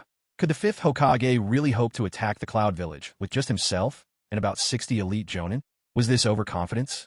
But then, Shikaku reconsidered. After all, the Hokage's Sharingan was the nemesis of the tailed beasts. It was Uchiha Madara, after all, who once used the Sharingan to control the Nine Tails. In the Nine-Tailed Fox's rampage, Sharingan eyes had appeared within the beast, proof that the Sharingan could command even a tailed beast. Which meant the Cloud's two beasts might not pose much trouble for the Hokage after all. And so, noticing that the report mentioned the Hokage's request for more storage scrolls, and recalling that confident smile before he set out, along with the staggering list of victories, Shikaku made up his mind. He would follow this path to the very end, placing his trust in the Hokage. "Quickly, go and summon Advisor Sidora to my office." Shikaku's head shot up as he issued the order. Before Yamanaka Joichiro, the intelligence officer, could even make for the door, one of the ANBU lurking in the shadows darted out in a silent flash. Joichiro halted, obediently standing to the side. After a moment, he ventured a question. "Sir, would you like me to step out while you confer?" "No need. I'll still need you to draft a reply to Lord Hokage in a moment." Nara Shikaku waved his hand as he spoke. Before long, Uchiha Siho arrived in a rush. "Advisor, what happened?" Uchiha Siho, still in the dark, was utterly confused as he looked at them. "It's good news. Take a look." Nara Shikaku smiled and handed the envelope in his hand to Uchiha Siho. Uchiha Siho took the envelope and began to read. In an instant, a surge of wild delight spread across the wrinkled face of Uchiha Siho. He burst out laughing, utterly overjoyed. Then, as if remembering something important, he quickly said, "Advisor, we shouldn't waste any time. Let's start mobilizing our forces and get them ready to set out as soon as possible. Uchiha Shiho had absolute faith in the decisions of his clan leader. Even before the clan leader left the village, he was certain their leader would defeat the invading Cloud Nine. He just hadn't expected that the enemy would actually be led by the fourth Raikage himself. What an unexpected triumph. Now, seeing the clan leader's intention to launch a counterattack on the Cloud Village, Shiho's very first thought was to mobilize their people, gather as many storage scrolls as possible, and send them out without delay. He was determined. He wouldn't let their triumphant leader wait around after conquering the Cloud Village. Watching Uchiha Shiho's eagerness, Nara Shikaku couldn't help but reflect inwardly. Perhaps, in truth, he still lacked a bit of resolve. Just look at Advisor Shiho. There was not a shred of doubt in his faith that Lord Hokage would succeed in taking down the Cloud Village. Very well, then let's set this into motion at once. Nara Shikaku spoke solemnly. I don't recommend mobilizing all the remaining Jonin in the village. We must leave some behind as a precaution against Jiraiya and Orochimaru. All of the Chunin, however, can be dispatched immediately to set out ahead of the rest. Pausing here, Nara Shikaku frowned and turned to Yamanaka Joichiro. Up to this point, what movements have we noted from the other villages? Yamanaka Joichiro reported. As of 11 p.m. tonight, both Iwagakure and Sunagakure are behaving as usual. There has yet to be any message returned from our spies in Kirigakure. Uchiha Shiho narrowed his eyes. Why was Advisor Nara asking about the other villages' movements? What was he planning to do? He asked gravely. Advisor, your intention is? Nara Shikaku replied. Since all is proceeding smoothly on Lord Hokage's end, I'm considering whether it's time to deal with Jiraiya and Orochimaru. It isn't ideal to just keep the Jonin on standby forever as a precaution. I trust Jiraiya, but missing Nin like Orochimaru are dangerously unpredictable, a ticking time bomb we must deal with sooner rather than later. Before news arrived from Lord Hokage, Shikaku had intended to prioritize caution and stability. But now that they had received a report of sweeping victory, he no longer saw any reason to hesitate. If everything is normal in the other villages, and they haven't colluded with the Hidden Cloud Village to launch an invasion, then perhaps he could consider making a move against Orochimaru. If Jiraiya tries to get in the way, he could deal with them both at once. Once those two were taken care of, the elite Jonin from the village could be sent to Lord Hokage to take over the Hidden Cloud Village. So that's how it is. Uchiha Shiho nodded in understanding. Nara Shikaku spoke gravely. No one really knows whether Jiraiya or Orochimaru is stronger, except for those two themselves. What I said earlier was just to keep them at bay, to buy us some time. The reason I posted guards outside the spider's lair was because I was worried Jiraiya wouldn't be able to keep Orochimaru in check. Noticing the thoughtful look on Uchiha Shiho's face, Nara Shikaku continued. Orochimaru has a history, you know. Back when the third Hokage was still in power, he already brazenly experimented on people from the village. Now, as a rogue ninja, with no one to restrain him, I can't imagine. Then it's clear, we do need to act. It's time to get rid of this ticking time bomb. Things are going smoothly on Lord Hokage's side, and in a few days, we'll be attacking the Hidden Cloud Village. We'd best clear up the trouble here before then. Uchiha Shiho offered his wholehearted support. Nara Shikaku nodded. You're right. We'll split up and move quickly. You go back to the Uchiha compound, take teams 1 and 2 of the ANBU to the spider's lair. I'll call on the remaining elite Jonin from the village to meet up with you. Understood. I'll head out right away. Uchiha Shiho nodded emphatically and left the Hokage assistant's office, a hint of satisfaction in his stride. He had had enough of Orochimaru for a long time. How dare Orochimaru speak so disrespectfully to the clan leader? If it weren't for the bigger picture, he would have already led the Uchiha Jonin to cut Orochimaru down. Despite Orochimaru's fearsome reputation and strength, the Uchiha clan's 30 elite Jonin were not to be underestimated. 30 pairs of matured Sharingan. Who could withstand that? Not just Orochimaru. Even the third Hokage himself would have reason to worry. Now that Assistant Nara had changed his mind and decided to act against Orochimaru, Uchiha Shiho was wholeheartedly on board. Watching Uchiha Shiho leave, Nara Shikaku called his own people to mobilize the remaining elite Jonin from the village. Although Lord Hokage had taken away about 60 of the village's top Jonin, leaving the village rather depleted in recent years, the major clans could still scrape together several dozen more. Adding in the 30 from the Uchiha clan, they would have nearly 100 elite Jonin. Now, with good news coming in from the Hokage's front and no movement from the other villages for the time being, it was the perfect opportunity to deal with Orochimaru. Even if there were casualties, he could accept it. 100 elite Jonin. Orochimaru, can you really stand against that? As Nara Shikaku's eyes flickered with calculation, one question remained. In bringing Orochimaru to justice, would Jiraiya choose to intervene? Based on previous encounters, Jiraiya had decisively refused the request to hand over Orochimaru. This made it clear that Jiraiya was highly likely to shelter Orochimaru and might even fight for his sake. But Narashikaku couldn't afford to worry about those things anymore. Lord Hokage was about to wage war on the Hidden Cloud, and he needed to root out the cancer within the village at once.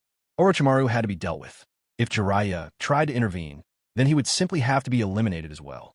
Narashikaku changed into a crisp, clean combat uniform and strode out his office.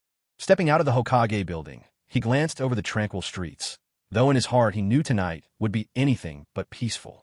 The Uchiha compound. Since no one in the Uchiha clan was skilled in barrier techniques, there was no protective barrier around the compound. In theory, this made it relatively easy for outsiders to sneak in. But there was a complication. The Uchiha clan resided at the heart of Konoha, so any invaders wanting to reach the clan grounds would first have to bypass the outermost barrier of the village itself. The Uchiha were renowned, and even among the villagers, nobody dared to steal or cause trouble in their domain. If you were caught, it could very well mean your life. This fear owed much to the formidable presence of the Konoha police force. The Uchiha officers' strict and unyielding law enforcement made them not only resented among the villagers, but deeply feared as well.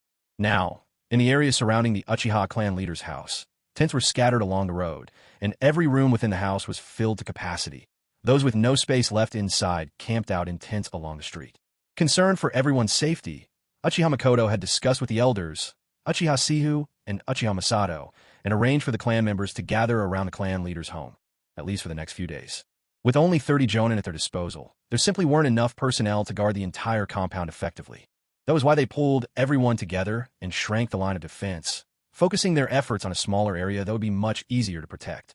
In the shadows near the clan leader's house, the 30 Uchiha jonin split into two teams, one to rest, the other to stand guard. On the rooftop of the clan leader's home, high above, with the widest view, stood Uchiha Itachi, Kisame Hoshigaki, Deidara, Kakashi, and several Hyuga clan members led by Takuma Hyuga, all elite jonin assigned to reinforce security. From here, they had the best vantage point to spot anyone approaching. If Orochimaru or Jiraiya chose to attack, they'd be the first to know. As for Yakushi Nanoyu, Itachi was aware of her lingering concern for the children at the orphanage. He didn't ask her to stay. They let her return home. Though Nanoyu herself had offered to help with tonight's defense, Itachi considered it and decided to let her go. Although Nyakushi was also on par with the elite jonin in terms of combat ability, her presence didn't make much difference when there were already 30 senior members from her clan gathered here. This is so boring. When is this so-called Orochi king going to show up, anyway? Deidara grumbled. We've been waiting for hours. I'm exhausted and just want to sleep. Uchiha Itachi glanced at Deidara, about to suggest he rest in his room. But then, remembering Deidara's unpredictable nature, and more importantly, his dangerously explosive creations, he quickly dropped the idea. After all, Sasuke's room was just next door, and Naruto's was right across the hall. Both his younger brothers were fast asleep, and the last thing he wanted was to have a wild card like Deidara spending the night under his roof. So he said decisively, Deidara, did you forget your promise? Or does your art really mean so little to you? The moment Itachi mentioned art, Deidara shook off his drowsiness in an instant. Aren't I just here to do your dirty work? It's not like I'm refusing. But even a workhorse needs to sleep. You can't expect me to keep it at all day and night. Since no one's showing up, why don't you just tell me where this Orochi king is hiding? I'll take him out myself and save us all the wait. This is just such a waste of time. It's Orochimaru, not Orochi king, Deidara, Kisame piped up from the side, politely correcting him. Hey, watch it. Didn't I tell you to quit calling me little brother? Deidara shot back, visibly annoyed. Back when they were riding the giant bird, Kisame had already called him little brother, and Deidara had made it clear he hated that nickname. Who'd have thought this guy would do it again? If he'd known, he'd have tossed this fishman right off the bird to teach him a lesson. My apologies, Kisame replied with a broad grin, flashing his mouth full of sharp teeth. It slipped my mind. You damn fishman, stop grinning at me like that. It's creepy. Deidara shuddered, wrapping his arms around himself as goosebumps prickled his skin. He couldn't help recoiling from Kisame's unsettling, almost spectral grin. He'd grown up in the stone-enclosed Awagakure, far from the sea, where outsiders rarely passed through. That day had been his first time encountering someone as bizarre-looking as Kisame. Sometimes, Deidara even wondered if Kisame was human at all. A head shaped like that was downright strange, not to mention the gill slits on each cheek and nothing but rows of sharp, pointed teeth, nothing like a normal human's, paired with that eerie, silver blue, pallid skin. Kisame rubbed his nose, inwardly complaining. Who was really the rude one here? Always with this damn fishman business. What an insolent brat.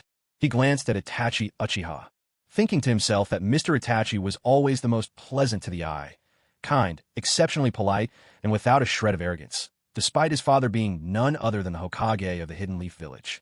He was warm and approachable to everyone. He rather enjoyed spending time with Mr. Itachi. Sorry, Deidara, bear with it a little longer. Isn't this, too, a form of training in the art? A glint of intelligence flickered in Itachi Uchiha's eyes as he spoke. What do you mean, training in the art? My giant bird is already a triumph of creation. You just wait. When I train my left eye to break your illusions, then you'll see whose art truly reigns supreme. Deidara grumbled and muttered his complaints, but he no longer insisted on going straight to bed. Kisame Hashigaki cast a glance at the now quiet Deidara, then at the reserved, white-haired ANBU with a mask, always so sparing with words beside him. After a moment of thought, he turned to Itachi and said, Mr. Itachi, earlier you mentioned to your wife that the Hokage had gone to support the front lines. Does that mean the Hokage will be carrying out his plan? Hearing this, Kakashi, who had been lost in thought, couldn't help but steal a glance at Kisame and Itachi, secretly pricking up his ears, eager to catch what they were discussing. Bored, Deidara glanced over with curiosity as well. What's that about? Come on, listen on it too. Itachi knew what plan Kisame referred to. The promise his father had made to Kisame. After a moment's consideration, remembering that Kakashi was now his father's subordinate and that Deidara, though wild by nature, hardly mingled well enough with others to leak secrets, he replied, I'm not sure myself, but since it was the Cloud Village that initiated the attack, the Hokage is most likely just going to force them back. After all, it hadn't even been a month since his father spoke of seeking peace across the shinobi world. How could such a grand plan be set in motion so soon? Besides, he didn't fully believe in his father's talk of unifying the shinobi world. Kisame was the only one who took it at face value. Even if his father wielded the eternal Mangekyo and commanded unparalleled power, unifying the shinobi world was never going to be that simple. The other village leaders were formidable in their own right. All in all, Itachi doubted this matter would come easily. It would likely take a very long time. Just then, Itachi noticed his mother approaching. You've all worked hard. I brought some sliced fruit, tea, and snacks. Have a little something to tide you over. Mikoto Uchiha smiled warmly as she approached, carrying a tray laden with tea, fruit, and pastries. Kisame, out of deep respect for the Hokage, transferred that respect to the Hokage's wife as well. He replied with utmost politeness.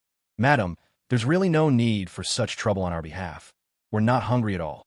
Mikoto Uchiha smiled as she set the food down, inviting everyone to have something to eat and drink. Then she prepared to leave, but Itachi suddenly called out to her. Ka-san, the Grand Elder is here. Itachi had noticed that Uchiha Sihu was approaching from down the road. I'll go check what's happening. With those words, Mikoto hurried downstairs. Kisame, wait here for me for a moment, Itachi said, then climbed down for the rooftop along the wall, chakra coursing through his feet, so gravity was no obstacle. He had just reached the ground when he saw his mother stepping out of the house. Mikoto, seeing Itachi at the door, wasn't particularly surprised. In her mind, it was about time for Itachi to shoulder more responsibilities. After all, he was already 12. The two of them walked up to meet the newcomer. Grand Elder, how did it go? There wasn't any trouble, was there? Mikoto was referring to the negotiation mission, where Narashikaku had gone to the spider's den to negotiate with Jiraiya and Orochimaru. Seiu's face was lit up with delight. Mikoto, I bring good news. Fugaku has slain the fourth Reikage. He's now leading our forces to Kumogakure in the land of lightning. The weight in Mikoto's heart lifted, but just as quickly settled again. She asked in confusion, why is he heading for Kumogakure? Haven't we already defeated the enemy? In his letter, Fugaku wrote that he intends to strike Kumogakure while they are reeling from the loss of their Reikage. But never mind that for now. The most urgent matter is to deal with Orochimaru, the rogue ninja. Seiu's expression grew grave as he spoke. Mikoto put aside her curiosity about her husband's actions and asked anxiously, did something go wrong with the negotiations? Why are we suddenly moving against Orochimaru? Nothing went wrong, but Narashikaku doesn't trust Orochimaru, Seiu replied. He said the previous deal was just a stalling tactic. Now that the Hokage side has brought us a major victory, we don't need to hold back. It's time to deal with Orochimaru for good. With that, Seiu raised his voice and summoned the Uchiha Umbu to assemble. Even before the Umbu captain could say a word, Uchiha Umbu operatives began emerging from the shadows, swiftly gathering in front of Seiu. At that moment, Kakashi also descended from the rooftop. Kakashi observed the scene silently. To be honest, he didn't particularly mind Seiu giving orders to his subordinates. After all, the Umbu members here were all Uchiha, and Sihu was the clan's grand elder, as well as an advisor to the Hokage. There was nothing wrong with him taking the lead. Advisor Sihu, is something the matter? Kakashi asked in a calm voice. Let's go. I'll explain on the way, Sihu replied. His attitude toward Kakashi was notably less warm than it had been toward Mikoto. While he had patiently answered Mikoto's every question, with Kakashi he simply tossed out a curt response and promptly turned to lead the Umbu away without another word. Kakashi silently followed behind Uchiha Satoru. Mikoto, I'll take them to meet up with Nara Shikaku first. Don't stay here with the children. If we fail to stop Orochimaru and his group and they manage to escape, they might come this way. Before leaving, Uchiha Satoru solemnly instructed Uchiha Mikoto to take the children into the hidden underground chamber that had been built for emergencies. Since nothing could be allowed to happen to Mikoto and Sasuke, Satoru specially left behind 5 elite jonin from the clan to protect them, while hurrying off with the remaining 25 to the old district of Asakusa to rendezvous with Shikaku. Mother, I'll stay and protect you, Sasuke and Naruto, Itachi said without hesitation when Mikoto looked his way. He'd thought it through. The elder had already taken plenty of clan jonin over, and Shikaku's group likely had their own strong ninja. There was no shortage of power over there. One more or less would make a difference. He reasoned that this side was more vulnerable. With someone like Orochimaru, an old hand at survival, there was a real chance he had some secret means of escape. Just as the elder had warned, if something went wrong and Orochimaru managed to slip away, he might well come here for revenge. With only 5 jonin left to safeguard his mother and younger brother, Itachi couldn't rest easy. All right, you stay here then. Go wake your 2 brothers. I'll round up the rest of the family and get everyone into the underground chamber, Mikoto replied. She then instructed the 5 jonin to wake the other sleeping clan members so everyone could seek refuge below. Itachi created a shadow clone and sent it to the rooftop, where it quickly delivered the message to Kisame, Deidara, and several of the Hyuga clan members. Meanwhile, his real body strode quickly into the house. Not bothering to change his shoes, he hurried upstairs and went straight to Naruto's room. He pulled the sleepy Naruto out from under the covers, the boy rubbing his eyes in confusion. Itachi swiftly scooped him up, then moved to Sasuke's room and picked up his younger brother as well, one arm holding each child close. When Itachi stepped into the courtyard, his mother hadn't returned yet, but Kisame, Deidara, and the Hyuga clan members were already there. He exchanged a glance with his shadow clone, who immediately understood, coming over to gently take Naruto and Sasuke from his arms. Sasuke was still fast asleep, but Naruto, suddenly wide awake, cried out, "Whoa, there are 2 big brother Itachis." A few seconds later, a grin spread across Naruto's face as he realized what was happening. Big brother Itachi, is this a cloning jutsu? Already heading out of the courtyard, Itachi's real self smiled as the clone holding Naruto and Sasuke answered, "You got it half right. This is the shadow clone jutsu." "Wow, I know how to do shadow clone jutsu too," Naruto exclaimed, his excitement bubbling over. Ever since Aunt Mikoto taught him the shadow clone technique the day before yesterday, after 2 nights of diligent practice, tonight he finally mastered it. To celebrate, he dragged Sasuke out beyond the clan grounds to buy some tasty treats. And as soon as they returned, they ran into Itachi. "Really? That's amazing, Naruto." A look of surprise flickered across Uchiha, Itachi's shadow clone's face before it quickly turned into admiration. A shadow clone retains all the caster's memories, possesses independent awareness, and can endure a fair amount of physical blows. It's a B-rank ninjutsu, and every clone shares a portion of the user's chakra. Normally, mastering B-rank ninjutsu is something only Chunin-level shinobi can attempt. Naruto, however, had been in the Ninja Academy less than a year, unlike other clan children who had early exposure to ninjutsu. The fact that Naruto had learned the shadow clone technique truly astonished Itachi. But remembering who Naruto's parents were, Itachi relaxed. It made sense. After all, Naruto's father was none other than the 4th Hokage, Minato Namikaze. It seemed Naruto had inherited his father's genius, like a rough-cut gem full of promise. On top of that, Naruto carried his mother's Uzumaki bloodline, which meant an extraordinary chakra reserve since childhood. In fact, Naruto met every requirement needed to master the shadow clone technique and did so flawlessly. Naruto scratched his head, a little embarrassed. Aunt Mikoto taught me really well. The shadow clone smiled gently. He couldn't think of anyone else who would have taught Naruto ninjutsu. Of course, it was his mother. So it was Mikoto who had helped uncover Naruto's innate talent. His shadow clone smiled knowingly. He was still unaware that he had already become Naruto's teacher. and that he would soon take up the responsibility of helping Naruto grow stronger. Before long, Uchiha Itachi followed Mikoto back into the courtyard, with 5 elite Uchiha Jonin trailing behind them. "Come on, let's go to the secret chamber," Mikoto said. Itachi took Naruto and Sasuke from the shadow clone, then dispelled it. As the clone's memories flowed back, an odd glint flashed in Itachi's eyes as he glanced down at Naruto. "Itachi, where are we going?" Naruto asked curiously. "We're heading to a secret chamber," Itachi replied. "We'll be there soon." Old Asakusa Street. Uchiha Sihu led a large group, hurrying through the night. From a distance, he spotted Nara Shikaku among the crowd.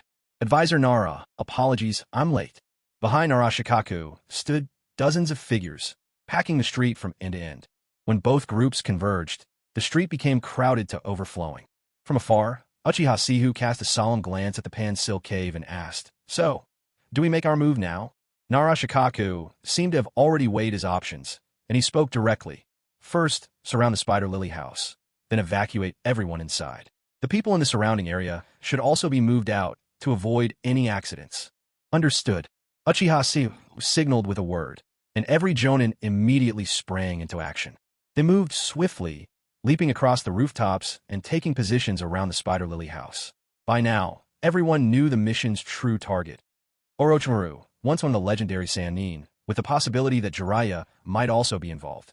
Once, all of them had served under these 2 great masters. But those days were long past. Now Orochimaru was a rogue ninja, and Jiraiya's allegiance was still uncertain. If he fought alongside Orochimaru, he too would become a target to be dealt with. Uchiha Sihu fully understood why the evacuation hadn't started earlier. It was most likely to avoid alerting Jiraiya or Orochimaru that something was amiss. Now, with the Spider Lily house surrounded, the process of clearing everyone out would not jeopardize the plan.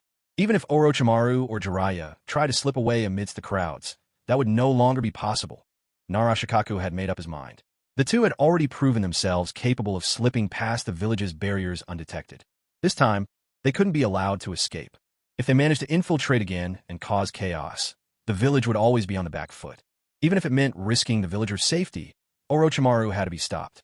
Fortunately, the evacuation went off without a hitch. Both the villagers inside and outside the Spider Lily house were moved out in a coordinated, seamless operation. Before long, the entire area around the Spider Lily house was cleared, and soon, groups of people began streaming out from within as well. The very first to appear was Uchiha Ryoichi, who had received word from the elder. Behind him trailed all the skilled entertainers of the Spider Lily house, each one dressed in a manner that was nothing short of alluring, making even the seasoned Jonin stationed outside steal glances at them. Many of the Jonin couldn't help but think to themselves, the rumors about the beautiful women in the Spider Lily house were true. These ladies were even more stunning in person. If they ever got the chance, they promised themselves they'd have to come visit Spider Lily house for the experience.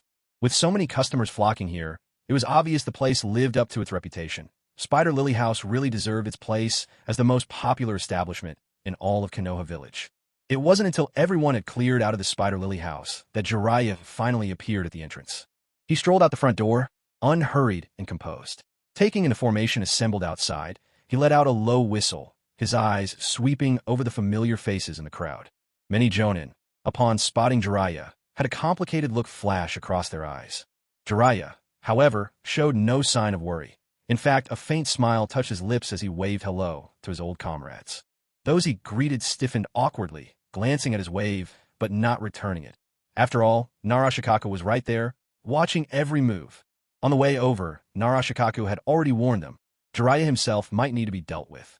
He, too, could become a rogue ninja. They greeted Jiraiya, but wouldn't that mean risking retribution from Shikaka Nara in the future? That's a risk these seasoned veterans wouldn't dare take. How dull! Jiraiya muttered under his breath when he saw those familiar faces looking away one after another. Then he fixed his gaze on Shikaka Nara, his expression serious. "Shikaku, no, Lord Advisor, what exactly do you mean by this?" Jiraiya took a look around. The spider cave was surrounded. There were people everywhere. It was clear they'd been encircled, and judging from all those familiar faces, he didn't even need to use sensory skills to know. Every one of them was at Jonin level. Shikaka Nara's tone was grave. "Jiraiya, there's no point hiding it from you. Under normal circumstances, we would have left each other well enough alone. But things are different now. There's been a report of victory from the Hokage. The fourth Reikage has been slain by the Hokage himself." "Oh." Jiraiya's eyes narrowed. "The fourth Reikage dead? That was certainly no small matter." Though he'd never personally faced the fourth Reikage in battle, Jiraiya had seen more than enough intelligence on him, and he'd also heard about him from a student, Minato Namikaze. The fourth Reikage was a formidable opponent. Nothing could be taken for granted with him, even for someone like Jiraiya. But now, Uchiha Fugaku had killed the fourth Reikage? What did that mean? Jiraiya understood perfectly well. Now that the news of Uchiha Fugaku cutting down the fourth Reikage had come back, his position as the fifth Hokage, attained via the coup and the assassination of the third, was more secure than ever. That single military achievement alone was enough to elevate his prestige in the village to its peak. There was not a single Jonin in Konoha who didn't know how powerful the fourth Reikage had been. Many of them had fought under Minato's command on the Cloud battlefield, clashing with Mobilycure's ninja firsthand. Now, looking at the Jonin around him, growing restless, Jiraiya furrowed his brow, a sense of unease gnawing at him. This was serious trouble, no question. Jiraiya muttered under his breath. Is Uchiha Fugaku returning in triumph now? Jiraiya asked grimly. Previously, Shikaka Nara had told him. Mobilycure had sent people to invade the Fire Country's border outposts, and Uchiha Fugaku had led a force to provide support. Now Fugaku not only handled the enemy, but killed the fourth Reikage, too. A resounding victory, surely meaning he was on his way back. Shikaku Nara targeting them now, most likely, was an attempt to make an impression before Uchiha Fugaku's return. After all, Shikaka knew very well why Jiraiya and Orochimaru had come back to the village. They were here to avenge their teacher. But to be honest, Jiraiya's resolve to take action against Uchiha Fugaku had greatly diminished. All the more so after just hearing that Uchiha Fugaku had slain the fourth Reikage. Now, the last thing he wanted was to make a move.